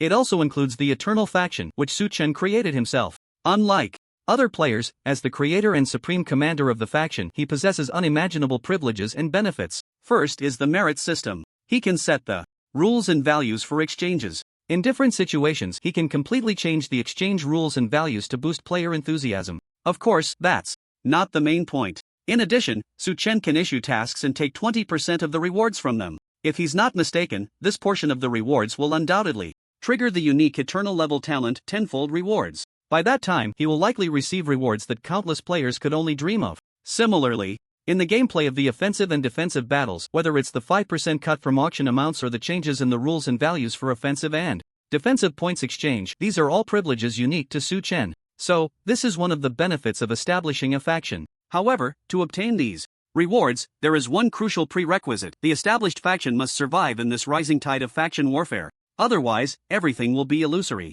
and shatter at a touch. Therefore, when the update was released, the first thing Su Chen did was not to check the content of the update, but to analyze various data from the three major factions, including the Eternal faction and the Neutral faction. He found that, as he had imagined, the situation did not seem very optimistic. First, there's territory. For factions or forces, territory is often a crucial core point. Only by having a vast territory can one have a higher ceiling. For example, resources. If one possesses only a tiny piece of land, even the richest resources cannot compare to other factions with expansive territories. Then there's military strength. In Eternal, while there is a limit to the number of legions that can be recruited, this limit will gradually be raised to a relatively terrifying number as development continues. Including the dark and light factions, there is still a significant distance to go before reaching the maximum recruitment limit. The reason is simple. Sometimes gold and resources are not omnipotent. Recruiting NPC guards not only consumes gold and resources, but is also limited by the total population value. The factor that determines the population limit is often just one, territory. Only with a vast territory can there be enough population. The same logic applies to NPCs, the types of trade goods, and various rare treasures, which often require a vast territory as a prerequisite. Compared to other factions, even the Neutral Chaotic faction, the Eternal faction's control over the Frozen City and Eternal City is merely a tiny area. Even the Frost Empire is hardly worth mentioning. Therefore, to compete with other factions, it is essential to expand the scale of the territory significantly. The battles for the main city may soon appear before everyone at an extremely terrifying frequency. Besides territory, the scale of the legion is also a crucial factor. This is the hard power of the faction. In wars between factions, only by having enough military strength can one engage in multiple battles simultaneously. Only by launching multiple fronts can one achieve rapid development. Otherwise, if the enemy casually employs a feint, one's own legion will be caught in a relentless cycle of exhaustion. Even without losing a single soldier, they could still drag themselves down. Coupled with the legion of the fiefdom, Eternal City, Su Chen currently has a legion size of just over 1 million. This number, in the eyes of other players, might seem astronomical. After all, how many players are there in a main city? This army of over 1 million is sufficient to serve as a force to attack a main city. However, compared to the two major factions that can dispatch legions of tens of millions in the blink of an eye, the numerical disparity is simply too vast. Moreover, this is just minor skirmishing. Suchen clearly remembers that in the late game of his previous life, the war between the two major factions erupted in full force, often deploying elite armies of over 100 million. That scene could truly be described as shocking and grand. If Suchen were to throw his million troops into the battlefield, they would likely be immediately overwhelmed, even if their quality was legendary or even epic, in the face of absolute numbers. Unless one's own strength was terrifyingly extreme, it would be tantamount to handing over one's head on a platter. With this thought in mind, Suchen silently made a decision. He prepared to grasp both sides firmly. As he continued to develop, the upper limit of recruits he could enlist would inevitably skyrocket like a rocket. Therefore, he must seize this opportunity to recruit high-quality NPC legions in large numbers, preferably of legendary quality or above. This would be his absolute main force, without exception. In addition, he also needed a vast amount of resources and gold to enhance the equipment, strength, and various constructions of the NPC legions. If he were to obtain these through monster grinding or boss farming, it would be akin to a pipe dream. Thus, he needed to master a highly efficient method. Only in this way could he help himself quickly accumulate resources and gold. At the very beginning, Suchen had a target in mind. That target was the players. Indeed, in this world, there might not be a more useful and excellent tool than players. Just throwing out a bit of benefit often leads to countless people rushing in, willing to become his workers. Moreover, Suchen possessed the unique eternal level talent, tenfold reward. As long as he issued a task, he could extract a portion of the rewards as his return. Through previous experiments, he had already reached an exhilarating conclusion. No matter what proportion of rewards he extracted, he would inevitably trigger the special effect of tenfold reward, directly increasing its value by a full 10,000 times. Not only that, but main city defense and offense battles, various battlefield tasks, and so on, all seem to trigger the special effect of tenfold reward. In this way, he would surely be able to quickly accumulate resources and wealth, greatly enhancing his own and his legion's combat power. Thus, in this expansion pack, he would gain the opportunity to contend against the two colossal factions of darkness and light. With this thought, Suchen had no hesitation. He utilized his highest commander authority within the faction to directly issue a series of battlefield tasks. Logistical support. Players collect various forging materials and crafting materials, and upon submitting them to the Eternal Faction's quartermaster, they can receive generous rewards and merit points. Resource transport. Resources submitted to the Eternal Faction's quartermaster need to be promptly transported to Eternal City for forging and crafting. If they can avoid risks along the way and safely deliver them to their destination, they will receive generous rewards and merit points. Resource plunder. With the Dark Faction's army approaching, the enemy's supply lines also became a key target for the Eternal Faction's strikes. If players can timely disrupt the Dark Faction's supply lines and plunder the corresponding resources, they can earn generous rewards and merit points. Frontline reconnaissance. Faced with the siege plans of the Dark Army, Frozen City urgently needed players to investigate the scale and tactical arrangements of the enemy. If they could provide sufficiently accurate intelligence, corresponding merit points and rewards would be issued based on the value and completeness of the information. Infiltration. As battle was imminent, the Eternal Faction would recruit players with disguise items, skills, or equipment to blend into the Dark Army, and then, based on their performance and level of infiltration, decide whether to trigger subsequent missions, with rewards following the same principle. In an instant, with Suchen's actions, tasks such as logistics supply, frontline reconnaissance, stronghold contention, troop assistance, material transport, material plunder, infiltration and counter-infiltration, and other battlefield missions appeared on the task panel belonging to the players of the Eternal Faction, waiting for them to accept. Of course, although so many tasks were released, skills like stronghold contention and troop support were still quite rare. It wasn't that Suchen wasn't giving opportunities, but because the war had just begun, and they hadn't even figured out the location of the enemy's main base. How could they initiate stronghold contention? Therefore, the two main categories prioritized by Suchen were logistics and reconnaissance. Next, countless players would rush towards the enemy's rear, willing to work hard without complaint, unafraid of danger, and even willing to pay with their lives for one valuable piece of intelligence after another. Once this intelligence was relayed back, the system would automatically generate related battlefield tasks, thus forming a perfect cycle. But this was only regarding tasks. As time passed, at this moment, the endless snow and ice brought by the avalanche had accumulated to a terrifying extent. Although the part of the snow and ice in contact with the city wall had been frozen into blocks of eternal ice under the special effect of the eternal frozen boulder, its contact surface was fixed. As the avalanche completely erupted, countless snow and ice piled up into a towering wall of ice that pierced the clouds. Its height was enough to leave countless people in awe. Although it couldn't compare to the forgotten peak of extreme cold not far away, it was still high enough to touch the mist of the sky. However, as time went on, this towering wall of ice and snow gradually began to crackle. It could no longer hold up. The cold wind blowing from the forgotten peak of extreme cold seemed to never cease. This also led to a trend of collapse in the giant wall during the time Su Chen issued the tasks. And now, the collapse had completely begun. Boom! Rumbling. As one after another roar from the ice echoed, countless snow and ice suddenly fell from the sky. It was like a pile of Lego blocks stacked to the roof, crashing down hard onto a child below. Now, the snow and ice brought by the avalanche were equivalent to the blocks, while the innocent child represented the frozen city below that had yet to be fully constructed. However, all of this was just a facade. On the surface, this main city, which had been recovered with a template blueprint, had already become a desolate wasteland. Under the effect of the epic template blueprint, the tiles, houses, buildings, squares, statues, and everything else in this main city had all been decomposed into their original materials. And under the effect of the unique eternal level talent, all these decomposed materials underwent a qualitative transformation. Since the original Frozen City template blueprint was of legendary level, even though it was one of the lesser types among legendary blueprints, the materials used for constructing fortifications, buildings, walls, and so on, as a main city, were still not to be underestimated. Su Chen discovered that 99% of them were basic construction materials of legendary quality, while the remaining 1% even corresponded to epic quality. Of course, only a very small portion of that. It seems that the materials used for the main city level protective barrier are of epic quality. This also led to the fact that in the previous life, the Frozen City barely withstood the attacks from the Lost Kingdom. Although the city walls were shattered, countless players and NPCs suffered casualties, but whether it held or not is another story. In both Eternal and the real world, what matters is the final result.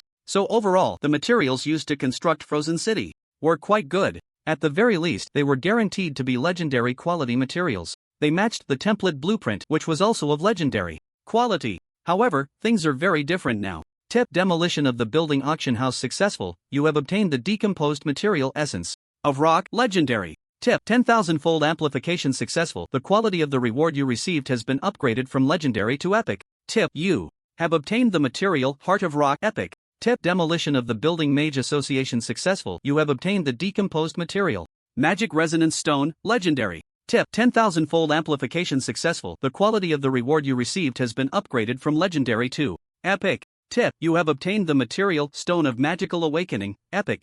As the decomposing continued, countless corresponding legendary materials appeared before Su Chen's eyes. At the same time, the only eternal level talent 10,000-fold reward took effect immediately. All legendary quality construction materials were enhanced to epic quality. The rare portion of epic materials also triggered the special effect of 10,000-fold reward, achieving extreme enhancement. However, due to the scarcity of divine level materials, which are already difficult to obtain, all these epic construction materials transformed into epic rare quality. Not only did their strength and attributes see a significant increase, but even their special effects underwent corresponding transformations. Moreover, these materials, as epic rare quality, also equated to having an additional attribute. However, at present, Su Chen had not constructed any corresponding buildings. The auction house, Mage Association, Mercenary Hall, and so on were all just empty plots. Even the residential buildings and other structures were nowhere to be seen in the entire main city. This means that from the beginning until now, Su Chen had not built a single structure, only enclosing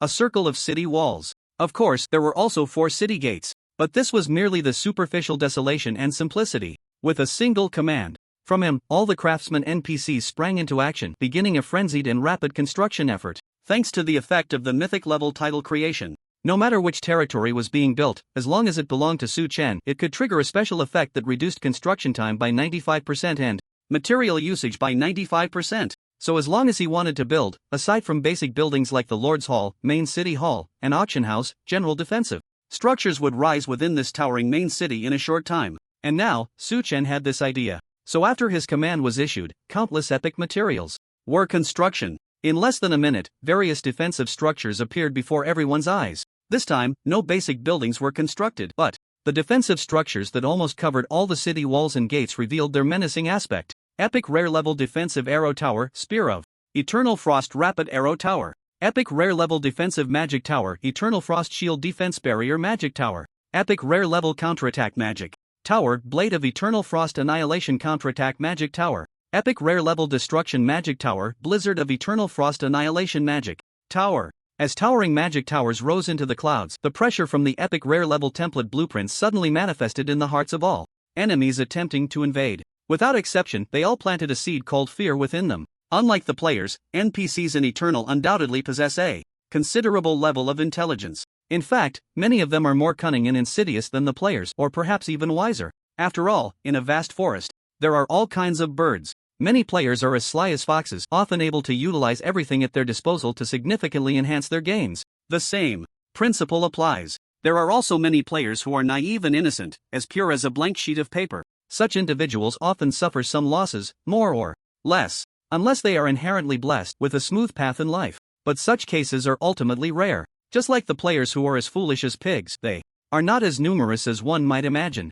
This is what players are like. Each one is unique, with their own differences. But NPCs are different. Perhaps due to their varied life experiences, they possess a way of thinking that is entirely different from that of the players. They are free of distractions, incredibly loyal. Sometimes, they are even willing to die to achieve a certain goal. So far, many players have shared touching stories about NPCs on the forums. Yet, many female players tend to enjoy these sharp-edged plots and quests. Even more so, they greatly amplify the role of Fujoshi, weaving the stories of NPC sacrifices and deaths into emotionally charged tragedies. Nevertheless, one thing cannot be denied. In group battles, unless special circumstances arise, NPCs are significantly stronger than players in terms of cohesion and reaction ability. This also creates a gap in combat power, even if both sides are equally matched. However, players have their own advantages. That is, resurrection. Just like in this main city siege and defense battle, the enemy had just arrived at the city gates and the real fighting had yet to begin. Yet, many players, through repeated resurrections, had already launched surprise attacks and taken down numerous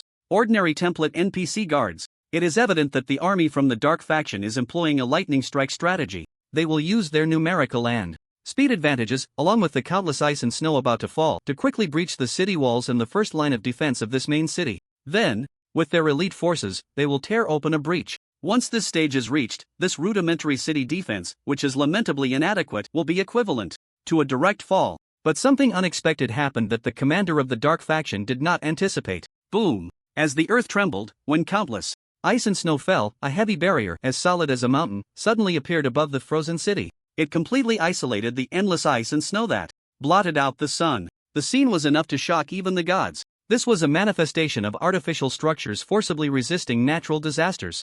Ironically, the protective barrier constructed from an epic rare-level blueprint withstood the avalanche that left countless people in despair. It dealt a heavy blow to the hearts of the Dark faction's army. This blow not only disrupted their plans but also brought them unforeseen troubles. Indeed, troubles. No one knows how much ice and snow has accumulated on the highest peak of the entire Eternal world, nor does anyone know the scale of this avalanche and how terrifying it truly is. But one thing they now know is this: when the countless ice and snow brought by the avalanche were blocked by the towering city's protective barrier, the terrifying force it unleashed was truly horrifying. Perhaps the point of force on a sphere is the most balanced and stable. Thus, like other main cities, the protective barrier of the frozen city is also shaped like a half-sphere. So when countless ice and snow were blocked, they all uncontrollably slid towards the outside of the city, crashing down violently. And at this moment, apart from the city wall and gate corresponding to the western side, the other three directions had already fallen into the enemy's encirclement. The skeletal creatures and the cyclopes had now reached beneath the city wall.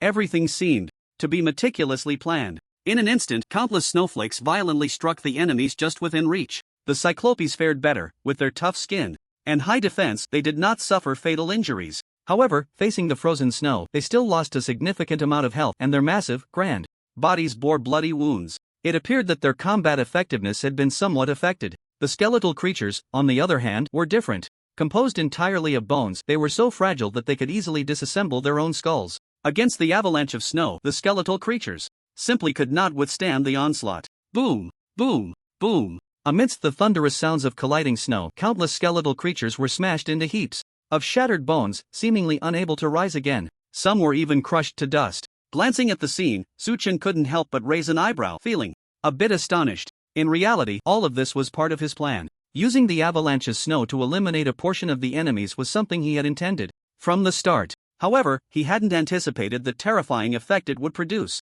This group of skeletal creatures seemed to be far weaker than he had imagined.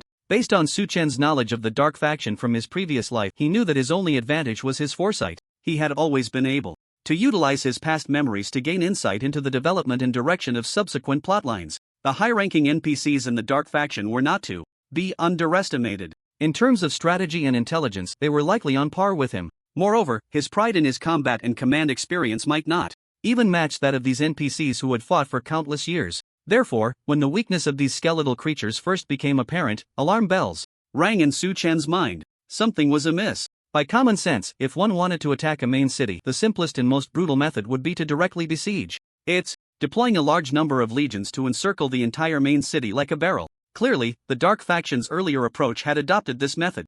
Of course, the battlefield was ever-changing. Due to the avalanche, they only needed to surround 3 sides of the city wall. Su Chen initially thought this was normal. It was understandable for the skeletal creatures to be slightly weaker. After all, a siege required the main force to be set as a sharp weapon, cutting fiercely into the solid walls and defenses. The armies on the flanks could only serve a restraining role. However, what was perplexing was that the strength of these skeletal creatures was far too low. It was simply, Su Chen felt a wave of speechlessness rise within him. It could be described as shattering. At a touch, even in providing support and restraint, they likely wouldn't suffice. Because once the battle officially commenced, these incredibly weak skeletal creatures would reveal their true nature. And Su Chen was clearly no fool. If he discovered that the enemies on the flanks were merely a group of blustering paper tigers, he would undoubtedly launch a counterattack against the Cyclopes attacking from the front. At that point, the offensive plan would not only fail, but might even be turned back against Su Chen. That would be counterproductive. So, when things seem unusual, there must be something amiss.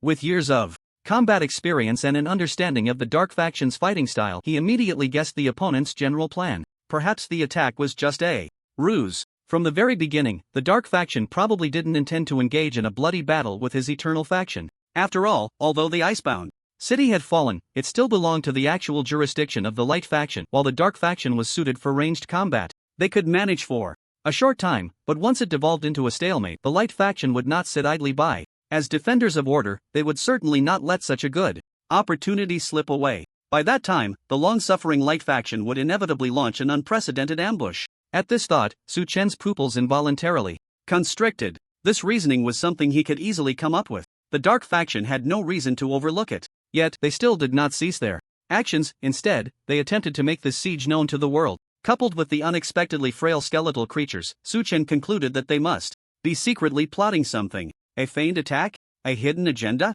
As he spoke, Su Chen gazed towards the distant northern horizon. The location of Icebound City was at the southernmost tip of the Frost Empire, right on the edge between the Dark and Light factions, serving as a genuine buffer zone. The resources here were average. Aside from the geographical advantage, there seemed to be no significant benefits. In contrast, to the northeast of Icebound City stood a main city towering over the wasteland called Winterhold. This main city not only boasted rich mineral and timber resources, but the wild monsters and surrounding dungeons also ranged between levels 50 to 80, making it a priority area for players to consider for settlement. But that wasn't the main point. The true advantage of this main city lay in its geographical position. If Icebound City could be described as the southern gate of the faction, then Winterhold could be likened to its throat. Indeed, it was like the very throat of the Frost Empire. This resource-rich, bountiful main city acted as a choke point, directly constricting the only path leading deeper into the Frost Empire. Other areas were all impassable mountains. So this is a feigned attack, and the Dark Faction's real target is Winterhold? Su Chen murmured, already sensing an answer in his heart. Anyway, I can't completely eradicate that group of tough-skinned Cyclopes in a short time, so they can brazenly make me cooperate, putting on a show. With this thought, Su Chen couldn't help but grip his staff tightly. A performance. A bright attack on Icebound while secretly seizing Winterhold. As soon as he finished speaking, a flurry of orders cascaded down to all the legions. Like snowflakes. Aside from the NPC legions from Eternal City, the million legendary level troops recruited in Icebound City all boarded the teleportation array to leave. Thanks to the epic level Eternal Guards, who all mastered spatial laws, they possessed an unparalleled mobility. Su Chen planned to have them transport the million troops directly to the vicinity of Winterhold. Once the timing was right, they would surely strike back fiercely. Perhaps a million troops were insignificant to the two major factions, but they were all at least of legendary quality, definitely not to be underestimated. This was just the legendary level guards. The 200,000 epic quality Eternal Guards could unleash even more terrifying power. While they might not compare to legendary tier creatures, they were already considered the top tier among ordinary legions in terms of the peak troops of various factions. Most importantly, their numbers were relatively sufficient. A million troops, all solid combat units. Due to the recruitment process, they all maintained their original levels and made corresponding adjustments. Even the certification requirements for legendary tier creatures are not far off. In terms of levels, the gap is already quite small. It is evident that this war to Winter City is the best source for them to gain experience. Let's start the battle. Yes. As they watched the departure of the million-strong army of legendary-level NPCs, no one in the vast main city noticed the scene. Normally, this would have spread among the players long ago. But now, things are different. First, there was the avalanche. Against the backdrop of countless ice and snow cascading outside the city, the disappearance of the Legion was not so concealed. Moreover, the most important factor is the number of players. Although Su Chen commands 1 million troops, it pales in comparison to the millions of players who are continuously arriving. Thus, under Su Chen's orders, the million-strong army quietly retreated here, heading straight for the northern region of Winter City. As for this siege battle, Su Chen had no worries at all. Although the formidable NPC army, which served as the backbone of the defense, was no longer present, with the assistance of millions of players, it would be difficult for the enemy to approach the city walls of this main city. Furthermore, the towering epic rare-level defensive towers alone would be enough to give this group of Cyclopes a run for their money. As for the skeletal creatures on both sides, it seemed that under the relentless bombardment of the avalanche, this group of weaklings had already turned into a pile of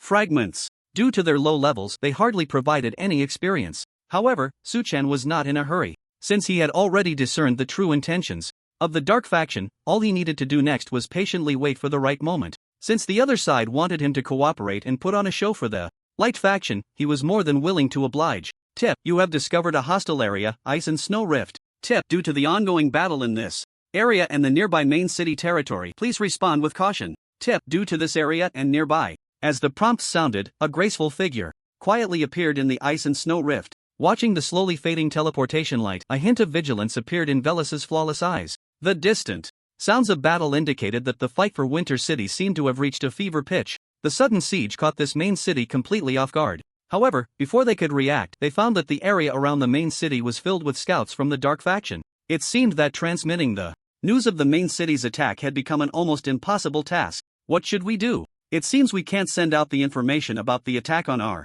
side. On the towering walls of Winter City, a commander looked forlornly outside the city. Countless dark faction guards, all clad in uniform dark gray armor, were marching step by step toward this main city. At any time, attacking a city is not an easy task, because the attacking side often has to pay a very high price in losses and casualties. Generally speaking, the troop strength ratio should be at least 10-1 to have a hope of breaching the main city. Based on Su Chen's memories from his previous life, he had a rough impression of the troop strength that major main cities possessed in the early stages of the game. As one of the more important main cities in the Frost Empire and the entire Light faction, Winter City's military strength, both in quantity and quality, far surpassed that of Frozen City. Moreover, when this main city was constructed, the quality of the template blueprint seemed to correspond to the legendary rare level quality, just a notch below epic. The materials used to build this main city were even more outrageous, almost entirely of epic level quality. Undoubtedly, the defensive capabilities of this main city absolutely crushed the distant Frozen City. The reason is simple: when the main city was originally built, it was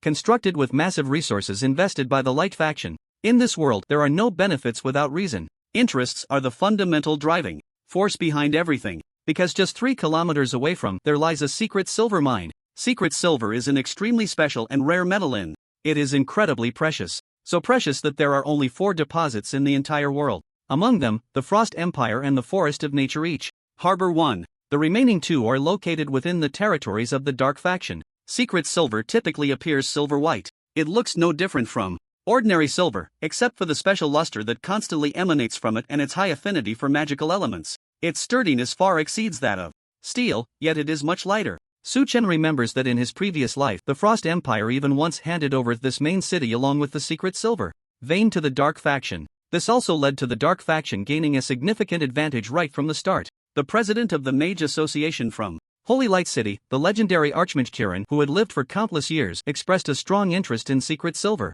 He once said that secret silver is the most mysterious and rare metal in this world. All factions would fight over it, leaving them bloodied and bruised. Its malleability is as great as that of bronze, yet it can shine like glass, illuminating everything. As long as a master-level dwarf warrior is found, it can be forged into equipment that is stronger than steel yet as light as a feather. Its properties are beyond anyone's understanding. Its beauty and brilliance are akin to silver. However, the luster of secret silver does not fade with the passage of time. Instead, it becomes even more terrifying and mysterious as it absorbs countless magical elements. Its brilliance is dazzling. According to legend, the Elven clan used secret silver to forge a lock and a key. The so-called lock was later used to seal the rift of the World Tree, known as the Stardust Gate. The World Tree had long since withered and collapsed over countless years, leaving behind a hollow void that constantly oozed elements and the essence of the eternal world. Therefore, to fill the gap left by the withering of the World Tree, this Stardust Gate, forged from countless secret silver, became the most splendid moon in the sky.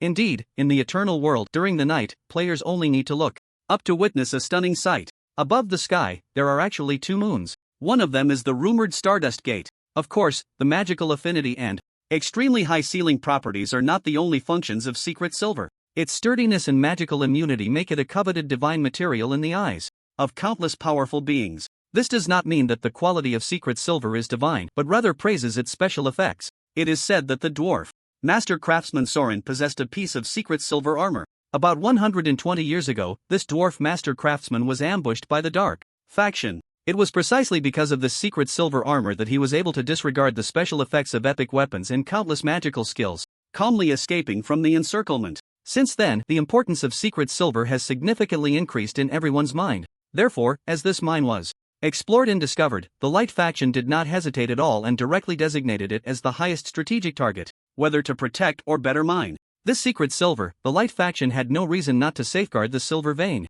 But now, the Dark Army has completely surrounded the prosperous area of the secret silver mine. To improve the efficiency of mining secret silver, NPCs built a small town near this silver mine. Over time, this desolate area gradually became prosperous. Now, it has reached this point it had already become an unbreakable fortress. Regarding the scale of the territory, Su Chen had long been aware. From outposts, villages, towns, fortresses, cities, to the highest level of the main city, as the level of the territory increased, the functions unlocked would also increase correspondingly. Not only that, but the defensive capabilities and fortifications, as well as the jurisdictional area, would gradually improve. The fortress was already a large territory, second only to the ordinary city of Eternal City. However, even so, facing a massive number of enemies, a fortress-level territory still seemed somewhat inadequate. This was because the number of legions dispatched by the Dark Faction this time was simply overwhelming. With the emergence of the teleportation light, a million-strong army appeared all at once in the snowy ravine, not far from Winter City.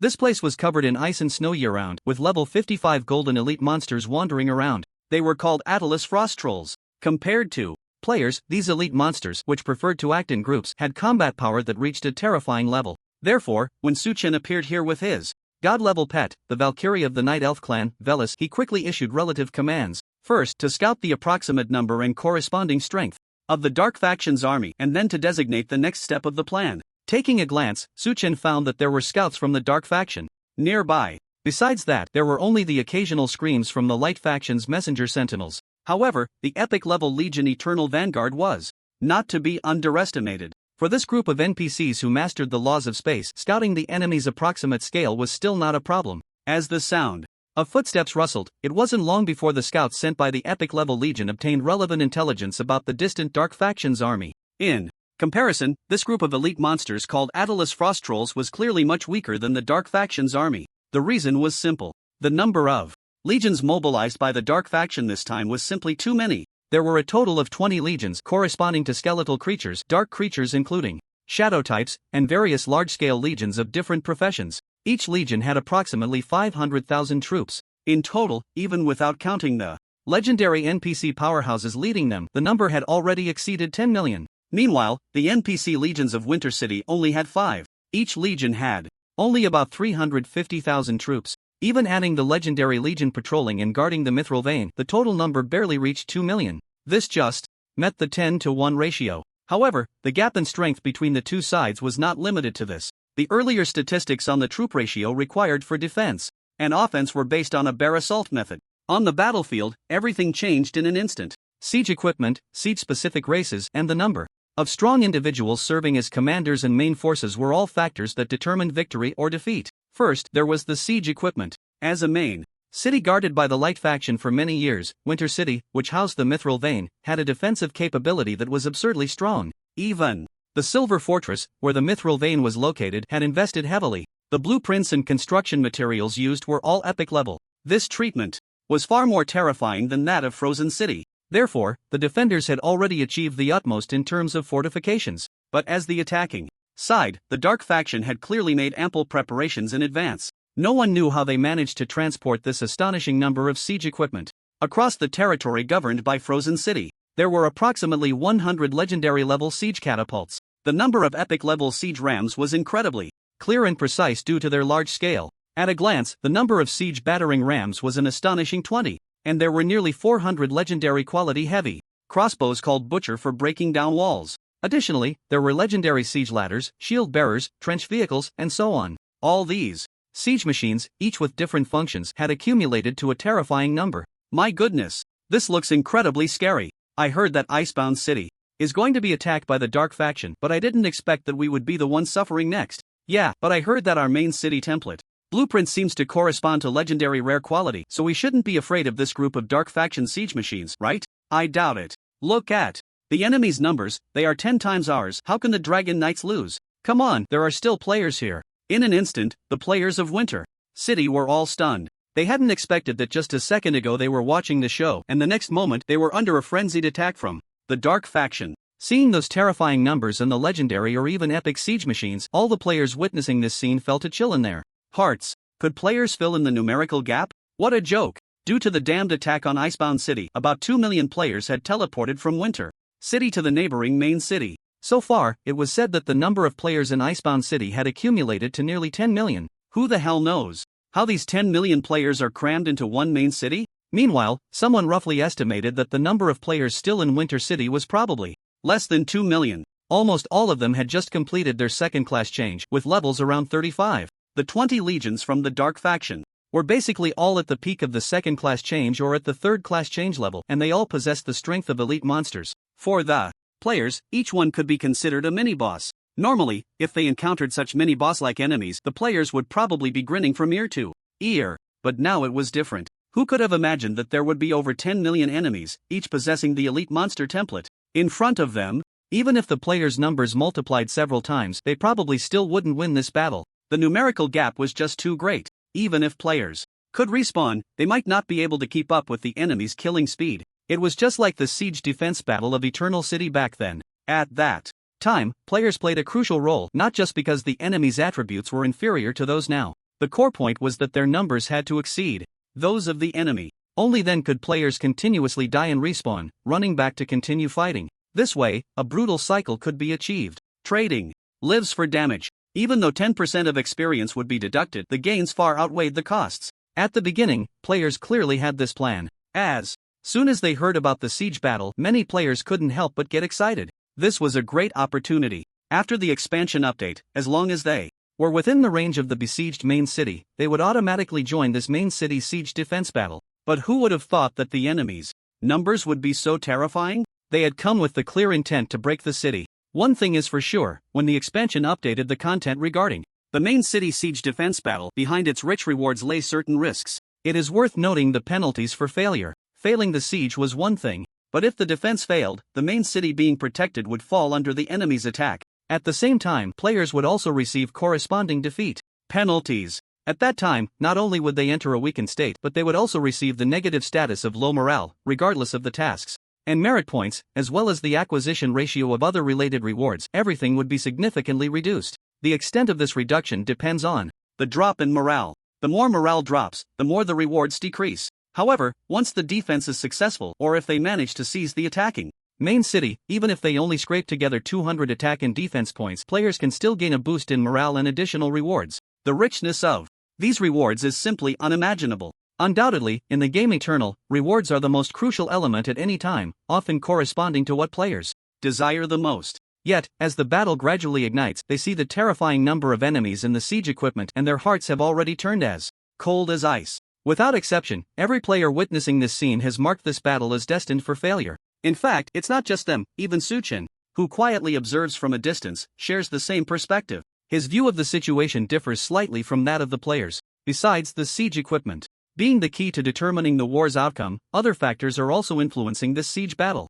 For instance, the siege-exclusive races, somewhat similar to the Cyclopes. In the world of Eternal, where countless races coexist, many possess unique bloodline abilities. For example, the dwarves excel in forging and drinking. For them, the most interesting thing is to forge a good weapon. If you can gift a dwarf and share a drink of fiery liquor with them, you will undoubtedly gain their friendship. As for the human race, their greatest strength lies in their terrifying learning ability.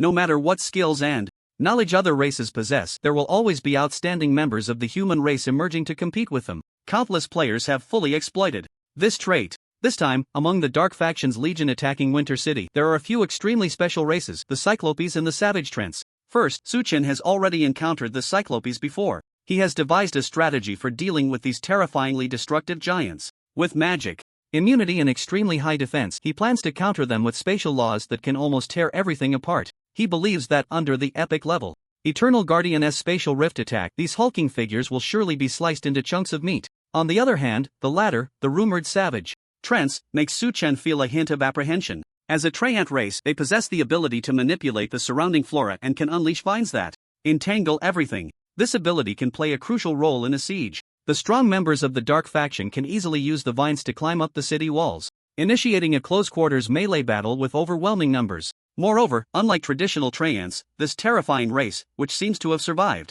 from the wilderness and has been wandering in the eastern forest of nature, not only has vines that can entangle everything but also stands nearly 100 meters tall. From a distance, they resemble giant trees, stretching between the clouds and the ground. Their surfaces are covered with thick rock layers and moss. Ordinary fire magic might not even leave a mark when it strikes them. Therefore, whether it's the immensely strong Cyclopes or the Savage Trents that can build and unleash entangling vines, both play a core role. Thus, they are referred to as siege-exclusive races. Suchen finds it hard to believe how this rumored main city, supported by the Light Faction, can break the deadlock. Just dealing with these damned Savage Trents might be beyond their capabilities. Besides that, the factors that determine the course of the war also include the number of strong individuals serving as commanders and main forces in both armies. In this regard, the ratio between the two sides is quite similar. It appears that each army corresponds to at least 2 legendary-level strong individuals. But the key lies in the scale of the armies. In this battle, the defending side can only defend with 5 armies. In contrast, the attacking Dark Faction has dispatched a full 20 armies. The number of each army has reached a terrifying 500,000. Therefore, the actual ratio of strong individuals on both sides is almost the same as the difference in army scale. It remains 10:1. The Dark Faction has 10, while the Light Faction supported has a pitiful 1. Not to mention the legendary level strong individuals hidden among the ordinary guards. Although they have yet to surface, based on Suchen's estimates and Veli's special sensing ability, their approximate number has become clear. Master, I feel that there should be 4 legendary level individuals on the Dark Faction's side, while it seems there is only 1 on the side of. While watching the battlefield, Velis frowned slightly, deep in thought. Shall we place a bet? After using to take a look around, Suchen gradually found his answer. He wanted to gamble with this rumored divine Valkyrie. The stakes were simple, the Moonwell of the Elf clan. At the beginning, when Suchen first obtained this divine pet, he had a crazy and bold plan in mind. He wanted to enter the rumored forbidden area of the Elf clan, the Moonwell. If he guessed correctly, there should be a sapling of the World Tree hidden inside. Currently, even the Valkyrie or the Elf Queen had not discovered it. In his previous life, it wasn't until the late game that players who chose the Elf race accidentally stumbled upon this secret. However, since she belonged to the Elf clan, she could not gain the World Tree's recognition and could only gaze at the tree with longing. This news reached the ears of other players, causing a huge stir. But soon, countless players came with excitement only to return disappointed. The reason was simple. As a forbidden area of the Elf clan, the Moonwell could only be accessed by the Elf clan. Additionally, players recognized by the Valkyrie could also step inside. Similarly, according to the rules, only players of other races who gained the Valkyrie's recognition could take away the sapling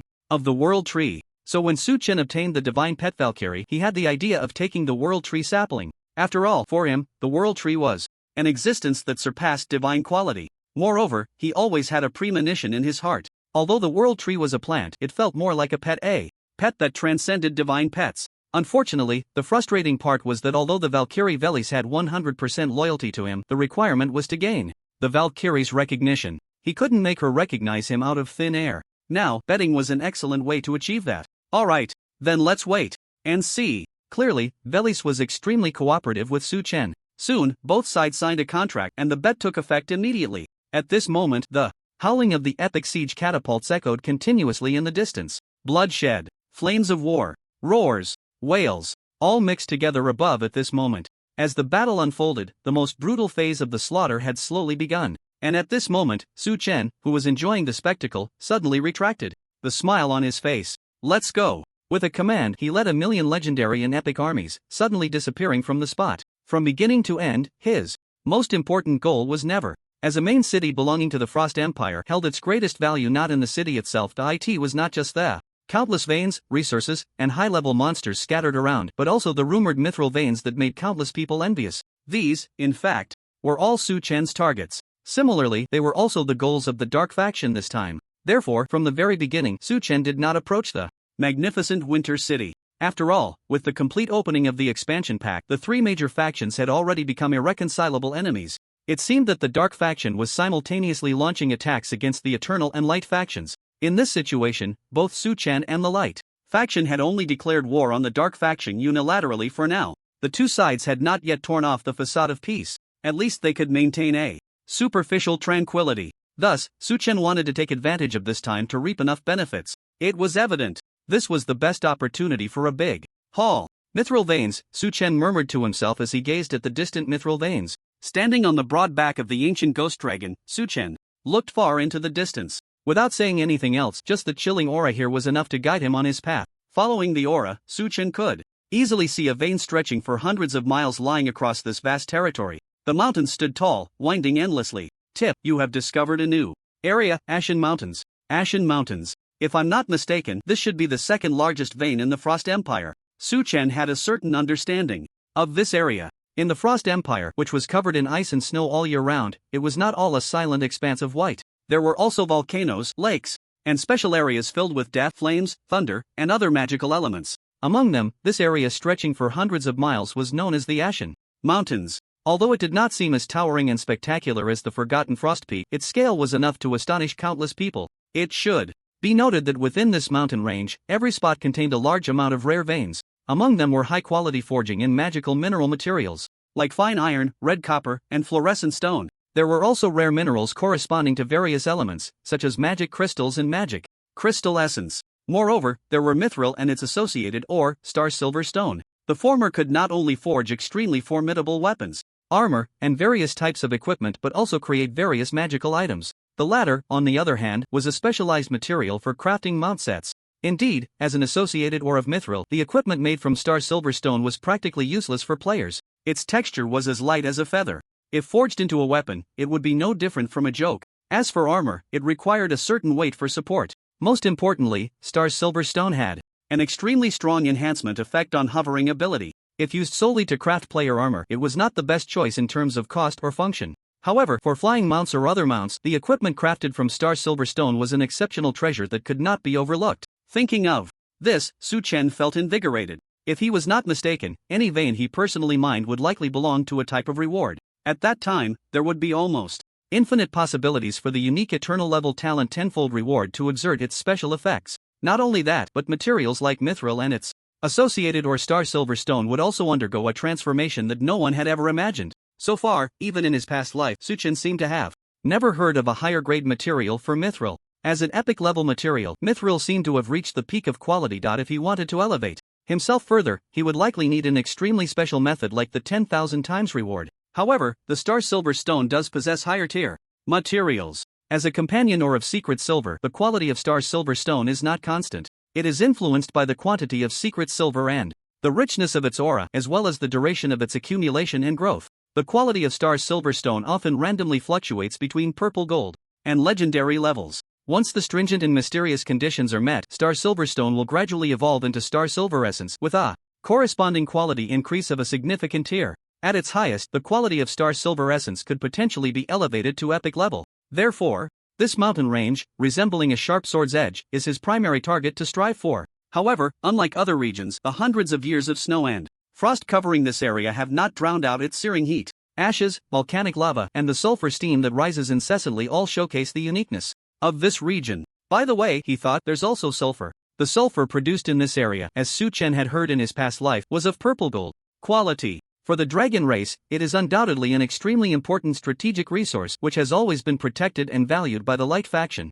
Otherwise, this place would have long been occupied by dragons. After all, sulfur is one of the most valued resources by the dragon race, second only to sparkling jewels. Seeing this, Su Chen already understood the general plan of the Dark faction. The siege of Winter City was likely a facade. Their true aim was to crush Silver Fortress and gain control over this vast area stretching hundreds of miles. Of course, to establish a foothold in this vast and indescribable territory, they would also need to occupy surrounding towns, villages, and various strongholds. Only then could the Dark Faction establish a route across the Eternal Faction to transport the mineral veins back. Otherwise, they would just have to wait for Su Chen to farm resources over the long years. Even if Su Chen did not seize the mined resources, the toll alone would be enough to keep the Dark Faction in a tight spot. Thus, their intention to attack Frozen City was already crystal clear. Attacking this main city located on the edge of the three major factions would serve a dual purpose. First, it could serve as a cover.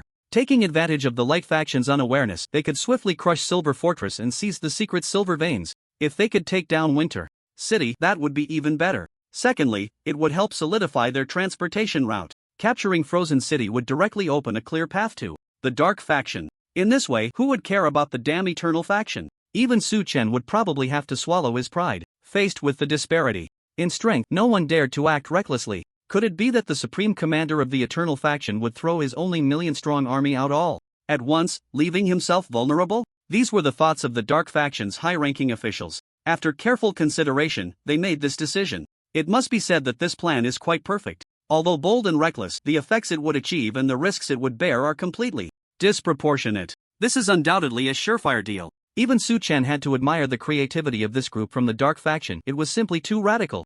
This was akin to gambling behavior. However, in terms of the content of their scheme, it was still quite flawless. But they had miscalculated one point. As a newly established faction, the Eternal Faction indeed only had a million NPC army. But standing behind them were not just these million troops, but also millions, even tens of millions of players. While their levels, equipment, skills, and class changes were far inferior to the Dark Faction's NPC army, players had an irreplaceable advantage. Resurrection.as long as they are killed, players can rejoin the fray in battle through resurrection points. This is enough to bridge some of the gap in strength, giving Su Chen at least a chance to resist. Therefore, in the eyes of the Dark Faction, the reckless act of throwing a million troops onto the battlefield is precisely what Su Chen is thinking at this moment. Moreover, he has already begun to implement it. Glancing over, as time passed, the millions of troops from the Dark Faction, a full 20 legions, launched their assault in perfect unison. The battle and slaughter at Winter City had already reached a fever pitch. But aside from a large number of scouts, the Dark Faction quietly moved some of their legions closer to Silver Fortress.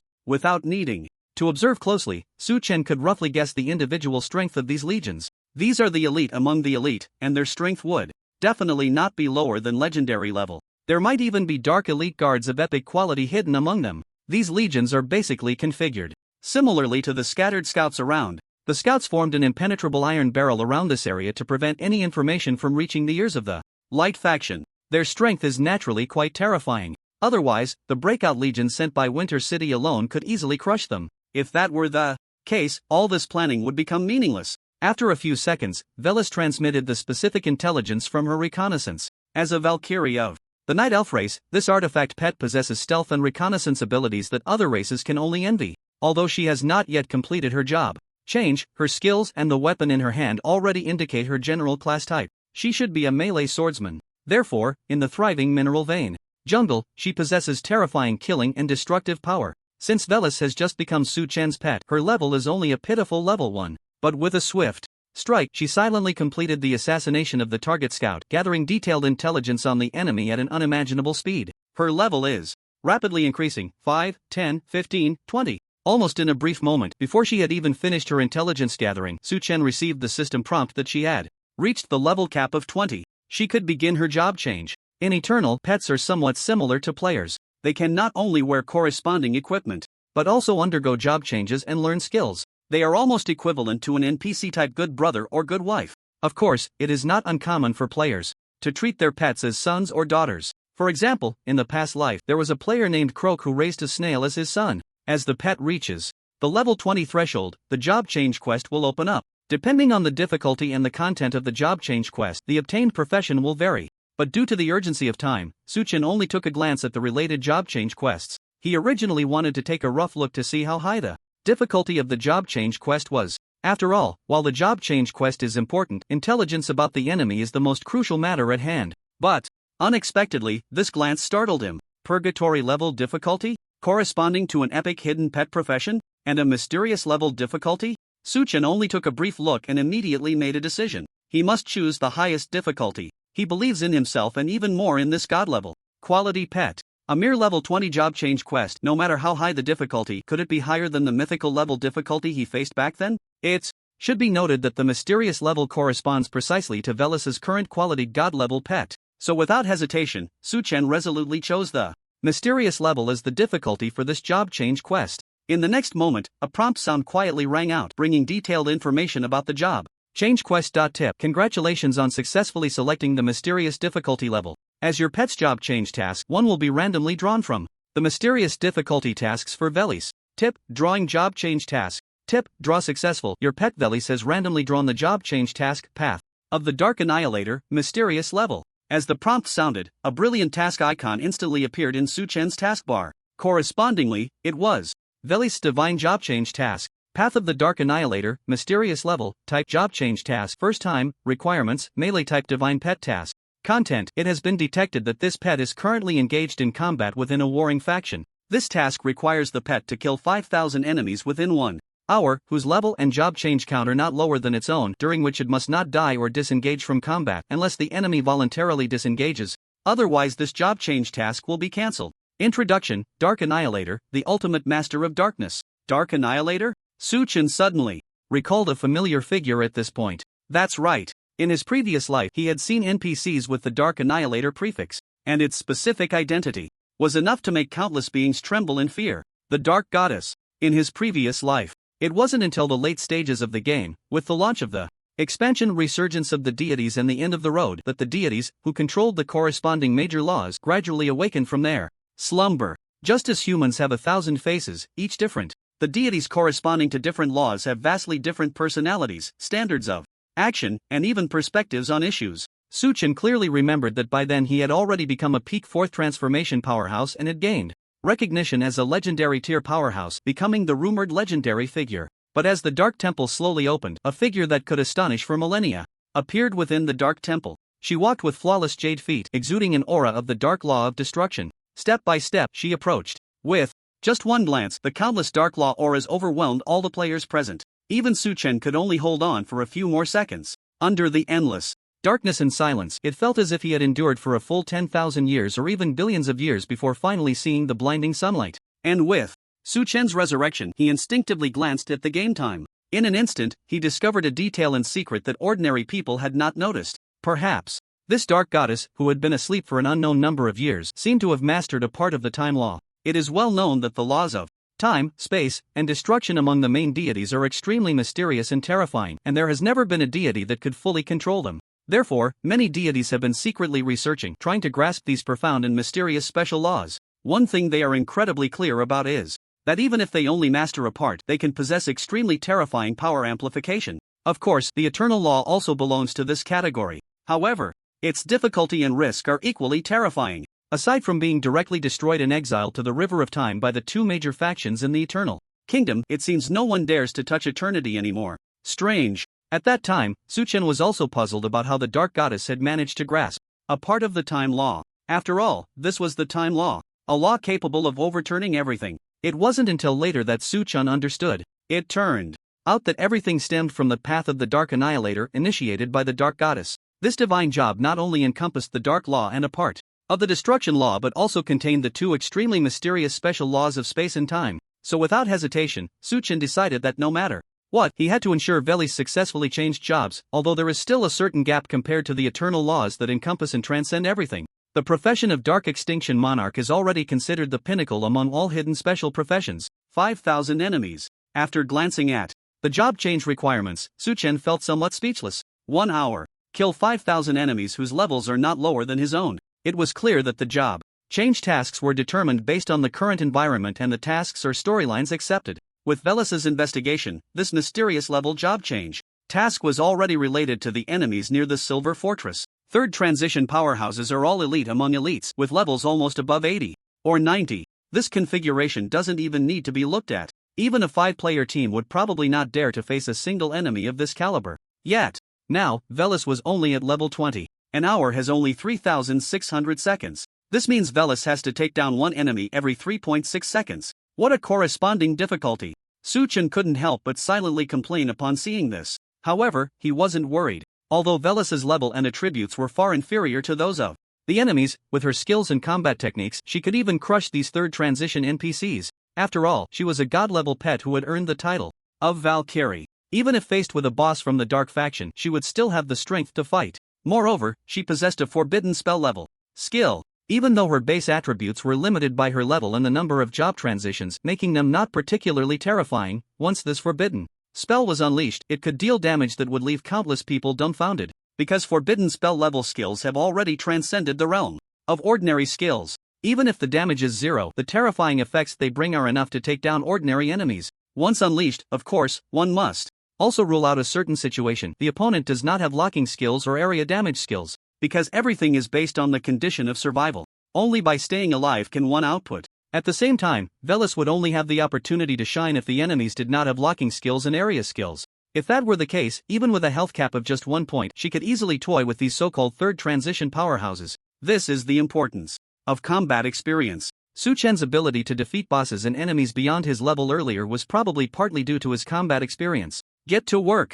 As time passed, while Su Chen was pondering, the ancient phantom dragon had already appeared above the Silver Fortress. This fortress-level territory, which possessed an epic-level template blueprint, was now directing its fierce claws at the Dark Faction's army ahead. The Dark Faction had brought 3 legions, with a troop deployment of approximately 1.5 million. Due to the importance of the Silver Fortress and its strategic significance to the Light Faction, it surprisingly concealed nearly 500,000 troops, and all of them were from the Frost Empire's Frost Guards. This group of guards, who mastered the Frost laws, could easily match the strength of a powerful wild boss. With nearly 500,000 in number, it was enough to make countless people tremble. It seems the troop ratio between both sides is 3:1. The Dark Faction's chances of winning seem smaller than expected. There might not even be a chance to win. While looking down, Su Chen, on the back of the ancient phantom dragon, pondered the Dark Faction's plans. He had a vague premonition that the Dark Faction must have hidden hands. Otherwise, attacking with these troops now was practically akin to losing one's mind. Even if one picked a fool from among the players, they probably wouldn't do something so foolish as to send themselves to death. Woo-woo as the horn sounded, echoing as if from the primordial era, the battle commenced. The armies of both sides, amidst shouts and the beating of war drums, engaged in a brutal and terrifying slaughter. Fortified defenses typically pale in comparison to ordinary cities, let alone when compared to a main city. But the Silver Fortress was different. With its epic quality blueprint, it was capable of withstanding multiple assaults from the enemy, allowing our forces to achieve remarkable victories. In an instant, as the fighting began, corpses from both sides were continuously discarded at their feet, and the battle escalated to a fever pitch. However, something strange occurred. The 3 legions of the Dark Faction were climbing the city walls with astonishing efficiency. The thunder was loud, but the rain was light. The entire 500,000 elite troops from the Frost Empire inflicted surprisingly little damage on the enemy. Instead, they resembled a group of timid lizards. As the Dark Faction surged forward, they inexplicably began to retreat. Strange, but it seems quite normal. Witnessing this scene, Su Chen was initially puzzled, but as time passed, he finally grasped the situation. On the battlefield, this was not due to the Dark Faction's invincibility. The problem lay with the 500,000 troops of the Frost Empire stationed here. They had not put up much resistance at all. Although it appeared that both sides were engaged in fierce combat, it was all just a show. A ridiculous farce of a defeated army abandoning the city and fleeing. What? Countless elite guards surged toward the towering fortress like a tide, while the Frost Empire's guards defending the walls also retreated into the city like a receding wave. Creak. As both sides moved, the city gates slowly opened with a sound reminiscent of grinding teeth. Seeing this scene, not only Su Chen, who was watching from a distance, but even the vigilant Velas beside him wore a look of astonishment. Like her master, she couldn't comprehend it. From the start of the battle until now, both sides had retreated at the very moment they engaged, and the defending side immediately fell back. In the blink of an eye, the vast walls of the Silver Fortress were devoid of any figures. Master, what is going on? Looking at the Dark Knight elf beside him, Su Chen couldn't help but shake his head. According to the Valkyrie's legacy, Velas might have lived longer than Su Chen had been alive, but her experiences were few and far between. The reason was simple. As a Valkyrie of the elven race, she had almost never left the area known as the Forest of Nature and had never seen humans outside of her own kind. Of course, she had encountered plenty of animals. Slaughter and bloodshed were unavoidable, even in the peaceful and tranquil Forest of Nature. But she couldn't fathom why 2 groups of humans, who were clearly in a hostile state, would coordinate so seamlessly. One side attacked, the other retreated. A perfect connection, with almost no hesitation. The army from the Dark Faction had already scaled the city walls. It seemed that it wouldn't be long before this fortress-level territory, which spanned the entire continuous Ashen Mountains and produced the rare mineral mithril, would fall into the hands of the Dark faction. And from the start of the battle until now, neither side had suffered a single casualty. Even Su Chen couldn't help but show a contemplative expression. Were they really not pretending anymore? This was truly insane. Watching this absurd scene, Su Chen didn't experience much emotional fluctuation. Although everything was unexpected, he had been mentally prepared from the very beginning. Not to mention anything else, just the scattered scout NPCs nearby, sealing this area like an iron barrel, was enough to prove that news from here could not be transmitted out. Not even a fly could enter or exit. However, there was one exception. No one expected that among the million troops led by Su Chen, there were a full 200,000 epic level Eternal Guardians, which was even more difficult to predict. These 200,000 Eternal Guardians all mastered the laws of space. Buzz, buzz, buzz. As the buzzing sound rose and fell, the brilliance of the teleportation array instantly illuminated everything around it.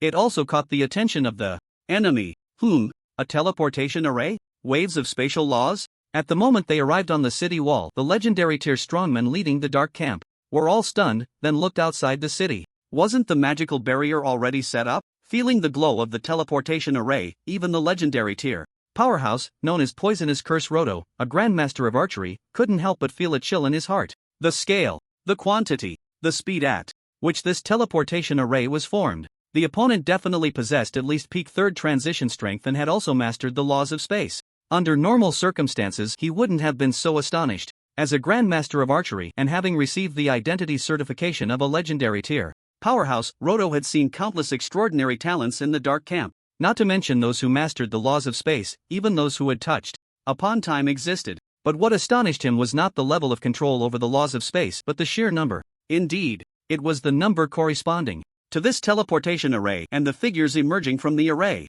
They surged like a tide, unending. It was clear that these countless figures should all be NPCs with ordinary guardian templates. He racked his brain but couldn't understand who the hell could make hundreds of thousands of peak 3rd transition powerhouses willingly become part of their ranks. With such ability, they could even hold a certain status in major main cities. Not to mention anything else. Even without a shred of combat capability, just based on their mastery of the laws of space, they could at least secure a Count's title, let alone the corresponding positions. One must know that this was a spatial law that could easily span thousands or even tens of thousands of miles, ignoring distance. And now this scene not only petrified Roto. Just as they climbed the city wall, many Dark Guardians, who were preparing to quickly seize this fortress and the mithril mine, were also frozen in place. Time passed quickly. The process from the construction of the teleportation array to its formation and successful teleportation was even faster. Before everyone could react, the million-strong army from the Eternal Camp had already arrived at the city gates. The dazzling armor gleamed with a cold light.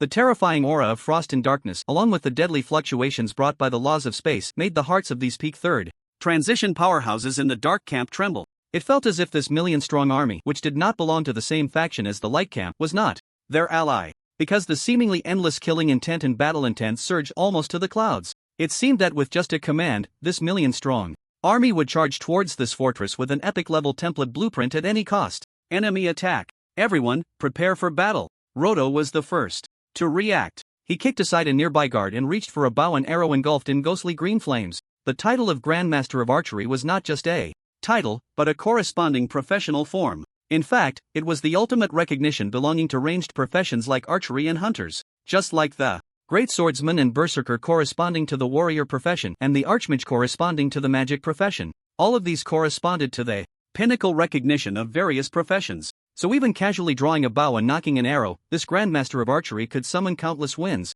thunder, and magical elements. Boom! Suddenly, the same ghostly green glow erupted from the bow and arrow. It seemed as if the surrounding air could be dyed a deep green, as an arrow carrying endless poison swiftly shot into the sky. Following his gaze, it was not hard to discover that above the clouds, an ancient ghost dragon was coldly staring at Roto on the city wall. Similarly, this legendary master archer named Roto had also noticed Su Chen's presence. Faced with the countless shimmering teleportation arrays and the peak 3rd transition corresponding to the legendary and epic quality of the elite guard legion, Roto made the most correct decision at the first moment. Of course, it was the most correct decision for him. Whoosh, the sound of the arrow slicing through the air echoed through the heavens, and Su Chen suddenly vanished from his spot. The ancient ghost dragon transformed into a wraith, darting downward at an unimaginable speed. It seemed that merely accelerating with its wings was enough to shake off this poisoned arrow. but this was a full-force strike from a legendary-level powerhouse. Moreover, with professions like archers and hunters, their attacks were notoriously insidious.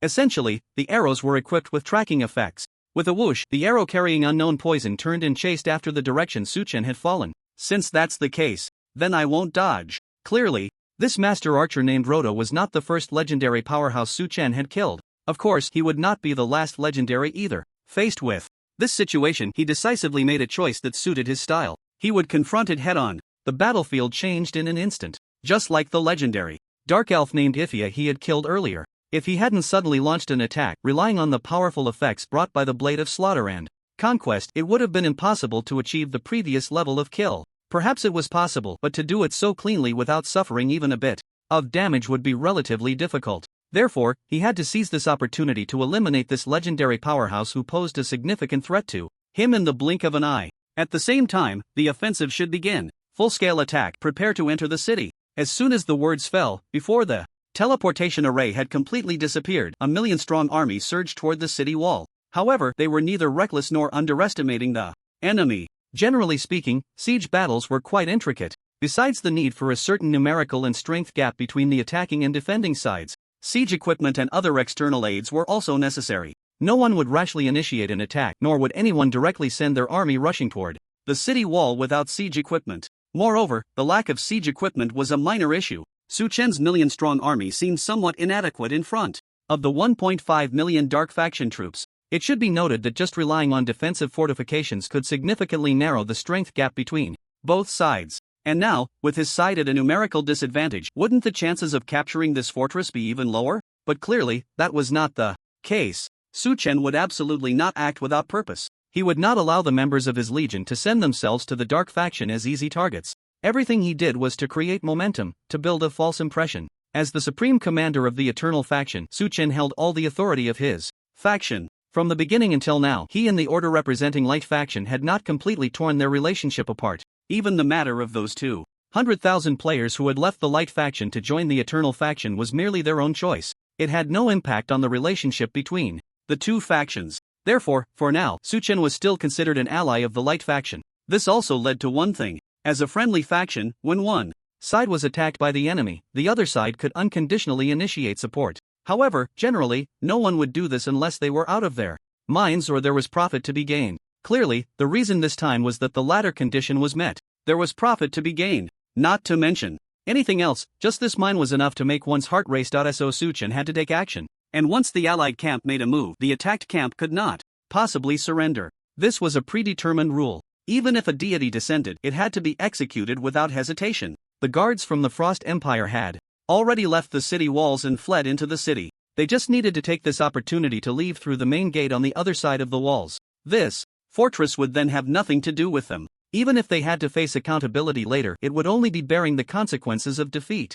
It wasn't a big deal. After all, no one would see it. The news from this side couldn't even be transmitted. Moreover, the Dark Camp couldn't be so short-sighted. Long-term cooperation with the Frost Empire was the best choice. This was the thought of almost all the guards from the Frost Empire. So since there were no worries behind them, and they didn't have to worry about being exposed, plus the higher-ups had specifically issued orders for them to hand over the Silver Fortress alone. With the mithril veins and the hundreds of miles of mountains to the Dark Camp, the more than 50,000 troops defending the city no longer hesitated.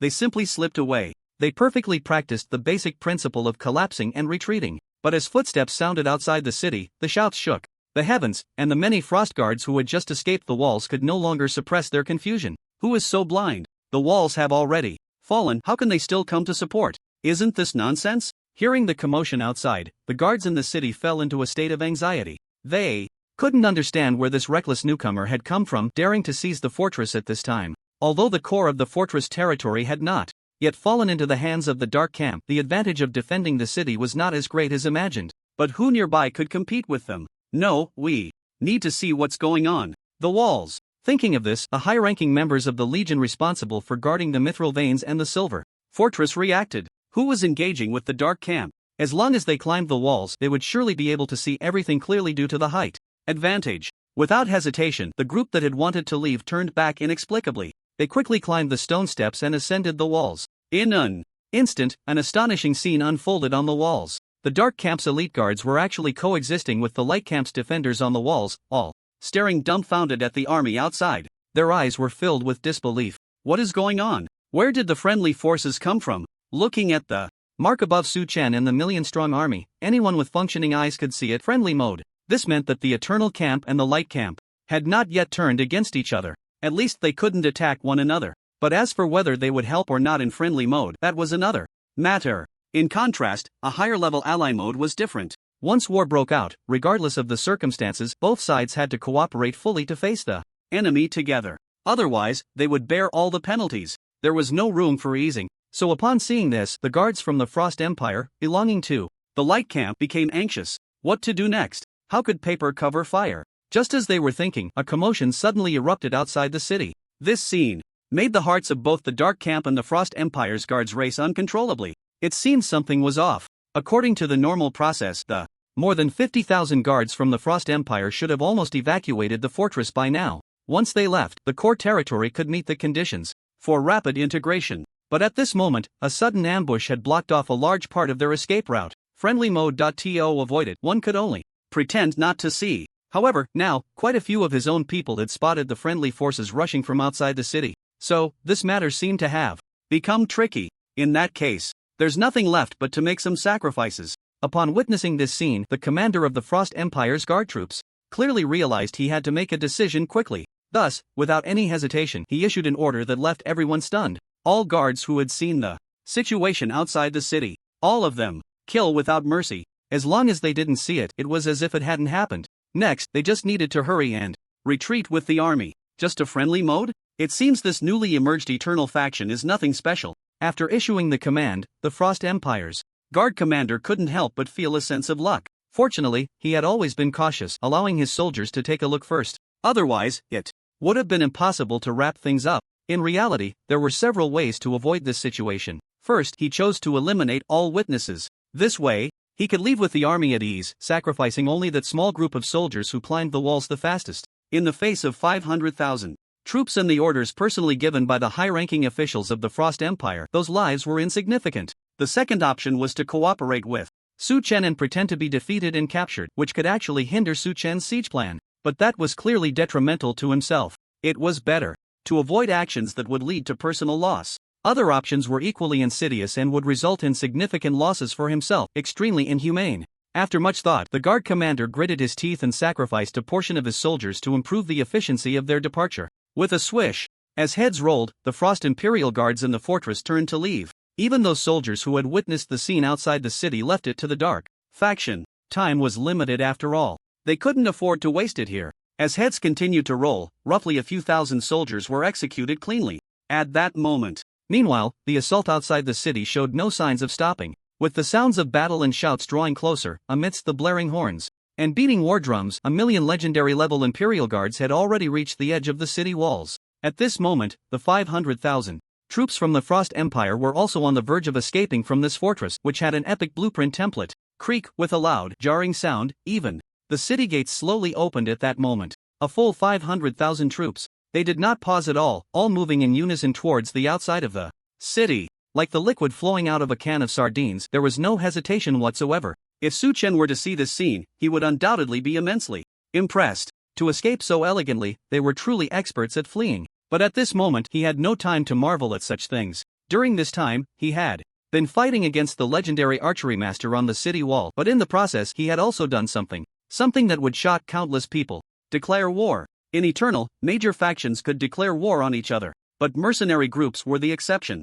Since the game opened, no player had successfully created a guild. The reason was simple. No guild tokens had been dropped. Based on memories from his past life and the game rules, it was not difficult to deduce information regarding guild tokens. Only by reaching level 60 could one exchange them for merit or military points. Alternatively, they could be obtained through quests or by defeating bosses. However, so far, only Su Chen had reached the impressive height of level 60. Yet, when it came to guild tokens, Su Chen seemed to have a bit of bad luck. He had yet to obtain a guild token. Generally speaking, only guilds and factions can declare war on each other. And now, the declaration of war initiated by Su Chen is clearly not aimed at players but at the two major factions. World announcement: the chosen one of the Eternal faction declares war on the Dark faction. Since the area they are in is a battleground between the Dark and Light factions, and both the Eternal faction and the light faction are simultaneously declaring war on the dark faction. The eternal faction will enter into a special status with the light faction alliance. World announcement: the chosen one of the eternal faction declares war on the dark faction. Since the area they are in, a total of 3 world announcements resounded in the ears of all players, all factions, and all NPCs at this moment. The content is quite clear. When the light and dark factions go to war, the eternal faction intervenes. And since the eternal faction and the light faction are in a friendly state, plus both sides are simultaneously declaring war on the dark faction, the eternal faction and the light faction automatically form an alliance. During this period, neither side can attack each other. During this period, all main cities will fully open their permissions. During this period, both sides can gain control over all defensive structures. During this period, all members of both factions in the battleground will unconditionally join forces to confront the enemy. Otherwise, there will be no mercy. Upon seeing this, all players were stunned. What the hell is the Chosen One doing? If that's the case, isn't Eternal City and Frozen City equivalent to being open to the light faction? That's right, but if you think about it from another angle, the main city of the light faction is also open to the Eternal side. With all due respect, 10 Eternal factions can't defeat the light faction, but I have a feeling that both the light and dark factions are going to suffer a huge loss. This time, I think so too. The players were confused yet impressed. But one thing is for sure. After all this time, who doesn't know that the Chosen One never suffers losses? Actively forming an alliance must have its own scheme. Perhaps he is planning something big. In an instant, many hesitant players chose to leave their factions and join the Eternal faction. Among them were even players from the Dark faction.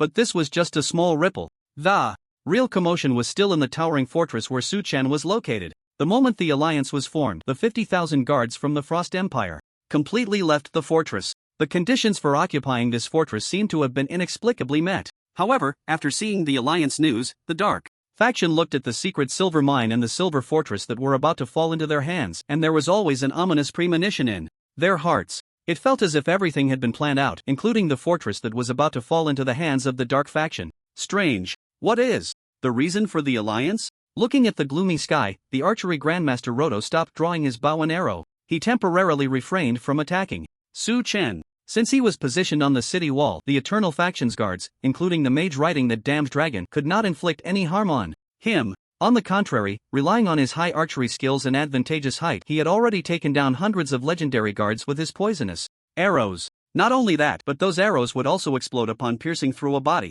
The toxic mist would spread with the wind. Once it grew in scale, it would likely cause unimaginable casualties. This is the terrifying aspect of the poison rule. It is hard to defend against. But that dragon ruined his good deed. Its fierce mouth opened and closed, and grey mist spread across the battlefield. For some unknown reason, this grey mist could actually counteract part of the erosion caused by the poison rule, preventing it from causing significant casualties. At least those legendary and even epic elite guard legions are unlikely to be wiped out anytime soon. Moreover, the defensive forces on our side have surpassed the scale of the attacking side. Under normal circumstances, I would never believe that someone would dare to confront an enemy with 1.5 times their number with 1,000,000 troops, and they are the ones actively besieging the city. What's the difference from a madman? Yet this group of enemies, all around level 100 and still in their third-class transition, are fierce one after another. They have managed to maintain the battle and slaughter situation at a stalemate. It even gave Roto a feeling that the opposing side was deliberately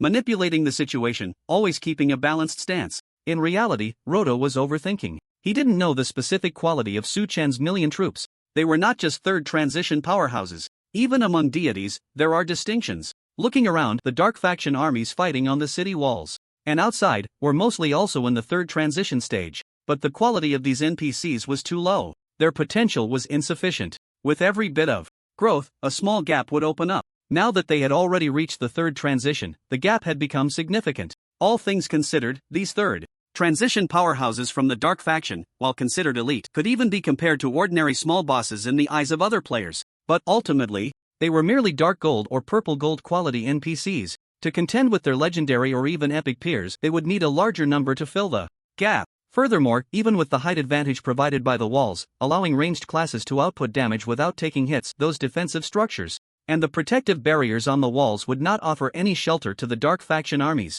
The reason is simple. So far, this fortress is still under the control of the Light faction. Only by seizing the core crystal of the fortress and taking control of it can the Dark faction utilize these defensive structures. Therefore, the reason for the stalemate on the battlefield is not that Su-chan is deliberately toying with them, but that it is indeed the case. However, In the eyes of Roto and the high-ranking members of the Dark Faction, the situation was different. As the battle progressed, they became increasingly alarmed.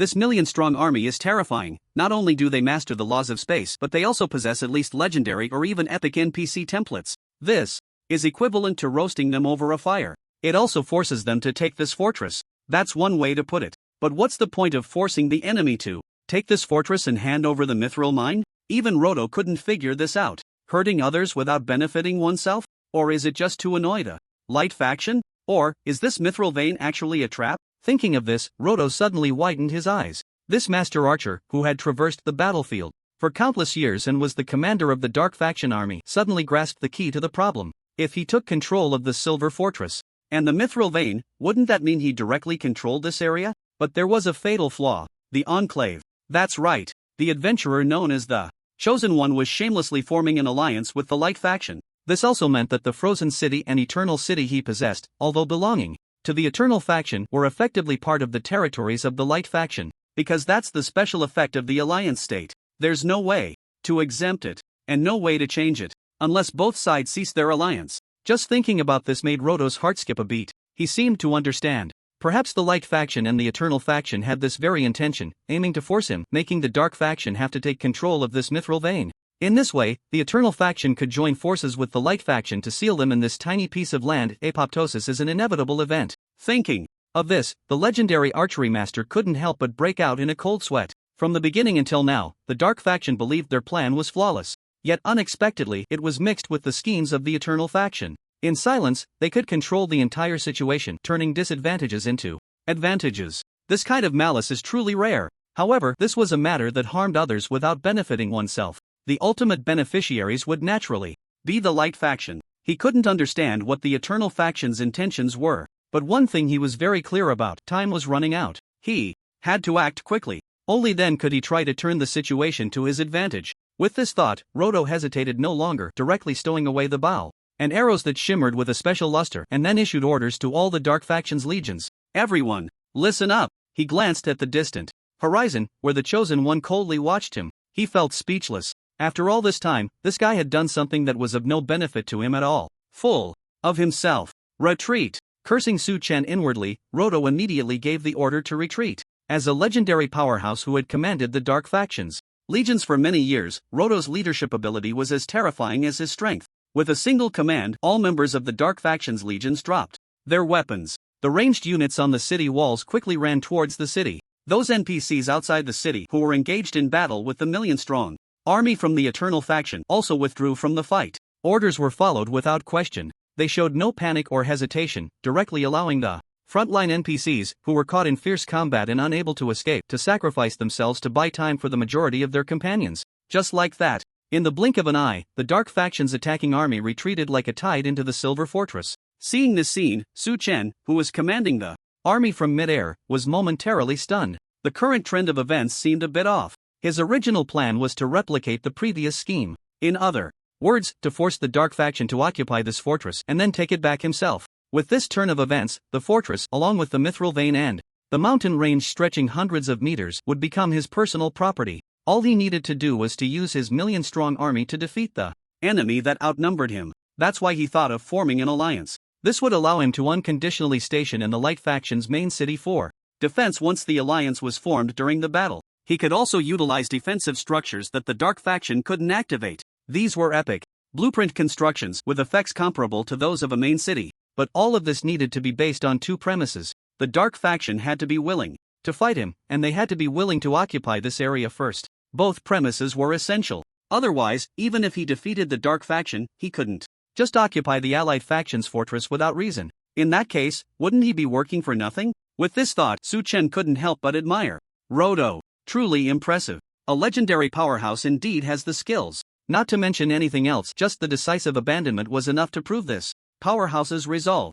It must be said that the current Silver Fortress and Mithril Vein were like bait. Once bitten, what awaited him might not be endless. Wealth and resources, but unknown risks. With this in mind, Su Chen immediately issued orders to the million-strong army of legendary level and above. Everyone, listen up. March quickly, strive to enter the city before the Dark Faction. As soon as he finished speaking, all the members under his command stopped their actions. As they watched the enemy retreat like a receding tide, moving at an astonishing speed, they stepped forward, resolutely charging towards the fortress ahead. However, since the Dark faction had yet to gain control of this fortress, they had no authority over its buildings whatsoever. Whether it was the defensive arrow towers on the city walls or the heavy gates that resembled mountains, they could not manipulate any of it. Fortunately, the gates had always been open. Otherwise, the Dark faction's forces outside would have been trapped. However, there was a serious problem. The gates could not be closed. This meant one thing: countless NPCs from the Dark faction could flood into the fortress, and the million-strong army under Suchen could also enter freely. Not only that, they could close the gates and control the defensive structures. To prevent their forces outside from being completely blocked, they had to rush into the fortress ahead of the million-strong army of the Eternal faction. Then they could retreat from here. Only in this way could the Dark faction reluctantly accept the outcome. With this thought in mind, Roto commanded the ranged units and was the first to charge towards another gate. But soon, the fastest NPC ahead relayed a chilling message to him. "Commander, the gate is closed. Commander, what should we do?" Upon hearing this news, Roto wanted nothing more than to punch the messenger guard to death. What to do? What else could be done? Without authority, it was equivalent to death. In the Dark faction, it was survival of the fittest. There was no such thing as loyalty. What mattered most to him was profit. Secondly, it was the substantial assets he had accumulated over the years. Clearly, the 3 legions participating in this battle were Roto's assets in his eyes. They were also his guarantee of survival. Now that the gates were closed, it meant he had become a turtle in a jar. Even if he could defend successfully, what awaited him would be the enemy's relentless attacks. He now felt like a tree without roots. Although he had about 1.5 million troops, they would eventually be worn down by the enemy. Seeing this situation, Roto seemed to have given up. One thought remained in his mind: hurry, hurry. He had to evacuate quickly. As long as he didn't suffer too heavy losses, even facing the Dark factions, harsh criticism wouldn't be a concern. As for the Light faction and the Eternal faction, he no longer had the energy to care about who would profit from this. Since the fighting began, the ones he hated the most were those treacherous and malicious chosen ones. If it weren't for him meddling, they would have succeeded long ago. But now, things were different. Who would have thought that the Light faction, those traitorous scoundrels, would close the gates when they reached an agreement to hand over the fortress? It was as if they had sealed off his escape route. Just thinking about it made him grit his teeth in anger. This was equivalent to the Light faction having thoroughly betrayed him. In reality, the Light faction had their own reasons. The 500,000 troops from the Frost Empire had long received orders to withdraw from the fortress early, but who would trust those Dark faction beasts? Closing the gates before leaving was one of their self-protection measures. They even set countless traps and magic arrays along their retreat, all aimed at preserving their lives. Clearly, Roto and the Dark faction's army would not understand their predicament. Cursing loudly, Roto found the core crystal of the fortress. There were several ways to occupy a territory. The simplest and fastest way was to imprint one's aura directly on the core crystal after confirming that there were no opposing forces within the territory. In this way, he could directly gain control of the fortress. Meanwhile, there are other ways. For example, direct robbery, just like the method Suchun used when he took down Velis in the Frozen City. This approach often takes longer. Clearly, the most important thing now is time. He glanced outside the city. At this moment, outside the walls of the Silver Fortress, an absurd scene was unfolding. Millions of Dark faction troops and an equal number of Eternal faction troops were recklessly rushing towards the city gate. No one was attacking each other anymore. No one made any moves. The two sides, who had been engaged in a brutal fight just a moment ago, were now running in perfect harmony towards the same direction. However, since both sides were composed of third-turn powerhouses, and it was evident that Su Chen's million-strong army was of higher quality, their speed was slightly faster. At first, it was hard to tell. As time passed, during the run, the million troops of the Eternal faction gradually pulled ahead of the enemy. They really are relentless. Roto held his forehead, a wave of anguish rising in his heart. He had originally thought this was a golden opportunity, but unexpectedly, what awaited him was this group of treacherous beasts from the Eternal faction. For a moment, he wanted to curse loudly, but time did not give him that chance. Watching the million troops of the Eternal faction gradually surpass his own legion, he immediately focused on the core crystal of the fortress. There was no time left. He had to retreat. To open the city gate, he first needed to gain control of the fortress. If that happened, it was likely that this silver mine and the corresponding fortress and nearby territories would fall into the hands of the Eternal faction. He had long heard about the so-called Chosen One adventurer, greedy and ruthless, a downright bandit, but he never expected that he would actually benefit so greatly from this. With this thought, even Roto couldn't help but regard this newly risen faction with a bit more respect. But then he thought again, and he felt relieved.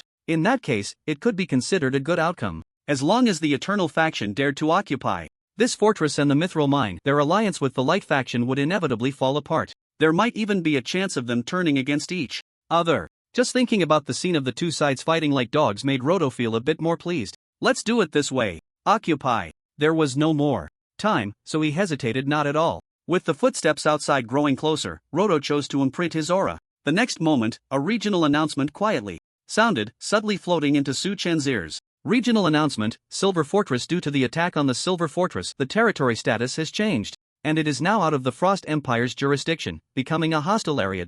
The notification echoed in the ears of every player in this area. In fact, besides Su Chen, there were other players from the Light faction in this area. They were mostly a group of casual players who had accepted commissions to gather resources here. They were supposed to stay near the mine but had been trapped in this fortress while out procuring supplies, passively enduring the baptism of war. In reality, like Su Chen, they also had the opportunity to occupy this fortress. But the premise was to snatch the core territory crystal from the enemy's hands. This was something only Su Chen dared to do and could do, and according to the current situation, the Silver Fortress was still in a state of being occupied. However, since the resistance had completely left, the countdown was extremely short, only 5 seconds. 4, 3, 2, 1. As the countdown ended, the notification sound followed. Regional announcement, Silver Fortress. The Silver Fortress has been completely occupied. As a hostile entity, you will be expelled and hunted down. Please respond promptly. Now is the time. The moment the countdown ended, the originally dim sky instantly turned pitch black.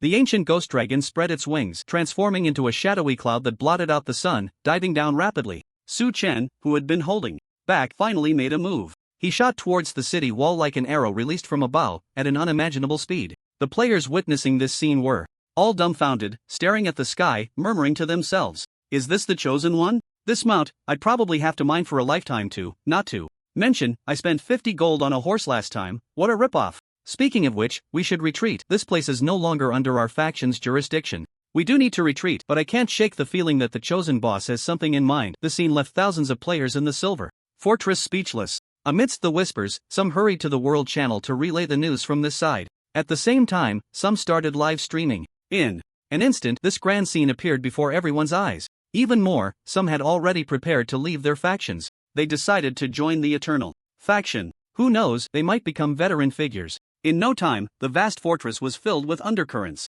Not only that, but players from other regions who saw this scene also erupted in discussion. So, what does the chosen boss mean by this? What does it mean? I think he wants to help the Light faction defend this fortress and then ride their coattails. Short-sighted fools, I've heard there's a mithril vein here. Right, I heard an NPC chatting that the mithril vein over there could buy 3 Frost Empires, but it's a problem that it can't be mined out immediately. Goodness, could it be that the chosen boss is really after the mithril? Amidst the players' eager discussions, many large factions became interested. Some of them had previously gained nothing. Watching Su Chen about to pick up a big bargain, they naturally felt a bit uncomfortable. But discomfort aside, they had already laid back, taking action against the chosen one? What a joke! Not to mention, the number of players in the Eternal faction had already reached a terrifying figure. Not to mention their million-strong army. So their goal was simple. Since they couldn't get a piece of the meat, they might as well sip some soup. Who knows, they might get lucky and snag some benefits for themselves? With this in mind, many factions, including solo players, pulled out their money to take the main city-level teleportation array towards Su Chen. As a fortress, Silver Fortress did not have a teleportation array. To reach here, both players and NPCs had to take the main city-level teleportation array to Winter City and then run to the nearby Silver Fortress. Glancing around, as time passed, the battle in Frozen City gradually subsided. The attacks from the Dark faction were nearing their end. This main city had safely survived, so there was no hesitation. Even the players participating in this battle joined in the frenzy to reap benefits. Everyone chose the same destination for their teleportation, Winter City. But something unexpected happened. As the gold coins were consumed, the dazzling light of the teleportation array lit up. The moment their figures appeared in Winter City, everything before them left countless people frozen in place. This main city, rumored to be unyielding, was now engulfed in flames and slaughter, and it seemed that all the guards had suffered heavy casualties. Many hurried to the high points in the city, looking out over the city walls. The next moment, they were completely taken aback. Outside Winter City, the vast wasteland was covered in pitch black. That was not anything else, but it was an endless sight, an innumerable army of the Dark faction. What the hell is this? Why are there so many siege NPCs? Damn it, why hasn't anyone mentioned this in the World Channel? The natives of Winter City would love to trick everyone into coming to defend the city. Why would they tell you? What about the chosen big shot? Come on, do you think they need you to worry? Ha, I have plenty of abilities. I can even help him manage money and girls. Perhaps even countless players themselves were unaware. They possessed a magical potential. Not only could they analyze other matters calmly when facing extreme danger, but they could also discuss endlessly because of it. From the moment they arrived at Winter City and witnessed the brutal siege of nearly 10 million troops, a series of analytical voices began to echo in the regional announcements. But before they could draw any conclusions, many people's attention shifted to the girls. Then the vast majority were led astray, starting to discuss fervently, completely disregarding the brutal slaughter and battle outside the city. Seeing this scene, those players who were already suffering in Winter City were all stunned. They couldn't understand. Why were these players rushing into Winter City now just to chat idly? Spending expensive teleportation gold just to come to this precarious Winter City to chat? Thinking of this, they all sighed in silence. Some even posted inquiries in the regional channel. Soon, someone provided an answer. The reason they were doing this was that they had already determined the outcome of the siege battle in their hearts. So far, the Light faction had not issued any rescue missions.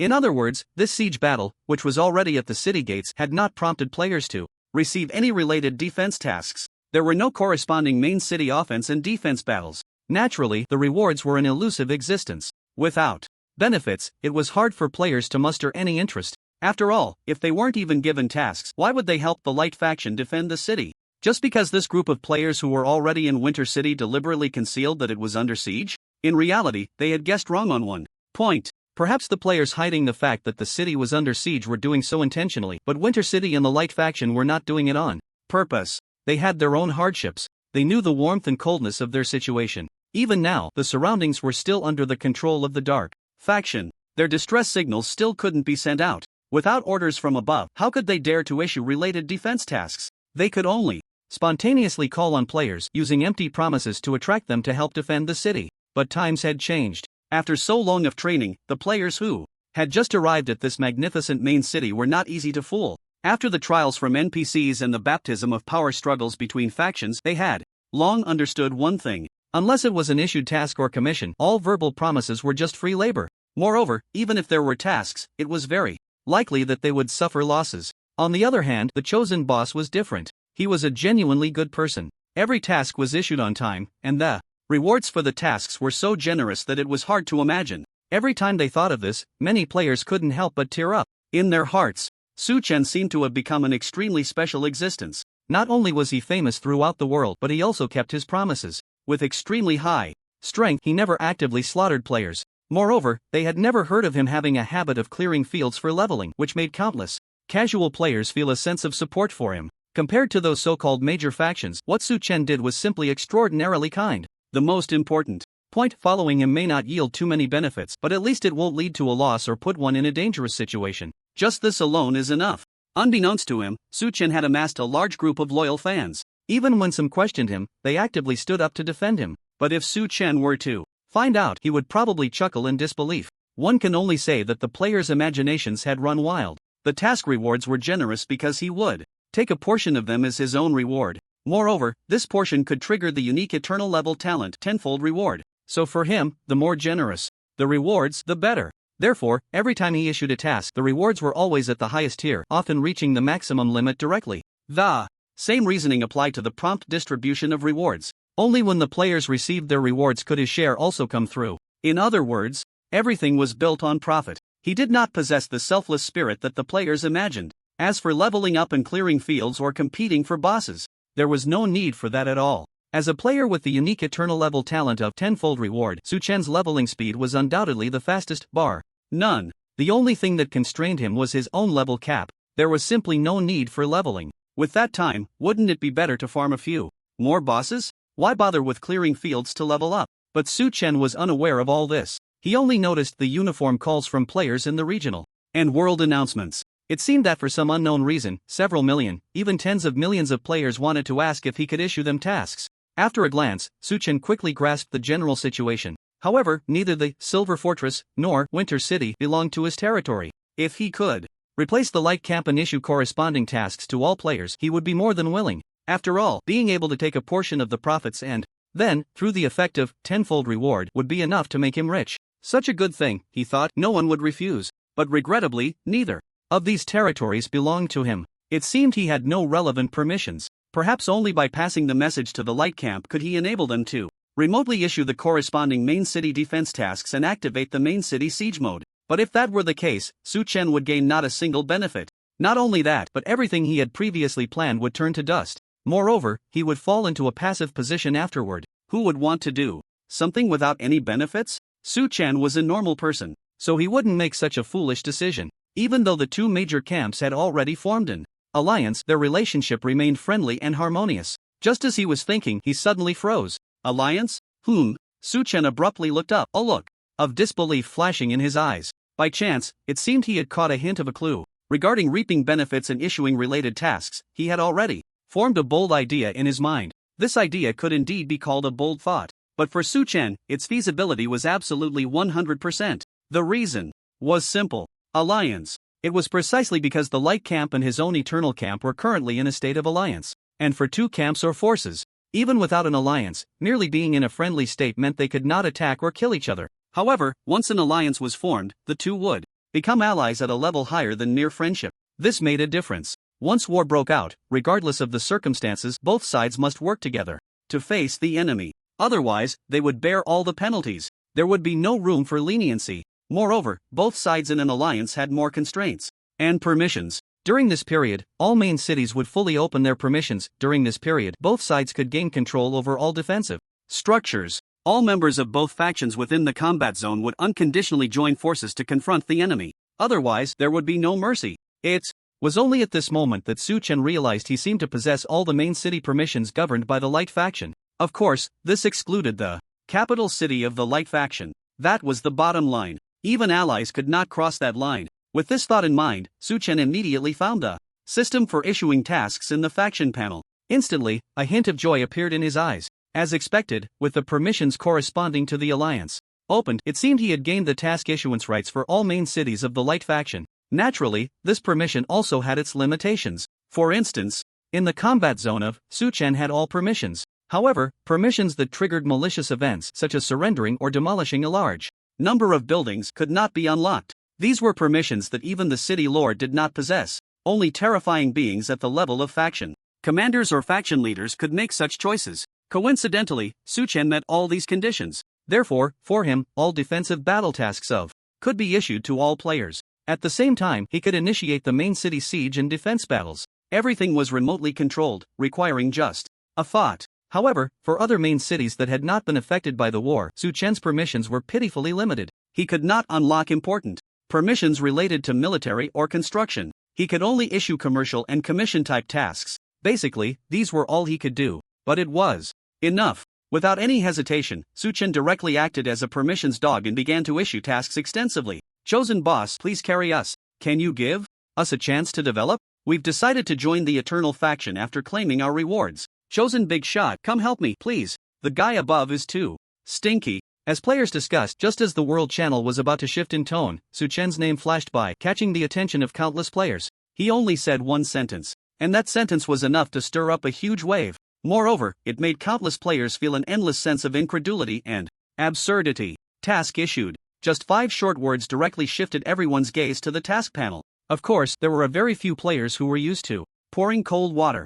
Some said that the Chosen One's task probably had no benefits. Others said that players shouldn't be treated like dogs, and it was better not to do the task. Even more said that the Chosen Boss was definitely making players into cannon fodder, and it was best not to go since he didn't have the command and decision-making authority of the Light faction. Basically, keyboard warriors had plenty of reasons. However, in the current situation, everything was ephemeral in the face of rewards and personal safety. As time passed, the number of players in continued to grow, despite many reminding in the world channel that there were no siege or defense battles to participate in, only the millions of dark faction troops attacking the city. A massive number of players still surged towards this place via the teleportation array. The reason was simple. For many, joining the excitement was an innate trait. At the same time, they also harbored a vague expectation. They hoped that the Light faction could rise up and that the Chosen One, namely the Eternal faction, would bring about extremely rich rewards. So, for a time, this main city, even more vast than, was flooded with millions of players, including those who had been in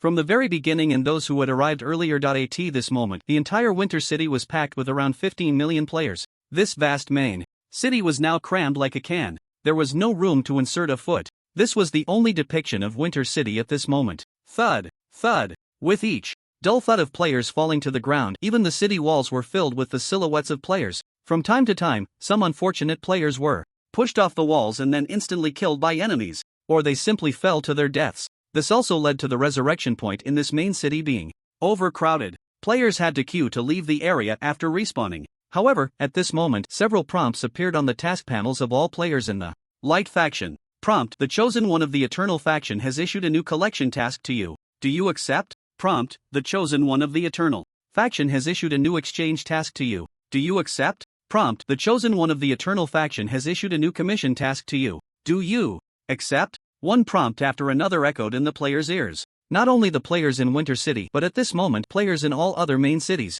under the control of the Light faction, also received the same 3 tasks simultaneously. These corresponded to collection tasks, exchange tasks, and commission tasks. These had nothing to do with combat at all, which is why they could be issued to all players in the Light faction. However, that said, the content of these 3 tasks was enough for Su Chen to earn a fortune. First was the collection task. As long as players could collect the corresponding enhancement materials and healing potions, they would receive generous rewards, including gold coins, equipment, and more. Since the Eternal faction established by Su Chen was allied with the Light faction, he had the corresponding authority. However, issuing tasks also required a reasonable excuse. Su Chen's reason for issuing this collection task was to rescue injured NPCs and repair the damaged equipment of NPCs. This excuse was quite flimsy. Even Velis couldn't help but worry whether it would be accepted by the other side. What he didn't expect was that the Light faction seemed to be in a passive state. Not only did they pass this task without any hesitation, but even the other tasks were quickly agreed upon for issuance.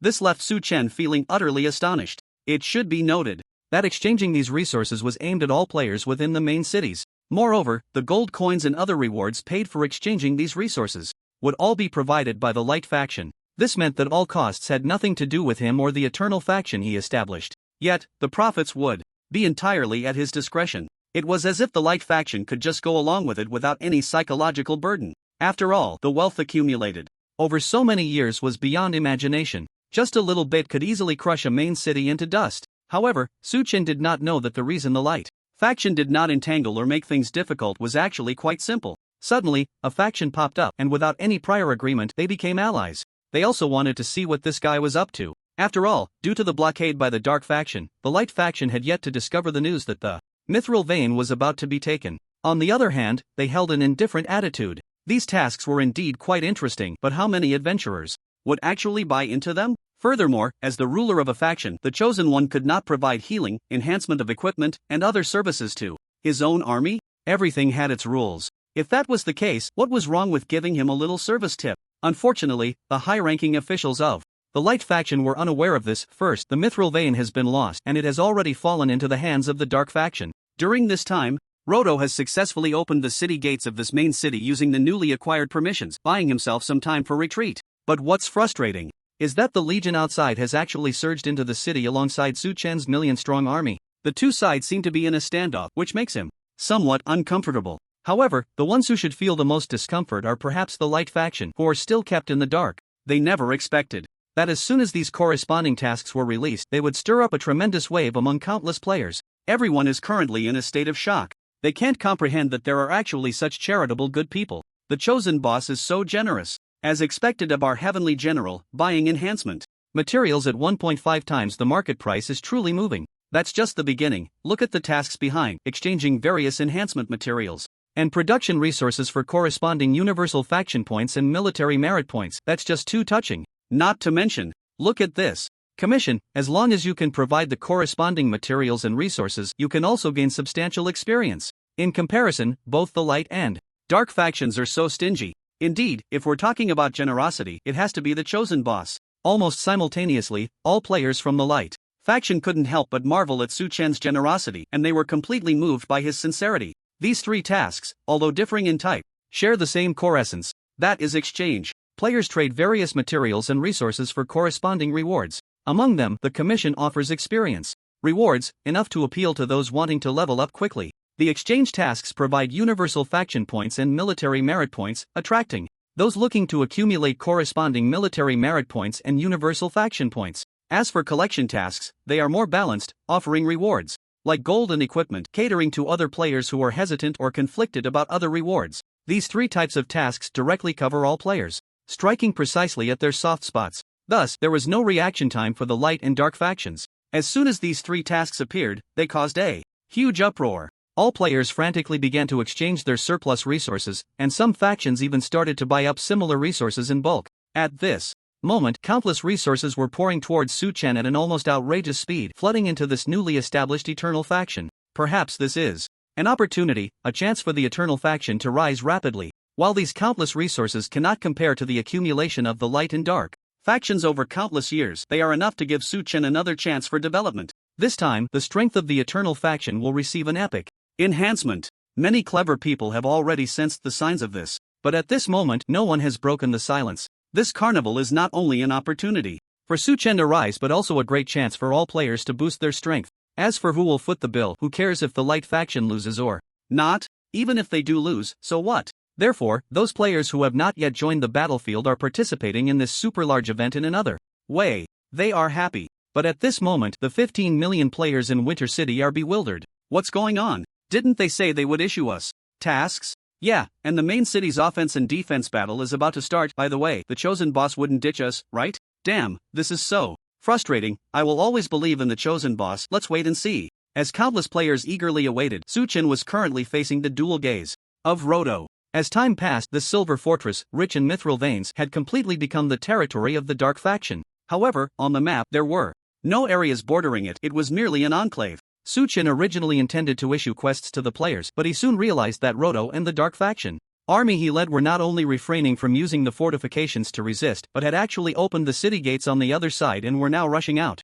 at lightning speed. Witnessing this scene, Su Chen suddenly understood. So that was it. The Dark faction was clearly not one to be trifled with. By doing this, they were essentially delivering the fortress and the mithril veins right to their doorstep. To consume it or return it to the Light faction was a difficult choice. If he chose the former, the 2 factions would undoubtedly turn against each other in an instant, becoming irreconcilable enemies. This was clearly something the Dark faction would relish, but if he returned it, he would undoubtedly suffer a significant loss. Thus, it was an excruciating decision. A poor choice would lead to unimaginable negative consequences. Yet, at this moment, Su Chen was completely unperturbed. Not only that, but he was as steady as a rock.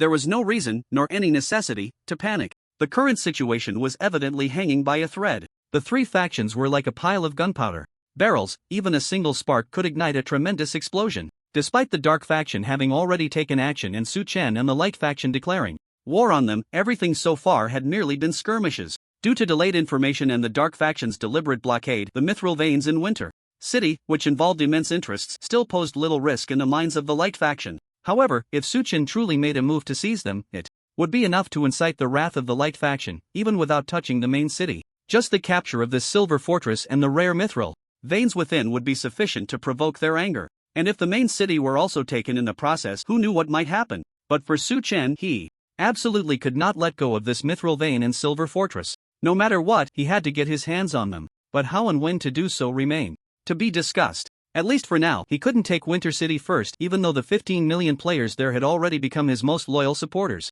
Loyalty aside, he believed that in the face of quests and interests, the players would naturally make corresponding decisions. After all, anyone who could participate in this battle and spend gold to teleport to Winter City was no fool. With this thought in mind, Su Chen glanced at the Dark faction army pouring out from the other city gate, as well as the archery grandmaster commanding the retreat within the city. A bold and meticulous plan gradually took shape in his mind. Since the expansion has begun, he murmured to himself, then not stirring up a war would be far too boring. While muttering, Su Chen issued his orders. All epic quality Eternal Guardians, heed my command. As time passed, the Dark faction's army outside the city and the million-strong legion led by Su Chen surged into the fortress almost simultaneously. This scene was enough to leave everyone dumbfounded. As 2 factions that had declared war and were clearly in opposition, they were now coexisting peacefully. The NPC army, which could nearly fill the fortress, had not erupted into battle at any point, proving the combat, discipline and obedience of both sides. And at the moment Su Chen's words fell, a full 200,000 epic-quality Eternal Guardians shot forward like arrows released from a bow. It was only then their speed had fully erupted, catching the attention of the legendary Master Archer Roto. Indeed, can't hold back anymore. Roto pulled out a specially made dwarf cigarette from somewhere, puffing out clouds of smoke while watching Su Chen and the 200,000 legendary Eternal Guardians in the distance. No one can resist such a deadly allure. This is a vein of mithril. The fortress core crystal, marked with Roto's aura, was now placed atop the towering ceiling of the fortress hall, seemingly waiting quietly for Su-Chen to seize it. Roto exhaled a smoke ring. In the mist, a contemplative look appeared in his eyes. At this rate, it seems the Eternal faction has gained, but like the Light Dogs, they are actually suffering a huge loss. Roto considered himself to be a person with exceptionally strong self-control. He had turned down countless secret invitations from beautiful noble women, and now personally handed over this core crystal of the territory. In his eyes, this inexperienced young man who had yet to undergo his third transformation could not possibly withstand such a deadly attraction. Even if he was resourceful, in some aspects the old still had the edge over the young. This was almost equivalent to an open scheme. Whether Su-Chen consumed this fortress or chose to abandon it, he would fall into a passive situation. If he consumed it, the alliance status would vanish and he would have to directly face the wrath of two major factions. If he chose to abandon it, coming all this way without any gain would be tantamount to being a mere laborer. Letting the Dark faction's army go would also provide ample opportunity for the Light faction to exploit. Roto understood that self-proclaimed representatives of order, the Light Nobles, would definitely deal with the potential threat of the Eternal faction before it could grow. Justice and order were merely reasons to openly seize everything. While exhaling smoke rings, Roto gazed at the figure on the broad back of the ancient ghost dragon, a hint of regret flickering in his eyes. This adventurer was quite impressive. If he could join the Dark faction, he might truly achieve great things. The Dark faction only adhered to one principle: the strong are revered. Even an alliance with the Dark faction would likely be far better than the backstabbing politics on the Light side. But there were no ifs. Roto had never been merciful or soft-hearted towards enemies. He only needed to wait quietly, waiting for his own army to withdraw, preserving his elite troops. Then he would see what choice this adventurer, who created the Eternal faction, would ultimately make. But everything was already no longer related to him. Roto had even begun to consider whether he should find an elegant noblewoman to soothe his wounded spirit after returning to the Dark faction. Just as he was thinking this, a sudden commotion arose in the distance. Taking a deep drag from his dwarf cigarette, Roto turned his shadowy gaze towards the city gate. Why was the usually disciplined legion making noise now? So soon? Just a glance, and Roto found himself frozen in place. He realized that in the time he had been lost in thought, a full 200,000 figures had already surged from the crowd behind to the front, erupting with astonishing speed. This was definitely not an ordinary third transformation legion. Seeing this scene, Roto had a thought. He did not voice. NPCs capable of such speed could not be of lower quality than epic level. The moment he thought of this, a chill ran through him. Yes, the newly established Eternal faction was merely a budding entity. For the Dark and Light factions, if they took it seriously, crushing them would be as simple as squashing an ant. But being able to recruit such a number of epic-level NPCs already represented something significant. This adventurer, who appeared to have yet to undergo his third transformation, had a channel for mass recruiting epic-level powerhouses, and a legion of this quality. No, it was not even a legendary quality legion. Once it can be recruited in bulk, signifies one thing. As long as there are enough resources, this adventurer known as the Chosen One can recruit a massive army of epic quality in the shortest time possible. It's important to note that even a legendary quality legion is considered an absolute elite among both the Dark and Light factions. Resources? No way. As this thought crossed his mind, a warning bell rang in Roto's heart. An incredible idea suddenly surfaced quietly in his mind. Could it be that from the very beginning, this adventurer known as the Chosen One had a detailed plan to take advantage of the situation? His target was not Winter City, nor was it this Silver Fortress. Instead, it was to seize the maximum scale of resources in this war. Clearly, whether it was Winter City or Silver Fortress or the Mithril and the sprawling hundreds of miles of ore veins, these had already become the opponent's targets from the start, including himself. Although Roto was an NPC, in Eternal, NPCs not only possess intelligence equal to or greater than players, but also have channels for promotion in terms of strength attributes, military rank, and position. This means that even an ordinary NPC guard, as long as they can continuously accumulate merit points and military achievements, along with strength, potential, and cunning, could even become a legendary tier powerhouse and a legion commander. Roto had once been a commoner. It was precisely through merit points and military achievements that he not only obtained a title in fief corresponding to a count but also commanded 4 legions, each with a scale of 500,000. There were even quite a few noble ladies secretly extending olive branches to him. In this siege battle, he was also held in high regard. The Dark Faction Council made a decision. They assigned him to lead 3 legions to assault this Silver Fortress. Regardless of success or failure, he and his legion members would gain a massive amount of military achievements and merit points.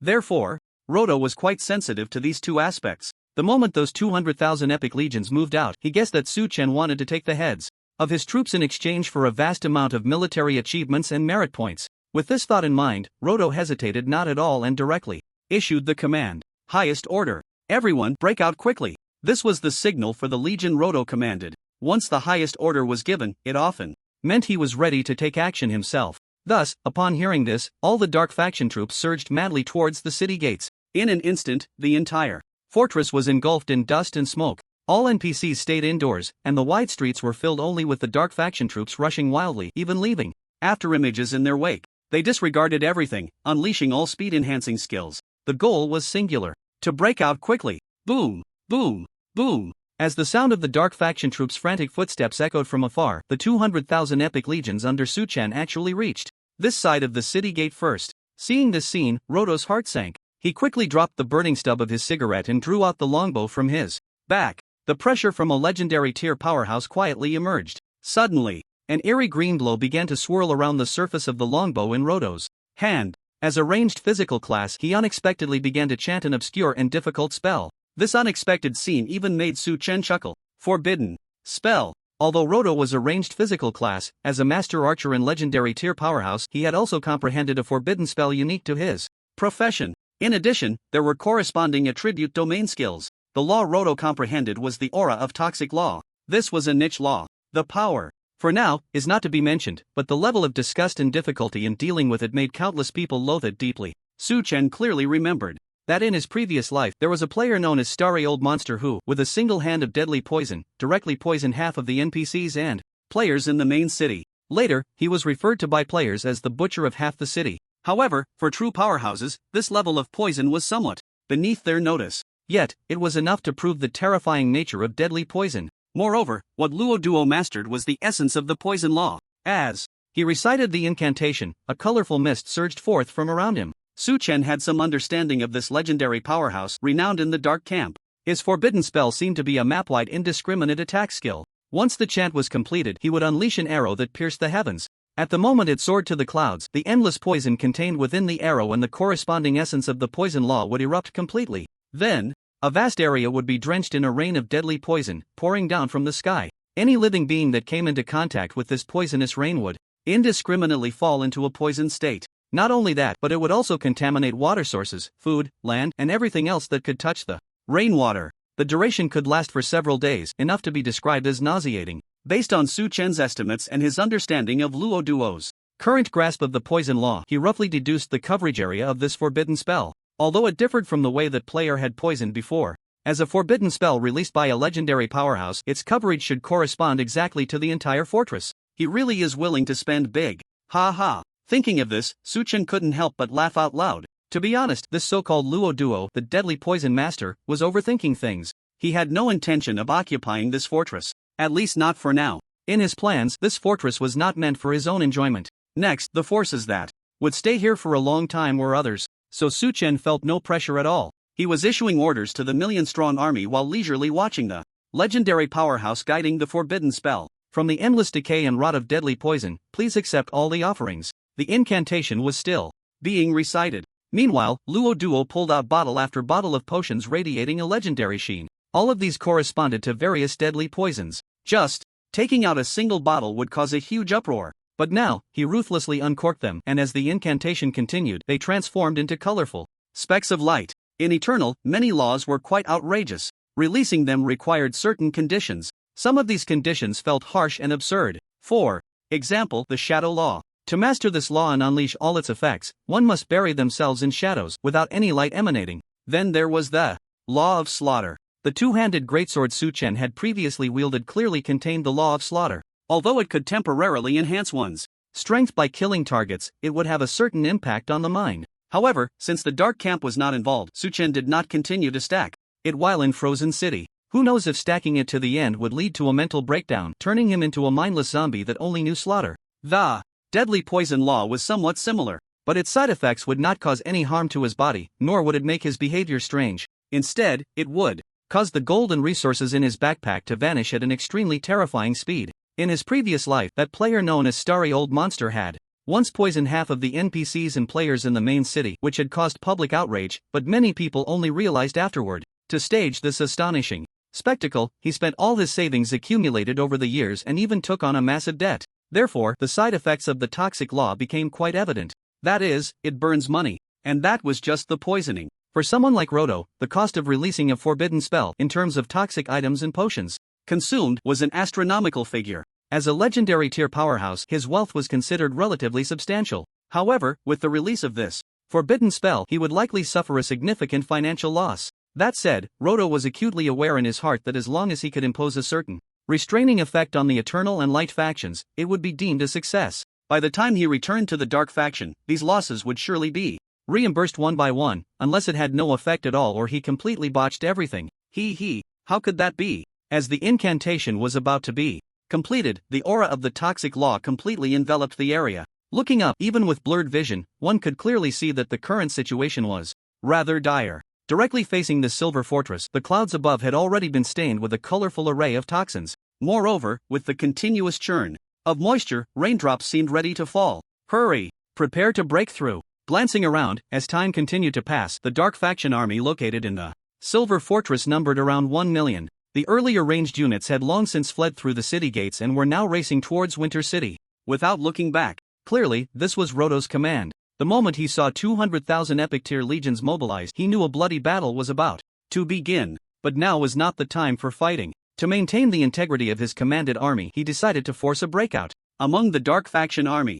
Rushing through the city, after removing the portion that had been eliminated outside the city, about 900,000 remained. He did not believe that 900,000 troops would be stopped by a mere 200,000 epic tier legions inside the city. Even 900,000 cattle could probably break through the city gates. Moreover, a forbidden spell sweeping across the entire silver fortress was about to unfold, so everything had to be quick.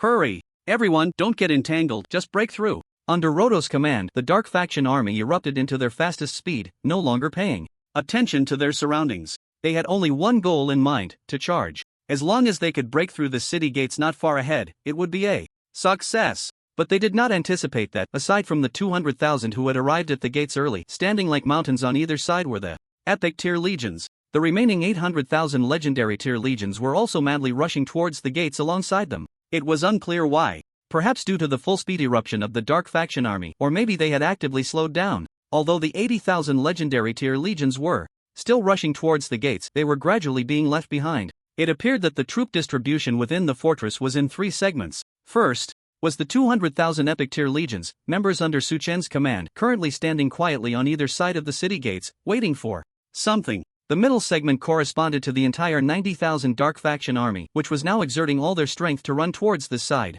And at the back were the 80,000 legendary tier troops. Their speed was noticeably slower than that of the Dark faction, but their formation remained flawless. It seemed as if they were a single entity, moving step by step towards this side. Seeing this, Roto, who was on a rooftop in the city, felt an ominous premonition rising in his heart. This kind of layout, this kind of atmosphere, felt a bit like a trap waiting to ensnare him. Just as he was thinking this, the Dark faction army finally reached the front of the city gates. Prepare to break through. Kill. With each roar, the third-turn powerhouses from the Dark camp drew their weapons and charged towards the city gate. In their hearts, a brutal breakout battle was about to unfold. But at that moment, a fierce wind rose. The sky suddenly darkened further. A massive dragon, hundreds of meters long, swept down from above. Boom! As dust flew everywhere, the ancient ghost dragon landed firmly on the ground, right between the 900,000-strong army of the Dark camp and the city gate. Brothers! Su Chen stood on the broad back of the dragon, raising his arm high and shouting loudly at the enemies. Everyone, look to me. I have an announcement. As he spoke, he glanced at the nearby Grandmaster of Archery, who was guiding the forbidden spell. This guy had long finished chanting the forbidden spell but had yet to release it. He was probably waiting for his legion to leave this place. But Su Chen would not let him achieve his desired outcome so easily. Therefore, he showed indifference towards the core crystal of the territory, which was currently lying on the roof of the fortress hall, and instead appeared directly in front of the tide-like enemies. This action made everyone, including the Dark camp's legion, gasp in shock. What was he trying to do, raising his arm and shouting in front of hundreds of thousands of troops?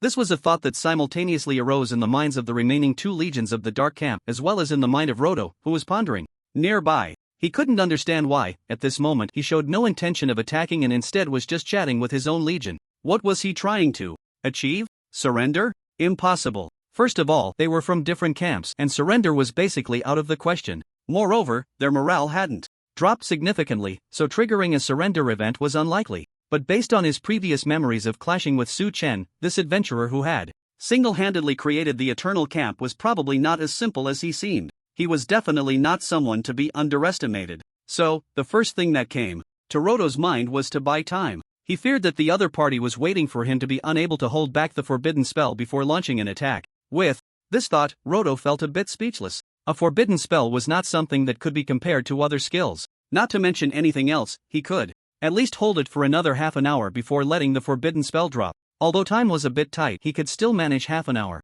With this in mind, Roto planned to issue orders for all his members to ignore the enemy's obstruction and directly initiate the breakout. But just as he was about to give the command, Su Chen's next word suddenly left him frozen in place. Roto, I know you're watching. Let's negotiate. 10 gold coins for each head, and I'll let them go. Of course, to show my sincerity, you can issue a commission to me. As he spoke, Su Chen smiled at Roto, giving him a friendly look. Trust me, I will not go back on my word. Hearing this, Roto felt helpless. Was this guy out of his mind? Was he really trying to extort them? Did he not know that a forbidden spell was brewing above his head? Be careful, you might have the money but lose your life trying to spend it. With this thought, Roto felt a bit frustrated. It seemed that at this point he really had to pay up. However, 10 gold coins were still acceptable. After all, both of his legions were composed entirely of third-turn powerhouses. Recruiting them would require at least dozens or even hundreds of times the cost. With this in mind, he nodded in agreement and prepared to issue a cross-camp commission to Su Chen.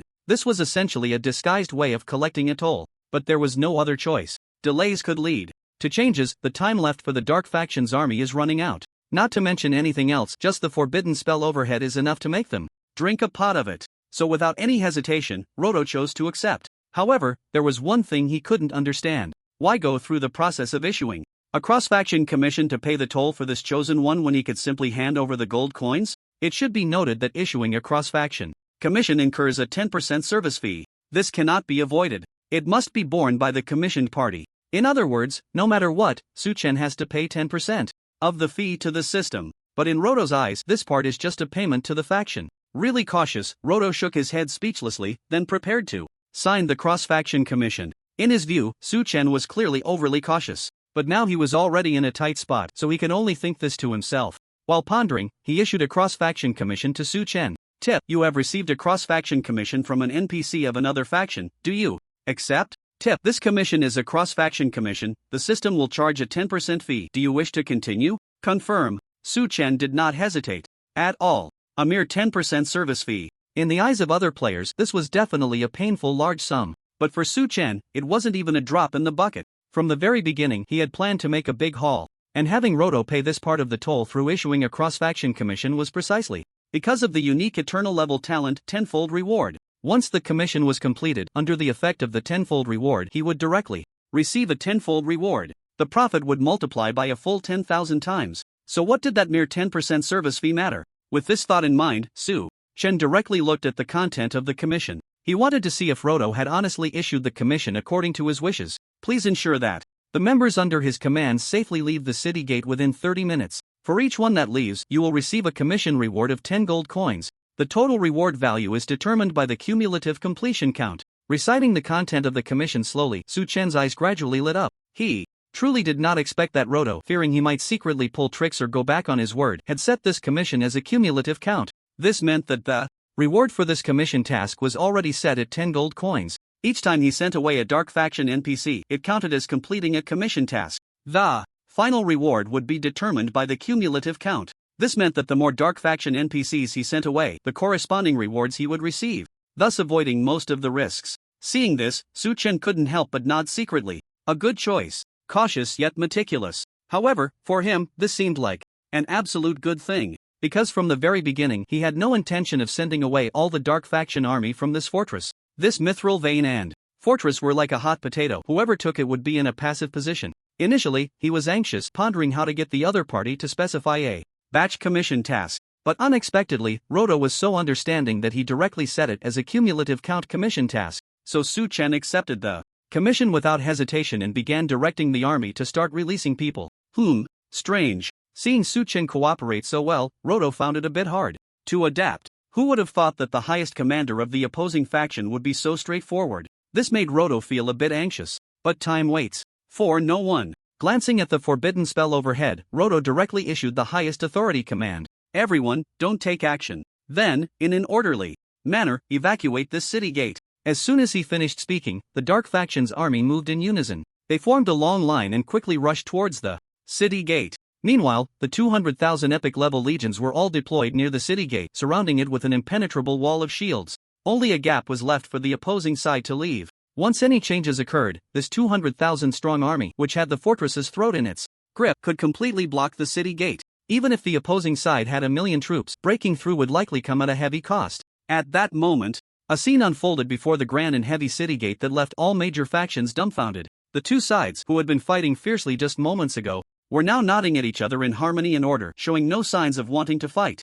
The reason was simple. In the face of money and interests, the higher-ups of both sides made the most correct choice. However, just as the more than 900,000 troops of the Dark Faction were orderly leaving through the city gate, the 80,000 legendary level guards under Su Chen's command surprisingly did not follow. In the dim light before dawn, these 80,000 legendary quality Dark and Frost guards transformed into shadows, silently disappearing within the fortress. No one knew where they had gone. Even the thousands of players remaining in the fortress could not catch a glimpse of their specific movements. Despite witnessing this absurd battle in its entirety, the reason was simple. When the 200,000 epic-level legions arrived at the city gate, Su Chen, who had been positioned above the Silver Fortress, ordered the ancient Ghost Dragon to unleash its exclusive skill, Ashen Mist. Although the coverage of this skill could not be compared to the forbidden level skills guided by Roto, its area of effect was still quite large. Moreover, as this dragon continued to grow, to date, the Ashen Mist it released could just about envelop the 80,000 legendary level guard legion behind. It was just a bit crowded,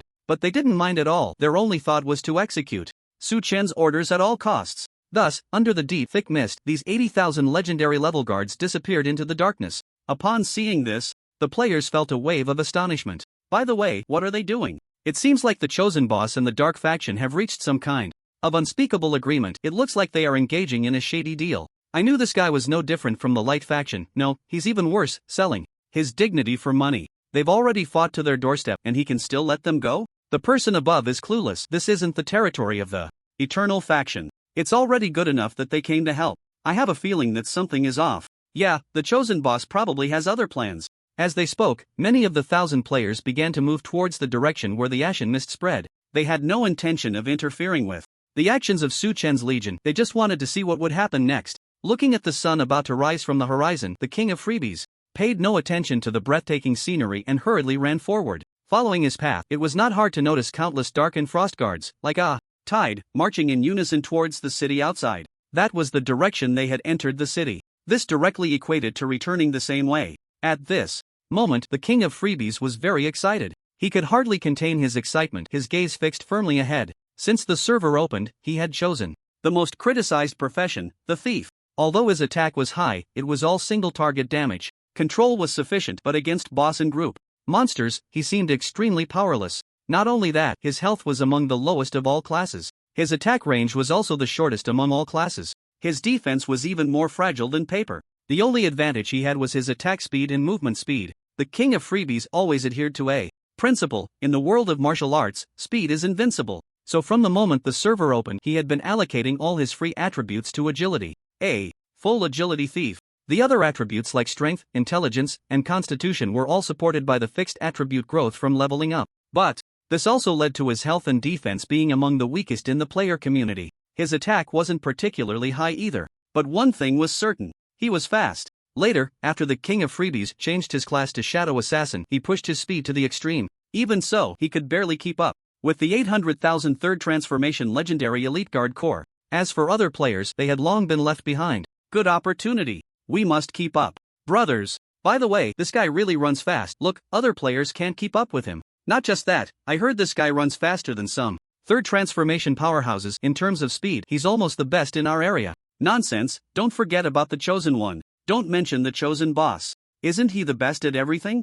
What a magnificent display of my agility thief. As the King of Freebies sprinted wildly, countless players flooded into his livestream. The exclusive perspective and information that only he could grasp made him the focus of all players at that moment. This also earned him some tips. Of course, if these rewards were placed in front of Su Chen, he would definitely scoff at them. But for an ordinary player, it was undoubtedly a resource that could significantly boost his development. So the King of Freebies ran even faster. Brothers, we're almost at the city gate. His heart raced, and the joy in his eyes was hard to conceal. He had realized something. It seemed he had discovered a crazy plan that the Chosen One was about to execute. Brothers, look, they've already left the city. Ignoring the risks, the king of freebies directly downed a bottle of skill enhancement potion, further strengthening his stealth skill. Then his body slowly disappeared into the air. The next moment, he left the fortress shrouded in a storm. Tip, you have left the Silver Fortress. Tip, you are in a wild area. If killed, you will drop a whole level. Tip, the area you are in has been marked as a high-risk zone. Please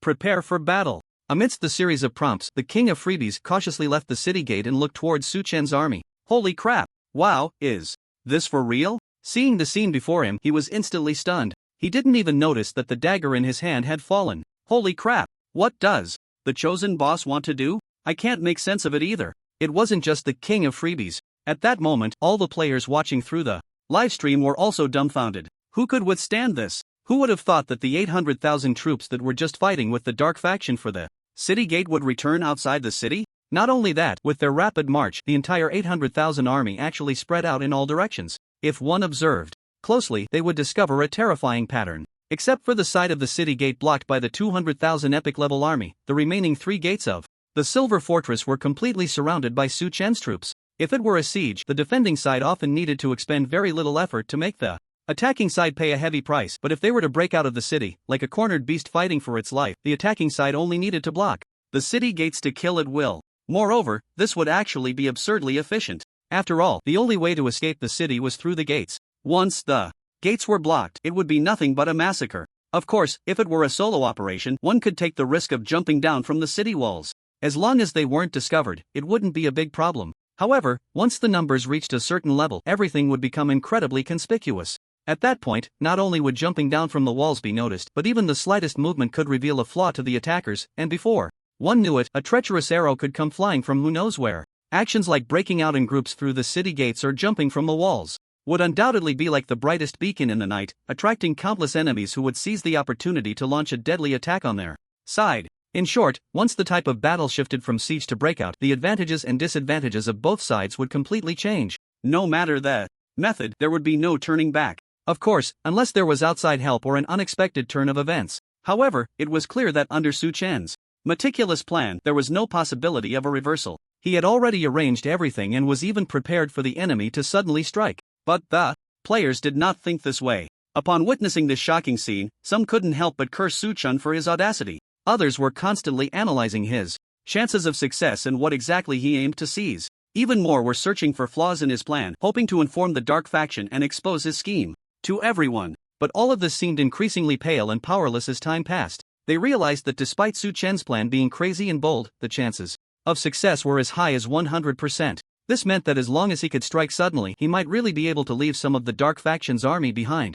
At the very least, this main city would be his for the taking. Moreover, he didn't have to worry about the light faction turning against him, as his army was currently deployed outside the city. Once the battle began, he could retreat if necessary. And if his action plan were to reach the dark faction's council, there wouldn't be enough time. In reality, this was not a conspiracy but more like an open card. Su Chen's intentions were already crystal clear. One cannot eat a fat man in one bite. If he had to swallow those 1.5 million enemies whole, he could hardly do it with just his million-strong army. Even with epic level third transformation powerhouses, it would come at a painful cost. This was a situation he would absolutely not accept. That was why he used the 20,000 epic level royal guards to block the gates, coupled with Roto holding onto a forbidden spell he dared not release. Thus, he had the enemy in his grasp. Not only could he extort them heavily, but he could also legitimately divide them into 2 parts, one part staring blankly outside the city and the other part waiting in frustration inside the city to leave. Only in this way could his plan be perfectly executed. And now, everything had become formalized. Even if Roto sensed something was off at this moment, it was already too late. Tip, congratulations, you have successfully completed Roto's cross-faction commission, and you have received a reward of 10 gold coins. Tip, since this commission task is a cross-faction commission, a 10% service fee will be charged. As your identity is the faction leader, you will enjoy a special privilege of no service fee. Tip, the 10,000-fold amplification was successful and the quantity of rewards you received has been amplified accordingly. Tip, you have received a reward 100,000 gold coins. Tip, congratulations, you have completed Roto's cross-faction commission, and you have received a reward of 10 gold coins. Tip, due to this As time passed, one after another, the Dark Faction's enemies were released by Su Chun from the Silver Fortress. For each enemy, the commission from Roto provided him with a full 10 gold coins. At the same time, this would trigger the unique eternal level talent tenfold reward, which directly transformed those 10 gold coins into a staggering 100,000. During this time, out of the 900,000 enemies located in the Silver Fortress, Su Chen had already released 300,000. As the notification sounds echoed in his ears like a flood, Su Chen had unknowingly gained a total of 30 billion gold coins through the tenfold reward. This was undoubtedly a massive resource and also a crucial part of his meticulous plan. Only in this way could he quickly accumulate enough wealth and then recruit legions frantically. Before the forces of the light and dark factions could react, he aimed to elevate his own faction strength to a level capable of competing with them. And all of this was just the beginning. Next, he wanted not just gold coins. There were also other resources. A single mithril vein, while invaluable, was difficult to liquidate. But if he could utilize the unique eternal level talent tenfold reward, perhaps he could increase its quantity or quality by a full 10,000 times. Moreover, he might not even need to pay any price on his side. He just needed to implement his meticulous plan to perfection. With this thought in mind, Su Chen issued a command. Stop. Glancing at the time, he noted that the Dark Faction's army had just left 300,000 and there were still about 500,000 enemies in the city.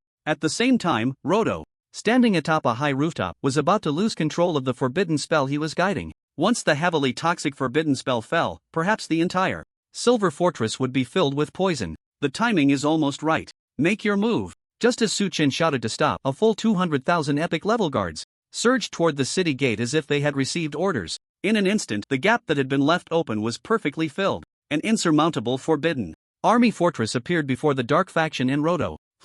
As expected, he is untrustworthy. Roto's expression showed some impatience. There were less than a few minutes left before the forbidden spell he was guiding in the sky went out of control. This damned lord of the Eternal Faction had only left a single gap from the beginning until now. Thus, the speed at which the Dark Faction's army exited the city was greatly affected. If the city gates had been wide open, they might have evacuated in just a few minutes. But now, after a good half of that time had passed, only 300,000 members of the Dark Faction had managed to leave. This was enough to prove the shamelessness of this chosen one. So now he calls to stop, probably wanting to raise the price temporarily. Roto cursed inwardly, but on the surface he maintained a spring-like demeanor. Chosen one, may I ask what the matter is? He turned to Su Chen, forcing a stiff smile onto his face. At this point, he seemed to have realized his predicament. Caught between a rock and a hard place was the most fitting description, but as an old, legendary-level powerhouse, he had lived longer than Su Chen had eaten meals. Therefore, his wisdom far surpassed that of ordinary people. In almost an instant, he understood everything and even devised a relatively effective countermeasure. You'd better not be too greedy, otherwise, with an attack from both inside and outside, you will be even more passive. His subtext was clear enough. It was simple. The 300,000 troops outside the city, along with the 600,000 troops inside the city and the 500,000 troops that had left early, actually did not count as external forces. The real inside-outside siege referred to the feigned attack on Winter City by the millions of Dark Faction troops, as well as the defensive works of this fortress with an epic-level template blueprint. Of course, this was Roto's thought, although it was expressed through subtext. Both sides had not completely torn their faces apart on the surface. Roto still maintained a smiling demeanor, completely disregarding his noble status as a legendary tier powerhouse. His intentions had been made quite clear.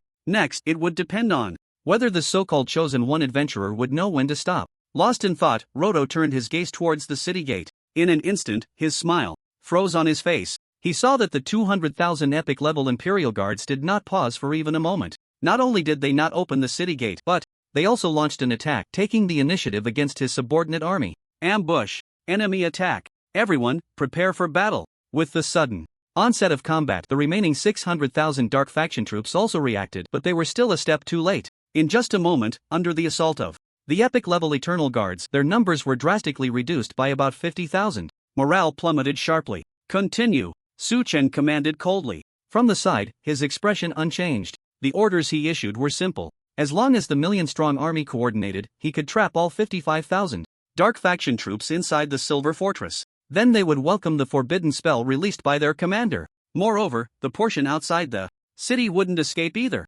Lost in thought, Su Chen, in his capacity as the leader of the Eternal Faction, issued a series of faction tasks. The content was directly related to the 300,000 enemies outside the city. At that moment, all players who had left their original factions to follow Su Chen and Join the Eternal faction heard a series of notification sounds echoing in their ears, bringing them endless surprise. Notification: your faction has released a new faction task, Silver Fortress, Annihilation. Do you accept? Notification: your faction has released a new faction task, Silver Fortress, Encirclement. Do you accept? Notification: your faction has released a new faction task, Silver Fortress, Eliminate the Remnants. Do you accept? Notification: after accepting the Silver Fortress series of faction tasks, please proceed to the main city controlled by the Eternal faction, where you can teleport for free to your destination. Notification: due to the high difficulty of this series of tasks, completing them with a high score will grant double rewards. In an instant, all players with the words Eternal faction above their heads became excited. Damn! As expected, the Eternal faction has so many benefits, they even released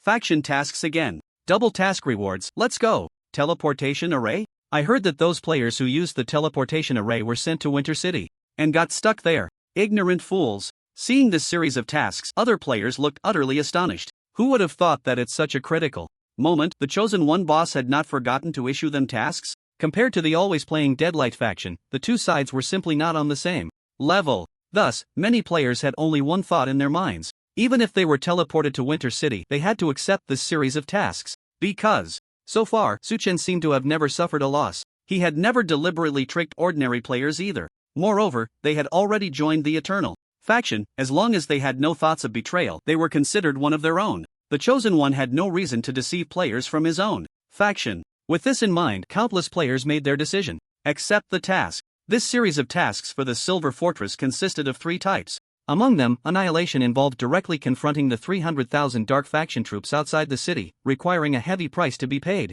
Furthermore, once they fell in battle, they could not rejoin the fight. However, one point was worth noting. Although this task appeared extremely dangerous, but in reality, there were a full 800,000 legendary third transformation powerhouses holding the line ahead, so the chances of being taken out should not be too high. Yet many people still felt speechless. So far, it seemed that they had not seen the Chosen Boss's healer army. It was all just a bunch of melee fighters, who could withstand the casualties? In fact, Suchen had also thought about this. But for the current Eternal camp, if a million-strong army had to allocate some slots for healers or support troops, their combat power would inevitably be lower than it was now. He was considering having players work as laborers. The players, priests, could perform roles that were even comparable to a berserk weapon warrior army. Not only could they heal, but they could also deal extremely high damage. Therefore, he had no plans to recruit healers or support troops for the time being. After all, with a legendary army holding the front line, the players' safety should be somewhat guaranteed. Moreover, the reward distribution for this time was based on task scoring. Even if they couldn't get any kills, they could still earn corresponding scores through damage dealt, buffs provided, and damage taken. The rewards would not be shortchanged by even half a point. Furthermore, although this series of tasks was highly dangerous, the rewards were exceptionally generous. For the current players, it should be considered an unimaginably rich reward. The second task, Surround and Intercept, required players to form a defensive line or encirclement to prevent the remaining enemies from breaking through. The third task, Purge the Remnants, required players to chase down and eliminate the last fleeing enemies. These 3 tasks were a progressive process. The smartest way to handle it was to accept all of them. As long as they participated in this battle, they could complete all 3 tasks. Even for the most inexperienced players, as long as they didn't die instantly at the start, they could still gain considerable rewards. Just thinking about this made the players excited. They did not hesitate and directly stepped onto the teleportation array heading to the task location. At the same time, within the Silver Fortress, a tense atmosphere prevailed. Under Suchen's command, the remaining approximately 550,000 dark camp troops, along with the legendary powerhouse Roto, had unknowingly been trapped in this fortress, which had an epic template blueprint. The shocking thing was not just that. Roto had originally thought that Suchen merely wanted to raise the stakes temporarily to make a lion's share demand, but he did not expect that he was actually serious. Moreover, looking outside the city, it was not hard to discover something that made countless dark camp NPCs anxious.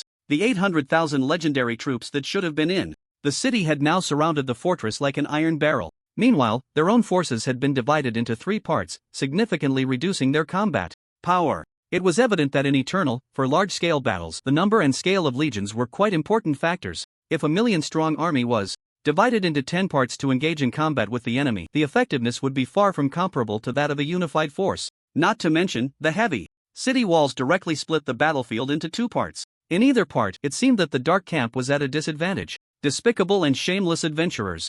Roto exclaimed in frustration upon seeing this scene. He never expected that this greedy and insatiable adventurer could devise such a scheme. Step by step, he had dragged the entire 1.5 million army into an unfathomable abyss. Not only that, but it seemed he had also played a role in exacerbating the situation.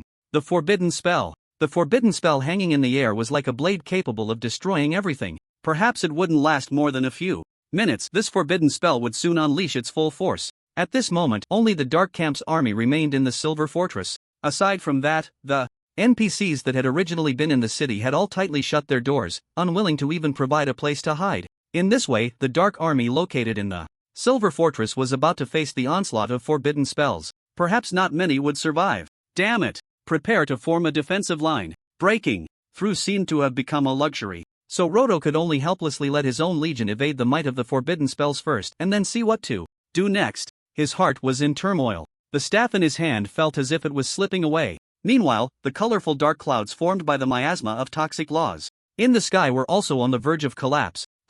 What's going on? The Dark Army, which was following Roto's orders to find cover, suddenly raised their heads in unison and touched their cheeks. It seems like it's going to rain. Raindrops fell onto the ground. They splashed onto their faces, armor, weapons, and bodies, creating one splash after another. A torrential downpour almost completely covered the entire fortress in a hurry. The sun also began to rise at this moment. In the dim light of dawn, a curtain of rain appeared before all the Dark Army and the players watching the livestream. It's raining. Yes, it's raining. This rain seems a bit problematic, isn't it? Who has ever seen rain that emits a rainbow of colors? I've seen it, last time a poison-using alchemist released this kind of skill, but it wasn't this grand. This rain is toxic. The last words came from a player. Since completing his class change, after the server opened, he had been staying near the Silver Fortress. As a lifestyle player, he chose mining and forging as his two secondary professions. Obviously, the Silver Fortress was the most suitable area for this type of lifestyle player. However, today, a massacre swept through this usually tranquil fortress, leaving him greatly shocked. But while others took the opportunity to flee the fortress, he remained here. There were about a few hundred other players who made the same choice. In the blink of an eye, the curtain of rain obscured everyone's vision, bringing with it a scene of carnage that no one had anticipated. Pat, pat. As raindrops hit their faces, the imagined cool sensation did not appear. Instead, these players felt a warm sensation on their bodies and faces. At first, it seemed somewhat pleasant, but this feeling lasted only a moment. The next second, perhaps in less than a second, the warmth turned into scalding heat. Soon, the burning sensation even seeped into their bones. Pain. Poison wrapped around them, seemingly erupting from the depths of their souls in an instant. However, this torment lasted only a few brief seconds. Before long, the terrifying poison from the forbidden spell sent this group of players back to the resurrection point. But the Dark Army was far less fortunate. In Eternal, players have various attack modes. For example, the Peace mode. In this state, players can only deal damage to monsters. Skills released, even if they cover other players, cannot inflict any damage at all. Then there's the Free mode, which is often referred to as going red by players. Once Free mode is activated, any skills released will attack any affected life forms. Of course, players in the same team or a 100-man group can be exempt from this damage. But if it's a guild, activating Free mode can easily lead to attacking other members of the team or guild. So generally speaking, if players are engaged in group battles, they will activate Alliance or Guild, Mercenary group mode. As the name suggests, once Alliance mode is activated, players and NPCs from the same faction or allied factions cannot be harmed. The same principle applies to Guild, Mercenary group mode. Players from the same guild or mercenary group cannot inflict any damage on each other. These all belong to the privileges of players. NPCs, on the other hand, are different. Whether in the past life or this life, players have researched some patterns in combat. They discovered that no matter what kind of NPC it is, they cannot switch between multiple modes like players can. It can also be said that they only have one mode to choose from, the Free mode. Once a skill is released, anyone affected will suffer greatly. Even if it's their biological father, if struck by a sword on the arm, they will turn into Yanghua. Therefore, NPCs often adopt collective attacks in combat, and ranged units generally do not mix with melee fighters. However, with the toxic rain brought by this forbidden spell falling, those NPCs from the Dark faction also suffered heavy losses. But since they are all third transformation powerhouses, their health naturally far exceeds that of players. Thus, even if they are afflicted with various toxic negative statuses, they won't drop dead immediately. Therefore, they also endure more suffering. In the rain of toxins that contain decay and erosion, flesh, bones, hair, and equipment, anything that gets contaminated by the rain seems to be continuously dissolving. Even the fortress constructed from epic grade templates has left some marks under the erosion of the poison. As The rain continues to fall. Those epic grade building materials show signs of burning and corrosion on their surfaces. But epic grade is still epic grade. Endure. Its terrifying strength, even a forbidden spell capable of altering terrain, can only leave shallow marks. But that is enough to prove the terrifying might of this forbidden spell. Damn, look over there. Brothers, it seems something big is happening at the Silver Fortress. The survivor in the fortress is the king of freebies. He seems to be live-streaming the might of the forbidden spell. What's going on? That big shot from the dark faction is actually attacking his own people? I have to say, the chosen boss is really a sly old fox, using the enemy's trust to severely pitfall the dark faction. Heh, now that he has angered the dark faction, the reinforcements from Winter City won't go easy on him. I doubt it. It seems quite a few players have come to help. The player known as the King of Freebies had previously caught up with Su Chen's 800,000 legendary level army thanks to his exceptional speed, gaining the attention of many players. The gifts nearly overwhelmed him. Later, he used his keen instincts to sense the unusual situation here. Therefore, he returned to the Silver Fortress at the first opportunity. However, he was cautiously advised not to get too close to the dark faction. Thus, he hid in a corner of the city wall, just avoiding that terrifying rain of forbidden spells. Because of this, other players were able to witness this shocking scene. However, many, while astonished by Su Chen's ruthless methods, also began to worry for him. After all, the dark faction is not to be trifled with. How could they sit idly by while he directly pits and slaughters this million-strong dark army? It should be noted that the hundreds of thousands of troops in the frozen city had previously forced the dark faction to expend resources to launch a siege. It even triggered an unprecedented avalanche. But they did not know that, in the eyes of the dark faction, human lives are actually the least valuable things. Interests and power are the only principles they follow. However, they guessed one thing correctly. Although the lives of Roto and his legion are worthless, the mithril veins are not something to be easily given up. The situation has developed to this point. Su Chen can no longer fathom the dark faction's next plan.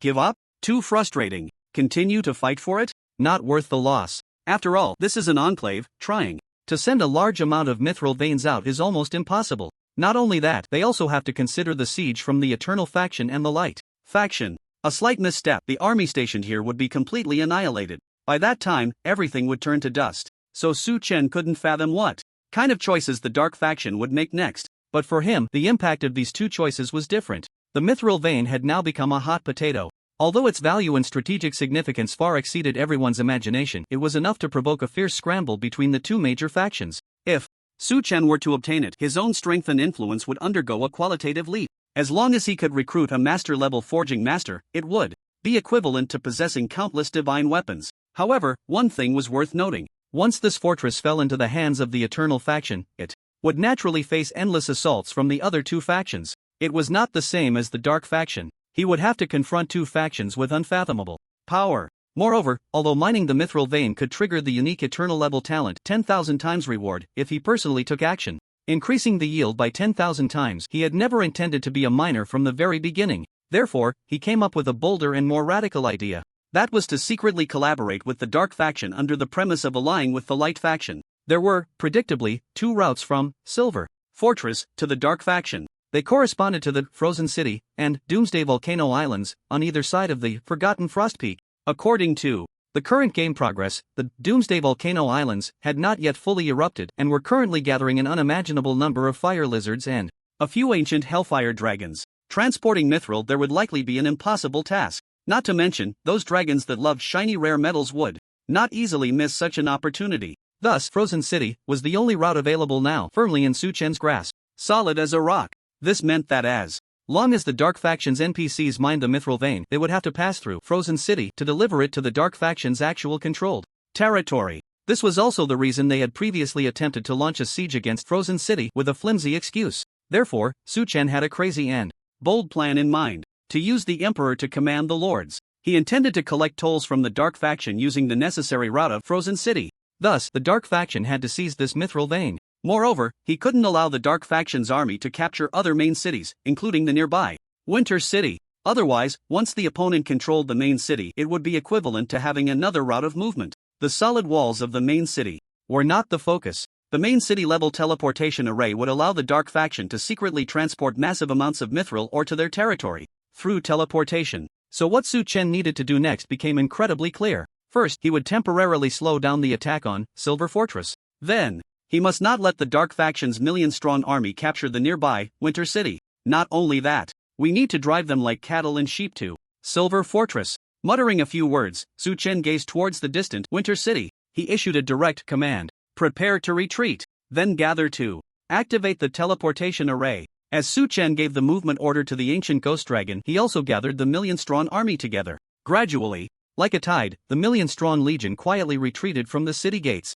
Then, a massive crowd began to converge. At this moment, the forbidden spell was still continuously falling. Under the corrosive effect of the deadly poison, a full 550,000 dark faction troops were being constantly depleted. Roto, with his silver teeth, was about to bite them to pieces. He simply couldn't understand why they would attack desperately one moment and then retreat like a tide the next. He once doubted whether this chosen one had taken the wrong medicine. What on earth was going on? Yet this damned forbidden spell continued to rain down deadly toxins. It not only stained the entire fortress in a riot of colors but also sent chills down his spine. The hundreds of thousands of troops trapped in the city were on the brink of suffering heavy casualties. The most absurd part was that this forbidden spell obscured his vision, making it difficult for him to perceive the movements outside the city. But gradually he sensed something was off. It seemed that the battle outside was not as brutal as he had imagined. With the attributes of a legendary tier powerhouse, Roto's perception far exceeded that of ordinary people. Even a third-tier powerhouse might not match even a tenth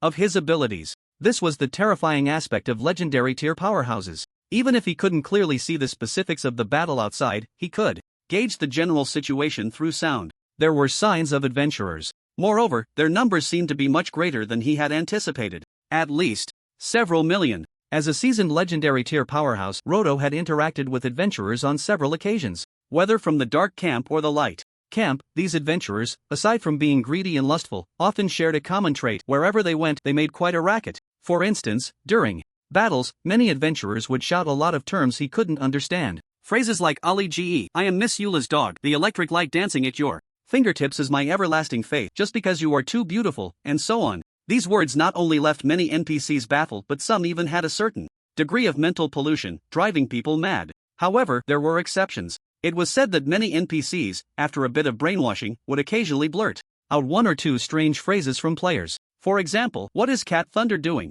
Is it stealing the house? Can it steal it? Yes, it can. My god, he got a famous knife death's command. It was simply astonishing. Thinking of this, Roto felt a wave of speechlessness wash over him. Based on his keen hearing, it was clear that the terms like Ali Ge, secretly made small hamburgers, etc., were coming from the adventurers. The elite members under the Chosen One would never speak like that. They were like a group of machines, humanoid machines that only knew how to kill. Even with 1,000,000 of them, they would make no noise. They would often rush at you silently and then strike with their exceptionally sharp weapons. Even in the eyes of the Dark Camp, this million-strong legendary tier elite guard was an object of admiration. Seems like I zoned out. Roto shook his head helplessly at the thought of these adventurers. Just thinking about them made his head feel a bit heavy. Suddenly, he seemed to realize something. The Chosen One also appeared to be an adventurer. Disappeared? Through his sharp hearing, Roto vaguely caught the sound of armor from the Legion under Su Chen amidst the clamor brought by the adventurers. But what puzzled him was that they didn't seem to be slaughtering as before. Instead, it felt like they were moving and passively defending. This anomaly made Roto instantly alert. From the very beginning, the ability to break through the encirclement and suddenly appear at the Silver Fortress had already given him a rough guess. An unwelcome truth. Perhaps this adventurer called the Chosen One, or rather the newly formed Eternal Camp, commanded an army that mastered the laws of space. In an instant, the figures of those 200,000 epic tier Eternal Guards flashed through Roto's mind. The laws of space. This is bad. Everything seemed to become clear. It all seemed to make sense. Roto couldn't help but feel a chill run down his spine. He realized that he seemed to have been deceived by this adventurer called the Chosen One from the very beginning. Right from the moment the battle started, the Eternal Camp might not have intended to seize this mithril vein. The attack, entering the city, blocking the city gates, and now the evacuation of the Silver Fortress followed by surrounding this fortress. Then, through a legion that masters the breadth of spatial laws, constructing a directional teleportation array. Thus, those damned noisy players would be teleported over as cannon fodder. All these actions should merely be part of their perfect plan. Their true intention seems to be neither the mithril nor the fortress. Not even the towering main city in the distance. Map. Without any hesitation, Roto pulled out a parchment from his waist and quickly unfolded it. The map, containing the Frost Empire and the northern territories of the Dark Camp, immediately appeared before his eyes. At this moment, within the Silver Fortress, the wails of countless Dark Camp troops had already diminished significantly. Their vitality had quickly faded with the fall of the forbidden spell. Ashes were rising with the wind, transforming into a sky filled with dust and ashes, enveloping the fortress above. And on the towering rooftop, the leaders of these dying lives were fixated on the parchment map in their hands. He didn't glance at his subordinates even once, his brow furrowed as he studied the contents of the map, his eyes seemingly trembling uncontrollably. This scene was captured by the king of freebies hiding in a corner of the distant city wall. What is the chosen boss up to? What is this dark camp big boss doing again? He muttered while presenting the live broadcast to all players. Due to the forbidden spell, he couldn't see the movements outside the city clearly, nor could he decipher Su Chen's plans and strategies. Instead, many players began to notice something was off. Is this the situation inside the fortress? There are players live streaming outside the city. I noticed that those NPCs from the Eternal Camp seem to be surrounding the enemies and haven't gone on a complete killing spree. Of course, the numerical difference isn't that significant. Are they going to throw their heads in to kill? I have a bad feeling. The strength of this million-strong army from the Eternal Camp is much higher than the few 100,000 remnants of the Dark Camp. Looking at that boss in the city, it seems like he has discovered something. You're right, news just came from Winter City that the Dark Camp's 10 million troops show signs of retreating. Amidst the players' chattering discussions, many clever individuals began to form countless speculations in their minds. Some guessed that the retreat of the Dark Camp was inevitable. The chosen boss should be well aware of this. Therefore, he made the wisest choice, which was to trap that legendary big boss and his legion in this fortress. According to the descriptions from players inside the fortress, it seemed that this guy had previously extorted away from the Dark Camp by blocking the city gates, and now that he had surrounded the Silver Fortress, it was equivalent to controlling the mithril vein and a portion of hostages, allowing him to do things similar to a robber. Not good. He's too bold. Once wasn't enough, he actually wants to extort the Dark Camp again. My goodness, does he know that Winter City is retreating? Isn't that obvious? All players can see the world announcement. Maybe he's too busy to notice? True, should we remind him? After noticing the movements indicating the Dark Camp was about to retreat from Winter City, many players clenched their fists. As the number one player in the game, Su Chen's fame had already overshadowed the entire region. The Eternal Camp had also become the best choice in the hearts of millions of players. According to common sense and habitual thinking, whether from major factions or casual players, everyone would be happy to see the top player suffer losses or even die. This was not only the fun of the game but also made them feel better inside. However, in the face of interests, the vast majority of players seem to be caught in a struggle. As players, once you die, you might drop some equipment and items, and lose a bit of experience. For many, this isn't a life or death situation. Aside from dropping valuable items or being killed in front of a girl and losing face, most of the time, it's just a bit frustrating to be killed. But this time is different. It doesn't matter if the chosen one dies, what matters are the consequences of that death. Once he dies, it means that the million-strong army under his command will also face utter disaster. According to players who have joined the Eternal Camp, this newly established faction, aside from the players and that million-strong army, only has about 100,000 various small-scale legions. Those were the assets that Su Chen had accumulated in Eternal City. Even if they boast endlessly, they probably can't withstand the onslaught of millions of troops from the two major factions at a snap of the fingers. So, if the chosen one dies, it also means that the Eternal Camp will vanish along with him. In the eyes of many large factions, they can't wait for the Eternal Camp to collapse, giving themselves some time to develop. After all, Su Chen is like a towering mountain hanging over their heads, making them feel breathless. However, as time goes by, their views have changed. Quests, resources, and this time's update expansion pack. All of these are enough to prove the value of the Eternal Camp's existence. In the face of profit, everything is just an illusion. Any player with a bit of sense can understand one thing: once the Eternal Camp collapses, they will lose countless quests, resources, and various rewards mentioned in the expansion pack. Relying on the two major factions to provide benefits, they might as well organize their guild members to farm a few wild bosses. Who knows, they might even drop a guild token. Just thinking about the guild token left countless factions in silence. By chance, a bored player casually browsing the Eternal Camp's exchange shop suddenly discovered something that left countless players astonished. Guild tokens. An option to exchange for guild tokens actually appeared in the exchange shop. Although there are exchange limits and extremely high thresholds, this is definitely an exciting piece of news. The reason is simple: the drop rate for this item is truly touching. Since the server opened while Su Chen was developing everywhere, others weren't idle either. Many large player factions organized to farm a lot of wild bosses and cleared some challenging dungeons. But so far, they haven't seen a trace of the guild token. As of now, all player factions in the Huaxia region are still developing as mercenary groups. Once a guild is established, it not only unlocks the guild skill exchange shop but also options like guild territory, guild quests, and guild activities. These can greatly enhance the hard power of players and their corresponding guilds. Not to mention, just the system reward for being the first to create a guild is enough to make all large factions excited. Therefore, when the news of the guild token's appearance spread, countless factions fell into a dilemma. They were all hesitating about whether to transfer their forces to the Eternal Camp. Originally, they planned to send out a portion of their elite to leave their original faction and join the Chosen One's side, then exchange for the guild token and leave. But they quickly dismissed this idea. The reason is simple. Among the Eternal Camp and other factions, the exchange shop is divided into 3 types. The first type is the merit point exchange shop. This is the easiest to obtain. Killing enemy players, NPCs, and completing corresponding quests can earn merit points. As long as one is ruthless, they might even negotiate a mutual farming plan with the enemy factions guild to accumulate massive merit points. Of course, this requires the selfless dedication of guild members.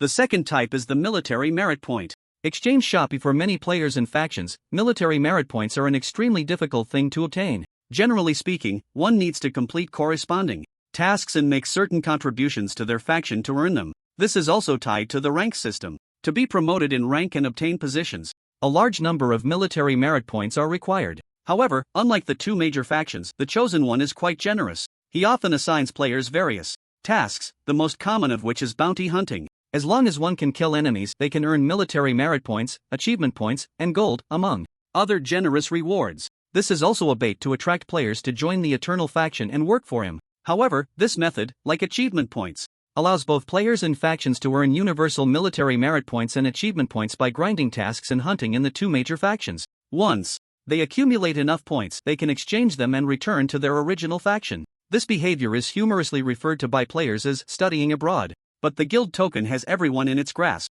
To exchange for what is needed, one must go to the third type of exchange shop, which is the exclusive points exchange shop. Exclusive points will be reset to 0 as soon as one leaves their faction. This means one thing: to obtain the guild token, one must honestly work for the Chosen One and the Eternal faction. Otherwise, there is absolutely no chance. Just thinking about this makes various player factions furious. The Chosen One is truly insidious. He has managed to control everyone tightly with just a guild token, including solo players. Even if they do not want to create a guild, obtaining a guild token is equivalent to grasping endless wealth. At that time, countless factions will actively seek them out, offering an irresistible high price. Therefore, almost every moment players are joining the Eternal faction, becoming diligent workers. Faced with this situation, even envious or hostile player factions cannot allow the Eternal faction to collapse. Not only that, they even have to tearfully leave their factions and join Su Chen's side, turning the entire faction into his loyal workers. It's simply like being cattle or horses. Damn it! I can't stand this nonsense. Whoever wants to go can go. It's not that I don't want to go, it's just that my wife doesn't agree. Who is your wife? The Lord of Hurricane City. Goodness, we have the same wife, so that makes us brothers-in-law. Upon realizing that the Dark faction was planning to retreat, countless player factions could no longer sit still. They issued commands one after another. All guild members, leave the original faction. Then join the embrace of the Eternal faction. Like those infatuated NPCs, even calling them their wives, they were directly kicked out. Moreover, this decision was not only made by the forces of the Light faction, but also included some factions and players belonging to the Dark faction. Perhaps they were once enemies, but at this moment they all shared a common goal: to join the Eternal faction and crazily accumulate faction exclusive points. According to the rules for obtaining exclusive points, players can submit a portion of their faction exclusive points to the Mercenary group leader by virtue of their Mercenary group identity. In this way, the speed at which the leaders of various factions acquire exclusive points will far exceed that of solo players. This is also the reason they cannot resist the temptation. Moreover, there is now an excellent opportunity to accumulate faction exclusive points. Based on the current situation, it is evident that the Silver Fortress and the players and NPC legions of the Eternal faction surrounding this fortress have become the next target for the Dark faction's attack. The first thing to do is to protect the Eternal faction from being overwhelmed by the Dark faction. Because of this, once they withstand the onslaught, they will undoubtedly gain a large number of faction-exclusive points. Perhaps this large-scale war, once or twice, wouldn't allow them to exchange for the guild tokens, but given the tense relationships between the major factions, similar events would undoubtedly be frequent in the future. It wouldn't be long before the first guild appeared before all players. Charge, President. I've decided not to listen to my wife. I can't be henpecked. I really want to kick you. In an instant, countless large forces broke away from their original factions. Then, at an extremely terrifying speed, they all joined the Eternal faction. Notice, all members of the Loneliest Snow Mercenary Corps have joined the Eternal faction you created. Notice, all members of the Qin Grandpa Mercenary Corps have joined the Eternal faction you created. Notice, Dongbai past Mercenary Corps. As Su Chen commanded a million-strong army in battle, he suddenly noticed that his faction permission panel was flooded with notification sounds, like a tide. Amidst the barrage of joining notifications, he recognized many familiar names. Mercenary Corps? Aren't these the major forces? Although the names of these mercenary corps belonged to the lively type, they represented the top guilds in the Huaxia region. Glory, Huoting, and Zhu Lian. By he, among others. Nearly 200 large forces that were in the top 500 of the Bright faction rankings in his previous life had actually come. Even the Ashes Guild, which he had previously severely weakened, had become one of his workers. But that wasn't the most outrageous part. He discovered that nearly 100 large forces from the Dark faction rankings in his previous life had also come, and many players and some small to medium-sized forces that hadn't made the rankings were countless. They all joined the Eternal faction he created in bulk through multiple mercenary corps. In an instant, the number of players in the Eternal faction surged from a few million to over 80 million. This could definitely be considered a scene that left countless people in shock. 80 million players. Although they couldn't compare to the two major factions, he realized that these were all elite players from various player forces. Moreover, their high-ranking members and guild leaders had also thrown themselves under Su Chen's command. This scene left Su Chen somewhat dumbfounded. What on earth was going on? Had he missed some news? How had these large player forces and elite players from his previous life suddenly joined his faction? Didn't they know that as a player faction he held absolute power over life and death? As long as he wanted to take action against someone, there was no way to escape? This was almost equivalent to putting their necks under his sword. Once they rebelled, they would face annihilation. Su Chen was very curious about what had driven these player forces to such madness. Had they learned of the Dark faction's retreat and wanted to come protect themselves? He had been keeping an eye on the World Channel. When the nearly 10 million Dark faction troops surrounding Winter City showed signs of retreat, he had already sensed it. But all of this was part of his plan. To make the Dark faction's millions of troops abandon that main city and turn towards Silver Fortress, he had even used the players who accepted the Silver Fortress series of tasks to directly eliminate all enemy scouts from the Dark faction between this fortress and Winter City. Coupled with the illusion created by the forbidden spell, this had tricked the Dark faction's millions of troops. However, now it seemed he had also tricked all the players. Soon, he discovered the truth in the World Channel. Guild tokens. In the exclusive points shop of the Eternal faction, 3 guild tokens had actually refreshed. This thing was truly rare. Up until now, even Su Chen had never dropped a single one. In an instant, Su Chen understood everything. It turned out to be the reason behind the guild token that caused various player factions to join under his banner as if they had gone mad. Taking a glance, exchanging for a guild token required a total of 1 million exclusive points from the Eternal faction. Under normal circumstances, many factions would need to spend several months to accumulate an equivalent amount of points. By that time, the opportunity would likely have passed. But now it was different. With the launch of the expansion, the 3 major factions were like a powder keg ready to explode. Large-scale wars were about to break out at any moment. This gave various player factions a glimmer of hope, a hope to quickly exchange for guild tokens in the short term. Su Chen couldn't help but chuckle bitterly at this point. It was too ridiculous. He truly hadn't expected that the reason the Eternal faction expanded to a scale of 80 million in an instant was because of the guild tokens. What surprised him even more was that almost instantly, all 80 million players accepted the series of quests from the Silver Fortress. They then gained access to the directional teleportation array. If all went as expected, in a few seconds, they would board the main city teleportation array in batches and arrive at this vast battlefield. They would pledge their loyalty, even sacrificing their lives to protect Su Chen and the million-strong army of the Eternal faction. Seeing this, Su Chen couldn't help but feel a bit teary-eyed. Who would have thought that such a heart-stirring scene would unfold? Countless players accepted this series of quests from the Silver Fortress, then rushed to take the teleportation array between Hurricane City and Silver Fortress. The purpose was simple: to protect the million-strong army, to safeguard the Silver Fortress, to protect the Eternal faction that was still in its cradle and precarious state. How could this not bring tears to one's eyes? But as moving as it was, the players' actions, while commendable, would completely contradict his plans if they truly managed to stop the Dark faction. After all, what he aimed for was not to seize the damned Silver Fortress and the Mithril Mine, but to gain more benefits. Wait, something seems off. With this thought, Su Chen felt that something was not quite right. It seemed that his plan was not truly at odds with the current situation. Instead, it had taken a new turn. If he guessed correctly, this turn could even allow him to exchange less investment for greater returns. That's how people are.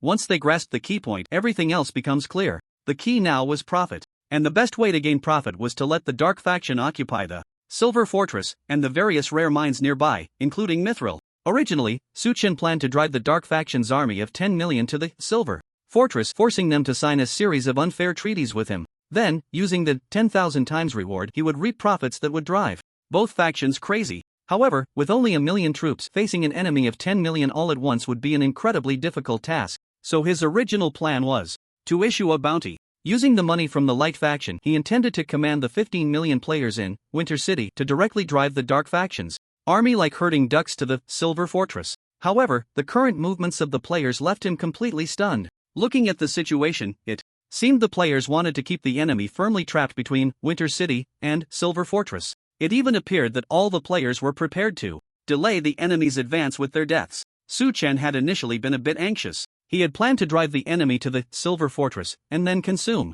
vast amounts of gold to recruit NPC legions, perhaps having a chance to encircle them within the city. As time passed, tens of millions of players rushed to join the Eternal faction. Coupled with the accumulation of war and military achievements, as of now, the recruitment limit for legions in the Eternal camp has been raised from 1 million to 8 million. This means that as long as Su Chen recruits, he can have an 8 million NPC Elite Guard Legion in a certain amount of time. Not to mention anything else, the quality should at least be legendary. However, to trap nearly 10 million elite troops of the Dark Camp with the recruited NPCs, he will still have to pay a certain price. Now, with players blocking the way, he can significantly weaken the enemy's numbers and combat power through the attacks of these workers. Perhaps the players won't be able to stop the Dark Camp's army. Even if they could completely block them, Su Chen would still need to find a way to leave at least half of their forces intact. The reason is simple: balance. After all, a 1,000,000-strong army would give the Dark Camp plenty of confidence. They might even take advantage of their numerical superiority to continue attacking Winter City or even seize the territory of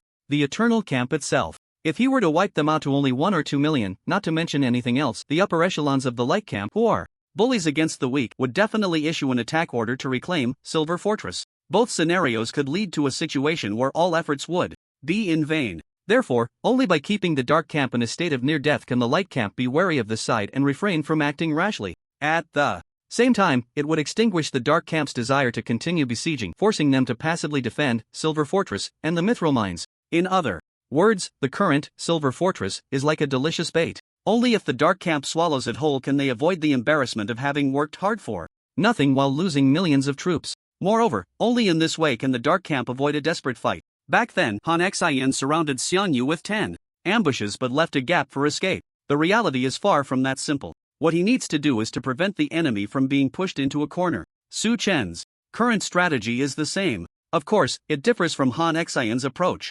Furthermore, he has another reason for doing this. Only in this way can he negotiate the next terms with the Dark Camp, making them willingly become his workers. Therefore, the number of players currently cannot be too many, nor can it be too few. If the 8 million players who just joined the Eternal Camp all flood into this battlefield, the sheer number and scale could fill this vast battlefield. Conversely, if the number is too small, Su Chen would need to use a large number of NPC legions to fill the gaps, which would lead to significant losses. Since this is an opportunity, he must seize it. With this in mind, Su Chen directly issued an order to remove 1/3 of the directional magic teleportation array constructed by the previous 200,000 epic level Eternal Guards. He also set a teleportation fee. Each player would only be charged 1 silver coin. This teleportation fee is arguably the lowest in history, a small amount for players. But for Su Chen, it holds significant meaning. Once the unique Eternal level talent 10,000 times reward is triggered, each silver coin will turn into a whopping 100 gold coins. If the number of players arriving here reaches 10 million, the amount of gold he would gain from the teleportation fees alone would reach a terrifying figure: 1 billion gold coins. This huge sum will become the funding for him to recruit NPC legions. Based on the current recruitment limit for NPCs in the Eternal Camp, he can still recruit at least 7 million troops. While thinking about this, Su Chen leaped down from the broad back of the ancient ghost dragon and stepped onto the teleportation array leading to Frozen City. The moment his figure disappeared, the directional teleportation array constructed by the 200,000 epic level Eternal Guards was simultaneously deactivated and activated. As brilliant light burst forth, countless figures emerged from the special glow of the teleportation array, appearing on this vast and war-torn land as the sun began to rise. Taking the main city-level teleportation array to reach the destination of the directional teleportation array will incur a teleportation fee of 1 silver coin. Do you want to start the teleportation? Due to the constraints of the directional teleportation array's destination, this teleportation requires waiting in line. The number of people in line ahead is 1.27 million. Amidst the series of prompts, many players suppressed their excitement and stepped onto the teleportation array heading to Silver Fortress.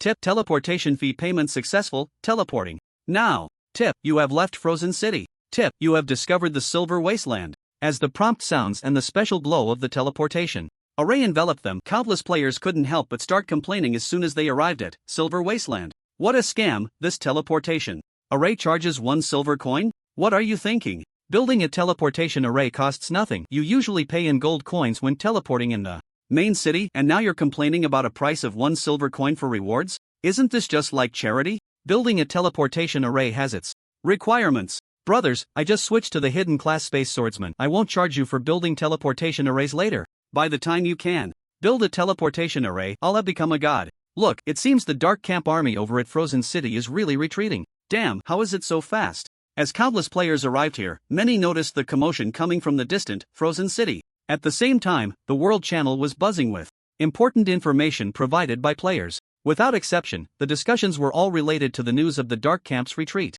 The players providing the information were the unfortunate 15 million trapped in Frozen City. The Dark Camp is retreating completely, heading straight for the chosen boss. Brothers, participating in the ambush, get ready. The enemy still has over 9 million left. We're also starting to organize a counterattack. Let's encircle this group of Dark Camp cattle. Are there any high-level players with the Silver Fortress series quests? Add me as a friend, I need help. Dungeon, anyone plus. In an instant, the World Channel erupted into a massive wave. At this moment, players in other main cities who did not participate in this battle, the 15 million unfortunate souls trapped in Frozen City, and the players from the Eternal Camp waiting in line for teleportation were all engaged in intense discussions. In contrast, the players who had already arrived at Silver Wasteland and those who had come earlier looked quite grim. Between Silver Fortress and Frozen City, there lay a vast and open Silver Wasteland. On one side were the rare mineral mountains stretching for hundreds of miles. Thus, one could clearly see the movements from Frozen City. As the World Channel exploded, everyone in Silver Wasteland tightened their grips on their weapons. The enemy, the Dark Camp army retreating from Frozen City, was now rushing towards them at a terrifying speed. It seemed that in just a few minutes, the frontline enemies would engage with the players. Everyone, get ready. Brothers of the Dynasty, it's time to earn rewards and military merit points. Brothers of Ashes, remember to kill fiercely later.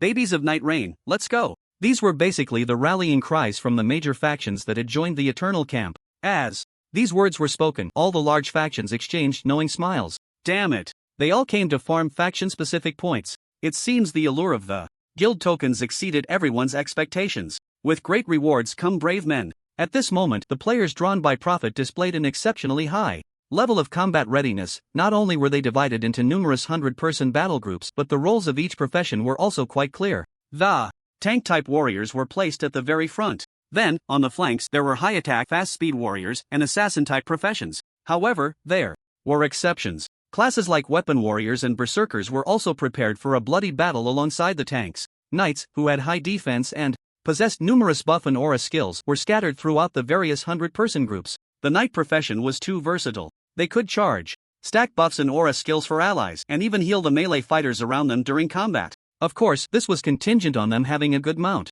and decent equipment. Otherwise, they wouldn't be able to move or heal effectively. As the game progressed, many players managed to acquire some decent mounts, most of which were of bronze quality. Silver or gold mounts could fetch astronomical prices, proving just how costly the knight profession could be. In reality, all major professions in Eternal were quite resource-intensive and expensive. Players positioned behind the tanks were all pure healers, such as priests. Behind them were ranged physical classes, namely archers. They stood together with mages, surrounding the healers in the center of the crowd. This formation was famously known in the past as the 1 protects 4 formation. With the priest in the center, not only could they protect themselves, but they could also safeguard the melee, tanks, and ranged units. Hence, it was called 1 protects 4.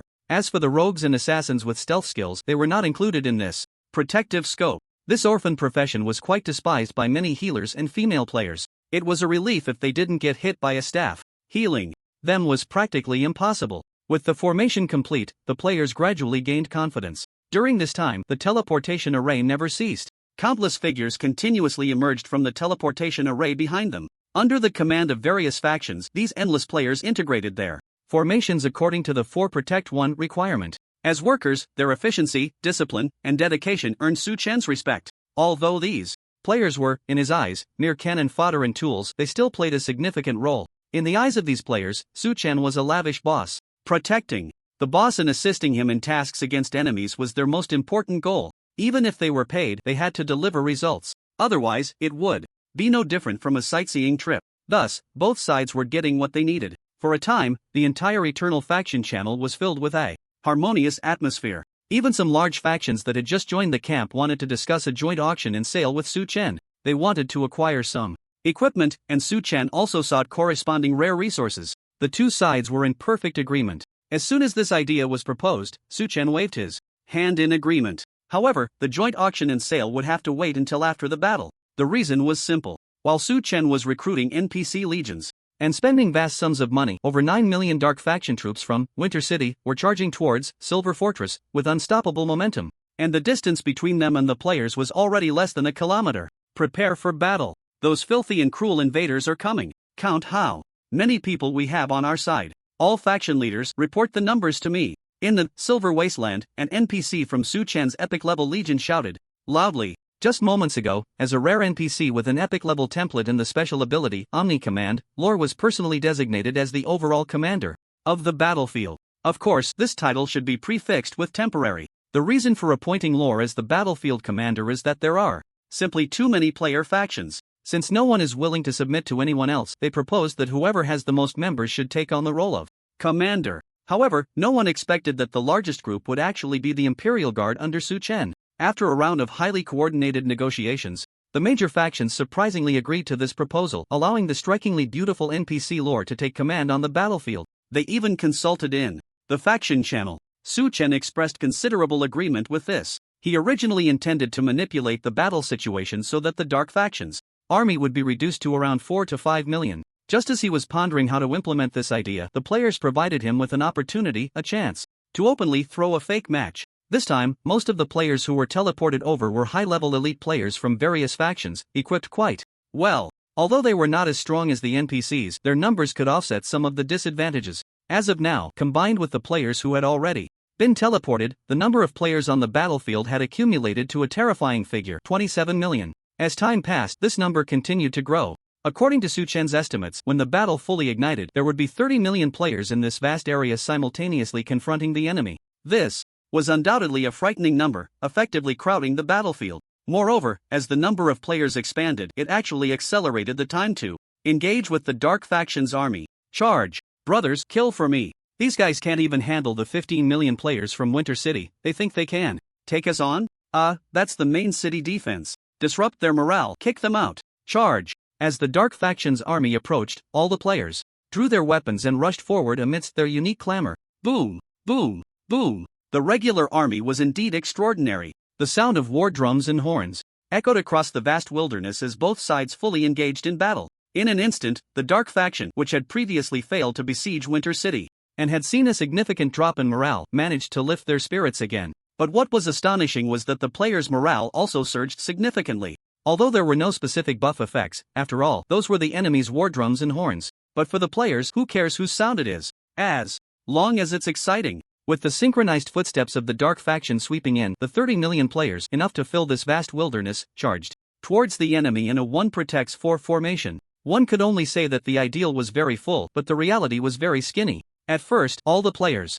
wanted to execute the largest 1 protects 4 tactic in history, but they quickly realized that if they really packed 30 million players together, it would be no different from suicide. In that case, only the frontline meat shields would be taking the hits, while the ranged classes in the back wouldn't even be able to touch the enemy's hem. Therefore, under Lore's command, although they still followed the advanced 1 protects 4 tactic, it was deployed in the form of individual legions. Not only that, she also set up multiple flanking and ambush legions, all composed of high attack, low health, fast-moving assassin type classes, numbering around 3 million. They all possessed stealth skills and would invisibly launch surprise attacks on the support and healers within the Dark faction's army. Of course, as a third-tier NPC, even the healers might not be easy prey for players who had just recently transitioned to second-tier. So, at Su Chen's suggestion, Lore formed a knight brigade. These knights all had mounts with decent speed, and their equipment was passable, with buffs fully stacked and auras in effect. They gained the temporary ability to withstand the pressure from the enemy. They would transform into a heavy hammer, launching a surprise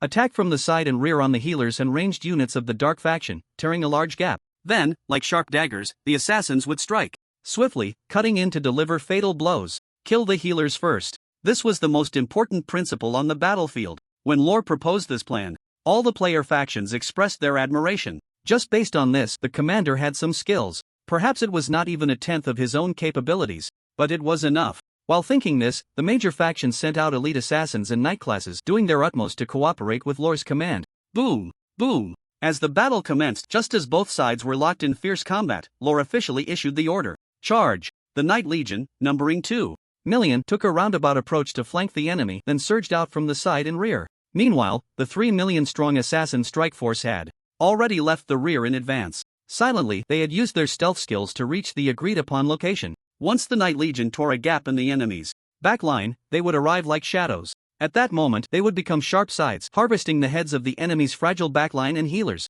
Time passed second by second. Just as the Knight Legion had circled halfway around and was nearing the enemy's rear, the sound of hooves suddenly rang out.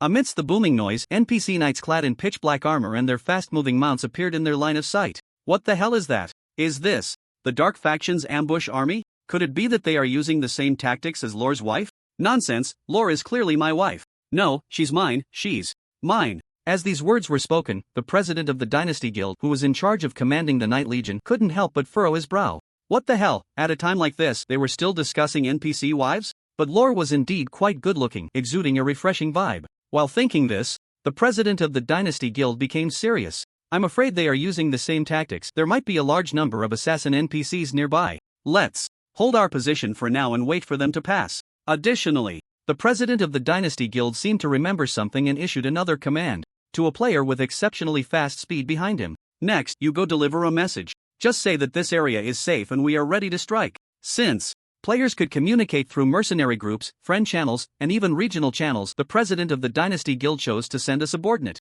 to report false information. Hearing that he might see Lore again, and perhaps even get a close look at this NPC's stunning glory, the player tasked with delivering the message was overjoyed. He couldn't wait to return immediately. But soon, he realized something was off. President, why are we hiding the information from this side? Isn't that going to be disastrous? Upon hearing this, the president of the Dynasty Guild couldn't help but smile with satisfaction. They had grown. His brothers had grown. The Dynasty Guild was one of the top 10 large factions in the Huaxia region. Moreover, this guild had a principle: it only accepted players of the Knight class. Therefore, among the 2 million troops deployed this time, more than half were from the Dynasty. This also meant that there were no members of his guild at Lore and the player's base. Usually, he felt a bit regretful about this group of knights who only knew how to charge forward. Without thinking, everything was left for him, the president, to consider and decide. But now, this player called was unusually deep in thought. This not only brought him some comfort but also made him realize that although this guy was quite lecherous and impatient, his speed was fast enough and his charge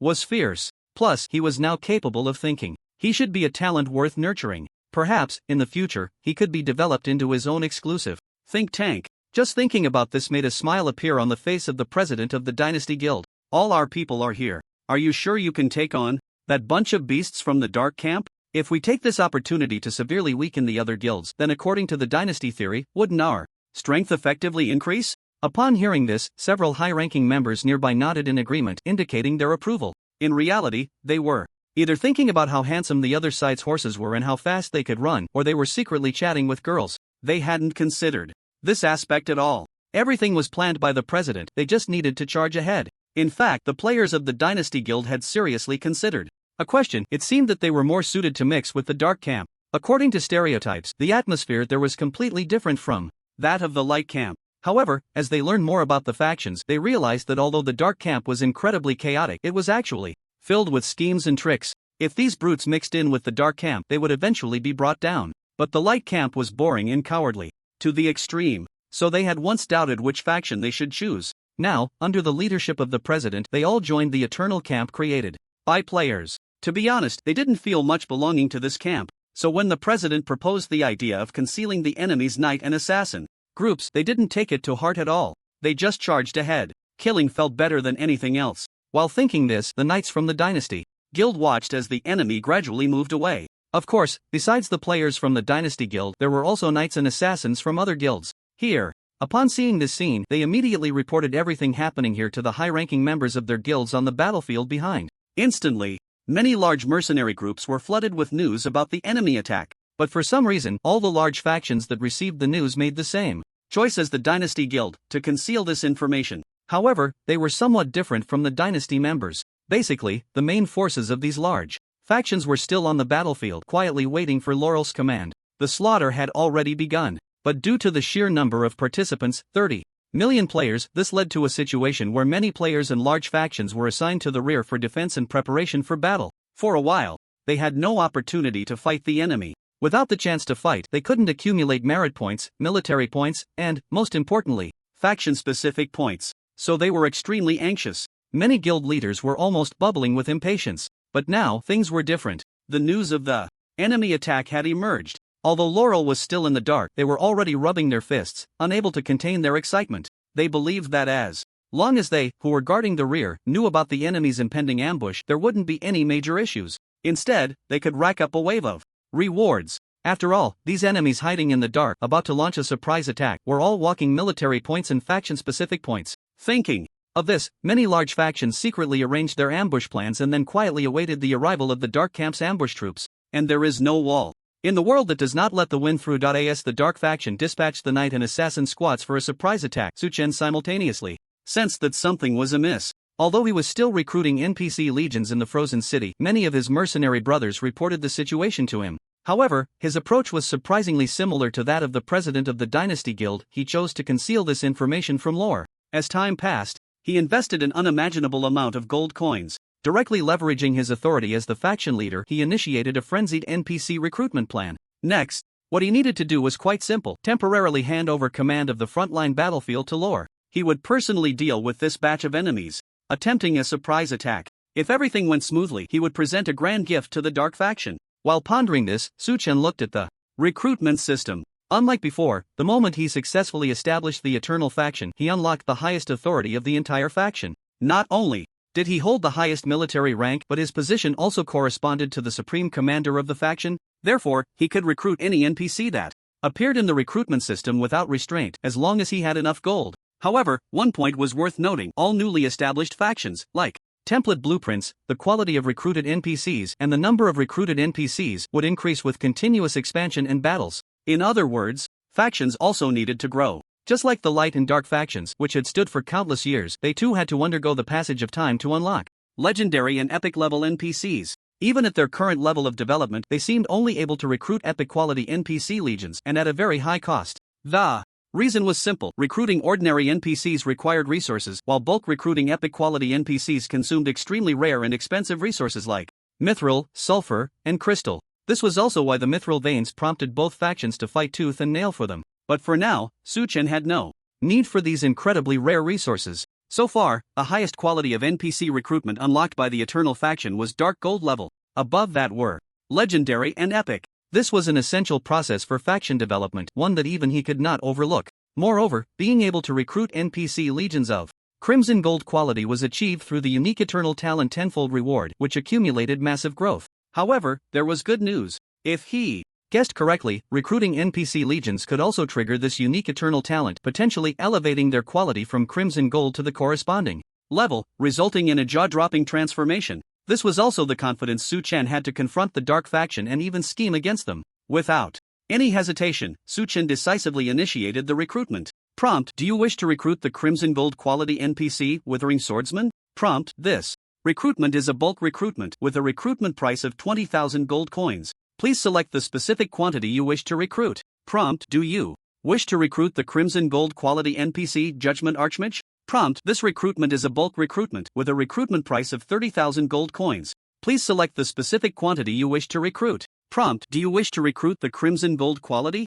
As the prompts rang out one after another, multiple choices appeared before Su Chen. These corresponded to the highest quality of NPC legions he could recruit, covering almost all professions. Among them were even some special hidden professions, making Su Chen inwardly exclaim that it was a blood profit. However, he noticed that the prices for this round of NPC recruitment seemed significantly higher than the last time. He clearly remembered, when he exchanged military ranks in Frozen City back then, he used an item to temporarily elevate his rank to the 7th tier, gaining the ability to recruit the red gold quality NPC Exceptional Swordsman. If he remembered correctly, the recruitment price at that time should have been 14,000 gold coins. Even so, under the effect of the 10,000-fold reward, these red gold quality Exceptional Swordsmen were upgraded to a terrifying epic quality. The 9th tier epic NPC, Fearless Exceptional Great Swordsman. This was undoubtedly a transformation that one could hardly imagine, because, according to common reasoning, the 10,000-fold reward should only enhance it to an 8th tier. Legendary NPC. But something different happened with the Exceptional Swordsman. Although the 9th tier Fearless Exceptional Great Swordsman was considered the weakest among the epic ranks, an epic is still an epic. When facing the first tier of legendary quality, even with slightly lower levels and equipment, it would be enough to create a crushing advantage. Now, this batch of red gold quality NPCs had prices that exceeded those of the previous Exceptional Swordsman. Did this mean that this batch of NPCs would also become epic quality powerhouses? If so, their corresponding strength would rise to a terrifying level. Perhaps they wouldn't be enough to compare with the Eternal Guardians who mastered the laws of space, but they wouldn't be too far off either. The laws they grasped would likely correspond to at least the level of the main god. So Su Chen did not hesitate any longer. Time waits for no one. With a wave of his hand, he directly began mass recruitment. As of now, he could still recruit a full 7 million troops, so he simply recruited 2 million Withering Swordsmen. Judging by their name, these red gold quality NPCs called Withering Swordsmen, once enhanced to legendary or even epic quality by the 10,000-fold reward, would likely master the main god level Law of Death. Start recruiting. Time was of the essence. Su Chen had no time to waste. As he made his choice, the prompt sound arrived as expected. Prompt: would you like to recruit 2 million 7th tier Withering Swordsmen, red gold quality, at the price of 20,000 gold coins? Confirm. Quantity: 2 million. Prompt: mass recruitment in progress. The NPCs being recruited are 7th tier Withering Swordsmen, red gold quality. Prompt: you have successfully recruited 2 million 7th tier Withering Swordsmen, red gold quality. With a whoosh, as the prompt sound echoed, countless figures suddenly appeared in the previously silent and tranquil frozen city after numerous players rushed to the battlefield. A full 2 million Withering Swordsmen all uniformly expressed their utmost loyalty to Su Chen. However, this was just the beginning. The moment the recruitment was completed, the unique brilliance of the 10,000-fold reward burst forth like a rain of light. Under the brilliant sunlight of the dawn, it enveloped every Withering Swordsman. Prompt: 10,000-fold amplification successful. The quality of the rewards you received has been upgraded from red gold to epic scale. Prompt: you have successfully recruited 2 million 9th tier Withering Blade Great Swordsman, epic quality. Prompt: detected that you own a territory and a main city. Please select a designated territory or main city to deploy the recruited legion. Unlike before, as the leader of the faction, Su Chen possessed supreme authority. He could designate these recruited NPCs to be deployed in his owned main city and territory. Currently, he only had Frozen City and Bone City as his main cities. The latter was clearly unsuitable. After all, the inability to march quickly and teleport was a disadvantage. Su Chen decided that when he had time, he would restore this Bone City in the Lost World. After all, this grand main city, comparable to the royal cities of the two major factions, contained wealth far exceeding that of an ordinary main city. In addition, there was also an Eternal City. It was evident, currently, deploying these NPCs to the Frozen City is the most suitable choice. Moreover, Su Chen is right here in this newly rebuilt magnificent city, witnessing the emergence of a full 2 million epic-level legions that he has just recruited. Therefore, he plans to arrange all the legions he recruits next to be stationed here. While thinking about this, Su Chen looked at the 9th tier epic-level NPC legions that had been recruited, feeling a surge of excitement in his heart. As expected, he was not mistaken. The unique eternal level talent truly took effect. Not only did it elevate these Withering Swordsmen corresponding to the golden quality to 9th tier epic level quality, but the laws they mastered also corresponded to the concept of withering, the law of death. This corresponds to the laws of the main god. Moreover, the law of death is on the same level as the laws of life, light, and darkness. It can not only absorb the power of the deceased but may even allow one to master the power to deprive life. This is a formidable weapon. In Eternal, if the laws of space and time are extremely mysterious existences, then the laws of life and death represent the extremes of life and death. The former, once mastered, will possess terrifying resurrection and healing abilities, and vitality will receive a dreadful enhancement. The latter represents withering. Once mastered, it can directly deprive life, ignoring defenses to directly reduce the maximum health. It can also absorb life force, resulting in extreme enhancement for oneself. One represents ultimate attack, while the other represents ultimate healing. Currently, the 200,000 epic-level Eternal Guardians possess the mysterious and indispensable law of space. However, they are quite lacking in main offensive output. Clearly, the 2 million epic-level legions mastering the law of death will undoubtedly make them the main force in warfare. Of course, it doesn't stop there. Next, Su Chen looked at the recruitment panel. In addition to the melee physical warrior class, there are also the corresponding ranged 7th tier golden quality NPCs, the Judgment Archmage. Tip: do you want to recruit the golden quality NPC Judgment Archmage? Tip: this recruitment is a bulk recruitment, and the recruitment price is 30,000 gold coins. Please choose the specific quantity you want to recruit. The attributes of the Judgment Archmage NPCs are somewhat different from those of the Withering Swordsman. If these NPCs called Judgment Archmage can successfully trigger the unique Eternal level talent, tenfold reward, they might be able to master the rumored Law of Judgment.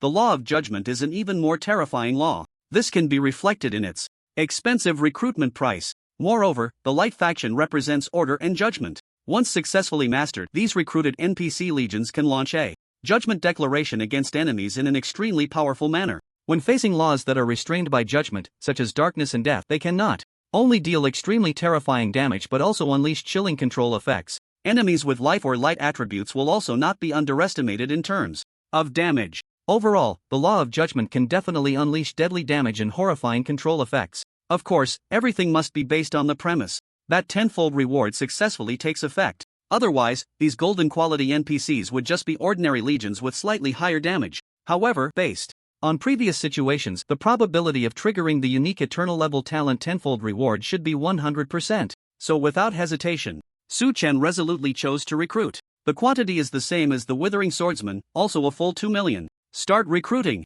As soon as Su Chen's voice fell, the prompt sound arrived as expected. It looked like the content was similar to that of the Withering Swordsman, only differing in price. Tip: do you want to bulk recruit 7th tier Judgment Archmages golden quality at the price of 30,000 gold coins? Confirmed. The quantity is 2 million. Hint: bulk recruitment in progress. The NPCs being recruited are 7th tier Judgment Archmages Crimson Gold level. Hint: you have successfully recruited 2 million 7th tier Judgment Archmages Crimson Gold level. With a whoosh, as the prompt sounded, in this grand and magnificent frozen city, there appeared an additional 2 million figures. They all held staffs, draped in magical robes inscribed with mysterious patterns, exuding an invisible pressure that seemed capable of judging all evil. However, at that moment, an anomaly occurred. With the completion of the recruitment, the unique Eternal level talent tenfold reward once again cast its unique brilliance upon each Judgment Archmage. Hint: tenfold amplification successful. The quality of the rewards you received has been upgraded from Crimson Gold level to Epic level. Hint: you have successfully recruited 2 million 9th tier Judgment Archmagi, Epic level. Hint: detected that you own a territory and a main city. Please select a designated territory or main city to deploy the recruited legion. Archmage. Su Chen's eyes widened. At this point, he never expected that these originally certified second transition peak powerhouses who were merely recognized as Archmages would, under the effect of tenfold reward, become the legendary Archmagi. What does this mean? Based on normal circumstances, whether players, NPCs, or powerful beings with a boss template, to become an Archmage, one must obtain recognition of their strength. Su Chen clearly remembered that in his previous life, countless players had complained about the difficulty of Archmage recognition. This corresponds to the highest level of magic professions. Once recognized, an Archmage can learn master level skills and domain skills, and even have the chance to comprehend the rumored forbidden spells. And now, this entire 2 million army had somehow bypassed the recognition like a bug. With an unstoppable trend, they directly became the legendary Archmagi. Of course, there are distinctions among Archmages.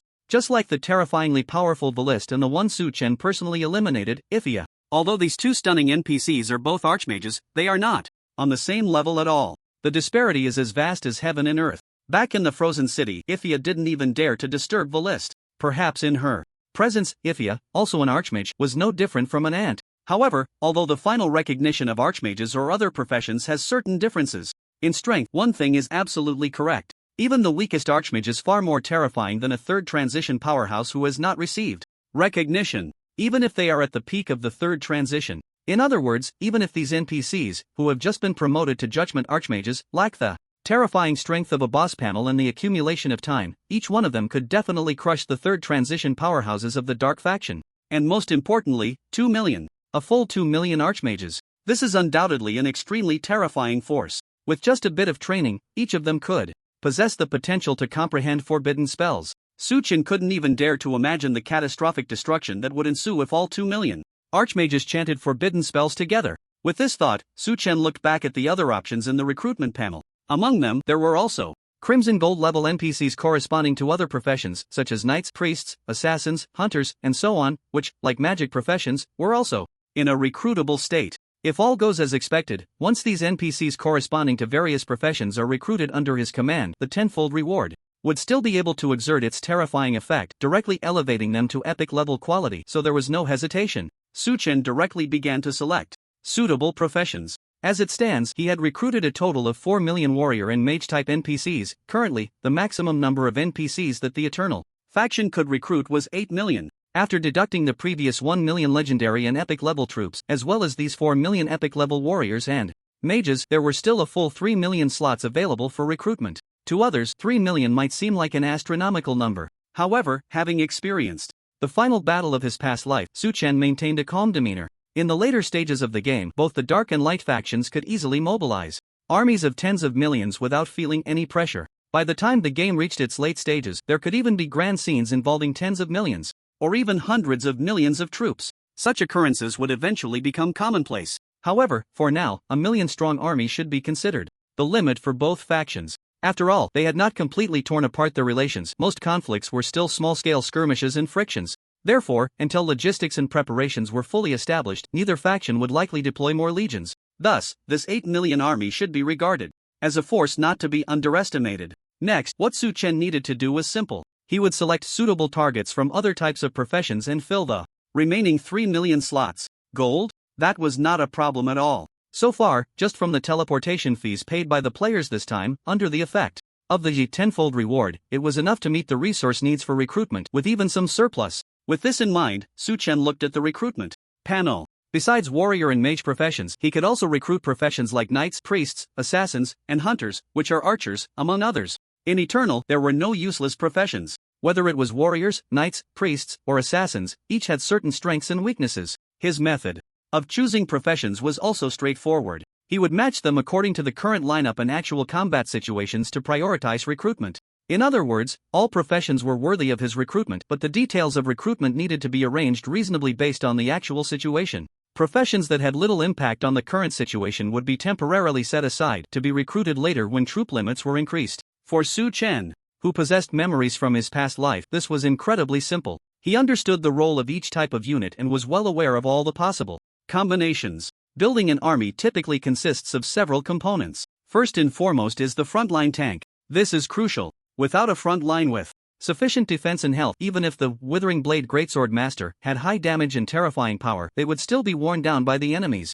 Ranged units first. Even if they managed to withstand the onslaught and breakthrough, these melee professions would still be hindered by the enemy's frontline. Tanks. This is the relationship of countering and being countered. Therefore, to achieve remarkable results and minimize casualties, it is essential to have a sufficient number of frontline tanks. In Eternal, there are generally two professions that can produce qualified tanks: the shield warriors from the warrior class and the heavy cavalry knights. The former has extreme defense and terrifying control effects, making them the best partners for damage absorption. The latter, while having slightly lower defense and control, combines heavy armor with mounted charges, allowing for greater momentum and impact, enabling them to withstand damage while also dealing shocking damage. One offers extreme defense and terrifying control, while the other can both endure and strike back, with mobility far surpassing the former. Each has its advantages and disadvantages. Essentially, it all depends on the actual situation. Under normal circumstances, Su Chen would certainly choose to have both, but now he only had 3 million recruitment slots.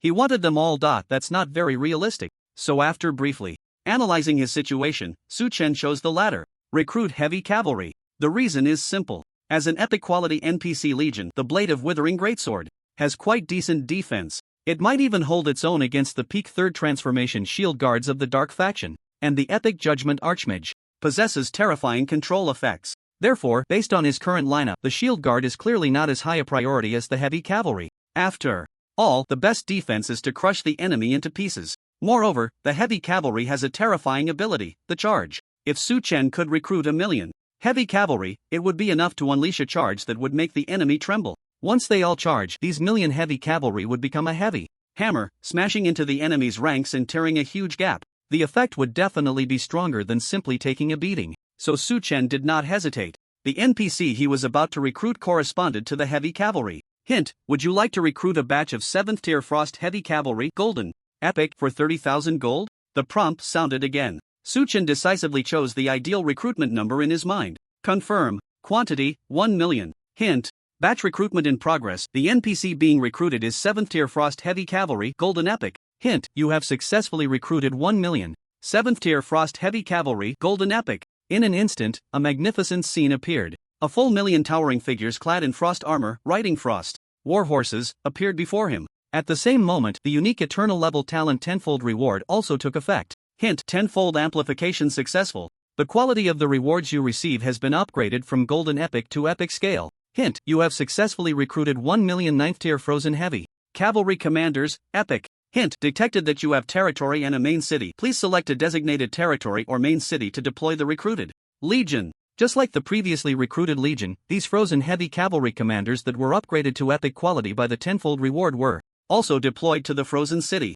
No exceptions. From their names, it was clear that these Epic quality heavy cavalry had awakened attributes of the Frost Law. And what was most astonishing was that their towering mounts also maintained the same quality. All Epic Frost. Su Chen naturally knew that the Frost Law was just an ordinary main god level law, but even so, it corresponded to the rumored main god. This was precisely the result of Su Chen's earlier choice. In the recruitment panel of the Eternal faction, there were also dark heavy cavalry of the same quality, but what he needed was a frontline meat shield, so the Frost attribute was definitely much stronger than the dark one. Moreover, if he guessed correctly, the enemies he would face next were not just from the dark faction. The light faction was also plotting in the shadows, so the Frost attribute was more suitable for him at the moment. As for the other night NPCs, they would be continuously recruited as the number available increased, offering the highest loyalty. There are still 2 million slots. Next, it should be healers and assassins. This time, Su Chen did not plan to recruit other ranged units,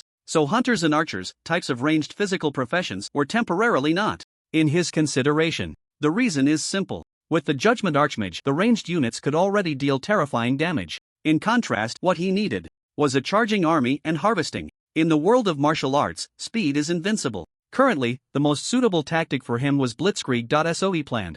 To use the Frozen Heavy Armored Knight Commander as the front line, with the Blade of Withering Greatsword Warrior as the main assault force, coupled with the extreme firepower coverage from the Judgment Archmage in the back row, it would be enough to complete the harvest. But it wasn't perfect yet. The first issue to resolve was the sustainability of the various legions. So far, Su Chen had no corresponding support and healer legions. As the battles continued, the number of NPC legions under his command was decreasing in an irreversible trend. To maintain the scale of combat, there couldn't be too many casualties. Therefore, healers were an indispensable part, quite important. At the same time, there were also assassin-type NPCs, which were professions he had to recruit. Since he chose a lightning charge strategy, the enemy's back row and ranged units had to be taken care of carefully. Otherwise, if they were allowed to prepare, by the time they reached the enemy's face, his side would have already suffered heavy losses. So for the final 1 million recruitment slots, Su Chen decided to reserve them for the crucial assassin profession. Without hesitation, Su Chen initiated the recruitment once again.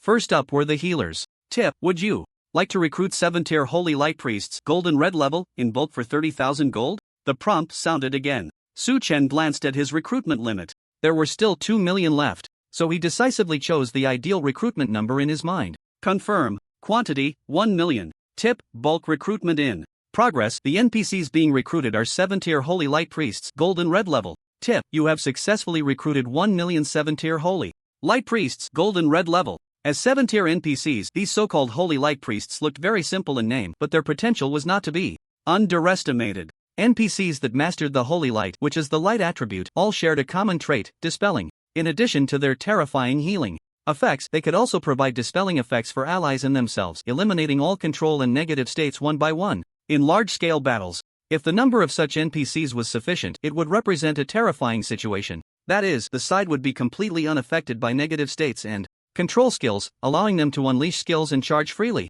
This is why Su Chen chose the Holy Light Priests. I just wonder, he thought, what kind of transformation the 10,000-fold reward will bring. Just as he was pondering, a shocking scene unfolded. At the moment the prompt sound disappeared, endless, dazzling light poured down from the sky. It was as if light was singing, or angels were whispering. The special effect from the 10,000-fold reward transformed all 1 million Holy Light Priests into endless radiance. Tip: 10,000-fold amplification successful. The quality of the rewards you received has been upgraded from Golden Red level to Epic level. Tip: you have successfully recruited 1 million 9-tier Holy Radiance Guardian High Priests, Epic level. Tip: detected that you own a territory and a main city. Please select a designated territory or main city to deploy the recruited legion. High Priest. Su Chen felt a chill in his heart. Indeed, his guess was spot on. Just like the Knight Commander that had just been recruited, these High Priests also corresponded to the ultimate recognition of healing professions. At the same time, it represented that they possessed even more terrifying healing effects. Not only that, the aura from the Law of Light granted these Holy Radiance Guardian High Priests a restraint against destruction laws such as darkness, death, and poison. Moreover, it also endowed them with a special passive skill, Light of Protection. When they were attacked and their health dropped to the lowest point, the aura from the Law of Light would protect these Holy Radiance Guardian High Priests, making them immune to fatal damage for 3 seconds. Not only that, he could also initiate a life revival for fallen allies, allowing them to stand up and continue fighting. This is the legendary Resurrection skill, Famous Blade of Destiny, and Resurrection 2? Su Chen was astonished upon seeing this. Amidst his shock, a hint of wicked amusement arose in his heart. The latter was quite normal. Many healing professions would comprehend corresponding resurrection skills by the mid-game. However, the ability to resurrect during battle proved its worth. On the contrary, the 3-second immunity to fatal damage brought even more surprise and shock. One had to admit this special ability could significantly enhance the effectiveness of these epic-level healing NPCs. Not to mention, just facing the assassination attempts from enemy assassin squads, it provided a tremendous sense of security. 3 seconds was enough time for this group of capable healers to swing their staffs and launch a counterattack. But time was of the essence. He stopped pondering and continued to recruit the remaining 1,000,000 troops. This time, it was the turn of the Assassin Corps. With this thought, he shifted his gaze from the countless epic-level legions in the city to the recruitment panel. But the next moment, his expression froze on his face. Something seemed off. Su Chen discovered that there were 3 different types of Crimson Gold level assassin professions in the recruitment panel. These 3 types of assassins had distinctly different characteristics in their specific professions. The first type was called Shadow Thief. As a profession that operates in darkness and initiates ambushes, the most important aspect of assassin professions is the sudden strike after stealth. Health, defense, and maximum mana are not significantly related to this profession. In other words, the most crucial attribute for assassin professions is stealth ability.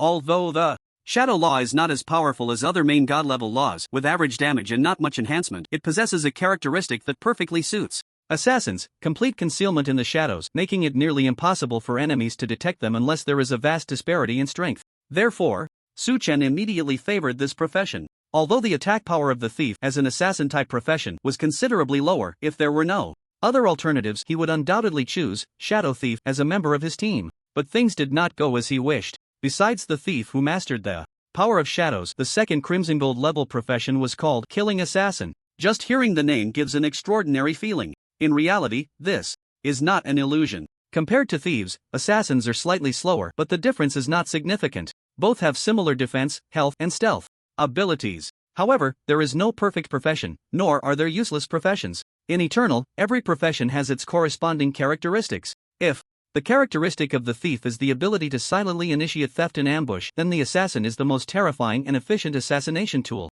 With a terrifying stealth effect and attack power far exceeding that of thieves, assassins can undoubtedly be considered the most fearsome nightmare for squishy and ranged professions. The enhancement from the Killing Law further empowers the already high damage of assassins. According to player statistics, in Eternal, the burst damage of assassin professions is second only to that of full output mages, significantly higher than the recognized damage of swordsmen, archers, and others. Quite outrageous. Of course, as a single target profession, the lack of any area attack skills is also a regret. With this thought, Su Chen couldn't help but hesitate. Under the enhancement of the Killing Law, the effectiveness of these assassins would definitely not be weaker than that of Shadow Thief. Both had different roles, making it genuinely difficult to choose. However, there was a solution. Both types of assassin professions could be recruited for 500,000 each, but this was a last resort. He wouldn't make such a decision unless absolutely necessary, because only when a certain scale is reached can the Legion unleash its terrifying power. It was evident, mastering the laws of shadow and the laws of slaughter, these two professions simply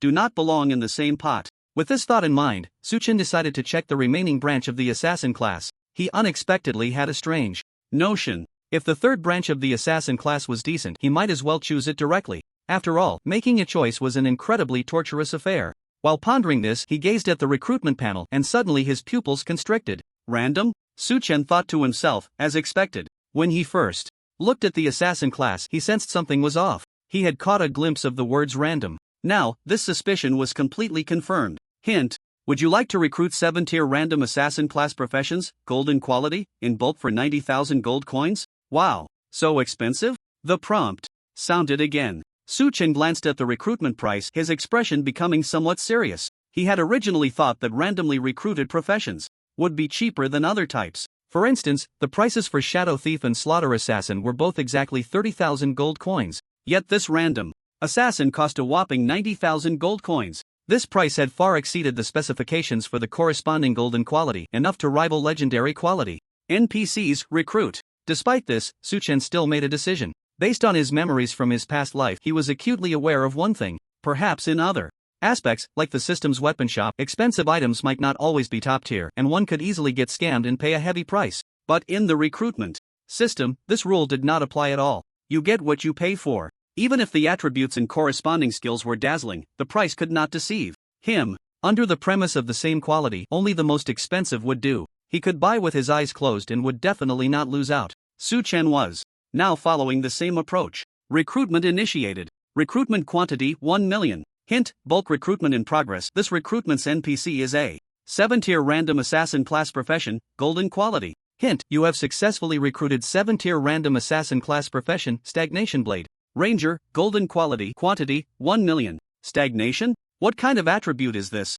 Upon seeing this, Suchen's heart suddenly raced. Stagnation? Ranger? As a 7-tier dark golden quality NPC, these so-called stagnation blade rangers looked particularly mysterious in both attributes and name. Yet Su Chen had a vague suspicion. This alternative among the assassin class branches seemed to possess an alternative law as well. A law that could make countless beings tremble. The 6 professions of warrior, mage, assassin, hunter, priest, and knight are known as the 6 fundamental professions. In Eternal, these professions all have corresponding branches. Just like the magic professions have dark mages, fire mages, wind mages, ice mages, and the melee professions correspond to shield guards, swordsmen, berserkers, weapon warriors, and so on. These are all branches of various professions. The assassin class is also divided into thieves, assassins, rangers, etc. Among them, rangers are referred to as the most special assassin class profession. Their weapons are often short swords. Their combat style is primarily fast attacks, although their damage is slightly lower than that of assassins and other high-burst professions like mages. The difference is minimal. The main point is that their stealth methods are quite unique. Rangers do not have stealth skills. Instead, they utilize the surrounding environment and light, using their short swords and some external objects to create a camouflage effect. In fact, their stealth effect is, to some extent, even better than that of other assassin class professions. The reason is simple. Camouflage belongs to the physical realm. Skills that dispel stealth, like illumination spells and dispel spells, have no effect on them. So, it can be said that they are also known as the traitorous ninjas of the assassin world, spies, sent by the swordsman class. And the attribute of stasis is even more significant. Perhaps other players do not know, but with the memories of his past life, Suchen knows without guessing what stasis truly represents. It contains an incredibly mysterious power of the time law, so rare that many have never encountered it. Disguise. Time. At this thought, Suchen's heart was filled with anticipation. He wanted to see if these rangers, who grasped a hint of the time law, could truly master the essence of time under the effect of the tenfold reward. At the same moment, he was also looking forward to the moment when his 8 million epic level legion would be fully formed. While he was thinking, the notification sound rang out again. This meant that the special effect of the tenfold reward was now in effect. Notification: tenfold amplification successful. The quality of the rewards you receive has been upgraded from golden to epic scale. Notification: you have successfully recruited 1 million tier 9 Timescar Rangers, epic level. Notification: detected that you own a territory in a main city. Please select a designated territory or main city to deploy the recruited legion. As expected. Time. The excitement in Suchen's heart was undeniable. The extremely mysterious time law, which was rumored to be so, had appeared right before him. How could he remain calm? Moreover, he discovered a detail. Under the effect of the unique eternal level talent, tenfold reward, these rangers also automatically received the final recognition of their profession. If he remembered correctly, as an assassin-type ranger, the final recognition was indeed the ranger and the windwalker. That's right. In eternity, all professions have corresponding final recognitions. But in reality, the final recognition of all professions does not only follow one path. There are always exceptions. In the growth process of each profession, there are exclusive laws corresponding to that profession. Just like fire magic, fire is its most basic law. If everything goes smoothly, fire magic will ultimately gain the recognition of the great fire mage. However, once fire magic masters the essence of other laws, the corresponding final recognition will also change. For example, with lightning attributes, fire magic will be forced to pursue the recognition of the great thunder mage. But that's still not too bad. If a magic-type profession masters the laws of the physical type, it will become the rare melee mage rumored to exist. Similarly, for some physical-type professions, if they gain the favor of magic, their final recognition will also change accordingly. The same principle applies to rangers. Generally speaking, as one of the assassin-type professions, the basic law a ranger can master is wind. So under normal circumstances, once they gain the final recognition of their profession, they will become a windwalker. And once they master the essence of other attributes, they will become a ranger, with the prefix corresponding to the attribute they have mastered. It is clear that the batch of rangers Su-chen just recruited all master the law of time, the most mysterious law, time. At this moment, it quietly emerged in the frozen city. Under the swirling essence of the time law, the bodies of those 1,000,000 time Scar Rangers shimmered with a special glow. It seemed that with just a slight raise of a hand, they could influence time to some extent. However, one thing he was very clear about. By the prefix of the name, Su-chen could immediately discern that this million-strong epic-level legion had only a slight grasp of the time law. But even so, it was enough. Time is not so easily interfered with. As the master of the eternal law, he could comprehend the mysteries of all laws, including time. Yet so far, it seemed he had not truly touched the time law in a meaningful way. Moreover, for an ordinary template NPC of epic quality to have such progress was already quite a terrifying thing. Even the other professional NPCs that were just recruited had a limited grasp of the laws. They could only be considered as having a preliminary application of them. After all, in the true sense of fully mastering the laws, even deities cannot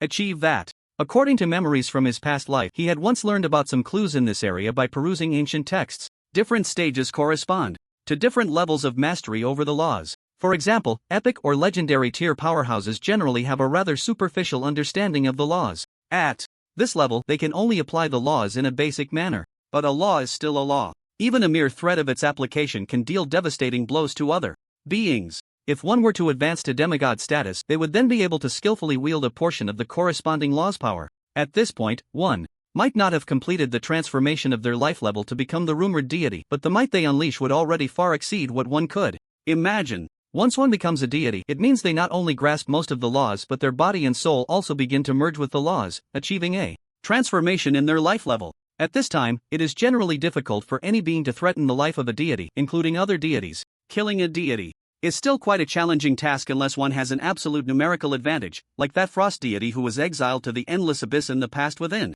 the eternal kingdom. If one could fully merge with the laws, it would mean they have ascended to the terrifying existence of a supreme deity. Of course, the corresponding laws must also be of supreme deity level. Ordinary laws like poison cannot be fully merged successfully. Thus, it means that beings who merge with the poison law will never be able to become supreme deities. As for what lies beyond supreme deities, Su-chen found no relevant records in his memories or the texts he had read. However, one point is worth noting. Laws of supreme deity level, such as time, space, order, and destruction, which rank very high in the hierarchy, might possess a slight possibility of exceeding supreme deity level. But the specifics remain unknown. Thinking of this, Su-chen's gaze towards the million-strong Ranger Legion became fervent. Undoubtedly, the army he had recruited this time almost entirely corresponded to supreme deity-level laws. Their potential could be considered the greatest in history. Although their current strength had only achieved the final recognition of their profession and not all had yet received the certification of legendary tier powerhouses, it should be noted that these were ordinary guard NPCs. Su-chen firmly believed that as long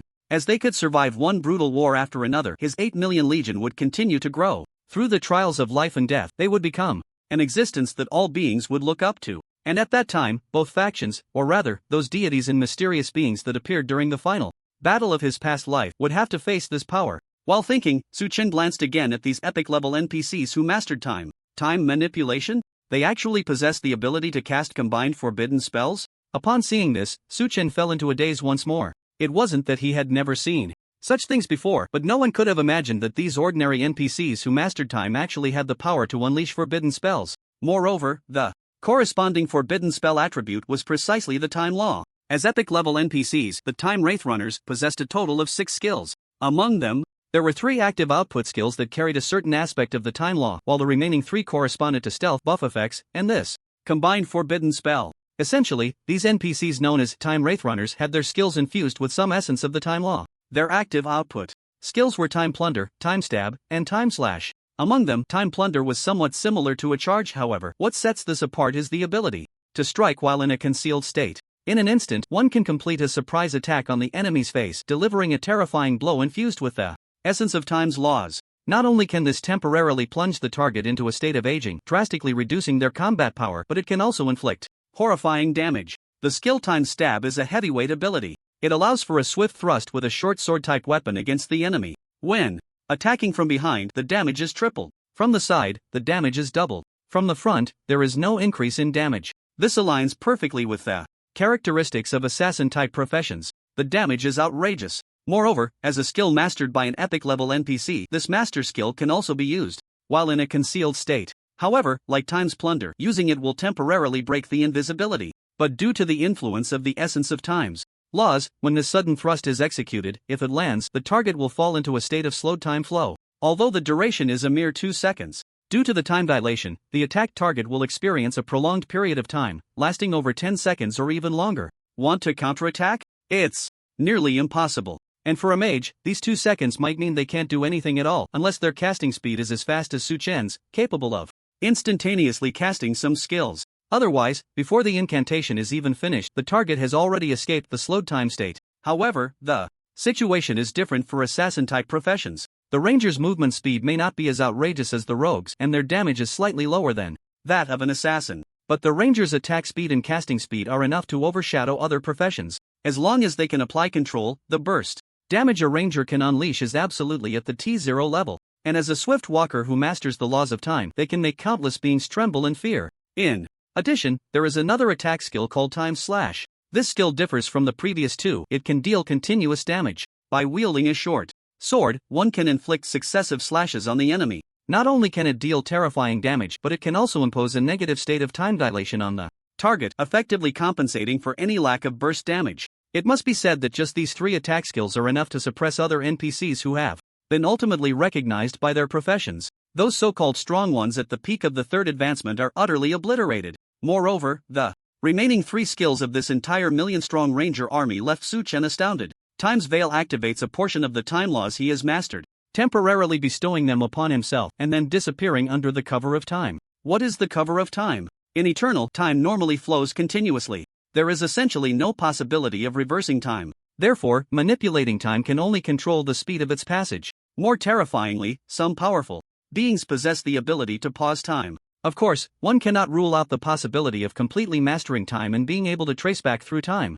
But that is far too distant and not within everyone's consideration at the moment. Thus, throughout history, those who have mastered the laws of time are all exceptionally talented individuals. After countless years of research, they have gained a special application of time, known as time veiling. Currently, time can only flow forward and cannot be reversed. Besides the methods of slowing, speeding up, and pausing time, they have also conceived a theory to draw away the target's time, making a certain period feel as if the skip button has been pressed, resulting in a blank segment. Everything that occurs during this time will naturally leave no trace in the target's eyes. However, this is merely a theory. In his past life, Su-chen found it somewhat absurd. But as the game progressed into its later stages, he had indeed witnessed the scene of time being drawn away, exactly as the proposed theory suggested. And now, this effect had also appeared on the Time Scar Swiftwalker. Their concealment was not actually invisibility. Instead, they boldly walked behind or near the enemy and then, utilizing their mastery of the breath of the laws of time, they preemptively drew away the portion of time in which the enemy could see their arrival.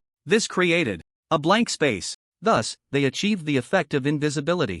Moreover, this concealment could not be targeted by any skills unless the opponent mastered a higher level of the laws of time. Of course, there were drawbacks. One was the distance affected by the skill. Enemies at a distance could not have their time drawn away in advance and could still see them. But as an assassin class, they also possessed the most basic concealment skills. As long as they were a little farther away, their invisibility would not be exposed. Nearby enemies would also be affected by time's veil, leaving them with no means to counter it. It wasn't a big problem. In addition, there was a buff skill. This skill could, by influencing the flow of time, allow the user to quickly complete the charging of their skills within a duration, thus dealing even more terrifying damage. It was quite useful. What intrigued Su-chen the most was the final combination skill. The combination Forbidden Spell, as the name suggests, was a forbidden spell level skill created by multiple units working together.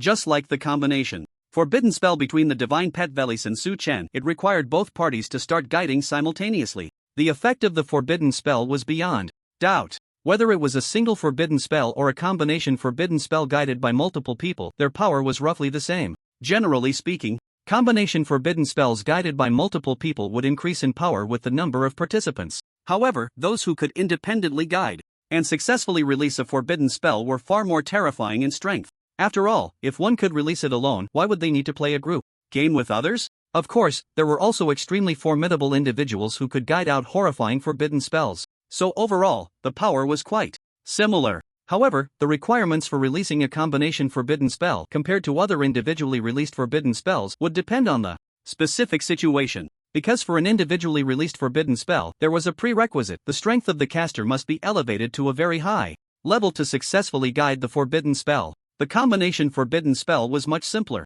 It often did not require too high a level of strength, just a sufficient number of participants. Su Chen firmly believed in one thing: no matter what, this forbidden spell guided by 1,000,000 troops would undoubtedly possess a terrifying effect that would make countless beings, as well as vast factions and forces, tremble in fear. 1,000,000 troops, epic quality, professionally recognized, the incredibly mysterious laws of time. Each of these conditions, when considered individually, was enough to make countless people change their expressions. And now, they were all combined together and had the possibility of releasing a forbidden spell together. Perhaps even Su Chen himself did not know how terrifying and shocking the scene would be once this forbidden spell called time manipulation was successfully guided. Very well. Prepare to set off. With this thought, Su Chen immediately gave the order. The army he had just recruited would be deployed to the battlefield. However, how to deploy them? The number to deploy, and the order of deployment, these steps would all follow the bold plan in his mind. Prepare for teleportation. As soon as the words fell, all the main city-level teleportation arrays in Frozen City erupted with a rumbling sound, and the brilliant teleportation light and the breath of spatial laws spread out with a whoosh. An incredibly grand visual feast was about to unfold. Recruiting this massive army of 7,000,000, although the number was enough to leave one speechless, Su Chen actually used a very short time for the bulk recruitment process, despite the fact that the enemies in Frozen City, aside from a portion that actively retreated, had mostly been eliminated. The remaining players were still few and far between. However, even so, their numbers were still in the hundreds of thousands. From the beginning until now, they had directly witnessed this grand and spectacular scene. The moment 2,000,000 Withering Blade great swordsmen appeared in Frozen City, they were all left dumbfounded. Following that, 2,000,000 Judgment Archmagisters, 1,000,000 Frozen Heavy Cavalry Captains, 1,000,000 Holy Radiance High Priests, 1,000,000 times Trace Swiftwalkers. In total, 7,000,000 figures nearly filled this magnificent main city. This breathtaking sight almost made the players witnessing it drop their jaws in astonishment. Some even struck themselves with a sword, wanting to see if they were dreaming. By the way, isn't the chosen boss fighting in Winter City? It's too late to sharpen the sword now. They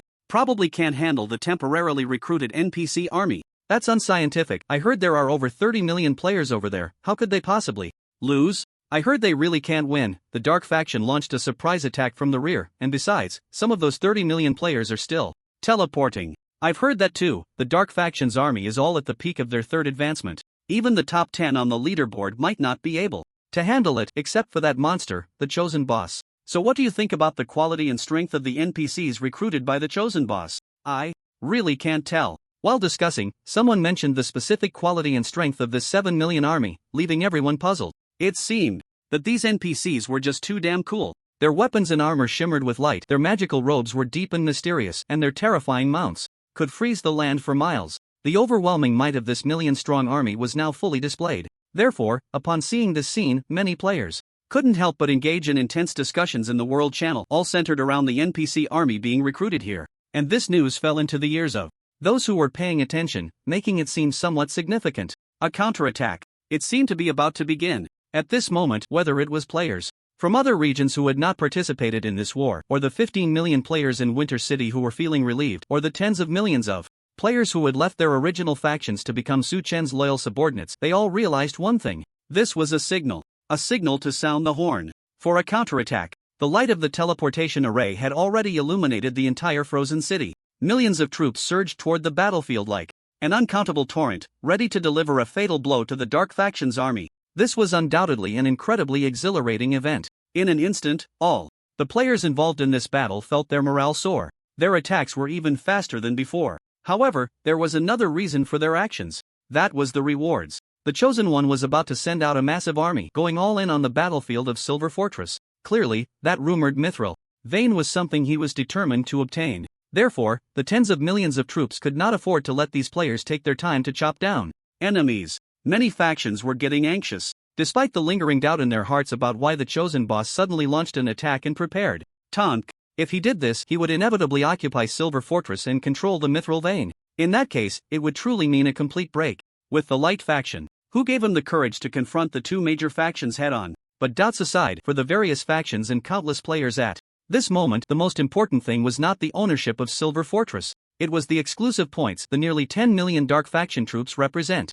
A living embodiment of faction-specific points. It's almost equivalent to a guild token. Once Su Chen's army joins this battle, the points they can earn will be drastically reduced. So they must speed up. Everyone, take the medicine. Take the medicine. This time, the damage values will be included in the KPI assessment, so everyone, get your spirits up. All potion costs, equipment repair fees, absenteeism fees, and takeout costs will be reimbursed by the guild charge. Almost simultaneously, all large guilds with a certain level of strength issued this reward measure within their respective mercenary groups. Faced with the deadly allure of points, they were even willing to spend heavily to earn enough scores. Moreover, the more they could earn before the eternal faction NPC Legion arrived, the better. As this news broke, the entire battlefield erupted into chaos. Countless players, as if fueled by adrenaline, charged madly towards the enemy. Under the reminders of many clever individuals, they all set their resurrection points to the nearby Hurricane City. And since the Light Faction and the Eternal Faction are still allied, they could easily resurrect and then use the main city's teleportation array to be directly transported to the battlefield. Although it would cost some gold, it was definitely worth it. Some guild leaders even spent lavishly and set up a compensation system. Of course, to prevent maliciously increasing death counts to cheat the guild's compensation, they would also assess whether there was a violation based on the damage taken and dealt with each death. In short, the entire battlefield had completely descended into a state of madness. At this moment, however, Su Chen felt differently from the players' excitement. He was completely bewildered by the chaotic maneuvers of these players and factions. So crazy? Is it because of the commotion here? He learned the general reason for the players' agitation in the World Channel. He truly hadn't expected that the entire situation was related to his recruitment of millions of NPC legions and the activation of the teleportation array. Su Chen couldn't help but chuckle at this realization. He had never intended to annihilate the enemy. Otherwise, who would he pull along? Who could he extort? The Light Faction? Don't be ridiculous. If he really wiped out the nearly 10 million troops of the Dark Faction, he would only have one path left to take: to confront the Light Faction head-on and simply seize Silver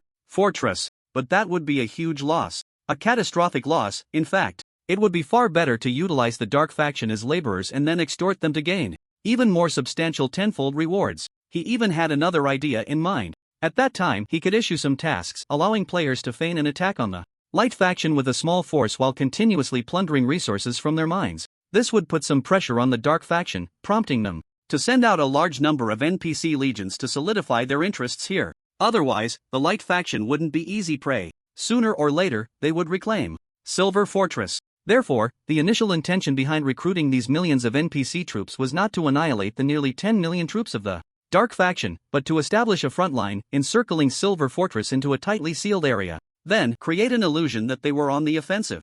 In reality, they were protecting Silver Fortress and holding the remaining NPC legions of the Dark Faction hostage. So, currently, the players were simply overthinking it. How could he possibly cut off their financial lifeline? After all, as a qualified resource, every time they killed an enemy NPC, they could provide Su Chen with a portion of the commission rewards. Unlike the players, under the effect of the unique Eternal Level Talent tenfold rewards, his earnings would far exceed everyone else's. Just as he was thinking this, all the main city-level teleportation arrays in Frozen City had already emitted a brilliant and dazzling light. This meant that they were already in a fully activated state. To ensure the efficiency of teleportation and marching, Su Chen built a total of 20 city-level teleportation arrays while reconstructing this main city with an epic-level template blueprint. Although it consumed a massive amount of gold coins, time is life. The efficiency of marching is what he values the most. Moreover, with tens of millions, even nearly 100 million players diligently working for him, he didn't need to worry about gold coins for the time being. Start teleporting. Because of this, a truly shocking scene unfolded in this grand and towering main city. A full 7 million epic-level NPC Legion members stepped onto the teleportation array at the same time. Then they activated the teleportation between the main cities. Due to the removal of some of the directional teleportation arrays by Su Chen, the destination he chose was the main city near the battlefield. Tip: teleporting, destination is Winter City. Tip: teleporting, destination is Winter City. Tip: since Winter City is a main city of the Ally faction, you have special privileges and will be exempt from this teleportation fee. Tip: since Winter City is a main city of the Allied faction, you have. Amidst the series of prompts, the figures of the millions of troops vanished in unison into the teleportation array in Frozen City. Only after images remained, quickly dissipating into the air. It seems the real show is about to begin. I just wonder if this time the actors' performances will still be as clumsy as ever. With a sigh, Su Chen's figure also disappeared into the teleportation array. In his previous life, the two major factions and the neutral chaotic faction had secretly collaborated and plotted against each other multiple times. Unlike the flamboyant performances of the light faction, which could be considered Oscar-worthy, the dark faction always clumsily exposed their intentions and thoughts. However, since everyone had their own agendas, it wasn't a big problem. But this was only a minor issue for the two major factions. Other forces caught in the undercurrents often suffered great losses because of it, just like the Frost Empire in his previous life. As the war between the two major factions officially broke out, the high-ranking officials of the Frost Empire, with their superb acting skills, portrayed a loyal and valiant image during the feigned battles with the dark faction. This led to them receiving countless accolades and rewards from players, including the light faction. They even gained significant resource advantages. Yet, the dark faction, which was supposed to cooperate with the Frost Empire, faltered at a critical moment. Just like this time with Frozen City and Silver Fortress. As the dark faction's army approached the city, the Frost Empire's legions retreated like a tide. Logically, the dark faction should have swiftly taken control of Silver Fortress, and then concentrated their forces to attack Frozen City. After all, this was a crucial route for their logistics and resource transport. But who would have thought that this group of over 10 million troops from the dark faction not only failed to consider this but continued to stubbornly clash with Winter City. Thus, they missed a golden opportunity, inadvertently providing some assistance to Su Chen's plans. Next, Su Chen was quite worried. He feared that the schemes between him and the dark faction would be exposed by these clumsy brutes. So he devised a B plan. In case of any special circumstances, this legion of millions of epic quality NPCs would be his ultimate trump card for resolving troubles. Moreover, he also possessed the rumored mythical level staff. If this play hadn't finished yet and needed to wrap up, he wouldn't mind putting on an impromptu performance. Tip: you have entered Winter City. Tip: since your faction is allied with this main city's faction, you possess most of the privileges of this faction. Please check the privilege panel for details. Just as he was thinking, the prompt sound rang out. His figure slowly emerged from the main city-level teleportation array, causing countless players to be taken aback. Of course, they had already been stunned for a while, because just as Su Chen's figure appeared from the main city-level teleportation array, an innumerable number of epic-level legions had already arrived at this player-packed main city through the teleportation array. This led to a scene of overwhelming crowds, making it impossible to find a foothold. His appearance further made many players sense a hint of conspiracy. Damn, is this the chosen boss? Why is he here? Shouldn't he be out there dealing with the Dark Camp's army? Based on what I know about this guy, if he fights obediently, there usually won't be any waves, but if he appears elsewhere, he's definitely plotting something against the enemy. Damn, the chosen one. Speaking of which, I also think he wants to ambush the Dark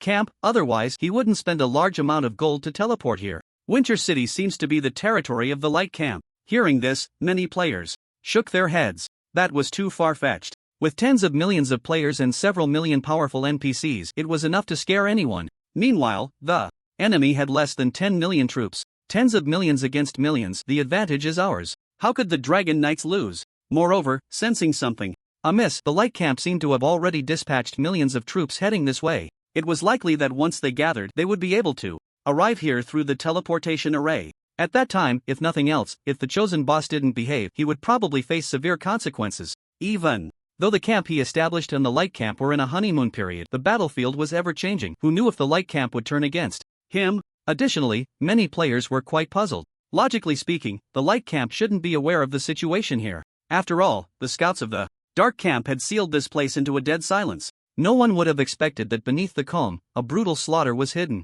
Of course, it couldn't be ruled out that some players reported the situation here. Although under normal circumstances, NPCs generally did not trust players' words, unless it was during a quest. However, there were exceptions. As the game plot progressed, some players had already obtained the knight title. Of course, this knight was not a knight profession but corresponded to the lowest level in the title system. However, once a title was obtained, it meant recognition from the corresponding camp and faction. At this time, NPCs would pay attention to the information they provided. However, this had nothing to do with the current battle and situation. The mobilization of the Light Camp's millions of troops was already a confirmed fact. Next, it was just a matter of when they could gather and send their millions of troops over. The sudden impulse of the Light Camp, while igniting confidence in many players, felt more like a silent mockery for the 15 million players trapped in Winter City. As everyone was being slaughtered and frantically running back and forth between the resurrection point and the battlefield, the Light Camp was completely silent. Even the NPCs defending Winter City seemed like a bunch of turtles, afraid to come out and confront.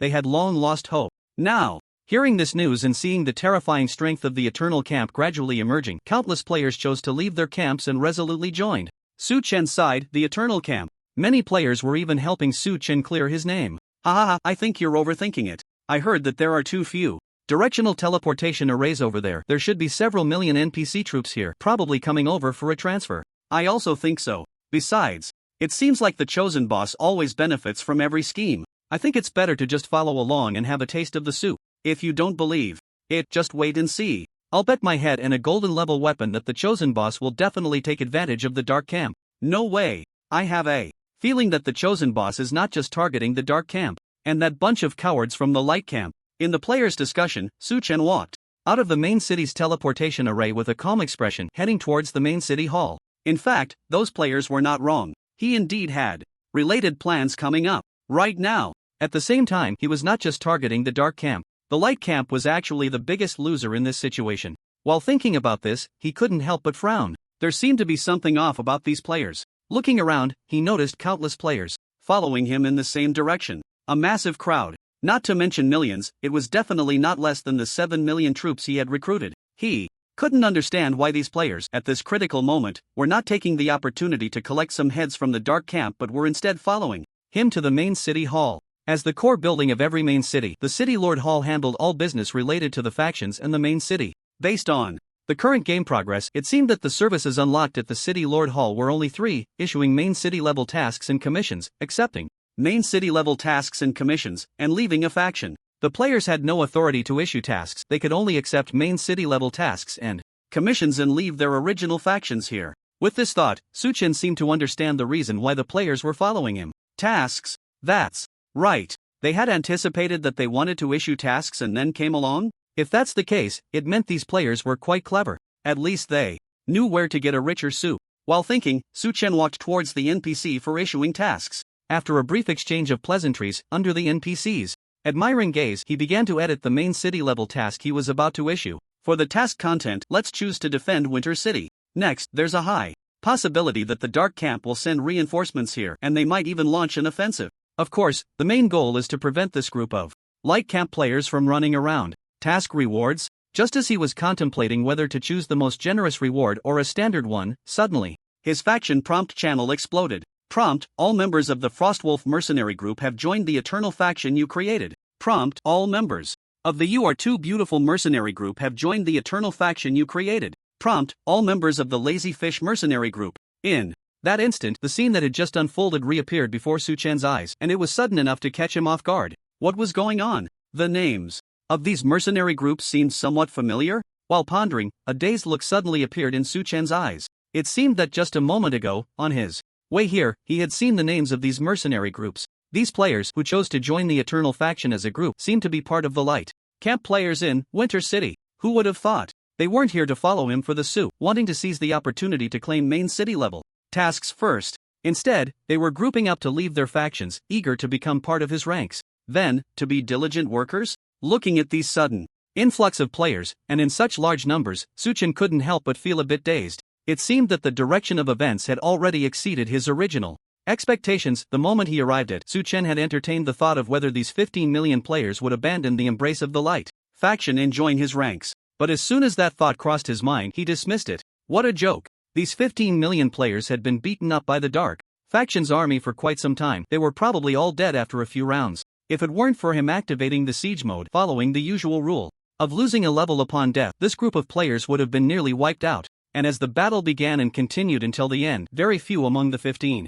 million players chose to leave their faction and follow Su Chen. It was probably only a few tens of thousands. Moreover, just moments ago, news arrived that the light faction had dispatched an army of millions, gathering and quickly making their way here. So Su Chen had already made a judgment in his heart. This group would likely continue to stay in the light faction, fighting the dark faction to the bitter end. Of course, with the battle coming to a close, there would inevitably be a few players joining his ranks. But that would be a minority. For 15 million players, it was merely a drop in the bucket. However, Su Chen never expected that everything was about to change. The millions of troops from the light faction were on their way. How could these 15 million iron-willed men choose the irreversible path of leaving their faction? And the number was close to 10 million. As time passed, there was even a trend of surpassing 10 million. Perhaps only 1 in 10 of these 15 million players from the light faction would remain in. This would undoubtedly be a good thing for the developing Eternal faction. The addition of players would not only enhance and grow his faction's scale but also raise the limits for recruiting NPCs, the main city,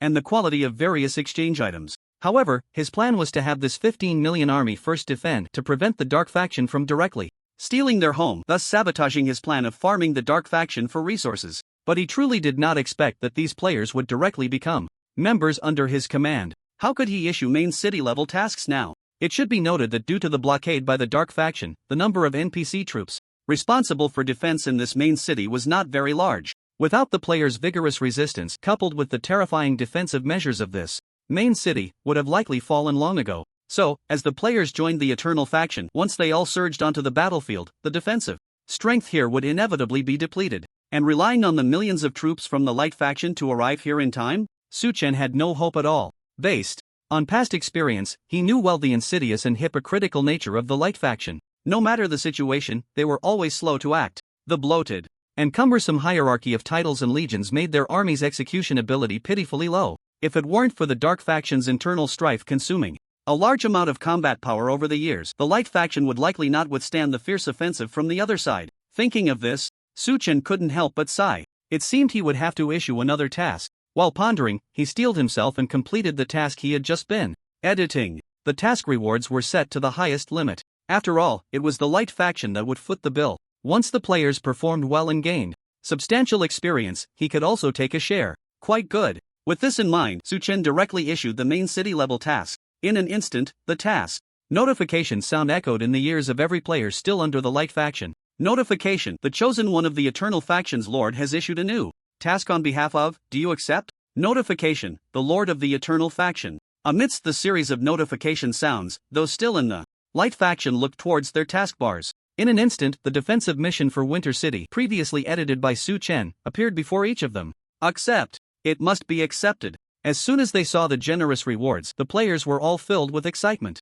Defend? Isn't this just handing out rewards? In an instant, many players even shed tears of gratitude. It turned out that the reason the chosen boss came to Winter City was not to scheme against the two major factions but to bring benefits to himself. That must be accepted. However, amidst the excitement of the players from the Light Faction, those who had left their factions to join Su Chen were all left stunned. What was going on? It seemed they had missed a golden opportunity. If only they had waited a little longer to leave their factions, it wouldn't be this awkward. Could it be that the chosen boss didn't want them to follow him? In an instant, countless reasons surfaced in their minds. But just as they were lost in thought, a notification sound rang in their ears. Immediately, two glimmers of light appeared in the eyes of the millions of players. A mission. As expected, the chosen boss would not treat them unfairly. They wasted no time and quickly looked at the mission panel. The next moment, the same mission that the players from the Light Faction had appeared before them. The content was the same. The rewards were the same. The completion methods were identical. The only difference was that the faction-specific points for the rewards were slightly different, belonging to the Eternal Faction. This change, however, made all the players cheer with excitement. They were deeply moved, because this was a faction commission. If they guessed correctly, it should be an additional mission released by the chosen boss. Thinking of this, these players clenched their fists. They had to seize it. Not to mention anything else, just the faction-specific points from the Eternal Faction were enough to motivate them. This time, it was the players who hadn't left their factions in time who felt disheartened, who didn't know about the guild tokens. Since faction-specific points could be traded through the mercenary groups' contributions, all major forces were buying them back at high prices. Therefore, it could be said without hesitation that the faction-specific points of the Eternal Faction were currently the most valuable hard currency in the eyes of all players. Thus, at this moment, all the players still under the Light Faction quickly left their factions and became loyal subordinates of Su Chen. The opportunity to farm faction-specific points from the Eternal Faction was right before their eyes. If they couldn't seize it, what was the difference between them and a salted fish? In an instant, Su Chen noticed that the number of players joining the Eternal Faction began to soar once again. Almost all the players in this towering main city had joined his ranks. It really is. I've gained some insight. Su Chen sighed deeply. In any case, the effect was the same. In the face of rewards, Winter City should not be taken advantage of by the Dark Faction, so his next plan could be smoothly implemented. With this in mind, he gave a direct order. All the epic-level NPC legions set off towards the battlefield. At dawn in Silver Fortress, the forbidden spell released by Roto had completely vanished from the air. However, its effects would linger for a long time. Poisonous and corrosive, the environment of this fortress had become extremely harsh. Even ordinary people found it difficult to approach. The traces left on the ground ignited endless fury in Roto's heart. He had personally caused a portion of his legion members to die from poison. At this moment, aside from a few boss-level commanding NPCs, the entire Silver Fortress was left with nothing but traces of corrosive poison.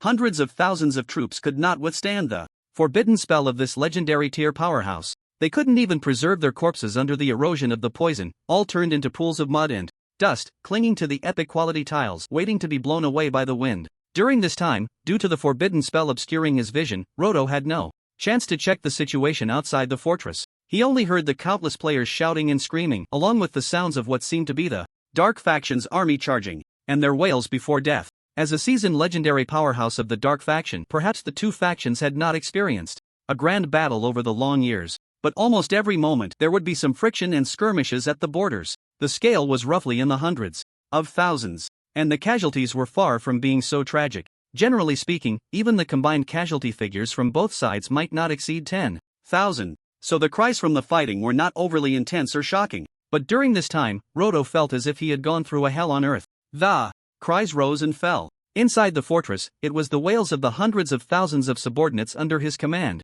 Outside the fortress, countless Dark Faction soldiers were being beaten by players, their health points drained before they let out their unwilling and tragic screams. This level of intensity could only be described as earth-shattering. It was brutal. Perhaps he had never heard so many wails and screams at once, even when adding up all the wars he had experienced before. And this also meant that the Dark Faction's army was likely not in a good situation either. The casualties might not even be less than the hundreds of thousands of troops he had poisoned to death inside the. So the moment the forbidden spell disappeared, he immediately transmitted a signal. Absolutely, absolutely, absolutely do not come to support. Everything is a damned, despicable, dirty, insidious, and shameless trap designed by those adventurers. Following his line of sight, at the foot of the hundreds of thousands of players who had been let out of the city by Su Chen after paying the toll were not charging heroically to their deaths as imagined. Instead, they were all huddled under the city wall, looking bewildered into the distance. Following their gaze, he saw countless figures coldly staring back at them, weapons in hand. Together with, they were completely surrounded. Roto didn't need to guess their identities. They were the damned legion under the Chosen One. No, there were also several million adventurers. In Roto's eyes, these were all damned lackeys. But for Su Chen, these were all his loyal brothers. These millions of players were not the 30 million who later surged in through the teleportation array, but a portion of the Eternal Faction's veterans who had accepted the series of quests from the very beginning. A significant portion of them were members of the chosen mercenary group he had established. Their loyalty was beyond doubt. Not long ago, they had received Su Chen's dispatch order in the mercenary group channel. Everyone was to cooperate with the million-strong Eternal Faction army to surround and the elite troops of Roto outside the city. Once successful, as the leader of the mercenary group and the top figure of the Eternal Faction, Su Chen would personally grant them even more generous rewards. But the requirements were also very strict. Surround but do not kill. Not a single one could be let go.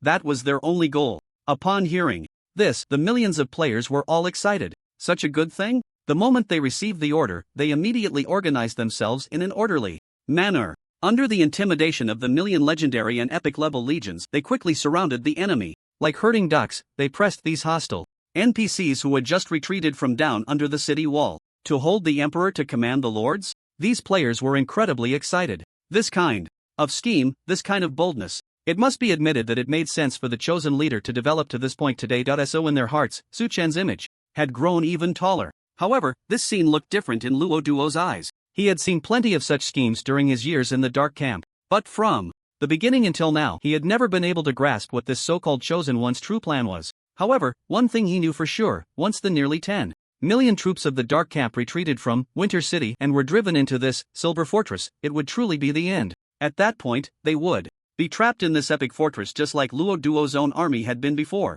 There would be no chance of survival. They could only await their doom. Perhaps they would even be extorted by the damned lord of the Eternal Camp. Just thinking about it made him grit his teeth in anger. Adventurers were truly despicable. If given the chance, he would spare no effort to eliminate this adventurer known as the Chosen One. But for now, the overall situation was paramount. A slight misstep would leave the remaining troops of the Dark Camp with only one outcome, that is, to perish. So at the very moment the forbidden spell disappeared, he signaled the nearly 10 million troops of the Dark Camp to preserve their strength and retreat from here. As for this Silver Fortress and the untouched Winter City, he would leave it to the Eternal Camp and the Light Camp to decide. Let them tear each other apart. The Dark Camp had already suffered a great loss.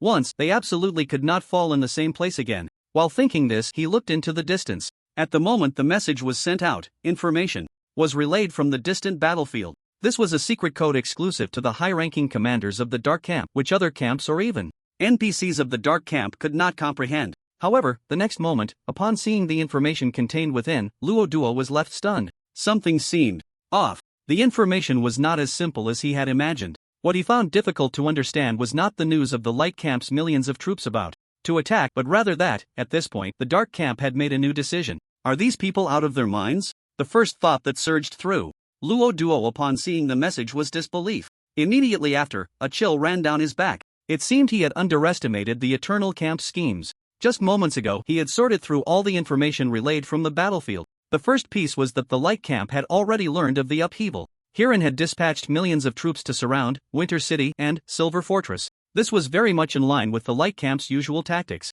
Perhaps they had known everything that had happened here all along. To avoid losses and have more reason to reap the rewards, they chose this moment to send millions of troops to reinforce the battlefield. The purpose was simple: to effectively eliminate the Dark Camp's forces while also preventing the Silver Fortress from falling into the hands of the Eternal Camp. This was undoubtedly the best plan, without exception. However, thinking of Su Chen's series of schemes, cold sweat broke out on Luo Duo. Surround but not kill. This plan was not only being executed by the side of the Silver Fortress. In the real main battlefield, it seemed that his designated plan was also the same: surround but not kill. Following his line of sight, with years of combat experience, Luo Duo could immediately see the approximate losses of his own camp. Nearly 10 million troops, under the attack of adventurers whose numbers far exceeded theirs, had only lost about 2 million. Under normal circumstances, this would be described as shocking. But now, something felt off. Based on the combat power of both sides, the Dark Camp's nearly 10 million troops should have suffered around 5 million casualties since the war began. Yet now, only a mere 2 million had fallen. This was definitely problematic. Perhaps everything was intentional. Standing atop the towering city wall, Luo Duo carefully observed the battlefield situation from his vantage point. Soon, he couldn't help but furrow his brow. It has appeared. Something is off, and it seems the signs are already showing. If the entire battlefield can be considered a circular area, the Dark Faction is currently forming two parts of this circle along with the tens of millions of players. However, the Dark Faction's army is clearly smaller in scale. Normally, to eliminate the Dark Faction's army, those tens of millions of players would just need to slowly close in from both sides. In doing so, they could directly create a siege. It seems they are doing just that. But Roto has noticed something strange. It's unclear who is in command, but the forces in the middle are clearly much weaker than those on the sides. If a siege were truly formed, the middle part would easily be overwhelmed. Then the Dark Faction's army could break through the gap and charge straight towards the Silver Fortress. At this moment, both sides seem to have quietly exchanged positions. The tens of millions of players would inevitably become the pursuers, herding the Dark Faction's army towards the Silver Fortress like sheep. Something's not right. If that's the case, they could completely choose to retreat from here. Roto frowned. He gazed at the distant battlefield, racking his brain to think through the situation. This was also the second piece of news relayed from the battlefield, which had significantly boosted the morale of the Dark Faction's army. Yet Roto maintained a pessimistic attitude. He always felt that the despicable Chosen One wouldn't let him leave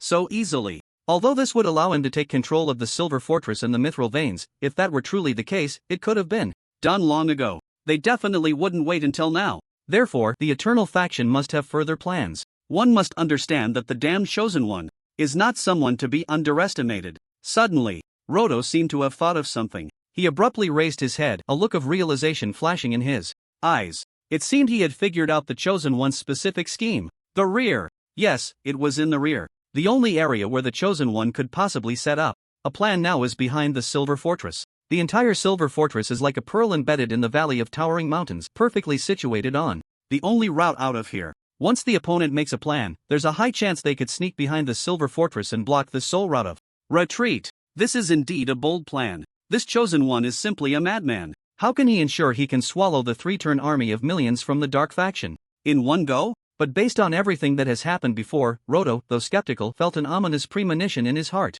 Perhaps the Eternal Faction really has the strength to pull off such a crazy and bold act. Moreover, they might have already planned it out. Thinking of this, Roto glanced at the empty Silver Fortress, directly summoning a savage poisonous Treant mount, and then sped towards the other side behind the fortress. As a legendary tier powerhouse, his mount's quality would definitely not be lower than legendary. And indeed, the savage poisonous Treant not only had a boss panel but also grasped some aspects of the poison laws. It was also absurdly tough and possessed extremely terrifying control effects. One must say, it was quite compatible with Roto. The only downside was the lack of flying ability, but this flaw was negligible. Unlike other Traians, the savage Traian tribe has an exceptionally high movement speed. They can achieve rapid movement through countless vines, essentially running while lifting themselves. The scene was both shocking and somewhat speechless, but speed was all that mattered. In the blink of an eye, with the savage poisonous Trent's incredible speed, Roto successfully reached the edge of the back wall of the Silver Fortress. Supported by countless vines, he was sent to the top of the city wall like a king.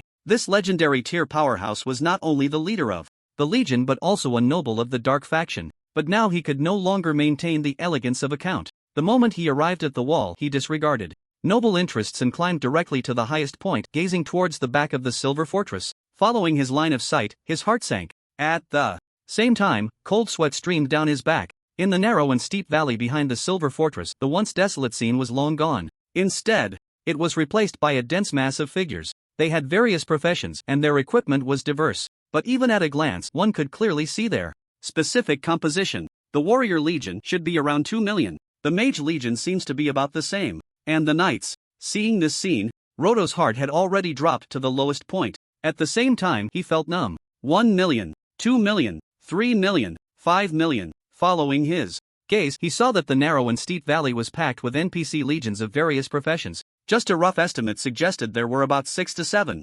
million of them. Based on the terrifying aura they exuded, as well as their positioning and corresponding professional roles, it was easy to conclude one answer. This was the army of the Eternal faction. Moreover, it was the backup they had ambushed here. But that wasn't the most despairing part. Even with the naked eye from such a distance, he could roughly discern the quality and level of those legions. If he wasn't mistaken, those warrior legions should correspond to the highest recognized profession of great swordsman. In front of them, even a peak third transformation powerhouse would likely be unable to withstand their sharp sword light. Similarly, behind these great swordsmen, those figures clad in magical robes exuding a strong aura of judgment were clearly mages who had also attained the highest recognition in their magical profession. Great Archmage. Not to mention the priests and knights behind them. If he wasn't completely out of his mind or blind, these should all be terrifying powerhouses who had achieved the highest recognition in their respective professions. And their quality was even more frightening. If he wasn't mistaken, they should all be of epic quality. Upon seeing this, half of Roto's body felt numb. Highest professional recognition? Millions of legions? Who would have thought that these two could appear together? How terrifying must the foundation be to achieve all of this?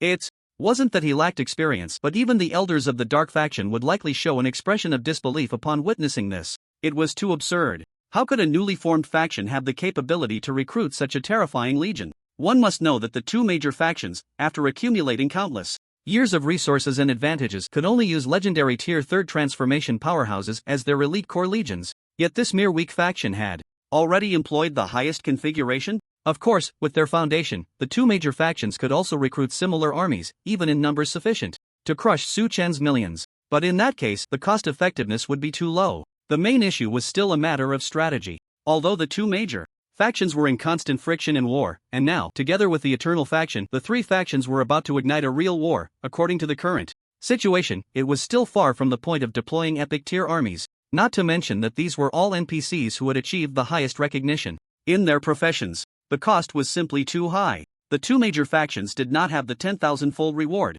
Therefore, everything they did was related to interests. If they could gain tremendous benefits, they would also pay the corresponding price. But a battle of this scale was not worth revealing the hidden cards they had kept in the dark. Perhaps, before long, the two major factions will be forced to recruit equally powerful armies. Alongside escaped. A wave of fatigue suddenly washed over Roto. The battle had reached a point where too many changes and upheavals had occurred. His initial confidence had long since plummeted into a valley, along with the deaths and injuries of his legion. It must be said, he was not much different from a lonely outcast now. Of course, he still held an empty silver fortress and a mithril vein in his hands. This was his only bargaining chip, but evidently, the Eternal faction seemed uninterested in it. This left him even more puzzled. What exactly did this so-called chosen one adventurer want? No interests, no heads. Was it truly a case of working for love, willingly toiling for the Light faction? That was too naive. Based on his understanding of the Chosen One, this person would never do such a thing. So, the Chosen One or the Eternal faction must want benefits that far exceeded the Mithril Vein and the Silver Fortress. But what could it be? Lost in thought, Roto suddenly tightened his grip on the brilliant bow and arrow, instantly entering a combat state. Before his words fell, a wave of spatial law energy suddenly emerged from the air. Following that, intricate magical patterns lit up from below the city wall, outlining the shape of a directional teleportation magic circle. In just a moment of distraction, a teleportation magic circle appeared outside the city, gazing at Roto and his savage poisonous treant from across the city wall. This is... A thoughtful expression flickered in Roto's eyes. He had already guessed a thing or two about the figure that was about to appear in this teleportation circle. If nothing unexpected happened, it should be a messenger representing the Eternal faction. With this thought, a wave of desolation surged in Roto's heart. What did it have to do with him? Negotiation? Shouldn't they be looking for the main forces of the Dark faction? Now he was left with just a mount, having no capital to negotiate with the Eternal faction at all. With this in mind, Roto was already prepared for battle. Perhaps this was not a negotiation, but a signal to take his life. However, regardless of the outcome, Roto had no intention of destroying this teleportation magic circle. He wanted to see what the Eternal faction, or rather the Chosen One, was up to next. Just as he was thinking, a figure he did not expect slowly emerged from the teleportation circle. The true situation seemed to differ somewhat from what Roto had imagined. It was not a messenger that came, but the Chosen One who created the Eternal faction and orchestrated this grand spectacle. Seeing this, Roto lowered his weapon. His guess was not wrong. It was time for negotiation. Watching Su Chen riding the ancient ghost dragon swiftly approaching the fortress wall, he couldn't help but smile bitterly in his heart. He had no bargaining chips left. In this negotiation, perhaps the things he would lose wouldn't be few. But since it was a negotiation, it meant he still held some value. With this thought, he ceased speaking and quietly awaited Su Chen's arrival.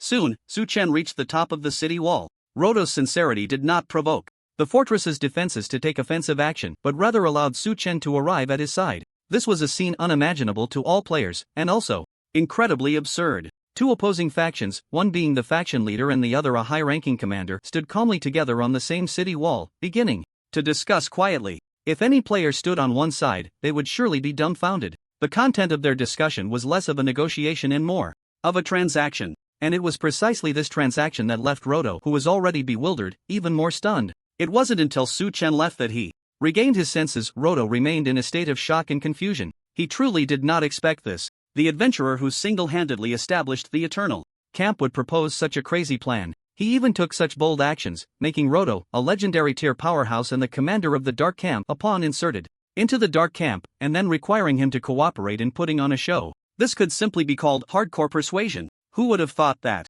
Roto himself would agree to this request? He and Su Chen ended up making such a crazy and bold deal. The deal was divided into 4 parts. First, under Roto's command, the Dark Camp's army would strive to defend the Silver Fortress but could not launch a real assault on the Eternal Camp's forces. Second, under Roto's command and layout, all the mithril veins and other rare ores mined from the Silver Fortress would require tolls and protection fees to be transported back to the Dark Camp. In Su Chen's words, the amount was quite fair. A 50-50 split. Su Chen would take 50% as toll and protection fees, ensuring safe passage along the way, and he wouldn't seize any of it himself. However, Roto clearly had some distrust towards Su Chen, so he proactively devised a payment method that left Su Chen speechless. The 50% toll and protection fees would be paid in a commissioned manner to the Eternal Camp. This also avoided the despicable act of Su Chen taking the reward first and then sending someone to snatch it away. Upon hearing this, Su Chen couldn't help but complain about Roto's rudeness in thinking of him this way, but he felt immensely pleased in his heart. The reason was simple. He was worried about how to persuade Roto to pay the toll and protection fees in a commissioned manner. Just as he was dozing off, someone presented him with a pillow, but he couldn't agree too readily. After a display of exaggerated acting without a hint of embarrassment, Roto, filled with guilt, made a concession. If he could successfully send these ores and strategic materials back to the Dark Camp intact, he would offer additional generous resources. This move nearly left Su Chen speechless. Who would have thought that the previously confident commander of the Eternal Camp would now be so humble? He couldn't help but sigh at the unpredictability of life. But little did he know, everything seemed to be caused by his own machinations. In his plans, if Roto hadn't fallen to such a state, how could he possibly agree to so many excessive conditions? Of course, Su Chen also showed great sincerity. Otherwise, Roto wouldn't be so obedient now. The third part of the deal was a reflection of Su Chen's sincerity. Third, under the upcoming plans of the Eternal Camp, Roto would gain command of the remaining Dark Camp forces. That was enough. As an old-school legendary tier powerhouse, his strength was quite terrifying. As long as he was given a chance to command the remaining Dark Camp forces, the subsequent matters would be left to Roto. If he couldn't bring those dark camp forces under his command, then everything would be meaningless. Su-chan absolutely could not cultivate a useless person, and Roto's pride would not tolerate his own failure, so the two hit it off perfectly. For Roto, giving up 50% of the mithril and other rare ores was not a problem at all. As a high-ranking military official of the Dark Camp, if he lost his military strength, it would be no different from the sun setting. In the West, resources? What were those? In the Dark Camp, the weak are prey to the strong, and the strong are respected. As long as he had enough military strength, his influence would rise accordingly. Besides, even if he gave away 50% of the ore, it was still much better than leaving it all to the Light Camp. After all, it was all free. Giving away half made him feel even more at ease. After all, in this way, even though the transaction was secretly designated, the Eternal faction should not cause any trouble. After all, this 50% profit is equivalent to tying the two factions to the same warship. As long as there are no issues with their brains, neither side will secretly pull any tricks. Moving forward, all he hoped was that the Chosen One could fulfill their promise and not cause any mishaps. Based on the information relayed from the distant battlefield, he was clear about the current situation of the Eternal faction. It was like taking chestnuts from the fire. Yes, this was undoubtedly a tightrope walk. If successful, both he and Su-chan would reap enormous rewards. But if they failed, it seemed that only Roto would bear the bitter fruit of failure. The others would not suffer significant losses. Therefore, success was imperative. After realizing this, Roto silently made up his mind. No matter what, he would cooperate with the Eternal faction to put on this grand performance. After reaching an agreement, Roto returned to the front wall of the Silver Fortress. Meanwhile, Su-chan and the millions of troops still stood quietly in the treacherous valley. However, at some unknown point, a sudden blizzard had completely shrouded that area. As part of the Frost Empire's territory, the coldness of Winter City was even greater than that of Frozen City. In these regions, blizzards would sweep in with relentless force every few days. Therefore, such a scene felt entirely natural here. But only Roto knew that this sudden blizzard was definitely not caused by natural weather. It was a stunning spectacle created by a being that mastered the laws of frost, constructed through its understanding of the aura of those laws. Even if they were not players, the highly intelligent NPCs were aware of an unchanging rule: only beings of legendary rank or above possessed the ability to grasp the laws. Of course, Su-chan was an exception. Based on the vast and magnificent area and scale covered by this blizzard, Roto, with years of experience and the keen sight of a legendary-level powerhouse, could draw a conclusion. A being capable of triggering such a large-scale blizzard must possess terrifying power to alter the terrain. Its specific quality was definitely not as simple as legendary, it was more akin to epic. Thinking of this, Roto couldn't help but feel astonished. Who would have thought that this adventurer known as the Chosen One would have such a trump card? He even had a vague premonition that this was definitely not the Chosen One's greatest card. Perhaps everyone had underestimated this newly formed faction and the audacious adventurer behind it. He truly looked forward to the day when the two factions would witness the true strength of the Chosen One and the Eternal faction. And when that time came, Roto believed the expressions of the high-ranking officials from both factions would be incredibly entertaining. Of course, now was not the time to think about that. What he needed to do next was to play his part well. After returning to the front wall of the Silver Fortress, Roto glanced at the distant battlefield. The fighting was still ongoing. Countless lives were falling, with blades flashing and skills flying, continuously withering and dying, ultimately succumbing to eternal silence. Only endless darkness remained as company. Meanwhile, the situation had undergone drastic changes in a short period. During this time, countless players were following the commands of the exquisite NPC lore, executing flanking maneuvers swiftly. The knights and assassins who had previously launched the ambush had now honorably completed their mission.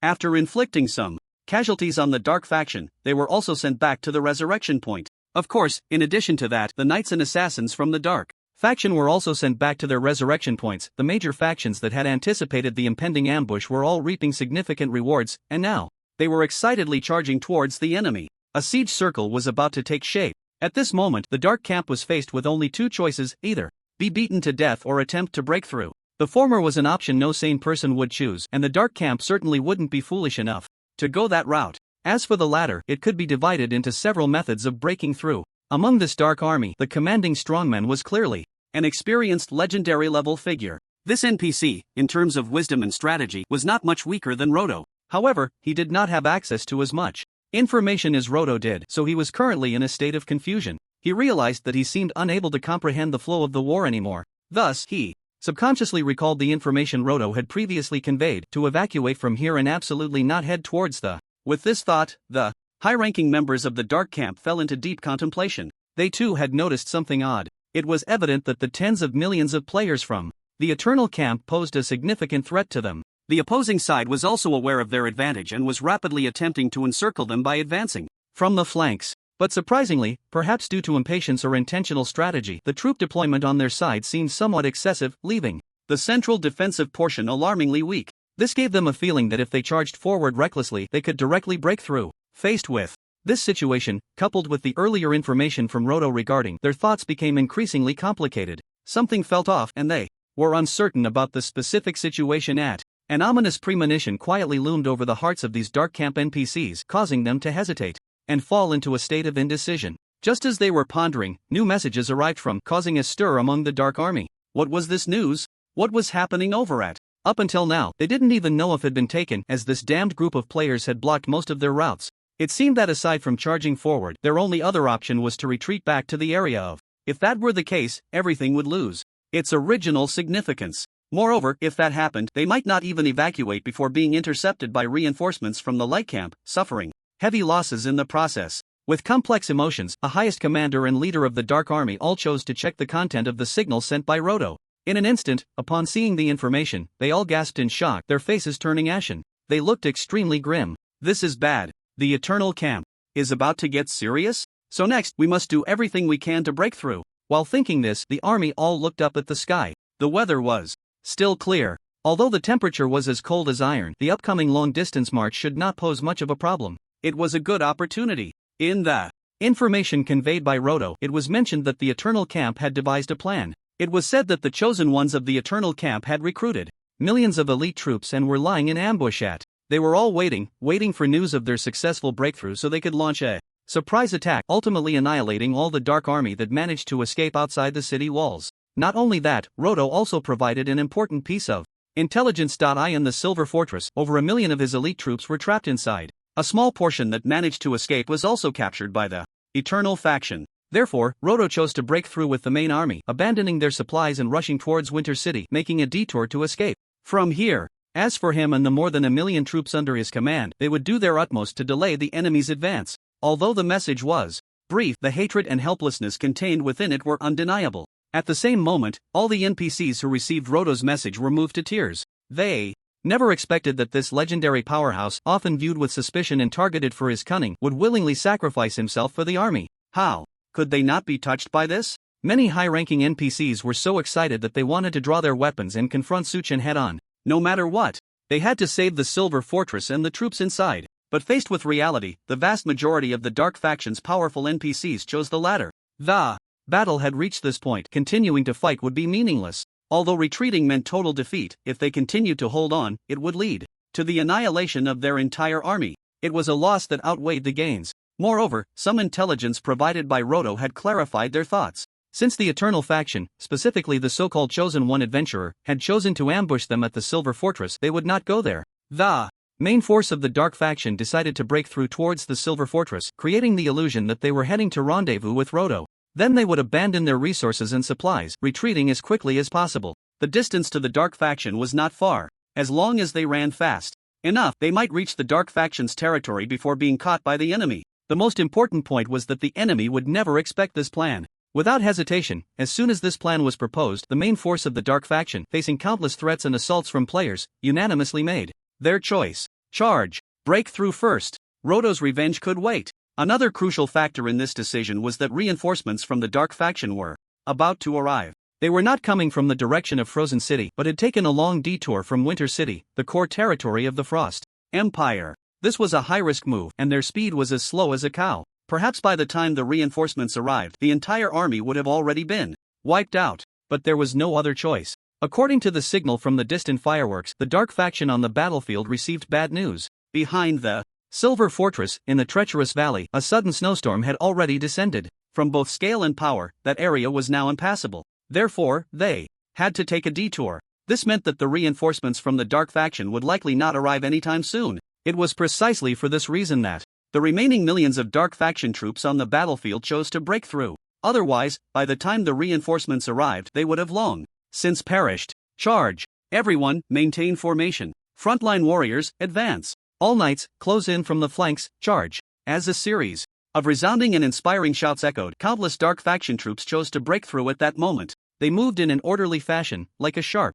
dagger charging towards the weakest part of the player group. The long, mournful sound of horns resonated throughout the battlefield. Amidst the deafening sound of footsteps, the dark faction army charged forward without looking back. In just a moment of confrontation, countless players transformed into beams of white light, being sent back to the resurrection point. 1, 2, 10,000, 100,000, 1 million. It took less than a minute. The number of players stationed there for defense was directly slaughtered by over 1 million. And this led to one result: a massive breach. A breach wide enough to accommodate millions of dark faction troops passing through leisurely appeared at the place where they had initiated the slaughter. Now's the time. Charge! Everyone! Group up and charge towards the Silver Fortress. Charge! With each shout echoing, the breakout feast of the main force from the dark faction quietly unfolded before everyone's eyes. Seeing this scene, all players fell into a deep state of confusion. What's going on? Damn, what happened? Where are the NPCs? From the dark faction? Damn it, I went through so much trouble to run a big circle just about to surround these guys and they managed to break out? By the way, are those players all useless? Yeah, no matter what, they should have been able to hold on for a few minutes. How did they get crushed so easily? A bunch of useless. Upon realizing that the enemy had completed their breakout, all players panicked. Good grief. Conservatively estimating, there were still about 6 million of these peak NPC powerhouses from the dark faction left. The main city was one thing. If they charged into the Silver Fortress, wouldn't it be directly overwhelmed? Just thinking about how countless players hadn't even had the chance to resist before being crushed back to the resurrection point made others furious. Truly useless. Even a few 100,000 pigs would take a while to kill, right? Faced with the responsibilities of other players, those sent back to the resurrection point couldn't sit still. How can this be blamed on us? Yeah, it seems like our strength isn't that great, and these millions of troops want to break out. Should we just stand in the way? Don't just stand there talking without feeling the pain. Why don't you come and do it? Seeing this group of players who got crushed still arguing and being stubborn, other players couldn't help but laugh in anger. Who was it at the beginning that was showing off? Eager to say in front of others that they were all on par with gods. Now they're saying their strength isn't enough? Just thinking about this, other players began to vent their frustrations. In an instant, the entire area and faction channel became a chaotic mess. A verbal battle officially began. Among them, some players still retained their sanity, frantically chasing after the dark faction troops. These were all military merit points and faction exclusive points. Who the hell is slacking off at this time? Instead of thinking about making a fortune, they're arguing? Just a bunch of trash. Just as they were thinking this, a task prompt sounded in all players' ears. Instantly, everyone quieted down. They knew all too well what this meant. A task. The faction task, issued by the chosen boss, was quietly lying in their taskbar. At this moment, who still had the time to argue? For a time, countless players shifted their gaze from the area and faction channels back to the task panel. Sure enough, they weren't mistaken. This was a faction task issued by the faction lord, the Chosen One, and the content was very simple. To sum it up, it could be reduced to just one word: chase. In the face of generous rewards, these high-quality chives transformed into the most loyal warriors, charging towards the enemy's rear. At the same time, they all cursed inwardly, wondering why they had to argue. Damn it, they missed a great opportunity. Who would have thought that those players who didn't argue were all clear-headed and had already run a great distance? Thus, on this vast and magnificent battlefield, a scene that left countless people both laughing and crying unfolded. The Dark Army, numbering around 6 million, was madly running forward. As they ran, they discarded their burdens, resources, and other items. Some even threw away their rations, leaving only enough food for a day or two. As far as the eye could see, countless items and supplies littered the path. Behind them followed an even more magnificent army of players. Seeing the enemy discard their burdens, they immediately understood their intention. Only by reducing their load could they maximize their speed. They really wanted to escape. At this sight, the vast majority of players in front directly followed suit, ignoring the resources and burdens along the way. Someone at the front had checked and found that these items were all plot devices dropped by NPCs, and picking them up would be of no use at all. No, perhaps picking them up could earn some bounty in the Eternal Camp, but compared to mission rewards and enemy kills, these were mere trifles. Thus, an absurd scene unfolded on the battlefield. Countless Dark Army soldiers, like a tide, were frantically rushing towards the Silver Fortress. As they ran, they discarded their armor and weapons. The scene behind them was even more outrageous. An equally countless and grand army of players was howling as they followed the Dark Army's breakout. They didn't even glance at the scattered burdens along the way. Like a pack of wolves, a group of wolves with the Eternal Camp emblem on their heads, they fixated on their prey and charged forward. They even ignored siege weapons like catapults, worth millions of gold coins. These items couldn't be moved without permission. so they were left with only one thought: charge. Thus, tens of millions of players recklessly pursued the Dark Army's breakout, causing the latter to fall into a state of agitation. Who would have thought that these adventurers, who were usually weaker than trash and whose strength was so low that they could easily be killed, would now become their death knell? But at this point, they could not stop, having just completed their breakout. If they were to be caught by these adventurers, everything would lose its meaning. So, both sides continued to chase each other until they were halfway there, with the towering walls of the Silver Fortress less than a few miles away. The high-ranking officials of this main force of the Dark Army faced a dilemma in decision-making. Should they continue charging towards the Silver Fortress, or follow the original plan and break out in the opposite direction, directly risking a retreat from the other side of Winter City? While pondering this, these high-ranking officials looked back. In the next moment, they were all dumbfounded, even slowing their rushing steps. The countless players behind them were unbothered. The outrageous part was that the route they had originally planned was blocked by an even larger army of players. It was as if they had known their plan in advance. These players suddenly split into two parts, presenting a state of tenuous connection, and then pursued them in a pincer formation. As such, if they continued to follow the original plan, the Dark Army would inevitably collide with the opposing force. That would undoubtedly be a failed breakout plan. So the only remaining option was to head towards the Silver Fortress. The more it came to this, the more uneasy the Dark Army felt. They had a vague premonition. Perhaps all of this was orchestrated by the Eternal Camp, pushing them towards the Silver Fortress. Then, the journey to the Silver Fortress should be extremely risky. At this thought, not only the high-ranking officials of the Dark Army but even the ordinary, third-tier NPCs looked towards the Silver Fortress. Strange. Extremely strange. Looking around, the entire Silver Fortress was in a strange state. It was too quiet. From their current position, it was only a few miles to the Silver Fortress. Logically speaking, as long as there was fighting over there, some noise would inevitably reach them. But now it was as silent as a towering grave, giving an invisible sense of oppression. However, there was no choice. Facing the enemies behind them and the millions of reinforcements from the Light faction that could arrive at any moment, they had to move forward. Moreover, they had to do so at the fastest speed, without any delays. With this thought in mind, the army of the Dark faction no longer hesitated. They all burst forth at their maximum speed, gritting their teeth as they rushed toward the Silver Fortress. Of course, they were not reckless. During their dash, they all held instant cast skills in their hands, clearly well prepared for battle. Once any ambushing enemies appeared, they would not be caught off guard and forced into combat. However, seeing this scene, the players chasing from behind were all dumbfounded. Brothers, something's not right. Didn't the Chosen One say they would break through toward us? That's why he sent you to encircle and intercept, to avoid this situation. Stop talking nonsense. This group of third transformation powerhouses is too fast. If we don't step up, we won't catch up at all. Yeah, by the way, this policy of reimbursing all potions is really awesome. I've downed 4 speed potions in a row, and the guild reimbursed them all. The Chosen One is truly generous, amazing. Amidst the clamor, countless players were frantically consuming potions, all subsidized by various guilds and factions. The goal was simple: as long as they could catch up to the enemy, they would kill them to their heart's content. Coupled with the temporary faction mission issued by the Chosen One, it was enough to provide a massive amount of faction-exclusive points and military merit. In comparison, what were these potions worth? Even if they had to take out loans, they had to meet everyone's needs. However, at this moment, the major factions felt a bit frustrated. They had spent money to subsidize potions, equipment repairs, teleportation, and other expenses, yet their brothers seemed to ignore their guild's contributions. Instead, they were praising the generosity of the Chosen One. This was enough to drive someone crazy. That guy had not spent a dime from the beginning until now, except for issuing a series of missions. In fact, many players had learned an astonishing piece of news from the NPCs of the Light faction in Winter City. All the series of missions issued in the name of the Light faction by the Chosen One would have their rewards provided by the Light faction. This kind of behavior, profiting by borrowing flowers to offer Buddha, made many freeloaders inexplicably admire him. While thinking about this, the towering city walls ahead had already come into view. Silver Fortress.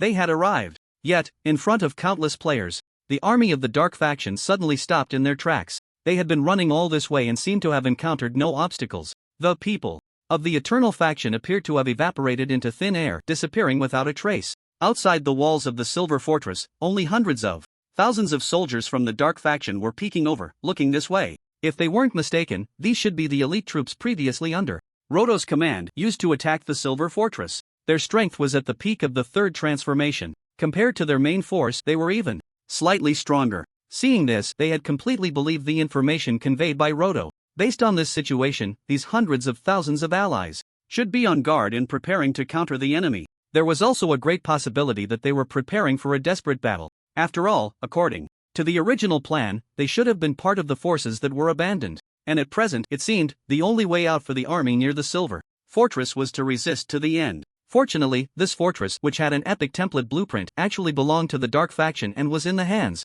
of their own people. With millions of troops on their side, along with over 1 million soldiers in the city and this towering fortress, they should be able to withstand the assault of 30 million players. Generally speaking, the ratio in siege battles should be around 10 to 1. A mere 30 million players should not be able to do anything against their millions of troops. Moreover, the strength of these adventurers was nowhere near that of a peak third transition like themselves. What truly posed a threat were the elite forces of the Eternal Faction and the countless reinforcements from the Light Faction that could arrive at any moment. Therefore, as long as they could enter this fortress, they would at least be able to hold out for a long time. Once reinforcements from the Dark Faction arrived, everything would get better. Perhaps, the horn of counterattack would sound at that time. Seeing this, the Dark Faction troops that had broken through could not help but breathe a sigh of relief. But at the same time, they secretly despised the reinforcements from the Dark Faction. Damn cowards. How long would this group of useless people take to detour around the blizzard area? They just hoped that the strength and scale of this batch of reinforcements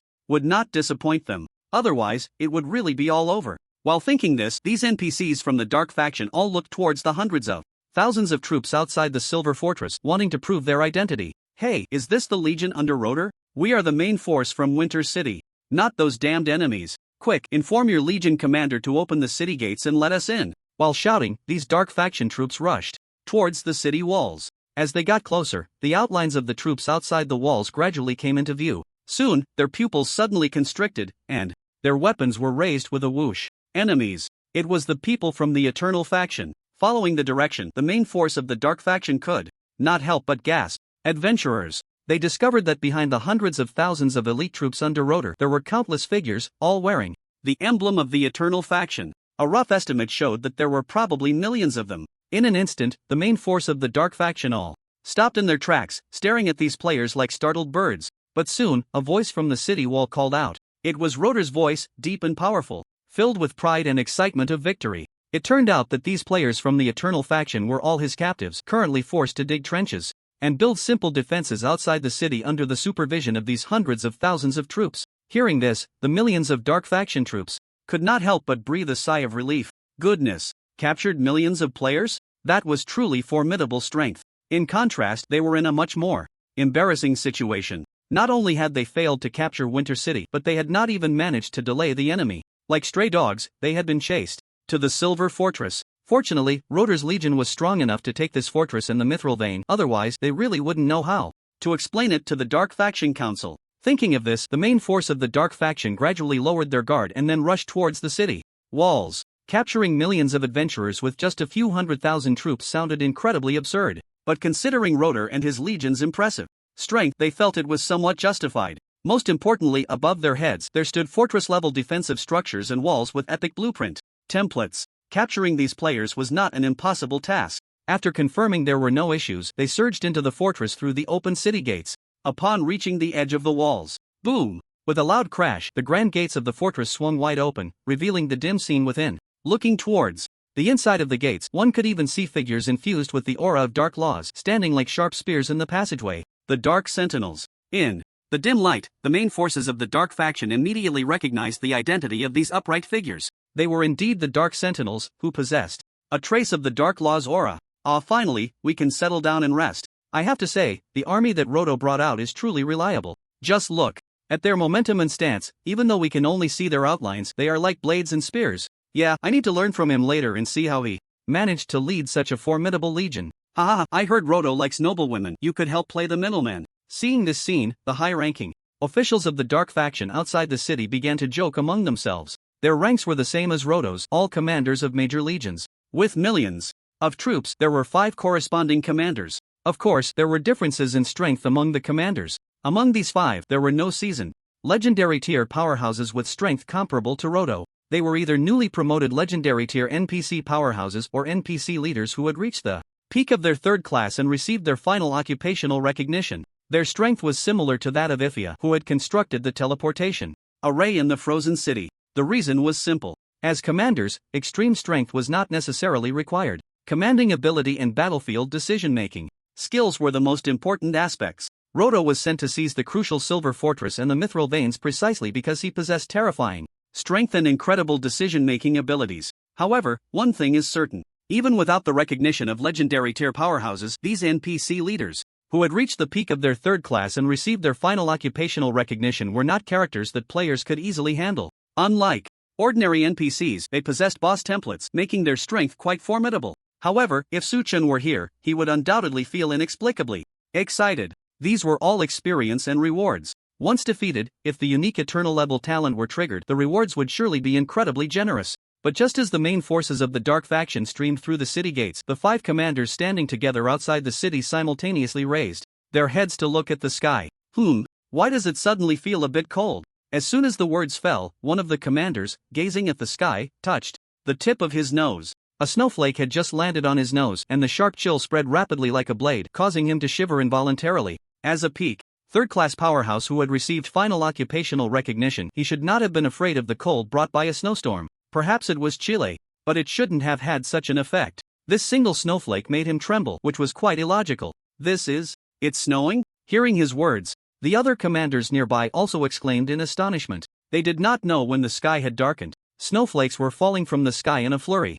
The biting cold felt like a sudden blade, catching them off guard and making them shrink their necks. Immediately after, a howling gale rushed in, mixed with endless coldness. A strange blizzard suddenly appeared above the silver fortress, striking like a bolt of lightning. What the hell is this weather? Is the blizzard in the Frost Empire always this bizarre? Now I finally understand why the reinforcements chose to detour. Feeling the terrifying might of the blizzard, the 5 commanders of the Dark Camp's main forces were left dumbfounded. The 2 camps had not engaged in a full-scale war for countless years. Although there were often small-scale skirmishes and battles, the NPCs of the Dark Camp had never ventured as deeply into the territory of the Light Camp as they did this time. Thus, their understanding of the Frost Empire was limited to snippets they heard from bards and neutral merchants. They had long heard that the weather in the Frost Empire was strange. The blizzard could strike at any moment. Now, these Dark Camp NPCs had finally witnessed it for themselves. Without any hesitation, the commanders of the Dark Camp issued orders. Everyone, hurry into the city. Get into the fortress before this damned blizzard hits. Hopefully, this cursed weather can delay those equally cursed enemies. I hope there's strong liquor and women in this fortress to warm me up. Stop talking, we shouldn't linger here once the army is inside. Yeah, the Eternal Camp is right behind us. After the orders were given, the Dark Camp's army surged madly toward the fortress. However, due to the overwhelming numbers, they decided to split the remaining millions of troops into 3 parts, each led by a commander, to enter the tranquil fortress through different gates. Soon, the millions of Dark Camp soldiers were divided into 3 groups, each around 200,000. While staring in awe at the brewing blizzard above, they rushed toward the other gates. The Dark Camp NPCs were unaware that they were not alone. Even the players who were frantically digging trenches by the city walls, accepting quests, were frozen in place. Who had ever seen such a scene? A blizzard? As natives of the Frost Empire, none of the players had witnessed a blizzard of this magnitude. Usually, similar weather would occur, but without exception, even the most bizarre extreme weather had never struck so suddenly, and the scale was far less impressive. Wow, this blizzard covers more than half the fortress. I'm really seeing things. Brothers, don't you think something's off? This blizzard gives me an extremely terrifying sense of oppression, like a boss unleashing a full map skill. Don't say it, I feel the same way. And what's the Chosen One up to, letting these Dark Camp main forces into the city? I feel like he's laying an ambush. Maybe this blizzard is something he conjured up. Damn, isn't that a forbidden spell? Just wait and see the show. The players continued to dig trenches with all their might while resisting the cold. They had no intention of entering the fortress. They had heard that the silver fortress had previously been cleansed by an NPC's forbidden spell. Although, after some time, it seemed that there was no longer any residual toxin on the surface. In reality, deadly toxins were hidden everywhere, and staying too long would surely lead to poisoning. Of course, the toxin had been diluted by the air and time, making it non-lethal, but who wanted to be poisoned? In comparison, they would rather be a little cold. Including Su Chen, almost all players had adjusted their various negative perceptions to the lowest level. Even the severe cold was not too unbearable. However, they felt a strong itch in their hearts. Looking at the current situation, the Chosen One must be playing a grand game. The specific content made countless players feel an immense curiosity. Just as they were thinking about it, the main force of the Dark faction, divided into 3 parts, arrived at the corresponding city gates. They quickly surged into the silver fortress. However, at that moment, snowflakes began to fall rapidly. Like a vast white curtain, it obscured everyone's vision. That's right, it was falling. Countless gusts of frigid wind and snow came crashing down. A blizzard that sent chills down everyone's spine had finally arrived. Strange, this blizzard isn't causing any damage. Yeah, the last time I encountered a blizzard in the Desolate Valley, it drained 50 health points per second. Something seems off. Players were all astonished. It was their first time seeing a blizzard that didn't cause damage. In this situation, there seemed to be only one possibility. That is, less skill. This grand blizzard, capable of shocking countless beings, was likely not a natural weather phenomenon. Instead, it was a forbidden spell, unleashed by a formidable powerhouse. Coupled with the fact that it didn't cause damage, many players began to entertain a bold thought. As members of the Eternal faction, as the most loyal lackeys of the Chosen One, could it be that this blizzard was a forbidden spell-level skill created by the Chosen One? Just as they were pondering this, a series of regional announcements echoed in the ears of these players, thoroughly confirming their suspicions. Regional announcement. Silver Fortress. The highest commander of the Eternal faction, the Chosen One, has initiated a siege on the Silver Fortress, successfully triggering the fortress's offense and defense battle. Regional announcement. Silver Fortress. All players from the same faction located near the Silver Fortress can participate in this fortress offense and defense battle, with a chance to receive generous rewards and a large amount of faction-exclusive points. Regional announcement. Silver Fortress. Due to the opposing faction being the enemy in this fortress offense and defense battle, upon seeing the scene, countless players displayed expressions of disbelief. Who would have thought that the offense and defense battle would come so suddenly? However, what they didn't expect even more soon followed. The moment the regional announcement rang out, marking the start of the fortress offense and defense battle, a dedicated kill announcement immediately followed, resonating in the ears of all players. Offense and defense announcement. Congratulations to player Chosen One for successfully killing the enemy faction's Legion Commander NPC and receiving strategic chest, Crimson Gold. Offense and defense announcement. Congratulations to player Chosen One for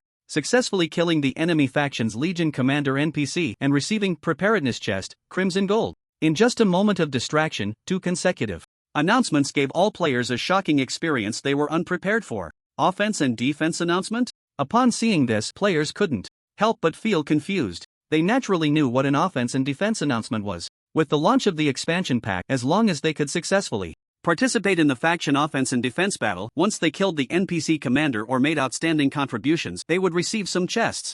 Different types of offense and defense battles also produced different types of chests. For small towns, outposts, and villages, the chests provided in offense and defense battles were generally equipment chests, material chests, and gold chests, among other conventional rewards. The quality of these chests would also change according to the scale of the offense and defense battle and the level of the territory being contested. Of course, the highest quality would only be at the gold level. Beyond that, it varied. For fortresses, cities, and even main cities, the rewards provided were far beyond what small towns and villages could compare to. Generally speaking, the highest quality chests from main city level battles would yield legendary quality, while ordinary cities and fortresses would yield crimson gold quality at most. Of course, this also depended on the strength of the enemies. The Dark Faction's Legion commander that Su Chen killed would yield rewards of the same golden quality even in a city siege battle. To obtain higher rewards, one often has to face even more terrifying enemies. Essentially, for siege battles of fortress level and above, there are 4 types of treasure chests available: the treasured soldier chest, the treasured item chest, the strategic chest, and the preparedness chest. As the name suggests, the treasured soldier chest can yield equipment with a corresponding chest quality of legendary. Typically, one must defeat more formidable enemies in city siege battles to obtain this type of chest. The same goes for the treasured item chest, except that the items it yields are no longer legendary quality equipment but rather randomly drawn from items such as props, mounts, pets, skills, enhancement materials, forging materials, and so on, all of which are of legendary quality. As for the strategic chest and the preparedness chest, these two represent the highest limit of treasure chests obtained from fortress-level siege battles. Once the strategic chest is opened, players can randomly draw one item from templates, NPC recruitment tokens, and various forging blueprints as their reward. According to memories from a past life, there were even lucky players who opened rare guild tokens from it. However, by that time, the game was already in its later stages and guild tokens were no longer as scarce as one might imagine, since the large factions that needed to establish guilds had long since lost their demand. Meanwhile, those less prominent factions often couldn't afford the exorbitant prices to purchase them. Consequently, the corresponding selling price plummeted significantly. Even so, guild tokens could still allow ordinary players to realize their dreams of overnight wealth. In the beginning, their value even far exceeded that of the legendary treasured soldier chest and treasured item chest. As for the preparedness chest, the items it yields are often various defensive structures and siege equipment. These items can be used directly without any additional construction or crafting costs. In stark contrast to the strategic chest, the initial price of the preparedness chest was not very high. However, as the game progressed and full-scale wars broke out between factions and camps, the price of the preparedness chest skyrocketed like a rocket. This is enough to prove its worth. After all, behind each chest often represents at least one life of a Legion commander level NPC. For players, even a dark gold quality chest is enough to cause a sensation. This is because, in the early to mid-game, they could briefly see the related introduction of the chests through siege announcements. When they discovered that the strategic chest had a chance to yield guild tokens, countless large factions and players erupted in excitement. Guild tokens. For everyone, especially for the major factions at this stage, this is undoubtedly something that drives them absolutely crazy. Of course, if 100 guild tokens were to flood the market now, the price would not decrease as a result. After all, the number of players and large factions is simply too many. According to the introduction from the city governor, even the 100th faction to establish a guild can receive generous rewards. But for now, the first guild token will definitely fetch an astronomical figure that has never been seen before and will never be seen again. In an instant, large factions that learned this news all began to contact Su Chen. Some offered high prices, while others were willing to pay extremely steep costs. The prices they offered were increasingly higher, even though the strategic chest had only a very small chance of yielding a guild token. For Su Chen, these two golden quality chests were already quite satisfactory rewards. The reason is simple. At the moment the siege announcement appeared, the only eternal level talent, tenfold reward, now showed an activatable status. Next, he only needed to extract the rewards from these two treasure chests, and the special effective tenfold reward would immediately trigger. These two chests of crimson gold quality would undergo a qualitative transformation. However, he did not act on it for the time being. Faced with the high prices offered by countless players and factions, he remained incredibly calm. At this moment, he knew exactly what he should do. He also understood that time would not allow him a moment's hesitation. In the endless blizzard, he executed his previously formulated plan with the precision of a perfect killing machine. Of course, like Su Chen, there were definitely many players and factions maintaining their composure at this moment. Looking at these two attack and defense announcements, the expressions on their faces were particularly complex. The most important thing now was not whether the chests were valuable, but how the Chosen One managed to simultaneously kill two commanders of the Dark faction in an instant. It should be noted that these were not just ordinary minions. Not to mention anything else, just their health points were enough to drive countless players to despair. How could the Chosen One possibly eliminate commanders of the Dark faction with health points in the tens of millions in one breath? There must be some trickery involved. While thinking this, they gazed into the blizzard, trying to discern some general situation. But regrettably, even players with special observation skills could not glean any information from it. All that met their eyes was a vast expanse of white. They had no idea what was happening within. But one thing was certain. Under the cover of this blizzard, the Chosen One was secretly assassinating the commanders of the Dark faction who had the boss template. He must have some method to instantly eliminate targets with health points in the tens of millions. It should be impossible for him to do it alone. Not to mention the issue of instant kills. Just the distance itself was an insurmountable chasm for anyone. In reality, they were not mistaken. Even with Su Chen's currently terrifying attributes, it was impossible to kill two targets separated by several miles in an instant. Moreover, the opponents had health points in the tens of millions. But Eternal is not a game for one person. Here, the personal strength of players or NPCs must always complement the strategies and the commanding legions. Generally speaking, extreme personal strength can completely take on the role of capturing the king first when dealing with strong enemies. If left unchecked, the opponent might cause devastating slaughter to their own army. The commanding legion is responsible for directly confronting the enemy legion, which is also a key factor in determining the course of the war. Strategy is crucial for bridging gaps, significantly reducing casualties and improving efficiency. Of course, these three aspects do not rigidly adhere to their corresponding roles. For instance, if a player's own strength has reached an extremely terrifying level, they could face millions, tens of millions, or even hundreds of millions of enemies head-on, such as a forbidden spell eliminating tens of millions of troops, which has occurred in the past. If the commanding legion possesses extremely terrifying strength and high burst capabilities, they might also be able to take on the responsibility of quickly eliminating formidable enemies. The same goes for strategy. As long as the planning is sound, even deities can be outsmarted. These three aspects not only complement each other but can also, under certain conditions, be arranged flexibly to achieve effects that are unimaginable to ordinary people. Right now, with Su Chen's current strength, perhaps he could use his high damage to trigger a forbidden spell level skill and eliminate countless enemies in one go. However, his level and professional advancement were still far from reaching their peak. He could eliminate players, but, however, reaching the peak of the third transfer is currently unachievable. But given the present situation, in his plans, the 5 commanders of the Dark faction must be eliminated as soon as possible. Otherwise, not only will he fail to fulfill the agreement with Roto, but it will also set off a chain reaction that could jeopardize the subsequent perfect plan. Therefore, he immediately thought of a countermeasure. Assassins. He spent astronomical amounts of gold to recruit a million-strong assassin army, which was no idle force. As a class of assassins, these swift ones who grasp a thread of the laws of time possess unimaginable assassination and ambush capabilities. Deploying them on the front lines would be an act of sheer foolishness, but using them to instantly eliminate the commanders of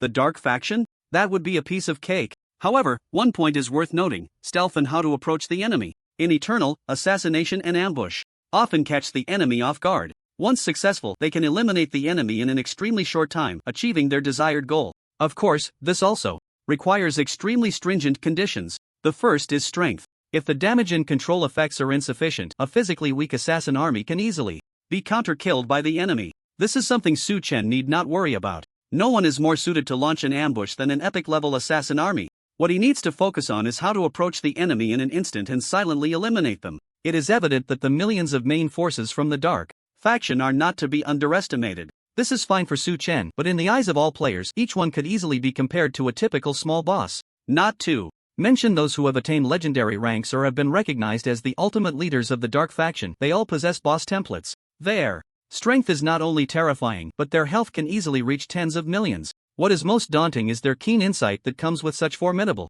power. With the outbreak of war, countless assassin players have formed groups or acted alone. They aim to use stealth skills to hide near the commanders of these Dark Faction armies and then strike suddenly, attempting to focus fire and eliminate these terrifying strongmen. If successful, the generous rewards would allow all participating players to realize their dreams of overnight wealth. But dreams are ultimately just dreams. During this time, countless assassin players have thrown themselves into this grand scheme. Yet, without exception, they were detected by the enemy's sharp insight before they could even get close, and were instantly killed, sent back to their resurrection points. Therefore, how to approach the enemy, how to enhance stealth effects, and how to bypass the insight skills of epic-level army commanders are the keys to ambush and assassination. Fortunately, Su Chen had already thought of these 2 points and devised a perfect plan. So from the very beginning, when facing Roto in the valley behind the Silver Fortress, Su Chen did not reveal his million-strong assassin army. Instead, he had them hide near the Silver Fortress early on through the laws of time. However, just as the main forces of the Dark Faction arrived here, believing everything was safe, he struck. Su Chen first used a forbidden spell-level skill to unleash a blizzard under its terrifying obscuring effect, causing the 200,000 epic-level Eternal Guardians who mastered the laws of space to directly activate the teleportation array to arrive here. Then, they split into 2 groups. With the teleportation skill, these epic-level Eternal Guardians could transport 10 allied units at a time. Thus, under Su Chen's command, every 100,000 epic-level Eternal Guardians would lead 500,000 epic-level assassins who grasped a thread of the laws of time. At the moment the teleportation array's light surged, countless epic-level assassin armies launched their attacks. In an instant, the breath of the laws of space had not yet completely dissipated. The extremely mysterious laws of time emerged from a vast expanse of white, swirling snowstorm. A flash of blades appeared. With all their might focused, these assassin legions, who grasped a thread of the laws of time, left even the commanders of the epic-quality Dark Faction legions momentarily stunned. Time. It seemed to have fallen into an extremely slow flow in that instant. Utilizing the special effects of the laws of time, the epic-quality assassin legions executed their explosive damage in a calm and orderly manner, one by one. Yet, in the eyes of others, only a moment had passed. But it was precisely in that moment that the epic-quality assassin legions under Su Chen delivered all their damage to the commanders of the Dark Faction legions. Then, they were instantly killed. Even though the opponents had tens of millions of health points under the combination of the spatial and time laws, 2 extremely mysterious laws, they lost all significance. And now, we arrive at the present. At the moment when the attack and defense announcement echoed in the ears of all players, Su Chen did not pick up the loot. Logically, these epic quality commanders of the Dark Faction legions should have dropped at least legendary quality items. There was even a significant chance they could provide epic quality drops. But time waits for no one. He had to take advantage of the fact that the opponents had not yet reacted. Under the cover of the snowstorm, he completed this ambush. Only in this way, with all the commanders of the Dark Faction legions incapacitated, would the millions of Dark Faction troops unwittingly pour into the Silver Fortress, becoming his most loyal workers. Therefore, he did not waste any time. Following the previously issued orders, the aura of the spatial laws surged once more. After enduring this brutal and prolonged war, these 200,000 epic-quality Eternal Guards had achieved unimaginable growth. With a deeper understanding of the spatial laws, their speed in constructing teleportation magic circles had greatly improved. In the blink of an eye, the teleportation array was already taking shape. For the perfect implementation of the plan, Suchen even took the time to lead these 200,000 Eternal Guards who mastered the spatial laws to scout the area beforehand. Thus, according to their skill descriptions, the destination of the teleportation array constructed by these Eternal Guards would cover every spot near the Silver Fortress. Through the ancient ghost dragon's reconnaissance in the sky, he had long locked onto the positions of the 5 commanders of the Dark Faction legions. Now, the movement trajectories of the remaining 3 NPCs were even clearer. Buzz. As the special light of the teleportation array suddenly emerged, the unique aura of the spatial laws immediately surged. Under the leadership of the Eternal Guards, they split into 2 groups, each consisting of 500,000 epic-quality assassin legions, vanishing from their original spots. The next moment, they appeared near 2 of the Dark Faction Legion commanders. Where did they come from? As soon as these 2 Dark Faction Legion commanders sensed something was amiss, they immediately thought to themselves that it was bad news. It seemed that this damned snowstorm was definitely not a natural phenomenon. In fact, from the moment the snowflakes began to fall, they had felt something was off. This snowstorm was far too strange and grand, and the damage was simply outrageous. Even their Legion members, despite having peak 3rd transformation strength, were continuously losing health. So there was no choice. Despite the ominous premonition lingering in their hearts, they could only grit their teeth and charge into the fortress. As a result, the ambush from the Eternal Faction truly occurred. Moreover, it contained a terrifying aura that made them tremble with fear, along with mysterious fluctuations of spatial and time laws. The thought process took only an instant. Realizing something was wrong, these 2 Dark Faction Legion commanders immediately wanted to warn the others. But it was precisely in that moment that they lost their chance to resist. It was as if time had suddenly come to a halt. Enemy. Before the word enemy could even be uttered, the 2 commanders of the Dark Faction fell into a state of slowed time. Then, countless sharp daggers, like snowflakes blooming in a vast white snowstorm, reached an exquisite beauty. But behind this extreme beauty lay endless killing intent. To others, barely a breath had passed. Yet in the eyes of these 2 Dark Faction commanders, it felt as if several minutes had gone by. However, during these several minutes, their reactions seemed to have been slowed down countless times. They couldn't even raise a hand, let alone counterattack. Meanwhile, the Rangers, exuding a mysterious aura of time laws, wielded their daggers with unparalleled speed. As the sword light continued to burst forth, blood and flesh splattered and withered. They felt like wooden stakes, like sandbags, or like cattle and sheep waiting to be slaughtered on a chopping board, their vitality being cut down to the lowest point with each strike. Finally, at the moment when the word enemy was barely spoken, everything came to a sudden stop. In the midst of a vast blizzard, these 2 commanders of the Dark Faction were ruthlessly slain on the spot. In a siege battle, there is an unchanging rule. With the opening of the main storyline expansion, any NPC involved in the attack and defense would have their health multiplied several times, even dozens of times. Other attributes would also see corresponding increases, but overall, they were nowhere near as exaggerated as health. Thus, these Dark Faction commanders, whose strength was similar to that of the Dark Knight elf archmage named Euphia, who was slain by Su Chen, had their health reach a terrifying level. With the onset of the siege battle, this was the reason Su Chen couldn't take them down in one hit. However, at the moment the Epic Assassin Legion launched their surprise attack, Su Chen also vanished from the spot. In the midst of the swirling snow, Su Chen, alongside a graceful figure hidden in endless darkness, was facing an enemy whose strength could only be described as terrifying. This was the last commander of the Dark Faction, whose power far surpassed that of his colleagues, and his insight was genuinely admirable. When Su Chen and his god-level pet Valkyrie Vilis appeared nearby, this Dark Faction commander lifted his giant sword. He sensed that something was amiss. Besides having a terrifying health value of 60 million, this Dark Faction commander's strength was also much greater than that of Euphia, who had only recently been recognized as a legendary tier powerhouse. For Su Chen, this was undoubtedly a tough opponent. However, Su Chen didn't dwell on it too much. Time was passing quickly. He just needed to control this Dark Faction commander, and then the million-strong Epic Assassin Legion would arrive here in the next second. At that time, taking down this Dark Faction commander should not be a big problem. Just as he was thinking this, the light of the magical teleportation array suddenly appeared. The fluctuations from the spatial laws caused many Dark Faction NPCs to turn their attention this way, but the blizzard was simply too fierce. Even with careful observation, they seemed unable to see what was happening here. Not to mention, in the next moment, with a command issued by Su Chen, the storm that had descended from the sky seemed to surge even more. The wind and snow completely obscured everything. Seeing this scene, the Dark Faction NPCs, who had originally been drawn to the strange commotion here, shook their heads. Perhaps they had misjudged the situation. Surrounded by their million-strong army, it was unlikely that even a fly could get in,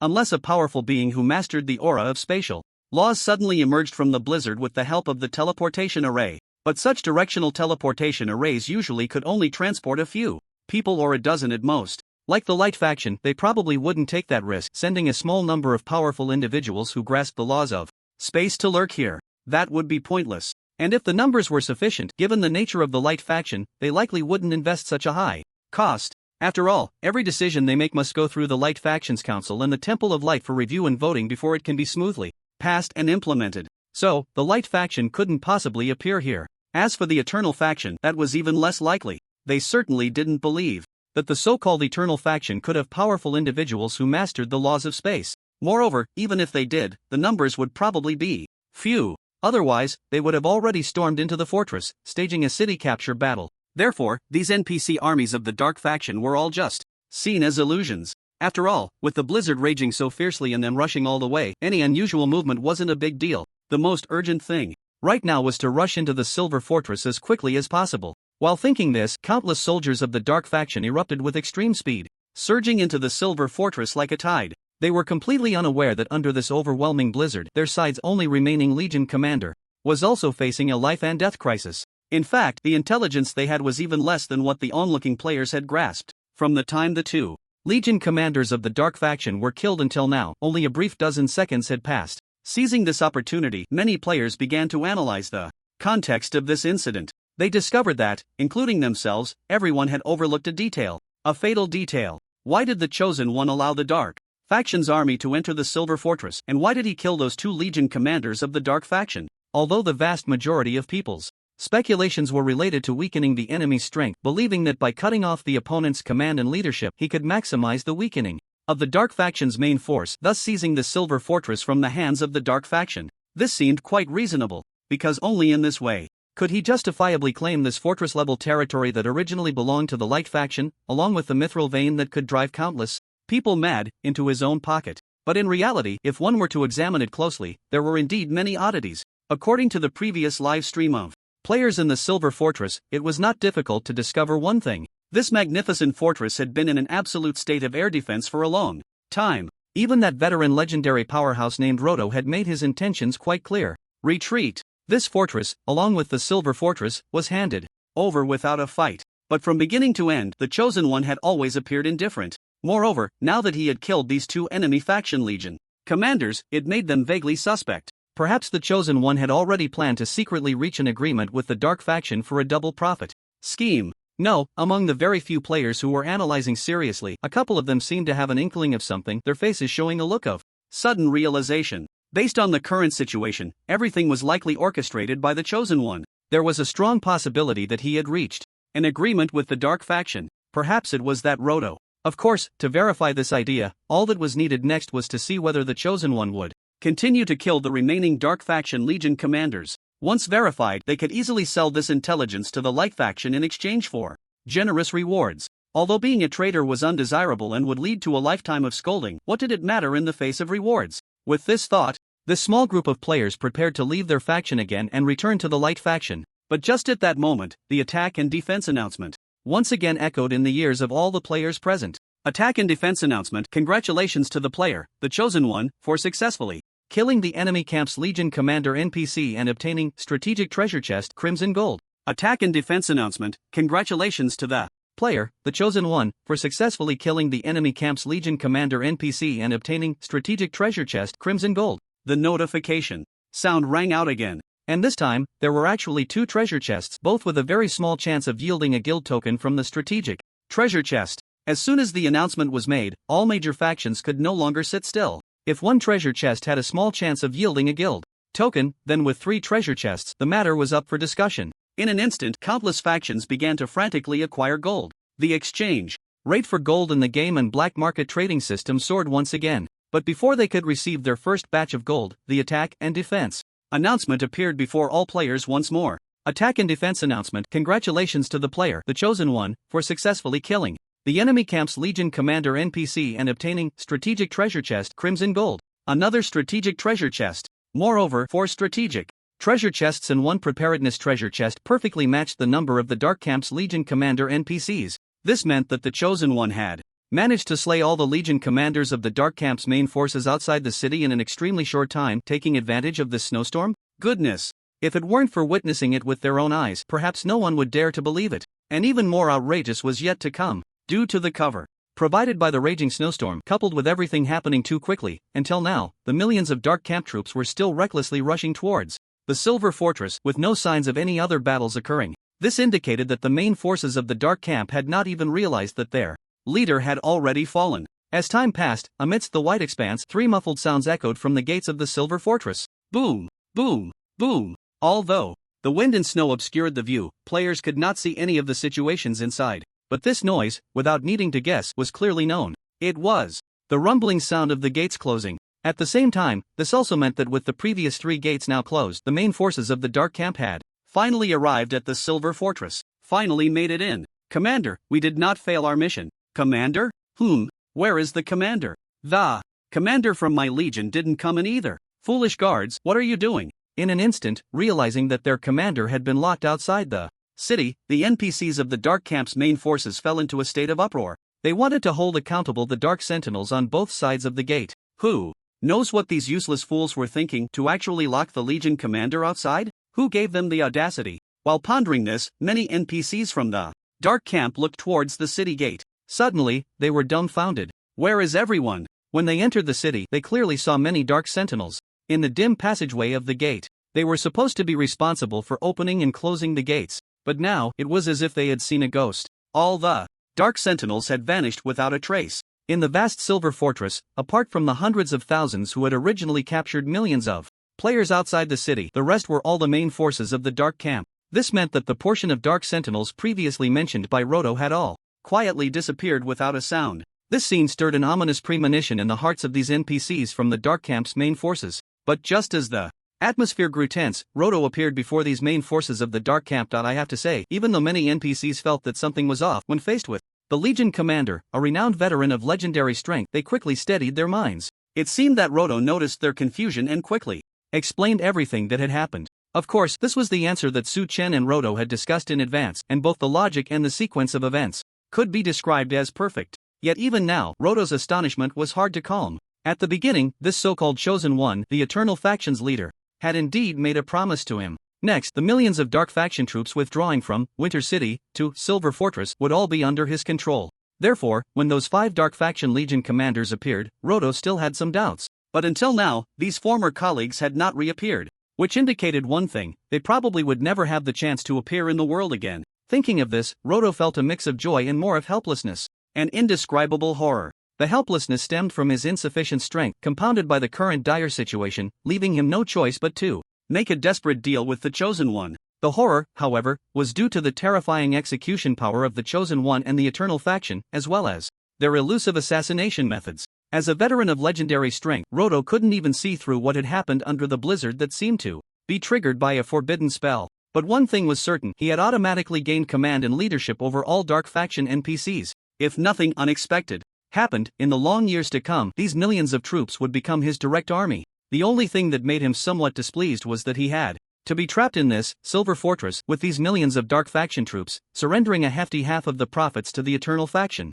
But this was something he could do nothing about. With this in mind, Roto began to reorganize this batch of legions. First was the purge. Among these millions of troops, some NPCs were still nostalgic for their deceased legion commander, clamoring to open the city gates to let their commander enter the fortress. This part had to be purged. On one hand, it was to stabilize the morale, and on the other, it was to better control these millions of troops. It is worth mentioning that at this moment, the blizzard that had always covered the outside of Silver Fortress seemed to have been erased in an instant, dissipating like smoke. The corpses scattered on the ground also became visible to everyone at this moment. Undoubtedly, there was no need for careful identification based on their attire and some physical characteristics. It was enough to determine the identities of these corpses, which corresponded exactly to those 5 commanders of the Dark Faction's main army. Without exception, they had all been slain in the blizzard. Not far away, a magnificent figure, seemingly forged from frost, stood out even more. Chosen One. Damn the Eternal Faction, they actually chose the most despicable ambush. Commander, please allow me to lead the army to eliminate this vile enemy. Seeing the scene, everything Roto described completely convinced these dark faction troops. At the same time, they pledged their loyalty to Roto. Those who clamored for revenge and to charge out of the city to crush the Chosen One were all executed under Roto's iron-fisted methods. This act of killing The chicken to scare the monkey calmed the dark faction troops who believed in the supremacy of strength. The remaining approximately 500,000 NPCs all obediently accepted Roto's reorganization while he commanded the army to set up defenses. Roto couldn't help but feel a chill in his heart. The colossal creature outside the city, seemingly forged from frost, was a genuine ancient frost dragon. Moreover, judging by its grand size and the chilling aura it emitted at all times, it was enough to prove its approximate quality. This mount was definitely no less than epic grade. As a ranged physical archer, Roto easily noticed the situation on the back of the ancient frost dragon. On its broad back stood a figure. Clearly, this figure was none other than the Chosen One who had made all the arrangements with him not long ago. And beneath the feet of this lord of the eternal faction, that epic dragon was likely the instigator of this blizzard. Thinking of this, Roto couldn't help but feel a twinge of sadness. This adventurer, known as the Chosen One, seemed vastly different from other adventurers. Not only did he possess terrifying strategies, but his own strength was also far beyond what other adventurers could compare to. If he remembered correctly, the mount he had earlier was an ancient ghost dragon, which seemed to be of legendary quality. Looking across the entire eternal continent, that mount was quite a good choice. Yet now he had acquired an even higher quality legendary dragon mount. This made even him, a legendary tier powerhouse, feel a hint of jealousy. However, this jealousy quickly dissipated. Next, it was time for Roto to unleash his acting skills. Both sides had already declared war, and the fortress siege battle had successfully been triggered earlier. According to the previously established agreement, the siege event from the Eternal faction would commence in half an hour. At this thought, Roto couldn't help but chuckle self-deprecatingly. This lord of the Eternal faction had given himself a full half-hour to prepare and respond, fearing that his side would suffer heavy casualties. This series of actions could even be described as considerate. But Roto was not willing to let this opportunity slip away. Similarly, the Dark faction only looked at benefits. If there were sufficient rewards to support it, those terrifying powerhouses from the Dark Faction Council might even choose to cooperate with the Light faction, just like the two factions had once teamed up to eradicate the Eternal Kingdom hundreds of years ago. However, that said, Roto had some doubts about this Eternal faction. So far, it seemed he had never truly witnessed the Chosen One adventurer unleashing his full power. He was completely unaware of the elements he controlled. The relevant intelligence only indicated that the Chosen One seemed to be the one who resolved the previous resurgence of the Eternal Kingdom. Perhaps this adventurer was holding back his full strength to conceal the attributes he possessed? Could it be that he had truly dabbled in that damned eternal law? At this thought, Roto silently made a decision. If this adventurer, known as the Chosen One, truly attempted to grasp the essence of the eternal law, he must be prepared with a countermeasure once discovered. Drawing a clear line might be the only choice at that time, but all of this felt very distant. At this stage, what he needed to do was to quickly organize the millions of troops under his command and then defend the Silver Fortress. In front of the Light faction, he would cooperate with the Chosen One to put on a good show. With this in mind, Roto stopped paying attention to Su Chen and launched a grand restructuring plan. Meanwhile, Su Chen also halted his offensive. The moment the blizzard dissipated, he ordered the million-strong Epic Assassin Legion to leave via the magic teleportation array for the front-line battlefield.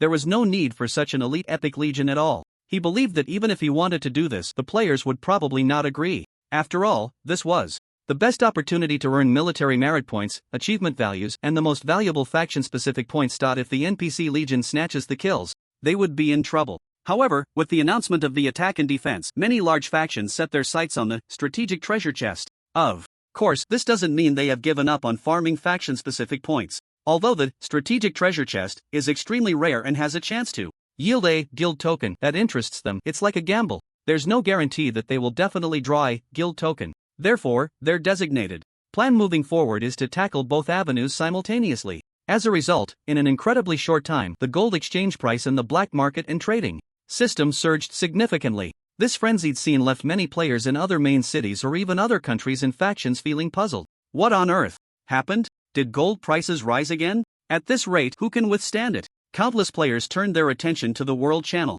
After some investigation, they finally understood. It was the Chosen One who caused this commotion. He actually obtained 4 treasure chests that could yield guild tokens. So, while many were feeling the pinch from the rising gold exchange rate, they also joined the ranks of those buying gold. In an instant, the price of gold in the black market and trading system skyrocketed once more, leaving countless players lamenting. On the contrary, countless gold farming teams were stirred up by this news. For them, who specialize in gold farming, this was undoubtedly good news. Upon hearing that it was the Chosen One who made this outstanding contribution, they all gave high praise to Su Chen, whom they had yet to meet. However, while they were filled with respect, they also discovered something extremely shocking. In the black market, someone had directly listed a staggering 1 billion gold. As a black market, the transactions are not limited to the exchange of gold and real currency. More often, they involve item exchanges and the acquisition of resources, equipment, props, and other items. The exchange requirement for this 1 billion gold had nothing to do with real currency at all. Essentially, it was all about construction, crafting, and other resource materials. Anyone with a discerning eye could tell who the owner of this astronomical amount of gold was. The chosen one, because only he, at this stage, possessed a territory and an army under his command. Only he could have such a vast amount of gold. And at the moment this 1 billion gold was listed, countless resources surged in like a tsunami. Essentially, all major factions understood who was selling this 1 billion gold. In an instant, they began to think more deeply and developed other ideas. Perhaps this was an opportunity to make an impression in front of the chosen one? From the beginning until now, no matter how outrageous a price they offered, the chosen one had not responded at all. Yet, he listed this massive amount of gold. What does this mean? It means that as long as a faction can meet the chosen one's requirements and buy a sufficient amount of gold at an outrageous price, they might just have the chance to purchase a strategic treasure chest. In no time, countless large factions exchanged their accumulated resources for the corresponding amount of gold. With their combined efforts, this astronomical figure of 1 billion gold was quickly wiped out. A massive amount of resources now quietly lay in Su Chen's mailbox, waiting for him to collect. And upon seeing this scene, countless professional gold farming teams regarded Su Chen as a kindred spirit. Because in eternal gold farming teams do not just farm monsters for gold, they also engage in buying and selling, market manipulation, and other businesses. In other words, they can also be called professional merchants. And at this moment, they were all completely convinced to release 1 billion gold in one go at such an outrageous price. WOW.IT turned out that the chosen boss was the biggest behind-the-scenes big shot of the entire server's gold teams. However, just as countless players were in shock, Su Chen took advantage of the half-hour break to wait for the millions of players chasing the main force of the dark faction to arrive, while also preparing to claim the strategic treasure chest. Everything was ready. He was eager to see what kind of good things he could obtain from the strategic treasure chest with the boost of 10,000 times reward. However, there was one prerequisite to opening the chest. He had to extract it from the announcement rewards first. So far, Su Chen had never obtained a similar chest. Since the server opened, he had categorized chests into two types. The first type could trigger a special effect of 10,000 times reward, once upon extraction, and again at the moment of opening, allowing for a total of 2 enhancements to the rewards. But this type of chest was actually quite rare, almost like a bug exploit. The second type was the situation in which most chests were opened or obtained. Whether through rewards claimed from announcements or from rare chests found in the wild, they could only trigger the unique eternal level talent, 10,000 times reward, special effect once. Normally, Su Chen wouldn't be too greedy. He didn't have any obsession with triggering 10,000 times reward twice in a row. If it happened, it would indeed be a fortunate event, but if not, it was no big deal. This time was no exception. Although he wasn't sure if the strategic chest would yield a guild token, he maintained a calm mindset, presenting a stark contrast to the leaders of those large factions. Up until now, every second, there were over 999 messages flooding the private chat channel. No need to guess, these were all private messages from the leaders of various factions, and the content was consistent: purchasing guild tokens or strategic treasure chests. Seeing this, Su Chen no longer hesitated. To avoid being tormented by the countless private messages, he had to take advantage of the army's rest time to open all 5 of these chests. Without hesitation, he directly chose to extract the rewards. The next moment, the notification sound arrived as expected. Notification: reward extraction successful. You have obtained a strategic treasure chest. Epic gold. Notification: reward extraction successful. You have obtained a combat preparedness chest. Epic gold. Notification: reward extraction successful. You have obtained a strategic treasure chest. Epic gold. Notification: 10,000 times amplification successful. The quality of the rewards you obtained has been upgraded from epic gold to legendary scale. Notification: 10,000 times amplification successful. Accompanied by the continuous notification sounds, all 5 chests appeared in Su Chen's backpack. The unique eternal level talent, 10,000 times reward, shone with a special glow, enveloping them completely. Notification: you have obtained a reward strategic treasure chest, legendary. Notification: you have obtained a reward combat preparedness chest, legendary. Notification: you have obtained a reward strategic treasure chest, legendary. Notification: you have obtained. As expected, the moment these 5 chests were extracted, they successfully triggered the unique eternal level talent, 10,000 times reward. From then on, whether or not he could exploit a bug was irrelevant. Based on Su Chen's previous understanding of the strategic treasure chest and combat preparedness chest, Once their quality was upgraded to legendary, the items obtained would be top-notch, even if he couldn't get the currently invaluable guild token. Other rewards would also be enough to leave countless people in awe. So no matter what he opened, a legendary quality chest would not disappoint him. With this thought in mind, Suchun first took out the only battle preparedness chest among the 5 treasure chests. Unlike the strategic chest, the price of the battle preparedness chest was not very high at the beginning. However, as the game progressed, a full-scale war broke out between factions and camps. The price of the battle preparedness chest skyrocketed like a rocket. This was because the items it contained were often various types of defensive structures and siege equipment. These items could be used directly, without any additional construction or crafting costs. Moreover, they had extremely high versatility. In the previous life, players who opened defensive structures and siege equipment from the battle preparedness chest could not only build them in the main city but also in forts, towns, and even villages. It seemed that a well-known player once did something quite amusing. This player was the leader of a small guild. As a retirement guild, most of his members were just a bunch of slackers and friends. But due to a chance opportunity, this player obtained a village-level territory through a quest. Unfortunately, the area around this village was filled with high-level monsters. Although by the late game, players' equipment was relatively mature, and their levels and various class advancements had reached a terrifying height, dealing with ordinary high-level monsters should not be a big problem. However, if high-level monsters launched an attack on a village-level territory in groups, the wooden fence would be utterly insufficient for defense. In such situations, many large factions would spend a considerable amount of gold and resources to upgrade the defensive structures of village-level territories to the corresponding quality limits. Generally speaking, resisting the plunder and assault of high-level monsters would not be too difficult, but the retirement guild was unwilling to invest so much gold and resources, so they had to spend all day defending their territory. Later on, this player unexpectedly harvested a small boss's head during a fortress-level siege, thus obtaining a strategic chest. This dark gold quality chest surprisingly provided a rare dark gold quality defensive arrow tower. Under normal circumstances, such a level and quality of defensive arrow tower would correspond to fortresses and ordinary cities. However, after some thought, this group of retirement players made a decision that went against their ancestors. They placed this rare dark gold quality arrow tower directly in the village-level territory. At first, this drew countless laughs from other players. Although perfecting the defense system of a village-level territory would cost far more than a dark gold quality strategic chest, the strategic chest was not a cheap item either. If they couldn't hold the defense, it would be a wasted effort. So many people regarded this action as a joke, but as time passed, all players were taken aback. Even with just this one rare dark gold quality arrow tower, it was enough to neutralize most of the fiercest assaults. Even without building other defensive structures, the resistance from the village-level NPC guards was sufficient to wipe out the remaining enemies. This performance was also considered a key turning point for the price increase of the strategic chest. From then on, both types of chests advanced together and their prices soared to a level that many could not afford. And now, aside from Su Chen, no one else realized the preciousness of these chests. He felt it was necessary to take this opportunity to acquire a batch of battle preparedness chests.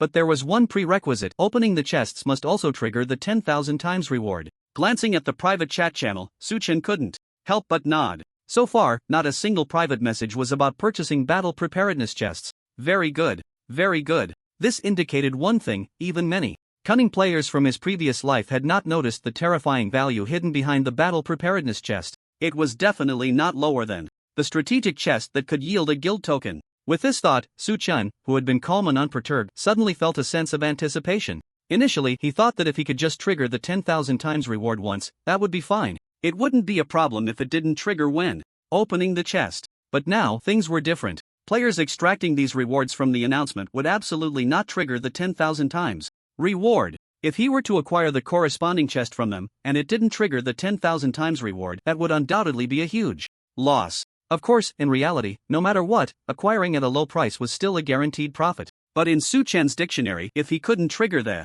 10,000 times reward and gain more benefits, then it would be a bloodbath. Prompt: do you want to open the battle preparedness chest, legendary? You will randomly draw one item from the legendary level defensive structures and siege equipment arrangement items as this reward. Do you wish to continue? Confirm. Open. With this thought, Su Chen, filled with anticipation, directly opened this legendary quality battle preparedness chest. As soon as he finished speaking, a brilliant light suddenly appeared before him. It was the unique luster of legendary quality. Very good. Su Chen gazed into the chest, eager to see whether he would draw a defensive structure arrangement item or a siege equipment item. But just as he shifted his gaze, a special glow from the unique eternal level Talent 10,000 times reward surged at that moment, causing an extremely surprised expression to appear in his eyes. Triggered. Even though he had been prepared, the excitement in his heart was hard to conceal when the iconic scene of triggering the 10,000 times reward appeared once again. Who would have thought that he would really hit the jackpot? Moreover, it was a reinforced version of legendary quality. The final result was already self-evident. As the unique glow of the eternal level talent 10,000 times reward gradually covered the chest, a more intense and brilliant light suddenly illuminated the entire back of the ancient frost dragon. In an instant, this dragon mount, which had already been upgraded to epic quality, shone like a beacon in the sky, nearly blinding many players who looked up in awe. Holy crap, what is this light? What good stuff has the chosen boss gotten again? Have you never seen a pig run after eating pork? Based on the commotion caused by the chosen boss, I dare bet this must be a glow of legendary quality or above.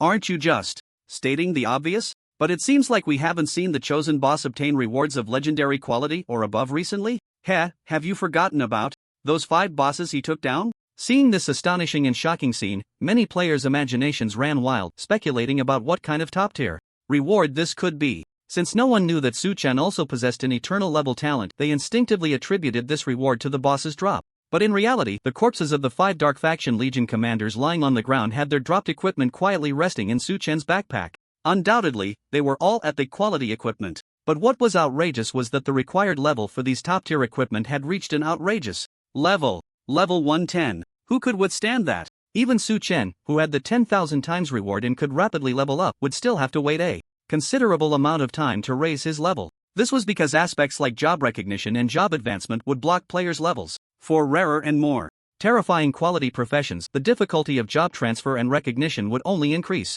So, given the current situation, these equipment could only quietly lie in his backpack or warehouse for the time being. Moreover, none of these 5 legendary pieces of equipment are of the type required by magic professions. Even if they could be used for Su-chan, the outcome would eventually be to sell them to the system's black market for resources. He didn't care at all about the players' speculations. Even if the other party imagined god-level equipment, it was of no concern to him. Right now, what he needed to pay attention to the most was the epic level item that had been unlocked from this treasure chest. Tip: you have randomly drawn an item from the battle preparation chest, legendary. Magic Energy Accumulation Cannon, legendary. Tip: 10,000-fold amplification successful. The quality of the reward you received has been upgraded from legendary to epic rare quality. Tip: you have received the reward Magic Energy Accumulation Destruction Cannon, epic rare. Looking at the prompts, an overwhelming excitement surged within Su-chan. Wow, epic rare. A siege weapon? Or a magic energy cannon? It is well known that the attacking side in a siege battle must pay an extremely heavy price to break through the city walls and achieve the goal of capturing the city. They even need to invest 10 times the troops to accomplish all of this. After all, the towering city walls and the terrifying, tireless defensive structures deliver a fatal blow that can give the attacking side a headache. But nothing is absolute. Siege weapons are what bridge this gap. As long as one is willing to spend money, the attacking side can even deal devastating blows to the walls and gates with siege weapons. Moreover, there are various types of siege weapons, each differing from one another.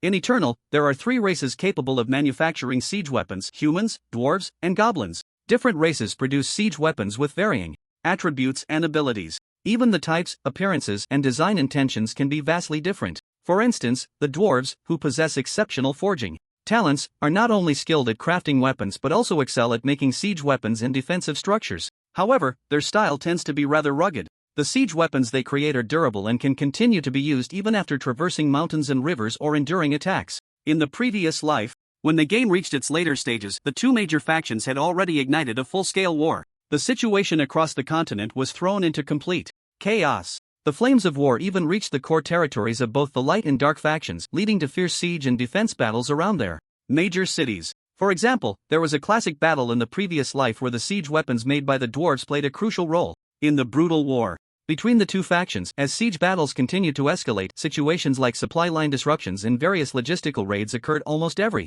moment. Without exception, both factions employed an endless array of tactics to try to weaken the other's strength. Therefore, the siege weapons stored at logistical bases or in transit faced catastrophic disasters. During the battle for the Dark Faction's Silent City, the siege weapons crafted by the dwarves became eternal legends in the eyes of all NPCs and players. In this battle, as the attacking side, the Dark Faction invested a massive amount of troops. Everything was aimed at capturing this grand city that connected the Light Faction and the neutral Chaos Faction. But no one expected that even with more than 15 times the troops of the defending side. The Dark faction made no significant progress in this siege battle. Instead, their logistical bases and supply lines were bombarded by the Light faction's Griffin Legion. Faced with these fast-flying Griffin riders, although the Dark faction's Wyverns had higher damage and were larger in size, they were far less agile than the Royal Griffins. Thus, they remained in a passive state. He could only watch helplessly as the opponent's Royal Griffin launched a surprise attack on their siege equipment and then flew away. Almost overnight, all the siege machines deployed by the Dark faction near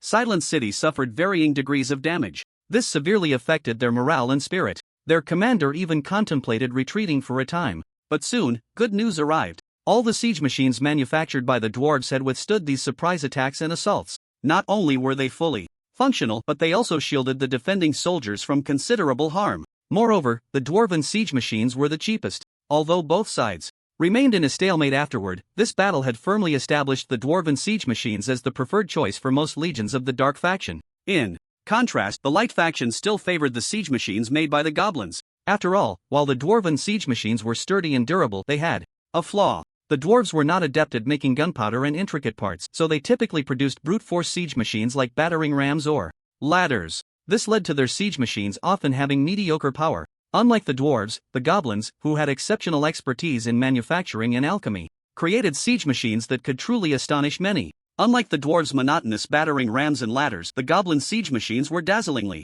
diverse. The reason was simple. With their unique mastery of alchemy, the goblins had advantages in developing gunpowder, magical potions, and magical reactions that other races did not possess, such as cannons, magical bombs, and magical reaction catapults. These variously shaped siege machines were all crafted by these green-skinned little folk. Not only did they look extremely complex, but their functions were also incredibly avant-garde and bold, showcasing high levels of innovation. They even made an extremely daring attempt to combine gunpowder and magical potions, using the goblins' special proprietary technology to try to create a forbidden ultimate weapon. Once unleashed, it had a great chance of causing devastation comparable to that of a forbidden spell-level skill. But, regrettably, in his previous life, it wasn't until the late stages of the game that the goblins painstakingly produced similar siege machines. By that time, the goblins' territory had already shrunk by 90%. In desperation, they ultimately chose to join the Light faction, which completely absorbed them. And the name of that terrifying ultimate weapon, if Suchen remembered correctly, corresponded to the magical energy accumulation destruction cannon, epic rare, that had just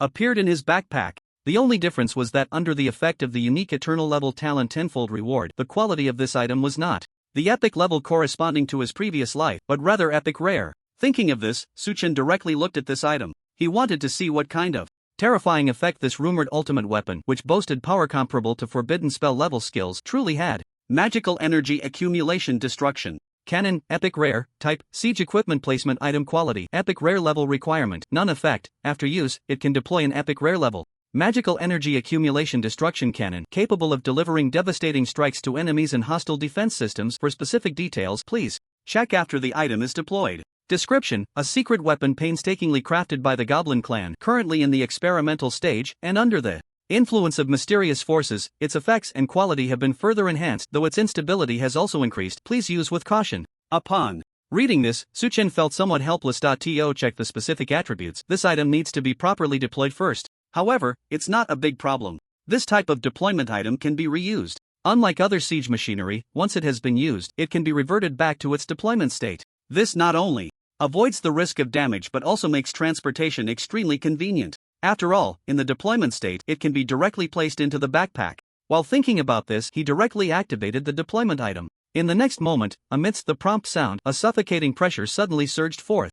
Prompt: deploying the magic energy accumulation destruction cannon, epic rare. Please clear enough space to complete the setup of this siege machinery. Boom! Suddenly, as the ancient frost dragon landed, amidst a cloud of dust, the sound of complex mechanical assembly quickly emerged, and the aura of the law of destruction surged in all directions. In an instant, all players were stunned by this scene. Although the dust had not yet settled, they could still see a rough outline. A colossal object. This could definitely be described as a colossal object. Following the noise, a towering and magnificent cannon was rapidly assembling itself. This cannon was designed in the style of the goblin race. Unlike the methods of humans and dwarves, this cannon was not embedded with magical inscriptions that provided stability, but rather with attack-type magical inscriptions that increased power and enhanced range. The cannon's body, entirely black, resembled a terrifying spear piercing the heavens. Just a glance was enough to send shivers down the spines of countless onlookers. Its specific might was self-evident. But this was far from over. As this siege machinery, which sent a tremor deep into everyone's soul, appeared, an aura that seemed to threaten to annihilate everything began to brew. Prompt: Magic Energy Accumulation Destruction Cannon construction complete. Charging up. Please wait. Prompt: Magic Energy Accumulation Destruction. At the moment the prompt sounded, the aura of the Law of Destruction surged forth, creating a sense of discomfort for everyone present. The Law of Destruction represents the annihilation and disappearance of everything, capable of imposing great pressure on all living beings. Whether in life or death, even skeletons and ghosts must harbor fear in the face of the Law of Destruction. If struck by skills and attacks infused with the aura of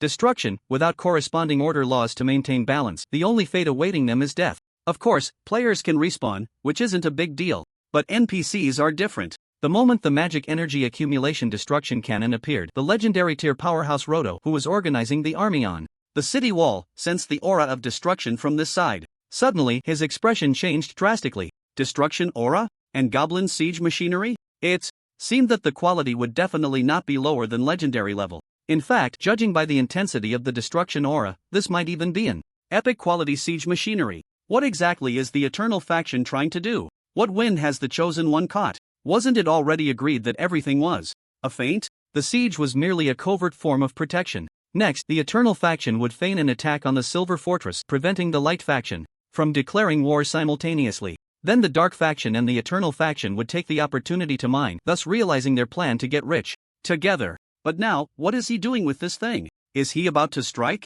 Or is he revealing his trump card? At this thought, Roto felt a wave of dread. Both scenarios made him break out in a cold sweat. In the former case, there was no doubt that the Dark faction's army, including himself, would perish within this fortress. What good is an epic level template blueprint? Under a suspected epic quality siege machinery, these walls of the same quality have no advantage whatsoever. And that is the Law of Destruction. He couldn't guarantee that the city walls would remain intact under his assault. If that were the case, then this Chosen One would be truly terrifying. In reality, as a member of the Dark faction, the noble powerhouse Roto, who had obtained legendary tier certification, was unwilling to be trapped here, letting millions of troops work for the Eternal faction. Although he would adhere to the agreements made by both sides, if given the chance, he would still choose actions that were more beneficial to himself. Whether that would have adverse effects on the Eternal faction and Su Chen, he couldn't guarantee. But now, under the oppressive aura of the Law of Destruction, not only him but even the birds flying above the city walls were so frightened that they lost control.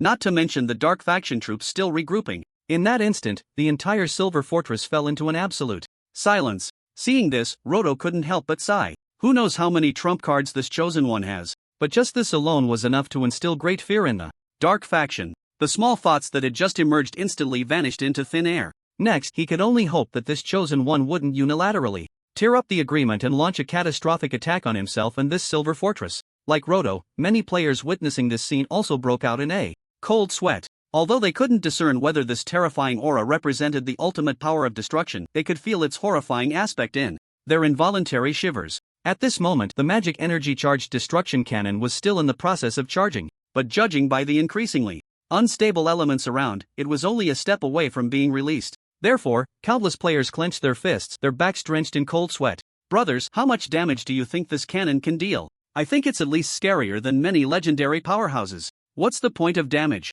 This is a siege weapon. You have to look at its destructive capability and the damage it does to durability. Hitting people probably won't be too outrageous. Hard to say. I feel like we can't even aspire to this thing. Do you think the Chosen One will strike at this moment and directly bring down the Silver Fortress? Of course, if he wanted to attack, he would have done it already. I guess this is meant to be a deterrent. After all, this thing should be very expensive. Maybe a one-time item. Just don't know if this siege weapon can retract its charge. If it backfires, we're all done for. Damn! Almost forgot about this. As they spoke, many players suddenly realized a problem. In Eternal, aside from instant cast skills, many guided skills can be interrupted or cancelled by the player. Just like the Fireball spell, a skill of magic professions, during the casting process, players can cancel the skill at any time. However, this is not without cost. As the skill chant and guidance progress, cancelling the skill often requires calming the brewing elemental aura. A slight misstep could lead to self-sabotage. Of course, there are also bold madmen who even exploit this. They focus on close combat, releasing explosive elemental skills, and then cancelling the skill just a second before it is released. This way, the skill is cancelled but its terrifying might is fully unleashed beside them. In addition to the element of surprise, it also has the characteristic of concentrating firepower. But there is a fatal flaw. This reckless attack method carries a high risk. often resulting in mutual destruction with the enemy. Yet many players still indulge in it, with some even taking pride in being self-destructing trucks. Please remember, no matter when or where, if you see a self-destructing truck attempting to cancel a skill, please do not panic or become flustered. Next, all that was left was to wait for resurrection. This type of skill was the most common yet possessed a terrifying might, perfectly corresponding to charge-type skills. It was evident the magic energy charge destruction cannon before him released its skill in exactly this manner. If memory served correctly, charge-type skills could perhaps be interrupted or cancelled, but the cost would be a height that no skill could ever reach in this lifetime. As time passed, the charge of this siege weapon had already reached its peak. The runes on its surface had been completely activated. This change not only caused a brilliant light to burst forth, illuminating the sky, but it also gradually revealed the previously void destruction laws. Such a scene often only meant one thing: the charge had reached its maximum value. Next, there was only the path of release left. If one rashly interrupted or cancelled this skill, it could lead to serious consequences. The players' concerns about a potential explosion were not unfounded. So, in that moment, including Roto, countless players felt a jolt in their hearts. The subsequent developments, even their own lives, and the grand and towering Silver Fortress all depended on the decision of the Chosen One. However, just as everyone's gaze fell on Su Chen, he made his decision. A decision that left countless people genuinely horrified. Release. Now is the time. Tip: the charge of the magic energy charge destruction cannon is complete. Will you release this skill to deal devastating damage to the enemy? Tip: the charge of the magic energy charge destruction cannon can be cancelled at any time. Due to its design, there is no need to worry about any negative effects when cancelling the charge attack. Tip: will you release this charge attack to deal a fatal blow to the enemy with the aura of destruction laws? In reality, the players had guessed wrong. The aura of destruction laws charged by the magic energy charge destruction cannon was not as uninterruptible as they imagined. On the contrary, it could be cancelled at any time without bearing any risk. However, this was something only Su Chen knew at the moment. Faced with the prompt, Su Chen showed no hesitation and directly chose to release this attack. Tip: please select your target. Tip: the search for surrounding hostile targets has been completely finished. The information will be conveyed to the holder of the magic energy charge destruction cannon. In an instant, countless enemy names appeared before Su Chen. Without exception, these enemies were all part of the Dark Faction army located in the Silver Fortress. However, they were not Su Chen's target this time. Just moments ago, after he constructed the magic energy charge destruction cannon, scouts sent by the epic level Legion had conveyed some important intelligence to him. Millions of reinforcements from the Light Faction, mobilized from various main cities, were currently on their way here. Their goal was not to defend Winter City. In fact, that main city had little to protect. The Silver Fortress was far more important. After all, the value of the mithril vein was not something a main city could compare to. If there was an opportunity to exchange a main city for a mithril vein, both the Dark and Light factions would undoubtedly choose this only option. And that was the case now. The Light faction had not cared at all about Winter City. Even if there was a significant chance the enemy would take the opportunity to raid, they were unconcerned. As long as the Silver Fortress could be reclaimed, what did it matter if Winter City fell? It was important to note that even the Frost Empire might not be worth more than this mithril vein. So at this moment, a contingent of elite troops from the Light faction quietly appeared not far from the Silver Fortress. Then, it was rushing towards the side at an extremely fast speed. As soon as this news reached Su Chen, he changed his mind. Since the Light faction wanted to split into several parts, he might as well eliminate the elite legion of the Light faction, which was around 1.3 million strong. After all, to seize more benefits in a relatively balanced situation, he had to balance the strengths of both sides. Currently, the Dark faction had about 5.5 million troops in the Silver Fortress, while the number of the Light faction was nearly double that. Therefore, it was necessary to strike a blow to the Light faction, preventing them from posing a threat to the Dark faction in the short term. However, he couldn't be too ruthless, otherwise, the Dark faction would start having ulterior motives. Thus, taking down this 1.3 million elite legion of the Light faction was of utmost importance. In reality, Su Chen was unaware that with the emergence of the Demon Energy Accumulation Destruction Cannon, coupled with the earlier experience in the valley where Roto had witnessed the terrifying scale and strength of Su Chen's army, this group of troops from the Dark faction had long been eager to continue cooperating with Su Chen, not daring to entertain any rebellious thoughts. As it stood, the Eternal faction was still in an alliance with the Light faction. This also meant that, at any time and place, neither side could attack each other, and even players could not inflict harm on one another. Of course, NPCs were an exception. Switching to kill mode was also an exception. Therefore, if Su Chen wanted to launch an attack on the 1.3 million troops of the Light faction and wanted the damage from the Demon Energy Accumulation Destruction Cannon to affect these allied forces, he would have to switch from free mode to kill mode. This way, he could ignore everything and attack any target. Of course, if he really did this, he would be seen as a notorious figure in everyone's eyes for the duration. No matter who it was, even members of his own legion could inflict damage on him. For Su Chen, this was completely inconsequential. Those who wanted to kill him would not hesitate, they would just act. If they lacked the courage, even if Su Chen presented his head to them, they probably wouldn't dare to strike easily.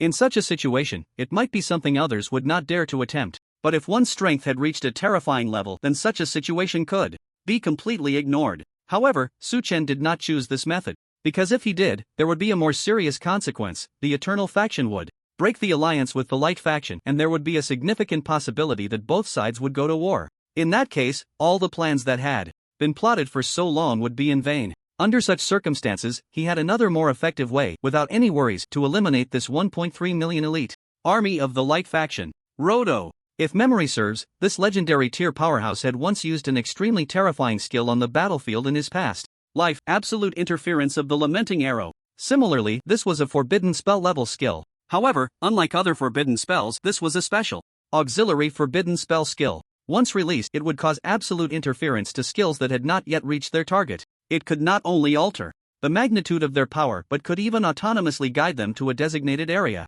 It was a skill that could be described as insidious and bizarre. In his past life, Roto, this veteran legendary tier powerhouse, had become a formidable figure in the eyes of countless players thanks to this forbidden spell. The previously released forbidden spell that contained the aura of toxic laws had not made many people remember it, as it had been used too few times. As a toxic type forbidden spell, it required extremely harsh guidance and activation conditions, and it also demanded an extremely heavy price. The expensive poisonous items and potions alone were astronomical figures that players simply could not accept. Not to mention the terrifying quantity of poisonous items and potions required to unleash the forbidden spell of the poisonous law. Therefore, it was this relatively easier auxiliary forbidden spell that gave Roto considerable fame. Some even referred to him as the Dark Faction's Morong Fu because he excelled at tricky maneuvers, able to completely dismantle the attacks from his enemies, and then turn around to strike back at the initiators. Even if the enemy's attributes were significantly higher than his own, once this forbidden spell was unleashed, it often played a crucial role.